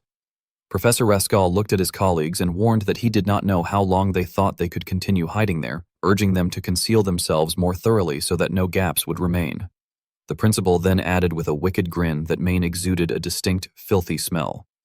Later, a carriage traveled across a desolate, war-torn landscape in the eastern extraleal region, which had suffered from long years of conflict. Its destination was Abelard, a massive casino in the center of the territory that served as a decadent playground for well-fed nobles. It was known as the place where the children of nobles from various countries squandered wealth and traded slaves illegally. Before the second main episode could begin, a new mission was assigned to the lunatic as well. Knox read through the mission details, which stated, Mission period, Abelard Casino, Red Mission, Demon Extermination. Reflecting on this, he realized that their task was to eliminate a demon hiding within the casino. Inwardly, he thought that he suddenly felt the weight of belonging to the lunatic. Paracelsus then asked him why, as a noble, he had not arranged for a fine carriage to be sent for him and instead had chosen to ride in the wagon of a merchant caravan. Knox responded that there was no need to advertise that they were traveling to a casino where their identities had to remain hidden, and he reminded Paracelsus that the eastern region was his homeland, telling him to stop grumbling. Paracelsus retorted that it was exactly for that reason that he disliked it even more, complaining about the oppressive atmosphere and the humid stench of the place. Leon intervened and told the two not to fight, urging them at least to look around. He remarked that although the air was humid, the undeveloped surroundings still carried a certain charm. Elmo remarked that having wide surroundings and visibility was not entirely a good thing, since it could also mean one was in a state that made them easy prey for others. As the caravan continued on its way, one of the villagers suddenly shouted for everyone to look ahead. They all saw a group of armed men blocking the road, and someone cried out that it was a band of thieves. The leader of the caravan immediately gave the order that the Eldon students should be protected first. Talia then screamed for Kia, and right after those words, Knox turned to Paracelsus and told him to go out and fight. Paracelsus, visibly annoyed, asked why it had to be him. Knox retorted by questioning for whose benefit Paracelsus was complaining, and asked if he was calling him a commoner simply to please the nobles. He added that if the thieves were to hurt the horses, then they would all end up walking together, wouldn't they? He also reminded him that Abelard was still half a day's ride by horse from there. Paracelsus glared at him for a moment, and then muttered that he would just go. Leon turned to leave as well, and Knox declared that they would go out too.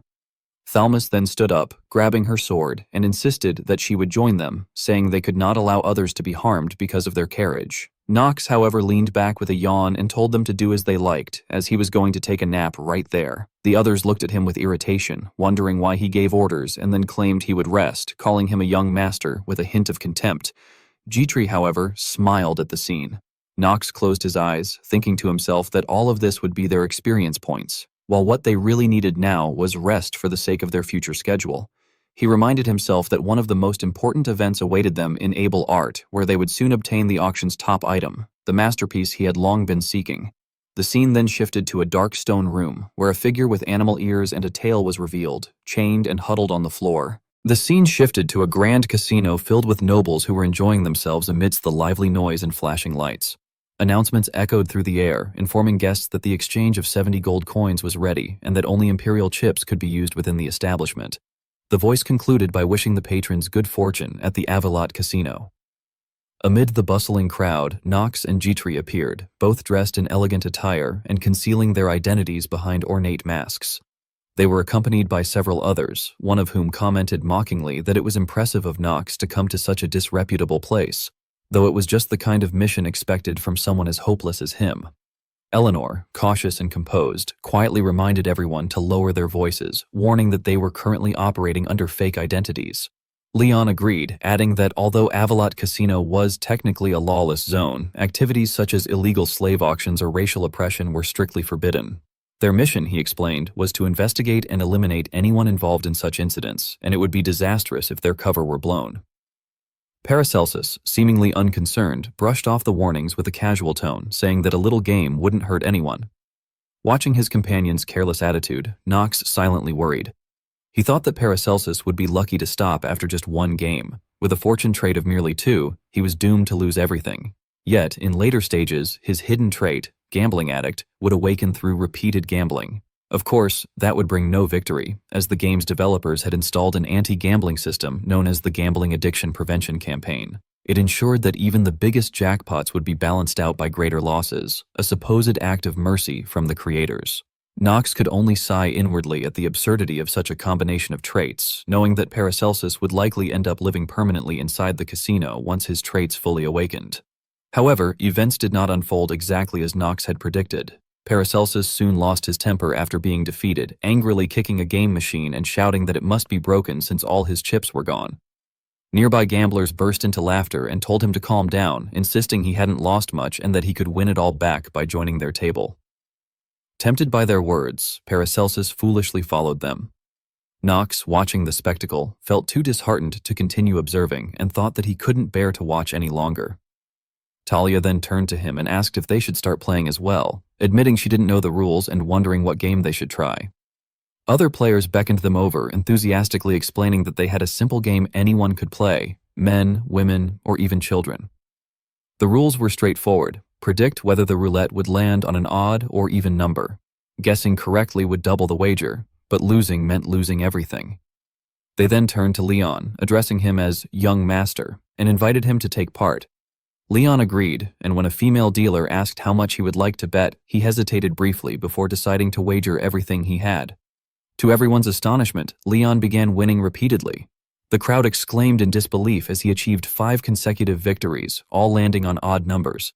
His companions stared at him in awe, calling his luck unbelievable. Feeling confident, Leon declared that he would bet on even next, and once again, he pushed all his chips forward. The roulette spun, and the dealer could hardly believe her eyes when he won again. Leon immediately called for another round, betting everything once more on even. Watching this streak, Talia whispered to Nox in concern, wondering if things were truly okay and worrying that Leon might lose everything if he continued. Nox, however, only smirked inwardly, admitting to himself that he had never seen Leon gamble before and that the man must be insane. Perhaps, he mused, Leon possessed traits such as genius of gambling or normal talent of betting. Jitri, uneasy with the situation, pleaded with Leon not to imitate such behavior. But Nox interrupted, telling her to give up since they had already come this far. When she nervously asked where he was going, he grinned slyly, holding up a coin and replying that he was heading somewhere one could win far more than from such childish games. Moments later, Nox was seated at a high-stakes card table, astonishing the other players with his results. They shouted in disbelief as he scored a straight, then a flush, and even won 500 chips with just 2 pairs. The crowd murmured in shock, wondering which noble family he came from to dare wager so boldly. Remaining calm, Nox reflected that he had turned 50 gold coins into 4,700. He now understood why people became addicted to gambling. If he could, he would have stayed there for days. Yet he could sense the growing resentment of those around him and considered stepping away. Still, a wicked gleam soon lit his face as he thought that he could not stop yet. 4,700 was such an awkward number, he told himself. If he just won a little more, he could reach 5,000, or perhaps even 10,000. Standing nearby, Jitri was nearly in tears as she reported that Nox had now accumulated a total of 12,700 gold coins. Eleanor, overhearing the number, was stunned and asked in disbelief if that amount was correct. Jitri forced a strained smile and quietly asked whether the young master was finally done gambling. Nox observed Eleanor quietly, realizing why she seemed so surprised. The amount they were discussing amounted to nearly 15% of the profit she had recently made from selling monster materials. Talia then turned to Leon, remarking that he must have won quite a bit as well and expressing her envy. Leon admitted that thanks to his luck, he had earned about 3,000 gold coins, but then paused as he realized something was off. The chip count didn't seem right. He remembered lending Paracelsus around 400 gold earlier. Hearing this, Paracelsus's temper flared and he fumed internally that they must all be conspiring together. Talia, watching his reaction, assumed that he had probably already lost everything. Eleanor complained in annoyance, calling someone an idiot and insisting that she would never gamble herself. Nox, however, thought otherwise. He distinctly remembered seeing her lose a round of odd even earlier. His attention then shifted toward a figure standing behind them. Approaching that person, he turned to the group and suggested that they should get going. His companions, however, were reluctant to leave. They protested in surprise, questioning why he wanted to go and demanding that he stop. As they headed toward the exit, the mysterious man stepped forward, politely asking them to wait and apologizing for watching them from afar. He remarked that, as expected, fortune truly seemed to favor them. Paracelsus immediately lashed out, demanding to know if the man was the manager of the establishment and accusing him of rigging the odds. He threatened him to speak up or face the consequences. Before the situation could escalate, Knox stepped in swiftly, pushing a bag of gold into Paracelsus's hands to distract him, and asked the stranger what exactly he wanted, reminding him that he thought gambling wasn't supposed to interest him. The moment Paracelsus felt the weight of the gold, his anger vanished, replaced by fascination with his regained wealth. The stranger explained that while that might be true on the surface, their newfound fortune now qualified them to visit an exclusive place known as the auction hall. He invited them to see some rare and exciting items. Knox watched the man carefully, realizing he had taken the bait. He replied confidently, saying that they didn't need the man's permission since they were already VIPs, and told him to check their entry cards if he didn't believe it. Then he demanded to be taken there. The stranger faltered, apologizing for not realizing that they were VIP guests, but hesitated and asked if Paracelsus was one as well, since he had seemed to lose quite a bit earlier. Paracelsus awkwardly explained that he had only been pretending to lose. After passing through dark, damp alleys, the group entered a strangely pristine area hidden deep beneath the surface. Inside, they found a grand stage where demi-humans were imprisoned in cages, waiting to be auctioned off. The host of the event stood before the crowd and announced that the evening's special products were available exclusively for VYPS, strong, long-lived, and utterly obedient demi-humans. The chained captives cried out in agony, begging to be released, with one mother pleading desperately for her child's life as a soldier approached holding a red-hot iron rod. From his seat, Knox observed everything with grim composure. Compared to the scripted scenes he had once seen in the game, the reality before him was far crueler and more revolting. Words could not adequately capture the horror of what unfolded: disaster, tragedy, and grief. He thought of Gremory, the demon whose essence embodied honesty and sorrow. The corruption saturating this place was her nourishment, her source of mana. It was utterly disgusting, like a nest of writhing maggots. Beside him, Jitri sat trembling, her entire body filled with fear and silent dread. Her expression froze as a sudden warmth clasped her trembling hand. She turned toward Knox, whispering his title in a confused voice. He looked at her with quiet sympathy, reflecting that the trait which endlessly tormented her, misery, was now being awakened again. He silently apologized for forcing her to confront such pain, but reasoned that with so many enemies now targeting him, it would have been too dangerous to leave her alone. At that moment, the host raised his voice, thanking everyone for their patience and introducing himself as Herman, the general manager of the underground auction. He urged the assembled nobles to give their cheers and applause for what promised to be an exciting night. Knox's gaze sharpened as he thought that the manager had finally revealed himself. Herman.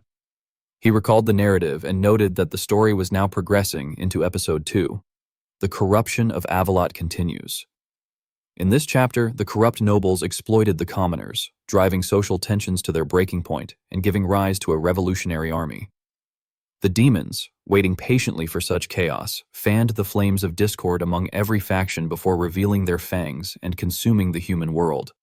After that, the demon realm would manifest upon the earth, heralding humanity's collapse, a tragedy mirroring that of Togelin. And at the center of it all stood that man. Knox already knew his true, filthy identity. He was one of the 72 great demons, Grand Duke Lemegeton. The system interface then materialized before Knox's eyes, presenting a detailed profile of the entity known as Lemegeton. It revealed his basic information: a male demon of indeterminate age whose primary element was water and who was recognized among the 72 demons. The listed traits indicated that he possessed a normal talent of mana sensitivity and a normal talent of alchemy as positive attributes. His neutral trait was identified as pure evil, while his negative traits included being violent, foul-mouthed, arrogant, afflicted with multiple personality disorder, and marked as a lazy genius. His statistics were displayed next: stamina measured at 20, mana at 23, luck at 5, will at 17, and charm also at 17.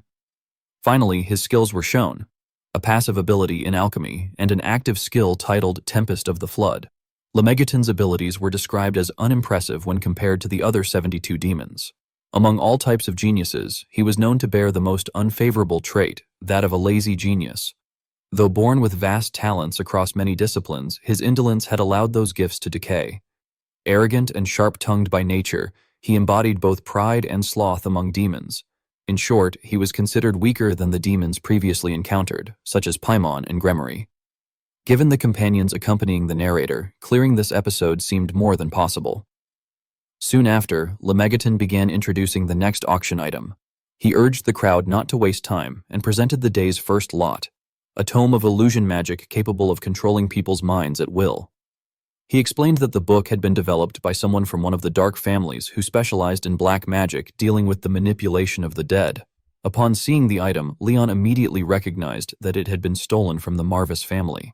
Knox quietly observed the scene and wondered why Leon remained so calm despite his family's secret technique being publicly exposed. Even with Knox's own mental resilience, he found Leon's composure impressive. He reasoned, however, that since anyone lacking the dark element could not use such a forbidden tome, Lemegeton was well aware of this fact himself. As the auction continued, Lemegeton began calling out new bids. The price rose to 17 million gold, and he asked if there were any higher offers, emphasizing how rarely such a tome appeared on the market. Knox suspected that Lemegeton was bluffing. Eventually, after a short round of bidding, Lemegeton declared the sale closed and congratulated the winning bidder before moving on to the next item, a mysterious scroll that contained immense mana, though no one had ever succeeded in deciphering it. He announced that the starting price would be 3,000 gold. The audience reacted with skepticism. Some remarked that paying 3,000 gold for a scroll that could not even be read was unreasonable, while others said they were only there to buy slaves anyway. Lemegeton then added that he had nearly forgotten to mention something. The scroll, he explained, was written in an ancient and extinct language known as Dragon Tongue. Hearing this, Knox smiled faintly, as if some outrageous plan had begun forming in his mind. The crowd, surprised by the mention of Dragon Tongue, questioned what good it would be if the scroll remained unusable. Then, bidder number 99, Knox, suddenly raised the bid to 50 million gold. The unexpected amount made Lemegeton look up at him with visible doubt, while murmurs of shock spread among the audience. Some wondered aloud if the man had gone mad, questioning whether he truly possessed that kind of money or if he was connected to the rival in merchantry. Others could not understand why he would spend so much on such a useless item. Lemegeton studied the white-haired bidder carefully. He found the man's presence suspicious, a VIP who had appeared out of nowhere, yet whose mana felt strangely familiar. He soon realized that the aura unmistakably resembled that of the Reincarnated family. He began to suspect that the bidder might know something about the scroll's contents that even he did not. As he thought this, he recalled what was said of the ancient Catalu kingdom, that long ago, humans had gathered to found a realm, and after months of alchemical research and excavation, a scroll was unearthed within its ruins. It bore indecipherable runes and jagged engravings written in a long-lost script, one that even alchemy could not interpret, Dragon Tongue. Yet now, someone was offering an absurd amount of money for what was essentially just paper. Lemegeton then realized that the man might indeed understand Dragon Tongue and therefore possess the key to unlocking the scroll. Signaling to one of his associates hidden among the audience, Lemegeton prompted another bid. The planted bidder immediately raised the offer to 51 million. Knox countered without hesitation, bidding 60 million. The other man, sweating profusely yet unwilling to back down, pushed the price to 65 million. But Knox, seemingly having lost all restraint, leapt the bid to an astonishing 120 million. The rival bidder cursed under his breath in disbelief at such madness. Seeing the bid reach such a height, even Lemegeton decided not to prolong the contest. He declared the scroll sold to the white-haired VIP and congratulated the winner. After the purchase, Knox turned to Eleanor and asked how much she could lend him. She replied that she could provide about 200 million at most, adding that even with her spatial pouch, she could not carry more than that amount. Knox told her that he would borrow it all. Eleanor questioned what the interest would be, to which Knox responded with a confident smile, assuring her that he would repay her by the end of the night. Their companions, however, grew increasingly impatient. Paracelsus muttered irritably, wondering what those two were even discussing, while Talia stammered in disbelief, asking just how wealthy Eleanor truly was. Knox observed her silently, recalling that even within the storyline, Eleanor's exact fortune had never been revealed, though her wealth was rumored to be terrifying. Eleanor eventually agreed to lend him the money, explaining that since his identity was well verified, she saw no reason to refuse, but she cautioned him not to get too carried away with gambling or auctions. Knox thought to himself that her words sounded exactly like something Jitri would have said, and concluded that the two must have grown close during their journey, though he admitted that such a bond was not necessarily a bad thing. Eleanor continued by setting the terms of the loan. She stated that the base interest would be 1%, with an additional 0.2% added for every month the payment was late.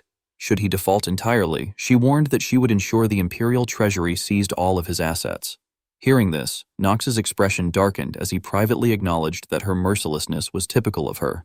Meanwhile, Lemegeton resumed the auction, announcing that the next items were what everyone had been waiting for: slaves. He declared that from humans to demi-humans, a wide selection was available to satisfy any master, and began introducing the first category, beastkin.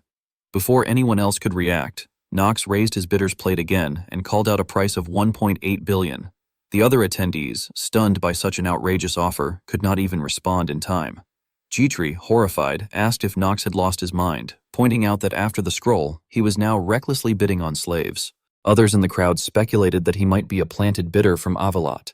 Gitri could only sigh in despair, lamenting that the entire annual budget of Chatters amounted to 50 million gold, and Knox had already spent several times that sum in a single evening. Lemegeton addressed the audience, asking if anyone was willing to bid higher than the white-haired VIP's offer. When no one responded, he announced that they would proceed to finalize the sale. The crowd below reacted with frustration. Some muttered that it was ridiculous, that one could have bought all the slaves in the hall for just 30 million. Others scoffed that the white-haired bidder could have them, claiming the Avalat auction was rigged anyway. Unfazed by the uproar, Lemegeton continued to proclaim his congratulations to the customer, stating that they had once again won another bid. As the auction neared its end, he politely asked whether the buyer would prefer to settle the payment and claim the purchased items privately.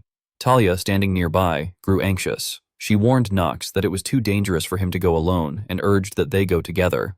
Paracelsus, however, intervened, reminding Knox that he had been spending money recklessly and insisting that he must have some kind of plan to recover it all.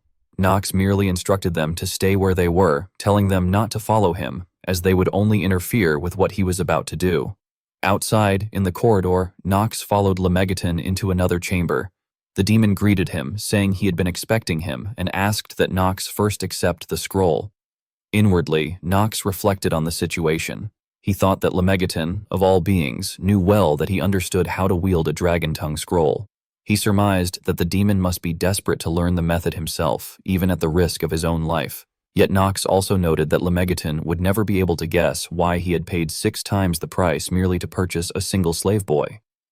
Soon after, Knox approached the cell where the slave was imprisoned. He calmly informed the demi-human that he was the one who had bought him. The beastman glared at him with hatred, demanding to know what Knox intended to do with him. Knox replied that they would be seeing each other often and advised him to drop his attitude. Then, with a faint smile, he leaned closer and quietly remarked that the boy was not planning to run off in pursuit of his so-called freedom. Startled by the words, the demi-human hesitated for only a moment before dashing off in an attempt to escape. Yet as soon as he had gone a short distance, a sinister magic activated behind him. Blood-red chains burst forth, wrapping tightly around his body. Lemegeton's voice echoed through the chamber, filled with disdain. He berated the slave's insolence, saying there were limits to such behavior, that a mere slave daring to speak of freedom was absurd. He revealed that he had personally carved an imprint into every slave's body to prevent exactly this sort of rebellion, and mocked Knox for his misplaced mercy. He ridiculed him further, suggesting that paying dozens of times the slave's worth only to release him was nothing short of foolish generosity. Knox's tone remained cold as he told Lemegeton that whether he chose to free his slave or not was none of the demon's concern. At that, Lemegeton's expression twisted into something far more sinister. A wicked smile spread across his face as dark miasma erupted from his body, his head contorting and transforming until his true demonic form was revealed. He sneered, asking if Knox had truly come all this way just to flaunt his wealth, addressing him mockingly as the young heir of the Reinhofer family. At that moment, a system-like message declared that Lemegeton's multiple personality disorder trait had been activated. The demon closed the distance between them and demanded to know what Knox was truly thinking by coming there. Realizing that his identity had been exposed, Knox showed no sign of hesitation. He removed his mask, smiled faintly, and replied that he saw no reason to explain himself to a being like Lemegeton, a demon whose true nature he already knew. Lemegeton seemed briefly taken aback that Knox had uncovered his identity, but soon erupted into a deranged laugh. He admitted that it was impressive Knox already knew his name, then demanded to know whether the Reinhofer or Eldine families had sent him to investigate. His tone turned venomous as he called Knox an insect-like brat, proclaiming himself as one of the 72 great demons, far too exalted for someone like Knox to even stand before. Yet Knox remained calm despite the threat. Without breaking composure, he called out to someone unseen, telling them that it was time to begin. The ground behind them suddenly cracked open, and from the rift, Luna emerged. Her arrival filled the air with tension so thick that even the demon grew uneasy, a sense of dread creeping into his expression as he began to realize who she was. Luna's voice was sharp and commanding as she commended Nox's efforts, instructing him to leave the rest to her and her team. Luna belonged to Lunatic, a criminal syndicate that had risen through secret dealings with dark noble families and complete control over the black market. Their two ultimate goals were clear. First, to topple the imperial family and usher in a new age, and second, to annihilate the 72 demons and purge all evil from existence. Though their reasons for pursuing this crusade against evil remained shrouded in mystery, the narrative moved forward to the central conflict, the first phase of battle between Luna and Lemegeton. As Luna stepped forward, an aura of killing intent radiated from her. She condemned the demon's actions, the slave trade, the persecution of demi-humans, and the laundering of blood money, declaring that he had gone too far. Lemegeton only laughed obscenely, mocking her for daring to speak of morality to one of the 72 great demons. Luna met his laughter with steely resolve, declaring that if battle was inevitable, then she would face him without hesitation. Nox, standing off to the side, silently observed. He felt an almost primal chill run down his spine, an intensity he had not experienced since Theo. In that moment, he realized that Luna was approaching the realm of an absolute being. The demon, still sneering, dismissed her words with cruel amusement. He claimed that he had merely given value to worthless trash and sold it accordingly, and that if such acts were considered crimes, then the very notion was nothing but a farce. Luna maintained a cold, emotionless expression as she declared that there was only one truly useless thing in the world: filthy demons like Lemegeton. The demon, amused by her words, burst into laughter, mocking her as a foolish woman. Her face darkened, and in a voice filled with quiet resolve, she demanded to know if he was truly one of the 72 demons, Lemegeton. He asked in return, what if he was, to which she responded not with words but by raising her sword, implying that her answer would be to cut him down. That simple motion alone was enough to send waves of power rippling through the surroundings, turning the battlefield into chaos. From a distance, Nox silently observed, noting the tremendous surge of mana. He concluded that Lemegeton must have realized the battle was no longer a mere game and was gathering his dispersed power. Nox himself remained calm, confident that he had already secured everything he needed: the ancient scroll inscribed with the dragon tongue and something else yet unspoken. Meanwhile, amidst the confusion, a beastman attempted to seize the opportunity to escape. Nox noticed his movement and called out, questioning where he thought he was going. The young beastman froze, and Nox's thoughts drifted briefly as he recalled the boy's background. The youth was named Prim, a bearer of the rare trait Genius of Command. He had grown up in the harsh mountain ranges of the eastern region with no memories of his parents, his homeland already erased from maps. Like many children of the East, he had been a sacrifice to the endless wars, where loyalty to any nation had long lost its meaning. Those children fought one day for one country, the next for another, merely to survive another day. They lived by begging, trading their dignity for scraps of food, perhaps a piece of potato or a handful of grain mixed with stones. With no place to belong and nowhere to return to, they eventually gathered together, and among them, Prim naturally became their leader. During those bleak days, he encountered a man named Herman who offered them what seemed like salvation, a chance to go to Central, the heart of the Archime Empire, where he promised no hunger, no war, and no suffering. Yet, it had been a cruel lie. The children were sold as slaves to various nobles. Even so, Prim had never abandoned his dream of freedom. With his natural charisma, he inspired his fellow slaves to attempt escape after escape, but each time, Lemegeton's demonic mark ensured their failure. Still, in that moment of chaos, Prim felt it stronger than ever. This was his chance. With the demon occupied by Luna, now was the perfect time to run. Enraged by the sudden obstacle before him, he cursed inwardly, wondering what this noble fool was doing blocking his way. When Nox intercepted him, Prim forced a strained smile and taunted, asking if he regretted spending 1.8 million gold coins. Nox, his expression serious, corrected him, explaining that he hadn't bought just him, he had purchased the rights to every slave in the place. Prim was taken aback, asking in disbelief if Nox truly intended to save them all. Nox replied that he would take them to his own territory, where they would have food, water, and support. Humans and demi-humans alike would live under the same laws, without discrimination. Prim stared at him in shock, accusing Nox of trying to deceive him just as the demon had before. He demanded if Nox knew why his kin suffered so greatly. It was because they had believed in sweet lies like the one he was hearing now. Nox told him he did not need to trust him personally, but could trust his house, the House of Reinharnated. Swearing on his name and everything he was, Nox vowed to grant them freedom of choice. He urged Prim to decide for himself, whether to continue watching his kin die and repeat meaningless escapes, or to kneel there and swear loyalty as his vassal. Hearing this, Prim fell silent, deep in thought. He had heard of House Reinheffer, even amidst the chaos of war, a noble house of swords known as the Supreme Black Sword. Any oath sworn upon that name was bound by one's own life. He wondered if Nox would truly risk such a thing for him, for his people. He was just a slave, yet this man was offering him the right to choose. Finally, Prim agreed, but on one condition. Nox must ensure the safety of everyone there and never sell any of them back into slavery. If that promise was broken, their pact would be void.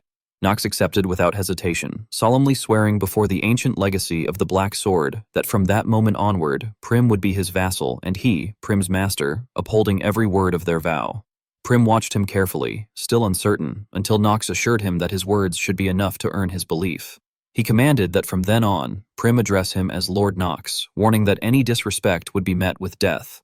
Prim quickly nodded, correcting himself and responding with respect, calling him my lord. Curious about what he should do next, he asked about Luna, wondering if she could truly withstand a demon like Lemegeton.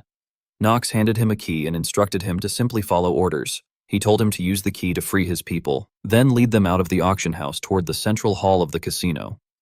As a beastman, his sense of smell would have already mapped every escape route. He was to guide them along the safest, fastest path. Nox then reflected privately on Prim's gift. Thanks to his innate talent, those around him would instinctively trust and follow him without need for lengthy explanations. It was a quality that would surely become a great advantage when commanding armies in the future. Now that his surroundings were under control, Nox allowed himself a moment to appreciate the battle unfolding before him. The sight of Luna wielding her sword, a weapon that only she, among all members of Lunatic, could control. It was one of the strongest artifacts known, imbued with the hidden attribute of moonlight. Her blade, the cold moon's dance of moonlight. The moonlight blade was a sword that could only be wielded by Luna within the domain known as Inner Lunatic. It was an exceptionally powerful swordsmanship technique that could only be obtained after completing a hidden route. That was why Nox had planned to discard the Dark Sword of Force by the end of the game. In Lunatic, one could even play as a villain and still master the Moonlight Blade, though, as he admitted to himself, that would depend on whether Luna would ever grant him permission. At that moment, Luna was engaged in a fierce battle against the demon. Her voice grew low and cold as she declared that she would end everything with a single strike. She then began to channel her power, activating the technique. Moonlight Blade, opening sequence, first form, super. Observing from afar, Nox silently analyzed that the skill enhanced the user's physical abilities while detonating the mana within the sword in an instant. Enraged, the demon roared at her to stop her meaningless talk and die like the worthless filth she was. It charged at her in fury, but Luna effortlessly deflected the attack with her blade, leaving the demon momentarily disoriented. The clash of their powers released violent shockwaves that tore through the surroundings. The demon's hand went numb from the impact, and it inwardly cursed in disbelief, realizing that the white sword she wielded could only belong to the successor of the Moonlight Blade. Luna pressed on, activating the second form, Full Moon. Her face began to distort slightly as veins surfaced across her skin. In the blink of an eye, her blade descended, severing the demon's arm. Watching this, Nox felt an overwhelming sense of awe. He realized that this was indeed the Moonlight Blade, the same technique he had once seen her use against Raymond, but now far stronger than before. Luna was pushing her skill to its very limits. The demon, though terrified, tried to maintain its arrogance, shouting that the loss of its arm meant nothing since it could regenerate at any moment. Luna, her tone calm yet laden with killing intent, invoked the next movement, Moonlight Blade, third form. The instant her words fell, her graceful figure flashed forward, too swift for any eye to follow. Her sword sliced cleanly through the demon's body, splitting it in two. A spray of dark purple blood erupted from the creature as it struggled in vain, unable to react, its mouth gaping in silent despair before death. Then came the finishing technique, Moon-Splitting Slash. In less than a heartbeat, thousands of radiant strikes rained down upon the demon, shredding its body into countless fragments until not even a trace remained. The brilliance of the attack illuminated the area in breathtaking splendor. Nox stared, wide-eyed and speechless, thinking that it was far more beautiful than anything he had ever witnessed on a screen. A thought crossed his mind, that if possible, he wanted to learn that swordsmanship himself. Luna's gaze then turned to the pitiful remnants of the demon, and she murmured that she would finish this cleanly. The creature, reduced to a writhing mass of flesh, managed to rasp out a defiant question, demanding whether she truly thought it was over. But before she could respond, a tremor rippled through the ground where the demon had fallen. Luna sensed a surge of danger. From that very spot, a magic circle began to emerge, and mana started converging upon it with violent intensity. Luna raised her voice in warning, though even she could not comprehend what was happening. From the center of the magic matrix, a monstrous arm suddenly emerged, followed by the gradual reconstruction of the demon's entire body, stronger and more formidable than before. Nox watched the scene in disbelief, his thoughts racing. He couldn't accept what he was seeing. Based on the progression of the main storyline so far, Jigan shouldn't have had enough energy to activate his second phase. Yet the evidence before his eyes told him otherwise. There was no doubt in his mind. The magic circle that had appeared was not ordinary sorcery, but alchemy. In most other games, alchemy functioned merely as a support skill for creating potions, but in Inner Lunatic, it was an entirely different discipline. Unlike traditional magic, which relied on the natural mana in the air, alchemy required specific materials and mediums, a craft honed only through countless hours of meticulous study and experimentation. The level of alchemy displayed here would have taken tens of thousands of hours to master.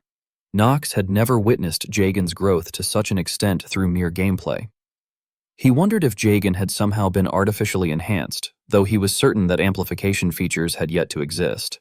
Lemegeton then smirked triumphantly, taunting that humans were foolish to believe they had already won. He said he had heard rumors about Archduke Paimon and had prepared specifically for this very moment. Nox immediately grasped the situation. He realized it was the butterfly effect. Because he had interfered with Paimon's death, the subsequent demons now appeared as far greater calamities, each one having taken precautions to protect themselves.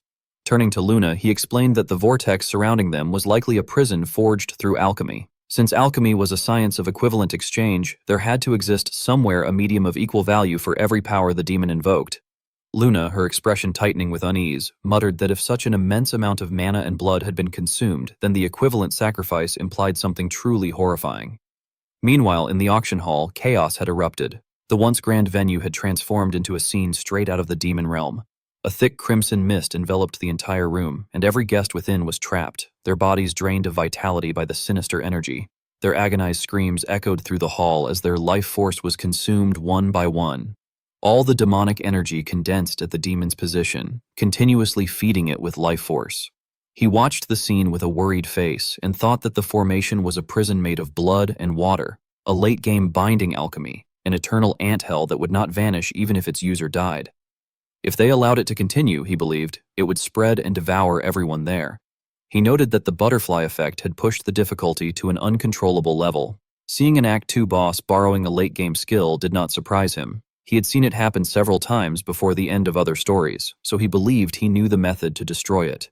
He reasoned that the Blood Lake functioned like a prison. Once someone was trapped inside, the battlefield could only end when the prison's objective had been met. The only way to weaken the skill, he concluded, was the death of a comrade. A sacrificial ally would be required to shatter this nightmare field, after which the boss's assault would cease. He understood the grim implication of that tactic. At that moment, Luna shouted a warning to Nox, telling him to be aware and calling him a rookie. She warned that if he stayed there, everything would be swept away. She demanded to know whether he had some desperate plan this time and urged him to tell her how they were going to destroy the prison. She asked if their only option was to kill all the nobles so the prison would stop. Nox worried that if he disclosed the plan, Luna would die. He resolved not to trigger the prison's lock first, because if he revealed the escape method, she would surely sacrifice herself. He weighed Luna's value, and whether killing her would allow him to see the end of the Inner Lunatic.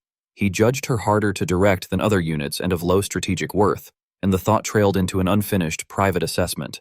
Meanwhile, a thick blood mist gathered and surrounded the two of them, and from it demonic arms reached out to pull them in. Demons summoned by fresh blood appeared nearby in many shapes and sizes. Luna reminded Nox that he had saved her before, and that this time he would have to be the one to leave. She warned that if he did not obey her order, she would consider him to be disobeying a commander's command. Nox, feeling calm, refused her order. As the demons screamed and charged at them, he swung his sword at one of them and told Luna that he would not go anywhere. After slaying the demons, Nox raised his hand and deliberately absorbed the power that had escaped from their bodies. The eerie energy began to weave itself into thin threads that coiled tightly around his arm. Witnessing the scene, Luna cried out in alarm, calling his name and demanding to know what he was doing, but Nox paid no attention to her. A faint smile curved his lips as he remarked that his reckless plan had made him remember something simple. Luna stared at him in disbelief, unable to comprehend what she was seeing. Nox then turned to her with a confident grin, saying that she could simply consider this another act of disobedience. Without hesitation, he hurled himself into the center of the matrix, where the densest, blood-red demonic energy surged violently. Luna was left outside, frozen in uncertainty, unsure of how to act. All she could do was widen her eyes and call his name in desperation as he vanished into the storm of dark energy. Inside the hall, the air was filled with screams of agony, and the blood-soaked, death-laden atmosphere pressed heavily on everyone present. Many people were begging for help, crying that someone should save them, that all the blood in their bodies was being drained, and demanding to know what the others were doing. Some shouted desperately for everyone to escape. Eleanor, overwhelmed, asked in panic what had happened. Leon remarked that the nobles had apparently been dealing with Herman for a long time, and he pointed out that the alchemy circle before them was one that used human blood as a catalyst. Considering Nox's last words, he said something about the situation felt wrong. Paracelsus wondered aloud where the noble lord had run off to at such a crucial moment, but the very next second, the surge of blood energy became even more violent, causing the entire group to feel a growing sense of dread. Talia commented anxiously that the energy they felt had clearly come from the hall where Nox had gone to retrieve the goods. Paracelsus then drew his sword and urged everyone to hurry, insisting that Nox might be in danger. Behind them, Jitri trembled with fear, though her worry for her master outweighed everything else. Meanwhile, on the battlefield, the sphere of energy continued to devour power in a frenzy. Luna stood nearby, helpless to intervene. Inside the sphere, Nox endured unbearable pain from the raging energy. Seeing this, Luna exclaimed in frustration that even if someone beyond human limits arrived, they would not last more than 10 minutes. She lamented that she should have handled their opponent more cautiously. The demon, however, merely laughed and said the strike had been intended to kill Nox, adding that imprisoning such a weak brat was no fun at all. It jeered at Luna, asking if she was trembling because she feared that the boy might die. It mocked humans for drowning in sentiment and said that if she understood her place and fled now, it might even spare her. Luna, enraged, shouted that it talked too much. She then prepared her sword and charged at the demon, declaring that unlike filthy scum like it, a lunatic never abandoned their comrades. But the demon remained confident, protected as it was by the limitless power of the alchemy matrix. Luna's strike did nothing. It looked at her with contempt and said that was why her kind were fools before casually countering her attack with a flick of its arm. Struggling, Luna thought that the water prison was weakening the demon's destructive power, but time was running out. If she delayed any longer, both she and the rookie would die. Determined, she resolved to end everything with her next attack and invoked Lemegeton. She shouted the name of her technique, Full Moon. The demon observed her and remarked that she was strong enough to make it regret not capturing her alive.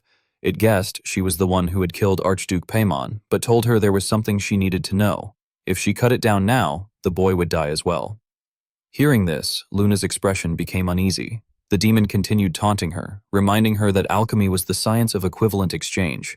It explained that the water prison had been created by sacrificing its own life. Because its life was part of the exchange, only it could dispel the prison, or the person trapped inside would have to risk their own life to break it. Only then would the prison collapse. There was no other way. It added that if it, the caster, died, the prison would explode instantly, shredding the boy to pieces. It said that her troubled expression was delightful to see.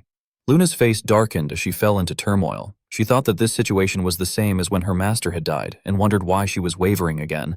She reminded herself that the rookie of House Reinhofer had no hope, yet she could not understand why her emotions refused to let go of even the faintest chance, or why she continued to wait for her comrade. She called the rookie a fool in her mind. At that moment, Nox's voice suddenly echoed in her mind, telling her he was there. Along with his words came his familiar, brazen grin. He seemed to be using some kind of voice transmission magic and asked her whether she was still holding on. He explained that his vision was blurry, his breathing ragged, and that even keeping his eyes open required all his strength.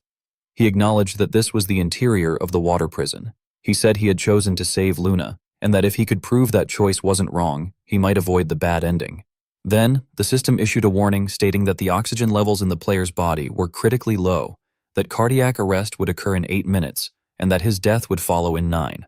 Nox silently reflected that he had assumed this would merely serve as the setup for Chapter 3, but he might have been mistaken. He decided that he would first use telepathy to contact Luna. Just then, the system issued another notification, warning that using a skill in his current state could further shorten his lifespan. After reading it, he sighed, admitting to himself that he was fully aware of that risk. The system then asked whether he still wished to activate telepathy. He confirmed that he did, though his expression showed clear displeasure as he wondered sarcastically if the system was trying to frighten him. Once the skill was activated, he quickly established contact with Luna and asked whether she was still alive, telling her that he remained present. Hearing Nox's voice shocked Luna, as she could not understand how he was speaking to her, and she immediately expressed her worry. She insisted that he kept doing foolish things and reminded him that using mana inside the water prison consumed life force even faster, urging him to stop at once. Nox responded by saying that she might find it hard to believe, but he knew a way to save everyone. He explained that the plan would only succeed if she trusted him completely, and that from that point on, he would give her 2 choices, letting her pick whichever she preferred. Hearing this, Luna asked what he meant by choices. Nox clarified that the first option was to let him die and use that moment to cut down Lemegeton, who had been weakened by maintaining his control over Nox. He added that if she moved quickly, she could strike the enemy before he had time to react. Luna dismissed the suggestion as nonsense and demanded to know the second option. Nox then reflected inwardly on Luna's nature. Sacrificing a rookie who had barely joined Lunatic would have been the easiest solution, yet she still preferred to take the more difficult and dangerous path. He admitted to himself that he was no different. He then explained that the second option was simple. She needed to teach him her lunar sword art. Upon hearing this, Luna looked at him with disbelief, unsure of his intentions. Nox, seeing her expression, foolishly assumed that it was horrifying enough that she might as well have chosen the first option, and he briefly lamented that he had gotten his hopes up for nothing. Luna hesitated, but eventually agreed. She told him that ever since their battle with Paimon, she had already sensed that he always came up with ideas beyond her expectations, and she asked him to explain his reckless plan once more. Nox heard the unexpected answer and found it impossible to believe that Luna had actually accepted his proposal. He mentally exclaimed that Luna, one of the 3 sword emperors, was taking on a rookie still in his 2nd year, and that she was willing to teach him a legacy left behind by her master, one that she was permitted to pass on to only a single person. He admitted to himself that he had been the one to suggest it, but now felt that the situation was nothing short of madness. Unable to contain his disbelief, he asked her if she was truly serious. Luna, in response, simply instructed him to prepare his stance. She said she would explain everything under the assumption that he already knew the basics, and urged him to listen carefully as she began with the first technique of the lunar sword art, warning him that he would only have 1 chance. Hearing this, Nox felt a surge of joy rise quietly within him. He thought to himself that he had finally prepared everything necessary for this moment. He then took out a magic scroll and began reciting arcane words that no one else could understand. Moments later, the scroll began to shine as the system announced that he was using the artifact known as the Ancient Dragon Tongue Scroll, and that a hidden piece had been activated, one capable of raising the rank of a designated sword technique or spell by 1 tier. The system requested that he select the relevant skill. Nox quickly confirmed his choice, designating Dark Family Intermediate Swordsmanship. The system then stated that the scroll had been successfully used. His expression grew more triumphant and confident than ever before, and the dark sword in his hand released a fearsome, overwhelming aura of black-purple energy. The system continued by announcing that Dark Family Intermediate Swordsmanship had advanced to Dark Family Advanced Swordsmanship. Nox sank into thought, recalling that the first requirement for learning the lunar sword art was to possess swordsmanship at the advanced level or higher. The second requirement, he remembered, was to use what he had learned from the Step of Light technique to transmute his main element, darkness, and cloak himself in the special element known as moonlight. At the same time, pure white light formed in his left hand, while the darkest energy swirled around the black sword held in his right. Feeling deeply satisfied, Nox smiled so broadly that it stretched across his face, and he told Luna that they should begin, declaring that he was fully ready to inherit her lunar sword art. By then, however, the pure light in his hand had already been twisted and converted into darkness, perfectly reflecting the wicked nature that surpassed even that of a demon. The text described the first half of the lunar sword art, specifically its 3rd technique, Moon Slash. It was said to possess such astonishing destructive power that it seemed capable of shattering the moon hanging in the open sky. The technique was specialized in destroying mana-related spells, such as barriers or circles. Under normal circumstances, one might assume it would be better for Luna to be the one trapped inside the water prison. However, it was explained that this was impossible because Luna, the sole user of the lunar sword art, had extremely low innate mana sensitivity. Because of that limitation, Nox determined that he would be the one to enter the water prison, receive the lunar sword art directly from Luna, and break the core that sustained the water prison from within. It was the only breakthrough he had been able to devise. With a confident smile, he stated that he was fully prepared to inherit Luna's lunar sword art. Luna responded by warning him that he would not be able to breathe in rhythm with the sword technique inside the water prison, and instructed him to envelop his body in as much mana as possible while keeping it stable, as well as to infuse sword energy into his weapon. Nox silently assessed her explanation, acknowledging that breathing aligned with the sword was indeed crucial.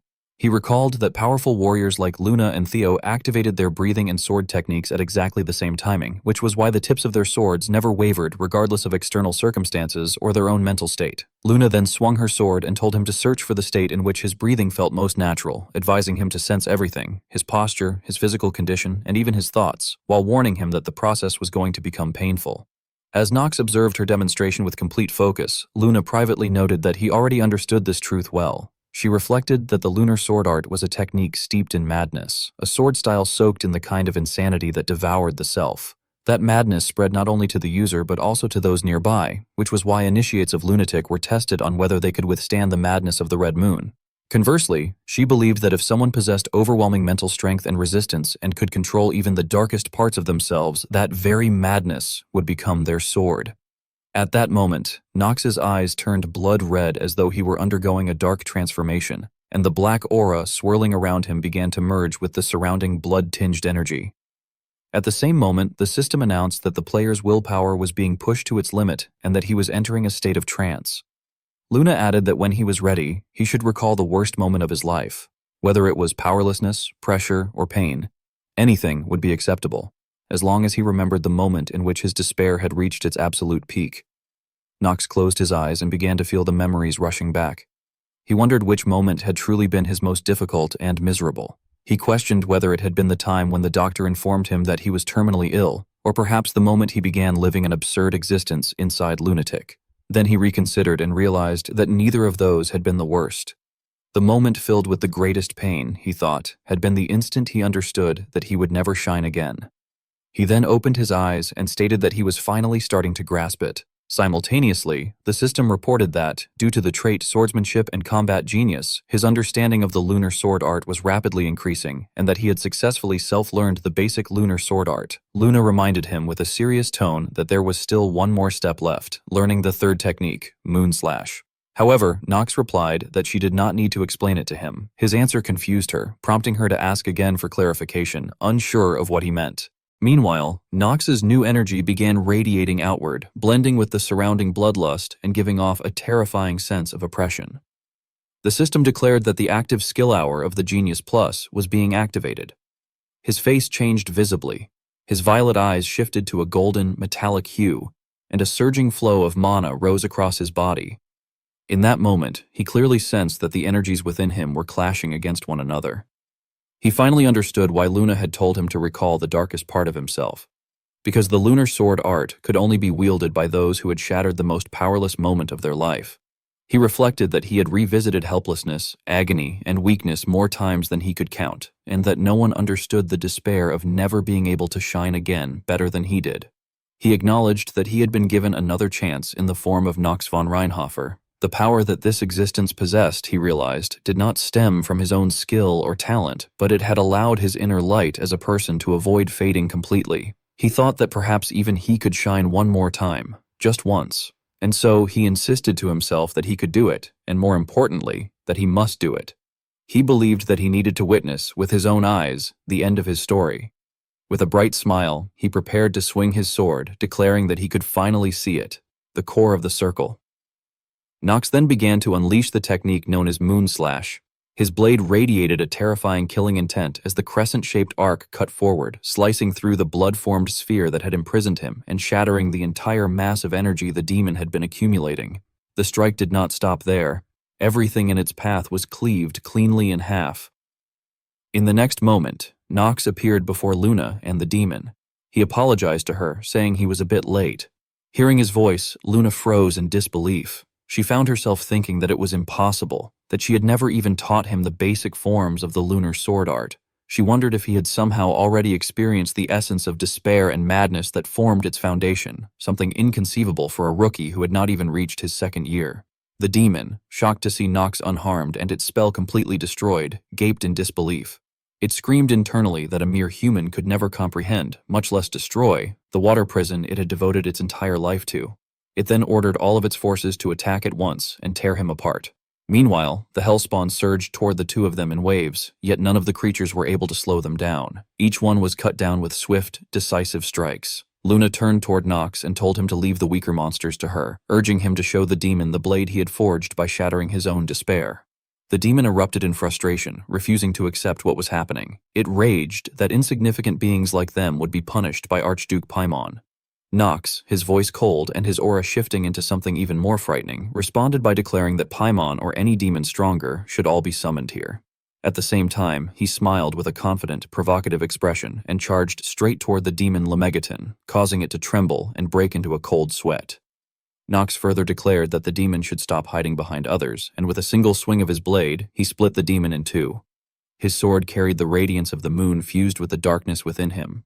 The aftermath of the strike produced a column of light that shot into the night sky, obliterating the demonic blood energy. The demon's body dissolved into the torrent of power. All that remained of Lemegeton was a fading remnant, a wisp of black mist that wailed helplessly before dispersing into nothingness. The system then announced that Nox had defeated one of the 72 demons, Archduke Lemegeton. Nox and Luna stood there, witnessing the now empty battlefield where the demon had fallen and where the remnants of its blood energy still lingered in the air. Nox's mouth began to bleed, and his body collapsed under the strain of having used far too much power. The system kept issuing notifications, stating that he had gained 150 days of life and attempting to inform him of his remaining lifespan. But before it could finish, his eyes had already grown dim. His gaze slowly lowered as exhaustion overwhelmed him, and he fell unconscious. His body toppled backward, but Luna stepped in just in time to catch his limp form. Her expression tightened with worry as she lowered him gently to the ground. In her thoughts, she lamented that she had once again come close to failing to protect someone. She wondered how long she would have to live in fear of losing another companion. She reflected that her birth, her revenge, and the wish she sought to fulfill for her master were the only reasons she wielded a sword, yet she had never grown used to moments like this, not once. She questioned whether the path she followed was truly the right one, and whether the things she strove to accomplish were truly correct. Suddenly, Nox's voice rose weakly as he called out to his captain. Luna responded with concern, asking if he was all right, and scolding him in frustration, as she wondered how he could keep acting without discussing anything beforehand, especially after what had happened with Marin. In a fragile voice, Nox explained that he wanted to become stronger and pleaded for her to accept him as her disciple. Luna grew silent for a moment.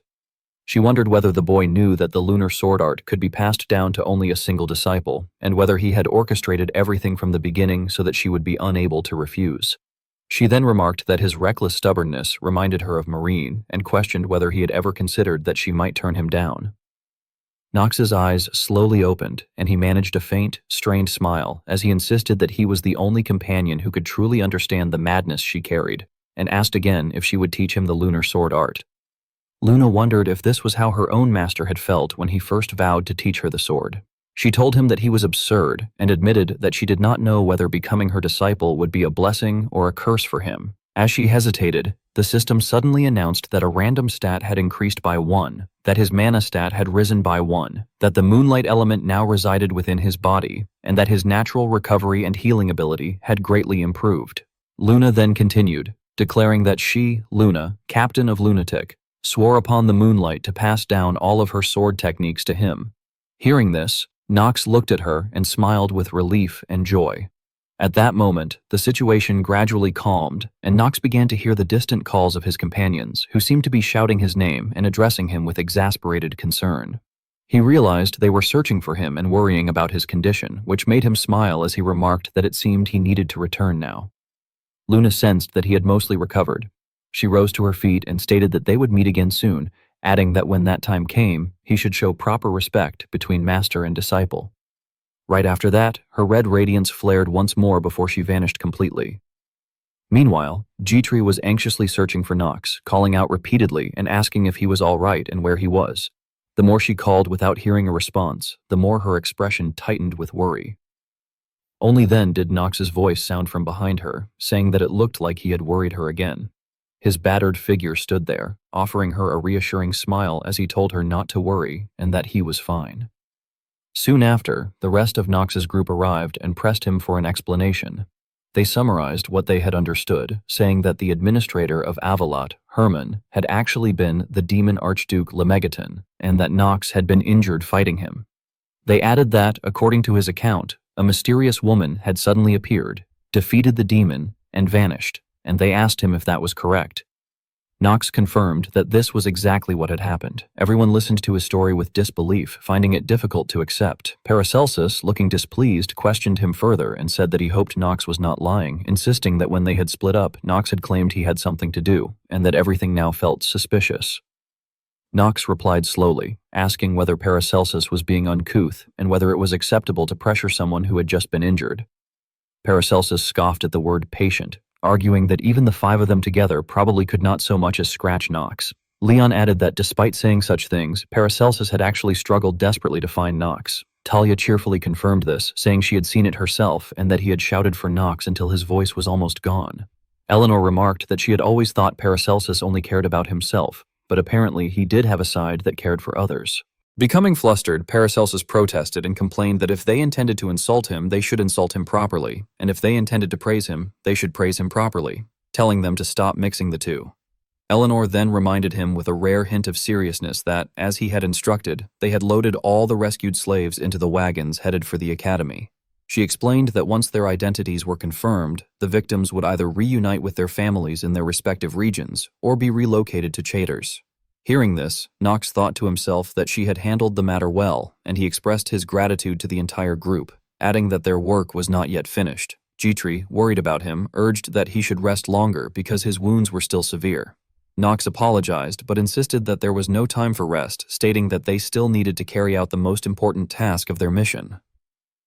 Paracelsus, hearing the seriousness in his tone, remarked that if Nox was speaking like that, he would help as much as he could. Leon also agreed, stating that they would assist him again. Nox smiled with calculated intent, handed them strange items, and claimed that he was touched by how eager they all were to help, telling each person to take one. The group examined the objects with confusion, wondering what they were.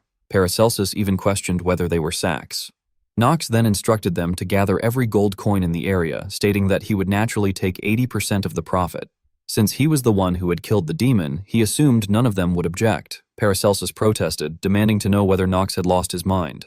Nox simply replied that since Paracelsus understood him perfectly, he should get to work quickly because opportunities like this were rare. He added that Paracelsus in particular should work harder, since a single sack wouldn't be enough to make up for all the money he had wasted.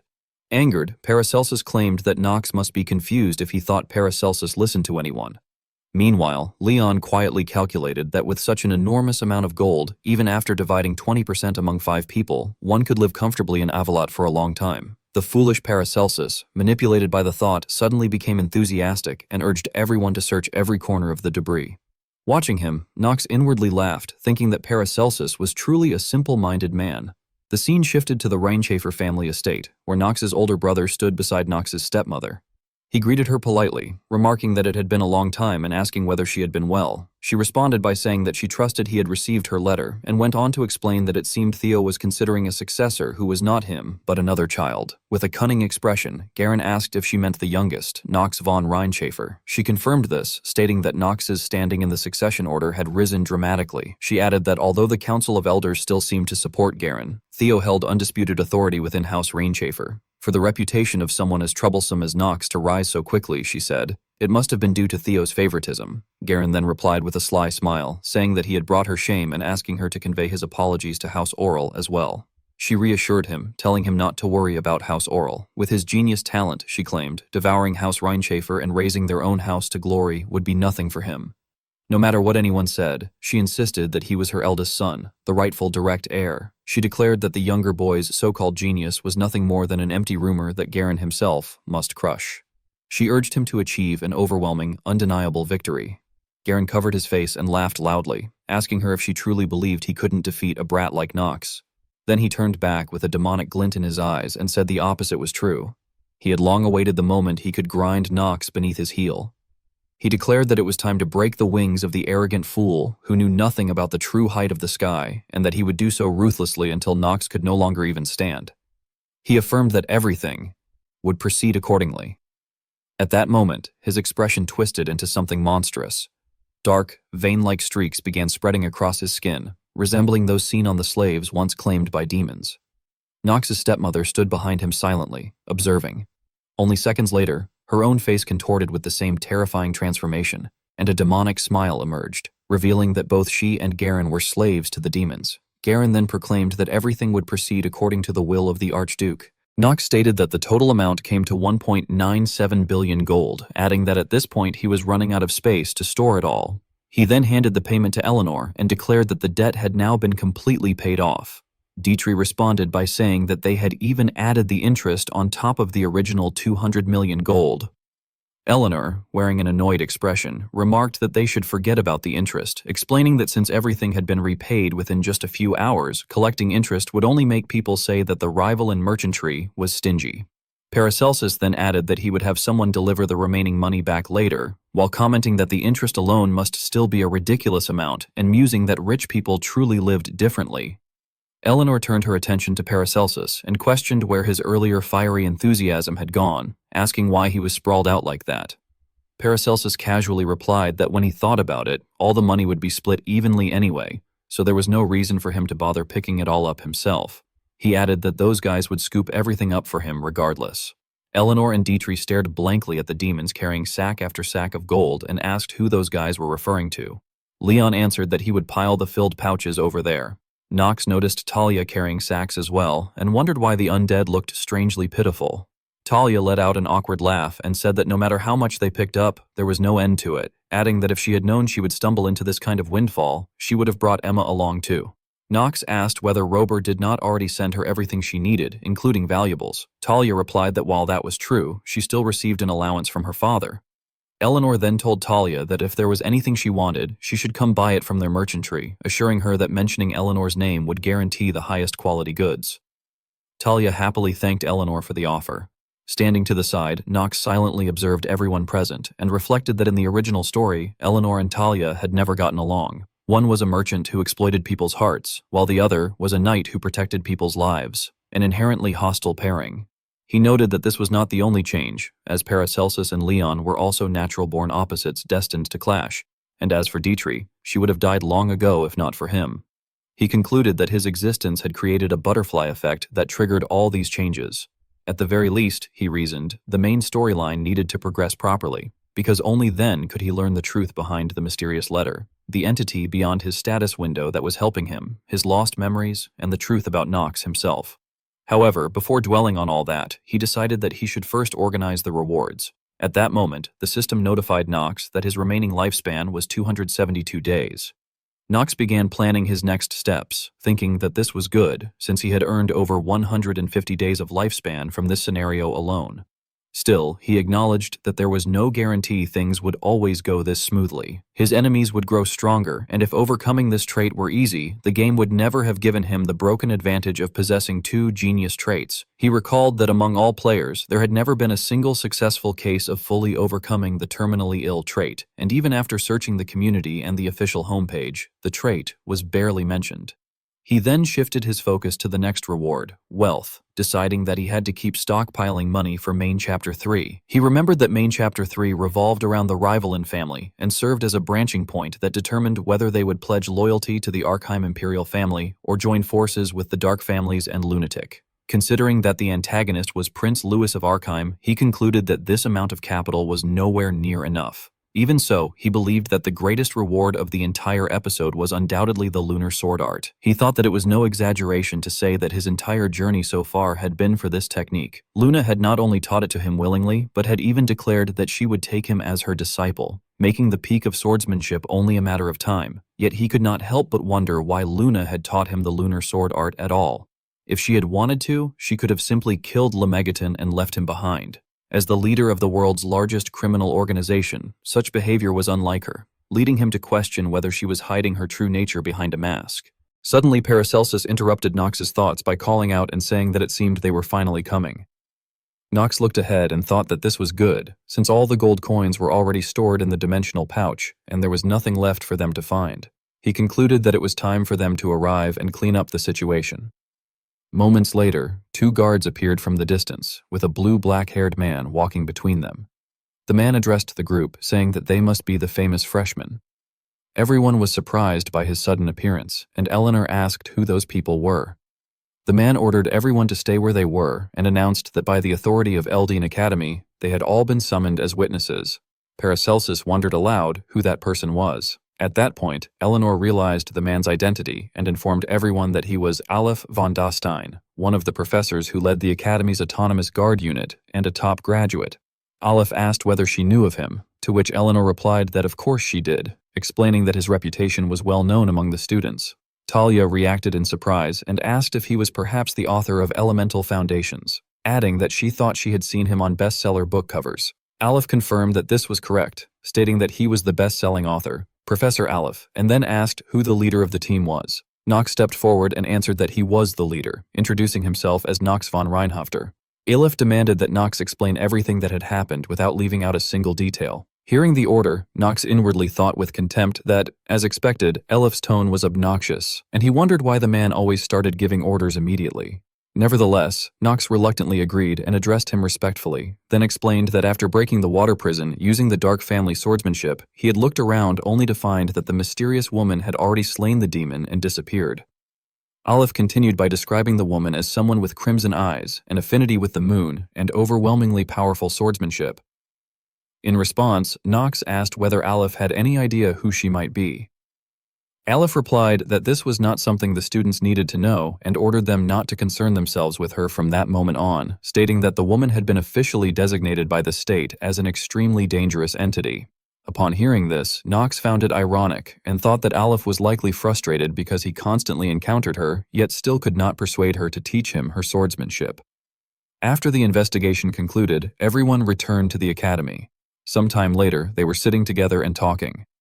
Paracelsus laughed and remarked that it seemed the professor had not noticed how much gold there had been, adding teasingly that the little noble occasionally did things that actually made him likable. Leon echoed a similar sentiment, noting that sometimes Knox did things that made him likable as well. Knox simply affirmed this. Eleanor then said that if that was truly Knox's resolve, he must have known that bringing them along put them at risk, yet he had still done so, and she asked if that was correct.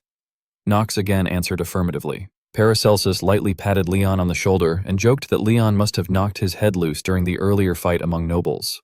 Leon lowered his head with a troubled expression and said that Knox probably believed their combined abilities were sufficient to handle high-ranking demons, then asked whether this meant Knox trusted them as comrades. Everyone turned their gaze toward Knox. Knox responded dismissively that Leon's imagination was excessive and told him to think whatever he wanted. Paracelsus casually replied that it was not as though being trusted by Knox felt particularly good anyway.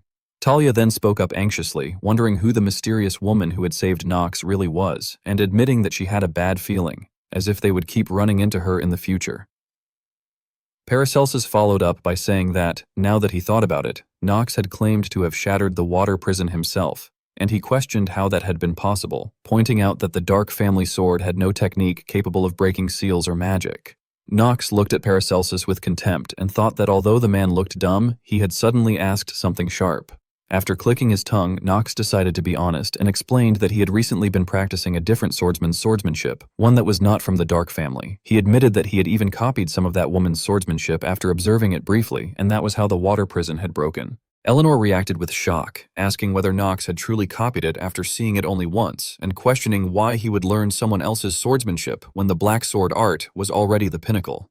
Knox replied that he did not think he needed to explain himself to her, then stated that no matter how great the Dark family sword was, only the next head of the family ever received the complete teachings. He explained that with only a half-complete sword art, he could not accomplish his goals, which was why he had begun learning other sword arts. Paracelsus then remarked in realization that Knox was not the eldest son, meaning his succession rank for becoming the heir was far behind. Talia looked at Knox gently and echoed the same conclusion, acknowledging that he was not the eldest son and that his position in the line of succession was therefore low. Hearing this, Knox thought to himself that he had made up random nonsense, yet they had believed all of it.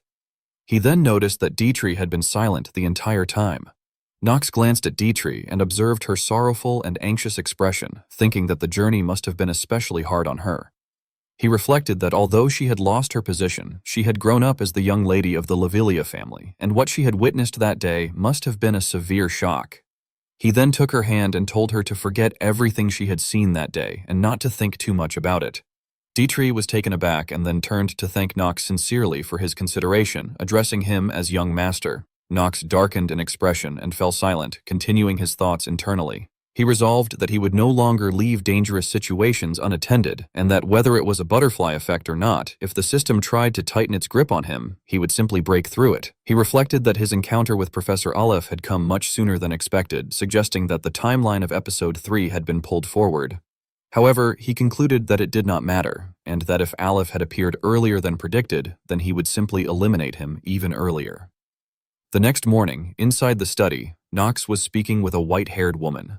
With a cheerful expression, she remarked that Knox had caused quite an amusing incident this time, adding teasingly that thanks to him, she, as the dean, had ended up with an incredible amount of additional work, which she described as truly delightful. Knox replied that he was not sure what she meant and claimed that he had hardly done anything this time. The woman responded with playful doubt, suggesting that if that were the case, then Knox must not need the Academy's reward. She lamented what a shame that would be, explaining that they had prepared something very useful for him on this occasion. Knox spoke again while thinking to himself, internally insisting that he had actually worked very hard this time and criticizing her for crossing the line by using the reward as leverage, calling her an old lady in his thoughts. The white-haired woman laughed softly and commented that even his obvious lies were cute in their own way, but emphasized that rewards required clear justification. She then asked whether he would explain everything, addressing him as a kid, and questioned what kind of demon he had fought this time. She pointed out that he reeked of the stench of one of the 72 demons, and stated that she would prefer it if he did not lie to her. Knox fell silent for a moment, thinking that lying in front of Noah Von Trinity would be practically suicidal, and concluded that this time he had no choice but to tell the truth. He then began explaining that at first, he had simply thought the enemy was a suspicious man with questionable connections. Even though the man was Avalot's chief administrator, his behavior had gone far beyond what was acceptable. Knox explained that large-scale illegal operations had been running for a long time without punishment, which led him to suspect that the man might be a demon capable of manipulating human minds. He added that he had only learned the man was Archduke Lemegeton after the fight, and that, as expected of a demon infamous for his alchemy, the battle had been brutal. He admitted that if someone had not intervened midway, he might have died. The woman reacted with a strange, amused sound and commented that Paimon had died, so she supposed the demons were preparing their defenses now. She casually added that it would not save them anyway, since she intended to kill them all regardless. Knox looked at her with a confused expression and thought to himself that it was a horrifying thing to say. He noted internally that at least she believed him, and reflected that although he had omitted every important detail, nothing he had said was technically untrue. The woman then showed Knox a bottle and stated that since he had succeeded in subjugating a demon, she would give him a special gift, presenting it with dramatic flair. Knox stared at it and thought in disbelief before speaking, questioning whether it was whiskey and wondering if she was out of her mind. He thought about the fact that he was a student and questioned whether she was not currently on duty. She dismissed his concerns, telling him that he thought too much. She argued that even if she drank there, no one would dare harm her, and insisted that this was not the problem. She encouraged him to take a glass, remarking that she did not often get the chance to drink with her students. She then suggested that they toast, celebrating him as the first freshman to clear a red mission and for slaying one of the filthy 72 demons. Knox smelled the alcohol and thought to himself about it, recalling that even in real life he had not really drunk much. He remembered how hangovers were torture and how he would rather play another game than suffer through them. Still, he reasoned that maybe a single sip would not hurt. After taking a sip, he was shocked, thinking that the alcohol content had to be at least 40%, and questioning whether she had truly expected him to drink it straight. Suddenly, the system notified him that he had consumed the item Black Dragon's Tear Liquor 50 years. And that his mana and stamina had both increased by 1. Knox was confused, internally questioning what was happening. The woman noticed his reaction and remarked that he was starting to feel it, pointing out the growth rushing through his body. Knox thought in disbelief that this was absurd, realizing that simply drinking something had increased his base stats. He reflected that even after countless playthroughs, he had never heard of a hidden item like this. He then resolved internally that he would drink it every day. The woman laughed and said that she understood his enthusiasm, but explained that after the first drink, additional gains no longer applied. Knox thought bitterly that she was only mentioning that now. Despite the artifact's miraculous effect, he realized that his body was still in terrible condition. Even with his lifespan extended, his health was the worst it had ever been. He recalled the battles with Paimon, Tajalin, Gremory, and Lemegaton, battle after battle, wounds upon wounds, none of which had properly healed. The woman stepped closer and stated that the demons would grow even more rampant from now on, and that monsters even she could not stop might appear. She explained that she had therefore decided to raise talented students strong enough to stand against them, so that no demon, and none of the dogs who followed them, could ever rise again. She went on to say that among all the students she had observed, the one who fit her long-term plans the best was Knox von Reinhaver. She listed his titles, calling him the Scoundrel of Reinhaver, the wielder of the Black Sword Art, a bold freshman, and a subordinate of Lunatic. She remarked with amusement that the expression suited him well. Finally, she asked whether he had really thought she would not notice his little extracurricular activities. Knox's face stiffened as disbelief froze his expression. In his mind, he wondered how such an outcome was even possible, recalling that he had risked his life to kill one of the 72 demons, only to now face death at Noah's hands. He questioned whether this was what one would call a bad ending. Noah, however, calmly told him to relax, explaining that he did not care which organization Knox belonged to, what secrets he carried, or what plans he harbored. He made it clear that he had no intention of killing him. Noah added that whether Knox was part of a criminal group or a lunatic conspiring against the Imperial family was irrelevant. What truly mattered, he said, was that Knox continued to grow stronger. He openly acknowledged Knox von Reinhaver's bizarre talent, noting that both his swordsmanship and magic far exceeded expectations. Noah pointed out that Knox's rapid growth in sword arts was likely due to his father and environment, yet remarked that his magical talent remained terribly underdeveloped. He then revealed that a visiting professor would soon arrive at Eldon Academy and advised Knox to try to catch that person's attention, assuring him that success would allow him to grow far stronger than he currently was. Upon hearing this, Knox felt a surge of fear and anticipation. Inwardly, he wondered whether the visiting professor could be her, realizing that this meant he would finally meet one of the four sages, someone like Noah and the true owner of the orb Eleanor had given him. Noah then laughed lightly and announced that it was time for Knox's second reward, deliberately drawing out the moment before revealing it. Meanwhile, in the corridor, Dietrich and Prim were searching for Knox. Dietrich formally reported that he had brought the boy Knox had requested. Knox acknowledged Dietrich's work and, while looking at Prim, reflected inwardly that this was the greatest gain from the entire sequence of events. He greeted Prim, noting that it had been a long time, and expressed his hope that Prim had not forgotten the oath made on that day. Prim was introduced as a dog beastkin, a genius of command. Prim curled his lips and mockingly asked what oath Knox was referring to. In response, Knox internally assessed Prim as a catastrophic collection of defective traits, a complete disaster, before questioning aloud whether Prim was implying that he intended to break the oath to follow him. Prim laughed and replied that there must be a reason Knox had spent such a fortune to buy him. He assumed that meant he was incredibly valuable and suggested that he should therefore be treated accordingly. Knox's expression darkened as he turned his gaze toward Dietrich. In his thoughts, he repeated Prim's demand to be treated accordingly before coldly deciding that it was time to bring it out. He instructed Dietrich to prepare for what he called negotiation and conversation. Dietrich was immediately struck with fear, while Prim admitted to himself that this kid was a natural-born personality disaster. He thought that if Yuchan's personality had been in control instead, he would have sympathized and tried to console him. Suddenly, Knox told Prim that he should blame his own traits. Confused, Prim looked up in response. Knox then picked up a baseball bat, his face twisted into something terrifying, and declared that from that moment on, he would demonstrate how the scoundrel of Reinhaver dealt with a troublesome mutt, correcting himself mockingly by adding that he meant a servant, of course. Standing beside them, Dietrich signaled to Prim, advising him to simply admit his mistakes and beg for forgiveness. Prim had no time to properly process the situation before a blow came crashing down onto his head, cutting off his attempt to protest mid-thought. Sometime later, Dietrich spoke to Prim and sternly instructed him that when serving the young master, he had to always speak politely and was never allowed to attack or doubt the young master's words, asking if he understood. After receiving no response, Dietrich hesitantly wondered what they should do, assumed that Prim was no longer answering because he must already be dead, and even muttered that he hoped Prim would be reborn as a good dog in his next life. Prim, filled with pain and anger, suddenly shouted back that he was still alive and had not died yet. Knox, who had been standing there the entire time, coldly threatened him by questioning how he dared to raise his voice. Terrified, Prim choked on his breath. With a ferocious expression, Knox continued, implying that if Prim needed more conversation, he would gladly provide it. Trembling in fear, Prim hurriedly said that it was not necessary, insisted that it was already enough, and awkwardly thanked Knox for the explanation. However, in his mind, he cursed them as insane nobles.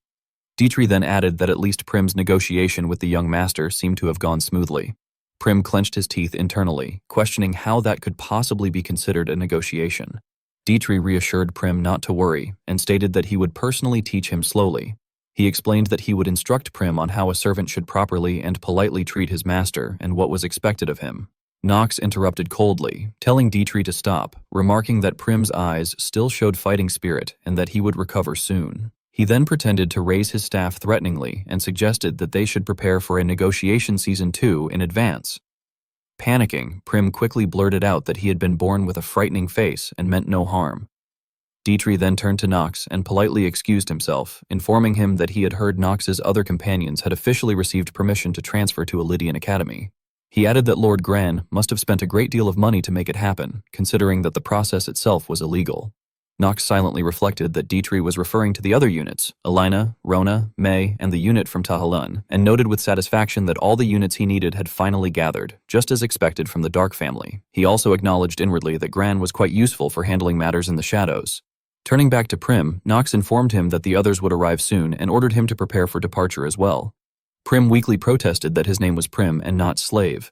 Nox casually replied that was fine and continued calling him Slave, stating that the first thing they needed to do was get rid of Prim's dog-like stench. He ordered Prim to bathe within 5 minutes and then put on the hood he handed over. Prim raised the cloth and hesitantly asked what it was. Nox explained that it was an artifact designed to conceal the wearer's characteristics, hiding Prim's ears and other beastkin traits. However, he added that it would not work against him, warning that if Prim planned to erase his traces and run away, it would be useless.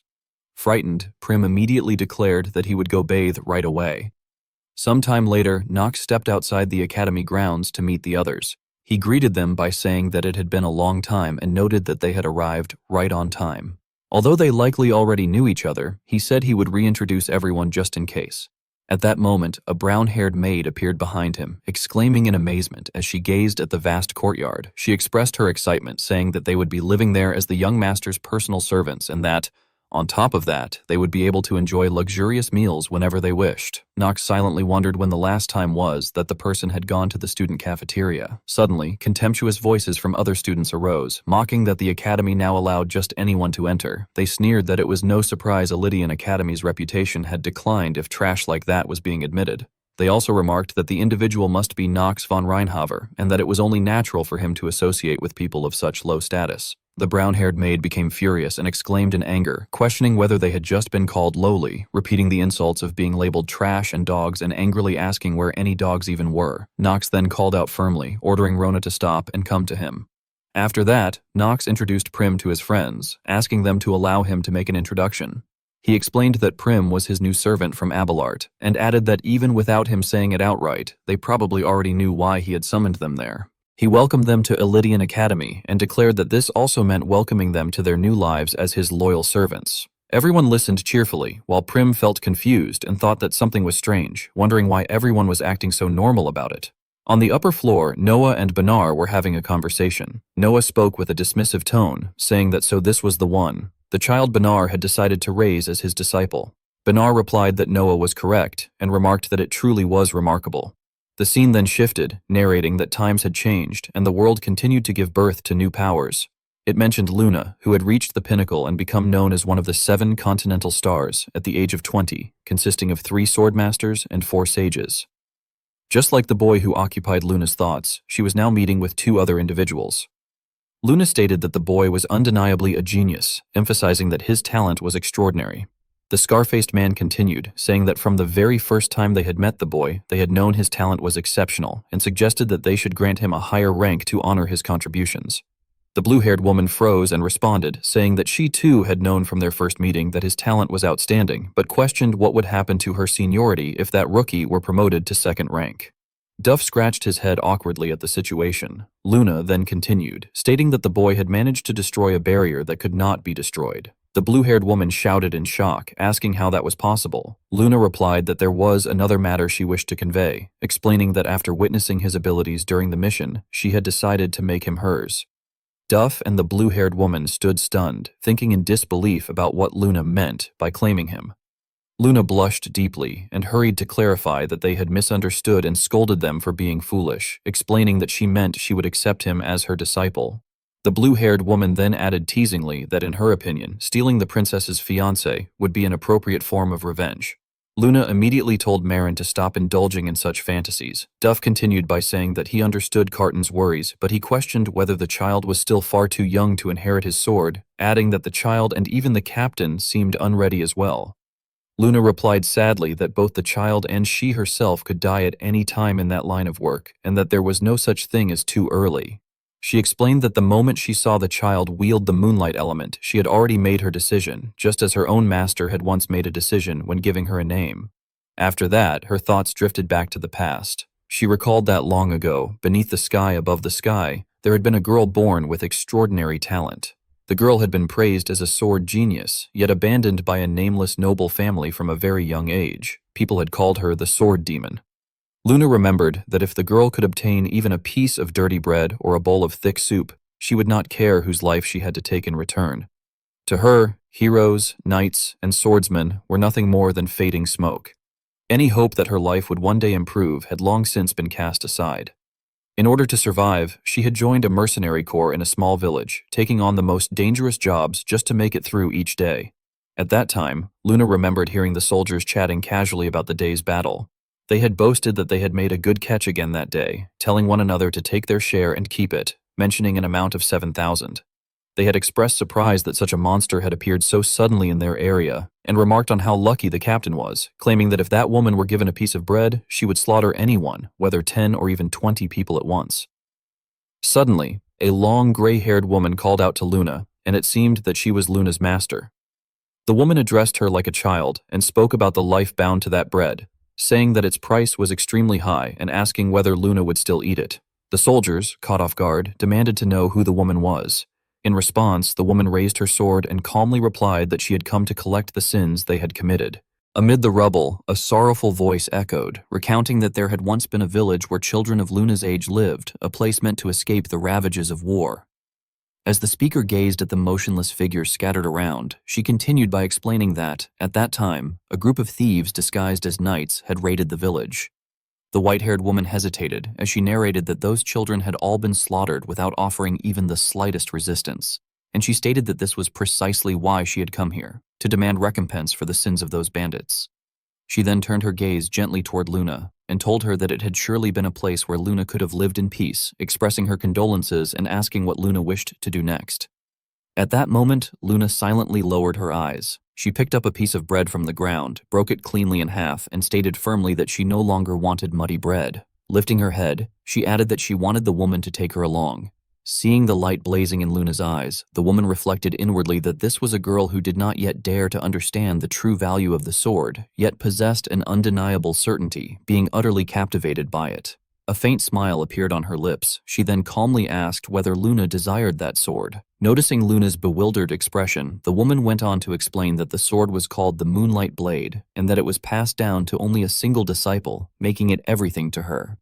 She pressed further, warning that if Luna resolved to learn her swordsmanship, everything about her would be erased, her name, her identity, and the life she had lived so far, and asked whether Luna would accept that condition. After hearing this, Luna said nothing, yet her eyes were filled with determination. Seeing this, the woman extended her hand and remarked that it was a good gaze. She declared that from that moment on, Luna's name would be given anew. Gently stroking her head, she said that her name was Luna, affirming once more that her name was Luna. Time passed, and the girl went on to learn every form of swordsmanship wielded by that woman, achieving remarkable accomplishments at a very young age, by the time she was 20. Yet what awaited her was calamity. The small hopes she once held, and the joy she felt while learning the sword, were all shattered, like moths drawn irresistibly toward a flame. A few years later, in that ruined town, Luna rushed in with her sword in hand. At that moment, her face was filled with panic and anxiety, for she had witnessed her master being brutally destroyed by a demon right before her own eyes.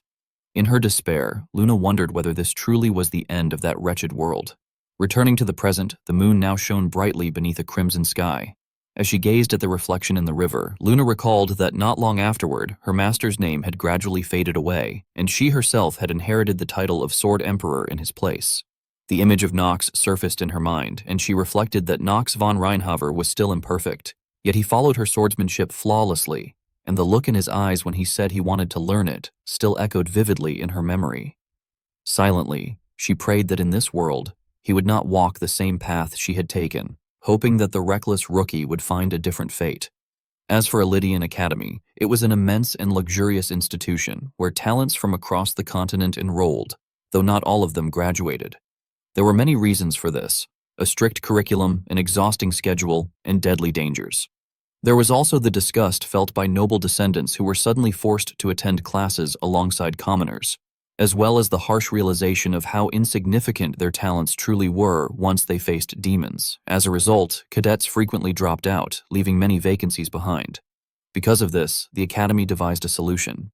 Every year, when around 30% of new students vacated their seats, the academy would select transfer students to fill those positions. While holding a teacup, Knox pondered that, in addition to this, with the admission of transfer students, the academy's rule limiting full family admissions to 3 would be completely abolished. This meant that the Reinhaver twins, Alan and Hartz, would be entering the academy. Remembering Priscilla's temperament, he thought that this would likely cause trouble. Setting his teacup down, he silently prayed that they would not tarnish the academy's reputation. Suddenly, Rona planted her hands on her hips and complained loudly, saying that the young master should stop treating her like a household servant, since she was supposed to be his personal attendant now. She protested that the moment she arrived, he immediately ordered her to do this and that, and she demanded that he show her more respect. Knox, crossing his legs, coldly cut her off and remarked that she was far too noisy and needed to calm herself down. Alina, feeling sluggish, whined affectionately to her husband while hiccuping, lamenting that she truly hated studying, yet she and Kanara still had to meet again at the academy. She complained about classes and assignments and suggested that they forget everything and run away together. Seeing this, May felt utterly helpless. She twisted open a bottle and asked Jitri if he could hold Alina's hand, explaining that she would immediately give her some hangover medicine. Upon hearing this, Alina was so shocked that her mouth fell open. Kushan laughed brightly and interjected that the atmosphere was still as harmonious and lively as ever. Then, turning toward Knox, he flattered him by saying that, just as the saying went, good people naturally gathered around good leaders, and that being able to serve the young master was the greatest fortune of his life. Knox muttered helplessly to himself that the so-called harmonious atmosphere was nothing but empty nonsense, as the noise was so overwhelming that it felt as though it could kill him. Lowering his voice into a commanding tone, he ordered everyone to fall silent. Rising to his feet, he stated that there was a reason he had gathered all of them there at the Lydian Academy. With cold detachment, he instructed them that from that moment onward, each of them was to play their respective roles within the academy and support him without exception. May voiced her confusion, asking what exactly he wanted them to do. Knox calmly explained that within the academy, a demon was hiding. Someone who had colluded with one of the 72 demons, concealed their true identity, and spread monsters throughout the area. Lise, taken aback, questioned whether that claim was truly real. Knox lowered his head and declared that he intended to find every one of them and kill them all. To accomplish that goal, he said, they would have to become his faction within the academy. Narrowing his eyes, Knox asserted that he had no intention of forcing them to risk their lives. If any of them wished to withdraw, he would not stop them, as the choice was entirely theirs. Kushan fell silent for a moment before quietly analyzing the situation. He reflected that in the past, the 72 high-ranking demons had been sealed by Solomon, and that killing every demon who embodied calamity was an achievement that even legendary heroes, whose names were etched across the continent, had never managed to accomplish. Uneasily, he wondered how far ahead the young Master Knox had planned and questioned why he would voluntarily take on something so extraordinarily dangerous. Rona hesitated before speaking, stating that she opposed his decision. Inwardly, she acknowledged that there was no longer any doubt that the mistress's death was what had changed him. Gathering her resolve, she declared that she had promised the late mistress that she would protect him no matter what happened. With visible anxiety, she confessed that pursuing those demons meant breaking that promise, and that doing so felt no different from watching her master throw himself directly toward the brink of death. Knox responded coldly that his decision was already final. He told Rona that his goal of killing the 72 demons was not driven by personal reasons, as she believed. Speaking indifferently, he added that there was a greater public purpose behind it, and that although he could not yet explain everything to her, there was something he needed to uncover on his own. Even after hearing his explanation, Rona remained deeply unsettled. Nevertheless, she reluctantly obeyed, stating that she understood his intentions and would follow him.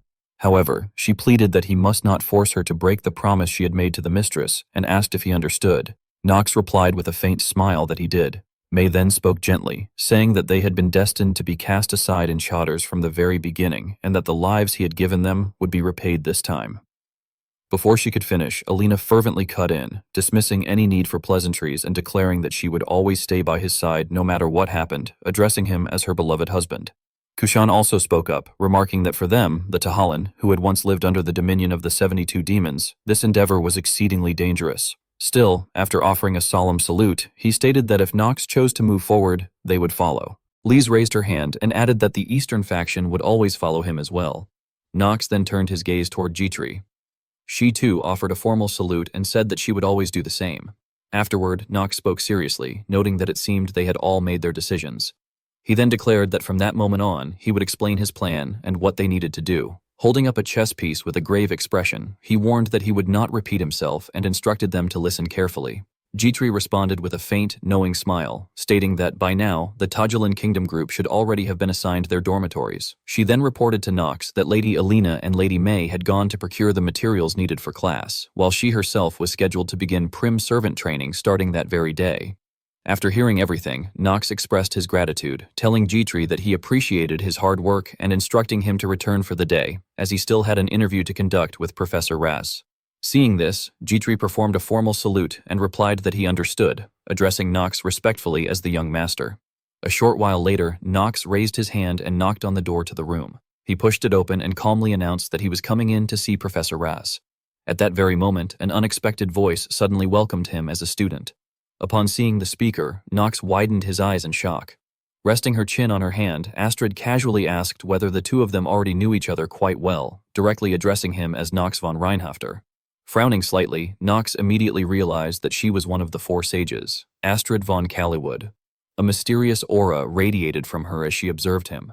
She then remarked with visible interest that he seemed to recognize her already, adding teasingly that it appeared he was quite fond of her orb. Cold sweat formed on Nox's back as he silently reflected that he had expected to meet her sooner or later, but not nearly this fast.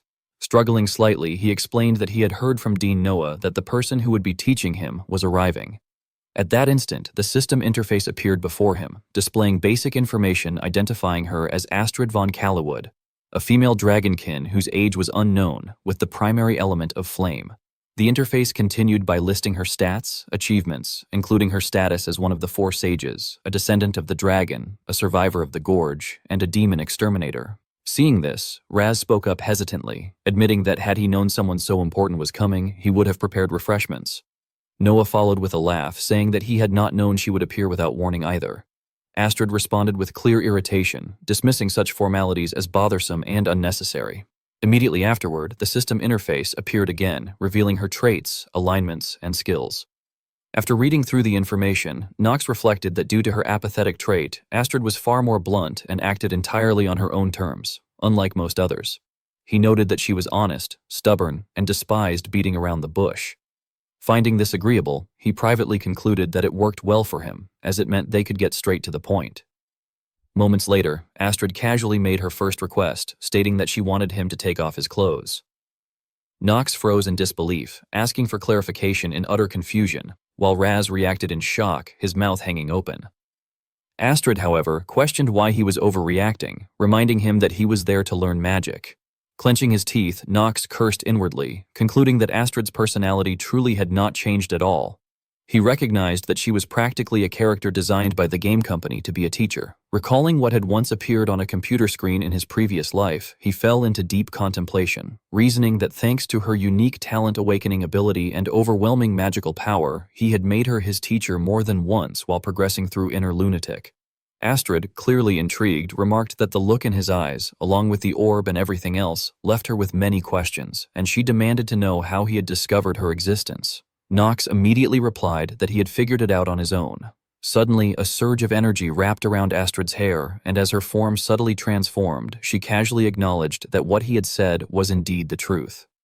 Observing her cold expression, Nox reflected internally that Astrid's unique skill, lie detection, made deception impossible, and that even with the acting genius trait, there was no way around it. As he removed his shirt, he carefully calculated that he had to avoid lying as much as possible and confront her directly, realizing that the first requirement to learn magic from Astrid was to earn her unconditional trust. Once prepared, Knox asked in confusion whether all he had to do was stand still. Astrid responded with a cold laugh, stating that he already knew the answer and yet still asked, finding him troublesome. Standing nearby, Roz hesitantly addressed Lady Astrid, asking what she intended to do to Knox, adding that while he knew she was one of the 4 sages and would not cast dangerous magic, he was still worried. Astrid cut him off decisively, declaring that he was being noisy and stating that if Knox wished to learn her magic, he would have to endure this. She added that if he could not handle it, then he would simply die.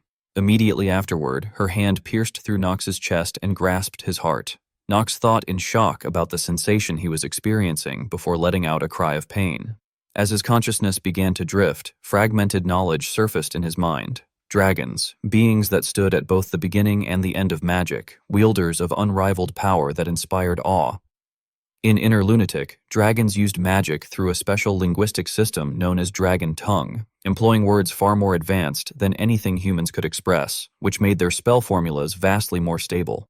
The source of their power lay in the dragon heart, the so-called power organ that circulated mana throughout their bodies, while most mages inevitably reached the limits of the human body and could never even approach dragon magic. When the recollection ended, Knox let out a pained groan, and in utter helplessness, he thought that at this rate, he might actually die. At the same time, his heart began to undergo a transformation. The system announced that a dragon's mark was being engraved into the player's heart. Opposite him, Astrid calmly continued to channel energy.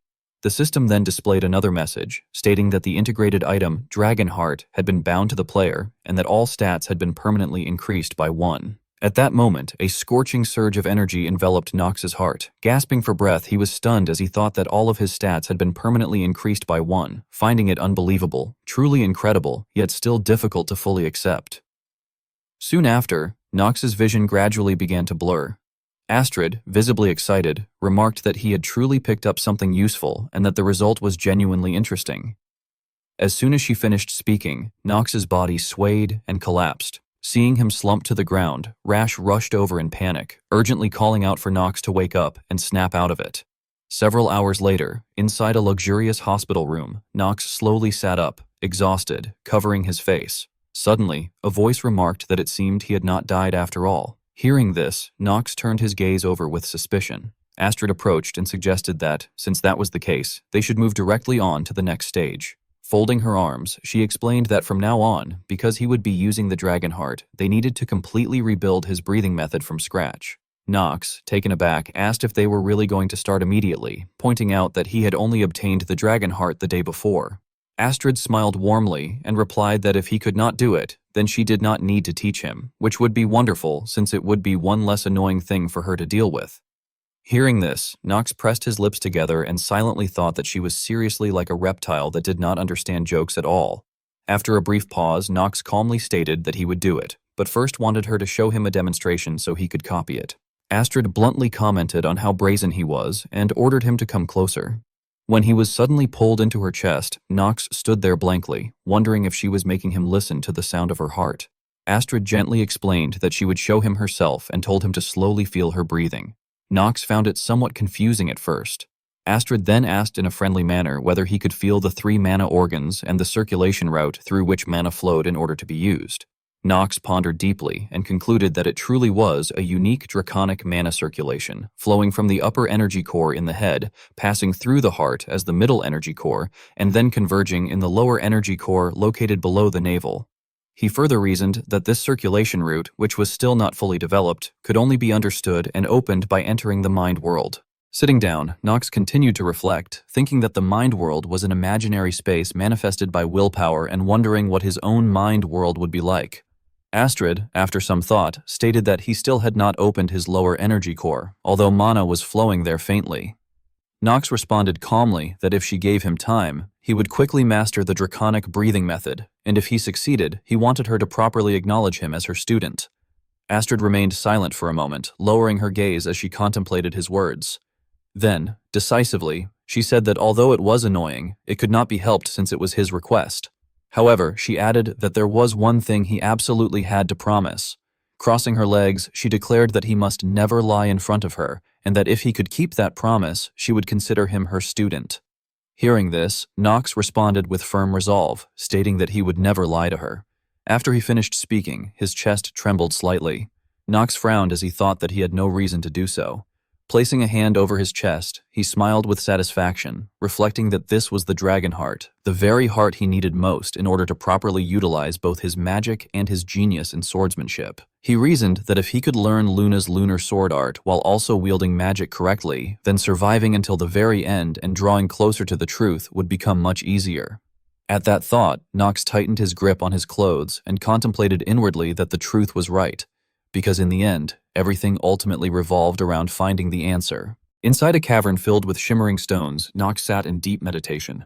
With his eyes closed, he reflected that a month had already passed since he began training under Astrid, and that even the dragon breathing technique, something that once seemed impossible, was slowly taking shape. Afterward, he opened his eyes. An image of a classroom surfaced in his mind, and he noted inwardly that time was passing quickly and his lifespan continued to diminish, yet the other units were also steadily growing stronger step by step. Along with that recollection appeared the confident figures of Alina and Kushan. His consciousness continued recounting that after clearing the first episode, the infamous newbie crusher known as Archduke Paimon, came the second episode, The Gambling House, and that the third episode, Collapse of the Merchant Guild, was about to begin. Among players, Chapter 3 was notorious as a wall of despair, its horrifying difficulty infamous for driving players to tears. Returning fully to the present, Nox stood up and considered that although there were indeed many variables to be wary of, with their current specifications they should be able to pass through smoothly. He reasoned that demon hunting had always been a core element of every main episode, and most importantly, this time there was no pressure to recruit mandatory units.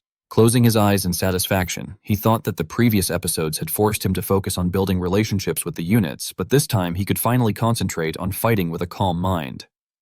At that moment, a voice suddenly rang out. Eleanor casually asked whether he had been listening and requested his opinion on her proposal, addressing him as Lord Shane, all while smiling warmly.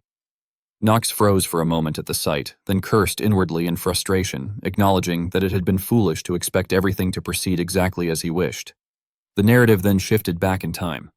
Inside a magnificent castle, someone hesitantly announced that in a few days, everyone would be participating in a joint martial studies training, during which they would combine all the techniques they had learned so far. The white-haired professor continued by explaining that the highest priority of the joint martial training was their safety, and that reckless actions and careless judgments were strictly forbidden, before stating that he would now explain the rules of the exercise. Talia spoke up in shock, remarking that joint martial studies were already upon them and lamenting how quickly time had passed. Pell followed with visible apprehension, admitting that when they had first been placed in the same group, he had been deeply worried about making mistakes, but that now he felt capable, praising everyone for being incredibly strong. Eleanor coolly interrupted, stating that no matter how strong someone was, the training remained dangerous because accidents occurred every year. She added coldly that placing trust in teammates one barely knew could result in death in an instant. Nox spoke in a weary tone, telling Eleanor not to behave childishly just because the two of them were ordinary people, and asking whether she truly had some other plan in mind. Eleanor paused briefly before responding with a dismissive snort, remarking that as usual, he should not concern himself with other people's affairs, and firmly stating that she would take care of herself. Returning to the present, Eleanor gently held her teacup and explained that this was precisely why she had asked him about the matter. With a serious and earnest expression, she requested that during the upcoming joint martial study training, he protect her. At that moment, Nox became extremely tense. He silently realized that this must have been her plan, yet acknowledged inwardly that he could not simply summon his clone to avoid the situation. As he continued to reflect, he noticed something strange. Eleanor should not yet have known that someone was targeting her. Troubled by this inconsistency, he asked whether something had happened to her. Lowering her gaze, Eleanor recounted that several days earlier, there had been a meeting with investors in the 4th Commercial District, an area under the jurisdiction of the Rivalin family. During that meeting, they had discussed which faction they would support in the future, knowing full well that the decision could cost them their lives. She explained that at the time, everyone had been seated together when one man frowned and reported that he had met His Majesty Esteban the previous week, and that the Emperor's condition was worsening by the day. He warned that soon, every power in Benja would be forced to choose a side, either Prince Louis or Princess Penelope. A black-haired man immediately followed up with his own analysis, stating that Arkheim was currently in an era of chaos and that the decisions made by the nobles would reshape the future of Benja itself. At the same time, another individual stepped forward and argued that precisely because of this turmoil, it was the right moment to expand Rivalin's influence. Eleanor clarified her stance, explaining that siding with either the prince or the princess at this stage would not bring them any clear advantage. She insisted that they should instead turn the crisis into an opportunity to strengthen their own position. A brown-haired man responded irritably, objecting that refusing to support either side was meaningless nonsense, emphasizing that they were all citizens of the great empire under the emperor's rule and declaring his strong opposition. Eleanor coldly retorted that the fall of the imperial family was inevitable. She pointed out that as the second-largest shareholder after Rivalin, Chairman Goff should be able to understand that reality. Enraged, the man glared and shouted for her to watch her words, accusing her of treason for predicting the empire's collapse during the reign of the Great Archive, and questioning whether their comfortable trade existed without the empire's protection. Unmoved, Eleanor responded indifferently that Emperor Esteban's incompetence had already begun to affect other regions of Benja, and she questioned whether he truly believed that centralized rule could endure under such circumstances. At that moment, another voice abruptly interrupted, addressing Eleanor directly. Rick spoke with calculated smoothness, asserting that although His Majesty suffered from an incurable illness, he still had time. He warned that avoiding a decision now would only fracture the guild further, and that worse still, Eleanor could lose the wealth, reputation, and influence she had painstakingly built. Hearing this, the others hesitated briefly. Several of them panicked and shouted that such a proposal was completely unacceptable, declaring that they would pretend they had never heard anything about the meeting. The brown-haired man rubbed his forehead helplessly, remarking that Eleanor was even slower at making decisions than a deputy accountant, and commenting that the head of Rivalin still seemed far too young. As he passed by Eleanor, he indifferently stated that the guild leaders would convene separately and decide for themselves which side to support. After they left, Rick feigned reassurance, telling Eleanor not to dwell on the matter and explaining that for the time being, they simply lacked the strength to draw their swords against the imperial family. Eleanor stared directly at him and cut him off, demanding to know what he thought he was doing. With clear disappointment and irritation, she questioned when she had ever granted a deputy accountant the authority to speak at a council meeting, reminding him that he was her assistant and that instead of embarrassing her, he should have explained why her position was correct. Rick merely gave a faint, mocking smile and apologized, stating that if her opinion were truly correct, then he would support it.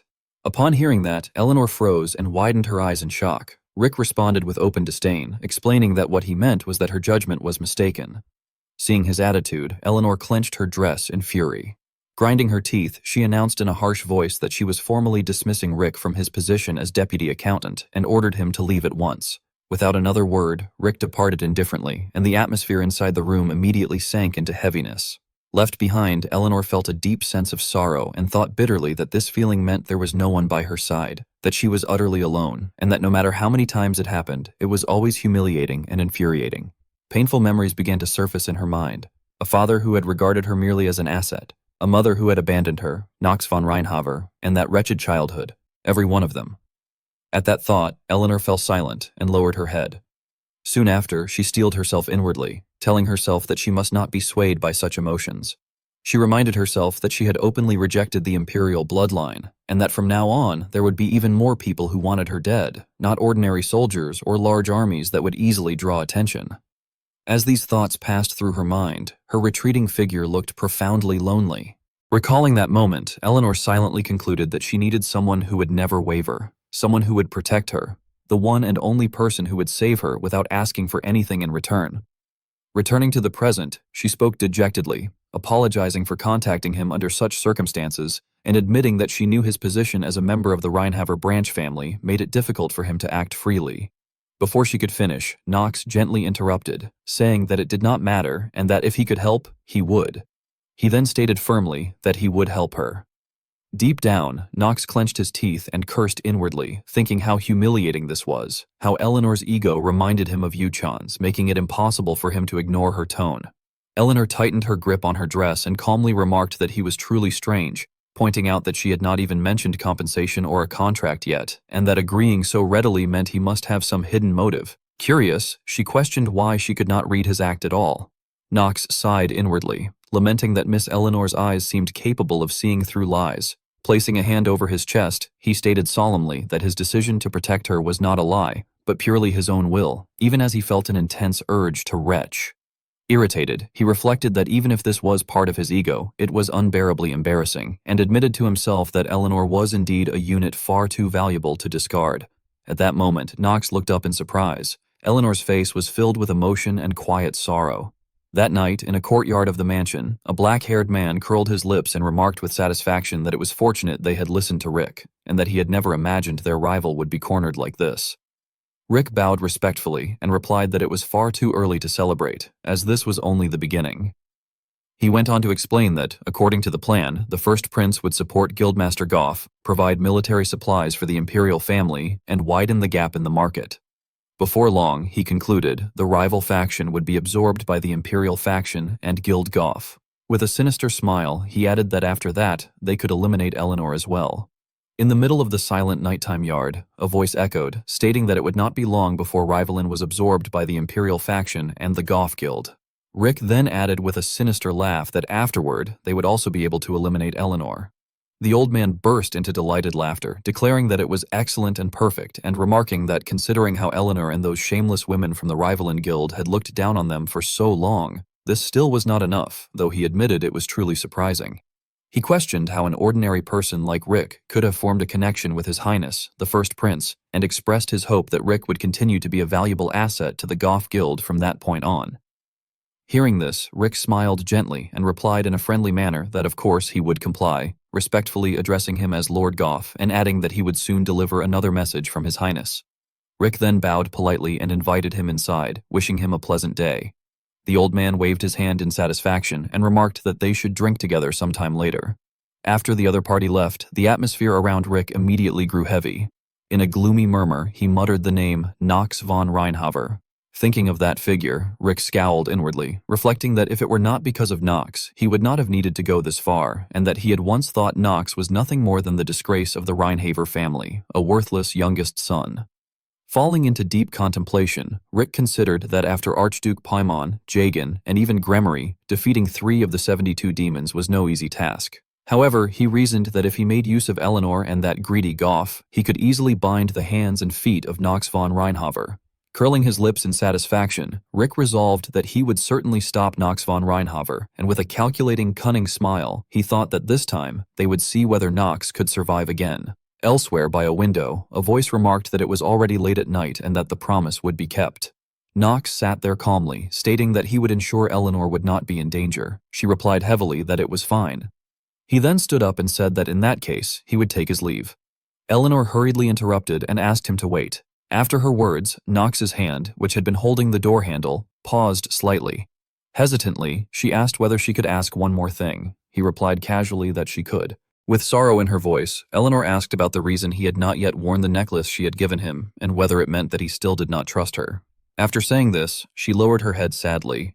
Seeing her reaction, Knox was momentarily stunned. She then spoke in a troubled voice, concluding that it was so, and told him that he could leave now. Knox frowned slightly and pressed his lips together. As he walked down the corridor, Knox reflected inwardly that even when Eleanor had asked him that question while showing an expression he had never seen before, he had been unable to answer. He realized that this was true both as Shane and as Knox. With a sense of quiet pain, he contemplated that even in this world he knew all too well that he was not someone anyone could truly rely on. Meanwhile, in the kitchen, an exclamation rang out as someone marveled at the golden fork. Another person panicked and warned them to be careful not to damage it. A brown-haired maid remarked sarcastically that even the plates were decorated with gemstones, calling her truly a golden fox. A blonde maid questioned what golden fox meant, and the other explained that everyone knew how Madame was obsessed with gold coins and expensive artifacts, having no interest in anything else besides hoarding treasure in her warehouse. Looking at the plate on the table, she added that because of this, people in the guild had started calling her the Golden Fox. The blonde maid teased that she did not know who had started calling her that, but agreed it fit perfectly, adding that it made her feel envious. The brown-haired maid mocked that she was probably lying around in clothes embroidered with the finest coins, and sighed that if only she had been born into such a wealthy family, even for just one day. At the same time, in the bedroom, Eleanor sat silently on the bed. She stood up barefoot and walked toward the mirror, facing her own haggard reflection. Touching her sleeve, she frowned and thought that it was torn again, and that perhaps the fabric had grown thin after so many repairs. Looking at the tear, she lowered her eyes in sadness. Memories from her childhood began to surface, when clothes had been scattered all over the floor and she had exclaimed excitedly that this dress was beautiful and that one was beautiful too. Holding up a dress, she had asked gloomily whether all those clothes were meant for her older sister, saying that she was too young to wear them. Her mother had calmly told her that those clothes were not for that day, but for when Eleanor grew up and became a real woman, and made her promise that she would wear them then, extending her little finger and saying it was their promise. At that time, Eleanor had hooked her finger with hers and replied enthusiastically that she promised. Returning to the present, Eleanor sat back down on the bed with a heavy heart. Lowering her head in grief, she thought painfully that her mother had passed away less than a month after that day, having prepared for her farewell all on her own. Eleanor buried her face into the pillow and reflected silently that the scent, the memories, and the presence associated with it had all long since faded away. Yet she remained lying there quietly, wondering why she still could not bring herself to throw away those pajamas. She acknowledged to herself that whenever she felt restless, she always ended up searching for them. A faint smile crossed her lips as she reassured herself that this behavior was not like her usual self, and that this was not the time to indulge in nostalgia. Narrowing her eyes in thought, Eleanor reaffirmed her judgment that the Archime Empire no longer possessed the same authority it once had. She reasoned that if Emperor Esteban, who continued to cling stubbornly to a glory that had already faded, were to die, then the Central Territories would collapse as well, just as the Eastern Imperial States eventually had. She recalled that the East had once been a source of immense pride for the Empire, fortified by harsh terrain and the power of the central nobility. However, everything had changed because of the Philosopher's Stone, a dark red relic said to be capable of granting any wish. Countless wars and massacres had erupted during the pursuit of that artifact, leaving the region barren, barely sustainable, and forced to rely solely on Abelard. Calculating carefully, Eleanor concluded that any merchant would understand that further investment in that empire was extremely dangerous. At the very least, she believed that one faction should have stood on her side. Yet with nothing more than a single remark from Rick, the attitudes of the nobles had shifted with astonishing speed. She suspected that someone had been inciting the nobility, whispering to them that the rival in guild was an enemy. Resting her head uneasily, she admitted to herself that, for reasons she could not explain, she had a very bad feeling about the situation. The following morning, beneath towering stone gates rising among the trees and glimmering in the sunlight, a calm man holding a book greeted the students, announcing that he would be substituting for their professor, who was currently on medical leave. He introduced himself as Aleph von Dastein and explained that the combined martial studies would involve transporting them into a subspace where they would undergo various examination scenarios. Casting a sideways glance, he clarified that, true to the term martial, the use of magic would be restricted and that the students would have to face the trial using only their physical abilities or traits that supported physical combat. When someone raised a hand to ask what exactly he meant by an examination, Aleph snapped his book shut and responded with open disdain, stating that he had already explained it clearly enough. He mocked the students for still failing to understand, remarking that the so-called prestigious academy seemed to be a thing of the past if someone that foolish could sit there so proudly. The student clicked his tongue in irritation, while a blond boy muttered under his breath, wondering why Aleph was being so excessively rude. Coldly observing the scene, Knox reflected that Aleph von Dastein's personality had never changed, and that precisely because of this, he would not hesitate at all when the time came to kill him. He recalled that among children born from human-demon crossbreeding, only the most useful were selected, artificial beings planted by demons among humans to conceal their race.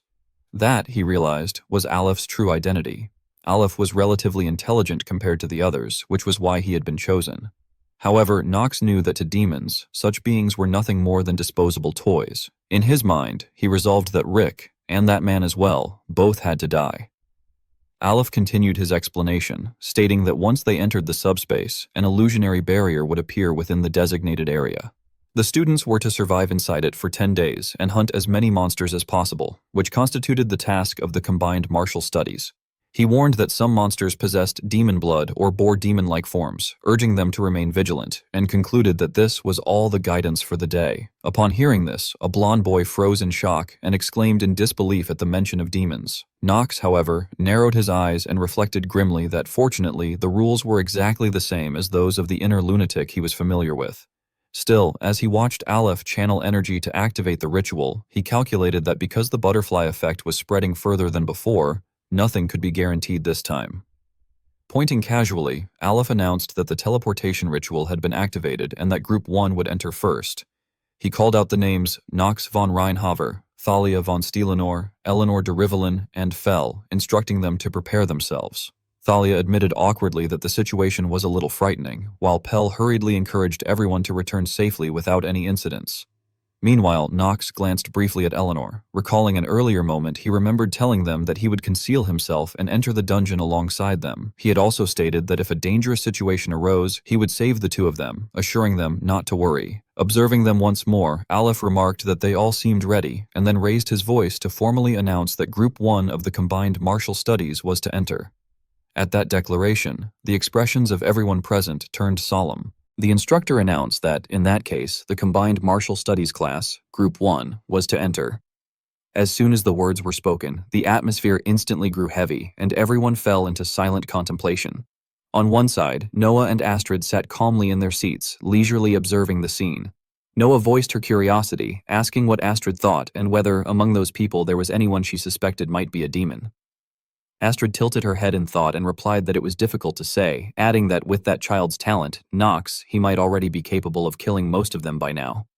Hearing this, Noah chuckled with amusement and remarked that, thinking about it, it had been many years since she had last seen such a genuinely happy expression on Astrid's face, all because of that child's talent. Astrid frowned slightly and said that she was unsure how to put it into words, explaining that it was difficult to explain.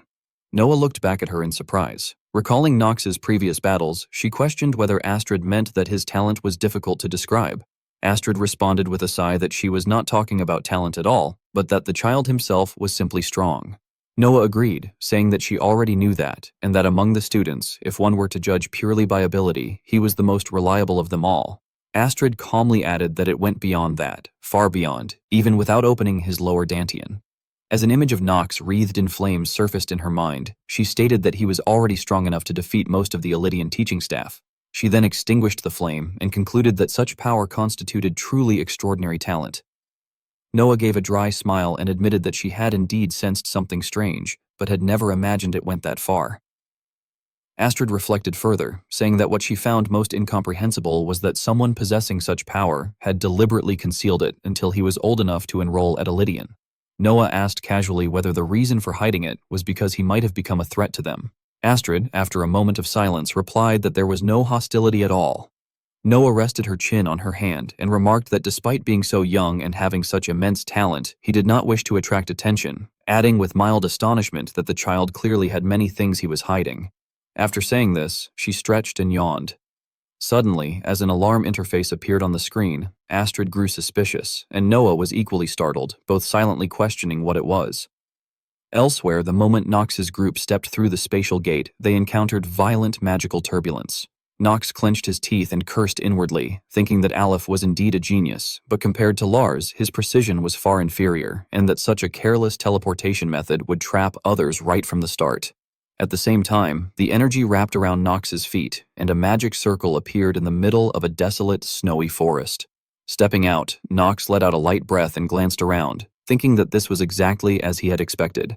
Eleanor hugged herself and cried out in confusion, asking what had happened, complaining about the cold, and wondering where the others had gone. Suddenly, a sound echoed in the distance, causing both of them to whirl around in alarm. On rocky outcrops stood several monsters. Eleanor froze in shock, exclaiming inwardly that it was impossible, recognizing them as ice trolls and realizing that something was wrong, that this place was completely different from what had been described earlier, and that monsters like those should not have been there. Before she could finish her thought, the creatures swung massive tree trunks toward her, clearly targeting Eleanor as she stood nearby. She screamed in fear and covered her head. When nothing happened, she slowly opened her eyes. At that moment, Knox was standing in front of her. With a single sword slash, he cut cleanly through the ice troll's body, then firmly re-established his stance. The upper half of the ice troll collapsed heavily to the ground. Knox felt a surge of triumph as he realized that he had killed an ice troll with a single attack. He thought that his training with Astrid had truly paid off, that he had become incredibly strong, and that with the Dragon Heart and the Moonlight Sword, even his stats had skyrocketed recently. He acknowledged that this growth was far faster than he had ever anticipated. With that thought, he spoke aloud and ordered Eleanor to retreat. Hearing this, Eleanor showed clear dissatisfaction. She cleared her throat nervously and insisted that they should wait, arguing that if the teleportation had malfunctioned, protocol required them to request assistance from a professor. Knox's expression darkened as he cut her off, questioning whether she still did not understand the situation. He then analyzed calmly that if this truly were a subspace, all the monsters would have been mere illusions. He pointed out that even after being killed, the creatures did not disappear and continued bleeding, which proved that this was a real situation. He concluded that the teleportation error was not an accident. At those words, Eleanor was utterly shaken and murmured in disbelief that such a thing was impossible. Knox turned his back and continued in a cold tone, remarking that it seemed she had made quite a few enemies. Eleanor turned her face away and retorted weakly that he was no different. Knox tightened his grip on the sword hilt and indifferently stated that if she did not wish to help, she should step aside because she was only obstructing his path. He then added that he had one more piece of advice. Eleanor looked up at him in confusion. Knox casually told her that from now on, she should abandon her habit of overthinking and temporarily set aside her hatred toward him. He further warned her coldly that if she failed to do so, she would die here. After that, Knox swung his sword and swiftly cut down every ice troll. One by one, the creatures were struck and finished on the spot. Standing at a distance, Eleanor watched in overwhelming astonishment, silently thinking that it was beautiful and that his movements resembled a dance far more than mere swordsmanship. Moments later, Knox severed the arms of the remaining monsters. Noticing Eleanor's stunned expression, he called her name. While wiping the blood from his face, he frowned and asked whether she was done admiring the spectacle. Caught off guard, Eleanor flusteredly denied that she had been admiring anything. Knox glanced around and calmly stated that it was time to leave, warning that if they remained there, more dangerous monsters would soon arrive. Eleanor hesitantly agreed, saying that she had been thinking the same thing. Lowering her head in thought, she added that from what she could tell, this appeared to be the northern region, specifically near Winter Bridge. Knox looked toward the snow-covered forest ahead and acknowledged that she was right, identifying the place as the forest of frozen frost trees.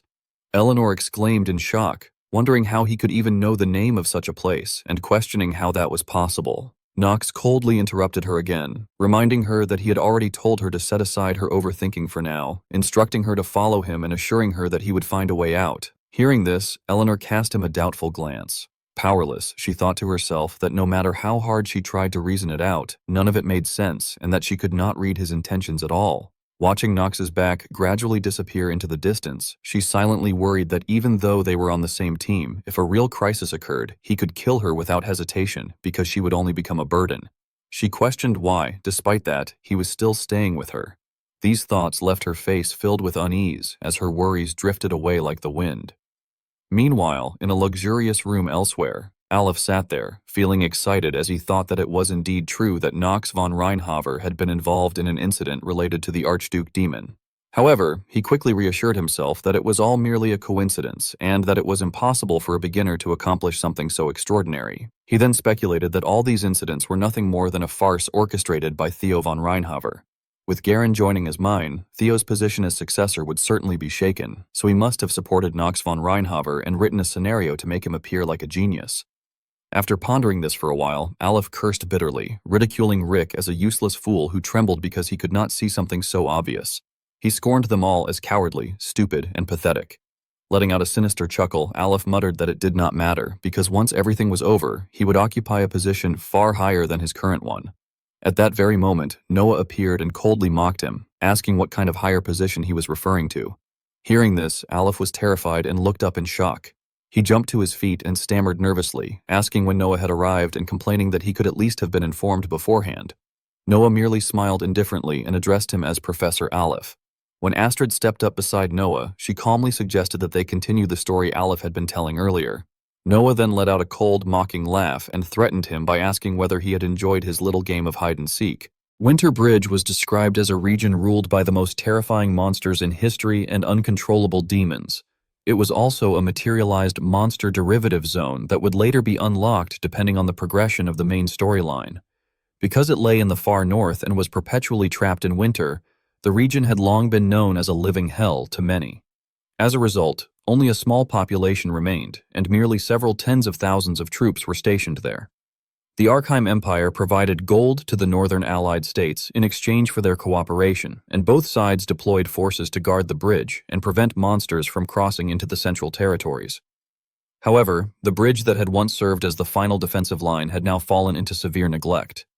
Most of the small northern cities had been destroyed, and the remaining minor republics had collapsed. Consequently, the management of Winter Bridge became increasingly lax, and according to the scenario, the bridge would eventually collapse. From that moment onward, within the forest of frozen frost trees, the incident was destined to begin. At that time, Eleanor and Knox walked silently through the white snow, their footprints stretching behind them in the stillness. Walking ahead, Knox pondered inwardly that, judging by its name alone, the place did not sound particularly dangerous, yet it was in fact the habitat of trolls, high-level monsters comparable to entes, and, if they were unlucky, he might even encounter a dragon believed to be extinct. He recalled the rumors claiming that an ice dragon resided there. Stroking his chin and closing his eyes, he reflected that Astrid herself was proof that such beings truly existed, so it would not be strange for a dragon to dwell somewhere. Still, he frowned uneasily as he considered that if they truly encountered a dragon due to sheer misfortune, the two of them would be finished. Afterward, he looked ahead and suggested that they rest in the cave nearby. Eleanor reacted in shock, expressing disbelief and arguing that the cave was far too narrow and dark. Annoyed, Knox retorted that there was no time to be picky in an emergency. He stated that although he knew she disliked sharing confined spaces, they had no other choice. Hearing this, Eleanor hesitated before quietly acknowledging that she understood. Seeing her comply, Knox sighed inwardly, remarking to himself that at least she listened, which felt oddly relieving, until he suddenly sensed something amiss. At that moment, someone transmitted a telepathic message to him, asking whether he understood. Knox immediately glanced at Eleanor and cautiously responded that he did. Eleanor, transmitting her thoughts to Shane, who was, in truth, Knox himself at that moment, gently requested that he ensure her protection, promising compensation if they managed to return safely. Using Shane's voice, Knox replied that he had already said he did not need any compensation. Hearing that, Eleanor faltered, trying to object. Meanwhile, Knox glanced forward and complained inwardly that he was far more tempted to ask her to stop sending telepathic messages altogether, as it was incredibly irritating to have to respond to them while fighting. Only then did Eleanor fall silent before remarking that she had just remembered something. She explained that she had originally intended to search for something useful, but she could not even use her subspace pouch. She then voiced her concern that, just as Knox had suggested, someone had likely been targeting them from the very beginning. When the two of them entered the cave, Knox calmly stated that for now, avoiding the cold was more important than capturing the culprit. Immediately after, he shouted a command to ignite, and a flame swiftly formed in the palm of his hand. The light it emitted gradually illuminated the entire cave. Holding it forward, Knox surveyed their surroundings and thought to himself that there was no one there, which was good. He reasoned that if only small monsters or beasts appeared, they would be able to handle them. Suddenly, several yellowish points of light darted out from the darkness. Upon seeing multiple pairs of large, round, glowing eyes staring back at him from within the shadows, Knox froze in shock, wondering what those lights were and realizing that whatever they were not alone. At the same moment, voices echoed from the opposite side, identifying them as humans and repeating the word with hostile emphasis. Hearing this, Knox and Eleanor widened their eyes in shock. The tree-like beings emerged and growled, declaring that humans had infiltrated their domain and were targeting their sacred trees. Seeing this, Eleanor panicked and exclaimed in disbelief, saying that they were ents, creatures she had once read about in ancient books, tree-shaped trolls brought to life. Knox immediately clenched his fist and extinguished the flame he had been holding, growing increasingly uneasy as he reflected that ents were monsters possessing strength on par with giants and regeneration comparable to trolls. He reasoned that if they were made of wood, fire magic would normally be the most effective counter, but in such a confined space, even a single mistake could trap them there forever. Turning to Eleanor, he firmly instructed her not to use magic except for binding-type spells and to focus solely on supporting him. He asked whether she could use haste or basic assist spells instead. Eleanor crossed her arms and loudly challenged him, demanding to know what he was saying and questioning whether he truly intended to fight them alone. She insisted that such a plan was impossible, pointing out how dark it was and arguing that no matter how strong he was, facing so many enemies at once was unrealistic. Knox coldly cut her off, asking whether they had any other choice. As he summoned his sword, he wearily reflected that they had only come here to rest, yet instead had encountered a group of ents. He admitted to himself that it was indeed bad luck, but not the first time he had faced such a situation. He recalled that, back when he had ordered arson to reinforce the academy uniforms, he had already prepared for the day his subspace pouch might be blocked. For that reason, he had asked Fuller, the criminal responsible for creating the academy uniforms, to grant him a new skill, sub-inventory. He reminded himself that this inventory was unaffected by subspace interference and that he had stored backup equipment inside it, including Astrid's Orb +10 and basic gear purchased from the commercial district. Glancing toward the Ents, Nox calculated internally that while the equipment was not particularly efficient, it was more than sufficient to deal with them. He then raised his sword high and channeled energy into it, activating Dark Blade, Flow Slash, and noting that Stormbringer absorbed its user's mana. Immediately afterward, he dashed forward, cutting the Ents apart from multiple directions and reducing them to fragments. As he looked down at the sword in his hand, he calmly concluded that this confirmed his expectations. His swordsmanship rank had increased, along with the attack speed of Dark Blade, Flow Slash. At that moment, a system notification sounded, informing him that he had killed 3 Ents and that due to the effect of the Black Flame Ring, his lifespan had increased by 24 hours. Swinging his sword with satisfaction, Nox mused that the result was decent, calculating that each Ent granted 8 hours and remarking that this was good enough for him to continue. At once, a vortex of purple energy spiraled outward from him, sweeping horizontally through the surrounding Ents. Nox went berserk, cutting every last one of them down without mercy. He narrowed his eyes and carefully observed the opposite side of the battlefield. Suddenly, a streak of blue energy flew past, causing him to look back in shock. Behind him, Eleanor was concentrating on channeling energy into his body, muttering that he needed haste and strength, while uncertainly wondering if what she was doing was truly correct. Feeling the surge of power flowing through him, Nox responded in surprise that it was indeed working. He stared at his own body in astonishment, thinking that the effect was remarkably strong. Even though he could not determine the exact numerical increase, he could clearly feel his stamina rising. Upon reflection, he concluded that Eleanor was truly a genius. As he looked at her, he silently marveled at the fact that she had mastered all basic magic purely through theory. Even though her talent was primarily focused on making money, her magical ability was undeniably impressive. On the other side, the Ents roared angrily among themselves, grumbling that humans had once again chopped down trees, harmed them, burned everything, and destroyed their home. Seeing their reaction, Nox fell into thought, wondering whether this was lingering resentment left over from the Northern War. He believed he had not intended any of this, yet he could not deny that their temperaments were truly terrible. Hoisting his sword onto his shoulder, he spoke with disdain, telling them that if they wanted to complain, they should say it to those who were already dead, and that, in any case, he would soon be sending them to join them. After that, he continued pouring energy into his blade. Nox reflected inwardly that he should set aside the lower dantian, which had opened slightly but shown no real progress yet, and instead guide the flow from the upper dantian down to the middle one. He focused on his breathing and contemplated once more the growth he had achieved so far, as well as what had always accompanied it, a strong will and an unshakable conviction to protect something. At the same time, a powerful stream of energy wrapped itself tightly around the sword. He curled his lips into a grin, thinking that since things had already reached this point, he might as well enjoy it without overthinking anything. Pointing the tip of his sword forward, he issued the command for everything in front of him to be crushed. Elsewhere, inside a luxurious room, Noah and Astrid stood facing Aleph. Noah coldly questioned him, asking whether Professor Aleph had been enjoying his little game of hide-and-seek. Aleph frowned cautiously and replied that he did not understand what the dean was talking about. Internally, however, he cursed in frustration, realizing that someone as lazy as Noah had apparently been monitoring all the students. He had only tampered with a single portal, one belonging to Nox and Eleanor, and now wondered whether he had been discovered or if there was another explanation. Noah calmly cut him off, asking whether Aleph truly thought he could deceive him. Hearing this, Aleph lifted his gaze. In the very next instant, a slashing attack tore across his shoulder. From Noah's side, thousands of sharp, icy steel needles were launched relentlessly toward him. Aleph forced his body low and hastily retreated. Looking at his severed arm, he thought bitterly that even though it was only cold air, the attack power was terrifyingly high.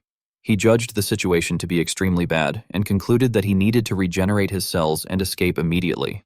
Turning his eyes toward Astrid, he calculated that if he took advantage of the woman standing beside Noah, his chances would be better compared to facing one of the 4 sages like Noah himself.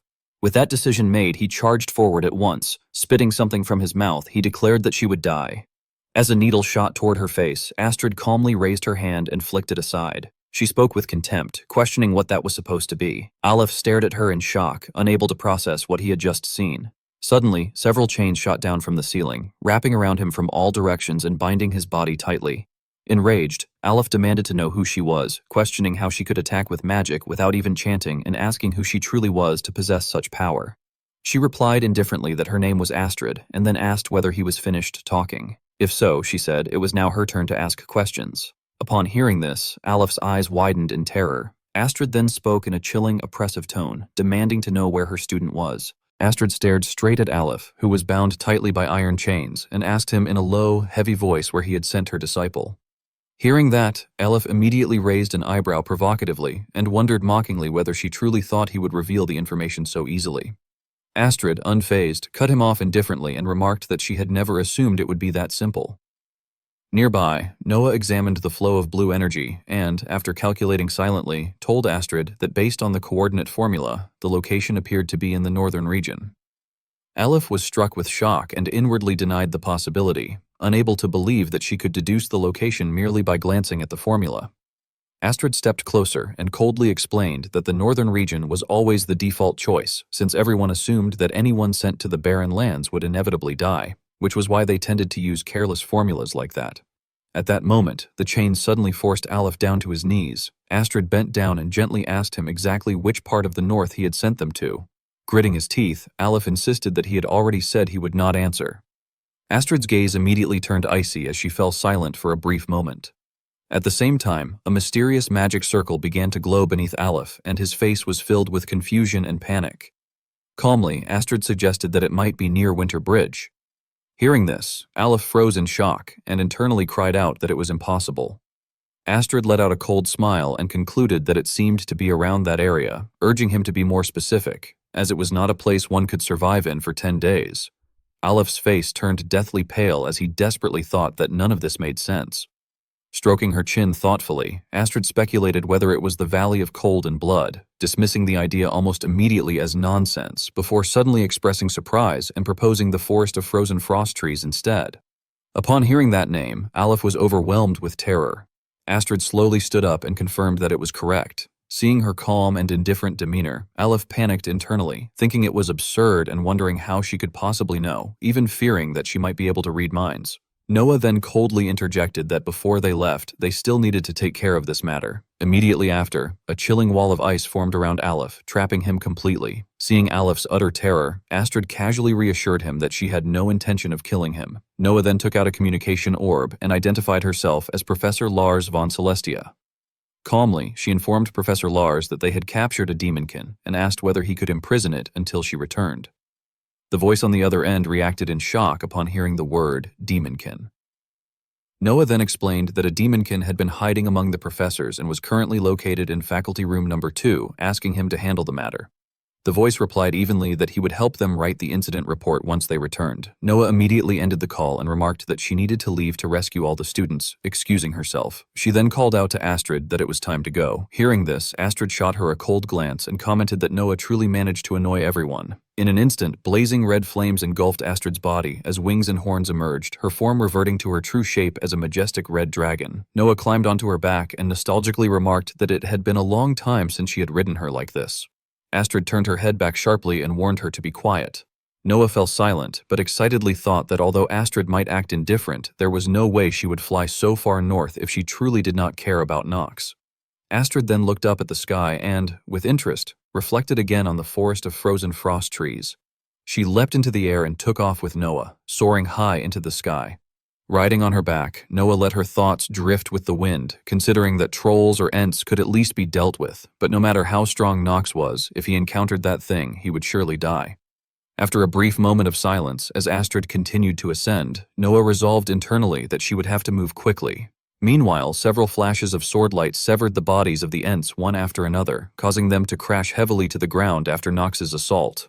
Nox bent over, bracing himself on his knees as he panted heavily. The system announced that the player had exhausted all mana in both the lower and middle dantians, that natural recovery would take approximately 3 days, and that the mana prohibition penalty had been applied. Struggling to lift his sword, Nox helplessly thought that all his potions were gone and that he was now affected by mana prohibition, making it impossible for him to properly use mana for the time being. He realized grimly that it would be difficult to continue fighting while also protecting others. With worry, he glanced back at Eleanor behind him. Suddenly, Nox's vision darkened, and his expression stiffened momentarily as system warnings rang out one after another. The system reported that due to the effect of chronic ailments, Colo Level 5 had been applied to the player, that the negative trait Cold Hands and Feet had been significantly reduced temporarily, and that Action Restriction Level 3 had also been applied. Immediately afterward, Nox collapsed to the ground, supporting himself with one hand. Gasping harshly, he angrily thought that of all possible times, chronic ailments and cold hands and feet had to trigger now, cursing bitterly and believing that even misfortune should have its limits. Seeing this, Eleanor stepped closer and hesitantly asked whether Knox was all right. Knox remained silent and forced himself to stand by leaning on his sword. As she watched his figure sway unsteadily, she anxiously called his name. Knox, breathing heavily, thought that the situation was dangerous. Seeing his condition, Eleanor panicked and cried out for him. On the other side, Knox collapsed helplessly onto his back, gasping for breath. With half-closed, weary eyes, he thought that after defeating 50 Ents, he had ended up like this instead. His vision gradually blurred, and at that moment Eleanor rushed over in alarm, repeatedly calling his name. She urgently asked what had happened and said that he had suddenly fainted. Seeing the worry on her face, Knox absent-mindedly thought that she truly cared about him. He reflected that Eleanor, known as the Golden Fox and regarded as a cold person, actually hid a warm heart behind her cool appearance. She showed sincere warmth toward someone like him, who was always alone. Although some people might call it excessive involvement, that was precisely why he always recruited her. At that moment, Eleanor hurriedly used healing magic on him. Knox weakly opened his eyes and called her name. As she helped him sit up, she anxiously asked what was wrong with his eyes. His hand was immediately enveloped in a green light, and he calmly raised it and told her to leave him behind and go deeper into the cave, instructing her to use the item there and saying that she would understand what it was. Eleanor, feeling doubtful, accepted it and realized that it was the Veil of Mystery, an artifact that erased a person's existence. Knox silently reflected that although it was a single-use item, as long as she did not attack first, enemies would not be able to find her. He had never imagined that something he obtained at a black market auction through grain would be used like this. The problem, however, was that the protagonist could not use it. Eleanor looked at the object in her hand and asked in shock where he had obtained such a thing. She then added that what mattered more was whether he was serious, saying that if he had such an item, he could leave her behind and escape. Knox gently interrupted her and asked whether she really thought he would abandon her. Eleanor froze and asked what he meant. Hearing that, Knox smiled faintly and calmly told her to hurry and go. As soon as he finished speaking, her expression turned pale with panic. Seeing Knox lose consciousness, she screamed his name in shock. Supporting him, she urgently called for him to wake up. When he still did not respond, she desperately called his name again. Placing 2 fingers on his neck, Eleanor grimly realized that his heartbeat was slowing and thought that this could not be allowed to continue, resolving to use all of her abilities. She quickly cast healing magic that enveloped Knox's body. While pouring all her strength into it, she begged him to wake up. Pressing her lips together, she pleaded again for him to wake up. Feeling guilty, she thought that if this happened, she should have been honest from the beginning. She reflected that it was all because assassins had tried to kill her, and that Knox had been dragged into this situation by coincidence. As she looked at him lying there with his eyes closed, Eleanor sorrowfully wondered whether she could really hide behind the excuse of being dragged into it and simply escape from Knox's death. Recalling a scene from her childhood, she asked herself what Knox had done that day at the nobles' gathering. Choking with emotion, she questioned whether she had truly considered it so cruel and unforgivable that it deserved to be repaid with death. Remembering his earlier words asking whether she thought he would abandon her, she reflected that Knox had not left her, but had protected her. She thought that perhaps, just perhaps, things were not as she had believed. As the childhood scene resurfaced again, Eleanor remembered herself standing alone, staring at Knox's back from a distance. When he turned his head to look at her, she hesitantly thought that, at that time, Knox had actually... A thought surfaced in Eleanor's mind. Perhaps, just perhaps, and as she reflected on it, an image from her childhood appeared. Her younger self standing dazed in a corner, silently watching Knox's back from afar. When he turned his head to look back at her, she had thought to herself that at that time, Knox might have actually been something more. The scene then shifted to another moment in the past. Joyful shouts echoed through the mansion as someone excitedly called out that Eleanor had good news waiting for her. Hearing this, she widened her eyes in shock and looked up. Someone holding a letter stepped forward, delighted, and informed her that the Reinhaver family had officially recognized their merchant group. Standing at the doorway in high spirits was none other than Clarkson de Rivellin, the head of the Rivellin family. He excitedly added that they had even received an invitation to a noble social banquet. Upon hearing this, Eleanor hurried over and eagerly asked if it was truly real. Seeing the excitement on Clarkson's face, a wave of joy welled up inside her. She thought that it had been a very long time since she had seen her father so full of enthusiasm, and she was certain that her mother would be happy as well. When her thoughts turned to her mother, who was still bedridden, Eleanor reflected that her health had continued to decline ever since she began working for the group. However, she believed that once their group grew larger, they would surely be able to restore her mother's health soon. Thinking this, Eleanor felt an overwhelming sense of happiness. Suddenly, Clarkson mentioned that the nobles had even brought up Eleanor's name among themselves. Eleanor was utterly stunned and wondered if they truly meant her. Recalling the previous negotiations, Clarkson explained that Lord Theo von Reinhaver, the head of the Reinhaver family, seemed to hold Eleanor's abilities in very high regard and had said that she was the most outstanding child among her peers. Remembering Rodwell's expression at the time, Clarkson added that Lord Rotwell had said the same thing as well. Unable to hide her excitement, Eleanor reacted with disbelief while inwardly rejoicing that she had finally been acknowledged. Later, as she tried on dresses in front of a mirror, Eleanor reflected that it had already been 3 years since she had taken charge of accounting work for the Rivalin Group. At first, she had done it merely to attract her father's attention, but now she felt that the job truly suited her. She wanted to continue and become a pillar of strength for the Rivalin Group. She excitedly thought that she had never imagined that even the heads of esteemed noble families would acknowledge her abilities. From this point on, the Rivalin Group would continue to grow, and eventually, they would be able to stand on equal footing with the nobles she had always admired. People born into a different world, with graceful manners, luxurious clothing, and lives spent enjoying fine cuisine while chatting leisurely. She believed that they would one day live lives just like those people. However, reality struck Eleanor harshly at the banquet itself. Some nobles sneered with disdain, remarking on how lowly it all was, and questioning what such people were doing there. Others whispered contemptuously that at a banquet hosted by the Reinhaver family, it was audacious for commoners to intrude. A noblewoman covered her mouth and mockingly questioned whether these lowly people truly believed they could stand on equal footing with nobles. Hearing these remarks, Eleanor's face immediately turned pale. A nobleman beside them added scornfully that perhaps these commoners had been sent merely as entertainment and suggested that someone should at least remind them of their place. At that moment, Eleanor nervously glanced toward Clarkson and called out to him. Suddenly, her expression darkened, her eyes filled with shock. Seeing that her father was still smiling faintly, Eleanor was stunned and silently questioned why he was smiling at all. She felt confused, thinking that not a single person there accepted them and that everyone was looking down on them, yet her father still appeared pleased. Then Clarkson called her name and gently placed a hand on her shoulder, telling her to smile. Eleanor hesitated slightly, and Clarkson went on to instruct her not to show her personal feelings in a place like this. He told her to remember it well and warned her that she must not speak rudely or get into conflicts with the noble children. Eleanor's expression grew deeply conflicted. The surrounding atmosphere seemed to fall silent as she hesitantly agreed. Later, during the banquet, someone curiously asked whether Clarkson's child would be going for knight training. A woman politely laughed and replied that it was true, though becoming a knight was not an easy path. Another woman responded with admiration, saying she had heard that Eleanor had achieved outstanding results in Lydian. Standing to the side, Eleanor silently observed the scene. She lowered her gaze slightly and thought to herself that such praise was meaningless, that there were countless hidden deals behind the scenes, and that this place was nothing more than a nest of extravagance for excessively wealthy nobles. And the most shocking realization of all was yet to come. At the same moment, someone stepped forward. Clarkson bent his back respectfully and introduced himself, saying that it was a pleasure to meet them, that he was merely a common citizen, Clarkson of the Rivalin family, and that he looked forward to cooperating with them.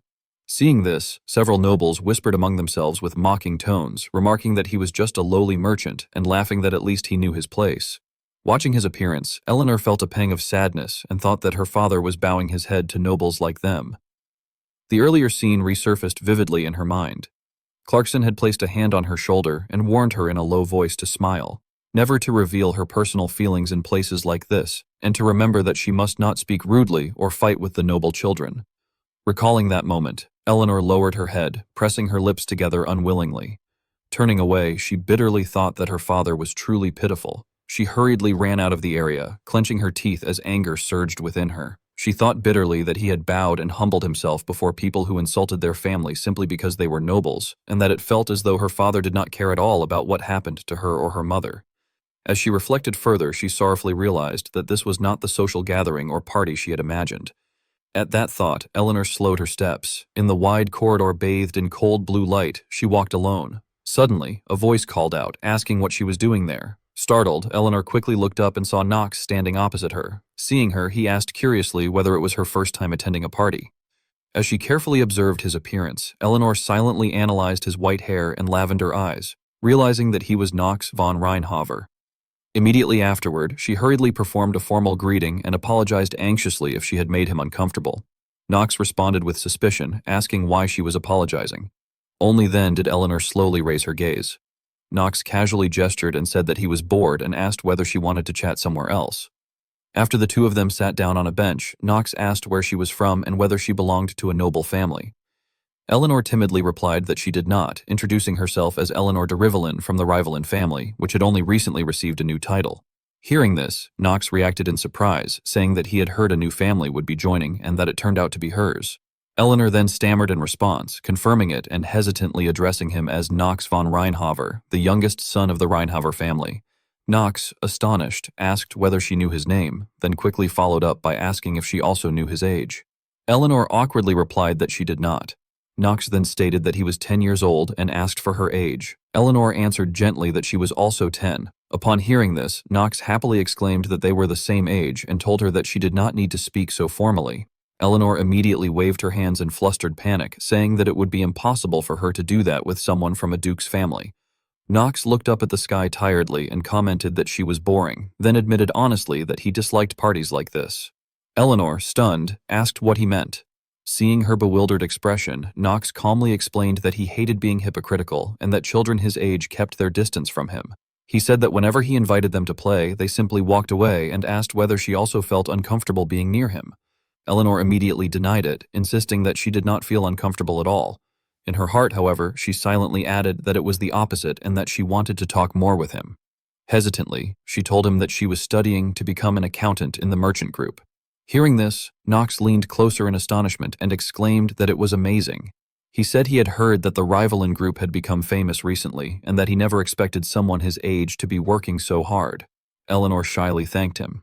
Knox then rubbed his head gloomily and said that he also needed to work hard, but that honestly, things were not going smoothly. Curious, Eleanor asked what he was doing. Knox answered decisively that he was studying swordsmanship, explaining that everyone in the Reinhaver family had to learn it and that his eldest brother was truly outstanding. He clenched his fist in frustration and said that everyone could see that he was weak and not even talented in swordsmanship, which was why nobody liked him. Seeing how depressed he looked, Eleanor hesitantly tried to speak, but just as she was about to reach out to comfort him, she stopped. Clarkson's voice echoed in her mind, reminding her always to consider status and the differences in wealth before speaking. Eleanor hesitated, thinking that someone as lowly as herself had no right to comfort the youngest son of the Reinhaver family. Resolving herself, she slowly lowered her hand.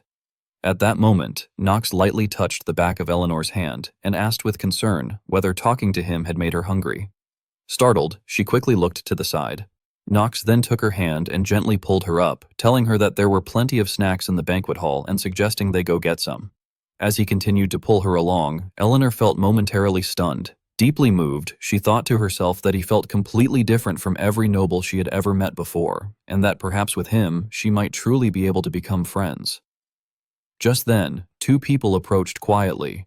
Upon seeing them, Knox widened his eyes in shock as one of them spoke indifferently, saying that he had been wondering where Knox had gone, only to find him whining in a corner. The newcomers were none other than Hartz and Alan. Hartz placed his hands on his hips disdainfully and demanded to know what Knox was doing with that lowly commoner. At that very moment, two people gently approached. When Knox saw them, he widened his eyes in shock. The other person coldly remarked that he had been wondering where Knox had gone, only to find that he was whining in a corner, and so on.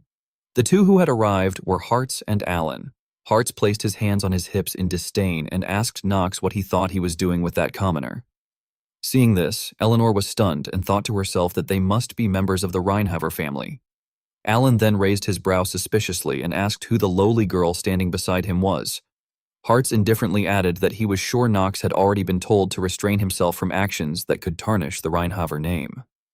Looking at Knox's hand tightly gripping Eleanor's arm, he further questioned whether Knox had somehow met that lowly girl by chance. Hearing that, Knox immediately let go of Eleanor's hand and hurriedly replied that of course not, that it had only been a momentary curiosity. Eleanor pursed her lips slightly in worry. As Hartz turned his back to leave, he glanced over his shoulder with a cold smile and told Knox that in that case he should stop this foolishness and return to the banquet hall at once.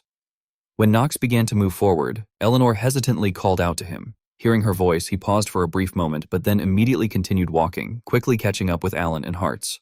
Watching this, Eleanor murmured in disappointment that she had thought they could become friends. Back in the banquet hall, Alan and Hartz cornered Knox against a wall and mockingly remarked that it was truly surprising as they had never expected him to speak with that commoner, especially at a social gathering like this where so many eyes were watching. They asked whether he was trying to disgrace their family or whether there was something special between him and that girl. Faced with their interrogating voices, Knox could only lower his head in silence. Hart sneered that if that were true, then someone should make that lowly girl understand her position. At those words, Knox's eyes widened in shock. He hastily denied that she meant nothing to him at all and insisted that, as he had said before, he had merely been curious about her.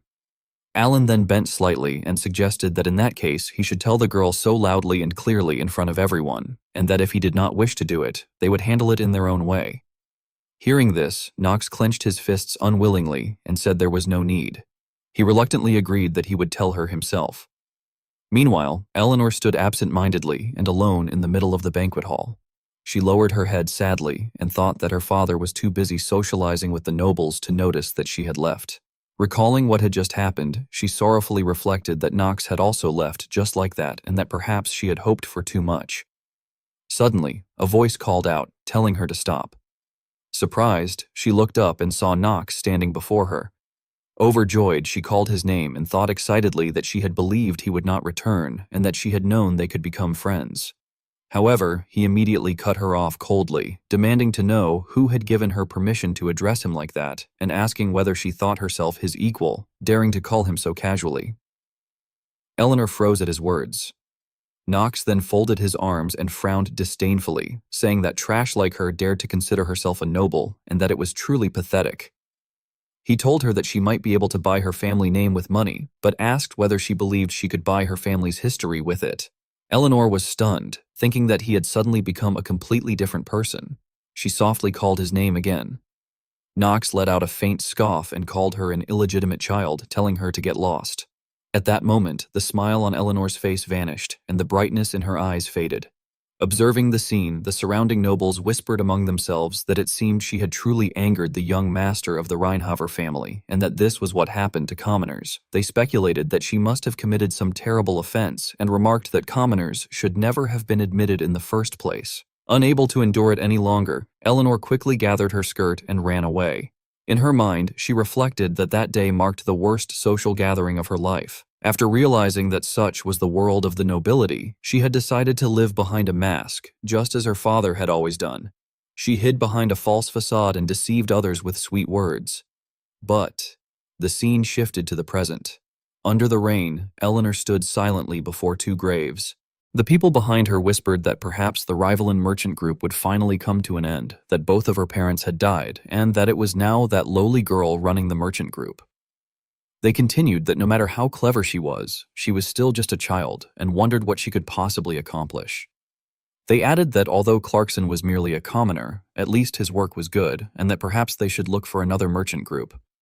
Hearing this, Eleanor tightened her grip on the umbrella. She bitterly reflected that even until the very end, the nobles mocked her family's deaths.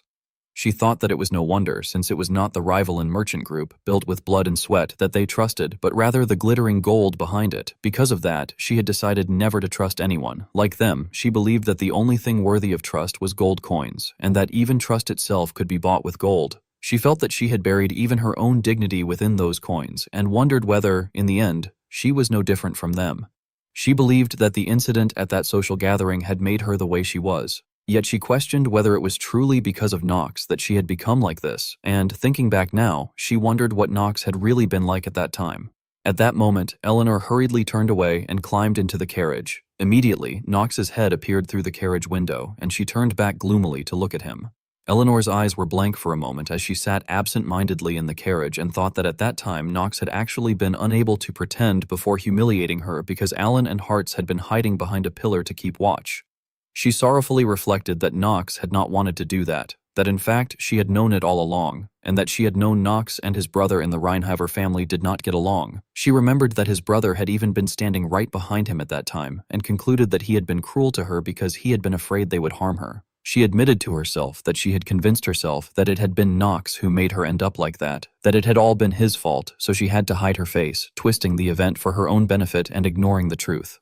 Outside the carriage, Knox had looked at her earnestly and called her name, and now, as she watched him collapse right in front of her, Eleanor sorrowfully thought that in the past, at that moment, and even in the future, Knox von Reinhover was a bad person, and that was what she had believed. As her healing energy gradually ran out, she pleaded that it seemed she could not hold on any longer. With tears rolling down Nox's cheek, she choked out that she had not even properly thanked him and asked why he was lying there and why. Lowering her head in despair, she begged him to wake up. Sobbing, she called out to Shane and said that she needed his help and begged him to save Nox von Reinhaver. Her desperate voice echoed through the silent cave, but when there was no response, she was stunned and thought it was strange that there was no reply from Shane. She wondered whether Shane might also be on the brink of death at that moment. The snowy mountain fell into complete silence. Clenching her hands in a daze, she muttered that there was no one who could save him, and that she had not even had the chance to say it, that she had not yet thanked Nox or Shane. She questioned whether it would truly end like that and tearfully begged Nox to wake up. As soon as she finished speaking, the cave suddenly trembled violently. Seeing rocks fall, she was shocked and wondered what that mana was.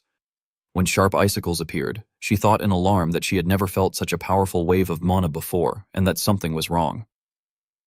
Eleanor quickly grabbed the white cloth, helped him stand, and wrapped it around them, but realizing it was not large enough for two people, she anxiously thought that its size was insufficient and that if that were the case, the artifact would be useless. Suddenly, a gigantic claw lunged at them, shattering rocks. At that very moment, Eleanor hurriedly supported Nox and ran aside to dodge. Watching the white cloak fly away with the debris, she tearfully thought of Nox. At that moment, the ice dragon stood before them and coldly asked whether she was the one who had awakened it with her mana, calling her child.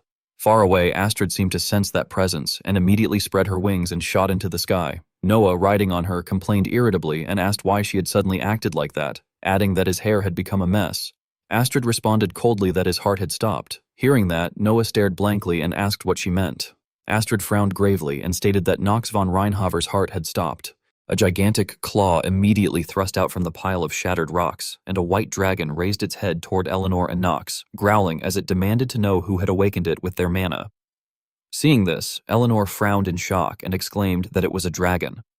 She then fell silent and reflected that dragons were mysterious creatures with high intelligence, recalling that she had once heard that some of them were dangerous, dragons that devoured humans and absorbed their mana for themselves. Narrowing her eyes warily, she realized that the dragon was clearly showing hostility and thought that the situation was dangerous. Noticing a large rock not far away, she carefully placed Nox against it and concluded that the dragon's target was clearly Nox.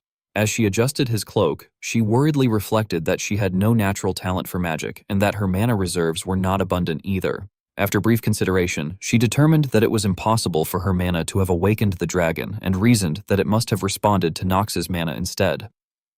Closing her eyes halfway, she solemnly wondered whether he thought she would abandon him and thanked Nox for saving her, resolving that now it was her turn to protect him.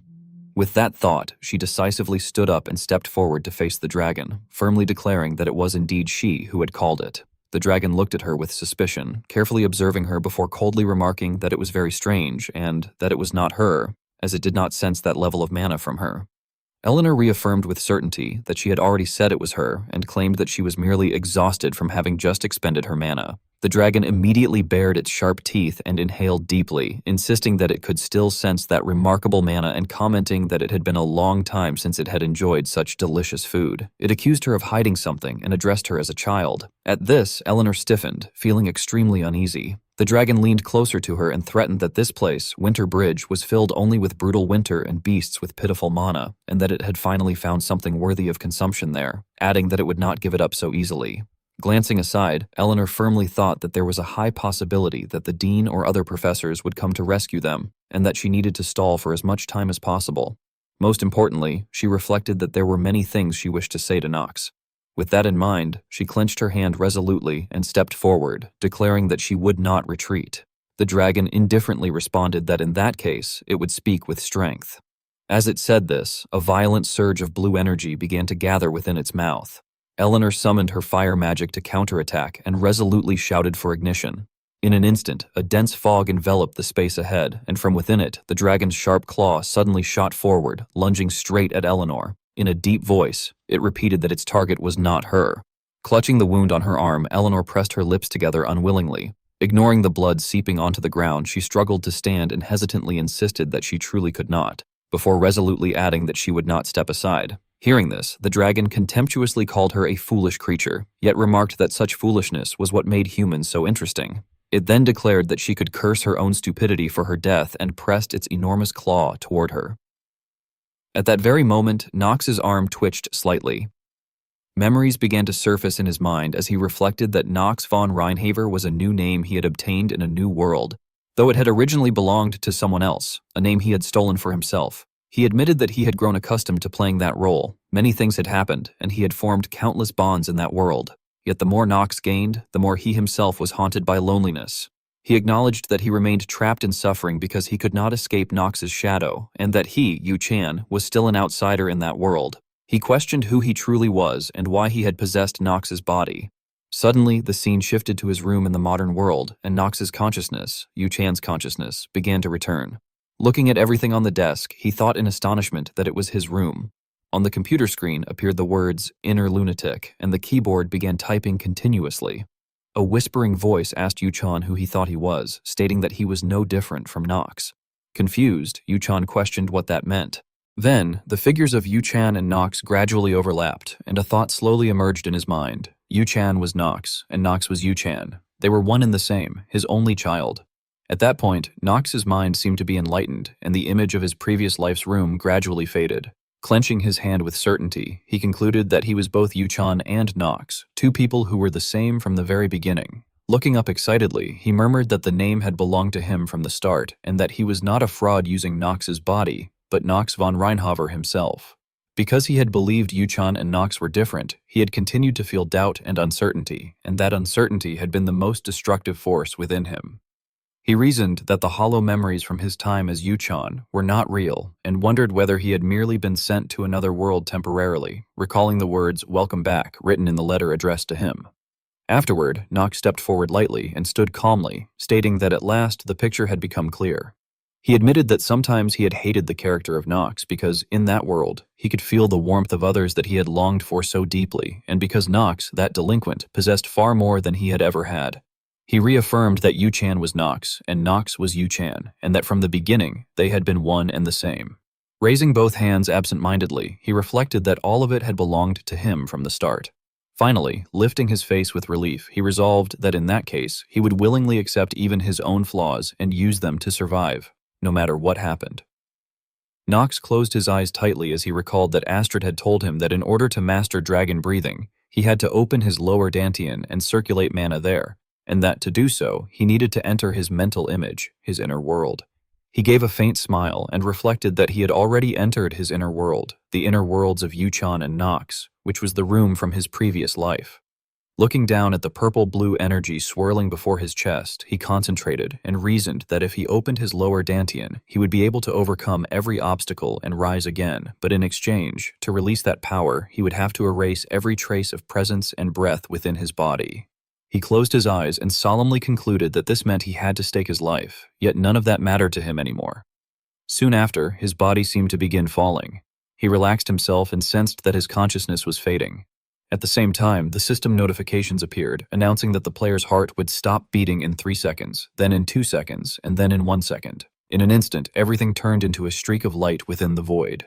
In reality, Eleanor lowered her head powerlessly. Seeing this, the dragon sneered and asked whether she was still being stubborn. Observing that her body had completely run out of strength, it mocked her further, saying that she would not be able to endure it any longer. On her side, Eleanor helplessly reflected on how pitiful she was, and admitted that the dragon was right. She no longer had the strength to avoid the attack. At the same time, she stepped her feet apart and raised her arms, resolving that she would soon die, but that she had to endure until the very end. With tears of despair welling up, she sent a telepathic message to Shane, saying that she knew he could not hear her now, but there was one thing she wanted to tell him. She thanked him for protecting her and had wanted to say it to him directly. She apologized, explaining that this was the only way she could deliver this message. At that moment, the dragon opened its mouth wide and began gathering energy. She sorrowfully added that Shane had to survive, as it was her final wish. Just then, the dragon's mouth shone brightly, and the powerful energy was about to be unleashed. Suddenly, a gentle voice responded that it was still too early to part like that, and at the same time, a purple slash descended from the sky in attack. Seeing the figure standing in front of her, Eleanor froze for a moment. She widened her eyes in shock and wondered if it was Shane, but then, stunned, she called out unconsciously, asking if it was Knox. Eleanor stared in shock and exclaimed in disbelief that it was Shane, then immediately denied it and wondered if it was Nox instead. The person who had stopped breathing earlier was now standing firmly before her with a sword in hand. At that moment, Eleanor noticed the red light coming from the pendant around her neck and wondered why the pendant on her neck had suddenly reacted. She questioned why the pendant she had given to Shane was reacting to Nox. A sudden realization struck her, and she blurted out that perhaps Nox had actually been Shane all along. Nox's current appearance looked very similar to Shane's, while Eleanor's pendant emitted a magical power like flames that enveloped the surroundings. Nox said that he could apologize later for deceiving her. At that moment, a blazing eye appeared, and Nox smiled as he told her that it would be better if she stayed silent. The power from that eye merged with the purple energy emanating from Nox and gathered into the sword as he unleashed Moonlight Blade. First form, Super. Nox inwardly remarked that he had expected that she was the one who had awakened him. The purple power surged like a storm as he continued with Moonlight Blade. Second form, Full Moon. First step. The white dragon began its attack, and Nox taunted it by saying that it had awakened on its own and started causing trouble.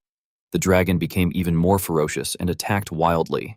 Nox leapt into the air and coldly declared that it should die. A barrage of attacks followed as he executed Moonlight Blade. Third form, Moon-Splitting Slash. The relentless strikes injured the dragon, and Nox's terrifying power made Eleanor inwardly marvel while struggling to keep her footing during the battle. She thought that he was completely different from the Nox she had known all this time and wondered what the red eye and that immense power truly were. More importantly, she could not understand how Nox could have awakened after having died completely. Within Nox's fading consciousness, he recalled that to master dragon breathing, one had to open the lower dantian and circulate mana into it. However, in order to release that power, one had to stop the trace of presence and breath within the body, meaning the person had to risk death. He felt his consciousness fading as he used the Fire Spirit Pendant, an item capable of summoning spirits based on the mana he possessed. He remembered that it was a precious keepsake belonging to Eleanor's mother, even though she had given it to Shane rather than to him. Nox silently thanked Eleanor and reflected that she could have made a contract with the intermediate Fire Spirit Salamander. He thought it would be a waste if such a valuable artifact were used only for a mid-tier spirit. Even if it meant sacrificing his life, he believed he had to obtain something greater.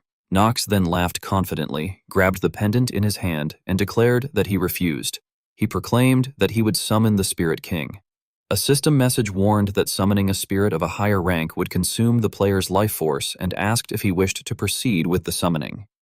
Nox speculated inwardly that he needed a spirit with mana powerful enough to kill a dragon, the Spirit King of Flames. He then decisively declared the summon. His heart trembled as the dragon's power surged around him. System messages appeared stating that he could form a contract with the Fire Spirit King, Ifrit. Warnings followed that most of the player's life force would have to be sacrificed to complete the contract and that the player might die. The system asked if he still wished to proceed. Clutching the pendant on his neck, Nox was surrounded by the breath of the dragon. The flames gathered like a majestic fiery soul before transforming into the shape of a woman with blazing orange hair. The woman laid out a condition, asking whether he truly dared to attempt a contract with her, the Spirit King, and telling him that if he wished to form such a contract, he might have to surrender everything he possessed. Nox did not hesitate and replied that perhaps it was she who actually wanted him. His words caused the Fire Spirit King to pause in surprise. Nox calculated inwardly that he possessed enough mana to summon the ice dragon, that his fire resistance had improved thanks to his training with Astrid, and that he was still young with plenty of room to grow. He reasoned that Ifrit favored contractors like him. He recalled that Ifrit, the Fire Spirit King, enjoyed punishing demons and had even helped Solomon kill them. Nox believed that his own goal of destroying the 72 demons aligned with Ifrit's purpose. The Fire Spirit King then asked Nox how much he was offering. Nox answered that he was offering 10 days. The Fire Spirit King questioned him in confusion, remarking that only 10 days was not even enough. Nox confidently replied that he would give everything except 10 days. The Fire Spirit King laughed and accepted the request, remarking that the small creature was quite amusing and asking his child what his name was. Nox answered that his name was Nox von Reinhaver. The Fire Spirit King then began to grant power to the necklace, saying that it was good, and that Nox von Reinhaver should make a contract with him, adding that they should begin. As the power spread throughout Nox's body, a system message suddenly appeared stating that the player's lifespan had drastically decreased. Returning to reality, the White Dragon, after receiving Nox's attack, became irritated and demanded to know how a small boy like him could possess such tremendous power. Nox confidently raised his sword without fear and mockingly replied that it was amusing, adding that he was also curious how an ordinary lizard like the dragon could possess such great strength. Provoked and furious, the dragon roared that Nox dared to challenge it and declared that it would kill him cruelly. Nox dodged the attack and advanced toward the dragon, challenging it while stating that he had to become stronger and that the dragon would become his foundation. The dragon stomped the ground, causing spikes of ice to emerge and attack Nox. Nox leapt high into the air with both hands raising his sword. The dragon lifted its head toward him as a glow of icy power gathered in its mouth, shouting that the little rat had reached the end and ordering him to die. Nox smiled and said that he wondered how much lifespan he would gain this time. Both sides attacked simultaneously. The dragon, in disbelief, exclaimed that Nox, being a human, could not possibly possess such power. Nox then swung his sword with the technique called Moonlight Blade, third form, Moon-Splitting Slash. The powerful strike hit the dragon, causing it to scream in pain. Eleanor stood stunned by the scene as Nox's immense power enveloped the entire mountain. When the battle ended, the dragon was defeated and system messages appeared stating that the player had successfully defeated a dragon for the first time, that the mana stat had permanently increased by plus 0.5, that the effect of the Black Flame Ring had increased the player's lifespan by 170 days, that dragon materials had been obtained, and that the title, Dragon Slayer, had been acquired. With blood staining his sword, Nox smiled at his own victory. Rick looked at the glowing orb in his hand and called the person involved a pathetic fool, remarking that the man had acted cocky and arrogant, only to end up getting caught by them. He then thought to himself that Reinhofer's eldest would have been better, but concluded that it did not matter anymore because Lord Amdusias would soon be revived. In front of Rick, beyond the chains, the crystal moon emitted a purple mark. Rick reflected that Demon Amdusias was among the 72 demons and that he used sound attacks, with skills said to be extraordinary. He thought that being able to meet such a great being was unbelievable. More importantly, he noted that the sealing stone had remained safe this time and believed that Amdusias must have almost completely recovered his power. Rick reasoned that once that happened, they would be able to kill not only Nox von Reinhofer, but also Noah von Trinity, along with Luna. After finishing his thoughts, Rick reached out and touched the mark on the crystal. The crystal began to crack and eventually shattered, revealing a strange demonic figure. The figure asked who had awakened him. The being had dark skin and a single horn on his head. Rick immediately knelt on one knee and respectfully stated that he was the one who had awakened him and greeted Lord Amdusias. Amdusias observed that Rick seemed to be quite a useful one and then asked where Archduke Baal and Agares were. Rick lowered his head and apologized, explaining that they had been unable to gather all the fragments, so Archduke Baal's revival would take a long time. He also reported that they had not yet determined Lord Agares' location. Amdusias replied that he understood and stated that, regardless, their purpose remained unchanged from before. It was then explained that among Solomon's 72 demons, Baal ranked first as the first Archduke. The goal of the demons and the demonic humans was to revive him, root the demon realm into the earth, and turn the mortal world into hell. Rick calculated in his mind that in order to revive him, they had to recover the 9 soul fragments scattered during the Eastern War. To accomplish that, the other archdukes would need to awaken as quickly as possible, and he thought that it would not be long. At that moment, Nox's status window appeared with a message stating that the title, Dragon Slayer, had been acquired. Seeing the message, Nox breathed a sigh of relief and thought that it had been a bit too close this time. He believed he had survived thanks to the fire spirit's pendant that Eleanor had given him. Suddenly, Eleanor wrapped her arms around Nox's waist and refused to let go, startling him. Nox called out to her and asked Eleanor to wait, saying that he would put her down first before they talked. Eleanor then apologized. Nox asked what she was apologizing for. Eleanor explained that she was sorry for misunderstanding him and for trying so hard to hate him for so long, saying that she regretted all of it.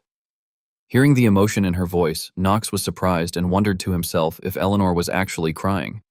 He reflected that it was the golden fox, Eleanor, and thought that if anyone should apologize, it should be him.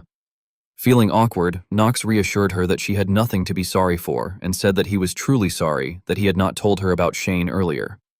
Eleanor interrupted him and told him not to apologize, explaining that she knew he had done it to help her.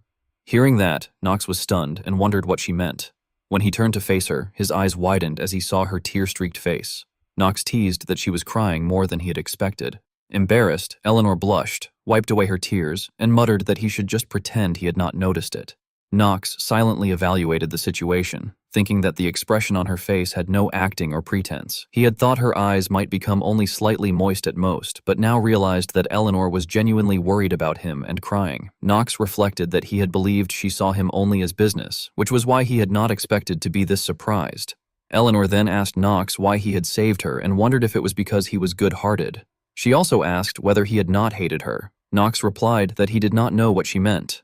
Eleanor held onto the hem of Knox's clothes as if pleading and asked him not to avoid the question, begging him not to leave her alone like he had done that day at the social gathering, and asking if he could at least say that he did not hate her.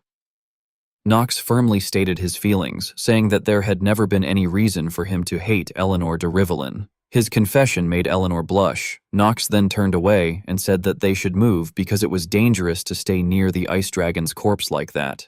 Realizing what she had just done, Eleanor's thoughts became flustered as she wondered in embarrassment what she had just done and said that she could not believe she had shown such an embarrassing side of herself to Knox. She thought that tears had suddenly welled up without her realizing it, and that somehow, simply being behind Knox had made her feel warm, which was why the tears had come out on their own. Meanwhile, Knox walked over to the dead dragon and carefully began gathering materials from it, while thinking that they needed to carefully collect the materials from the defeated ice dragon. When he suddenly heard Eleanor's soft laughter, Knox turned to her and asked what it was. Eleanor cheerfully replied that she had just been thinking that he never changed even in a situation like that.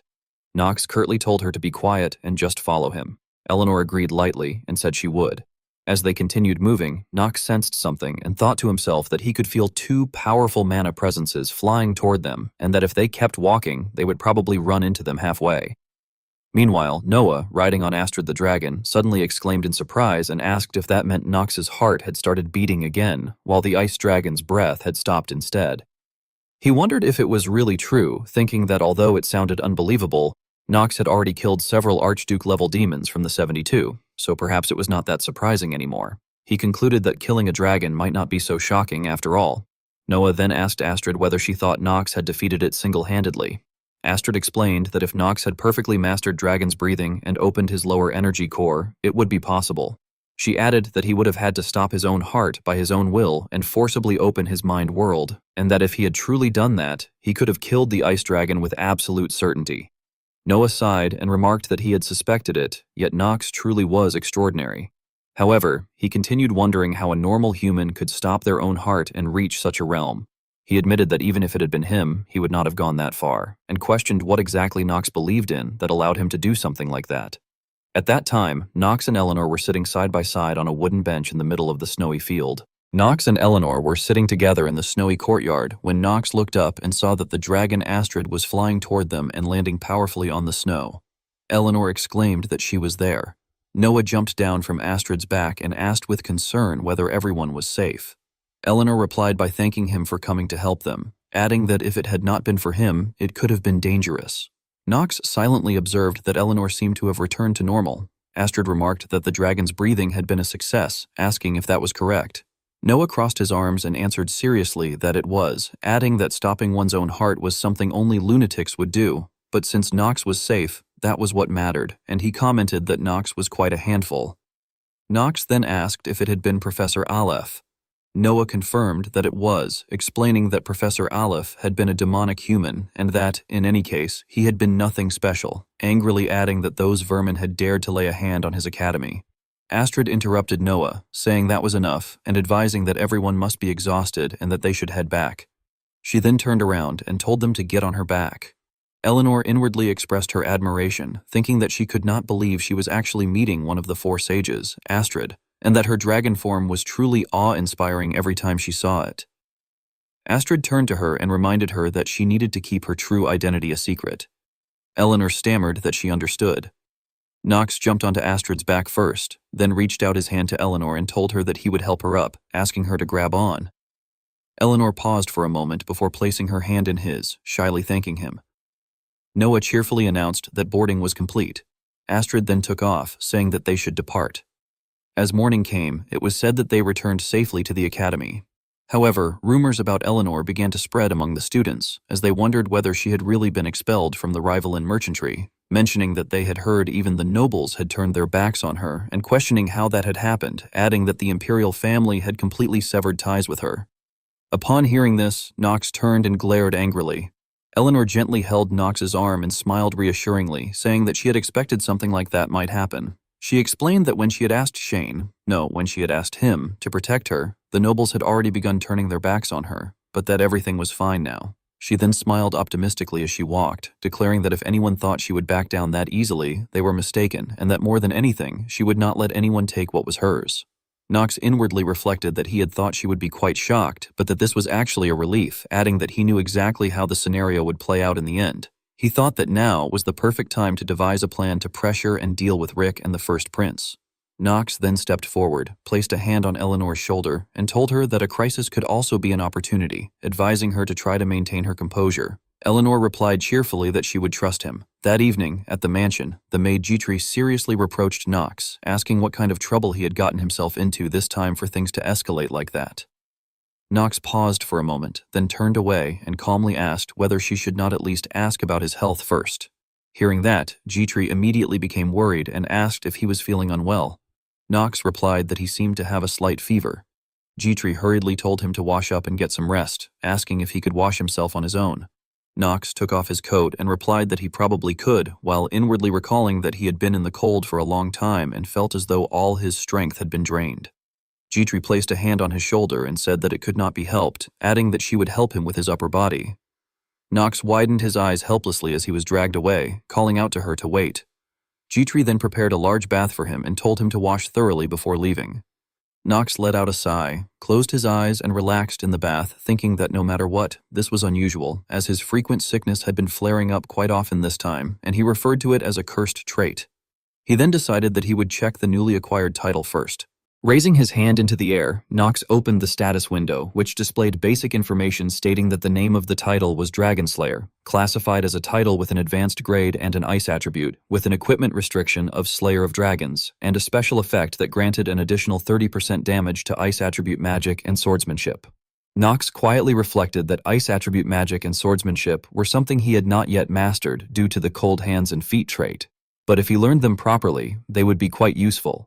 He thought that a 30% additional damage was insane and considered that he might learn the frost sword art from Christopher later on. For now, he felt that he needed to rest, believing that fatigue was the root of all evil. After finishing his thoughts, Knox relaxed his body and rested. Elsewhere, Eleanor rested her chin on her hand as she pondered that rumors were spreading about the imperial family wanting to sever ties. She questioned whether it would really be so easy for the imperial family to crush House Rivellin, no matter how hard they tried, noting that a merchantry with massive capital tied up could not be easily sanctioned by the state. She further considered that if such a merchantry were to take its capital and flee to another country, not only the wealthy but even master artisans from various industries would follow, which would lead to a drop in tax revenue and ultimately weaken the nation's power. She concluded that it was probably not Princess Penelope, reasoning that if it had been the princess, she would have acted more cautiously and likely did not harbor that degree of malice. In any case, Eleanor believed there was only one conclusion. She then voiced her deduction that it was Louis von Arkheim, stating that it was clearly the doing of the first prince. Standing up, she resolved that even so, she had no intention of backing down. Recalling Knox's earlier words to maintain composure, Eleanor encouraged herself, thinking that after hearing that from Knox, she did not want to give up. She also remembered the Knox she had seen at that time as beautiful, recalling the moment he defeated the white dragon with a confident smile, which made her blush with affection. In a forest under relentless rain, Rick stood beside Amdusius as Amdusius remarked that humans were dangerous and that they were growing stronger. He warned Rick that among them, Knox von Reinhofter could become as dangerous as the 7 saints of the continent, and instructed him to eliminate both Knox and Eleanor de Rivellin immediately, as they were becoming a threat to their plans. Rick responded with an eerie smile as he acknowledged that all of this was for the resurrection of Baal, while Amdusius laughed cruelly in excitement. Knox sat in the study and thought that it seemed like this situation would keep him busy for quite some time, as, although he had returned alive, the 3rd episode had still not ended. He reflected that the Rivellin merchantry had already fallen halfway into Rick's grasp, and even though Eleanor had also returned alive, the overall situation remained dangerously precarious. He considered that the greatest problem was the involvement of the imperial family, and that the most frustrating part was that the first prince, who stood in direct opposition to him, was acting as a threat. He reasoned that if the imperial family began to suppress House Rivellin in earnest, it would either lead to all-out war or continuous problems as long as one side refused to yield, and he believed that this was likely what Rick was aiming for. He concluded that to keep these forces in check, they would need power, specifically a backing strong enough to restrain even Prince Louis. At that moment, the door opened and a blonde girl entered, asking whether he had called for her because he wanted to keep her brother in check. The situation, he thought, was that although Eleanor had lost some of her forces, it was only temporary, and that the most crucial elements in regaining power were capital and leadership, both of which were possessed by none other than Eleanor, the great merchant known as the Golden Fox. Knox then requested that she lend him her strength. In his mind, Knox calculated that if he joined forces with her, he could orchestrate the downfall of the first prince, restore the prosperity of the rival in merchantry, and help balance the power among the factions. However, Penelope gently refused, saying that she was sorry, but was not fond of the proposal. Knox froze and asked for clarification, inwardly shocked as he wondered why she was rejecting the proposal. He questioned whether there might be someone else serving as her financial backing, or if she had already allied herself with Prince Louis. Penelope smiled politely and replied that it was not proper etiquette to ask another woman to help a rival marriage candidate. Hearing this, Knox was stunned, though he soon felt a sense of relief as he realized that she seemed to be joking. Even so, he thought that such a joke still felt like a threat and that she should seriously return the title of merciful princess. Penelope then set down her teacup and stated that in any case, she understood his proposal and the reasoning behind it.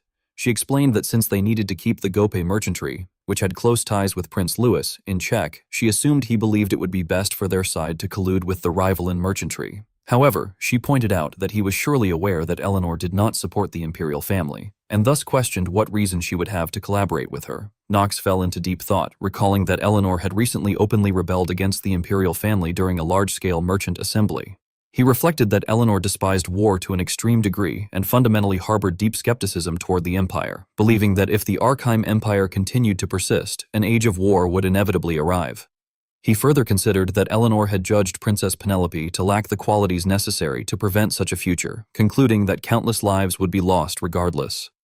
Therefore, Eleanor's plan had been to abandon the nation and instead seek a way to survive together with the people, which Knox thought might have been the wisest choice after all. However, he also acknowledged that Princess Penelope would never see it that way, as even for the rival in merchantry, interfering with the imperial hierarchy was unacceptable under any circumstances. He believed that this was likely why people had begun to turn their backs on Eleanor. He continued to reflect that within Inner Lunatic, when the power struggle between Penelope, Prince Louis, and Eleanor reached its peak, the demon Amdusias would begin to build his forces in earnest. He noted that Amdusias was a demon currently impossible to deal with, one who would awaken countless other demons for the resurrection of Baal and escalate the entire situation.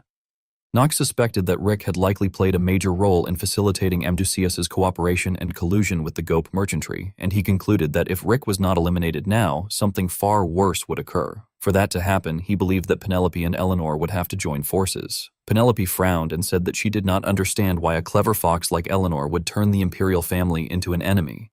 Knox explained that that was the only way to reassure the first prince, adding that Princess Eleanor had ultimately been concerned about the safety of the people. He said that, otherwise, it would have been far better for her to side with another nation and keep the Archive Empire in check. He continued that the reason she had not done so was because she had refused to give up on the place where she had grown up and on the people of the empire. He further stated that the disaster caused by the foolish Emperor Esteban had only deepened the factional strife between the nobility and the commoners, but that Eleanor refused to give up. In fact, he noted that by operating the merchantry, she had played a role in easing tensions between the two classes. He concluded by asking whether she did not already know that she had no other options now. Clutching her skirt, Penelope admitted that she had already known her influence was still weak. She acknowledged that Knox was right, saying that she had no power at the moment, would not be able to get out of any situation alone, and had to rely on someone. Losing her initial confidence, she lowered her head and asked Knox why he was helping her and why a member of the Dark family would do so. She pointed out that he had said he would not support anyone. Knox replied that it remained true that he would not support anyone, but that he trusted the nation he had lived in and its people, which was why he hoped Archive would not collapse. Although she heard this, Penelope still felt insecure and said that Eleanor would not help her either, reasoning that, as Knox had said, Eleanor would likely think it better to join hands with another nation.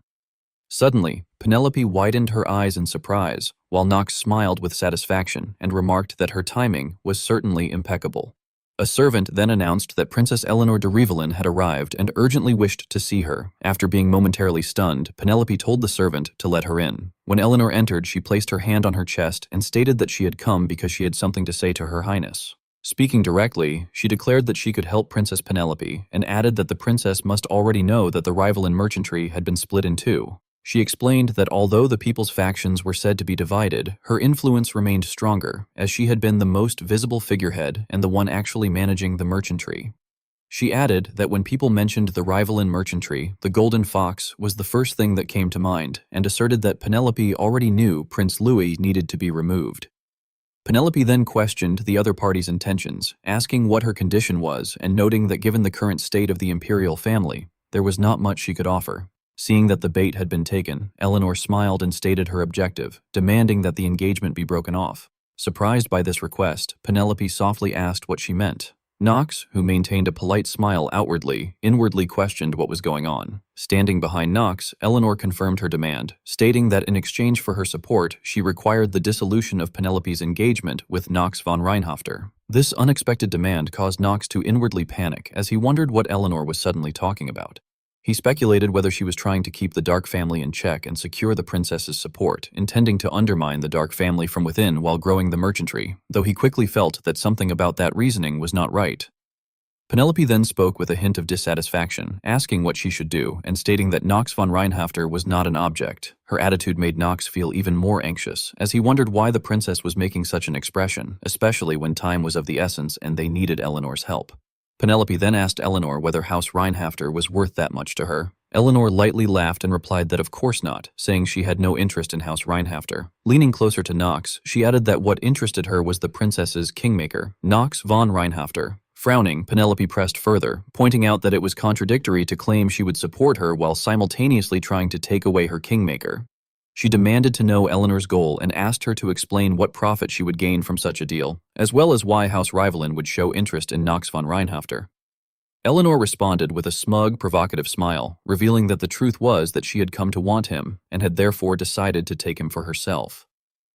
This blatant claim of possession shocked both Penelope and Knox, leaving Knox inwardly panicking in disbelief. The confession made even the girl eavesdropping outside blush with embarrassment, while Eleanor continued to explain that she had no particular interest in Knox von Reinhofer supporting Penelope, adding that it was not his house she needed but Knox himself. Knox, pretending to remain calm as he sipped his tea, inwardly wondered in confusion what she was saying at that moment and questioned whether she did not hate him. Eleanor then smiled and continued that if that happened, he could escape the image of being the imperial family's dog, and that for Knox, those would not be bad terms at all. Hearing this, Penelope frowned in discomfort, while Knox gazed at his reflection in the teacup and reflected that Eleanor's words were true, that the existence of stronger demons was still veiled, and that if he drew attention to himself, they would surely trample over him. He reasoned that this was why he was moving so carefully, and that the title of the imperial princess's fiancé was nothing but dangerous to him, concluding that it would be better to receive Eleanor's help, though he did not understand why she was helping him to such an extent. At that moment, Penelope spoke up in compromise, saying that she would agree to the deal as long as Knox von Reinhofer would make the final decision. Eleanor, satisfied, replied with a smile that what interested her was Penelope's kingmaker, Knox von Reinhofer. In the prison, Aleph revealed his true form and shouted for release, demanding to know if they knew who he was, when a voice suddenly remarked that the filthy demonic human was still alive, causing Aleph to freeze. Aleph, in disbelief, asked if it was Knox von Reinhofer and how he had returned alive, insisting that he should have died there. From above, Knox cracked his wrist and looked down at Aleph with disdain, stating that it was none of his business and that first he needed to take a beating. He immediately threw a heavy punch into Aleph's face and demanded that he answer his questions. As Aleph's face twisted in shock, Knox told him that he already knew he served demons and that he should not bother playing tricks. Aleph retorted mockingly, questioning what a mere academy student could possibly do against him. At that point, Knox, filled with killing intent, threatened that if he refused to answer, he would be beaten even more. Frightened, Aleph stammered that surely a knight would not resort to something so undignified as hitting someone, but Knox coldly ordered him to grit his teeth. After some time, Aleph, now covered in bruises and wounds, trembled and said that Knox was like a demon.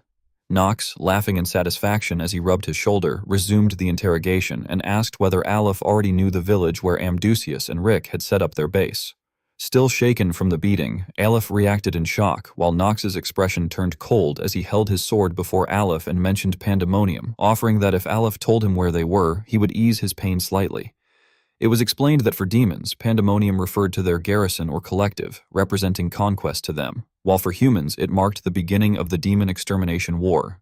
Even within Inner Lunatic, its location was randomized, so its exact position was unknown, and although the method was crude, it was the only way to find out.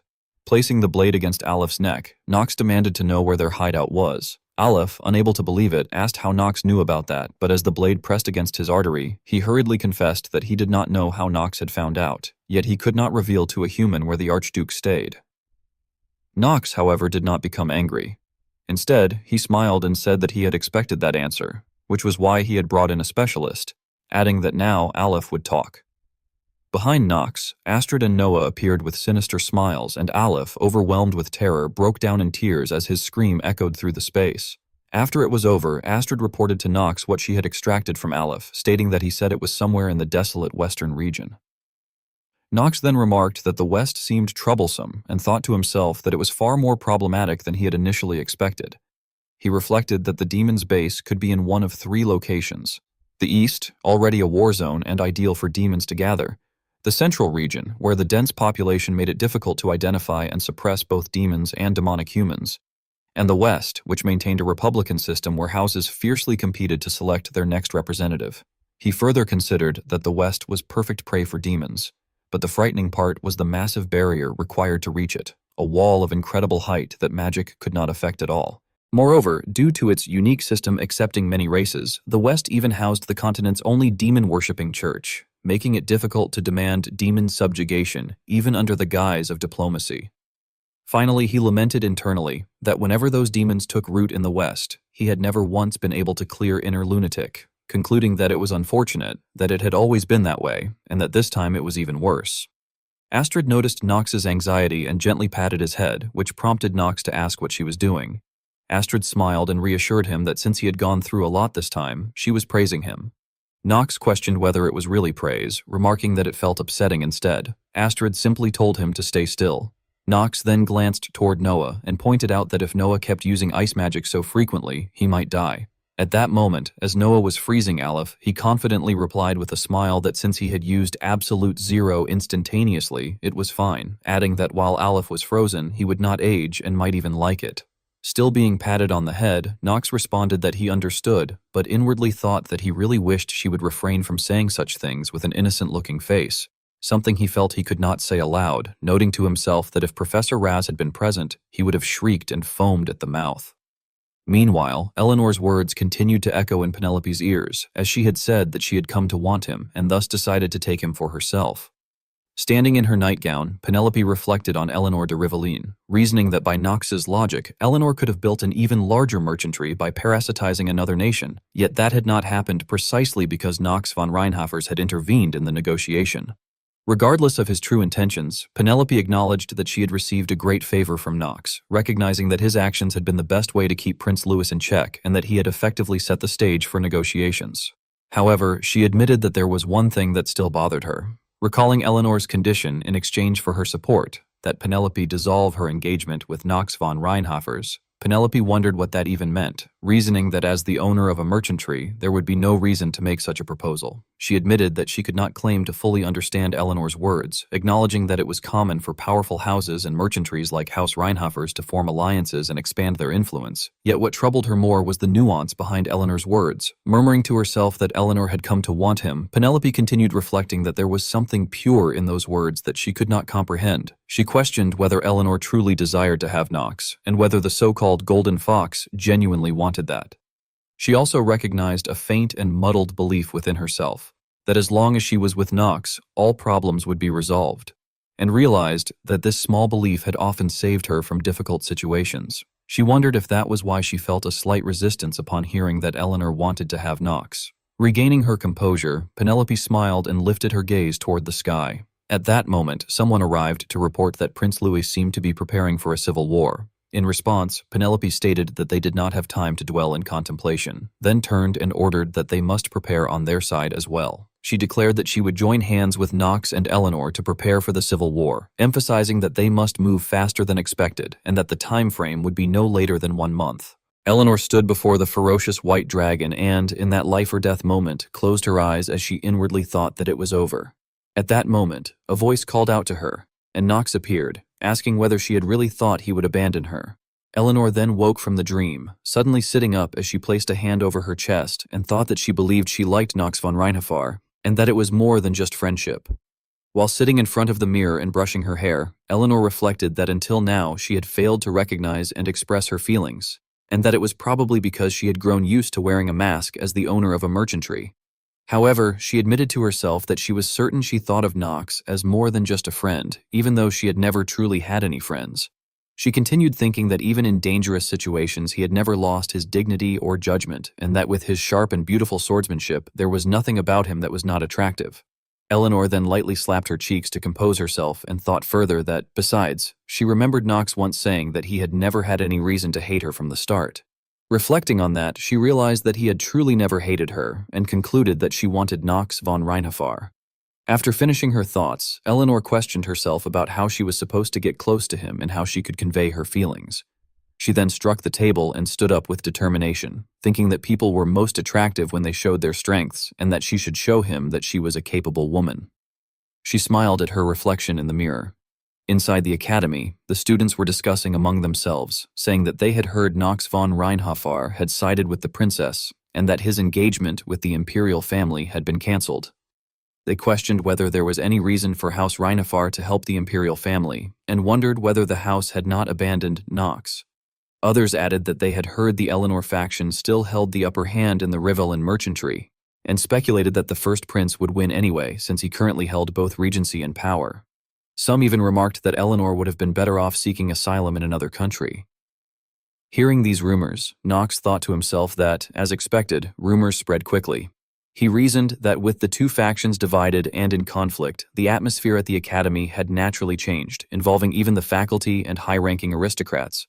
He further considered that even the three sword emperors and the four sages were in a situation where they were wary of one another, and concluded that in such circumstances it was only natural for everyone to be on edge. He repeated inwardly that everyone was indeed on edge. Nox was then stunned when he saw a mountain of gifts piled up in his room, and he wondered aloud whether all of it was a gift from the Rivelin merchantry. Internally, he thought that the value was enough to be used as war funds and questioned what such a mountain of gifts was doing there, estimating that it was worth at least 100 million gold. He then asked if anyone had heard any news about Eleanor having a terminal illness. Jitri reported that he did not recall hearing such news, while Rona stared wide-eyed and admired the gifts, and Prim thoughtfully examined them. Nox, feeling helpless as he watched Prim tearing open a gift box, remarked that the gifts had supposedly been meant for distribution to everyone.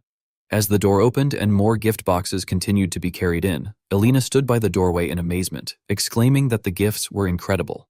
Everyone then entered the room filled with presents, and Nox tried to stop them, telling them to wait. Rona, holding an item, marveled that the vase alone was worth over 1 million gold, while Elena excitedly noted that there were also rare books and ancient texts left by great mages. The room filled with lively chatter as others exclaimed that he was already receiving tremendous support, that there was even a top-grade alchemy tool, and someone warned Elena not to touch things recklessly. At that moment, a newcomer stated that she could touch them since permission had been given. Eleanor then gently asked Nox whether he liked the gifts, adding that what was present was less than half and that the rest would arrive within a few days. Nox questioned why she had sent him such a large quantity of gifts. Eleanor replied that it was because he had saved her. Nox was inwardly surprised, wondering if that alone was the reason. Eleanor then explained that in the forest of frozen frost trees, even when he was facing death, he had chosen to save her first instead of himself. She recalled that he had told her to go deeper into the cave without him, and that it would have been far more beneficial for him to abandon her. She admitted that as a merchant, she had always carefully calculated profit and loss, so she had naturally assumed he would abandon her as well. However, she acknowledged that even in the face of death, he had chosen to save her by discarding what could have benefited him. She concluded by saying that this was her repayment, explaining that the gifts were both a gesture of gratitude and a form of bribery. After hearing Eleanor's words, Nox thought that it had been an urgent situation and that he did not remember it well, but there was nothing he would not have said to survive. He reflected that it was a relief Eleanor saw it in a positive light, since he had saved her and now she was being dramatic. He also mused that the units were all kind, though their personalities were wildly different, which, in his view, was what made them interesting. Nox then called for everyone's attention, telling them to focus for a moment because he had something to say and that he would get straight to the point. His expression turned serious as he explained that they all knew securing the imperial succession and suppressing Princess Penelope had led first Prince Louis and the Gope merchantry to prepare for a full-scale war. He declared that, for this reason, he had decided to stand against first Prince Louis alongside Princess Penelope and the Rivalan merchantry. He continued that Arkheim was on the brink of war, and as a war for the imperial throne was about to begin, more demons would reveal themselves. He warned that those released from their seals would create internal division and exploit even small fractures to bring chaos and ultimately swallow the world. He stated that he would prepare for war against first Prince Louis while also subjugating all demons causing chaos, emphasizing that he did not want Arkheim to collapse and could no longer stand by as the empire fell into disorder. He said that this was why he needed their strength, the strength of comrades who trusted one another and advanced together. However, he made it clear that he would not demand sacrifice, that the choice was theirs, and that he would not hold resentment or force anyone, giving them time to decide where they would stand. At that moment, Nox noticed someone in the ranks and internally evaluated Leon von Marvas, thinking that House Marvas had recently lost its patriarch and many retainers in territorial disputes, making their situation unfavorable for joining the war. He concluded that Leon would probably not stand by his side, but reassured himself that Leon trusted him deeply and was the kind of person who would immediately join him if it were solely his decision. Recalling the words of those who had already chosen to follow him, Nox remembered that they had said they were meant to die in the Chatters but had regained their lives thanks to him, and that they wished to repay that debt. They had insisted there was nothing to think about and that they would definitely go with him, adding that if he had to move forward, they would as well, and that those from the east would always follow him. Despite having received such support, Nox still resolved to give everyone a choice, thinking that some of the remaining personnel had declared they would stand with him, but even if they changed their minds, he would not stop them, as the decision ultimately belonged to each unit. He concluded that now was the time for him to do everything he could. As heavy rain began to fall, Nox stood by the window with his hands clasped behind his back, deep in thought. He assessed that the First Prince's forces were not particularly formidable, and that the Gope merchantry's capital power was similar. But the greatest threat was the demonic human Rick, whose demon squad was extremely dangerous and far too powerful for regular soldiers to face, meaning casualties would likely exceed expectations. He resolved that he had to take responsibility for the current situation and find a way to resolve it in order to protect his life as Nox von Reinhoff heir and his comrades. He also speculated that the game known as Lunatic might have been a tutorial designed to help him adapt to this world and survive. Suddenly, a status window appeared, informing him that he had one unread letter in his mailbox. Nox wondered to himself whether it was truly a letter. Upon reading it, he learned that the sender greeted Yu-chan, then remarked that it was probably fine to call him Nox von Reinhofer now, and explained that thanks to his growing strength, more truths about the world could be revealed. The sender admitted they could not tell him everything yet, asking for his understanding as it was also part of a promise tied to this world. They suggested that Nox must have already felt that the world was gradually changing and that, thanks to him, things were moving toward a happy ending. However, they cautioned that even the most joyful moments cast shadows, and that the original flow of the world he knew was beginning to break, meaning he would soon face countless variables. They apologized for delivering mostly troubling news, but added that they were sending him something useful and hoped he would make good use of it, assuring him that they were always on his side. As the letter self-destructed in his hand, Nox fell into deep thought, reflecting that the world was moving toward a happy ending while its flow was becoming distorted. He inferred that the sender was in a situation where they could not share much information, as evidenced by the hidden and distorted name. He then recalled that the sender had mentioned sending something helpful. The status window appeared again, notifying him that there was an enclosed artifact and that he had been granted a trait draw ticket. Seeing a lottery-like machine appear, Nox remarked internally that it was finally time for his luck stat to shine. As he reached out to grasp the lever, he thought that since his luck stat was maxed, he would definitely feel its effects, questioning whether this was a game or reality. Smiling confidently, he wondered what would come out, noticing among the balls inside the machine that one in particular was glowing brightly. A 7-colored gem fell out of the prize machine, and Nox exclaimed in astonishment that it was a rainbow-colored highest-rank trait. He then watched as the 7-colored sphere transformed into a scroll, and upon opening it, he thought to himself that he had never seen anything like it before, and that it was a new trait of inner lunatic. As he read the contents, which described a trait called synchronization, stating that when a player experiences a special turning point, they synchronize with the reality of the past they face and retrieve backup data. Nox reflected that backup data must refer to what had happened when he first entered Inner Lunatic, when the synchronization rate had stopped at 71%. He continued thinking that synchronization must be what allowed him to understand his past as Nox von Reinhofer, and that, in other words, it was a process of reclaiming himself. He further reasoned that if he truly wished to live as Nox, then as the subject of that body, he had to come to understand himself, especially when experiencing a special turning point. Under a crimson sky, Duff reported to Luna that he thought the situation would be difficult, adding that even so, he was uncertain whether Lunatic should support the Imperial faction's forces. Marin followed by saying that Duff was correct and that although she would follow whatever Luna decided, she still believed the rookie's actions had been foolish, pointing out that despite belonging to Lunatic, he was moving alongside the princess, who was no different from their enemy. Holding her sword, Luna reflected that the princess had been at the forefront of purging Lunatic until now, and that his cooperation with such a person could indeed be seen as betrayal, but she hesitated. Duff then expressed his belief that Nox von Reinhaver was not that kind of person. Luna agreed, stating that if he had truly betrayed them, he would have targeted Lunatic first as the greatest variable before the war began, since that would have been the only way for the princess to gain any advantage. She concluded that Nox must have another purpose. Marin sighed in frustration, saying that she could not understand why he was acting so cunningly and that there were limits to being so absurd. Meanwhile, Luna thought to herself that Nox never tried to resolve things with anyone else and instead handled everything alone, which inevitably made her worry. She reflected that he bore far too many burdens on his shoulders and that even in truly dangerous moments, he continued to wear himself down. Looking up at the sky, Luna wondered what exactly the rookie was planning. At the Stillreiner family residence, Lober assessed the situation, stating that he saw Nox von Reinhaver was preparing for war with the princess and was asking the house that followed him to show its support accordingly. Emma listened attentively and was startled when Lober suddenly laughed and slammed the table, declaring that of course they should support Nox von Reinhaver. She inwardly marveled at how easily he made the decision, then asked whether that meant they were supporting House Reinhaver. Lober replied with a smug laugh that supporting House Reinhaver was ridiculous, clarifying that what he supported was not the house but his son-in-law Nox. He explained that even then, he needed to calculate profit and loss clearly, and that he was simply supporting his son-in-law's talent and capacity to elevate his own house, which was the position of House Stillreiner.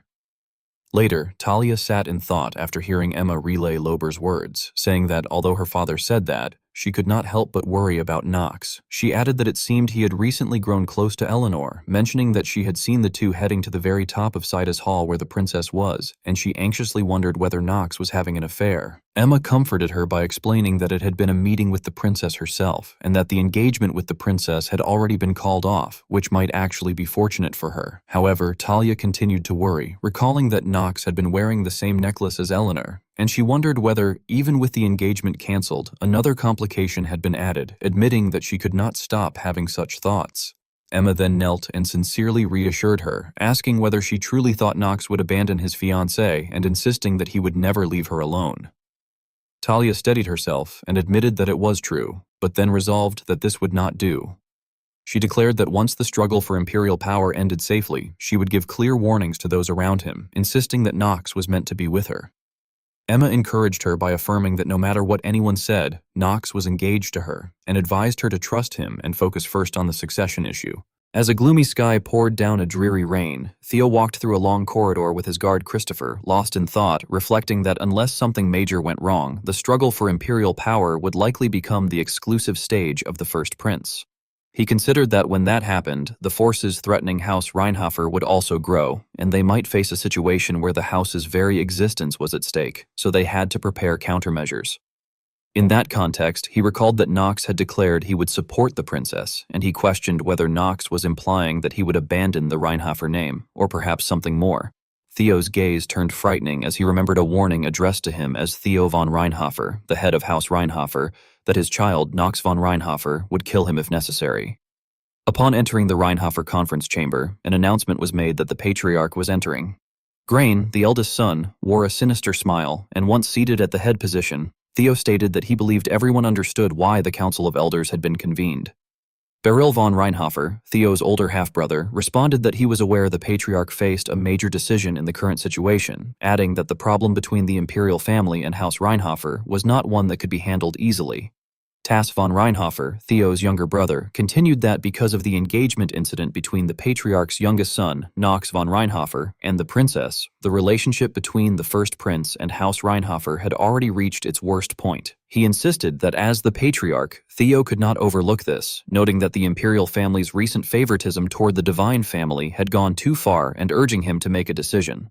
All eyes then focused on Theo, creating invisible pressure. At that moment, Aris von Reinhofer, Theo's younger sister, proposed that there was an option that could avoid any bloodshed. At Theo's command for her to speak, she suggested that they should announce their support for the first prince and, in exchange, abandon Knox Reinhofer, his youngest son. Theo was taken aback by this proposal, and Christopher could not restrain himself from exclaiming in protest. However, he was suddenly struck by a punishing force that caused him to collapse, unable to breathe, as Beryl rebuked him for daring to speak carelessly in the chamber as an uninvited vassal. Enraged, Theo slammed the table and declared that it was enough, rebuking Beryl von Reinhofer and stating that his actions were destroying the atmosphere of the council. Beryl responded with disdain, arguing that it was precisely because Theo coddled his own family that Knox behaved so recklessly. Grain then expressed his view that Emperor Esteban had promised to guarantee equal and proper rights to all dark families without discrimination. But that promise had not been kept, as the emperor had only concerned himself with enriching himself. He continued that no matter how foolish Esteban might be, House Reinhofer alone could not eliminate him, and therefore they should make use of the power of demons. He added that he had heard reports that the first prince had colluded with demons, but questioned whether demons could truly be trusted, only to conclude that humans could not even trust one another, so demons were no different. Furious, Theo rose from his seat and demanded how the eldest of House Reinhofer could seek to borrow the strength of those who had killed his own mother. Grain, unable to restrain himself, shouted back that the only mother he acknowledged was the one by his side. He then challenged Theo, asking whether it was because Knox von Reinhofer was the child of a woman Theo had loved that he wished to place him in the position of patriarch, and whether it was because Grain was not her child that he had been abandoned by his own father. Unable to listen any further, Theo summoned his sword, pointed it directly at his eldest son, and angrily declared that he was stripping Grain von Reinhofer, his eldest son, of the glorious name of Reinhofer. He ordered him to take those who followed him and leave at once, warning that if they did not comply, he would cut them all down where they stood. That morning at the Reinhofer estate, Knox, while tying his tie, reflected that they had now truly split into two competing factions, one belonging to Prince Louis and the other to Princess Penelope. He noted that those supporting Princess Penelope mostly came from units on his side, including Astrid and Noah von Trinity, Eleanor from the rival in merchantry, House Gynos, which served Penelope, and House Strillreiner.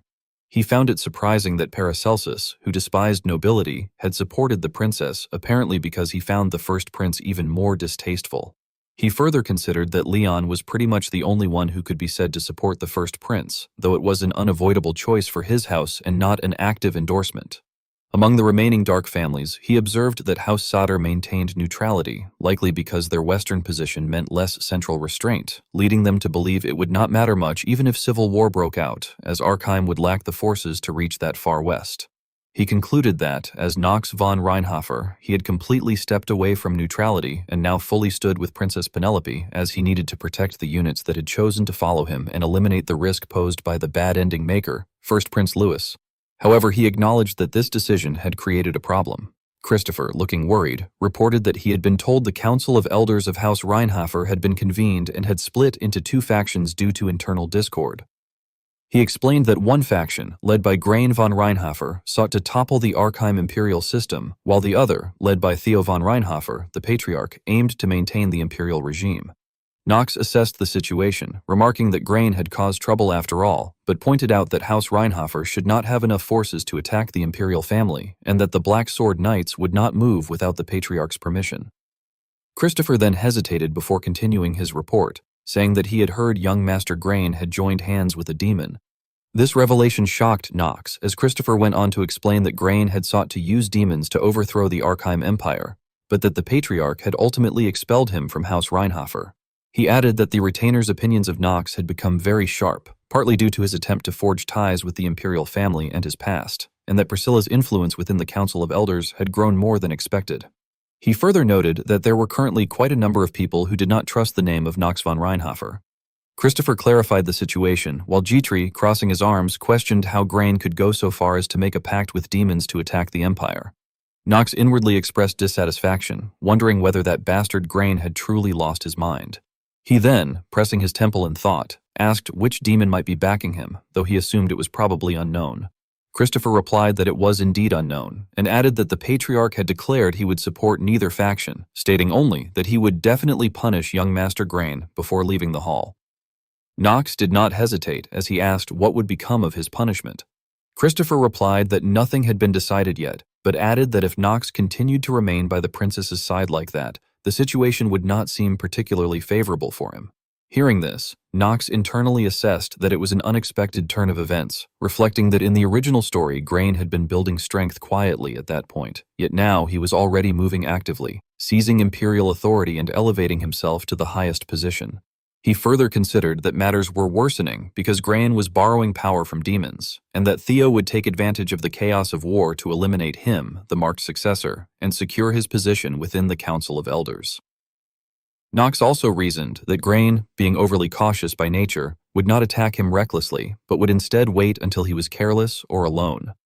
After finishing his thoughts, Knox expressed that he had grasped the situation for now and praised Christopher for his great work. Christopher then pleaded that the young master was needed by House Reinhofer.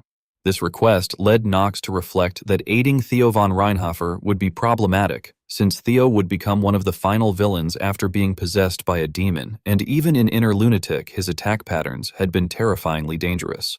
Knox concluded that regardless of circumstances, Theo was certainly his enemy, and moreover, he had sworn to kill him himself. He recalled the moment he had once declared that he could kill Theo von Reinhofer.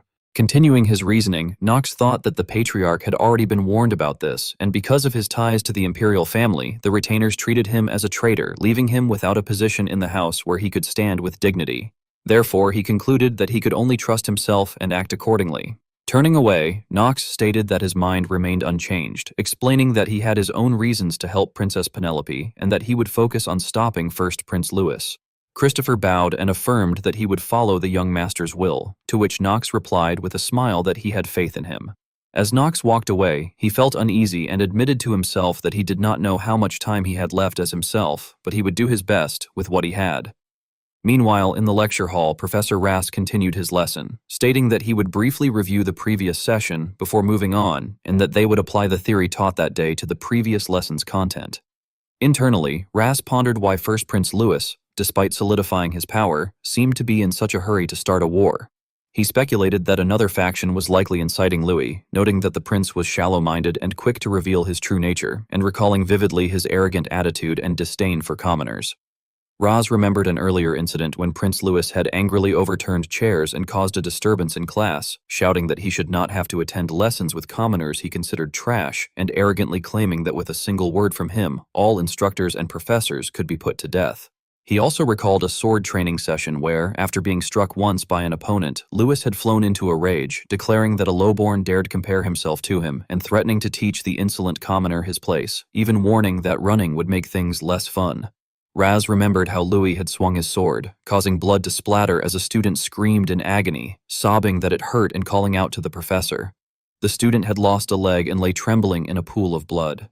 Raz reflected that although Academy rules forbade the use of real swords, the prince had brazenly used one, and as Louis himself had implied, there had been no way to oppose him. He questioned whether he himself had improved even slightly as a person since then, admitting uncertainty, but acknowledging that one thing was clear. Coming out of his thoughts, Raz addressed the students, stating that recently various rumors had been circulating within the academy, and although such matters were difficult to ignore, there was one fact they must remember, that the academy was a place of learning. Internally, he resolved that he would protect his students no matter what happened, and wondered what choice Knox would make in a crisis like the current one. He reflected that although Knox was his apprentice whose thoughts he could not read, after learning what kind of person he truly was, he believed he could trust whatever decision Knox would make. Raz then concluded the lesson, announcing that they would end the class there for the day. After class, Knox approached Jitri and called her name, and the maid respectfully responded by asking what he required. Knox suggested that they should depart for the 4th Commercial District immediately. Jitri, slightly surprised, asked if they were leaving right away, to which Knox confirmed that he had heard the special equipment entrusted to Arson had been completed and instructed that they depart at once. Jitri acknowledged the order and stated that she would make the necessary preparations. Unbeknownst to them, a figure stood quietly by the doorway, listening to their conversation. Later, on a bustling street, Knox stood in front of a shop and called out to Arson, asking if he was inside. Hearing the commotion within, Arson was surprised upon recognizing his distinguished visitor and greeted the young master of House Reinhofer, asking if he had come to collect the item he had previously commissioned. Knox replied that he had heard it was finished and asked to be shown the item. Arson invited him inside, urging him to come in first. At that moment, a familiar voice was heard saying that he had arrived, causing Knox to freeze in surprise as he questioned what Eleanor was doing there. Nox stared at Eleanor in disbelief as she smiled and explained that she had appealed to Dwarf 1 by mentioning that they shared a rather close relationship. Arson was visibly startled by her remark and awkwardly laughed as he hurriedly clarified that she was right, adding that since Eleanor was supposedly on special terms with Nox, he had no choice but to let her inside. At that moment, the money pouch carelessly tucked inside Arson's pocket slipped out and hit the floor. Golden coins scattered everywhere, immediately drawing everyone's attention. Nox's expression darkened as he slowly pulled out his fox-winged sword and warned Arson to choose his next words carefully before asking whether he had happened to share the production method with her. Terrified, Arson frantically denied it and insisted that he had only allowed Eleanor inside because she claimed she merely wanted to see the artifacts. Eleanor calmly supported his explanation by remarking that the dwarf simply could not refuse her attractive offer. Nox instantly recalled how Arson had been bribed earlier by Eleanor's bag of gold, causing his anger to intensify. He harshly questioned whether Arson had really let her in just because she wanted to see the artifacts, then accused him of shamelessly accepting the confidentiality fee while betraying his trust. Nox coldly declared that Arson deserved death. Panicking further, Arson begged him to wait and insisted that Nox would feel differently once he saw the item.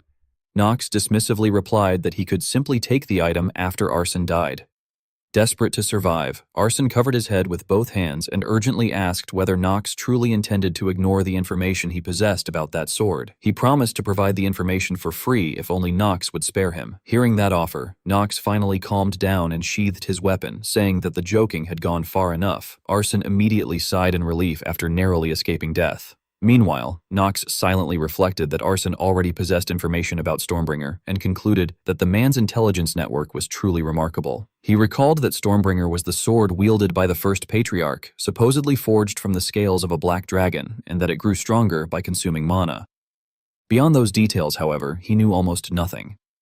After pondering briefly, Nox sat down and agreed to hear the information Arson had gathered, though he first demanded to see the item. Arson quickly agreed and rushed away to retrieve it.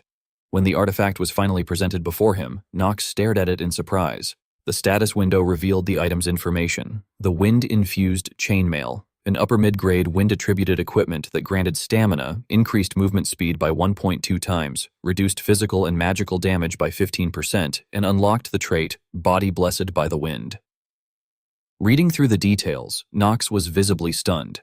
He inwardly concluded that with stats like those, he would not be overwhelmed even if an entire group of average knights and mages attacked him simultaneously. He also appreciated that Arson had converted the equipment into lightweight chain mail, allowing him to move freely while concealing it beneath his clothing so that no one would notice. Nox eventually praised the equipment by admitting that it was not bad at all. Arson proudly laughed and boasted that such craftsmanship could only come from him, emphasizing that the lightweight design ensured superior fit and mobility. Nox then shifted the topic and announced that now that he had inspected the equipment, it was time to begin the enhancement process. Arson stared at him in shock and asked if he was truly serious. Nox responded that unenhanced equipment was meaningless. Arson nervously explained that he doubted he would ever be able to create something like that again. Even Eleanor cautiously remarked that enhancement seemed somewhat excessive. Despite their concerns, Nox firmly ordered him to proceed. Still hesitant, Arson confessed that he hated to admit it, but he had recently broken all sorts of items during enhancement attempts and had nearly died because of it. Curious, Nox asked who the last person was that had entrusted him with an enhancement. Arson sighed deeply and answered that it had been Paracelsus, who had attempted to kill him afterward. He added that he had only narrowly escaped death because Paracelsus's companion stopped him. As Arson recalled the terrifying memory and trembled in fear, both Nox and Eleanor simultaneously realized that the companion who intervened had undoubtedly been Leon. Without hesitation, Nox placed a stone on the table and ordered Arson to proceed with a +10 enhancement. Arson stared at the stone in conflict before reluctantly agreeing on the condition that Nox would not hold him responsible if anything went wrong. Arson then began enhancing the armor. Moments later, the status window announced that the +10 enhancement of the wind-infused chainmail had succeeded successfully. Arson erupted in excitement while Nox inwardly smiled in satisfaction, thinking that Paracelsus's equipment had effectively become the sacrifice for his own enhancement. Once the enhancement process ended safely, Nox turned toward Eleanor and politely asked whether she could excuse them for a moment. Eleanor brushed her hair aside and gracefully agreed, though she requested that Nox reserve some time for her later because there was something she desperately wished to ask him. She also reminded him not to forget the contract involving Shane, or rather, the contract involving himself. Though slightly uneasy, Knox quietly agreed. Eleanor waved farewell before departing, telling him that she would see him later. After she left, Knox turned toward G-Tree, who immediately responded to his young master before casting the spell, Silence. A sealed barrier formed around them, ensuring that none of their conversation could escape. Arson then began speaking seriously, explaining that House Reinhaver had truly established itself roughly 200 years ago. He revealed that the first patriarch, Jean von Reinhaver, had built the family from nothing and possessed enough power to dominate the entire continent like a supreme ruler. Knox thoughtfully remarked that 200 years ago would have been before the establishment of the Arkheim Empire. Arson confirmed this and explained that the history of House Reinhaver extended far deeper than most people realized. He then added that there was an even more shocking rumor claiming that Jean von Reinhaver had actually been a demon. That revelation left Knox utterly stunned. Arson clarified that it was merely a rumor, but according to the story, the first patriarch had wielded demonic power. Using that power, he supposedly slew the holy enchanted beast known as the Black Dragon and forged Stormbringer from its scales, hide, and teeth. Knox's thoughts immediately turned toward his mother. He bitterly remembered that a demon had killed her and found it impossible to accept that the founder of his own house might also have been a demon. Clenching his fist tightly, he admitted that although he could understand the possibility, it was still extremely difficult for him to accept. G-Tree agreed, stating that if the first patriarch had truly been a demon, then the madam would never have met such a tragic end. Arson nodded thoughtfully and admitted that he felt the same way, though he also remarked that 200 years could change many things and perhaps even cause such creatures to fall into corruption. He then awkwardly realized he might have insulted House Reinhaver and sincerely apologized. Knox shook his head and assured him that it was fine, adding that thanks to Arson, he had gained valuable information about both his house and Stormbringer. On a more positive note, Arson suddenly revealed that he believed he might be capable of enhancing Stormbringer itself. Knox was immediately surprised and asked whether that was truly possible. Arson then explained that countless mysterious artifacts existed throughout the continent, especially in the barren east and the lands where the Catalu Kingdom once stood. He mentioned legendary items such as Cold Moon, wielded by Luna of the Lunatics, and the sword Dusk, once used by Knox's father. However, among all those artifacts, Stormbringer stood above the rest. The real issue, according to Arson, was that the blade was heavily chipped and required repairs. He lamented that if only dragon scales or fangs could somehow be obtained, restoration might become possible. Knox froze briefly before pulling out the scales of a white dragon and calmly asking whether those would suffice. Arson's eyes widened in absolute shock as he recognized them immediately as the scales of an adult ice dragon. Unable to comprehend how Knox had obtained something so precious, he demanded to know where they came from. Knox casually replied that he had killed the dragon himself. Arson nearly jumped in disbelief, but Knox calmly stated that he intended to keep the matter secret and therefore would say nothing more. He simply asked whether Arson could repair the sword. Arson answered that restoring Stormbringer perfectly would be difficult, though with materials of such quality, he believed he could at least repair it substantially. Satisfied, Knox stood up and asked how long the process would take. Arson confidently claimed that if he began immediately, he could finish within a month. Knox immediately replied that he would return in 2 weeks to retrieve it. Arson could only stare blankly at him, while Knox silently gave him a look that seemed to ask whether there was a problem. Realizing resistance was futile, Arson reluctantly accepted the impossible schedule and muttered that he would simply have to survive on several all-nighters. He also requested that Knox keep the matter secret from the reddish-brown-haired girl because he had already promised to craft equipment for her and would now have to postpone it. Knox smiled faintly and thanked him. Afterward, Knox silently reflected on everything he needed to accomplish from that point onward. He resolved to prepare for the coming war, uncover the secrets surrounding the first patriarch, and guide the world toward a better ending than the destruction awaiting it. He believed that if he could accomplish those goals, he would eventually be able to triumph even against the first prince. Determined not to surrender so easily, Knox swore that he would carve out his own path just like the infamous troublemaker of House Reinhaver. Beneath a crimson sky, Prince Louis stood atop a cliff overlooking an army of demons. He quietly declared that once the war ended, he would finally dispose of his younger sister after such a long time. Louis then revealed a sinister smile, while Rick slyly agreed that it truly had been a very long time indeed. Garen respectfully knelt before Amdusius as the latter ordered Knox von Reinhofer to be dealt with, asking how many archdukes that troublesome brat had already eliminated, and warning that if they failed to stop him, there was no telling what other variables might emerge. Therefore, Amdusius declared that he was assigning Garen von Reinhofer a mission to kill his younger brother, Nox von Reinhofer, and promised that if he succeeded, the armies of the demon realm would be placed under his command. Garen smiled cruelly as he accepted the order, declaring that the first mission Lord Amdusius had entrusted to him would be completed without fail, and that he would surely offer up Nox von Reinhofer's corpse. As if sensing an ominous foreboding, Eleanor quietly raised her pendant and murmured Nox's name in deep thought. At that very moment, the citizens of the town noticed a troop of soldiers appearing before the city walls. The commander atop his horse raised his sword high and proclaimed to the people of the empire that the era of Emperor Esteban had come to an end. He announced that the imperial palace had been surrounded and all imperial decrees nullified. Henceforth, the new emperor of the Archheim Empire would be declared as the first prince, Louis von Archheim, and he proclaimed the dawn of a new empire to all its citizens. The townspeople panicked and fled in terror while Prince Louis crossed his arms arrogantly as he watched the chaos unfold. Penelope, unable to accept her brother's actions, furiously demanded to know what he thought he was doing by taking the cadets of Eldon Academy hostage, insisting that he had clearly crossed the line. Louis merely smiled and coldly replied that she should stop calling him brother because he had simply come to claim what was rightfully his. The students of the academy trembled in fear, and Penelope realized inwardly that the first Prince Louis had orchestrated the entire affair in order to secure the sons and daughters of noble families throughout the nations as hostages. Louis then raised his sword high and declared that the new sun of the Archheim Empire would cast its light there, and its thunder would strike down every vermin foolish enough to oppose him. He ordered everyone to bow their heads and kneel if they wished to obey him. The students hesitated before his command, causing Louis to erupt in anger. He suddenly grabbed one of the students by the collar and with a brutal swing of his sword, severed the unfortunate boy's head. The horrifying sight left Penelope utterly shocked. Afterward, Louis calmly declared that commoners and nobles alike would all die if they stood against him, his face covered in blood as he spoke. Mr. Gope was equally horrified by Louis's cruelty and turned to Rick in panic, shouting that nobody had informed him matters would escalate this far. He feared that if the situation continued, their merchant company would never again be able to do business with anyone, and if the armies of those noble families arrived, there would be no way for them to handle the consequences.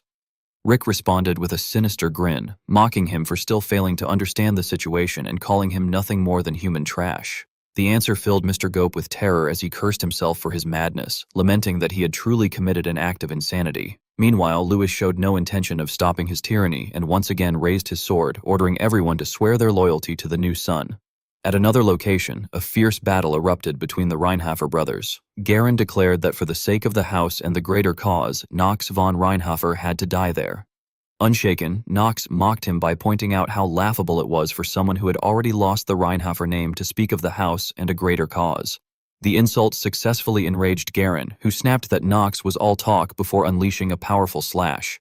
He coldly stated that he would now see whether Nox's skills were truly genuine. Nox blocked Garen's relentless attacks as the latter fought like a maddened demon determined to destroy his younger brother. Although Nox desperately evaded wave after wave of strikes, he still failed to avoid a shallow cut across his face from Garen's blade. Garen then raised his sword with both hands and delivered a devastating downward slash that blasted Nox backward.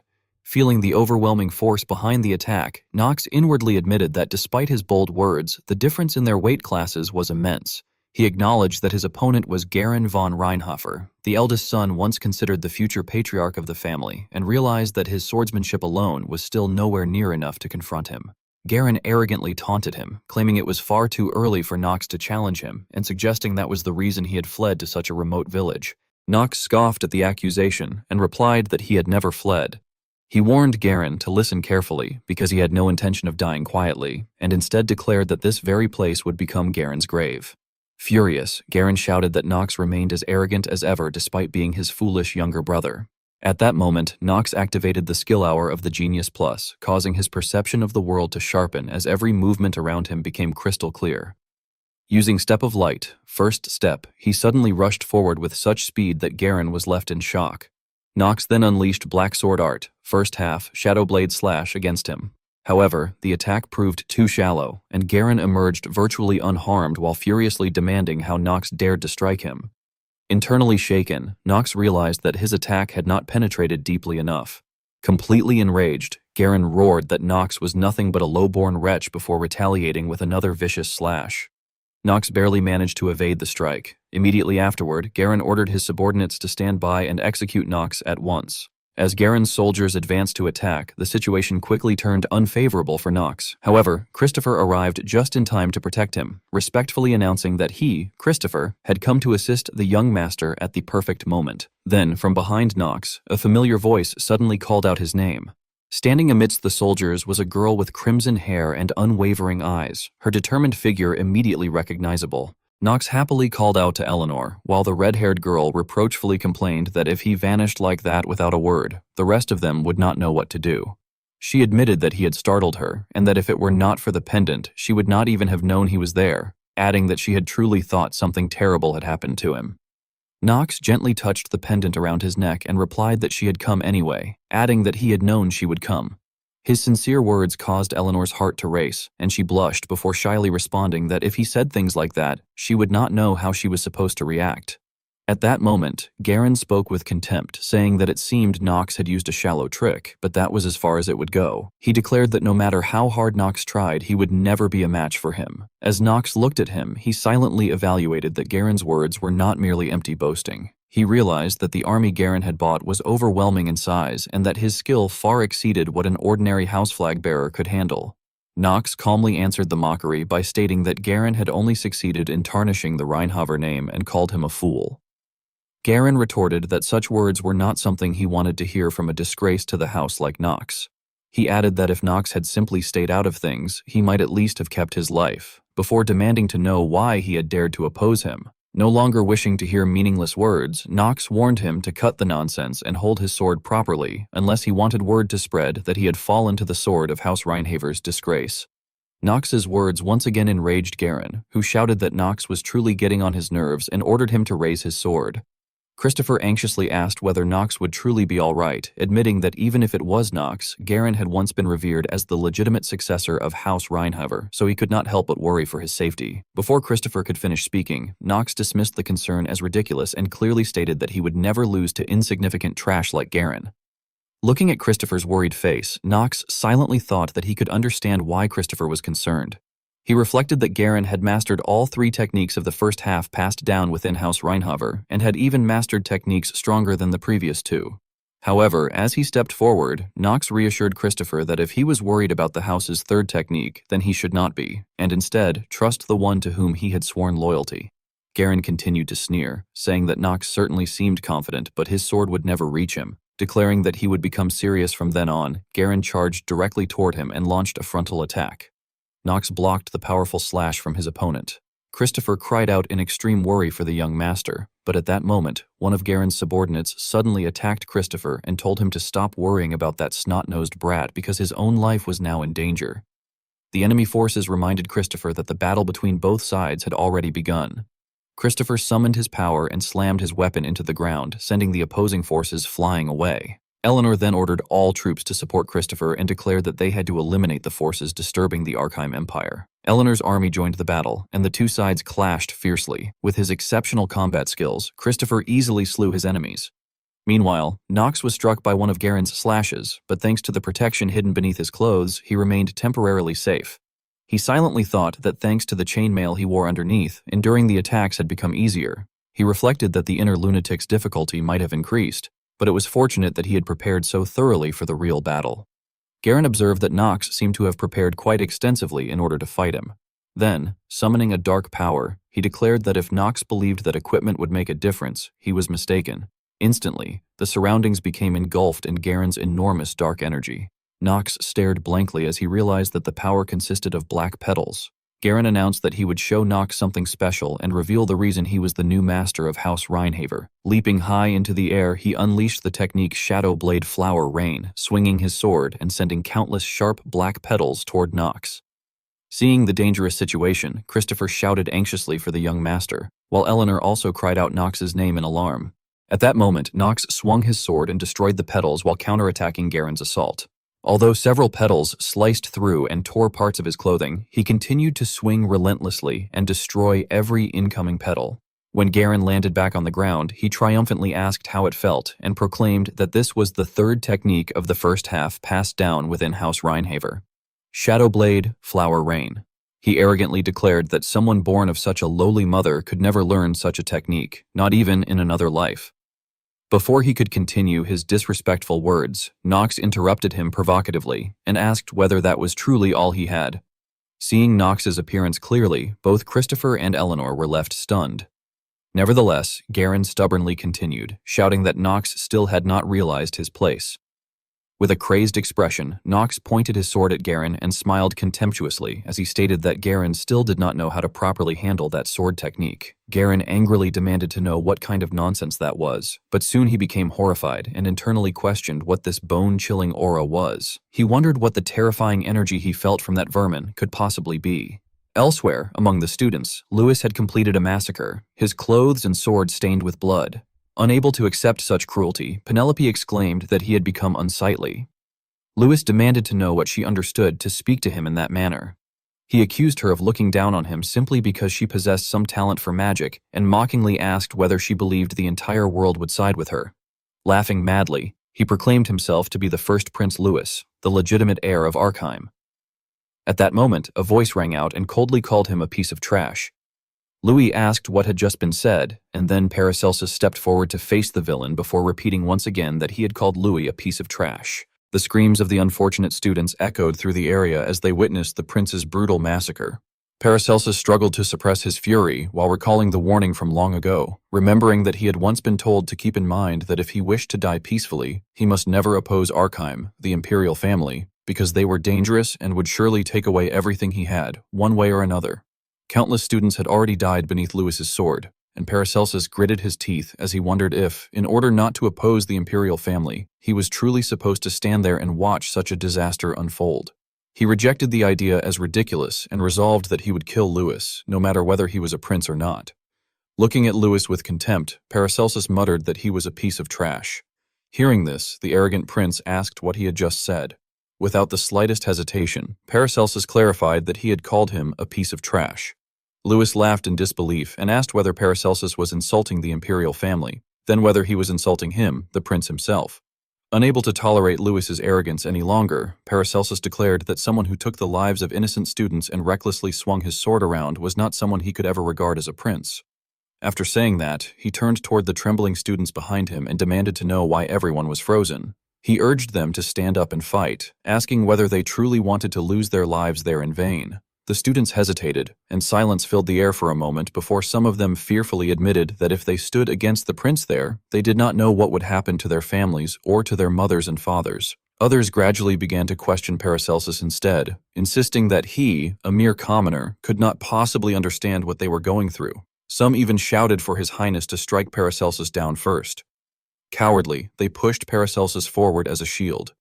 Disappointed by their weakness, Paracelsus let out a bitter laugh and remarked that, in the end, they were the ones placing the leashes upon themselves. He admitted that he was disappointed before stepping forward alone. Lewis responded with a smug and contemptuous smile, calling Paracelsus a fool and asking whether he finally understood now that no one would ever take the side of a lowly wretch like him. Mockingly, he said that if Paracelsus refused to recognize him as a prince, then he should go ahead and try to cut him down with that lowly sword of his and take his head. Raising his sword high with both hands, Paracelsus unleashed the living sword. Art first half. First technique, Golden Torrent. Coldly, he declared that he would definitely kill Lewis. As he prepared himself, Paracelsus evaluated the situation inwardly and recalled that if one truly wished to save someone, one first had to become strong. Once again, he remembered his master's old words, hearing in his mind that only when one's sword was swung from a position no other could reach would one finally be worthy of being called strong, and that the living sword art was the very essence of that ideal. He then summoned the living sword art first half. Second technique, Salvation Sword Technique. At that moment, Lewis ordered the knights to show that vermin exactly where he stood. However, Paracelsus moved like a flash of lightning, instantly cutting down the imperial knights as his terrifying power surged toward every opponent before him. Even then, Lewis arrogantly shouted that no matter how hard Paracelsus tried, he could never oppose the imperial family. Blue flames seemed to flicker from Paracelsus's sword, while the imperial knights continued launching relentless attacks under Lewis's orders not to back down. Paracelsus clicked his tongue in annoyance, complaining that they just kept swarming endlessly. Suddenly, one knight attacked from behind, but Paracelsus narrowly managed to block the strike with his sword. Seizing the opportunity, Lewis immediately ordered everyone to attack at once, and the knights launched a coordinated assault against Paracelsus while he was at a disadvantage. At that moment, strange black-blue smoke spread through the air. The smoke seemed to contain poison, instantly bringing down the knights. Then a voice echoed across the battlefield, remarking that it seemed the first prince's tyranny was even worse than expected. The newcomer held a magic book that had created the poisonous smoke, and Paracelsus recognized him immediately, calling out Leon von Marvis's name. Lewis sneered at the sight of him and mockingly asked whether now even a dog of the Dark families dared to challenge him. Leon calmly apologized to His Highness, but explained that even if he had not belonged to a Dark family, he still would not have remained silent. He stated that what Lewis was doing was completely different from his own usual methods, and that it was also embarrassing. With an overwhelming presence like the embodiment of death itself, Leon stood before them. Louis gritted his teeth in anger, snatching a spear from one of his subordinates before unleashing his power. Looking down on Leon with cold disdain, he declared that a mere member of the Dark families dared to oppose him. He questioned whether Leon had forgotten the great power passed down through the imperial family, the power that dispelled darkness itself, and promised that he would personally teach Leon his place. Louis then hurled the spear forward as golden lightning crackled around it, proclaiming that this was divine punishment. At that very instant, a bolt of lightning tore through the sky and struck the spear, neutralizing it completely. The one who had summoned the lightning was Penelope, and she immediately spoke out against him. Addressing him first as brother and then as Louis von Archheim, she declared that as the princess of the empire, she could no longer overlook his disgraceful behavior. From that moment onward, in the name of Archheim, she condemned him as a traitor. Blinding lightning filled the sky as Penelope silently assessed the situation, believing that by now the army she had placed on standby should already be heading toward the village. She realized that she now had to kill her own brother, because otherwise the safety of the empire could never be maintained. She concluded that it was finally time to cast aside the title of the Merciful Princess. Gathering her immense power and directing it toward Louis, Penelope pleaded for the sake of the empire's safety that her brother should die. Having steeled her resolve, she prepared to strike him down. Paracelsus and Leon stood frozen in shock at Penelope's decision as an enormous force surged directly toward Louis. Brilliant golden magical light illuminated the entire sky. The brilliant power illuminated the sky so intensely that everyone present had to shield their eyes. Leon inwardly remarked that the power was incredible. After attacking her own brother, Penelope maintained a cold expression. However, as the smoke gradually dissipated, she was astonished to see a warrior clad in armor standing before her, having blocked the attack with his sword and protected Louis. Louis declared that it was unfortunate for Penelope, adding that he would waste no more time and that it was time to put an end to everything. The warrior rose to his feet and stated that if Louis kept his promise, he would assist First Prince Louis. Louis replied that he would keep his promise and ordered the warrior to dispose of his foolish sister quickly. The warrior acknowledged the command and then loudly announced for everyone to hear his voice. He introduced himself as Ulysses von Fletcher, the sole survivor of a fallen house, and proclaimed that he was their enemy. Penelope was shaken as she realized that this was one of the 3 sword emperors who stood on equal footing with Theo von Reinhofer and Celsus. She wondered why Ulysses von Fletcher, one of the continent's noble sword emperors, was helping Prince Louis. Meanwhile, returning to the battle between Nox and Garen, Nox wore a crazed expression as he judged that Garen still did not know how to handle that sword properly.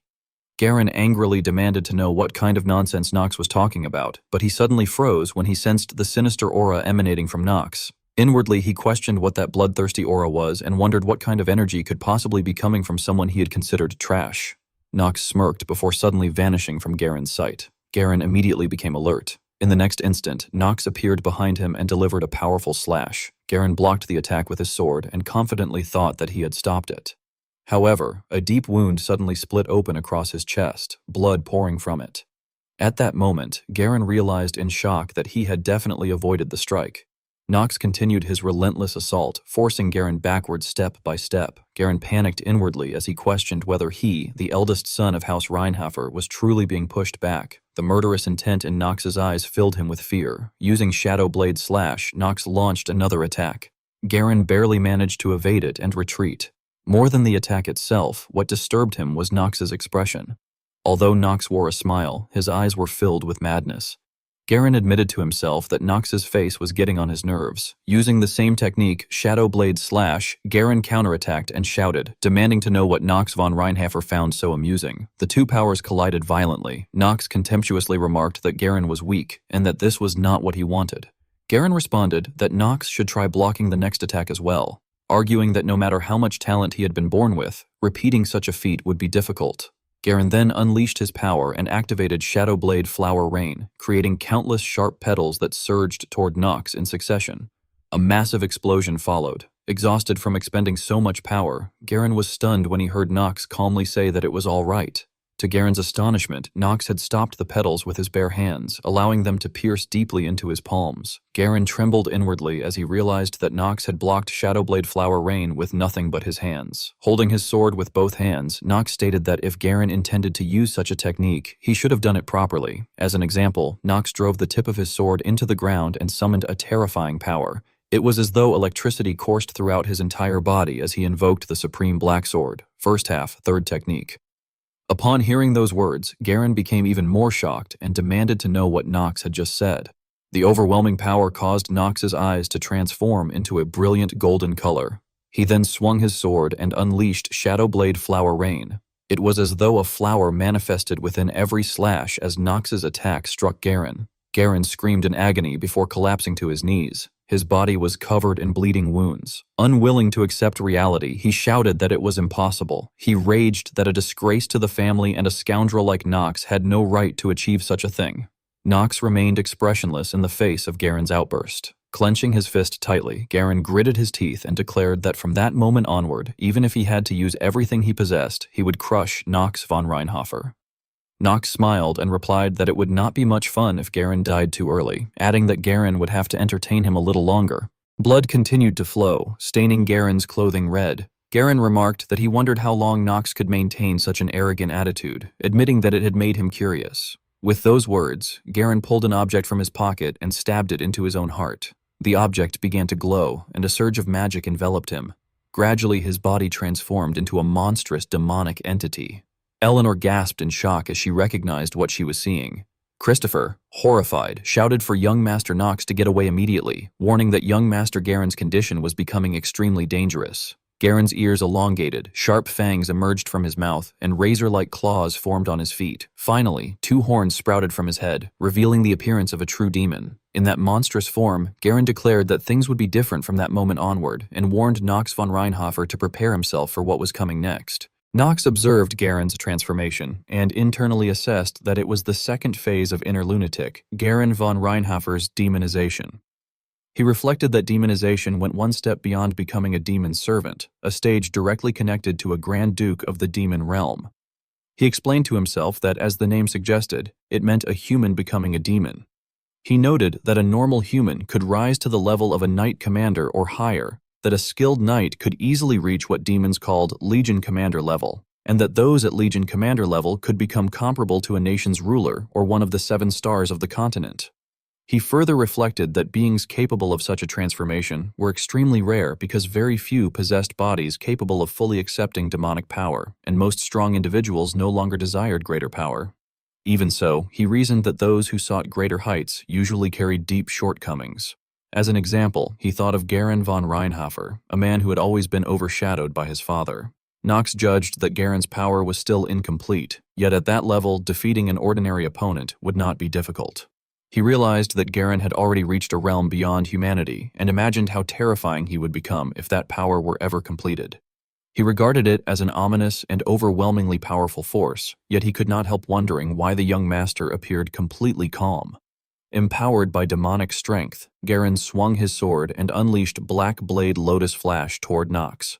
Nox merely smiled and remained motionless. Amy cried out in alarm, warning Nox not to stand there and urging him to dodge the attack. A tremendous explosion followed. When the smoke cleared, Nox remained standing in place with his head lowered and blood running down his body. Seeing this, Garen smugly concluded that Nox had finally given up and contemptuously regarded him as a worthless brat. He then declared that all that remained was for Nox to die quietly. However, Nox casually raised his sword and blocked the attack. The sight left Garen stunned. At last, Nox spoke, saying that he thought he finally understood. He corrected himself, stating that it was not Nox, but rather himself, and that he finally understood why he had been forced to live such a miserable and filthy life. As though a door to a new source of power had been opened, a strange presence emerged behind Nox and his energy erupted outward.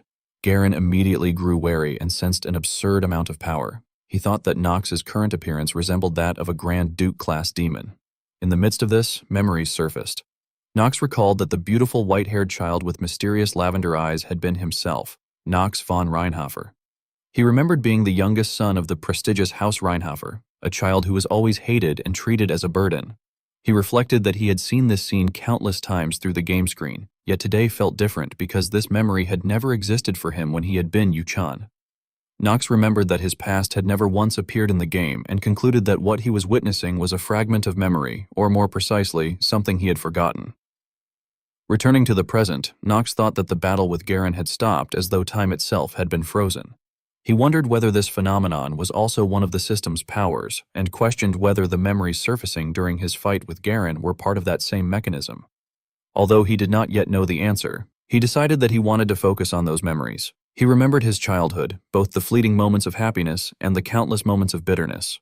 He recalled that he had once been weak, to the point where even holding a sword required him to watch the reactions of others. As long as Priscilla and Garen were present, the family never cared about him, the youngest child who had lost his mother and was left alone. He bitterly reflected that he had been fortunate simply to survive there. He remembered how Garen von Reinhofer had constantly excluded and attacked him, repeatedly calling him the most foolish and useless person in existence. Nox recalled being pushed aside exactly as Garen intended and eventually failing to gain even the Lord's attention. It was then, he remembered, that he realized acting like a fool was the only way he could survive. He recalled deliberately knocking over food carried by maids and confining himself to his room. At the same time, he remembered harboring resentment toward his father, the head of the house. He had wondered whether Theo von Reinhofer was trying to deny him the Reinhofer name. He had questioned whether the man who failed to protect his mother was now abandoning him as well. Nox realized that it had been around that time that he had begun to break and that his memories of the world had been severed. As the memories continued, Nox's eyes turned crimson and fangs emerged from his mouth. Clutching his head, he thought that the memories of Nox he had never been able to read had finally been completed, particularly the memories connected to Garen. At last, Nox felt that he truly understood. In his mind, he firmly identified Garen von Reinhofer as the eldest son of House Reinhofer, a vile man who had always needed to stand above everyone else. He regarded Garen as a filthy murderer and a piece of trash who had tried to kill him countless times.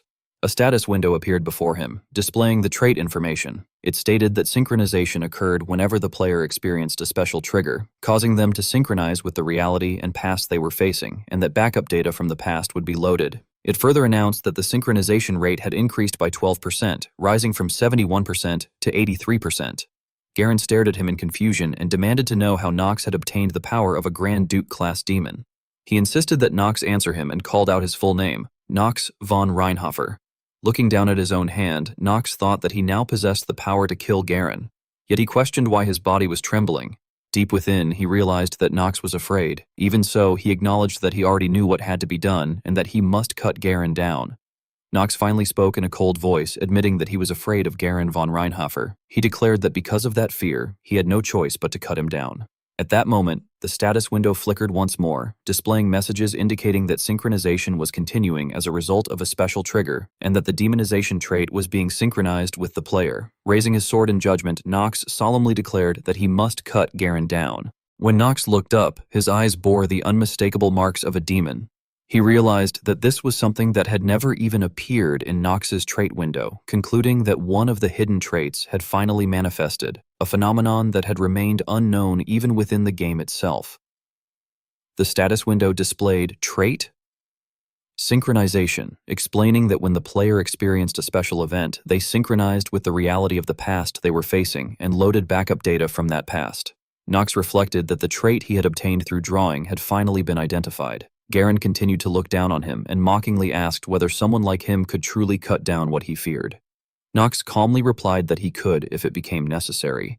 Finding the answer laughable, Garen dismissed it as ridiculous before the battle resumed.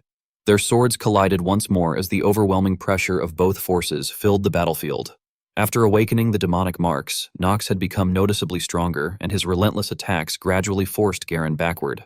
Maintaining a cold expression, Nox unleashed a powerful slash. Garen barely managed to block it before using all his strength to throw Nox back. Without hesitation, Nox summoned his power and activated Shadow Blade Chain Slash, causing his sword strikes to transform into countless chain-like slashes that relentlessly assaulted his opponent. As he fought, he reflected that the Supreme Black Sword was not merely about crushing and destroying the enemy standing before its wielder. He recalled Theo explaining that its true essence was to use everything one possessed to overwhelm an opponent so completely that even their will to rise again would be broken. At that moment, Nox finally realized that this was the true essence of the technique. Another status window appeared, announcing that, due to the influence of demonization, the player's attributes had temporarily received a synergy boost, representing the sword of the supreme path pursued by House Reinhardt. Nox then drove his sword into the ground and coldly declared that Garen should die. At the same time, the system informed him that his lifespan had decreased by 40 days. An enormous amount of power erupted beneath the blade as he activated Shadow Blade Flower Rain, creating a violent whirlwind filled with razor-sharp petals. The unbelievable sight left Garen frozen in disbelief. He demanded to know how someone like Nox could possibly possess such power and desperately questioned why it had happened. Before he could find an answer, magical flames engulfed his body, reducing his cries to agonized screams. The horrifying scene stunned Garen's entire army. Even while suffering unbearable pain, Garen continued shouting that none of it made any sense. Nox silently raised his sword and delivered the final strike, severing Garen's head. The status window declared that Garen von Reinhofer had been defeated. As Garen met a miserable end, another notification informed Nox that his lifespan had increased by 90 days. Immediately afterward, countless crimson status windows appeared, signaling a catastrophic system error. They announced that the main story was being severely corrupted, that the current corruption rate had reached 45%, and that the conclusion of Part 1 was approaching before urging the player to move toward a new ending. Standing motionless in the middle of the battlefield, Nox watched as Garen's soldiers exchanged uncertain glances. After a brief hesitation, Christopher stepped forward and loudly proclaimed that young Master Nox had triumphed over young Master Garen. He questioned whether they truly intended to follow the eldest son who had borrowed demonic power, disgraced the name of House Reinhofer, and started a civil war during such chaotic times. Declaring that Garen had already lost the right to bear the Reinhofer name, Christopher ordered them to lay down their swords, warning that anyone who resisted would be executed in the noble name of House Reinhofer because there was no future for traitors. Christopher's words finally convinced the soldiers. One after another, they dropped their weapons and knelt before Nox in surrender. Looking down at them from above, Nox silently evaluated the outcome. He concluded that he had accomplished most of the goals he had originally set. By eliminating Garen, he had significantly strengthened his position within House Reinhofer, while also mastering all three techniques of the Supreme Black Sword. Although he had been caught off guard by the unexpectedly rapid progress of demonization, he believed it had been accelerated by the manifestation of the synchronization trait. He realized that the phenomenon he had previously witnessed only during the ending credits after Nox had become the final villain was already beginning to emerge. This could only mean that Nox von Reinhofer's complete demonization was steadily approaching. While he recognized that these new variables were extremely dangerous, he knew he could not afford to remain there any longer. Solving the immediate problems took priority above everything else. He was especially concerned about the princess's condition, and another matter also troubled him. Priscilla von Orel was nowhere to be found. After briefly surveying the battlefield and confirming that she was not near Garen, he concluded that she must have disappeared quite some time ago. Since there was nothing he could do about it at the moment, he decided to leave the matter for later. As heavy rain poured over the battlefield, Nox quietly walked forward, resolving that it was time to move on to the next step. Suddenly, someone called out his name. Eleanor, who had been anxiously worrying about him throughout the battle, hurried toward him through the rain. With obvious concern, she asked whether he was all right and questioned where he intended to go immediately after such an exhausting fight. Nox calmly answered that he had to travel to Citus Hall because the first prince was illegally occupying Eldine Academy. He added that he believed she already understood the choice he had made. Knowing exactly what he meant, Eleanor sadly admitted that she understood how dangerous the current situation was and realized that she could never persuade him to change his mind. Even so, she pleaded with him to reconsider because the path he had chosen was nothing more than a shortcut to death. Attempting to reassure her, Nox explained that he had already used the potions and healing medicines she had given him, along with the emergency medicine prepared by Alina. By the time he reached his destination, he expected to have recovered almost completely and believed he would actually be in better condition than when the battle had begun. Lowering her head beneath the falling rain, Eleanor quietly acknowledged that she understood. Nox then sincerely thanked Eleanor for noticing his situation, coming to rescue him despite the danger, and bringing Christopher together with an army to support him. He admitted that he was genuinely grateful for everything she had done. His heartfelt gratitude warmed Eleanor's heart. Blushing deeply, she shyly avoided his gaze and softly replied that if that was how he truly felt, then she would accept his thanks. Even so, Eleanor reminded him that he needed to prepare as thoroughly as possible before moving forward. She warned that the First Prince's forces were far stronger than he imagined. Although the cooperation of House Reinhofer's Black Sword Knights and the two sages meant the situation might not become the absolute worst case, she reminded him that the prince also possessed an incredibly powerful backer. Knox simply answered that he was fully aware. Inwardly, he assessed the threat posed by the mysterious existence supporting the First Prince. He knew that if they deployed an ancient weapon, even Astrid and Noah could be suppressed. Furthermore, one of the three sword emperors had already chosen to stand beside the prince. That terrifying swordsman was Ulysses von Fletcher, the monster who wielded the fearsome heaven-destroying sword art. Recalling the time when he had still been Yu-chan, Knox remembered reading about the background of the woman standing on Prince Louis's side, Ulysses von Fletcher. He recalled that House Fletcher had once been regarded as a prestigious lineage of swordsmen. However, the family had fallen because of a certain incident and had been massacred during a territorial war, with Ulysses being the sole survivor who had barely managed to escape. He remembered that, in the chaotic central region before the establishment of Arkheim, it had been commonplace for noble houses to keep one another in check, raise private armies, and wage territorial wars. During that era of constant conflict, House Fletcher had upheld justice and supported the previous emperor. Yet he reflected that noble ideals were easily corrupted, as House Fletcher had lost the political struggle among the nobility, become embroiled in a territorial war, and ultimately been betrayed and destroyed by the very emperor they had trusted. Even under such tragic circumstances, Ulysses von Fletcher's talent had shone brilliantly. Knox recalled that Esteban had highly valued her abilities and recruited her. Soon afterward, Esteban had founded the Arkheim Empire, granted Ulysses the title of Sword Emperor, and accepted her as one of his most loyal subjects. She had also possessed a unique power capable of greatly boosting the morale of every ally, making her overwhelmingly powerful in times of war. Those facts alone had once made Yu-chan remain extremely wary of her. He knew just how powerful and dangerous Ulysses was. She had been a character obtainable only during the latter half of Enrollment, and because of her overwhelming strength, she had never been someone who could be dealt with easily. Furthermore, she had been destined to support the first Prince Louis because a Mana covenant existed between her and Esteban. The covenant between the two powerful houses had stated that, after bringing the era of war to an end and unifying the entire continent, Esteban would restore House Fletcher, and in return Ulysses would pledge her life to him and to his legitimate heirs. Knox remembered that the foolish Emperor Esteban had made that promise during the height of his glory, when his reputation had reached the heavens, offering to restore House Fletcher in exchange for her assistance. As a result, the covenant had bound Ulysses for nearly her entire life.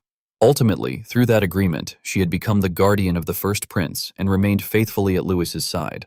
Knox realized that, if events continued along their current course, only tragedy awaited both Penelope and Ulysses. Once Prince Louis ascended the throne, Ulysses would witness his tyranny and eventually execute him with her own hands. After that point, recruiting her would become impossible. Therefore, Knox resolved that he had to persuade Ulysses and make her his ally in the current struggle for imperial power.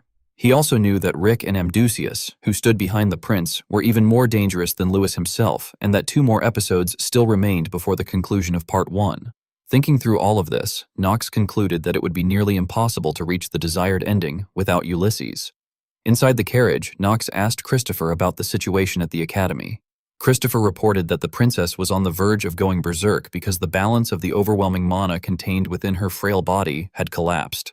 In that condition, she would find it difficult even to stand before Lady Ulysses. Eleanor continued the report by explaining that the Academy's supply support had already ended. The princess had asked Prim to evacuate the civilians, while Talia and the others had assisted with the operation. Noah and Astrid had already left the Academy to confront the Demon Legion.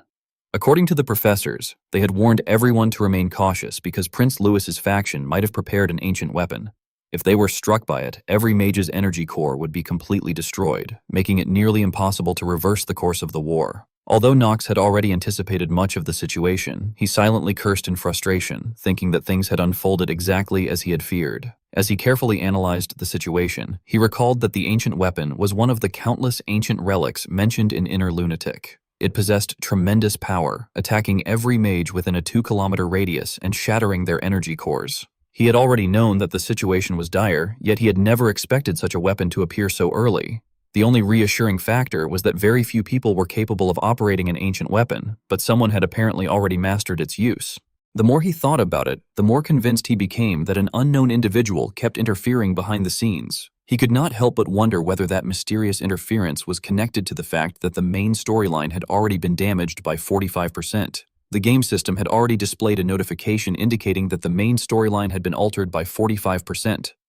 Finishing his train of thought, Nox remarked that if they made use of the ancient weapon, there would be no way for his masters to play an active role in that battle.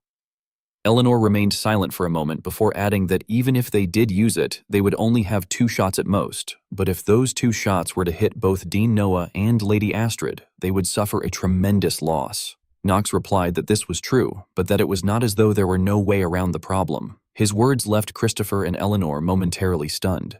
Suddenly, while the carriage continued moving through the heavy rain, Nox pushed open the carriage door. Eleanor immediately called out for him. At that moment, Nox cast a summoning spell and called forth a black horse. Christopher, now visibly anxious, shouted after young Master Nox. Climbing onto the horse, Nox told them that he would go on ahead and instructed them to follow carefully. With that, he urged the horse forward, commanding it to move, and galloped into the pouring rain. As he rode, Nox reflected that Ulysses was certainly one concern, but there was another factor that worried him even more. After running wild under Louis's tyranny, Penelope von Archheim was destined to become someone who blamed everything upon herself and abandoned her original title. Whether she would cast aside the alias of the merciful princess and descend into evil, transforming into the cold-blooded princess, would be decided at that very moment. The cold-blooded princess would later become someone who watched countless people die because of her excessive utilitarianism. If that future came to pass, then as a member of Lunatic, he might one day be forced to kill Penelope. Before such a tragedy could occur, he resolved that he had to save both the princess and his comrades. Meanwhile, at the academy, Penelope confronted the warrior before her, demanding to know whether Ulysses von Fletcher had ultimately chosen to side with her brother, or rather, with the traitor. Her mind drifted back to the countless occasions when Ulysses had faithfully stood by her side. Ulysses calmly addressed Princess Penelope and apologized that they had to meet again under such circumstances. The undeniable reality of his betrayal filled Penelope with anger as she bitterly reflected that this was the moment when all the years they had spent together became meaningless. She thought that she had already grown accustomed to people turning their backs on her, yet realized that she still had a long way to go. Her anger gradually transformed into power as she clenched her fist and demanded to know why he had made such a choice, asking whether it was to restore House Fletcher. Ulysses advised her that whatever the reason, it would be best if she did not become deeply involved in the matter.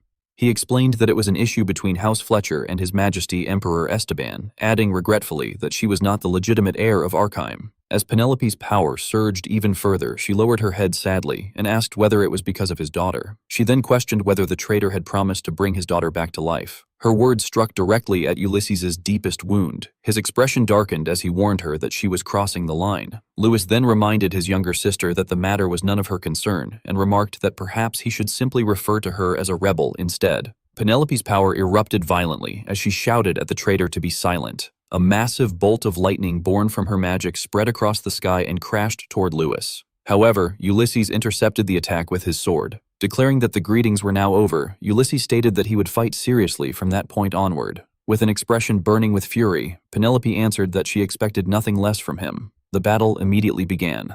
Activating the heaven-destroying sword. Art. First half. First technique. Sky destruction. Ulysses's eyes glowed with a brilliant green light as he swung his sword downward. The strike carved an enormous straight line through the battlefield with such overwhelming force that the ground seemed on the verge of splitting cleanly in two. The slash, known as sky destruction, tore through the night as it sped toward Penelope. Startled by the overwhelming attack, the princess cried out in alarm. The immense powers of the two opposing forces collided head-on, and Ulysses' overwhelming strength forced Penelope to grit her teeth and struggle desperately with her own magic. The violent clash triggered a tremendous explosion, and the immense amount of mana she had expended began to damage her own body. With a cold expression, Ulysses reminded the princess that her body could not withstand such an enormous amount of mana and advised her to give up and withdraw immediately. Before he could finish speaking, however, Penelope shouted his name in a fierce warning. Unable to tolerate the situation any longer, Paracelsus declared that he had had enough. Drawing upon his power, he charged forward with his sword aimed directly at Prince Louis. Just before his blade could reach its target, Ulysses intercepted the strike with ease. Calmly, he remarked that he had often wondered what had become of Celsus in his later years, before revealing that the old master had died after raising quite an interesting apprentice. He mocked Paracelsus for resorting to a surprise attack and asked whether he did not feel ashamed on behalf of his teacher. The contempt in Ulysses' words immediately enraged Paracelsus. Gritting his teeth, the young knight warned him not to speak of the old man so lightly, or he would kill him. A faint smile appeared on Ulysses's lips as he replied that Paracelsus was welcome to try if he was capable. Purple magic suddenly enveloped Ulysses's sword, astonishing Paracelsus. With a single devastating slash, Ulysses unleashed overwhelming force that sent the young knight flying backward. After enduring only one attack, Paracelsus's sword arm trembled uncontrollably. Ulysses praised him for being remarkably skilled for someone of his age before asking the apprentice of Celsus for his name. Tightening his grip on his sword, the young knight charged forward while proudly declaring that his name was Paracelsus. As he unleashed one slash after another, Ulysses scoffed at the name, calling it ridiculous. He questioned whether the boy truly believed he possessed enough talent for Celsus to grant him that name, and mockingly wondered whether talent surpassing even Celsus himself could possibly exist in a mere brat like him. Every word dripping with scorn only fueled Paracelsus's anger further. Raising his voice once again, he warned Ulysses that he had already told him not to speak of his master so lightly. The two swords continued to clash relentlessly as sparks flew across the battlefield. While exchanging blows, Ulysses silently evaluated Paracelsus, recalling that the original bearer of that name had been Celsus himself. As the battle continued, memories of Paracelsus's past surfaced. He recalled that, in an old cottage, there had lived a kind military doctor who devoted himself to treating the poor, while his mother had married that compassionate man out of admiration. Born to those two loving parents, he had spent his childhood wandering within their small but peaceful world. However, even that tiny world had eventually slipped away from him. He remembered the legendary divine substance known as the Sage's Crystal, also called the Elixir, whose existence had ignited a devastating war that divided 5 nations. Once the flames of war had begun to spread, they had shown no sign of dying out. The conflict that consumed the eastern continent had forced his younger self into a cruel reality. Both of his parents had perished, leaving him as the sole survivor. The children remaining in the orphanage had been far too young to fight, forcing him to take up a sword simply to stay alive. He eventually found refuge in the Salvatore orphanage, a place that accepted children who had lost their parents. There, instead of being given a proper name, he had been called degrading nicknames such as Blue-Gray and Ash. In those days, the young Paracelsus, his face covered with wounds, had often been bullied by the other children. They had mocked him by calling him Ash and declaring that he was nothing but a worthless piece of trash. They had also warned him to stop causing trouble, threatening that otherwise a certain precious person of his would end up crying, while pointing toward a young girl. That girl had been Eloy, the orphan with whom Paracelsus had argued more than anyone else. On one occasion, he had told her to stop bothering him, only for Eloy to place her hands on her hips and scold him that he was the one who should stop causing trouble and picking fights because she was always the one who had to treat his injuries. She had continued grumbling that their medical supplies were already running low and that he simply could not keep behaving that way. Paracelsus, feeling irritated, said that he already got it. He explained that Eloy would pick a fight with him at every opportunity, usually because he refused to do his chores at the orphanage. He recalled that he often ran away because he found it annoying. But after some time, she had practically begun monitoring his every move. He reflected that there had always been an overwhelming amount of work in that miserable orphanage, where even the youngest children were forced to labor. He recounted that work was brought in from everywhere. The handsome boys were sold as playthings for wealthy nobles or sent to hunt monsters with chipped iron swords, while the girls mostly did needlework, sold various goods, or resorted to picking the pockets of passing travelers before eventually escaping the place. However, despite the noble's varied tastes, no one had ever chosen him, and he supposed that his ash-colored hair had played a part in that. He then recalled that, after a long time had passed, he trained every single day. One day, an announcement spread throughout the town, stating that anyone who found the Sage's Crystal would receive an enormous reward from Count Casseth. He explained that a certain noble, terrified of dying from illness, had begun searching for the divine artifact known as the Sage's Crystal. Around that time, he joined a large-scale subjugation force. After enduring countless hardships, he became skilled with the sword, and because of that, he earned the opportunity to join the prestigious Polymorph Knights, an elite order separate from the royal guard of the Catalu Kingdom. Nevertheless, despite finally achieving that long-awaited chance, something still weighed heavily on his mind. After one battle, Paracelsus returned to the orphanage, where Eloy ran toward him, scolding him while desperately asking why he was going off to fight again and pleading with him to stay there instead. Paracelsus responded coldly by asking whether that was not what she had wanted, adding that they had promised to support the Salvatore orphanage with food if he participated. Eloy tried to explain that it was not like that and that she actually wanted to say something else, but her words caught in her throat. Eventually she gave up, told him to just go, and shouted for him to leave. That marked the beginning of a tragic chain of events. A year passed, thousands of rations gradually ran out, and even the knights searching the underground dungeons became exhausted. Eventually, the search for the sage's crystal was abandoned, as the illnesses of the nobles seeking it continued to worsen. When Paracelsus finally returned to the Salvatore orphanage once more, he was left speechless because only an empty ruin remained before him. Looking around in disbelief, he thought that no one was there, not Aloy nor any of the others, and concluded that something was terribly wrong. Spotting a nearby townsman, Paracelsus approached him and demanded to know what had happened there. The man angrily asked who he was and ordered him to let go, but when Paracelsus pressed a sword against his neck, the terrified man fell silent. Paracelsus ordered him to shut up and tell him everything. Trembling in fear beneath Paracelsus's murderous gaze, the man explained that Count Casseth had deceived them. He said that the Count had recruited mercenaries by promising to provide food, yet never distributed any supplies. Worse still, he had taken everyone from the orphanage away as slaves. After looking more closely at Paracelsus, the man suddenly realized that he was Ash. Paracelsus asked what of it. The man sighed sadly and replied that, if that was the case, then it was even more tragic for him. He revealed that Aloy had been taken away to become Count Casseth's concubine. The cruel truth caused Paracelsus's expression to darken. Overwhelmed with shock and disbelief, he quietly asked what the man had just said. Paracelsus ran through the pouring rain while the man's words continued to echo in his mind, and his heart cried out Aloy's name. He unwillingly recalled that, a long time ago, a traveler had visited the orphanage. The traveler had once told the children that miracles sometimes came upon people quite suddenly. The young Paracelsus had looked up at the traveler and asked what he had meant by suddenly, wondering whether miracles were something like cockroaches. The traveler had smiled gently, patted the boy on the head, and explained that a miracle was what happened when something a person desperately longed for reached God through faith and prayer and was finally fulfilled. Yet reality had proven that no such thing as miracles truly existed.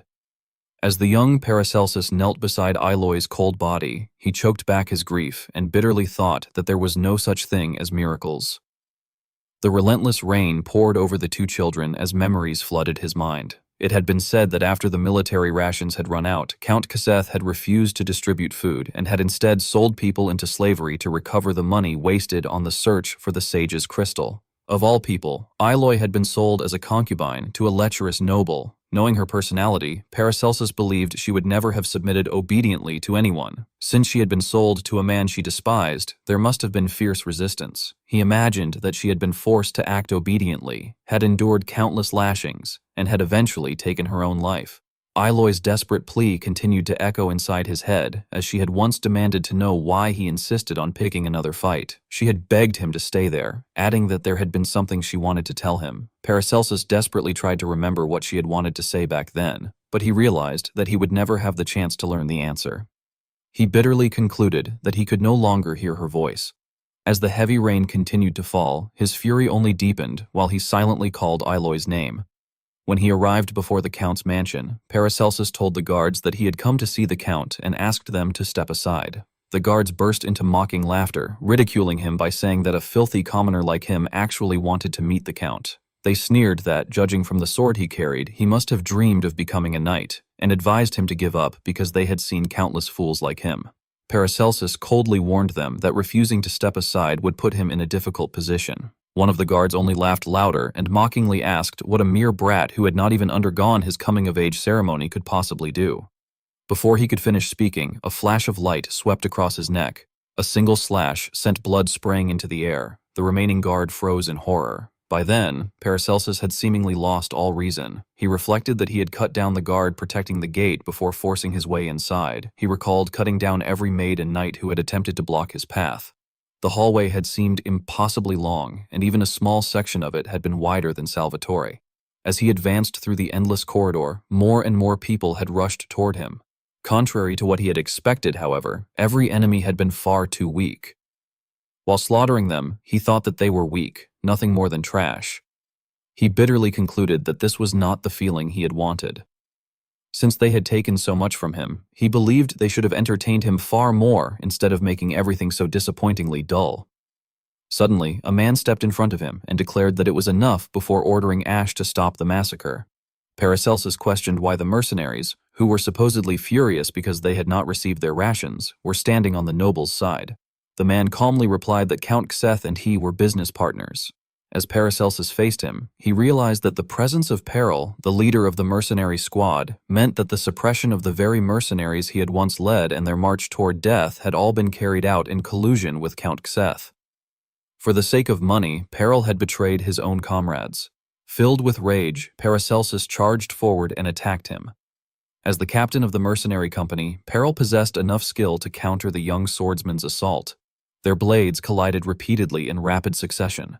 Peril smugly asked whether Ash truly intended to fight him. Paracelsus replied that, after creating such chaos, he doubted the Count standing behind Peril would allow him to leave alive. With a powerful swing, Peril forced some distance between them before explaining that Count Xeth trusted Paracelsus's strength and intended to search for the sage's crystal once again, believing it was the best way to improve his illness. Leaping high into the air, Paracelsus brought his sword crashing downward while asking whether Peril was saying that they needed him for that purpose. Peril answered with a sinister smile that they did. He explained that although it had been less than half a year since Paracelsus had properly wielded a sword, the Count was interested in the version of him that had beheaded a platoon leader. Paracelsus coldly remarked that Peril did not seem to consider the possibility that he himself could be discarded at any moment. Peril proposed forming a mana covenant, claiming that Count Xeth would absolutely never harm Paracelsus. He added, however, that Paracelsus would have to give the Count something in return. Outraged by such shameless words, Paracelsus demanded to know why he should agree. Peril casually responded by asking whether that would not be preferable to dying there. Paracelsus firmly declared that he only dealt with things he found interesting. Peril then asked whether he truly believed he could leave the mansion alive. Paracelsus answered with a cruel smile that he believed he could at least take Peril's head before suggesting that they make a bet. Peril curled his lips into a contemptuous grin and remarked that he had known he should never have taken in a wolf cub. With those words, he activated his magic, causing the sword in his hand to glow with a crimson light as he declared that, in that case, it simply could not be helped. Paracelsus looked at the strange magic surrounding Peril and wondered what that energy was, finding it intriguing. The corners of his lips curled into a faint smile as he thought that if he possessed such power, defeating his opponents would be effortless. The desire to obtain that strength and mana burned clearly in his eyes. Peril, towering over him, charged forward with crimson power enveloping his sword. Paracelsus met the strike head-on, blocking it with his own blade while silently evaluating his opponent. He reflected that the ultimate swordsmanship was said to require mastery of mana alongside technique. Although fighting against mana was more exhausting than before, he reasoned that if Peril had truly been capable of handling mana properly, he would never have ended up rotting away in a place like this. Furthermore, Peril's attack patterns were straightforward. Smiling confidently after analyzing Peril's technique, Paracelsus delivered a powerful slash that forced Peril to falter. Peril roared once more as crimson energy surged around him and swung his sword with all his might, only for the attack to be effortlessly blocked again. Holding his blade close to Paracelsus's neck, Peril sneered that Ash should remember he was nothing more than a commoner's brat before knocking the boy flying with a powerful swing. Peril smugly declared that, in the end, Ash could not change anything. He taunted that Paracelsus had failed to protect the only girl who had always followed him around and mocked him as nothing more than trash picked up from an alley. Those words struck the deepest wound in Paracelsus' heart. His rage erupted, and the resentment within him awakened a hidden power sleeping inside his body. Crimson light flooded the surroundings as his eyes glowed a brilliant gold. Peril froze in shock as he stared at the mysterious light, stammering as he questioned what it was. His confusion quickly turned into fury as he shouted at Ash, demanding to know how he dared to do such a thing. Before he could finish speaking, however, Paracelsus's sword flashed in an instant and cleaved him cleanly in two. Peril died with disbelief still etched across his face. After the battle, even Paracelsus did not understand where that overwhelming power had come from.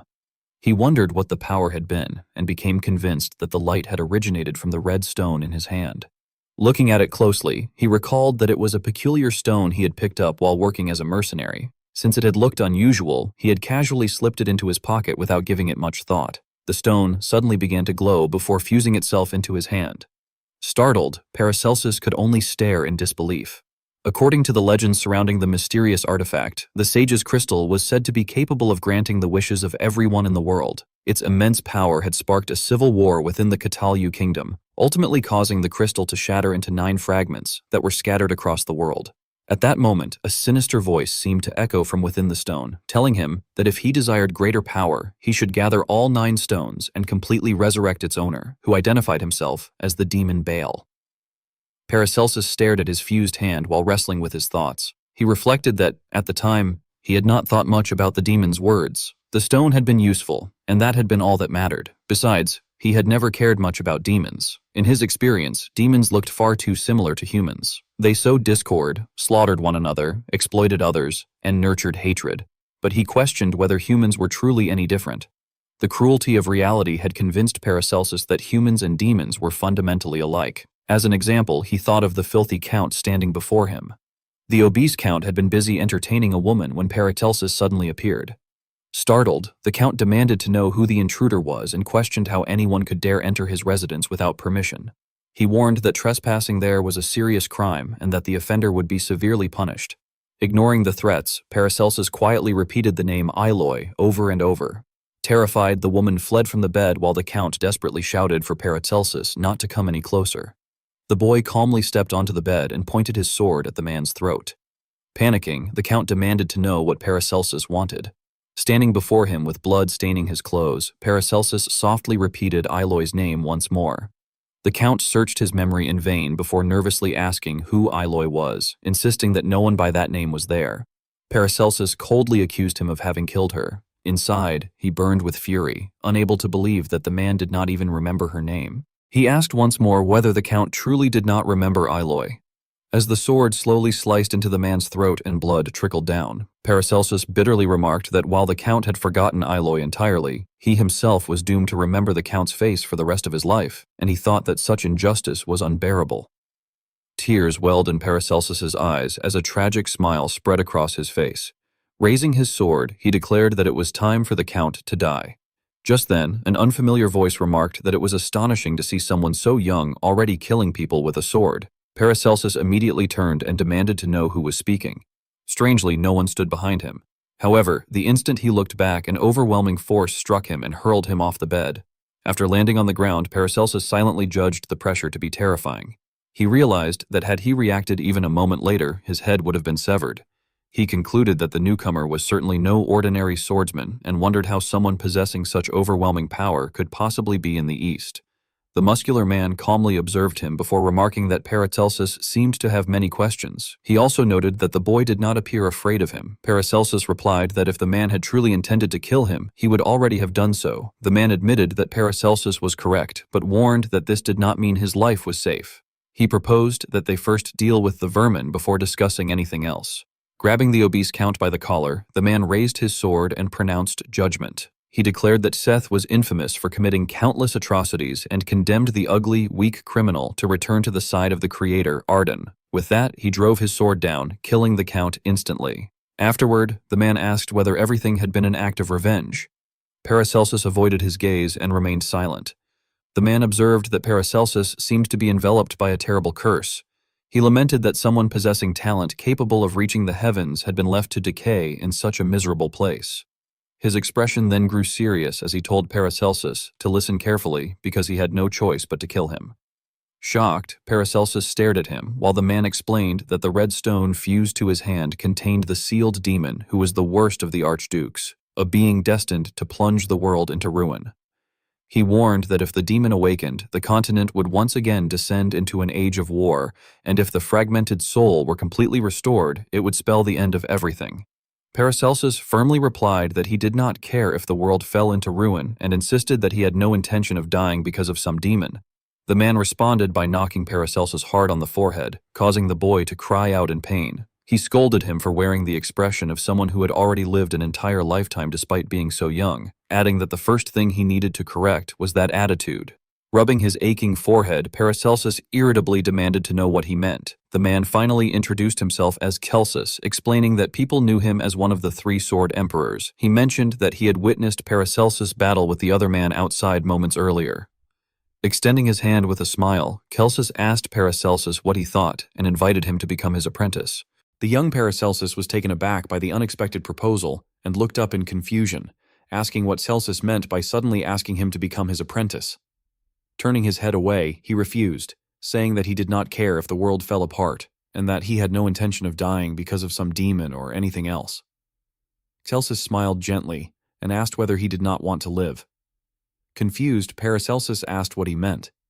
Celsus then asked what Paracelsus liked. The boy admitted that there was nothing in particular. Celsus continued by asking whether there was anything he wanted to possess. Paracelsus answered that there was not, while inwardly thinking that he neither had the luxury nor the interest to think about such things.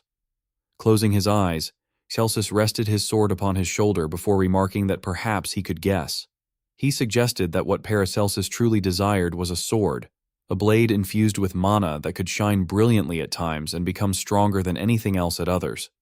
He declared that such a sword was the very reason the boy had continued living and promised that he would make it possible for him to truly live. Extending his hand, Celsus said that if Paracelsus became his apprentice, he would teach him both the joy of living and the true essence of the sword.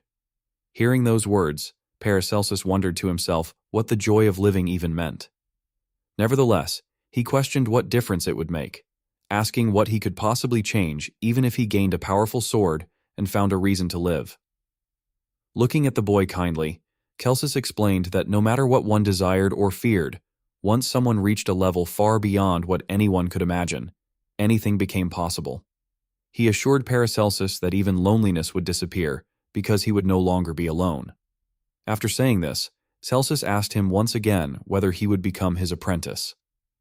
Sometime later, Paracelsus, now dressed neatly, sat before a desk piled high with books, and grumbled that he had come to learn the sword, so he could not understand why he had to study medicine instead. Appearing behind him, Celsus struck him firmly on the head and scolded him, asking whether he had already forgotten the meaning behind the sword he was learning. Rubbing his head, Paracelsus complained that he already understood that the living sword art was a style meant to save people. Even so, he questioned whether swordsmen could truly be considered good people, arguing that once their hands were stained with blood, others would see them as no different from murderers. Calling him a rascal, Celsus remarked that Paracelsus was still behaving the same way, and declared that, as punishment, he would study without rest until dinner. Paracelsus protested that it was unfair, but inwardly corrected himself, realizing that Celsus had always insisted on the proper mindset for wielding a sword. During the first few days of training, his master had not even allowed him to hold one. Remembering Celsus's teachings, Paracelsus reflected upon the day he had swung his sword to save Eloy. He wondered what a sword that saved people truly was, and what it was he genuinely wished for. While he remained lost in thought, Celsus suddenly appeared beside him and struck his head once again, shouting at him for dozing off and ordering him to wake up. Clutching his head, Paracelsus glared at his master and inwardly complained, wondering what all of this was even for. He later reflected that Celsus had completely corrected even the way he held a sword. Although Paracelsus had originally learned swordsmanship simply to survive, Celsus had insisted that what he had learned before was nothing more than merely holding a sword. His master rebuilt every aspect of his breathing techniques from the ground up. At the time, however, Paracelsus had understood none of it and had only continued to rebel. One day, Celsus discovered a ridiculous scarecrow along with a note that Paracelsus had left behind, stating that he was going out to play. Helplessly, Celsus wondered whether the brat had really done such a thing. After catching his runaway apprentice, Celsus punished him with several blows that left a large bump on his head before supervising his training even more strictly.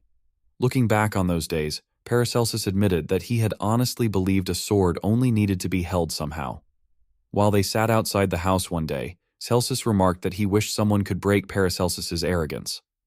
Laughing confidently, Paracelsus replied that no such person could be found even after searching the entire continent. Smiling faintly, Celsus answered that there were countless absurdly powerful people across the continent.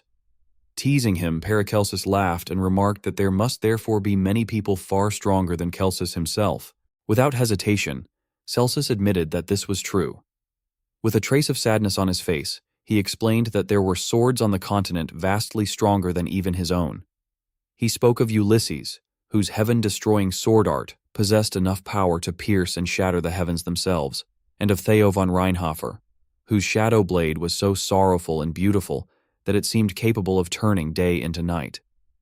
Beyond them, he added, there existed countless other extraordinary swordsmen. Growing serious, Celsus instructed his apprentice to remember that he was still nothing more than a novice among countless swordsmen. He reminded him that there would always be someone stronger and confessed that even he could never defeat either of those two if they chose to fight him. Looking back, Paracelsus admitted that he had not taken those words to heart because the man he respected as his teacher had spoken as though he were burdened by defeat. Hearing someone overwhelmingly stronger than himself speak with such resignation had only made Paracelsus feel pathetic. With a mischievous smile, Paracelsus remarked that, whatever else might be true, it was obvious that Celsus had an inferiority complex toward those two swordsmen. Celsus did not deny the accusation. He simply lowered his head in silence. After a long pause, he looked up just as Paracelsus suddenly stood and loudly declared that he would never become a knight like that. Inwardly, the boy bitterly thought that Celsus was the last person who should have been saying such things because it made him feel as though he truly amounted to nothing. Clenching his fists tightly, he ran off. Paracelsus later recalled that he had not seen Celsus again for quite some time after that incident. Remembering the promise Celsus had made when they first met, that even if he felt lonely, he would no longer be alone, he felt those words had become painfully ironic. The confident figure who had once promised to change his life and teach him the sword had disappeared, and hearing such defeated words had shaken Paracelsus's very sense of self. He realized that although Celsus had reached an extraordinary level, he had allowed himself to be overshadowed by the brilliance of others and had become unable to recognize his own worth. Paracelsus never understood why his master wore such an expression whenever he spoke of those two legendary swordsmen. He knew there must have been a reason, but he chose not to dwell on it. Training alone in the forest, Paracelsus muttered that he hated how things had turned out and that he needed one final showdown with the old man. Swinging his sword furiously, he vowed that if Celsus was still the same as before, he would repay him with a good smack just as he himself had been struck countless times. He silently told his master to prepare himself. However, when Paracelsus finally returned home, he froze in horror. Barely able to speak, he softly called out to the old man. The house reeked of blood, and panic filled his thoughts as he wondered who could possibly have targeted Celsus. He questioned who would dare attack one of the three sword emperors. Searching desperately through the house, he found the door to Celsus's room standing wide open and shouted for his master. Inside, Celsus lay motionless in a pool of blood. Hearing his apprentice's voice, he slowly forced his eyes open and weakly called him over, saying that he had something to tell him for the last time. Paracelsus rushed to his side, desperately telling him to stop speaking nonsense and get up. Yet inwardly, he knew it was already hopeless. Every one of Celsus's blood vessels had been severed. Pressing his hand against the wound on his master's neck in a futile attempt to stop the bleeding, he watched as Celsus gently placed a hand over his own. Celsus quietly told his apprentice that it was too early to pass it on, but that he nevertheless had a gift for him. Smiling faintly, he asked Paracelsus to take his name. Heartbroken, Paracelsus demanded to know whether the old man was joking at a time like this. Celsus solemnly declared that from that moment onward, his apprentice's name would be Paracelsus, a name that meant to surpass him. Holding the boy's hand tightly, Celsus reminded him never to forget his teachings. He acknowledged that although he had always said the living sword art was a sword meant to save people, Paracelsus had been right that a sword ultimately existed to cut someone. Even so, he instructed his apprentice always to wield his sword while remembering the reason for which he was swinging it. As tears streamed down Paracelsus's face, he remembered Eloy's words about always remembering the purpose behind every strike. For the final time, Celsus softly called him my apprentice Paracelsus, before drawing his last breath. Overwhelmed with grief, Paracelsus sobbed beside his master's body. Through his tears, he vowed that he would live in a way that would never disgrace the name Celsus had given him, and that he would continue moving forward no matter what. Finally, he quietly thanked Celsus. It was because of Celsus's guidance that Paracelsus eventually became the formidable warrior he was in the present day.